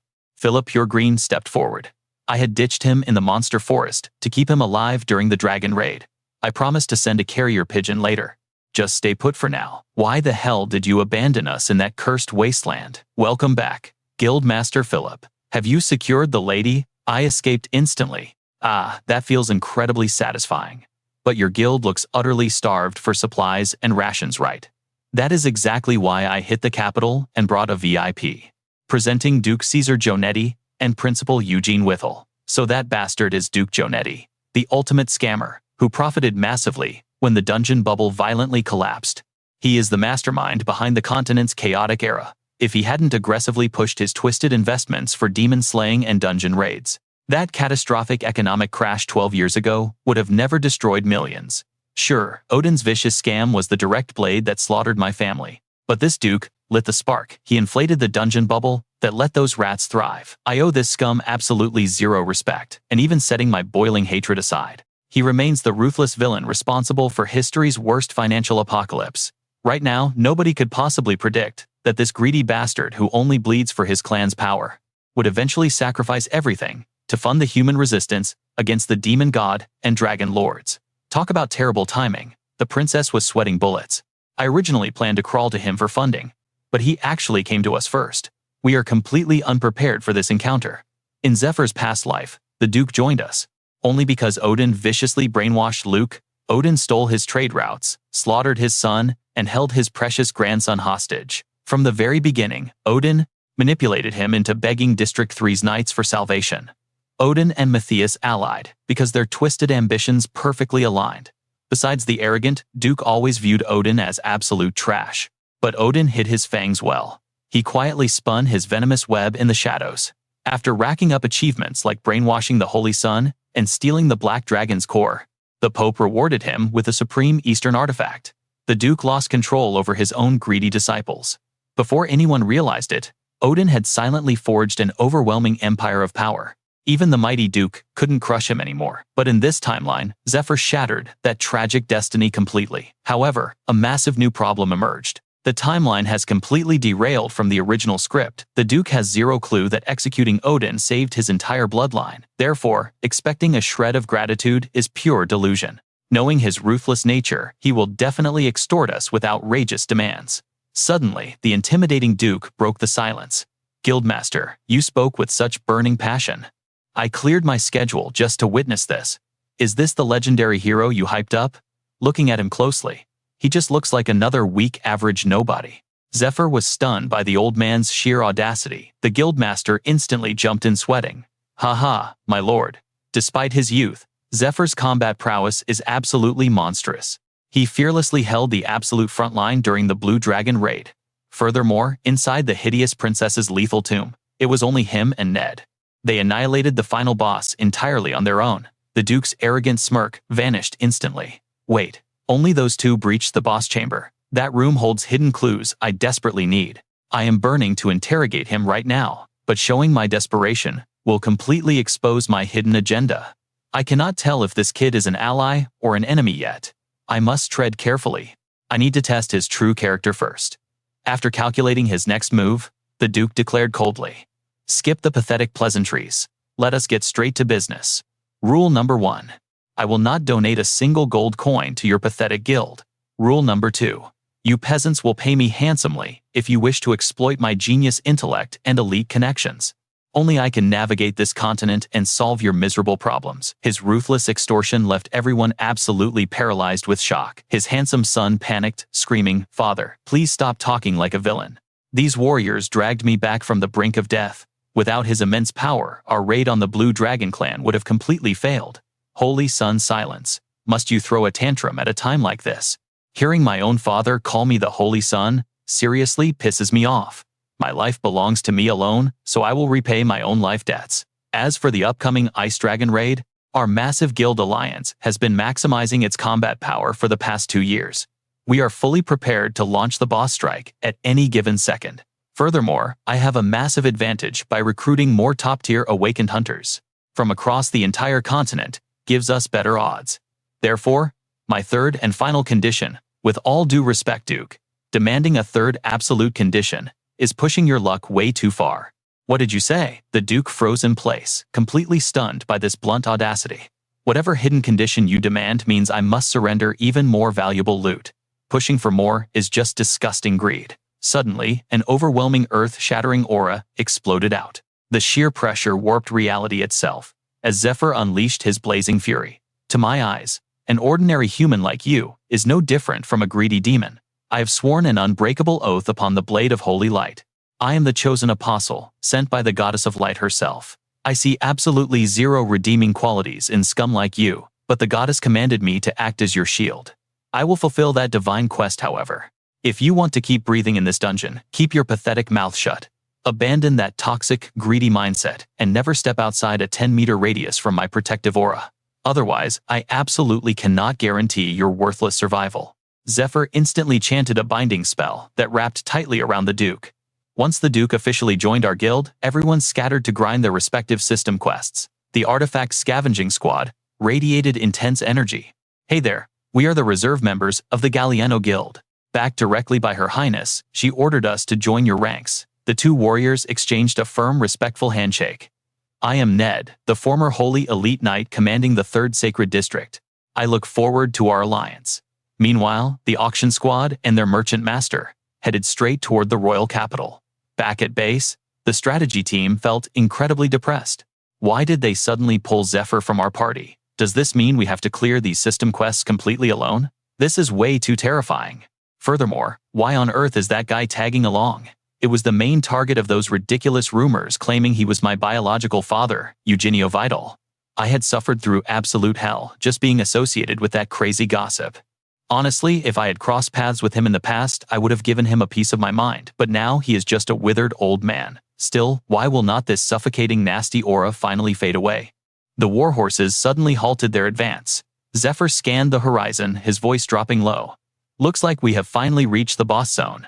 In the distance, the sky bled a horrific crimson. A massive forest fire raged, unleashing a blazing heat that threatened to incinerate their very souls.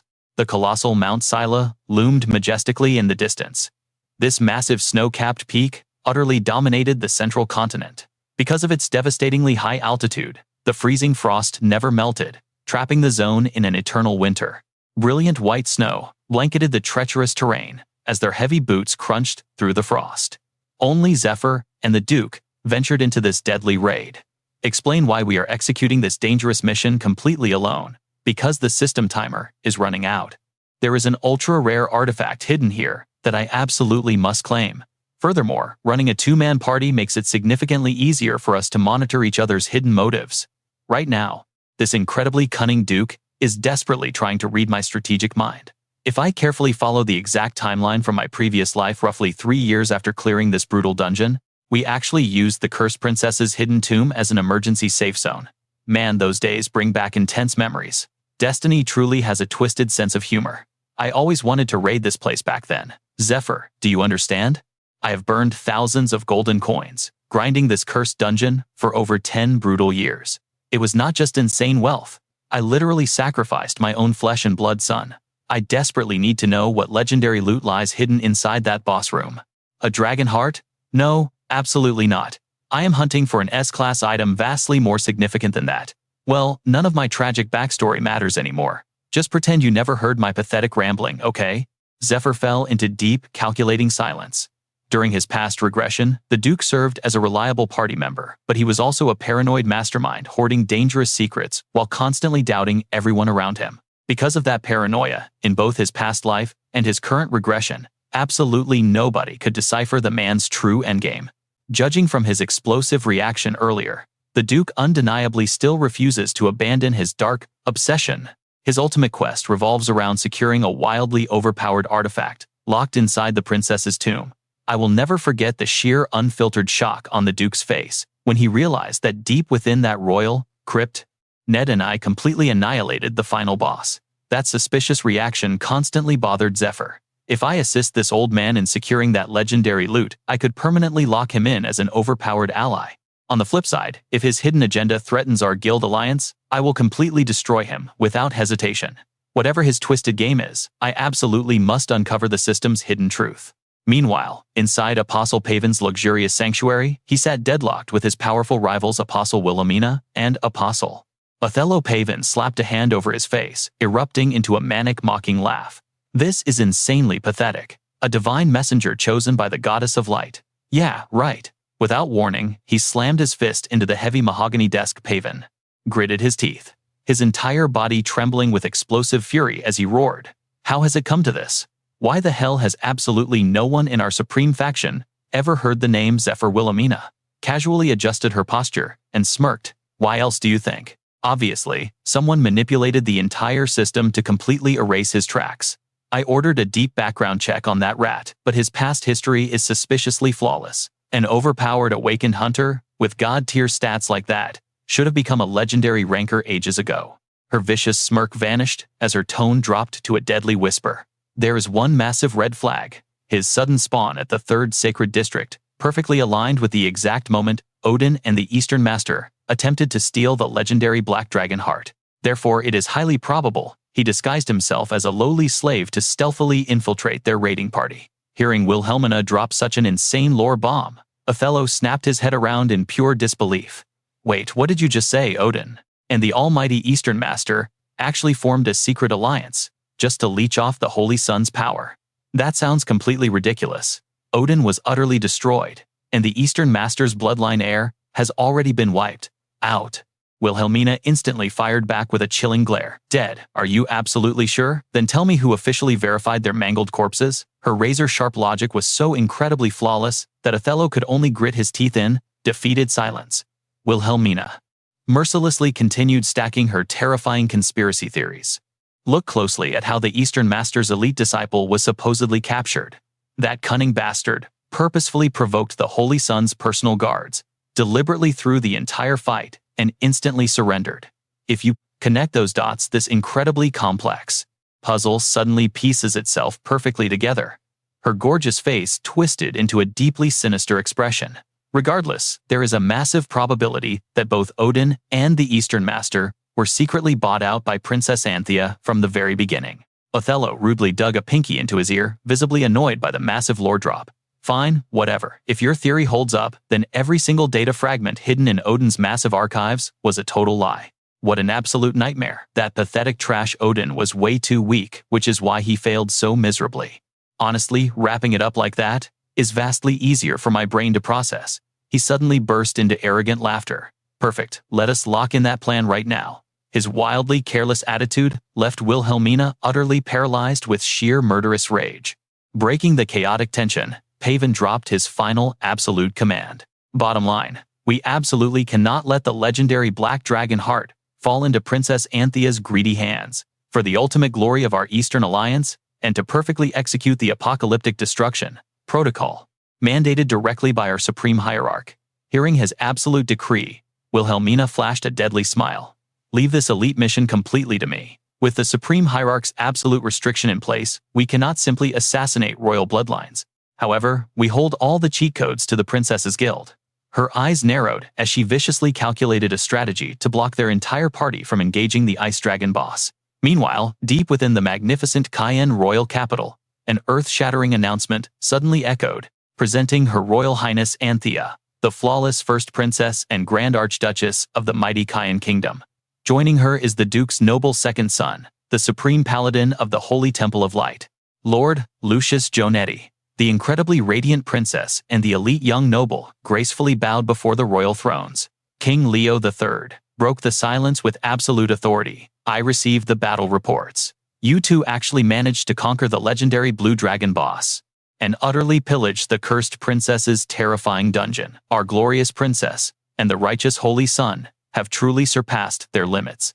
Queen Lucia Izia beamed with immense pride, adding softly, I always pictured my sweet girl as a fragile child, yet you completely shattered all our expectations. As your loving mother, my heart is absolutely bursting with pride for your heroic achievements. Princess Anthea gracefully gestured toward the massive treasure chests behind her. I have secured ultra-rare drops exclusively for you both. Please accept this divine tribute. Behold, the severed horn of the Blue Dragon. Queen Lucia Izia gasped in sheer astonishment. Heavens above, an actual dragon's horn. Immediately she and King Leo stepped down from their magnificent thrones. Grasping Anthea's hands and shoulders with overwhelming affection, the king burst into joyous laughter. You are an absolute legend, Anthea. I must officially bestow a massive reward upon you. After saving countless civilians, Luke and Izzy smiled warmly.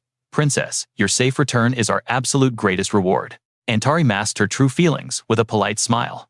Your Majesties, she bowed gracefully. The honor is entirely mine. But her internal monologue revealed the truth. Her unique awakening skill activated through physical contact, reading their exact emotional aura. The king's hand rested gently on her shoulder, but through her system interface, she analyzed their auras. She could instantly detect hidden enemies. To her awakened eyes, the royal couple morphed into sinister, pitch-black shadows. Their glowing white eyes sparked with greedy, calculating ambition. The king smirked at Luke. The Holy Sun has fought bravely for 15 years. 2 of the 8 global cataclysms are finally destroyed. We must throw an epic victory banquet and an honorary medal ceremony. He grinned greedily. Name any reward you desire. Legendary artifacts or territories, they are yours. Antari sees the perfect opening. Are you serious, father? Then, at the banquet. Soon, the entire capital buzzed with shocking rumors. Did you hear the news? Our spoiled princess has truly awakened as a hero? No way. That former troublemaker? Yes. She successfully raided the Azure Dragon's dungeon and gained incredible enlightenment from the battle. Another guild member chimed in. I heard she even healed the starving, poison-afflicted orphans stranded in the deadly Danakil wasteland. Flashback to the throne room, Antari faked a tearful, heartbreaking plea. But the citizens trapped in the Frost Dragon's frozen harbor are dying. As a royal bloodline awakener, I refuse to do nothing. Please delay the ceremony until I personally clear the Frost Dragon raid. Donate the entire banquet budget to buy safe zones and rations for the refugees. Her aura suddenly shifted to dead serious. And one more condition. This concerns the upcoming Frost Dragon boss raid. Meanwhile, at the Hunter Alliance capital headquarters, the Apex Guild Master, Kevin Ryder, exploded in fury. We are joining the Frost Dragon raid as a pathetic rescue squad. The king actually approved this. The guild's main damage dealer practically roared. Yes, the royal quest notification is arriving. Rick adjusted his glasses calmly. Under dungeon law, guild autonomy is completely protected from outside interference. The main raid roster is locked, but rescue units are different. A rescue squad acts as backup when the frontline assault team faces a wipeout. Their sole duty is managing inventory and providing backline support. Even if the dungeon boss falls, they only receive basic dispatch compensation. By system rules, they are strictly forbidden from direct combat. However, if the main raid faces annihilation, emergency flares can summon reinforcements. Only if 50% of the vanguard dies are we legally permitted to enter the combat zone. Kelly, the rogue guild's vice master, slouched lazily. She flipped her hair with a scoff. Then, it is totally irrelevant. 50% casualty rate. With our maxed out stats, slaying that Frost Dragon is a total joke. Honestly, I would love a chance to steal the boss's kill bonus. Kelly suddenly sat up, eyes gleaming. Why not just throw some gold at a Dragon Slayer mercenary? Kevin slammed the table, veins popping. Hell no. Absolutely not. That lunatic Zephyr is already registered for this raid. Have you forgotten his terrifying reputation? He rejects all gold currency. He only loots the legendary Dragon Heart. Kevin roared in panic. What if we accidentally trigger a player versus player deathmatch with him? The Temple of Light will definitely demand we surrender the boss's core. Your brain is completely empty. Kelly instantly leaped up, sparking an intense screaming match. Oh, are you terrified? We have plenty of other close combat classes. If your stats are too low, just quit. Rick sat trapped between the furious awakeners. Rick gritted his teeth, his stress levels peaking. Their rage aggro is the real issue. Brilliant fighters, zero emotional control. This entire guild survives purely on my diplomacy skills. He sighed heavily. Tapping his golden mage staff against the marble floor, he neutralized the tension. All right, power down, both of you. We need a solid strategy. Hoisting the legendary staff onto his shoulder, Rick commanded the room. Bottom line, we keep cool heads. Kevin's furious aura slowly dissipated as Rick outlined the system mechanics.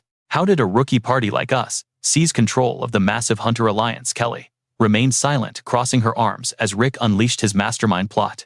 Since it is an absolute royal quest, we are forced to tail the princess as her backup unit. However, our shadowy financial backers want her reputation crushed. Pushing up his gleaming glasses, a wicked tactical smirk crossed his face. Phase 1, fake an alliance with her. Kelly, I need your master thief skills. Target the princess's party member. Are you in? Meanwhile, inside a luxurious carriage, Antari scrolled through her mental interface. So they took the bait and joined the raid. The Frost Dragon's hidden island biome is totally unmapped territory. If we take the vanguard position, a perilous pre-raid scouting mission is absolutely unavoidable. The real nightmare was the king's timeline. His sinister voice echoed in her mind. Antari, prepare yourself. My intelligence network says the boss raid triggers in exactly 2 years. She bit her lip in deep frustration. I absolutely must speedrun this timeline down to 2 months. The Hunter Alliance is missing crucial damage-dealing classes, relying on fragile temporary contracts. To save the port city, Zephyr and Luke had to grind negotiations with wealthy investors to buy high-tier equipment and mercenaries. Pushing investors too hard would trigger massive failure rates. If that fails, they will instantly void the contract and join our party.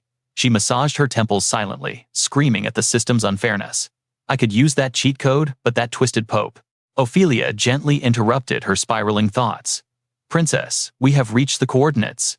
Antari gracefully descended from the carriage. No turning back now. We have to breach this zone. Hopefully this unlocks the required hidden quest before leaving District 3. Duke Caesar Jones, holding young Marcus, approached her. We need to talk strategy, princess. Your fatal flaw is an incredibly low experience level. In my professional opinion, utilizing glitch tactics brings severe system penalties. Do not even think about breaking the Alliance's established rules. He revealed a brilliant exploit strategy. You do not actually have to solo the Frost Dragon boss. Join the expedition under the guise of a rescue unit. His genius advice echoed perfectly in Antari's mind. Just aggressively burn the royal budget at the Lauren auction house, and the system will auto-resolve the conflict. Flanked by her elite party, Princess Antari confidently strode into the 6 continents' most legendary auction event. The current dungeon administration laws were riddled with massive exploits. While officially requiring Holy Temple or Magic Tower certifications, corrupt nobles were illegally hacking the raid rosters for immense personal gain.